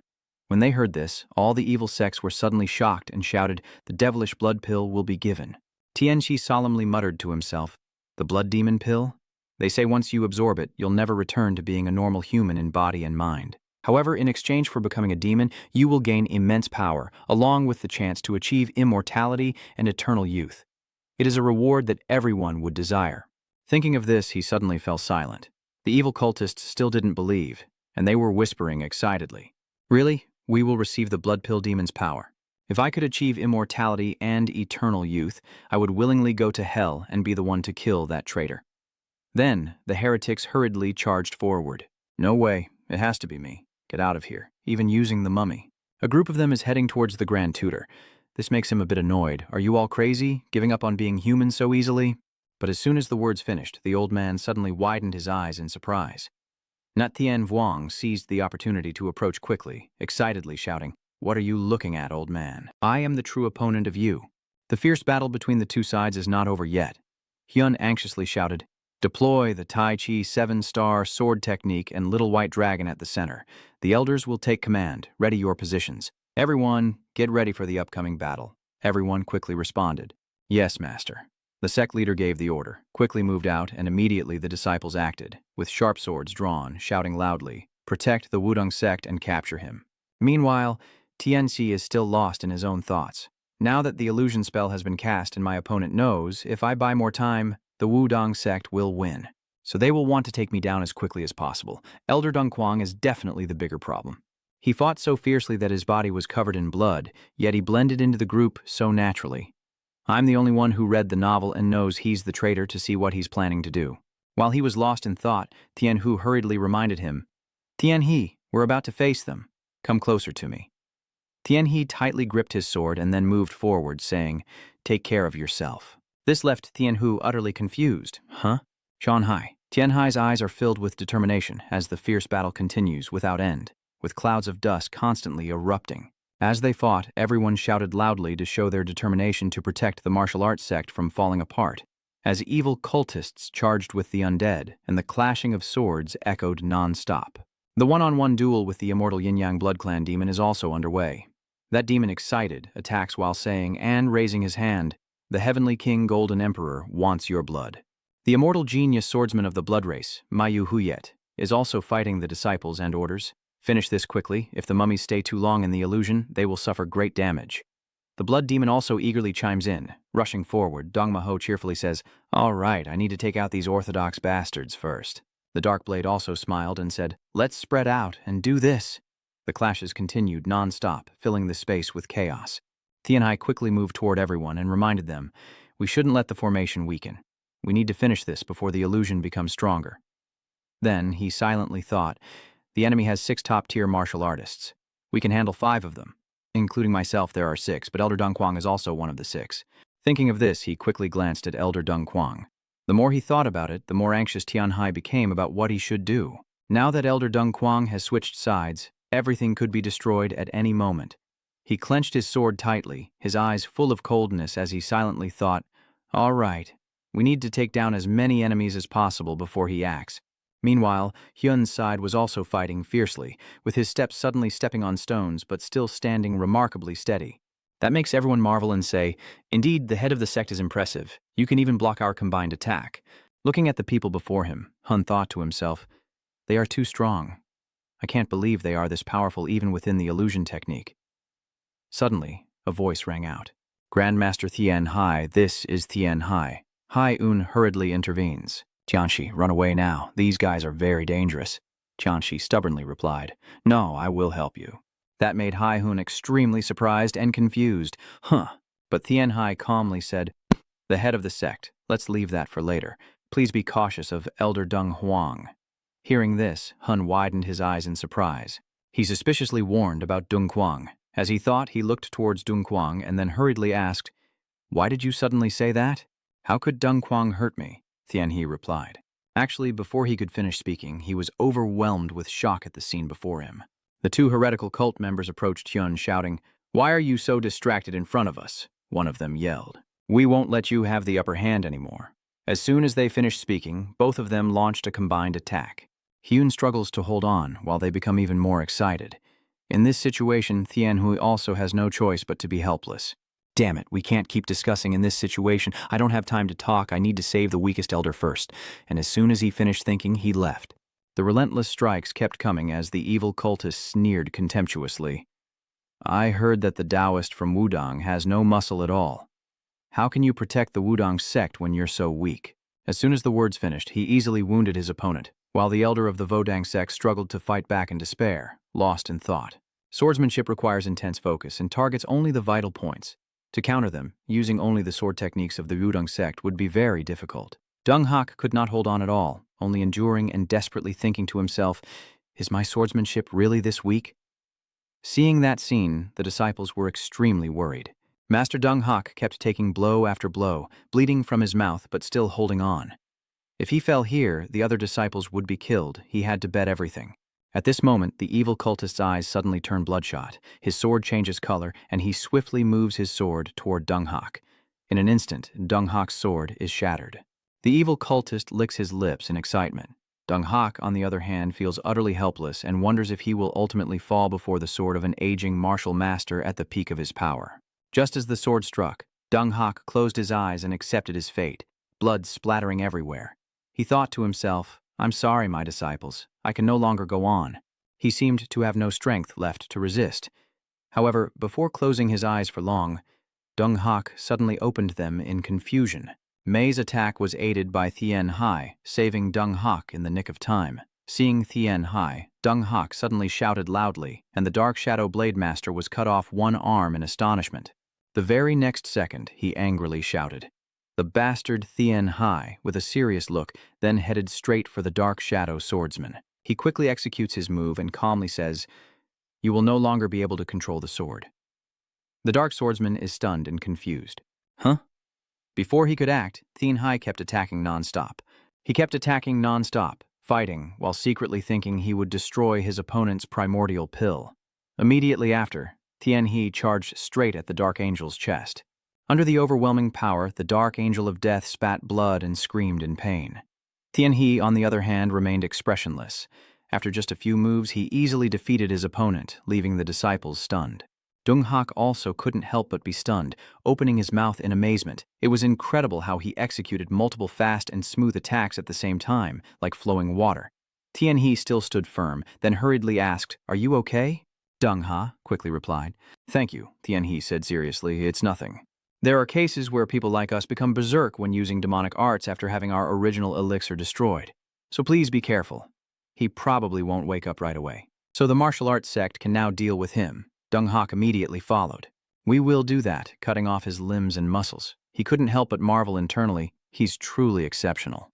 Looking at Dung Hak's wounds, Thien He assessed, "Luckily your injuries aren't too serious, now we just need to stop the bleeding." Dung Hak quickly responded, "The disciples will do that for me. Surely other places also need help, so go and save them." "All right, then, I'll go now." At this moment, a disciple suddenly approached to report that Elder Dung Kwang had defeated the enemy who used dark powers.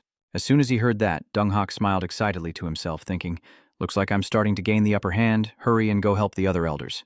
However, Tianhe didn't smile at all. Instead, he looked suspicious. Did he really defeat that person? Why do I feel so uncomfortable? Meanwhile, the disciples are still fighting fiercely against the evil sect. Stop retreating and die. As soon as Tianxi arrived, he saw Dung Kwang moving somewhere. He couldn't help but wonder, where is he rushing to? Immediately, Tianxi realized it right away. Wait, that's where the sect leader is fighting. He plans to ignore the Golden Emperor and kill me, then ambush the leader of Wudang? As I thought, he's acting suspicious. He defeated one of the extraordinary blood immortals with only a wounded arm? Based on his martial arts level, that's impossible. While I have no proof that he is a traitor, only I know how the story will unfold.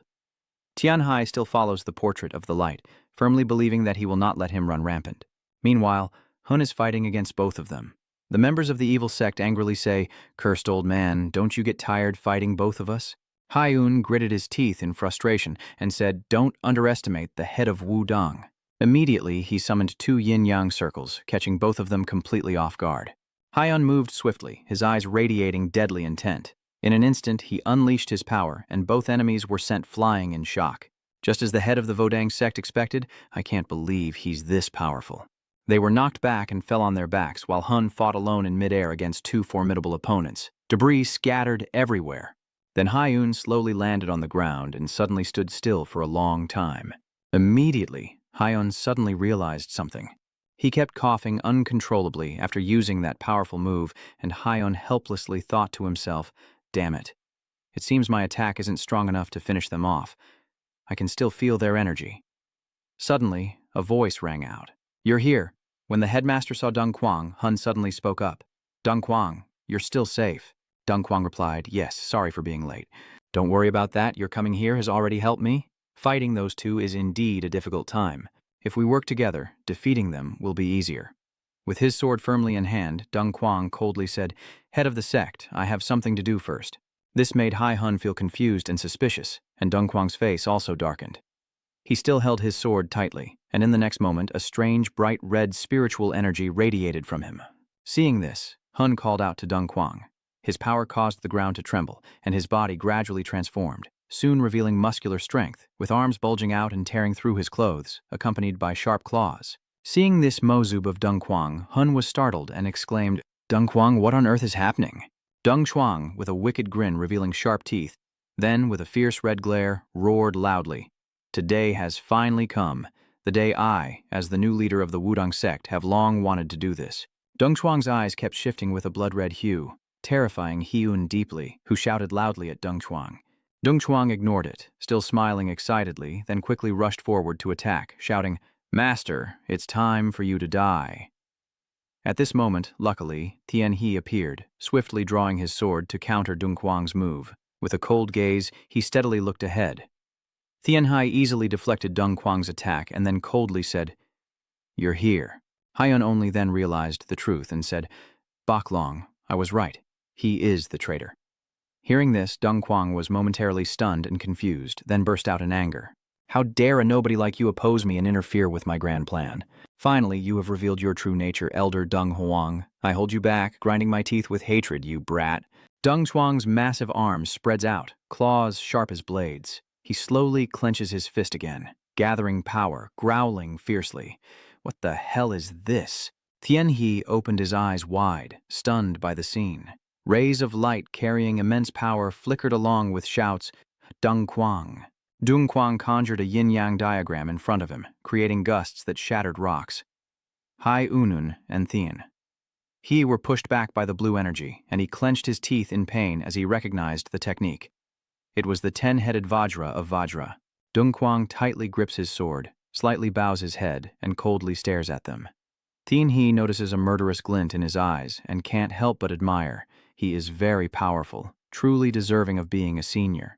At the same time, elsewhere, the red-hooded demon also saw the attack and quickly understood what was happening, sneering darkly and saying, "What is that?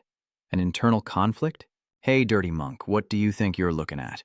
The blue-clad man followed and said, "It's time for us to end this battle." They continuously launched red attacks at him. "This time, we won't let you go free." His hand quickly gathered a beam of light, his angry voice echoing as Hyun conjured a yin-yang symbol to block the incoming waves of energy. Suddenly, a red beam passes through the shield, piercing straight into his stomach. Hyun cannot dodge in time and watches helplessly as it goes through his abdomen. Tian Hai, stunned, turns his head to see him being knocked away, blood spraying from his mouth, red blood gushing from his abdomen. Hai-un groans in pain. Tian Hai also panicked and shouted for the headmaster to use it. His eyes widened, still stunned as he looked at him. Tian He suddenly glances in a direction as if recognizing something. It's Deng Quang rushing angrily toward him. "The name is still Qiu Kang. Let's see if you still try to act confident." Tian Hai suddenly looked at him, silently comparing. He has grown bigger. Deng Quang's murderous eyes widened with fury as he roared, "I hated you from the very beginning." He raised his sharp hand again, summoning strange beams of light, blue rays swirling in the air. Dong Quang quickly reached out his hand to Tianhe and declared fiercely, "I will kill you quickly." And then that bastard. Dong Hai grunts. Tianhe tightens his lips, turns his face away, and a thought flashes through his mind. The wound from earlier must be very serious. I can't believe he was knocked back like that. Just then, Haiyan suddenly charged forward, opening his mouth and shouting, "You think I'll be defeated that easily?" He widened his eyes and roared, "I am the head of the Wudong sect." Tianhe felt relieved and sighed. At least he was safe. He stared directly at Dong Quang's giant hand rushing toward him, squinting as he calculated that once Dong Quang was eliminated, our side would gain the upper hand. As he finished thinking, a fierce gust of wind charged wildly, and Dong Quang slammed his hand down on the ground, causing a shockwave. Tianhe quickly raised both hands to block. The crushing force was truly unimaginable. He stared intently at his fierce appearance. Longdom sighed in admiration. Never thought he would witness someone wielding the power of the blood immortal sect. Using the martial arts of Wudong is truly a terrifying blend. Dong Quang's massive hand gathers more power. He snorts coldly and asks, "Do you think you can dodge that attack?" With a sharp crack, a blinding beam shot out. Dong Quang summoned all his strength for another strike, whispering coldly, "Let's see how long you can run." Tianhe clenched his teeth and focused, raising both hands to block the attack, silently breathing a sigh of relief. Luckily, he had learned martial arts from the Wudong sect, so now he could fight back against him. Over there, Dong Quang raised his giant sharp hands, shooting out beams of light. Tianhe clenched his teeth, quickly analyzing that a punch was light yet powerful, with the weakness being that it was too slow. Thinking of this, he quickly placed his hand on the sword and calmly devised a plan. "I will counterattack quickly and powerfully." Bright blue flashes shot out, accompanied by Tianhe's powerful roar. Tai at Diet Tian sword technique, the ultimate attack. With a swoosh, he quickly swung his sword to cut across Dong Quang's arm. Dust and rocks flew everywhere as his half-arm was cut off by Tianhe.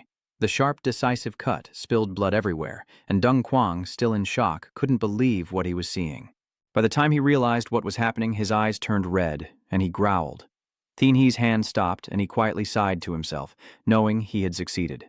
He clenched his sword-holding hand tightly, trying to soothe his pain. "My left hand hurts like crazy, but it'll be okay. I can still use it a little longer." Tianhe lowered his eyes to glance at his hand, gently curling his lips into a faint smile. Suddenly, rocks and dirt flew up again, startling him. Tianhe quickly turned around to look at Dong Quang. He was standing still, trembling as he muttered something incomprehensible. Dong Quang's arm is still bleeding heavily. He roars in fury, "How dare you cut off my hand?" Dong Quang, eyes blazing with murderous intent, muttered fiercely, "You'd better be prepared for what's coming next." As he finished speaking, terrifying veins suddenly appeared all over Dong Quang's body. Strange red sparks floated around, accompanied by his furious screams. "You will pay a heavy price for interfering with my grand plan." Dong Quang bowed his head, his whole body erupting with fierce power. Tianzi narrowed his eyes grimly, quickly realizing that the side effects of the demonic blood pill had begun to take effect. He clenched his sword tightly, ready for any situation. At this moment, a violent gust of wind erupted. Dong Quang growled, and his enormous arms suddenly sprouted strange horns. On Dong Quang's back, similar horns also grew, and his feet, marked with strange red stripes, stomped fiercely on the ground beneath him. Dong Quang tilts his head back and roars fiercely, his eyes flashing with cold, murderous intent. With a thunderous explosion, bolts of red lightning streak across the sky. Tianhe remains calmly staring at him, while the monstrous, mutated Dong Quang glares fiercely and roars, declaring, "I will definitely kill you, little white dragon." Tianxi suddenly stepped back, secretly worried as he realized he had gone mad. He had completely become a monster. He slowly blinked, cleared his throat, and loudly announced, "Elder Dong Quang is the traitor." Both sides were still fighting fiercely when suddenly Tianhe's confident voice rang out. He had betrayed the Wudong sect and joined the enemy. The people of Wudong were all stunned and wondered, "What? What is he talking about?" A person frowning tightly looks toward Dong Quang, deep in thought. "Don't tell me that monster is actually Dong Quang." A person in white, unable to believe, shouted out loud, "Oh my God, is he betraying us?" The pink-haired guy also widened his eyes in realization. No wonder our illusion magic was destroyed so quickly. Tianhe watched everything and nodded in satisfaction. "Excellent. Now everyone knows who the real enemy is. This is where the real battle begins." Dong Quang also realizes his true purpose and bitterly curses the bastard. At this moment, strange red spots appeared everywhere, and Haiyan quickly shot forward, shouting loudly, "Dong Zong and Dong Kong, I want you two to stop Dong Quang." He quickly propelled himself forward, his voice still sharp as he commanded. Dong Hak, support me! Hun's eyes were filled with determination as he muttered through clenched teeth, I will do whatever it takes to stop that traitor, even if I have to kill him. Yes, master, we will carry out the mission. The group sped away like arrows. The angry blue-clad demon shouted, Damn it, we almost caught him. The red-clad demon sneered and added, That rotten monk, they're just a bunch of amateurs. Over here, you lift your face to look at the three figures rushing away as you instructed. You squint, panting heavily, and firmly vow, I will never let a demon like you do whatever you want. At the same time, rocks and dirt flew everywhere near Tianhai as Deng Quang's furious voice echoed, How dare you, you quick and light, tilt your body and unleash streams of Deng Quang energy like a mad beast opening its mouth to mock you. You're nothing but an outside disciple. You think your Tuthan sword technique can defeat the 10 Commandments of evil? Tianhai continued to unleash his moves calmly, inwardly admitting that he knew the 10 Commandments were stronger than the Tuthan sword technique, but his eyes still shone with resilience as he thought to himself. However, the Tuthan sword technique, which everyone always thought was weak, can surpass anyone's imagination based on how it is used. Each strike carries formidable power. Thien. I quietly chuckled to himself, thinking you're also too hasty to be surprised. He took a deep breath and quickly swung his sharp sword strikes. The sword strikes, carrying a fierce surge of power. Before Deng Quang's astonished eyes, Tianji gradually forms a yin-yang bagua symbol. So, what if I do this? His giant, sharp hand swiftly reaches toward him. In a sudden moment, he hesitated and realized, could it be that the 10th leader is holding it? Tianji is pleased, curling his lips into a smile, quietly adding in his mind that this is the revised version of Captain Calm in the Zhou Society style. Thinking of this, he stomped his foot and pushed off with force. Powerful moves were unleashed one after another. Tianji pursed his lips, carefully calculating, planning to add 5 elements to strengthen it. He leapt directly toward Deng Quang, confidently swinging each move. He raised both hands to block, muttering in disbelief, How could you do that? Deng Quang's eyes burned red as he growled fiercely, How did you use the 10th Master Cam in this way? Tianji remained silent and continued to attack. Over there, Deng Quang still growled in confusion. I have never heard of you being taught the 10 styles of Cam. Suddenly, an idea flashed in his mind, and he shouted in shock. Don't tell me this thief dares to steal our divine martial arts. Over here, Tianji still decisively swung his sword at Deng Quang, striking his massive arm with a powerful beam of light. Am I a thief? He's gone a bit too far? At this moment, a figure suddenly appeared in the air and quickly flew toward Tianhai, loudly announcing, Little White Dragon, we will help you. Hearing this, he looked up and immediately recognized the elders. The 2 elders furrowed their brows, angrily rushed at Deng Quang. You bastard! They flew away quickly, leaving behind 2 faint clouds of smoke, their voices still echoing as they declared, We will never forgive you for this. Sharp swords were brandished, aiming straight at Deng Quang's massive figure. The 2 elders kept swinging their swords at him, then were both stunned and wondered, Huh? Why does he have no injuries at all? Could it be? At this moment, Deng Quang suddenly grinned widely with a triumphant laugh. He was pleased, laughing loudly with disdain. You old fart, do you think the aura on your sword can defeat me?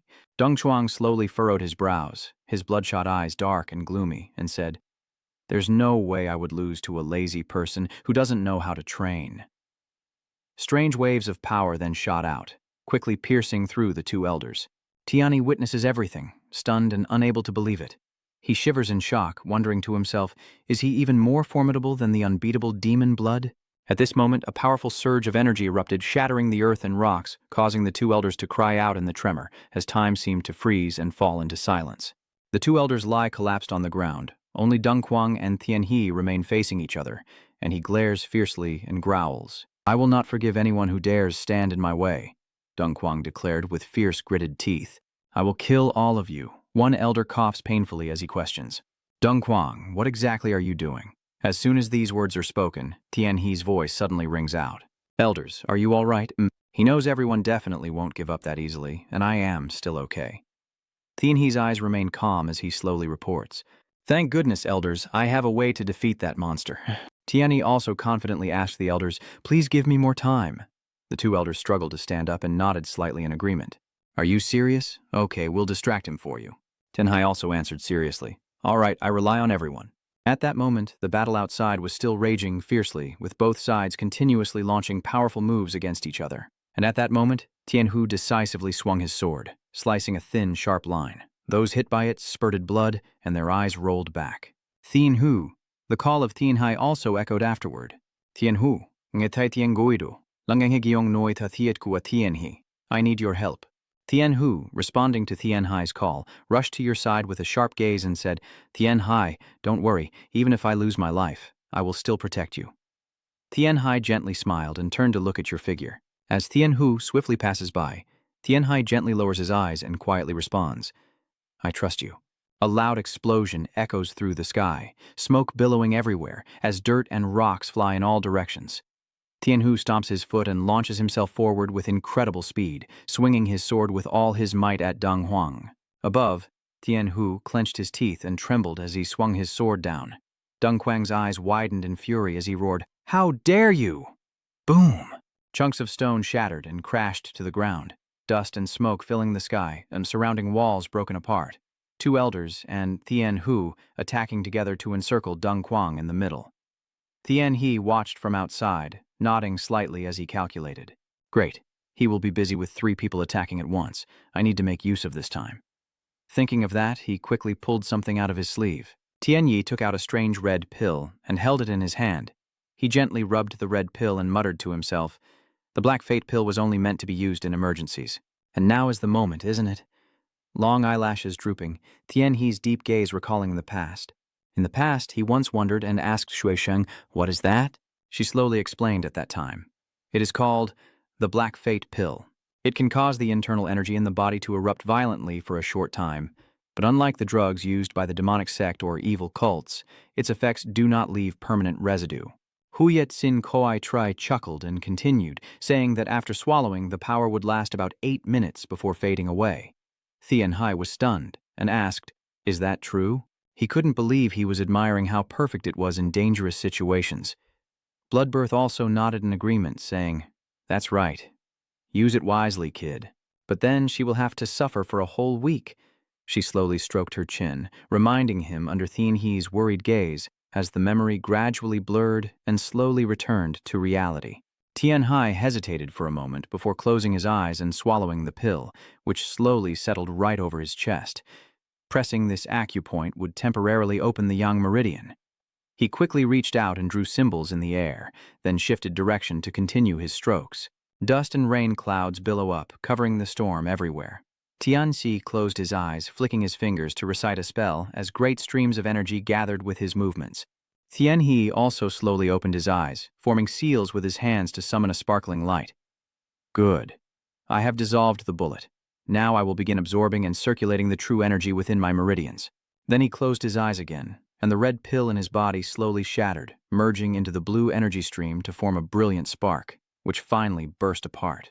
Making Thien Hai astonished and emotional, I can feel the 5 elements' true energy in my dantian expanding and surging fiercely. My eyes are still tightly closed, a cold sweat slowly forming under them. Boom! The surging waves of power suddenly burst forth, causing Thien Hai to cry out involuntarily. That surge of power erupts and flows through every vein in his body. Thien Hai clenched his teeth and closed his eyes tightly, his eyelids trembling as he endured. Gradually, these streams of power merged together into a single point of light. He realized in horror that this was not a runaway explosion. Thien He's body trembled violently, his back tense up, and his legs suddenly swelled as if containing immense power. He clenched his teeth and endured the colossal force, his entire body enveloped in a blazing light, and with a thunderous explosion, a deafening sound erupted around him as if countless energies were bursting forth inside. Thien He takes a deep breath to steady himself, realizing it was just a nearly berserk state, but he still hasn't completely lost control. His brow furrows as he tries to contain the eruption. Not long after, Thien Hai suddenly opened his eyes with a sharp change in his gaze. He slumped and let his arms hang loosely, his body swaying as if about to fall. Then, suddenly, with a loud bang, a surge of power from Thien Hai shattered the earth and rocks around him.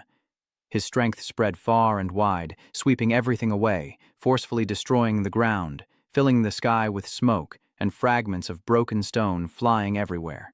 Deng Huang also froze, realizing something was wrong. Has Xiaolong's aura changed?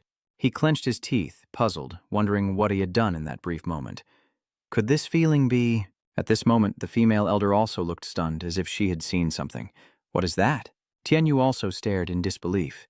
In the wasteland, Tian Hai stood firm with his sword, surrounded by a fierce surge of power. There won't be a next time anyway. I will pour my inner strength into the Bangtin sword. Tian Hai gently lowers his eyes, his gaze blank as he mutters to himself. Although I didn't just pour sword energy into it, I also had to combine all the knowledge I had accumulated so far. Guided by the divine technique of the mysterious mind, along with real combat experience and what I learned from my master, two different streams of power circled around that sharp sword. They gently merged together, enveloping the cold weapon. Tian He carefully observes the sword infused with those two powerful energies, his lips pressed tightly and his face serious. A second later, Tian He confidently raised his sword, his sharp eyes commanding, but to guarantee victory over him, sword energy alone isn't enough. I need to use enhanced sword energy. On the other side, Dung Quang roared angrily, demanding an explanation. You bastard, what trick are you up to now? His whole body is covered in a surge of power rushing straight towards Tian Hai. It seems you've also obtained something similar to the Blood Demon Dao. Let me show you what true power really is. In his mind, he recalled Wai Tian's swordsmanship, slowly analyzing that to create a variation, he needed to do 3 steps: analyze, deconstruct, and reconstruct. But even understanding what his master had done was difficult. So how could he deconstruct it? Deng Chuang is still rushing toward him, while Tian Hai keeps focusing on figuring out what to do next. Suddenly, he opens his eyes wide and glances in a certain direction. All right, if that's not too far-fetched. Tianxi looks softly towards where the one heavenly king is attacking others, a look of joy and madness on his face as he charges forward. Tian Hai slowly remembered the blood-stained sword and quietly encouraged himself, I might be able to recreate it. I have personally experienced the sword energy enhancement of the Golden King. Over here, Deng Quang is still frantically rushing forward, shouting, You also crave power, don't you? His hands clenched together as he gathered strength, eyes wide with a cold, sneering smile. So what makes you different from me? With a bang, a surge of power erupts, smashing through the dirt and rocks. Tian Hu's eyes focused calmly, thinking, I see it. I see a new martial art. As soon as this thought crossed his mind, he swung his hand, unleashing powerful waves of energy. A loud explosion echoes as heavy rocks fall, the surrounding walls completely collapse, and the monks below are knocked off balance by the shockwave. Tian Yu was amazed. Did he really copy Kim Heavenly King's enhanced sword aura? How could he do that? He shouted in worry. Tian Hai. Everyone was stunned. Someone shouted out that he had created enhanced sword energy. The monster sensed the threat, its eyes turning red, and it roared as Tian Hai swiftly cut off its arm.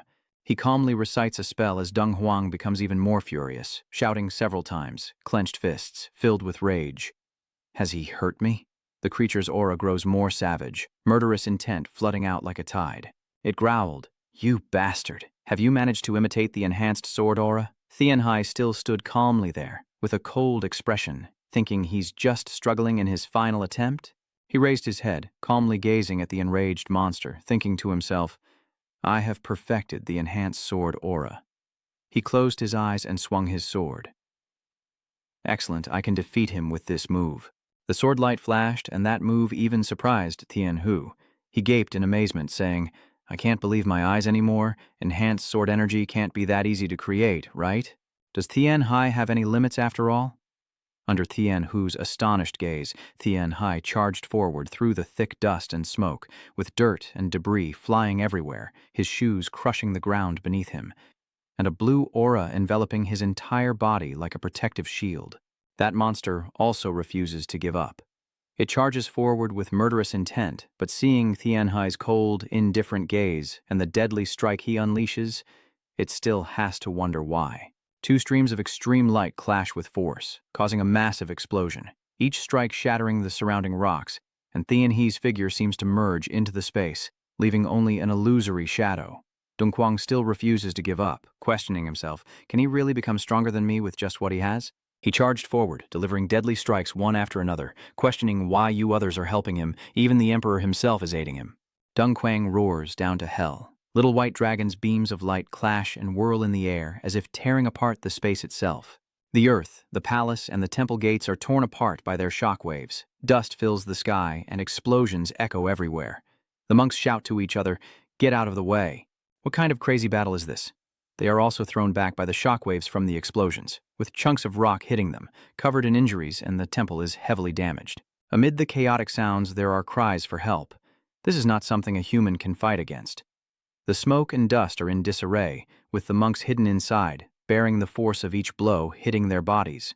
They still try to hold on, shouting warnings to each other, staying in place. Even Dong Hyun struggles to stand and calls out about this overwhelming power. He looks up, doubtful in his heart. Tu Bak Long, does your martial arts have any limits at all? Dong Kwang's arm was cut off, blood spraying everywhere. The monster roared in fury, shouting, "Little white dragon!"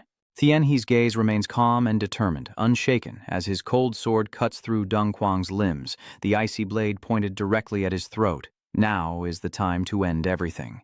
Old man Dong Oang, that monster is still growling. I can't give up here.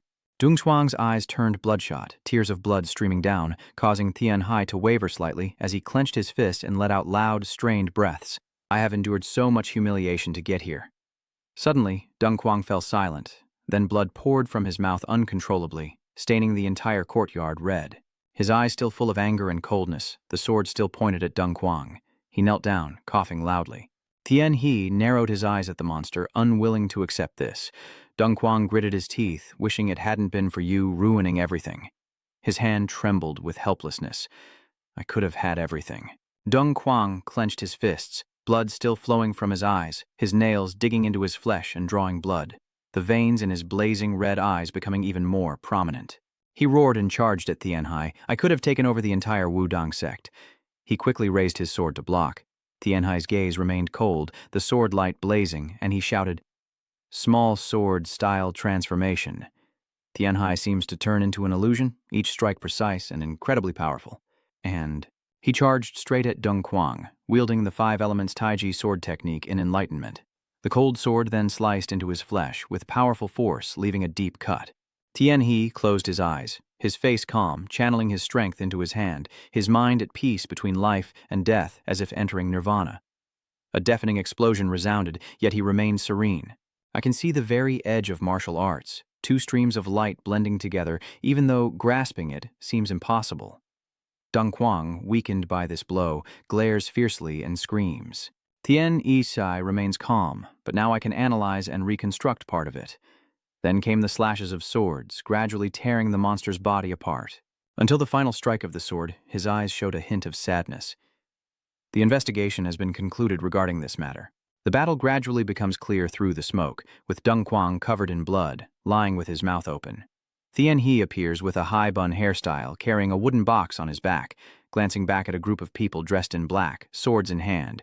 It's truly absurd. More and more people keep arriving. Hun stands there panting, then quickly looks around. What did I just witness? What is going on? That's not the martial art of the Vodang sect. He grits his teeth in frustration, but it looks very similar. His gaze falls on the man standing before him.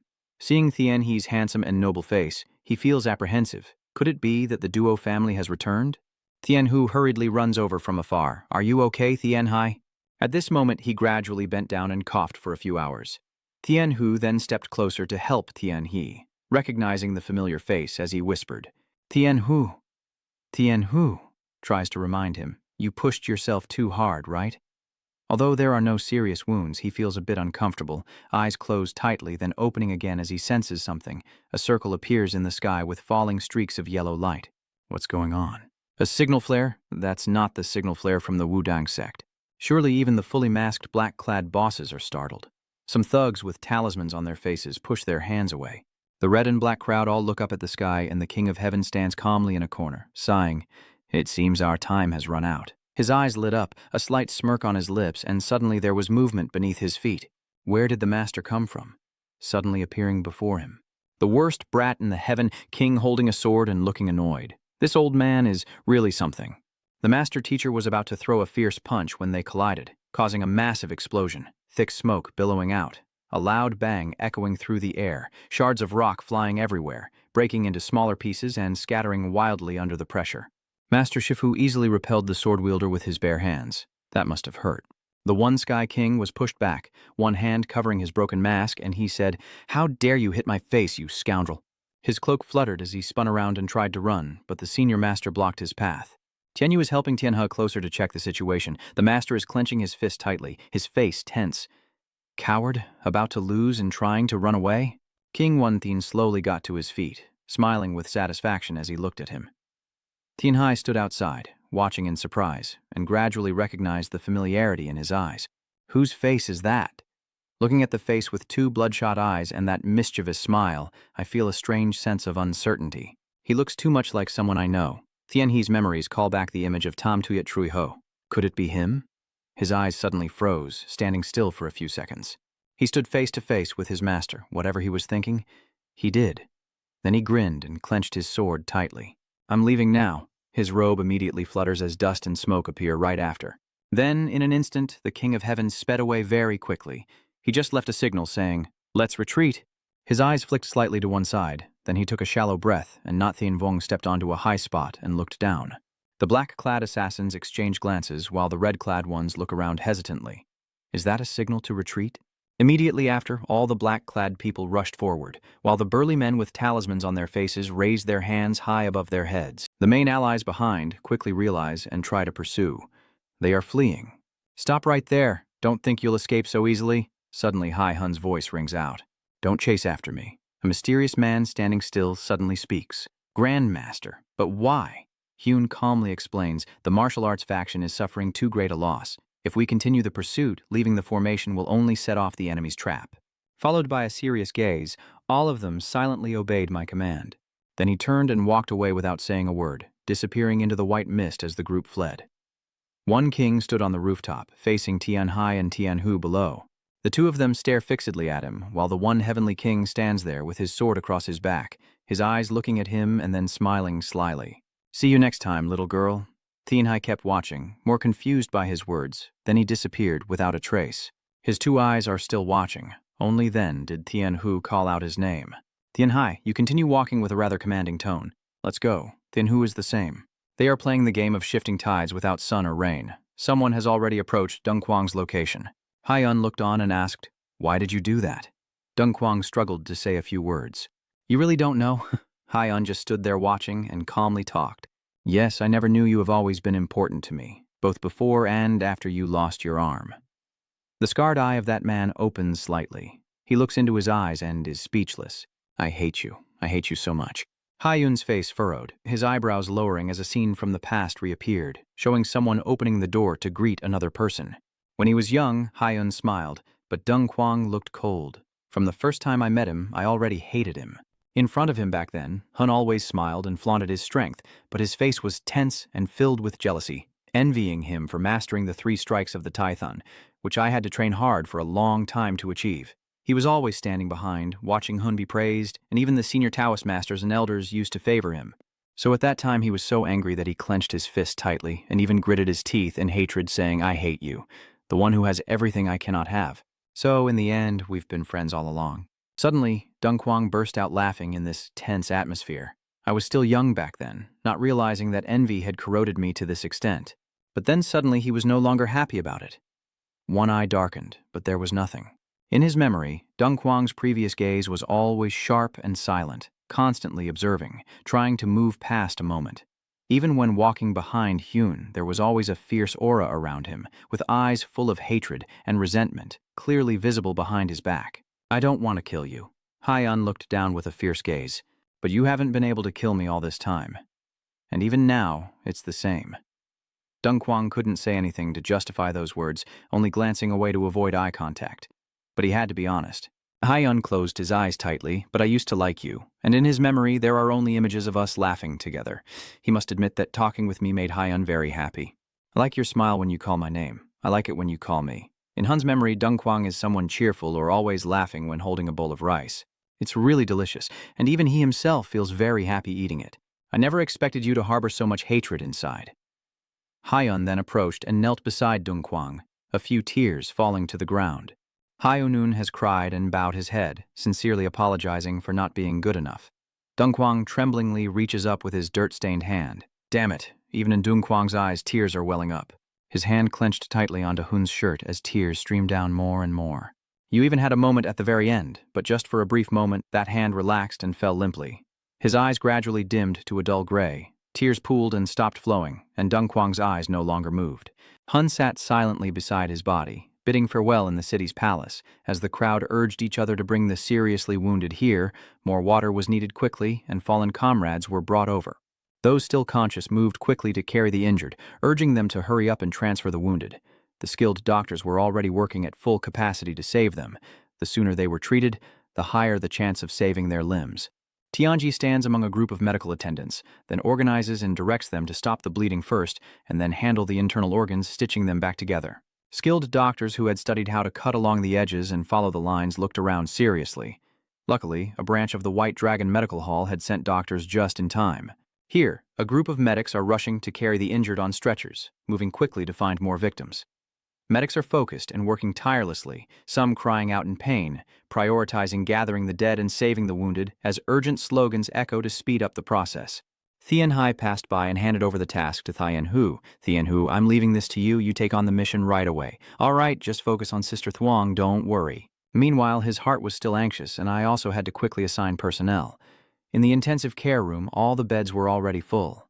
Tian Hai stood still, contemplating in silence, then looked at Hai Hun sleeping peacefully on the bed, thinking about how the martial arts master still hadn't woken up, his face lacking vitality, and bowed down with deep sadness. When people discovered him, he was collapsed beside Deng Quang's body, his body possessed by a demonic rage, motionless, with his face smeared with a few wounds. No, now the martial arts sect knows what to do, so Tian He understood clearly that he had a moment of crisis after seeing Elder Deng Quang off. At that time, Tian He quickly breathed to save him while he still could. He still hasn't fully expelled the evil spirit yet. His hands are tightly clasped together, continuously pressed against Hun's chest. The more he struggles, the more he breathes heavily and sweats profusely. Damn it, if you're going to burn out, wait until I leave somewhere else to do it. The three of them are just watching while you keep doing and praying. Wake up quickly. And now he stands there gazing at him with a pensive expression. But strangely, he begins to breathe again. Hai Unang is drifting into sleep, breathing steadily, while Tian He's face shows no sign of relief. Tianchi turned to a doctor and continued to monitor the situation. And where is Emperor Qian? That person heard the question and replied. They left Hun's bedside and went to the resting place of the master uncle, whose condition is not as serious as I thought. A circle of blue energy radiates from his hand. I used energy to extract the poison from his body. His arm is also wrapped in thick white bandages, and his injured abdomen is bandaged as well. Although there are some deep tears, the bones are not seriously damaged. The problem is that the body has been weakened. Tianchi exhaled as if releasing a heavy burden, feeling a moment of relief, then placed his hand on his master's. Master Tian. Hai smiled kindly. It seems he needs time to digest the insights from the recent battle. The old master's face remains calm and unmoved as he sleeps. The morning sun shines through the window into the room. Please, rest well. One new day, suddenly a loud and noisy voice rang out. Tian Hui, he's awake. Tian. Hu. Tian. Hai usually wouldn't be surprised. What am I doing here? Tian Yu brought a bowl of porridge and approached, don't you remember? You fainted while treating hundreds of patients. The headmaster and master have prepared a quiet place for you to rest. After hearing that, Tian Hai understood the situation. I see, thank you. His face turned pale and looked very bad. Could this be a side effect of the dark energy pill? I felt pain like my bones were shattered by a hammer, and the bandaged hand suddenly clenched. What is this? Who's tying me up? Tian Hu came closer to his hospital bed and reminded him that the doctors had bandaged his hand, and his left arm was quite badly injured, so he shouldn't move too much. Eat some porridge. You seem a bit surprised. Porridge. Immediately after, Tian Hai directly reached out to refuse. Sorry, I have no appetite. Tian Hu hurriedly explained and then spoke seriously. The healer said, you haven't eaten anything for a long time. Are you going to keep like this? Tian Hai, I also gave you medicine to reduce your fever. You have to take it to get better. Ignoring what you said, Tian Hai lay down and pulled the blanket over her head. I don't need it. I still want to vomit if I drink water now. Tian Hu was ignored when he brought me inside. He got angry and threatened loudly. If he keeps this up, I will force him to eat. You saved me, so I have to do something to repay you. This is the only thing I can do right now. Still, Tian Hai remained stubborn, curled up in bed. He closed his eyes and softly praised, I know you're very strong. Tian Hu stubbornly brought the bowl closer and wanted Tian Hai to eat. Just eat now. I won't drink water until you finish. We can starve together to death. His face started to break out in cold sweat. Is he threatening me? With no way to resist anymore, Tian Hai sat up and gently took the porridge. Let me eat it. Only then does Tian Hu's face turn happy. Wouldn't it be better if you just ate it all at once? So Tianhu happily watched Tianhai finish the bowl of porridge. Tianxi just scooped up a new spoonful of porridge and praised, "The seasoning is pretty good." Tianyu immediately boasted about his achievement. "Of course I put effort into cooking it. Watch out for the lightning strike." Tianyu mentioned something that made him jump, about a letter from Bailong Yi Inn asking, "Are the elders on their way here? I wonder how they found out about this." His face around his blue eyes turned pale. "The master is coming." A loud scolding echoed from a room. "Tianyi, I'm sorry." Tianhai sighed heavily, feeling dejected. "Looks like I'm doomed this time with the master coming." "Huh? I thought the master would praise you for doing very well. You just saved the entire martial arts sect." Time passes quickly, and 3 days later at the martial arts sect, everyone inside is busy clearing up the aftermath of the battle, when a voice reminds them to limit drinking and smoking, and to avoid dangerous places if possible. The other person lowers their voice, gently emphasizing that no matter how deep the grudges in the martial world are, the body is still the most important. So it turns out the person who just spoke was a female healer. Now she gently calls out to Tianhai in front of him, "Young master of the medical hall." He was slightly startled and awkwardly replied, "I will remember." Tianhai secretly chuckled to himself, thinking that the person who always gave such advice to others was usually himself, and it was really annoying to hear his own advice. The female healer bowed her head and left, saying, "Then I'll take my leave." After speaking, she also turned and left. Only Tianhe and Tianhu remained in the room. "I didn't expect you to recover so quickly. Your internal energy is truly remarkable. Although my grandson also contributed, right?" Tianhai forced a polite smile and nodded, saying that thanks to you, I was able to rest well. As he spoke, he gently stroked his bandaged hand, long now in a thought. But what should I do now? 3 days have passed, and even if the master comes quickly, it will still take at least a week to arrive here. Tianhai slowly recalled the story he had heard, that the master had to deal with pirates on the way, which could take more than a week.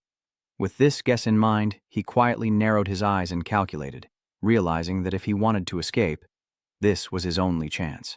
As soon as that thought crossed his mind, a strong hand patted his shoulder, startling him.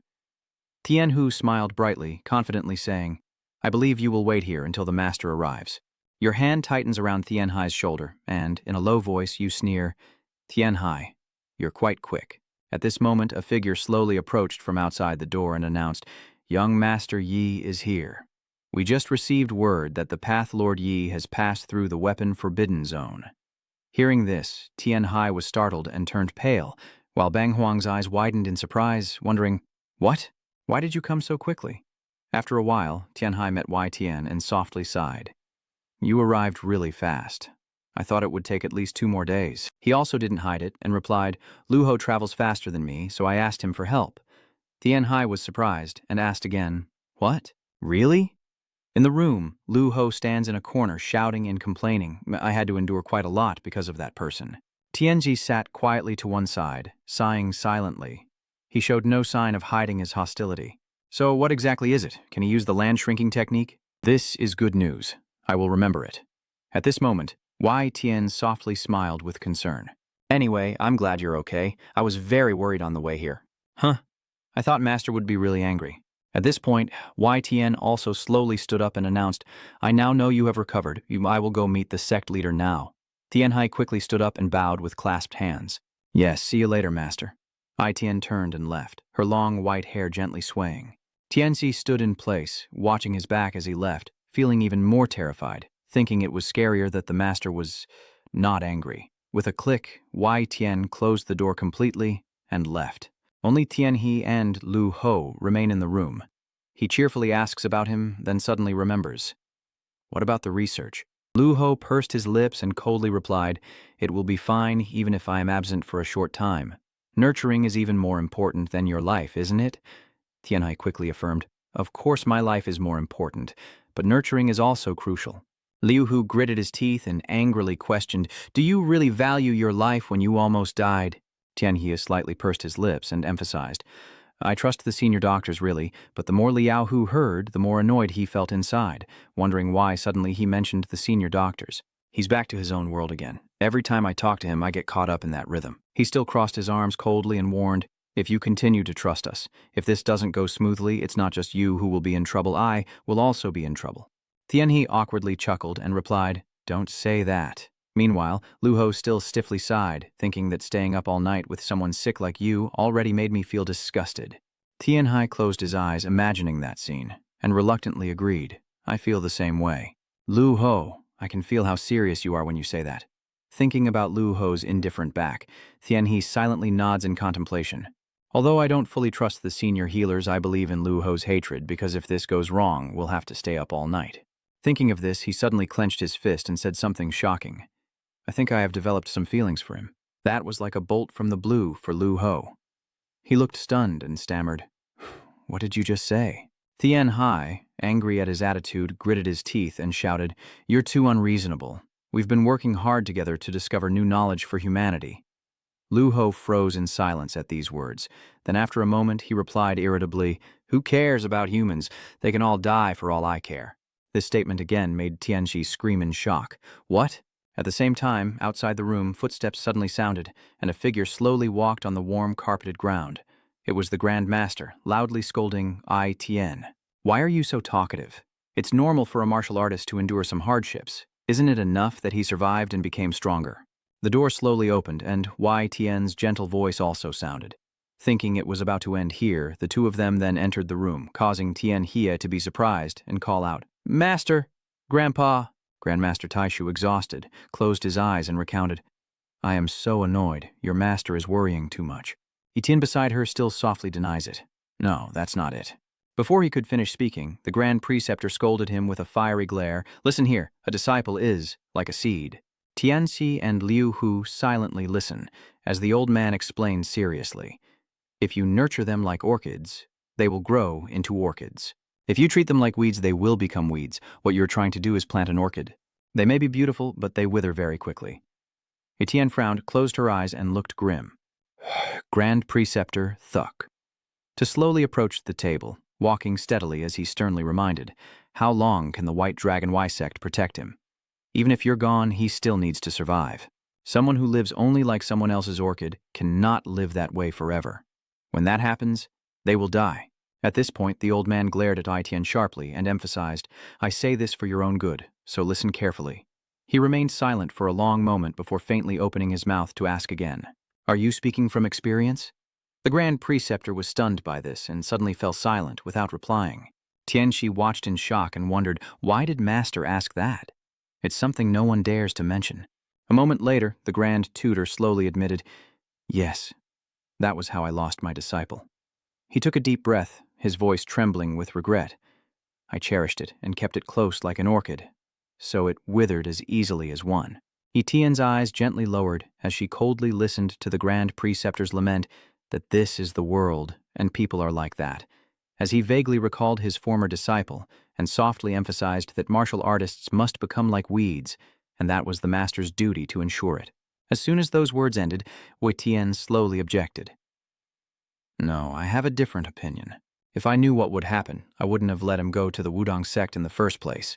After Wai Yen finished speaking, she quietly waited for the Grand Preceptor's reaction. He listened to her words, his aged face also lowered.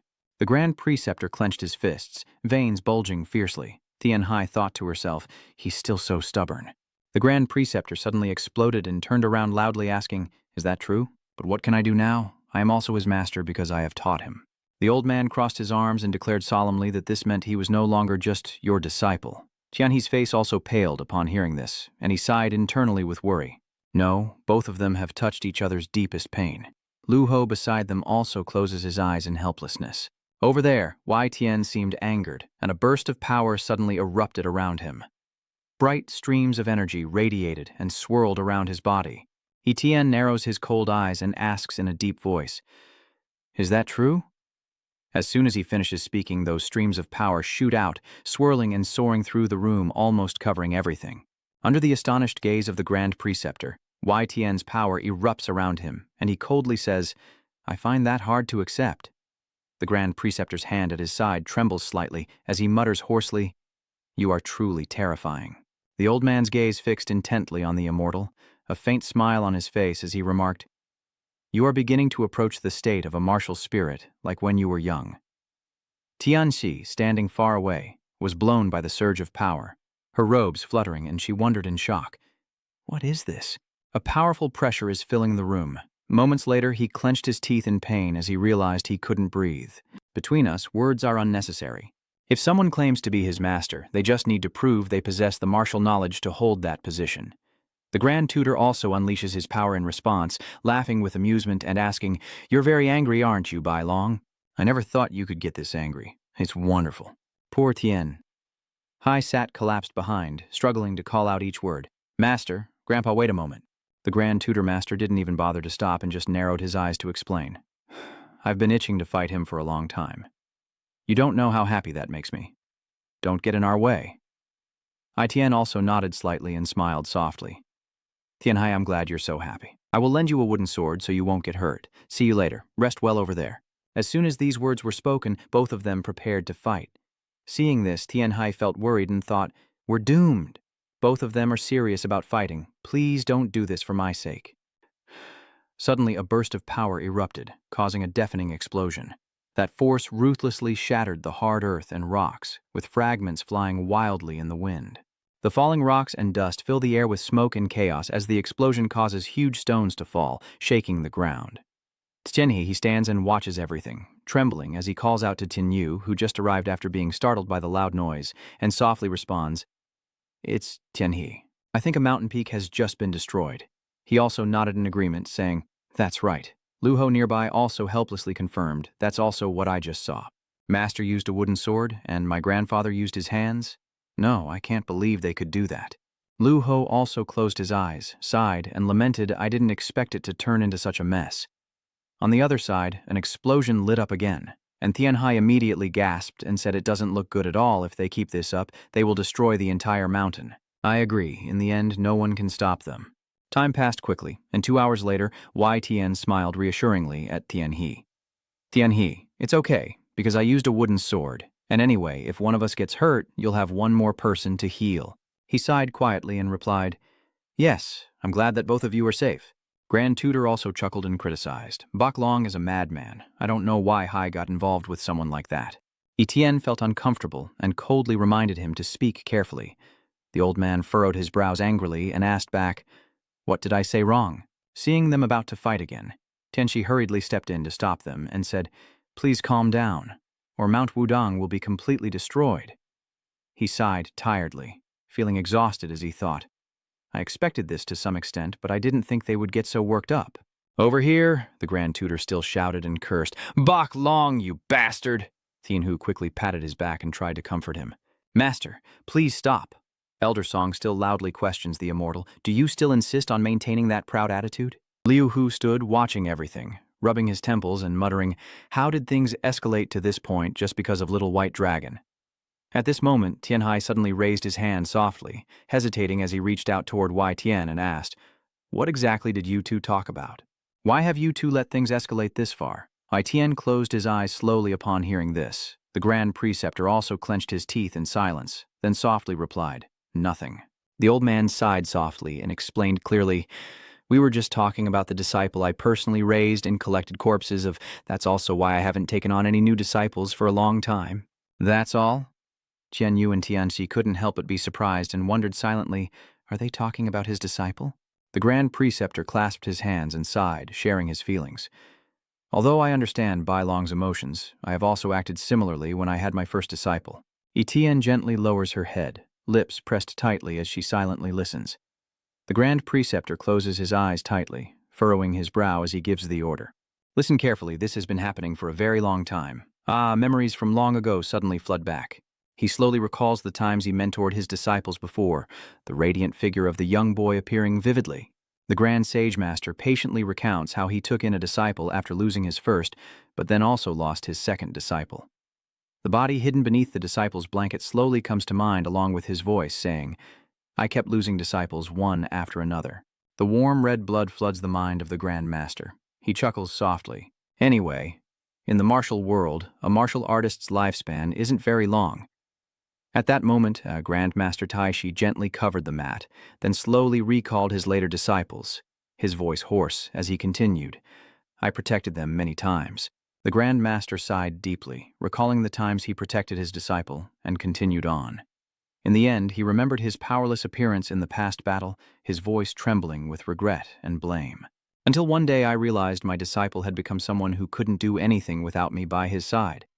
The image of my disciple falling, blood spurting out and reflecting on the sword that always haunted me, remains vivid. At that moment, he hurriedly ran to his disciple but was shocked to realize it was too late. However, by the time I realized it, my disciple was already dead. Returning to reality, the Grand Master chuckled helplessly. How ridiculous, only those cast out into the world survive. He looked up at the sky, his voice hoarse as he continued, and that outcome made me think a lot. The eyes of the Grand Master narrow slightly as he murmurs hoarsely, "That's also how I survived." Tianhai stands quietly listening, slowly realizing that he understands. He gently lowered his eyes, a hint of sadness in his gaze, worried that his master was overly protective. Tianhai quietly looked at Wei Tian, feeling sad but understanding everything. King Huang didn't want the master to lose a disciple like he lost his own. He gently closed his eyes and softly called out, "Grandfather!" As soon as he finished speaking, a cheerful dog suddenly ran happily towards him. King then playfully stuck out his tongue and dashed over. Up in the sky, the blue bird also spreads its wings and soars by.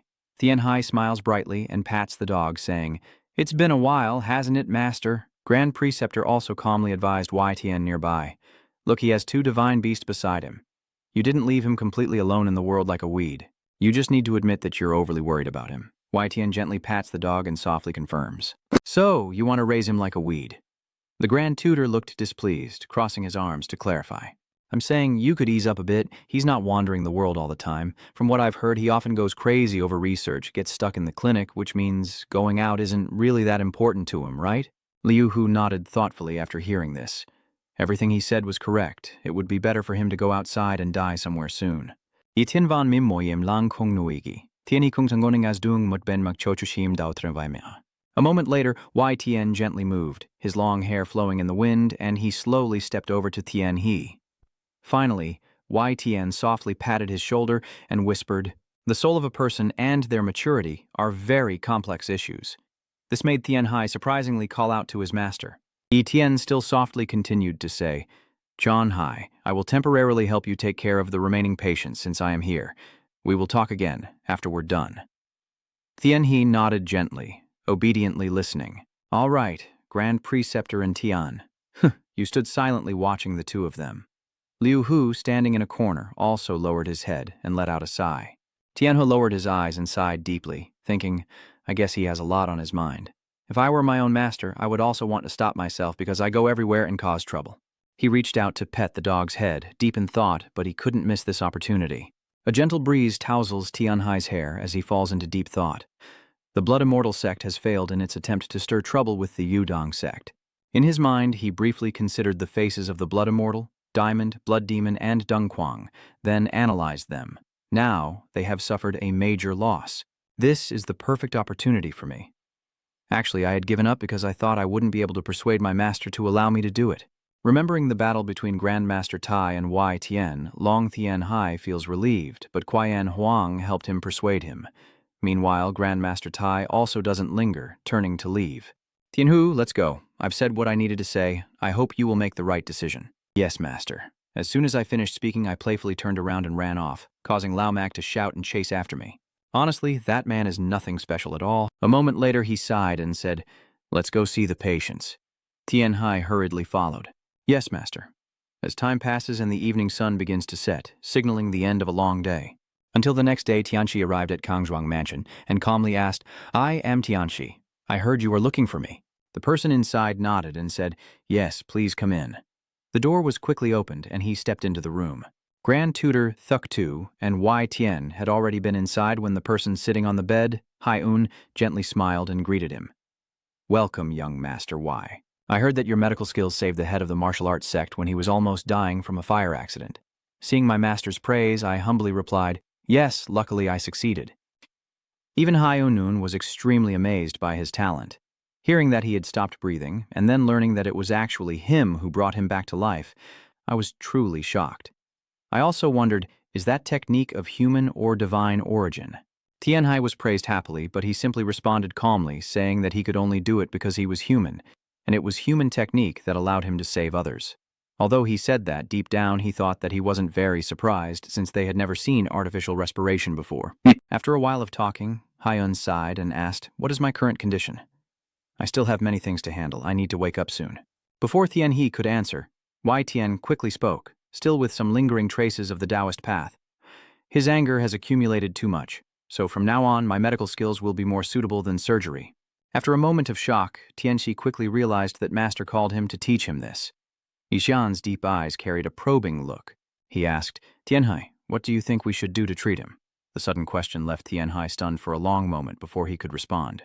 Tianhai's thoughts begin to shift as he compares the two worlds he has lived in and is living in, then draws a conclusion. The mind, which is somewhat similar to the stress in the modern world, in the martial world, is affected not only by illness but also by the flow of internal energy, because qi is what makes up a person and is influenced by emotions. If a person is swallowed by a demon of the mind and causes their meridians to explode or break, they may vomit blood or die instantly from the sudden outburst. The sunlight quietly shines into the room, and Tianhe's voice echoes again, as the headmaster's mind has been taken over by the demon of the mind, which is likely the source of his anger, making the treatment difficult. Doesn't that make it even harder? Be more specific. After some reflection, Tianhai smiled and proposed a solution. To cure it completely, you must face and accept the past, and make peace with it. At that point, everything would be resolved on its own. After hearing him speak, Hun was too confused to say a word. Suddenly, the Grand Master Tutor spoke again, but seeing that everyone seemed skeptical, he immediately explained, "I know this is impossible. What the sect master of Wudong has gone through is like killing his own family. How could he forget?" At this point, even the Grand Master's uncle didn't know what to do, but he remained highly suspicious, all because of Deng Quang, so is there no way to save him? He took out a cylindrical object and told them a temporary plan. "I can use acupuncture to stop the chaotic blood flow or the meridians from bursting, but full recovery is impossible." Upon hearing that, Haiyun shifted from surprise to admiration and asked, "Is that true? I never expected that just using acupuncture could treat this. No wonder he's called a divine doctor. However, there are still side effects." Haiyun's face suddenly darkened. He pressed further, asking what it was. Etienne seemed hesitant to speak. A sudden silence enveloped the room, then his voice began to reveal mysterious truths.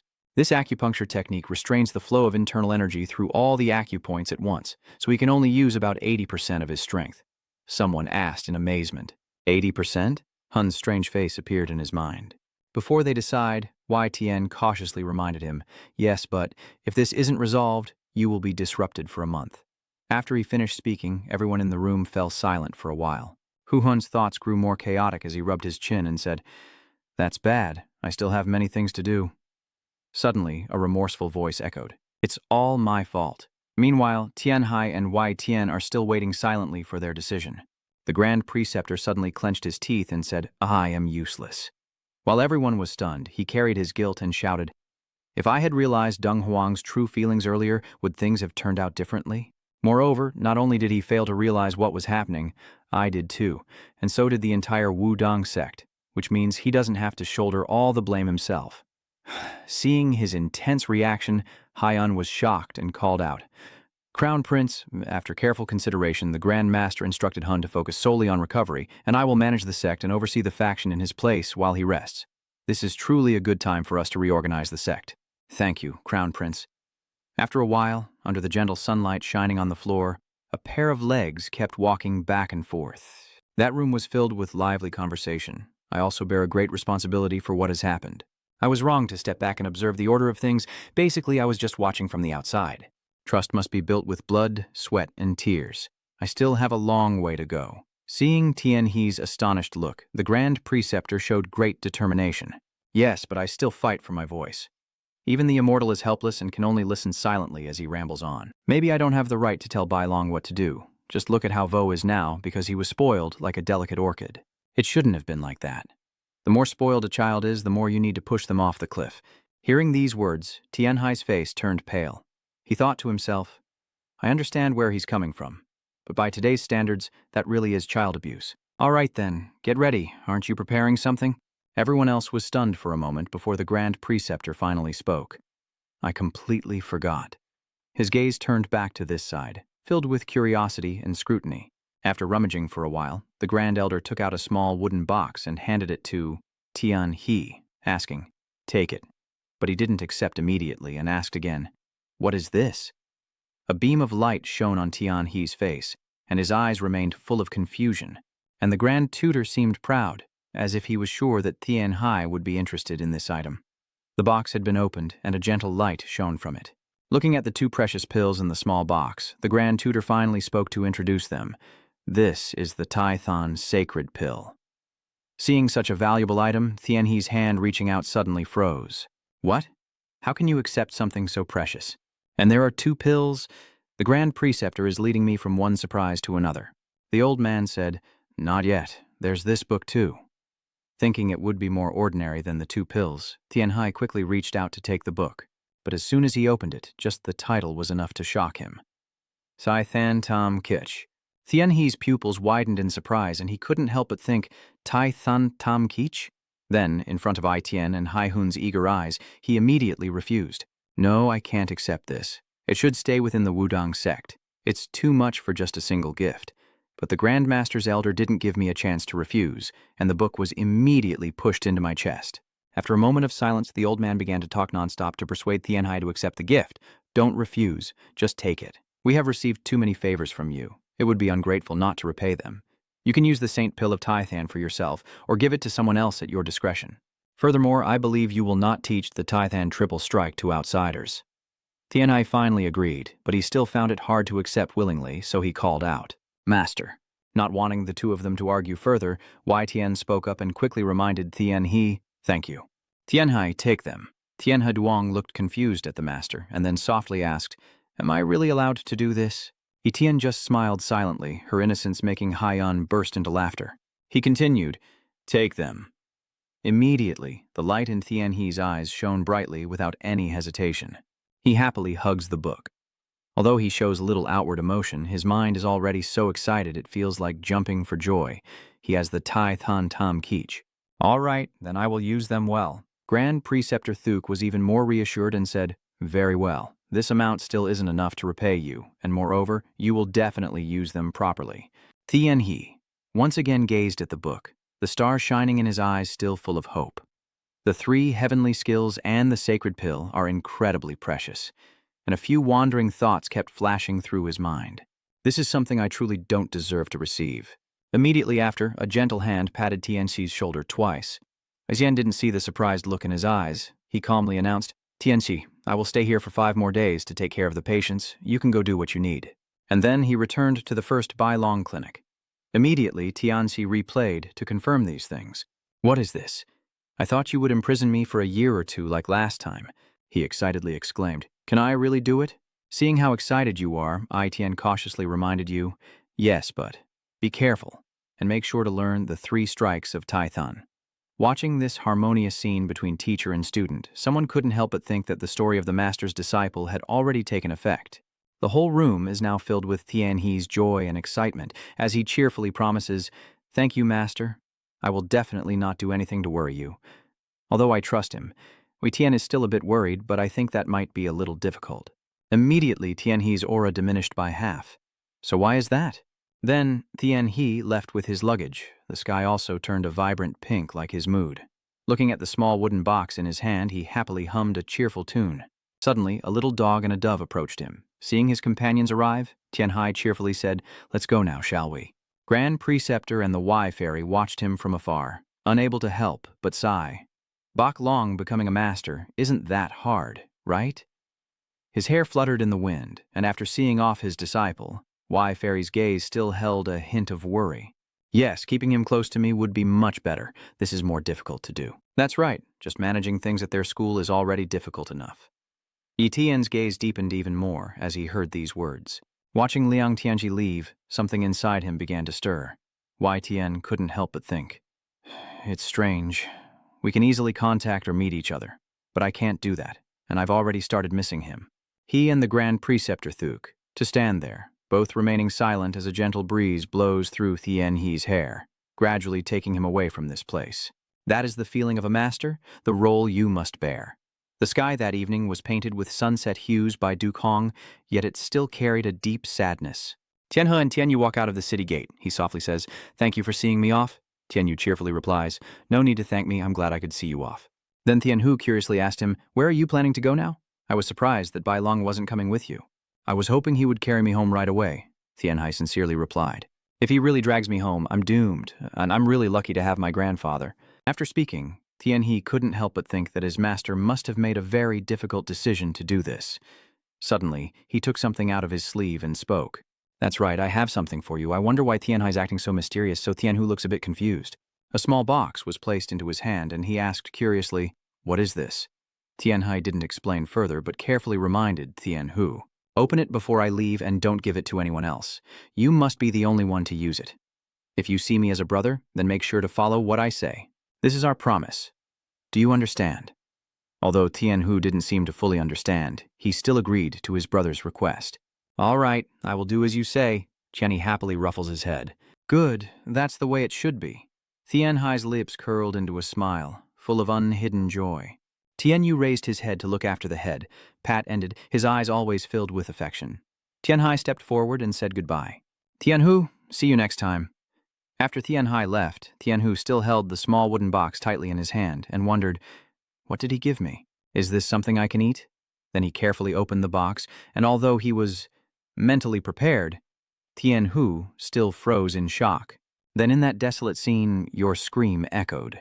Was that Tai Than's sacred pill? As soon as he realized, Tianhu immediately wanted to chase after Tianhai. He shouted, "Tianhai, why did you give me this? Since you are now alone on this path, when did he leave?" Tianhu had to stop and try his best to stay calm. His hand tightly grasped the small wooden box, yet countless questions filled his mind. Why would she give something so precious to someone like him? Tianhu's gaze drifted into the distance, tinged with a touch of reluctant longing. The vast sky is still hidden behind the mountains, and Tianhe's farewell seems to echo still. "Please, stay safe. Until we meet again." Tianhu helplessly thought to himself, "I already miss him." 6 days later, in a deep valley among snowy mountains, cold winds kept blowing. It seems like something is waiting inside the snow-covered valley as Tianhe's cheerful voice echoes through the cold space. "All right, you're saying it's over there, right? Here it is, along with my little dog." Tianhai lowered his head, looked around for a moment, and thought to himself, this is exactly the place mentioned in the Supreme Demon novel. The cold snowflake's light kept shining on his face. Tianxi remembered the precious herb he was searching for, the ice flower herb which grows beneath the eternal snow and reproduces by absorbing moisture from the snow. Because it would die immediately upon contact with sunlight, locating and collecting it was extremely difficult. The small flame enveloping Tianhai's hand, he began to use his hands to dig through the snow. "I will use the 5 elements true energy and fire energy to protect my hands." After some time scraping the snow, Tianhe begins to use a different method, then uses metal to cut the snow into small blocks and pile them up. In just a short while, sweat was beading on Tianhe's face. After a tiring search, Tianhe suddenly let out a breath and paused. His hand quietly pushed deep into the snow pile. Tian. He looked extremely tense. The sky begins to clear up, and the cold wind gradually subsides. Inside the icy snow, Tianhe's finger suddenly touches a leaf, and instantly, the tension on his face disappears, replaced by a bright smile. "The precious medicinal herb that Tianhai is holding up," he exclaims happily. "I found the ice flower herb." Then he happily thinks to himself, "Although I wonder what it looks like." Tianxi happily shouted, "Ice flower herb!" He joyfully hugged the small plant to his chest, unable to believe he was finally seeing it with his own eyes. "You did well. Wangu, thanks to you, I found it easily. Now quickly use your energy to preserve the herb I need to transfer cold and wood energy into it at the same time. The key is that even when preserved, it must retain its original function." "All right, first I will infuse the primordial pill and wrap it in snow." A few minutes later, a layer of snow covered the ice flower plant, and Tianhe gently pressed it to spread the snow evenly. After finishing, he felt tired and thought, "It's troublesome because I will have to transmit cold energy periodically, but if I store it this way, the potency of the medicine won't diminish." Tianhai looked at the snow bundle containing the ice flower herb and said to himself, "With this, I have collected all 4 spiritual medicines I initially aimed for." A few hours later, as night fell, Tianhai sat resting with Huang Kao, lost in thought, contemplating that killing Black Armor and Thunderclaw, both spiritual beasts once belonging to the Blood Immortal sect, now lay in his hands. And now I have all the spiritual herbs I need. I must become stronger. Suddenly, Tianhe appeared lost in thought. He recalled the battlefield from the past and silently thought that after the battle with the Blood Immortal sect, strength had become more important than ever. We are really lucky that only a high-ranking commander, the Golden Emperor, was sent. Tianhai gently laughs and pats Huang Tao's head, saying if another one appears, I fear my master would have to bury his own disciple himself. He sighed softly, leaning back and looking up at the sky. Tianhe looked at the sky and praised, "The stars are so beautiful." A sudden flash of light flickers in his eyes as a shooting star streaks across the sky ahead. It speeds past and is level with Tianhe's face. He whispers his wish. I want to live. Tianhe briefly remembered her past life. After facing death, she realized she was just an ordinary person from the modern era. She couldn't wield a sword without fear like those martial artists.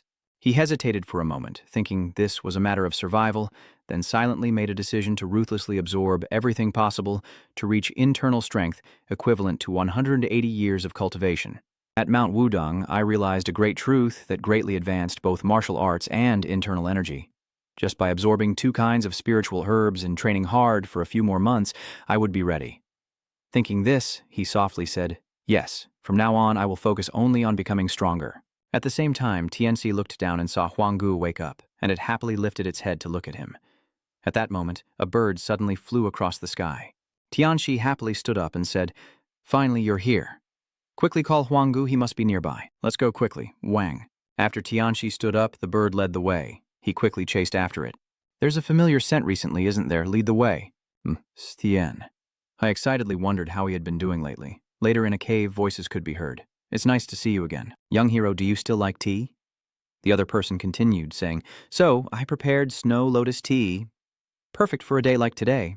There was no response from inside the cave. After a while, the sound of clinking cups suddenly echoed softly. The person in the tavern cheerfully said, let's toast to an old friend we haven't seen in a long time. That person is Tam Tu Yet Trui Ho. He sighed softly, feeling that having a warm cup of tea in this cold weather was wonderful. You've been through a lot, haven't you? Last time we met, didn't you tell me to call you older brother? That's right. All right then, I won't hold back anymore. I heard you survived a terrible battle at Mount Wudong, but you came out safe. Tianhai replied with a smile. I was just lucky. Do you consider that luck? I heard you even reconfigured the ceiling array, upgraded the sword formation, and even defeated a zombie at Wudong. Hearing that, Tianhe was a bit surprised. How could he know all the details so precisely? Tam Tu Yet Trui Ho replied, this old man has many friends, you know. Tianli asked in surprise. What? Wait a minute, don't tell me it's also to make friends in the martial world. He replied softly, I have friends and friends of friends. I see now, Tam Tu Yet Tu Ho said quietly. There's nothing special. I just wanted to see my brother again, so I called you here. He took a sip of hot tea, and Tianhe asked somewhat puzzledly, if it was just to meet, you probably wouldn't have called me to this remote mountain. There must be a reason why someone like you, who appreciates good food, would choose hiding in a secluded mountain cave instead of a fancy inn. Tam Tu Yet Trui Ho chuckled softly and said, because these days walls have ears, and ceilings have eyes. I thought it would be safer to talk in a cave without walls or ceiling. Then, the atmosphere between us suddenly fell into silence. Suddenly, Tam Tu Yet Trui Ho asked, is there any secret no one has ever heard of? Tianhai replied seriously, I think I have found your biological sister. The moment I said that, the atmosphere suddenly grew silent. Tam Tu Yet Trui Ho was also stunned, trembling as he asked, my sister. Really? Tianhai nodded and replied, yes, a face that looks exactly the same with 2 small moles under the eyes.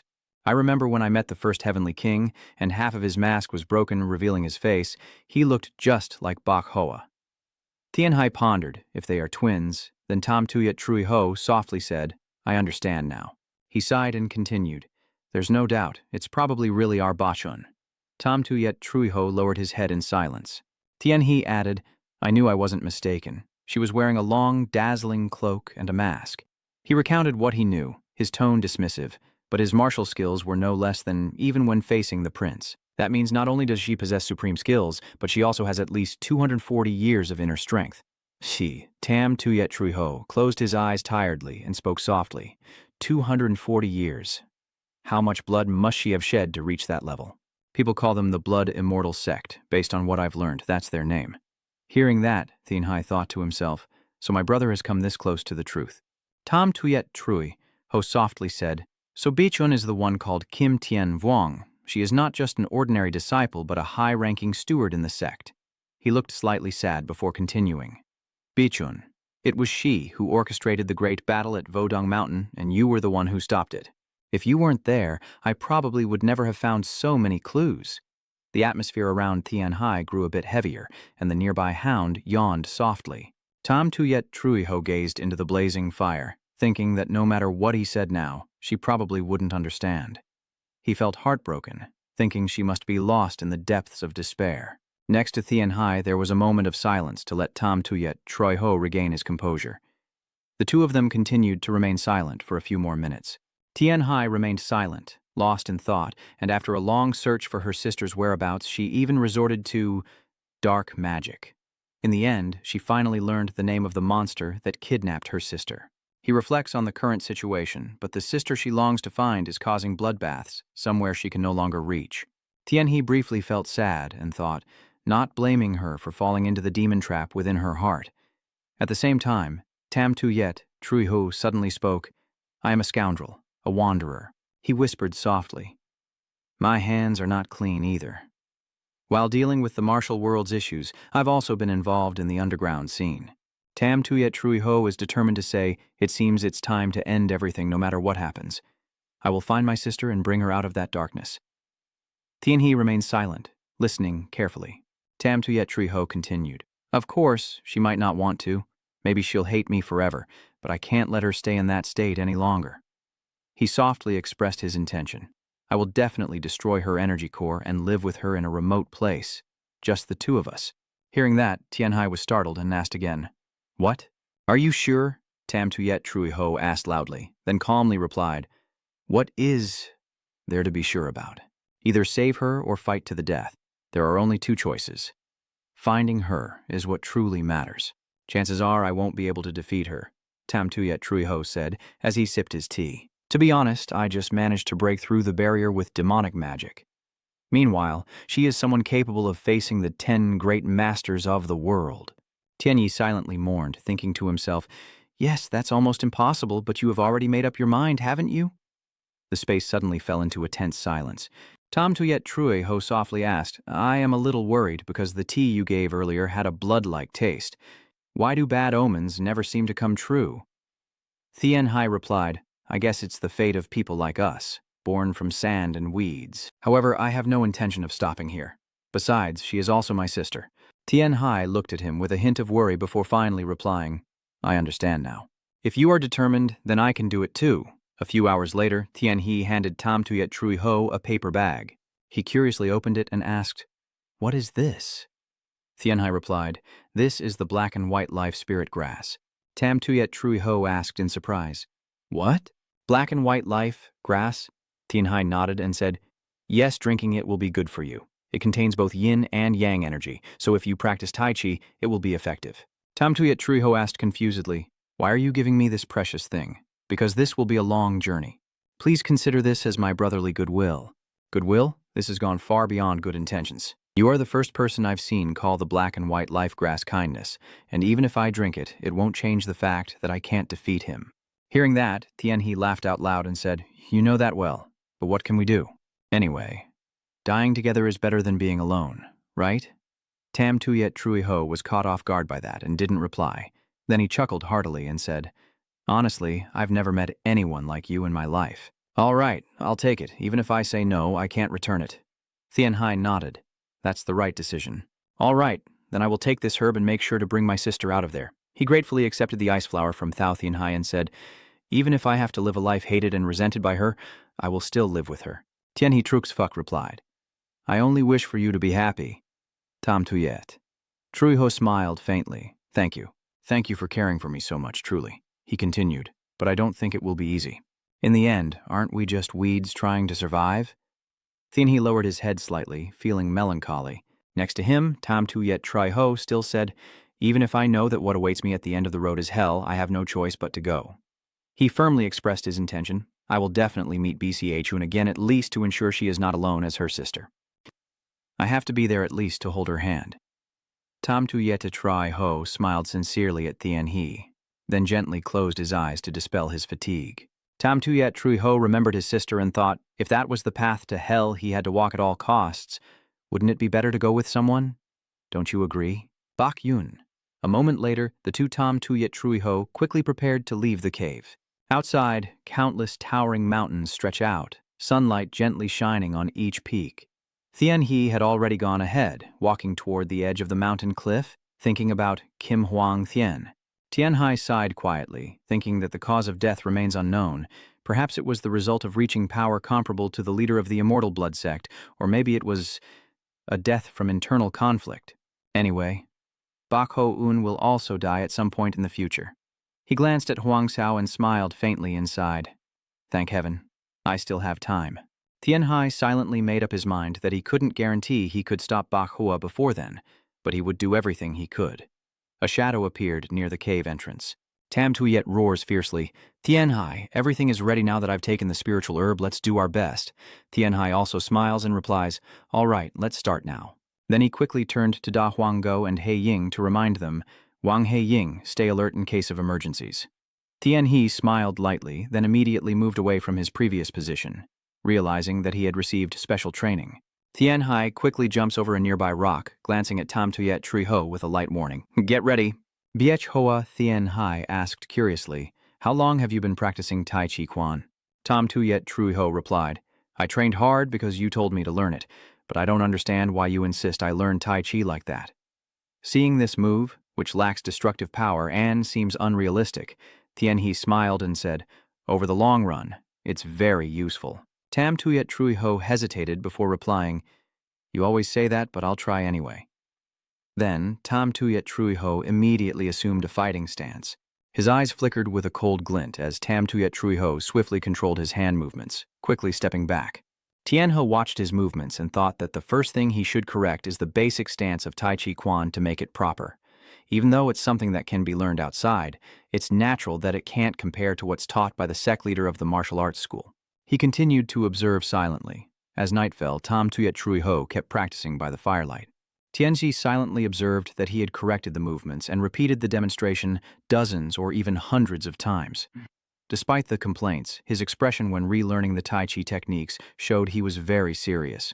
He just repeated the movements for Tianhai while thinking that he probably already knew that. Beside Tam Tuyet, Trui Ho hurriedly copied Tianhai's actions. He quickly spun his foot to imitate him. Tianhai continued to demonstrate while thinking that life is long, and no matter what happens, we must keep moving forward. He looked at Tam Tuyet Trui Ho behind him and thought to himself, if what lies at the end of that road is the sister he has always longed for, he would do anything. After a while, when the training was over, Tam Tuyet Trui Ho asked for help. Tianhe, can you help me check my magic technique? Tianhe asked in surprise, what? Oh, the demon art. Let me see if it's really okay or not. Tam Tuyet Trui Ho replied with a smile. Honestly, not really, but I have bigger problems to deal with right now, so there's no point in hiding anymore. Hearing that, Tianhe said, well then, show me. I can't promise to do much, but I'll do my best. Tam Tuyet Trui Ho nodded and replied, okay, thank you.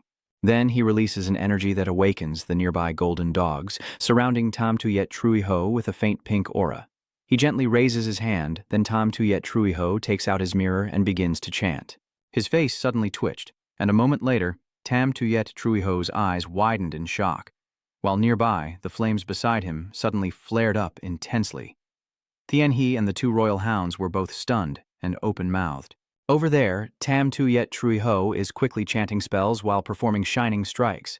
He moves swiftly from place to place, his legs seeming to glide over the ground. Over there, Tianhe watched this scene in amazement. This is the martial art of the Death Child sect, taught by Yel Haluan. Tam Tuyet Trui Ho continues to spin in the air, performing various powerful strikes that dominate with their force. Tianxi silently observes and assesses, thinking that based on the agility of his movements, it seems that Lin Thao's internal energy has begun to accumulate in his weaker primordial elixir. However, it will take a significant amount of time for him to fully harmonize with that energy, and when a person's inner strength increases rapidly, their techniques tend to become rougher. He thought to himself, but he moved more and more smoothly. Tam Tuyet Trui Ho quickly showcases more of his skills. His sword moves become even smoother. Tam Tuyet Trui Ho gently turns around, softly closing his eyes to prepare for more advanced sword techniques. As he executes his moves, like floating lights in the air, his movements blend into the sword even more smoothly. I never take shortcuts, even when I have to repeat the same task countless times, I will see it through. Seeing this scene, Tianhai was stunned and thought, Black Dragon Yin has begun forming the White Dragon Yang. He quickly realized that he was gradually slipping into a trance. As Tianhe watched Tam Tuyet Trui Ho, he thought to himself, he used to call me Cat. He paused for a moment, then continued thinking, remembering how he used to mock himself for his stupidity and claim he could only repeat the same things. He found it hard to believe and wondered, so how did he survive with all limbs intact? It's unbelievable. Over there, the royal dogs are still stunned by Tianhe's skills. Nearby, Tianhe is quietly wondering, how has he survived after wandering through so many dangerous places? He looked a bit pale and sweaty. Tianhe quickly realized the key point. But now I understand, just like everyone has their own talent, he also has his own. Tam Tuyet Truiho performed a few more sword moves before stopping to ask, so what's the situation now? Great, it seems now you just need to focus on training your lower body. From now on, you should probably choose a different weapon instead of using a sword. Tam Tuyet. Truiho looked a bit incredulous. Is that all? He asked for more details. He asked for more. Could you explain it in more detail? Tianhe nodded slightly. Then he mentioned a few things Tam Tuyet Truiho should keep in mind. Tianhe thought to himself, no matter how much it burns flesh and crushes bones, he will not stop. He continued to give guidance, while Tianhe explained to Tam Tuyet Truiho and thought that even though he accepted this path, he knew its end was not heaven. Tam Tuyet Truiho, after hearing his words, smiled happily, and the two continued their conversation. But in Tianhe's mind, he still thought that if that was a path to hell, his disciple would have to walk it anyway. A moment later, the nearby royal dogs had fallen asleep, the fire flickering softly. At the same time, while Tianhe and the other were talking, Tam Tuyet Truiho happily said, "Yes, this is a pretty good method. I will consider it." Tianhe looked at him with a slight sense of relief. "I think at least I can forge a pair of shoes for you to walk that path." The next moment, he smiled and said, "Excellent, it will definitely be very effective." Tam Tuyet Truiho also happily replied, "I will do my best to become a sword to protect you." A gentle laugh echoes in the cave. "That's the bond of brotherhood I have for you. Should we head down the mountain now? I guess the scouts are finally taking action." "What? I see," Tianhe said. "They lived in hiding longer than initially planned." He added, "I suggested 1 or 2 years at that time." Tam Tuyet Truiho replied, "They probably wanted to ensure the epidemic would gradually subside before it was eradicated." Tianhe quietly reflected, recalling the past when he suggested living in hiding, knowing it would be a heavy burden for them, because if the plague spread beyond the island, many would die. And he couldn't forget the calm smile of the abbess on that day. With the compassionate gaze of Nunabi, it was truly similar to the mercy of Guanyin Bodhisattva. Tam Tuyet Truiho suddenly smiled and said, "Yeah, I think so too. Isn't it to quietly withdraw the explorers?" Tianhe shyly replied, "I didn't do much. The leader of the 8 Great Trading Guild is very talented." Tam Tuyet Truiho asked further, then said, "So you mean the leader of the lower faction?" "Yes, his Tongquan sect was even disbanded, but it's truly a blessing in disguise as the 8 Great Mercenary Guild is thriving now. I heard that the money earned was used to support the spies during their hidden life." Tianhe thought to himself, "Lucky indeed." He quietly rejoiced, as their hidden life lasted longer than expected, but the explorers finally overcame their difficulties and returned to the world. Tam Tuyet Truiho then added, "I heard that Nam Kung Hoi sent them a challenge letter." Hearing that, Tianhe was a bit curious. "The challenge letter?" Tam Tuyet Truiho nodded and replied, "Yes. Although 8 treasures seems willing to accept," Tianhe quietly comments, "perhaps they have been enlightened." Tam Tuyet Truiho nodded in agreement and said, "I think so too." He continued, "So it means that while the explorers are secretly investigating, Nanchung society is not just sitting still, and the outcome will be hard to predict." Tianhe thought to himself that no matter how deep the ocean is, the island would not sink. He then said, "Soon the king's sword will be chosen." Tam Tuyet Truiho nods and then turns to smile softly, knowing that the ranking of the top 10 martial arts masters is about to change. Tianhe also smiled and looked at Tam Tuyet Truiho. Then the two continued down the mountain, a few days later at Catlan Pavilion. "Why?" Tian asked. "You don't look injured at all." Tianxi replied calmly, "I am completely healthy. There's no way I am injured." Haijian smiled and asked, "Very well. You said you went to find rare spiritual herbs. Have you found anything yet?" "Yes, I did." He quickly took out the items from the box. In just a moment, Tianhe had laid out everything he found on the table. Seeing this, Yi Tian was a bit surprised. "I have to say, that's impressive. I trusted your skills, but I didn't expect you to bring it back so quickly, and each type is even more outstanding than what you used before." Tianxi happily said, "Yes." Yukon smiled gently. He thought to himself, if I could go, I would have brought back more, but each medicine already has its future owner, especially since these spiritual herbs are reserved for Haluan. I plan to keep them as they are." Then YTN said, "With Bach Long Wai Kwan's alchemy, their effects can be enhanced and even more extraordinary elixirs can be created." Tianhe nodded and asked, "So you don't plan to keep it all for yourself?" Master, Tian calmly replied. Maybe in the end I was over-recovered. During the fight with Qian Huang, I realized my body could no longer undergo that kind of transformation. Hearing that, Tian He was momentarily surprised.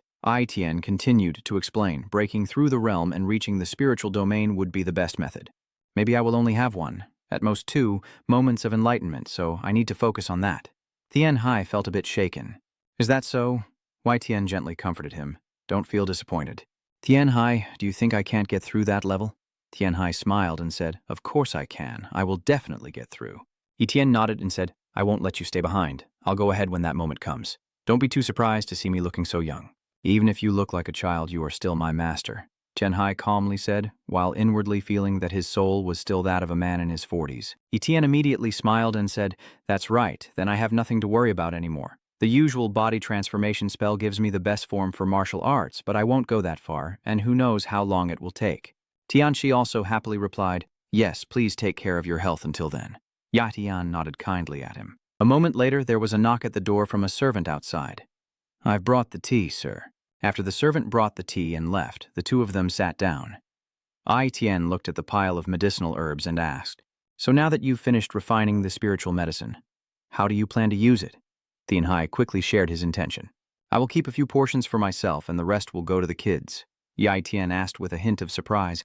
The kids, you mean Tian He, confirmed his thoughts and said, Yes, just as you think. Tian took a light sip of tea, nodded, thinking that planning for the future was the right move. Tian He slightly worried, thinking that despite saying so, his expression told a different story. He secretly thought that he didn't like his younger friends, especially Ya Haluan. After a while, he saw Tian slam his teacup down and change the subject. I heard that training in the demon sect is even more brutal than in the evil sect, with many losing their lives trying to learn magic. But Haluan is still healthy. Tian said coldly, Exactly. Because he is a killing star, it's very hard to kill him. Suddenly he asked anxiously, What about putting friends aside and focusing on yourself first? What are you planning to do now?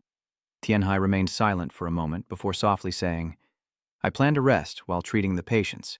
That's good. You've been through a lot. Don't push yourself too hard. Then, he advised, when you're fully recovered, come to the martial alliance with me. Why the sudden martial arts alliance? Tian softly replied. Over the next few weeks, he gently reminded him, the Long Phoenix Festival will begin. Tianqi slightly startled, recalling, the Dragon and Phoenix Grand Assembly? I see. It's starting later than usual because of the Wu Huyet Vodang sect. That's just a cover. Turtle Heaven asked back in surprise, a cover? Tian calmly explains that recently there have been rumors claiming that the blood of the Wudang sect incident was not caused by the demonic cult. He reports the situation. If it's them, we must launch a suppression campaign. However, it will be a big problem if a third party gets involved. So we need to investigate, and therefore all sects will gather at the Martial Alliance base to discuss. Hearing that, Tian He suddenly thought to himself, since Bois is the only one who recognizes the true nature of the Blood Immortal sect, he wondered, so the Long Phoenix Assembly will be used to reveal that truth. Tian smiled and replied, Exactly. Thanks to it, you'll have to participate as well. The champion has to be you. Tian Hai suddenly froze in surprise, his face turning pale as he asked, Wait a minute, do I really have to compete and win? I've eaten so many spiritual medicines, now there's no one in the new generation who can rival me. Do you think other sects don't use spiritual pills? To become stronger, they would do anything, but none of them can beat you. Tian still feels a bit uncomfortable thinking about it, but suddenly we are participating in the Grand Assembly like this. Tian noticed his expression and gently reassured him. I understand you might feel worried because this happened so suddenly, but other rising generations insist that if you back out now, it won't be considered proper. The chessboard was already set, so you have no choice but to go there and show off your talent. Tian gently smiled with hope as he looked at him. Tian Hai saw this expression and suddenly flinched, worriedly thinking to himself how much his master had boasted about him. Clearly the result of a generation rising up under constant bragging from the master and having to raise the banner of resistance. It's as if they're saying he's showing off, let's see how skilled that person really is. In modern terms, it's like constant bragging about his son, but never actually showing the proof. So this Long Phoenix tournament will become the official arena to test my skills. Tian Hai silently sighs. There's no avoiding it. Suddenly, Tian looked at him seriously and challenged, So what, Tron? Hey, are you confident? Tian Hai, with a look of surprise, silently thought, Sorry, Tian Hu, it seems I have to join too. He reluctantly said, Yes, master, I will definitely become the champion. Tian advised, before leaving, it's best for you to learn some additional martial arts. Tianhai was surprised to learn more martial arts, and Wei Tian nodded, saying, "Yes, considering your previous fight with Vodang sect, I realize you have some limitations. For example, if you need to defeat multiple weaker opponents at the same time." Tianhe was surprised and said, "Yes, then it's really inconvenient." Wei Tian smiled and explained, "Honestly, the Immortal Destructive Sword technique is a very excellent and special skill, but until you reach mastery, there are still 2 levels below the Enlightenment Sword technique until it reaches perfection." He continued explaining, "Of course it works well with your divine skill Huyan Tam and your 5 elements techniques, but the problem is that mastering the Immortal Destructive Sword technique takes a lot of time." Wei Tian added, "And until then, it can only be used in one-on-one battles." Tian. He briefly thought to himself, he's really honest. Usually people think their own sex martial arts are the best. Etienne softly added, "However, this is true for all sword techniques. In chaotic battles, other martial arts are more effective than swordsmanship." Tian He asked, confused. "Other types of martial arts?" Etienne suggested a few, like hidden energy and poison. "Are you saying that's the specialty of the estate? Is that what I learned from the strange elder of the blood taser?" Etienne nodded and replied, "Yes, because you always focus on dodging and blocking hidden energy so you rarely use or throw it back." Tianhai thought to himself, "That's true. I've never used it in a fight." He softly muttered about other martial arts as well, like whip techniques, swordsmanship, and archery, which are all effective for quickly defeating many weaker enemies in a chaotic battle. You could say that using a sword is mainly for one-on-one battles. Tianhai gratefully said, "Like you, I realize I shouldn't just learn one type of weapon. Come on. Maybe this is a good opportunity to learn other things." Etienne encouraged with a smile, "That's right, those techniques aren't too difficult. Among them, I suggest you focus on using hidden energy." Tianhai frowned slightly, a bit confused. Etienne quickly explained that it is called finger pressure point striking. He hurriedly introduced that this martial art originated from Quanchan sect and has now disappeared. Among the sects of the Taoist cultivation religion, the Complete Reality sect is famous for its very unique martial arts. The two of them strolled around the grounds chatting when Etienne continued speaking. However, despite their knowledge of martial arts and their influence on the Wudong sect and the Huashan school, they suddenly vanished without anyone knowing the reason. Tianhai nodded in understanding. Suddenly he thought to himself, in the novel, the Complete Reality sect was defeated after fighting the Blood Immortal sect. Tianhai briefly considered the martial arts of the Complete Reality sect. Etienne recounted, "I once saved a survivor of the Complete Reality sect who endured all the pain from a terminal illness and faced the demon within himself. Although he has passed away, my treatment helped him live a few more years." Tianhe quickly asked. So during that time, Wei Tian interrupted him, saying that before he died, he had taught me a finger pressure technique to repay the favor. Tianhai was amazed and thought, that must be a very powerful martial art. Etienne paused at the door and said, "You will understand when you see it," then gently flicked his finger, and what he held shot sharply into a target board, piercing straight through the center in an instant. A few seconds later, it also shattered the wall behind it. Debris from the wall scattered everywhere, and in just a moment, that strike had torn through a section of the wall, and as the dust gradually settled, the devastating power of the attack was revealed. Tianxi looked at the large hole in the wall with a bit of fear. Its destructive power was truly terrifying. He was slightly stunned, mouth agape. Tianhe recalled Wei Xian's action of channeling inner strength around his fingers, then flicking at the steel frame to trigger a small explosive fuse between his fingers. For someone who has reached the sixth sword celestial niche, its penetration power and destructive capacity have been significantly enhanced. He was a bit surprised, but he said he would teach me how to face multiple enemies at once. This looks more like clearing the area than anything else. Tianhai silently thought that if he used his inner strength on the steel platform to increase its explosion, recalling Wei Tian's recent move, he imagined that with added energy it would cause a massive blast in an instant, with flames burning everything around and destroying the estate. Thinking of this, Tianhai was a bit frightened, realizing its destructive power was at least half that of a thunderbolt cannon.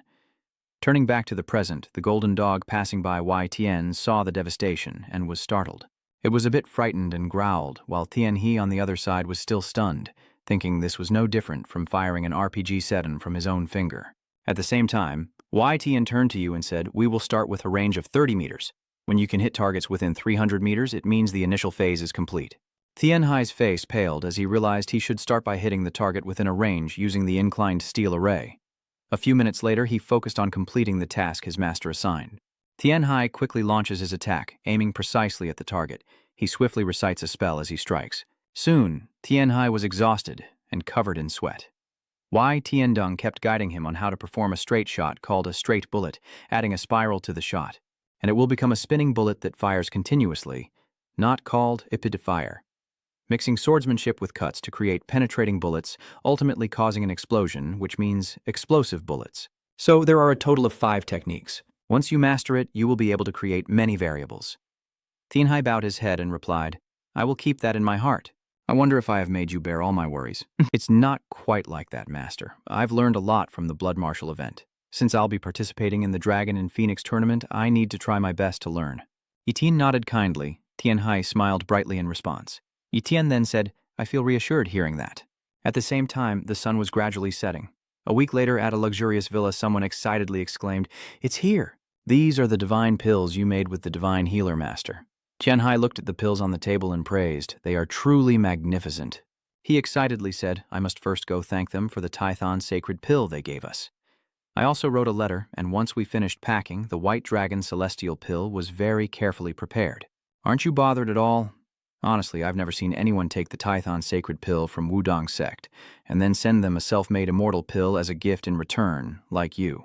No problem at all, everything is related to you too, Lu Ho. Lu Ho softly said, Compared to Tai Thun Thun Dan, Bak Long Tiandan is of a lower grade, so it's not really a loss, Tianhai asked in surprise. Lower-level Bak Long Tiandan is used for healing. Lu Ho turned and said, Whether it heals or not, it doesn't significantly increase internal strength, so martial artists won't value it highly. You explained that their dream is to become the strongest person in the world, not the longest lived. Tianhe angrily criticized, That's so cruel, Lu Ho. I never expected you to look down on the Bak Long Tiandan we made together like that.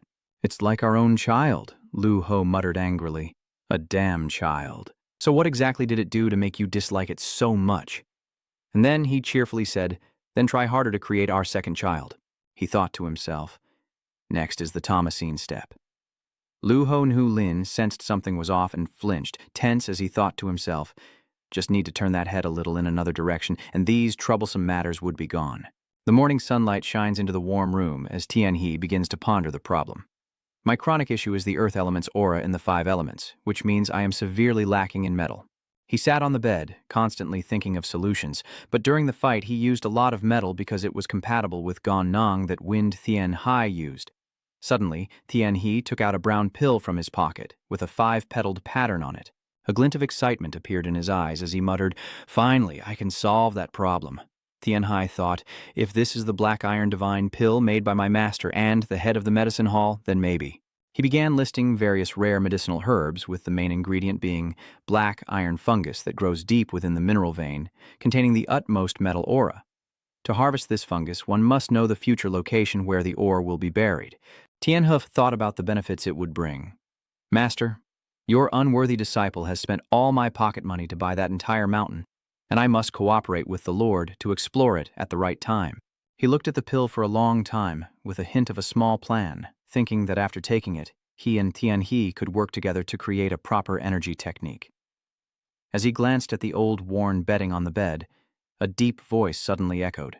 That's right, circulating internal energy in a cycle and returning to the Dantian is called the Great Chu Heaven of movement technique creation. They place their hand on Tianhai's back and add, It's also used to refine spiritual pills within the body, extracting medicinal herbs and absorbing them. I turned around and it was my master. Tianhai responded happily, Yes, I was truly amazed. That flow devours the aura of the black iron divine pill.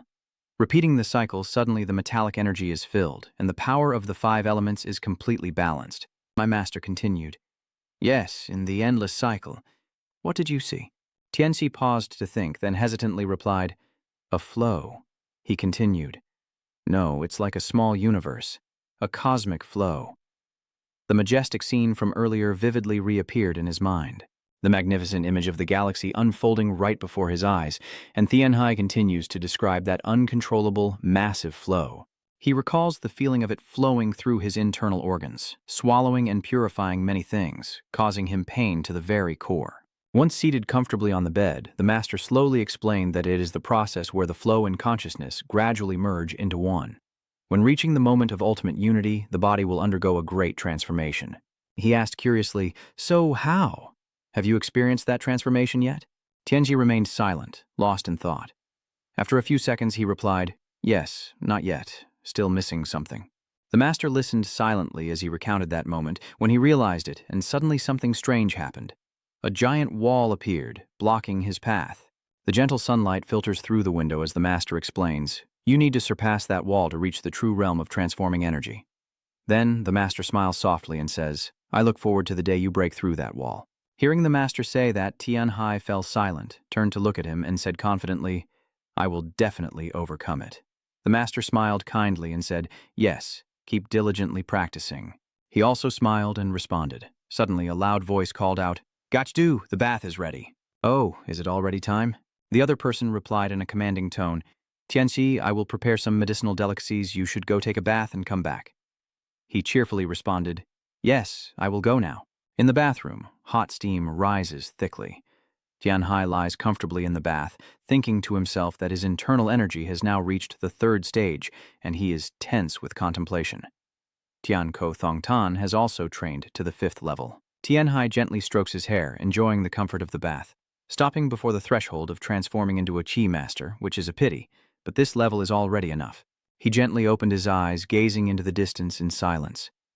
The steam billowed out into the dark night outside. It was time to prepare for the journey to the Martial World Alliance. Tianxi soaks a little longer before slowly getting out of the tub. Now it's time to stand up. A week quickly passed. The capital was bustling, and Liu Hu had to oversee and manage the affairs, so they decided to let him stay. Liu Hu walked beside him, of course, unable to hear his inner monologue. Tianxi covered her mouth with a wicked smile. Of course, the research route is the same, with 4 people sitting together inside the carriage. The companions include 2 dressed differently, one of whom is listed among the 4 great hall masters, 5 regular council members, 10 middle counselors, and 20 minor counselors.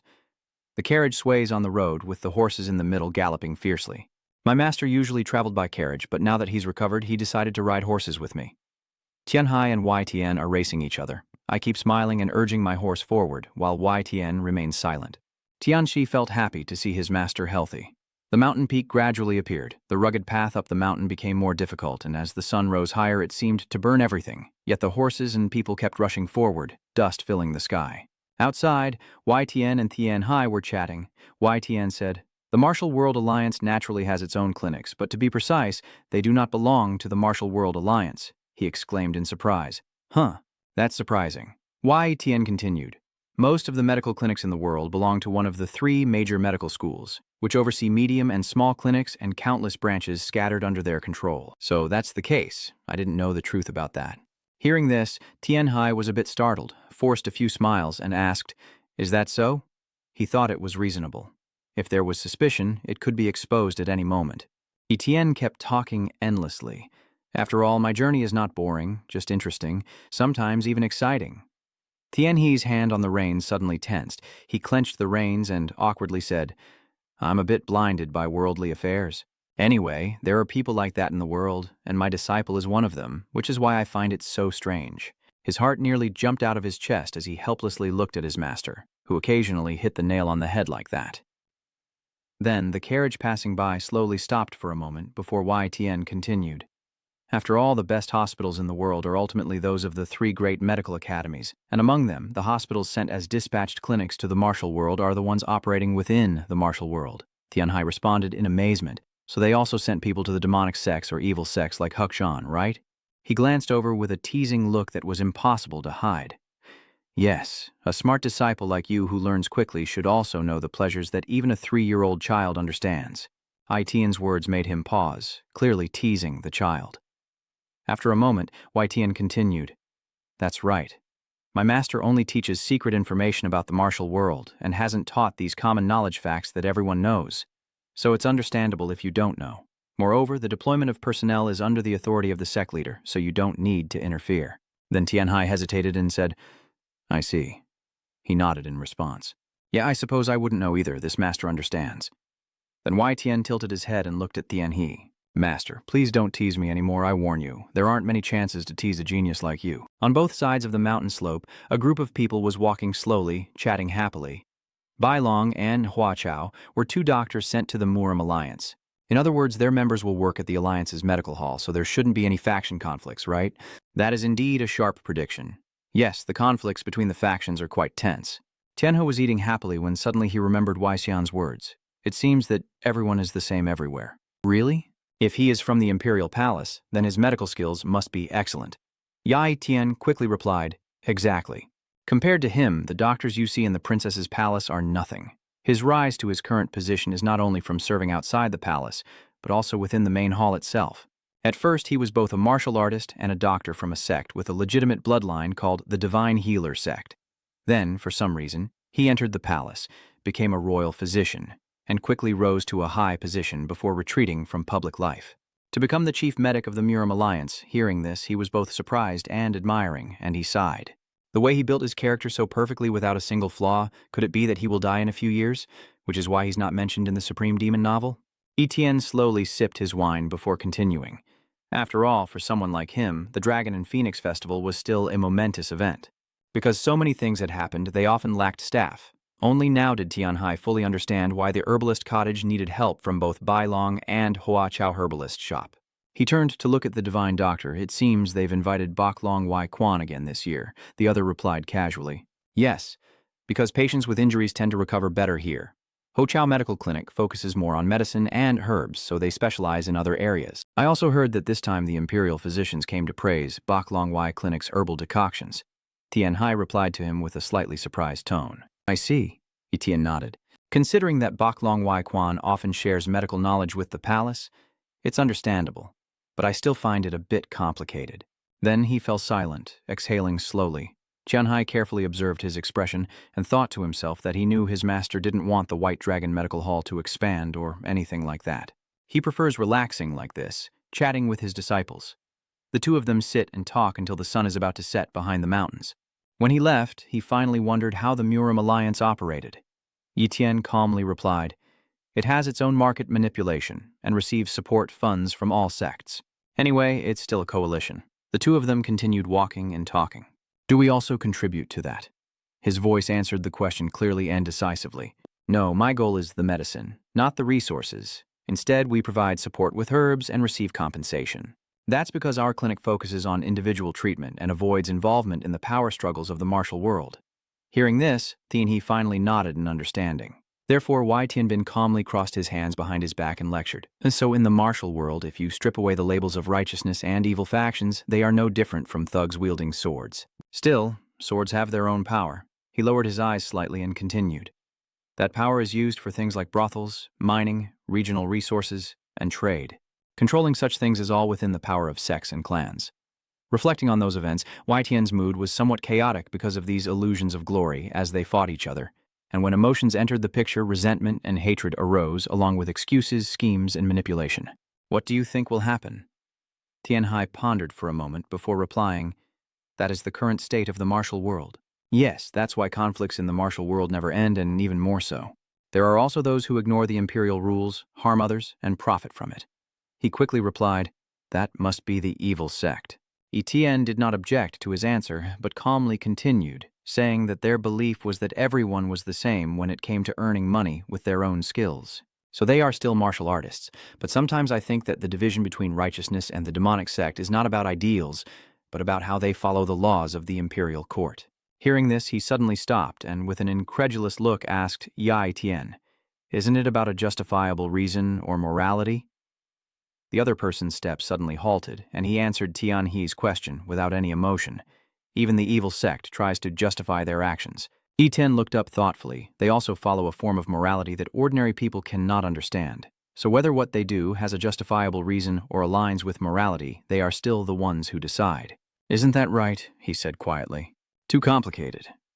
Zhen turned back and looked directly into his eyes. It's complicated, but at the same time it's really simple. Our clinic remains quiet compared to others because we are all genuine doctors. We do not interfere with anyone's interests, and if someone insults us, we simply refuse to treat them when they are sick or injured. Tianxi rested his chin on his hand and silently marveled, a surprisingly practical reason. Wait, then what is the purpose of my trip this time? He hurriedly asked the healer, Master, what about the soap and the Sapa stone? Divine Doctor calmly reassured him, don't worry, these are all new items that never existed before, and such things won't affect the legitimate reason. Of course, in the future, greedy opportunists might try to interfere, but I am not an easy opponent to deal with. Tianhe forced a smile and said, thank goodness. Then he began to recall the moments when Etienne lost his temper. Indeed, if the master got angry, who knows what would happen next. After a lively chat, Etienne concluded the conversation, thinking that discussing Luan Thuong today was enough, because someday you will inherit the medical practice and need to learn all these things. Tianhai replied firmly, "Yes, I have learned a lot of things." Master suddenly placed a hand on his shoulder with trust. The medicine god carefully advised him that the long Phoenix Assembly would help broaden his horizons.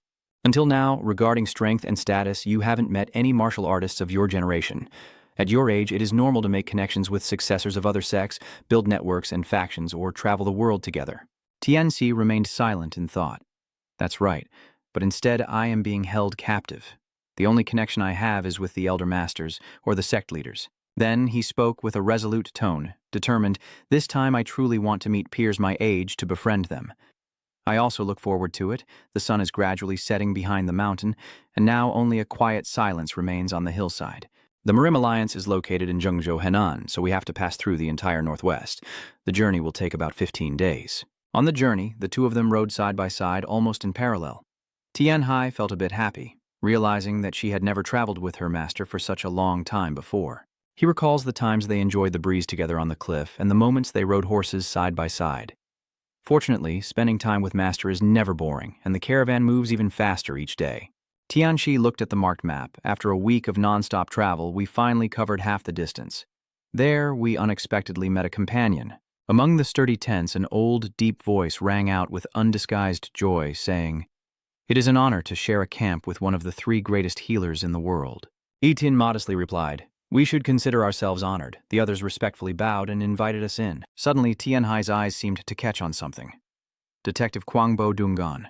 He quietly thought that the detective society had about 20 people, with 2 carriages in total and the rest riding horses.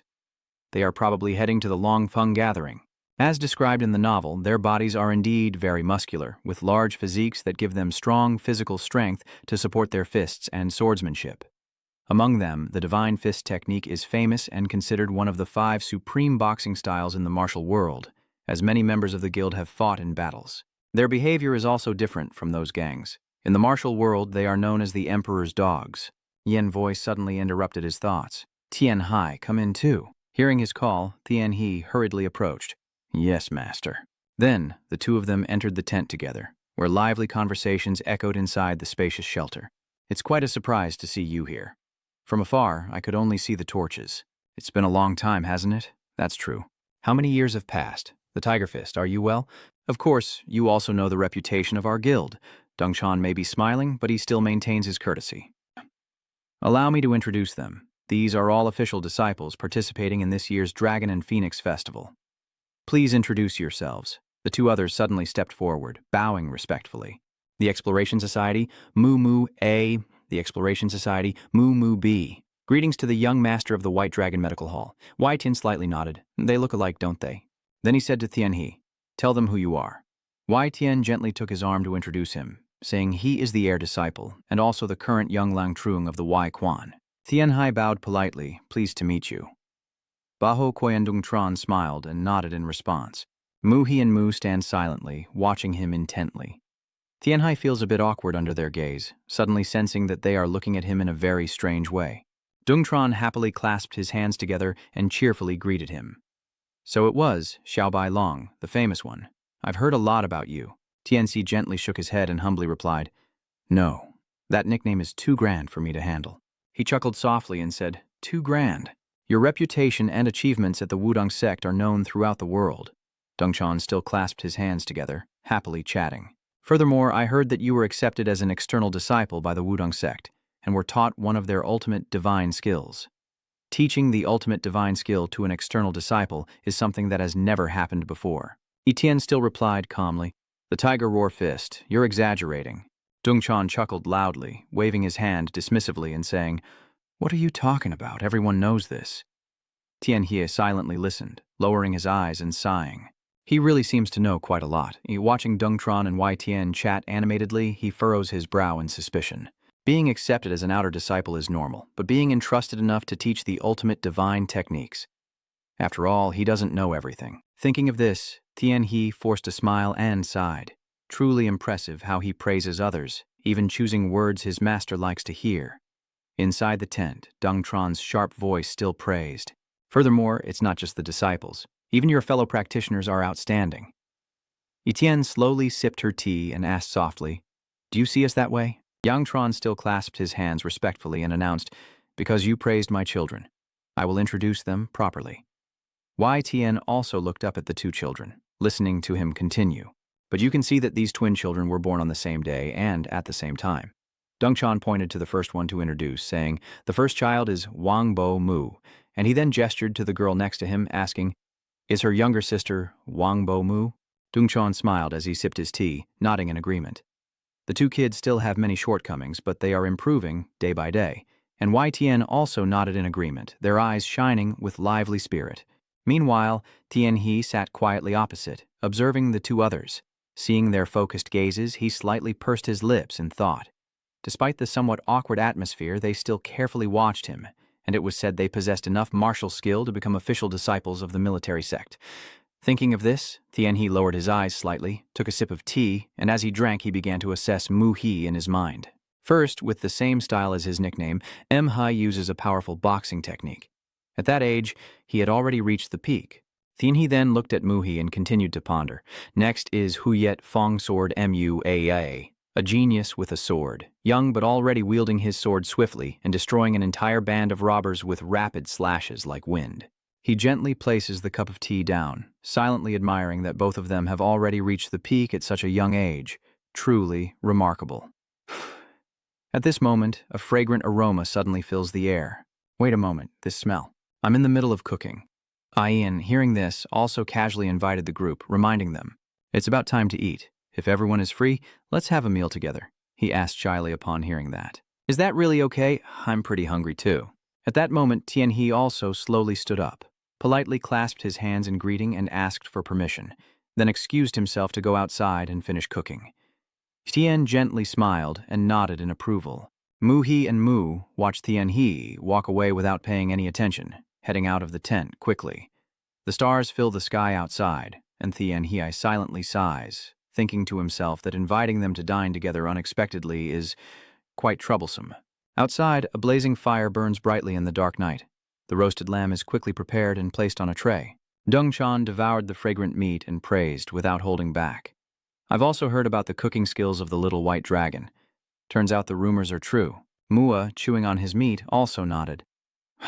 "This is so delicious. I've never truly enjoyed a proper meal like this while wandering all day." Etienne Han gently smiled and said, "Everyone's enjoyment is what matters. There's plenty more. Just eat to your heart's content." Tian Hai, sitting in the corner, quietly sighed in relief.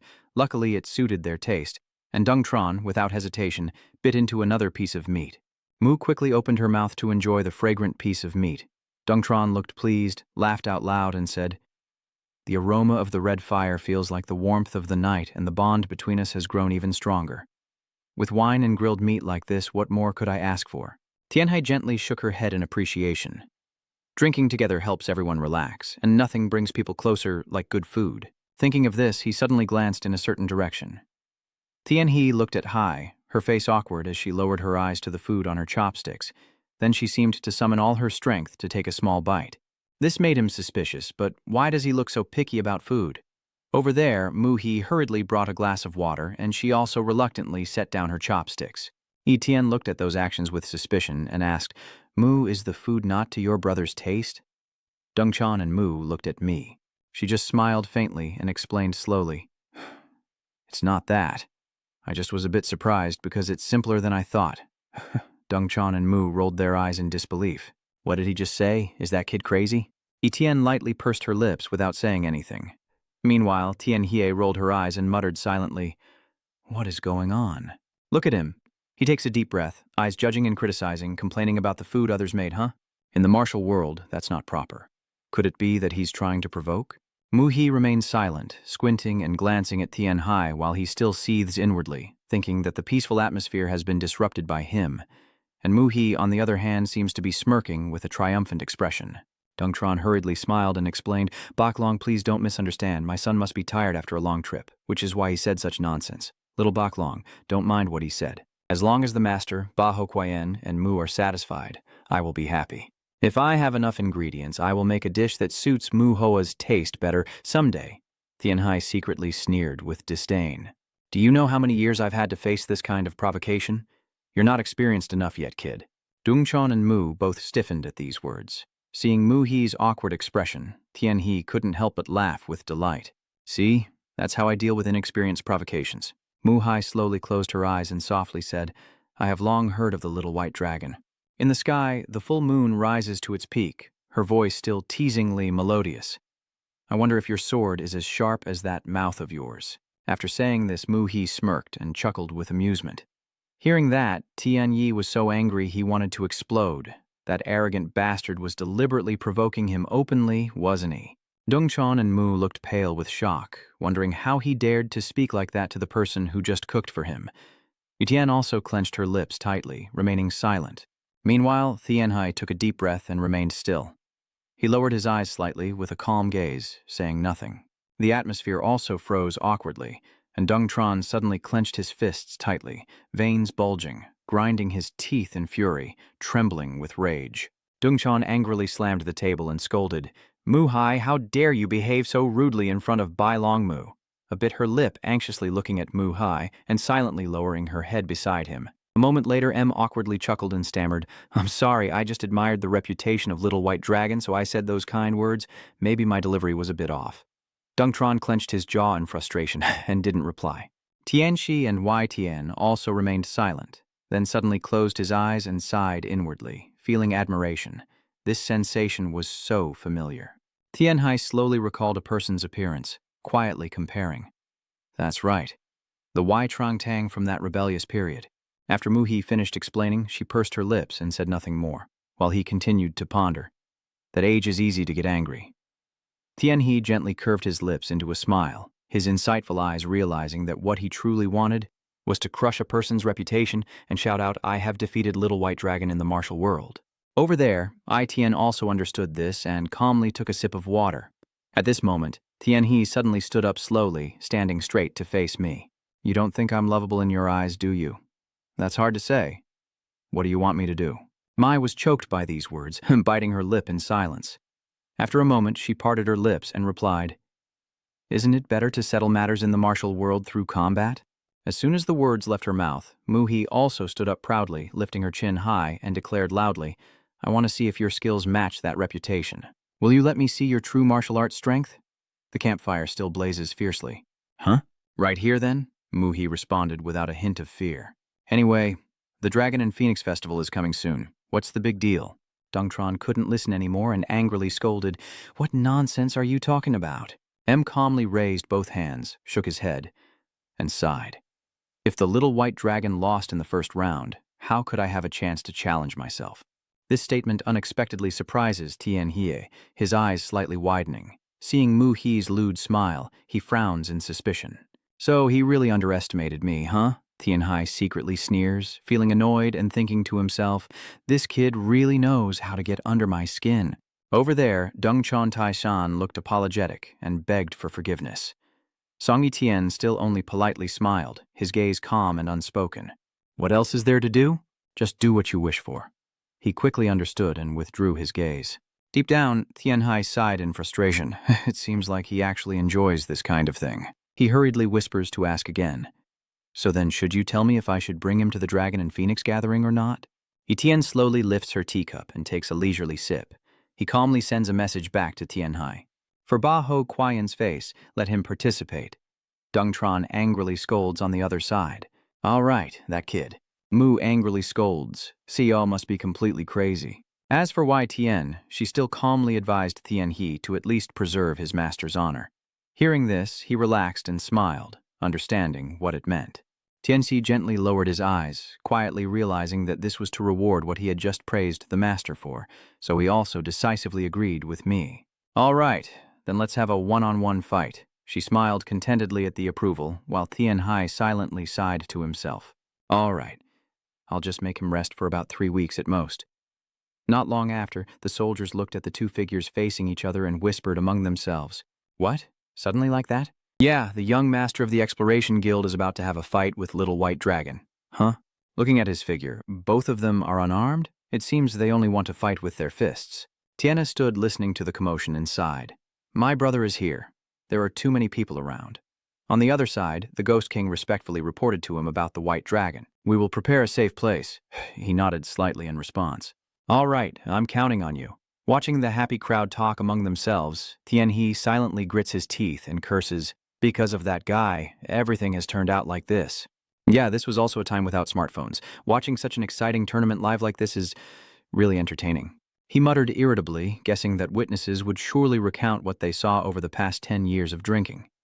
Meanwhile, Muhai quickly wrapped cloth around her hand, preparing for the fight. Mu, standing angrily beside him with clenched fist, scolds him. What an idiot. Why are you so careless about Dad? You're definitely going to get into trouble. I will tell Mom about this. Muhai widened her eyes and shot her a glare. She pouted and shouted at M, yeah? Go ahead and tell on me if you're so good. Just remember to tell Mom I won this round. Mu still refuses to stop, sneering mockingly. Do you really think you'll win? I think the little white dragon is stronger.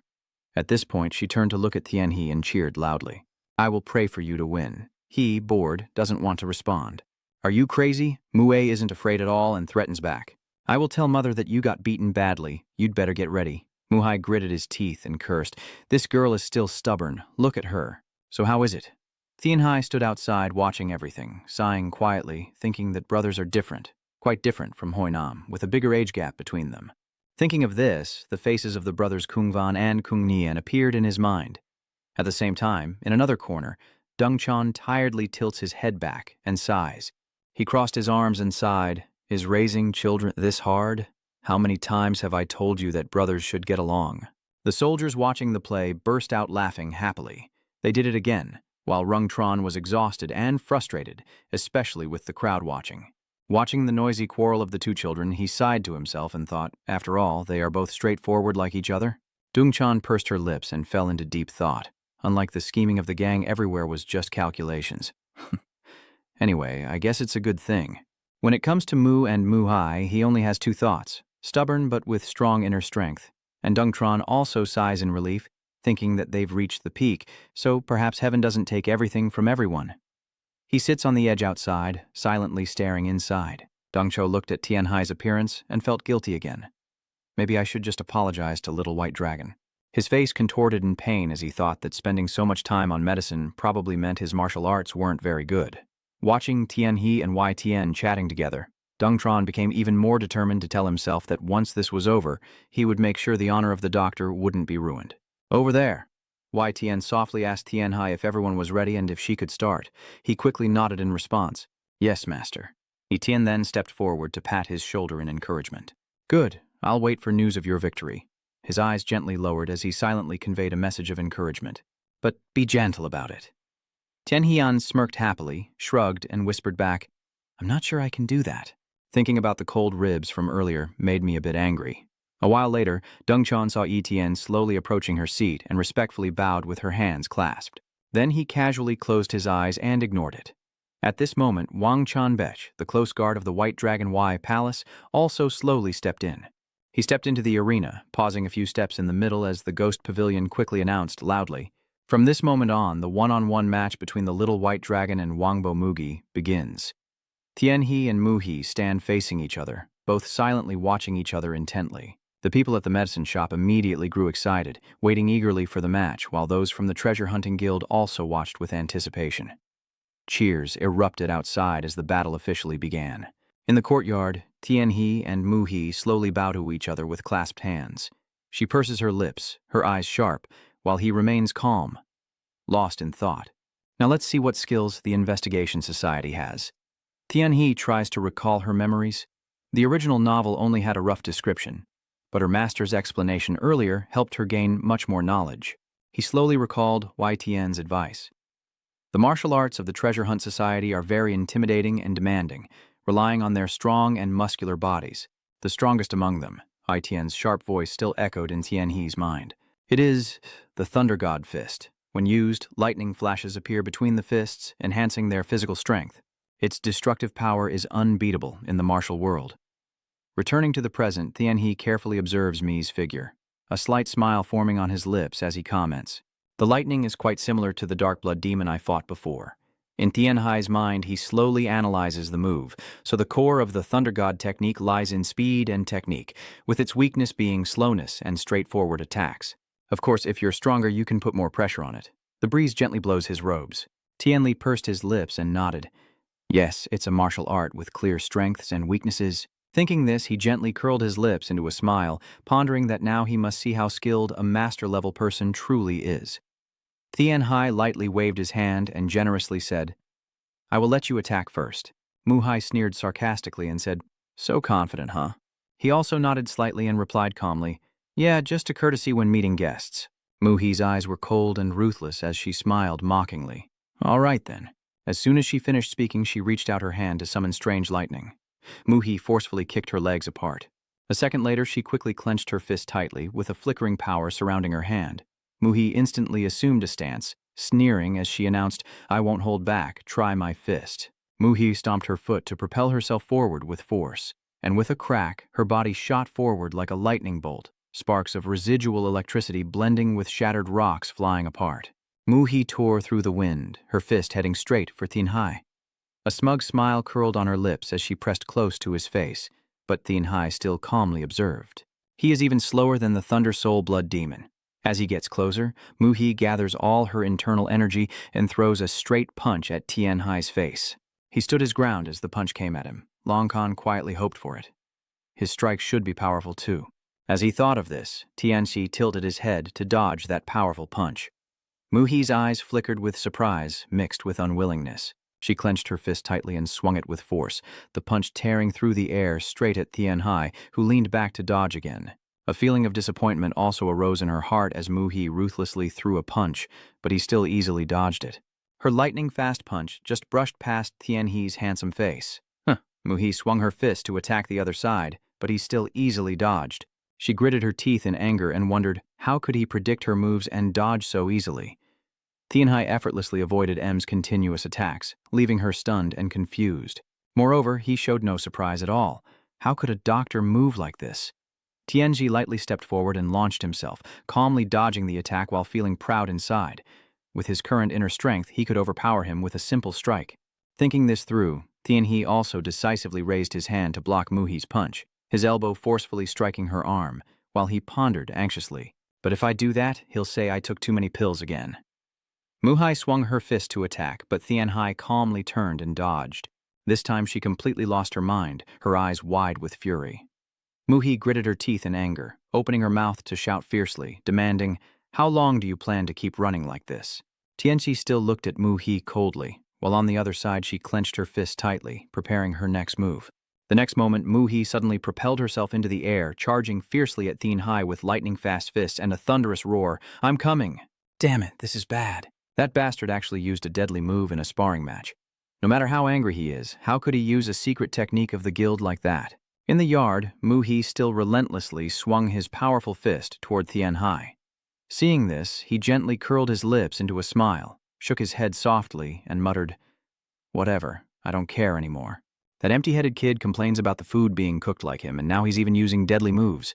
If you don't like my cooking, then go into the kitchen and make your own. Thinking of that, Tianhi no longer held back and gathered his strength into his hand. He quickly opened his palm, ready to take the lead. A second later, Tianxi confidently extended his full-powered hand to face Mu's fist head-on. Ha! Suddenly, two streams of energy collide with a loud bang, causing a shockwave. As time passes, Tianhi's hand clashes fiercely with Mu's lightning fist. Dust and smoke swirl in the air as people from both sides stand back to watch the fight, while the scouts from the Flower Investigation Society gape in shock. And the people from the Y Pavilion were also stunned, their eyes wide in the arena as Tianhai and Muhi maintained their stance of confrontation. The outsider Deng was stunned, mouth agape, realizing they used earth energy to neutralize lightning energy. Mu was also stunned and couldn't believe it. In the arena, Tianhi slowly reached out and clenched Mu's fist, and she still couldn't believe it, stammering and shouting, No way. Seeing this, Tianhai smirked with pleasure, thinking to himself, he looks so surprised. Muhi stared in shock at her failed move, biting her lip in disbelief, thinking her energy attack shouldn't have been broken. She was furious, grinding her teeth in rage. In the next moment, Muhai stomps in frustration and rushes forward, revealing that her brother also has his own secret move. She quickly lunges, grabbing Tianhai's arm with her hand, squeezing his arm tightly, hurriedly gathering her energy for her attack, but at this distance, he won't be able to dodge anymore. Muhi opens her mouth wide, channeling all her internal energy for this close attack. Tianhai smirks and chuckles mockingly. So now he's starting to put all his strength into it, thinking a punch alone isn't enough, huh? He then sneers coldly as he glances at Mai's hand. Then you leave me no choice. With that in mind, Tianhai also stomps his foot and rushes forward.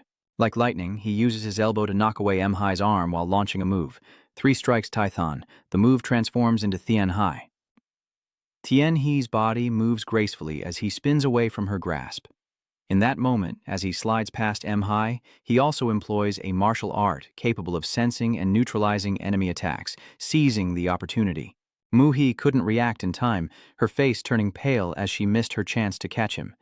Meanwhile, Tianhai quickly stepped forward to attack, extending his hand into a fighting stance, channeling all his strength into the strike. A moment later, a gusting attack rushed forward. Tianhai swung her hand forcefully, knocking Muhai back and causing her to tilt her head in pain and scream. Muhai was stunned by the blow, her body stiffening and unable to react in time. The scouts from the Exploration Guild were all shocked and exclaimed, "He's too strong." The people at the herbal shop also cheered excitedly. "Our little white dragon." Dongchan sat outside, stunned and almost speechless. The immortal beside him sat with a fan, his expression deep as he continued to watch the fight.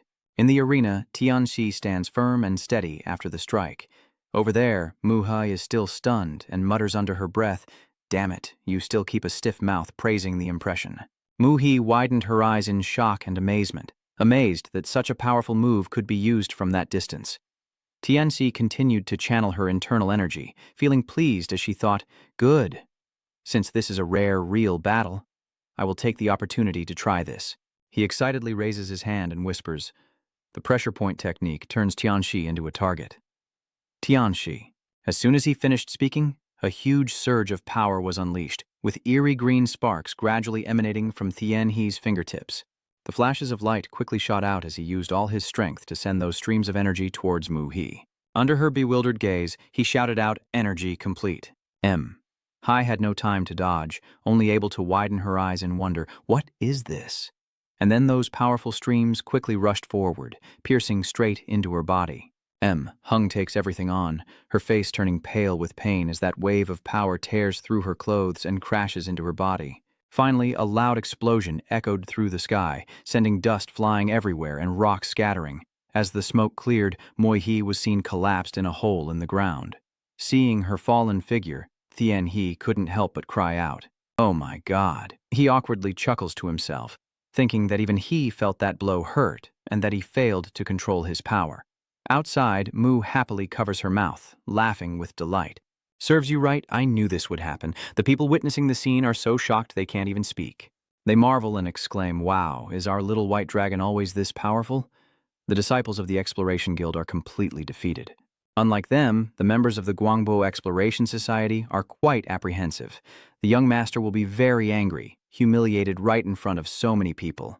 It really is like that." Dongchan is now sitting beside the immortal, trembling with anger. "What is this? No wonder they accepted the fight so easily. We underestimated him." Tianhai still stands there tall, while Muhai lies motionless nearby. For Dongtran, it was truly a tear-jerking sight. I knew Bailong's skills were impressive, but I didn't expect his disciple to be this powerful. He hesitated and scratched his head. The gap in skill is so obvious that I can't make any excuses anymore. As the rumors say, your master has raised a very good disciple. On the other hand, Wei Tian's attitude was very calm, as if he had predicted the outcome. But even he didn't expect it.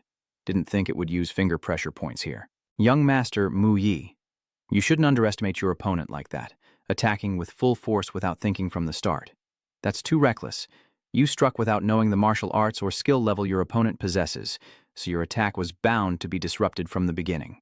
He carefully observes Mu He lying on the ground, struggling to breathe. Then Tianhai gently places his hand on her chest and begins to channel his energy to check her body. Your martial arts should have been improved first. Then he smiled kindly at the person lying on the ground. The next day, the disciples of White Dragon Medicine Hall and the expedition members of the Exploration Guild were busy since early morning, preparing to head to the Murim Alliance. The attendants carried heavy wooden beams. Hurry up, we still have a long way ahead of us. Check your luggage again. Make sure you haven't left anything behind. Pay attention to the horses, too, Mu shyly standing in front of him from afar. So that's how you decided your next move? Tianqi smiled and replied, the first step is never taking your eyes off your opponent's movements. The second is determining their stance and direction. And then the third step is when we are allowed to strike. The rule of one glance 3 steps is the foundation of martial matches, but it's not often used in practice. Mu nodded slightly and replied, I understand now. I've heard that the Sandstorm Society thinks very quickly, so you've been taking advantage of those skills. Yes, but the Detective Society also has its own methods. Hearing this, her expression changed drastically. Mu asked in surprise, what do you mean? As you know, the Exploration Society focuses on their solid martial skills, using strong strikes to gain an advantage, while instincts are used to determine the direction. This is just my personal opinion, but to achieve it effectively, use your feet before your fists. After all, instinct is nothing compared to judgment based on combat experience, so if you move your feet slowly, your next strike will be weaker. She stood silently watching him, her hand gently clenched. Mua quietly marveled, truly astonishing. He can draw so many conclusions from just a short one-on-one fight. Suddenly, his gaze flicked behind him, and he spoke in a cold voice that made the other person startle. What do you think, young Master Mu? You figured it out, huh? Tianhe, before I could finish my sentence, Mu went crazy. What's going on? Why are you hiding there like a scared rat? Are you still trying to justify yourself? I didn't mean to eavesdrop, I just couldn't find the right moment to interrupt. I understand. I was actually talking to your younger sister, but also to let the person who fought me like you hear it. If you want, I can give you my opinion on the match. Then that's great, but there's one thing I really want to ask. I heard that the divine technique of the Crescent Moon Society is a martial art that develops the 5 senses of the user. Could that be what helped you evaluate the fight while she was still hesitant, afraid that you didn't want to admit you weren't skilled enough? Suddenly, Duong Tianhe replied, yes, the mysterious mind divine technique of the Cactus Society can be considered a secret skill. Without it, I am just an ordinary person. Mahai was stunned by his words. Is it really that powerful? Mua stood outside the conversation, silently pondering whether he was joking or being humble, but the truth was he had used a very powerful strike. His knowledge of martial arts allows him to read at least 3 moves ahead. He looks about the same age as me, but I wonder how intensely he must have trained to look like that. Suddenly, a servant from afar approached and exclaimed, everyone's here. The leader is ordering us to hurry up. The preparations for departure are complete. Tianhe couldn't help but feel delighted after hearing this. Really? We've delayed for so long, let's go. The 2 brothers awkwardly responded. Then Mu-He and Mu slowly led their horses alongside Tianhe. It took us 2 days to reach Henan Province, where the Murim Alliance is located, and the group continues to move swiftly forward. With the involvement of the Exploration Guild, we have attracted attention. Fortunately, nothing major happened.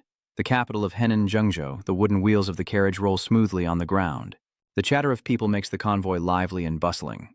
Since it's the capital city of the province, it's a very large city. The Murim Alliance is outside the walls surrounding Zhengzhou, Tianqi confirms. So they built it in the suburbs, huh? Why, Tian replied calmly. Yeah, because it's a martial arts alliance. The number of guards in the alliance's main town alone is nearly 6,000. Including the martial artists in the alliance, the total would exceed 10,000. Hearing this, he became even more excited. Amazing, it really is the greatest alliance in the martial world. After passing through Zhengzhou, we finally reached the main gate of the Murim Alliance. Behind the gate are tall towers and sturdy buildings placed close together. He couldn't help but marvel, so this is the Murim Alliance. He silently admired how each faction and guild had different outfits, so diverse, but he predicted that the Dragon and Phoenix Festival would indeed be full of energy. It seems that all the well-known clans have sent people here, his eyes shining brightly, more crowded than he expected, bustling and lively. In his heart, his thoughts had already soared up to the sky. Oh my God, I'm really at the Murim Alliance. That expression made Wei Tianfi laugh, her eyes shining brightly. Tianhe, he smiled brightly and replied, yes, master, this is the first time I've seen something like this. Etienne glances with her bright blue eyes towards him. Meanwhile, Tianhe's soul is soaring as if he's on cloud 9, feeling like he's in a dream, unable to believe he's standing in the Murim League, the place that appears in every martial arts story. Suddenly, a loud commotion in the sky makes him look up. In those stories, it always appears in decisive battles. Sometimes it's an opportunity for the main character, but other times it's an obstacle and occasionally just a minor event. That is the allure that the Murim Alliance brings to martial arts stories. His eyes now shine even brighter, and right now, I am exactly here. Tianhe kept looking along the road, feeling excited and thinking to himself that his heart was pounding. Suddenly, two figures approached from afar and stood in front of Wei Tian's horse.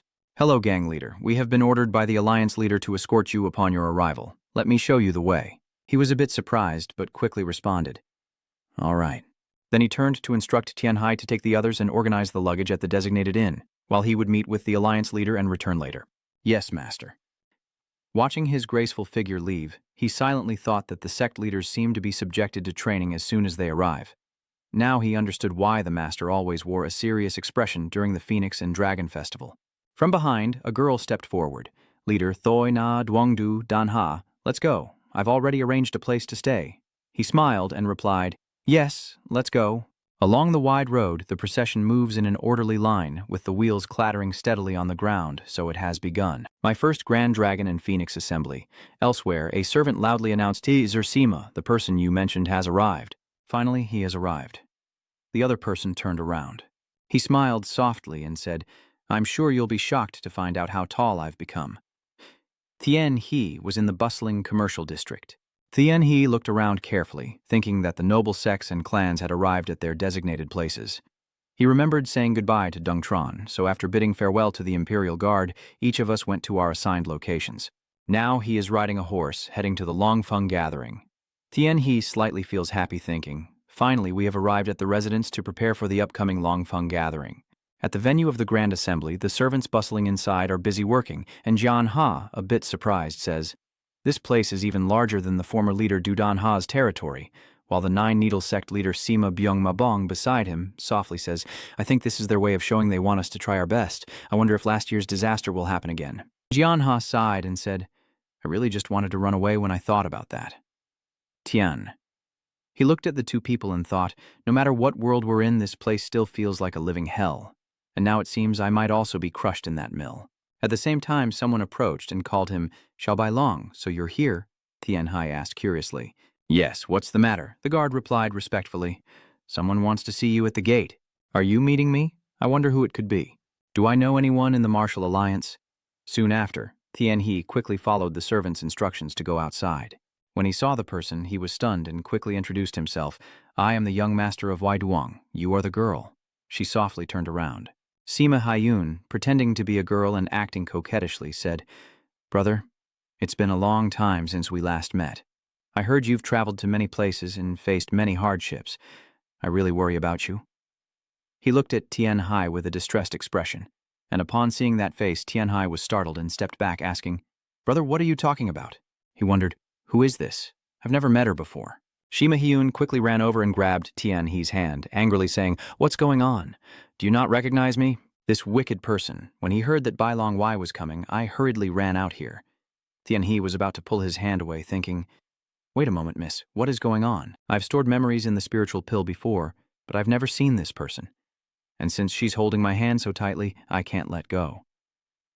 Tian Hai gently asks, "Can you let go of me?" He wondered to himself, who exactly is she? Tian Hai suddenly looked closely at the girl in front of him, carefully observing Shim Hyun's expression. Suddenly, Shima Hyun burst out laughing and said, "Look at that stunned expression." He stammered and said, "Truly rare. Big brother." Tian He was briefly frightened and called me Big Brother. Sima Hyun continued, "You didn't expect you would be this shocked." At the same time, Tian Hai suddenly turned pale, wide-eyed in panic. Wait, could it be? Sima Hai gently smiles beside him and releases Tian Hai's hand, saying, "It's me." Sima Hun quickly wiped off the makeup from his face, while removing the female attire from his body, and said, "Sima Hyun." Tian He was so shocked that he opened his mouth wide. Sima Hyun smiled and asked, "Are you well?" Tian He was startled and said, "So it was you. You scared me to death, you bastard. No wonder your strength is so impressive." The demon inside, hearing the commotion, asked the servant, who replied quickly, "A young girl came looking for the young master." "Over there," Tian Hai gently scolded. "What is this damned thing? I didn't think I would meet you here after so long. But what was that just now? How about that? Always flawless?" It's a martial art called bone restructuring technique, a skill that changes the position of muscles and bones. Tian Hai nodded and smiled. "So that's why you use your transformation ability in a different way?" Sima Hyun covered his face with a piece of cloth and said, "Exactly, I use this." Then he immediately transformed into a woman. Sima Hyun blinked and said, "I can change my appearance to different levels." Tian Hai suddenly praised, "Wow, in just a moment, I realize the world is so vast. Just like what I read in some novels, truly amazing." Sima Hun replied with a smile, "It's all thanks to you. I no longer have to peel off others to make masks. This technique doesn't require any materials, just changing the muscles and bones, and I can transform into anyone, anytime, anywhere," Tianxi sincerely said. "Then I'm glad. You've improved a lot since the last time we met." He thought to himself, if used correctly, this technique could be very formidable. Shima Hyun looked at Shima Hyun and silently admitted to himself that even he had to freeze for a moment. A moment later, Tian Hai curiously asked, "So what are you doing at the Martial Alliance?" "It's been a while, let's go have a little chat." At the same time, someone nearby saw the two of them walking together. "Leader of the Nine Needle Hall, Shima Byung," Mabai muttered in surprise. When did the little white dragon start having women around him? Over there, Tian He was led by Si Hyun to a building and asked, "Where is this?" He introduced, "You still haven't gotten used to the Martial Alliance yet, have you? There are many private rooms here because various sects gather at this place to discuss private matters." Sima Hun poured tea for Tian He and said, so to avoid gossip, many rooms were built. To keep the information secret, he nodded subtly. Then Tian He quickly took a bite of the cake. Sima Hai Un takes a sip of tea. Then after a moment, Tian He speaks up. "So how have you been lately?" Sima Hai-un laughed and said, "If you knew about this, you'd be shocked. Actually, I have joined the smuggling business." "What? Smuggling?" Sima Hyun nodded in confirmation. "That's right, I can strengthen myself on my own, but money is still everything, isn't it?" Tianhe looked a bit pale, recalling that in the original story, Sima Hyun had become an assassin for the three guardians. He forced a smile and said, "That's true, money is very important." Tianhe thought to himself, "Because I prevented my brother from becoming a killer, he chose a different path. But why does he have to smuggle and traffic illegally?" Then he asked, "Is it the group we are thinking of?" "Yes, I joined the Blood Gold Hall, a place with many underground dealings." Sima Hyun sighed and said, "I've heard rumors that they deal in human flesh, but that's just nonsense. Oh my God, I was so curious." Tianhe hesitated for a moment, thinking that the Void Lord had disappeared, but his own madness remained unchanged. He worriedly said, "They say Blood Gold Hall is a cruel place where they can turn blood into gold." Sima Hyun replied softly, "It's truly a den of eccentric fighters obsessed with money." He casually recounted that they not only smuggle goods but also lend money at high interest, run gambling, and even handle strange jobs, basically acting as a money courier service. People say that the money Blood Gold Alley makes in one season is equivalent to the annual budget of the Martial Alliance. Tian Hai falls into a moment of silent contemplation. He thought to himself that their leader Kim Dae rarely appeared, but once he did, even the underworld's businesses had to tremble. In the original story, that leader never appeared at all. Later, Tianhe awkwardly praised, "Tu Yet Day has found his own path." He thought to himself that a small child choosing Blood Gold Lane to make a living without anyone guiding him really has a cunning mind. "So what? Can you do it there?" "Who guided you?" Sima Hyun set down his teacup and slightly smiled. "Of course it's Emperor Kim." Hearing that, Tian Hai was immediately surprised. He trembled slightly and asked, "Kim Emperor?" Sima Hun replied, "Yes, for some reason he likes you. He said to be like himself when he was young, and even praised you as adorable." He raised his chin proudly. Tian Hai still looked at Shima Hyun in disbelief, worried and thinking, "Oh my God, how many people has that brother of mine been involved with the evil Kim Emperor?" Tian Hai silently thought that Blood Gold Hall lent money to many shady sects, invested in business ventures, and even bribed openly. According to the original story, both Shima Hyun and Jeon Haryun used to be deeply involved in this path because they needed money. During their fight, the Crimson Emperor remained completely neutral. He recalled the original storyline, where in the battle between the demonic sect and the devil cult, the final victor was the Blood Gold Hall. Tian He muttered to himself, "That bastard lost nothing and still lives a wealthy and prosperous life." He looked at Shima Hyun in front of him with some worry. Now even the young Shima Hyun has joined them, but it's still beneficial for himself. "So, that's why you came to the Martial Alliance. The rumors are true. The Alliance has invited the Demon Sect to join the Dragon and Phoenix Festival." Sima Hun nodded and said, "Yes, the leaders of other evil sects are also very curious. I went to my master, Kim Emperor. He looked disinterested and said, 'I'm not very interested, but I hope we can make some profit there.'" Tian He is curious about the profit. Sima Mahai suddenly speaks seriously. "Tian Hai, you probably don't know about the secret cult using the black market, do you? How could you imagine such a thing?" Tian He chuckled softly, thinking, "Of course I know. Even the righteous faction has a few people like that. Whether they are noble aristocrats or something, they still need secret places to handle affairs. Shima Hyun suddenly said regretfully, "It's a pity about what happened to Wudang sect. Overcoming such things is already impressive enough." "I heard you got caught there?" Tien Hai was surprised. "You think you know everything?" Sima Hyun suddenly turned and shouted angrily, "What do you think you're made of? Living like that, you won't have a long life. You're not an immortal. If you keep living recklessly and risking your life like that, you'll surely meet your end." Tien He looked a bit pale as he thought. Well, he said he wouldn't use it anyway. Suddenly, Sima Hyun took out a roll of cloth and handed it to Tien He. "Here, take this." He asked curiously, "What is this?" "Silk," Sim Hyunun replied. "It's high-quality silk thread. It looks thin, but is actually quite thick." "Why did you give me something so precious?" "Make me a pair of gloves."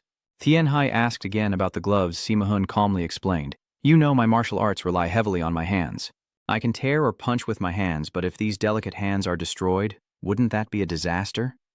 Hearing that, Tien He awkwardly thought, so he's planning to use the gloves to tear people's faces apart or something?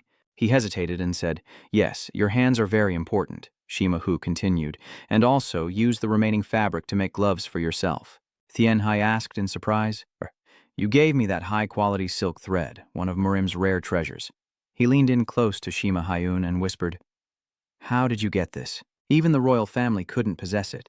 He evasively replied, "A friend of a friend's disciple." Tien Hai suddenly widened his eyes in surprise. Sima Hyun nodded slightly to confirm. Tianzi recalled what happened before. "What about your friend?" "Thinking back, I remember asking Satrui Manho how she managed to find out about Vodang Mon so quickly. She said the same thing. From a friend's friend, he swallowed hard and wondered what exactly a friend of a friend in the evil sect was." Seeing his expression, Shima Hun quickly put his arm around Tien Hai. He gently reassured, "Don't worry, nothing will happen. I am always sure of that. With that, both you and I can protect our delicate hands." Shima Hun changed the subject and continued, "Anyway, the hand used for the sword is very important, right?" Tien Hai glanced at him and observed, then immediately thought, "Yes. My wrist still hurts whenever it rains because of what happened back at Wudang Gate. This kid really knows how to make it impossible for me to refuse." The loud noise of the market's knife seller echoes loudly. "The best specialty is the fresh fish and grilled meat at this stall. Here, get the white rice sub at the distant stall," Sima Hun cheerfully introduces. For skewered foods, Zansan and Manbake are the best-selling stalls. As for noodles, the stall inside the famous town is well known for their cut noodles. Tien Hai asked curiously, "You know a lot about those food stalls, right?" Shima Hyun explains that food stalls don't pay taxes and aren't officially registered, so Huyet Kim Duong has invested some personnel and funds into them. Tien Hai was a bit surprised and asked, "They don't pay taxes?" At the same time, Sima Hyun slipped into a shop on the other side, where the owner greeted him with a bright smile. "It's been a long time since we last met." Tien Hai thought to himself, impressed. He knows every street food stall within reach. Over there, Sima Hyun pointed at a chicken at a stall and asked, "The chicken here is really good. I wonder where they get it from. With the current selling price, aren't they trying to make a profit?" Tien He looked at him, guessing. Maybe that's why Emperor Kim is interested in him. His business skills always shine. Shima Hun nearby is still happily chatting, and after a while he says, "Everyone was shocked by the sky-high rent, so my friends lent them money." Tien Hai worries it seems common people face difficulties everywhere. He wonders what will happen if they can't pay it back. Tien Hai quickly asked, "Don't tell me your people are selling them into slavery?" Sima Hyun waved his hand. "That's been happening for a long time, but it's no longer the case now. Since the royal family abolished slavery, we no longer have that option." Tien He quietly marvels, not expecting to hear about such a well-organized reform here. He asked further, what would they do instead? Sima Hun replied, "They are usually sent to salt fields, mines, or shipyards." He continued, "They are not slaves, but their work is almost the same. They have signed a few contracts." Tien Hai nervously asked, "Is that legal?" Sima Hyun smiled and replied, "It's not exactly illegal. More like bending the rules. You're talking about dangerous things. Blood Gold Street doesn't commit crimes openly like that." "So that would be more closed off, right?" Tien Hai asked curiously. "So you're saying this happened years ago, but what about now?" "Now it's different," he replied softly, explaining that we focus on finding talented or hardworking traditional craftsmen, sending them to the inns or theaters operated by our side to learn skills. He eagerly asked and then paid them back through the products they made. Everyone benefits, right? Hearing that, Tien Hai was surprised to realize it. Wait a minute, it sounds like a franchise model. At the same time, Sima Hun continued. But after visiting the black market, I couldn't understand why there are things sweeter than opium. So why resort to such dirty things? Tian Hai asked again. What is sweeter? Sima Hyun sincerely replied. I hope he will smile brightly at Tian. He Sima Hyun explained humans are creatures willing to put their hands in the furnace if it helps them cling to some hope in life. Tianxi looked at him with even more surprise. Sima Hyun gently curled his lips into a slight smile. Tianhe remained silent, not responding to him, while the sounds of shop calls continued to ring out along the street. Come and check out the goods. Fresh fish here. Please take a look. Welcome. And Tian Hai is still lost in thought. So you noticed that too? I'm getting goosebumps all over. I can't help but feel surprised. She recreated a modern transfer model. Tian He watched the locals around her inviting customers. Please come in and take a look. This is the cheapest spot in the market. He quietly thought that those in debt had to wake up early and work hard. Tian Hai felt a bit of admiration because with aging parents and a child, they use every bit of their wisdom to sell one more item. He quietly thought that this would never happen in the salt fields or the mines.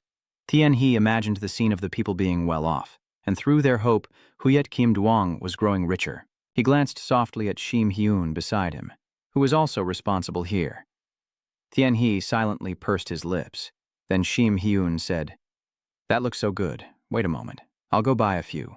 Tian Hai silently watched him and nodded, then continued to stand quietly in contemplation. Over there, Shima Hun quickly heads to a stall. The shop owner gives me 2 portions. Make it delicious. My friend will eat too. In the original story, Shima Hyun turned this place into a sea of fire. Tian Hai remains quietly contemplative. I recall the original story, how he kept making this world more oppressive and killing thousands of innocent people indifferently. Tian Hai remembers that he has now saved his brother's life and made a pact with him to repay 3 favors. He thought to himself that he had changed a lot, but seeing it spiral out of control like this, Tian He nodded silently. Well, at least it's better than burning the whole world. Not as bad as when he used to strip others of their human masks in the original story, still an improvement over before. At the same time, Shima Hyun also returned carrying 2 gourds, Tian He. Tianhe sighed and thought, who would have thought that Murim would end up becoming the pioneer of modern urbanism? At the same time, a shadowy swordsman was walking along the street, stopping when he reached a certain place. The boy gently asked, What's wrong, Dion? Isn't that Tian Hai from Bailong Yi Wai Duong, M?